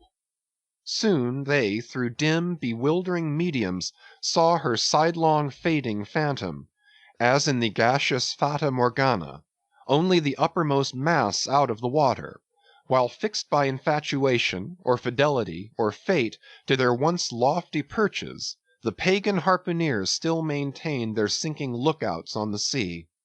And now concentric circles seized the lone boat itself, and all the crew, and each floating oar, and every lance-pole, and spinning, animate and inanimate, all round and round in one vortex, carried the smallest ship of the Pequod out of sight. But as the last whelmings intermixingly poured themselves over the sunken head of the Indian at the mainmast, leaving a few inches of the erect spar yet visible, together with long streaming yards of the flag, which calmly undulated, with ironical coincidings, over the destroying billows they almost touched. At that instant, a red arm and a hammer hovered backwardly uplifted in the open air, in the act of nailing the flag faster and yet faster to the subsiding spar.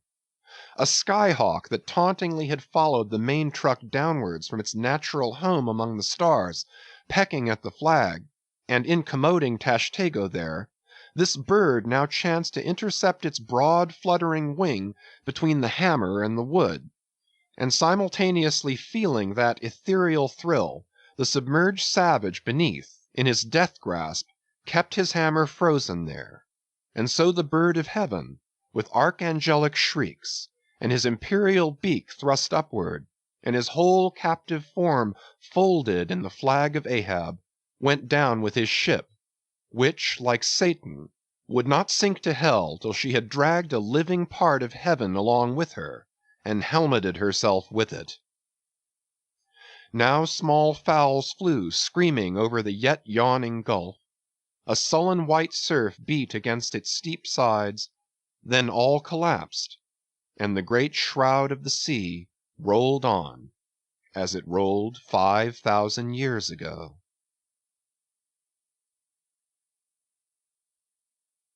Epilogue. And I only am escaped alone to tell thee. Job. The drama's done. Why then here does anyone step forth? Because one did survive the wreck. It so chanced that after the Parsee's disappearance, I was he whom the fates ordained to take the place of Ahab's bowsman, when that bowsman assumed the vacant post. The same who, when on the last day the three men were tossed from out of the rocking boat, was dropped astern. So, floating on the margin of the ensuing scene, and in full sight of it, when the half-spent suction of the sunk ship reached me, I was then but slowly drawn towards the closing vortex. When I reached it, it had subsided to a creamy pool. Round and round then, and ever contracting towards the button-like black bubble at the axis of that slowly wheeling circle, like another Ixion did I revolve, till gaining that vital centre, the black bubble upward burst, and now, liberated by reason of its cunning spring, and owing to its great buoyancy rising with great force, the coffin life-buoy shot lengthwise from the sea, fell over, and floated by my side. Buoyed up by that coffin, for almost one whole day and night I floated on a soft and dirge-like main. The unharming sharks, they glided by as if with padlocks on their mouths. The savage sea hawks sailed with sheathed beaks. On the second day, a sail drew near, nearer, and picked me up at last. It was the devious cruising Rachel, that in her retracing search after her missing children, only found another orphan. The End.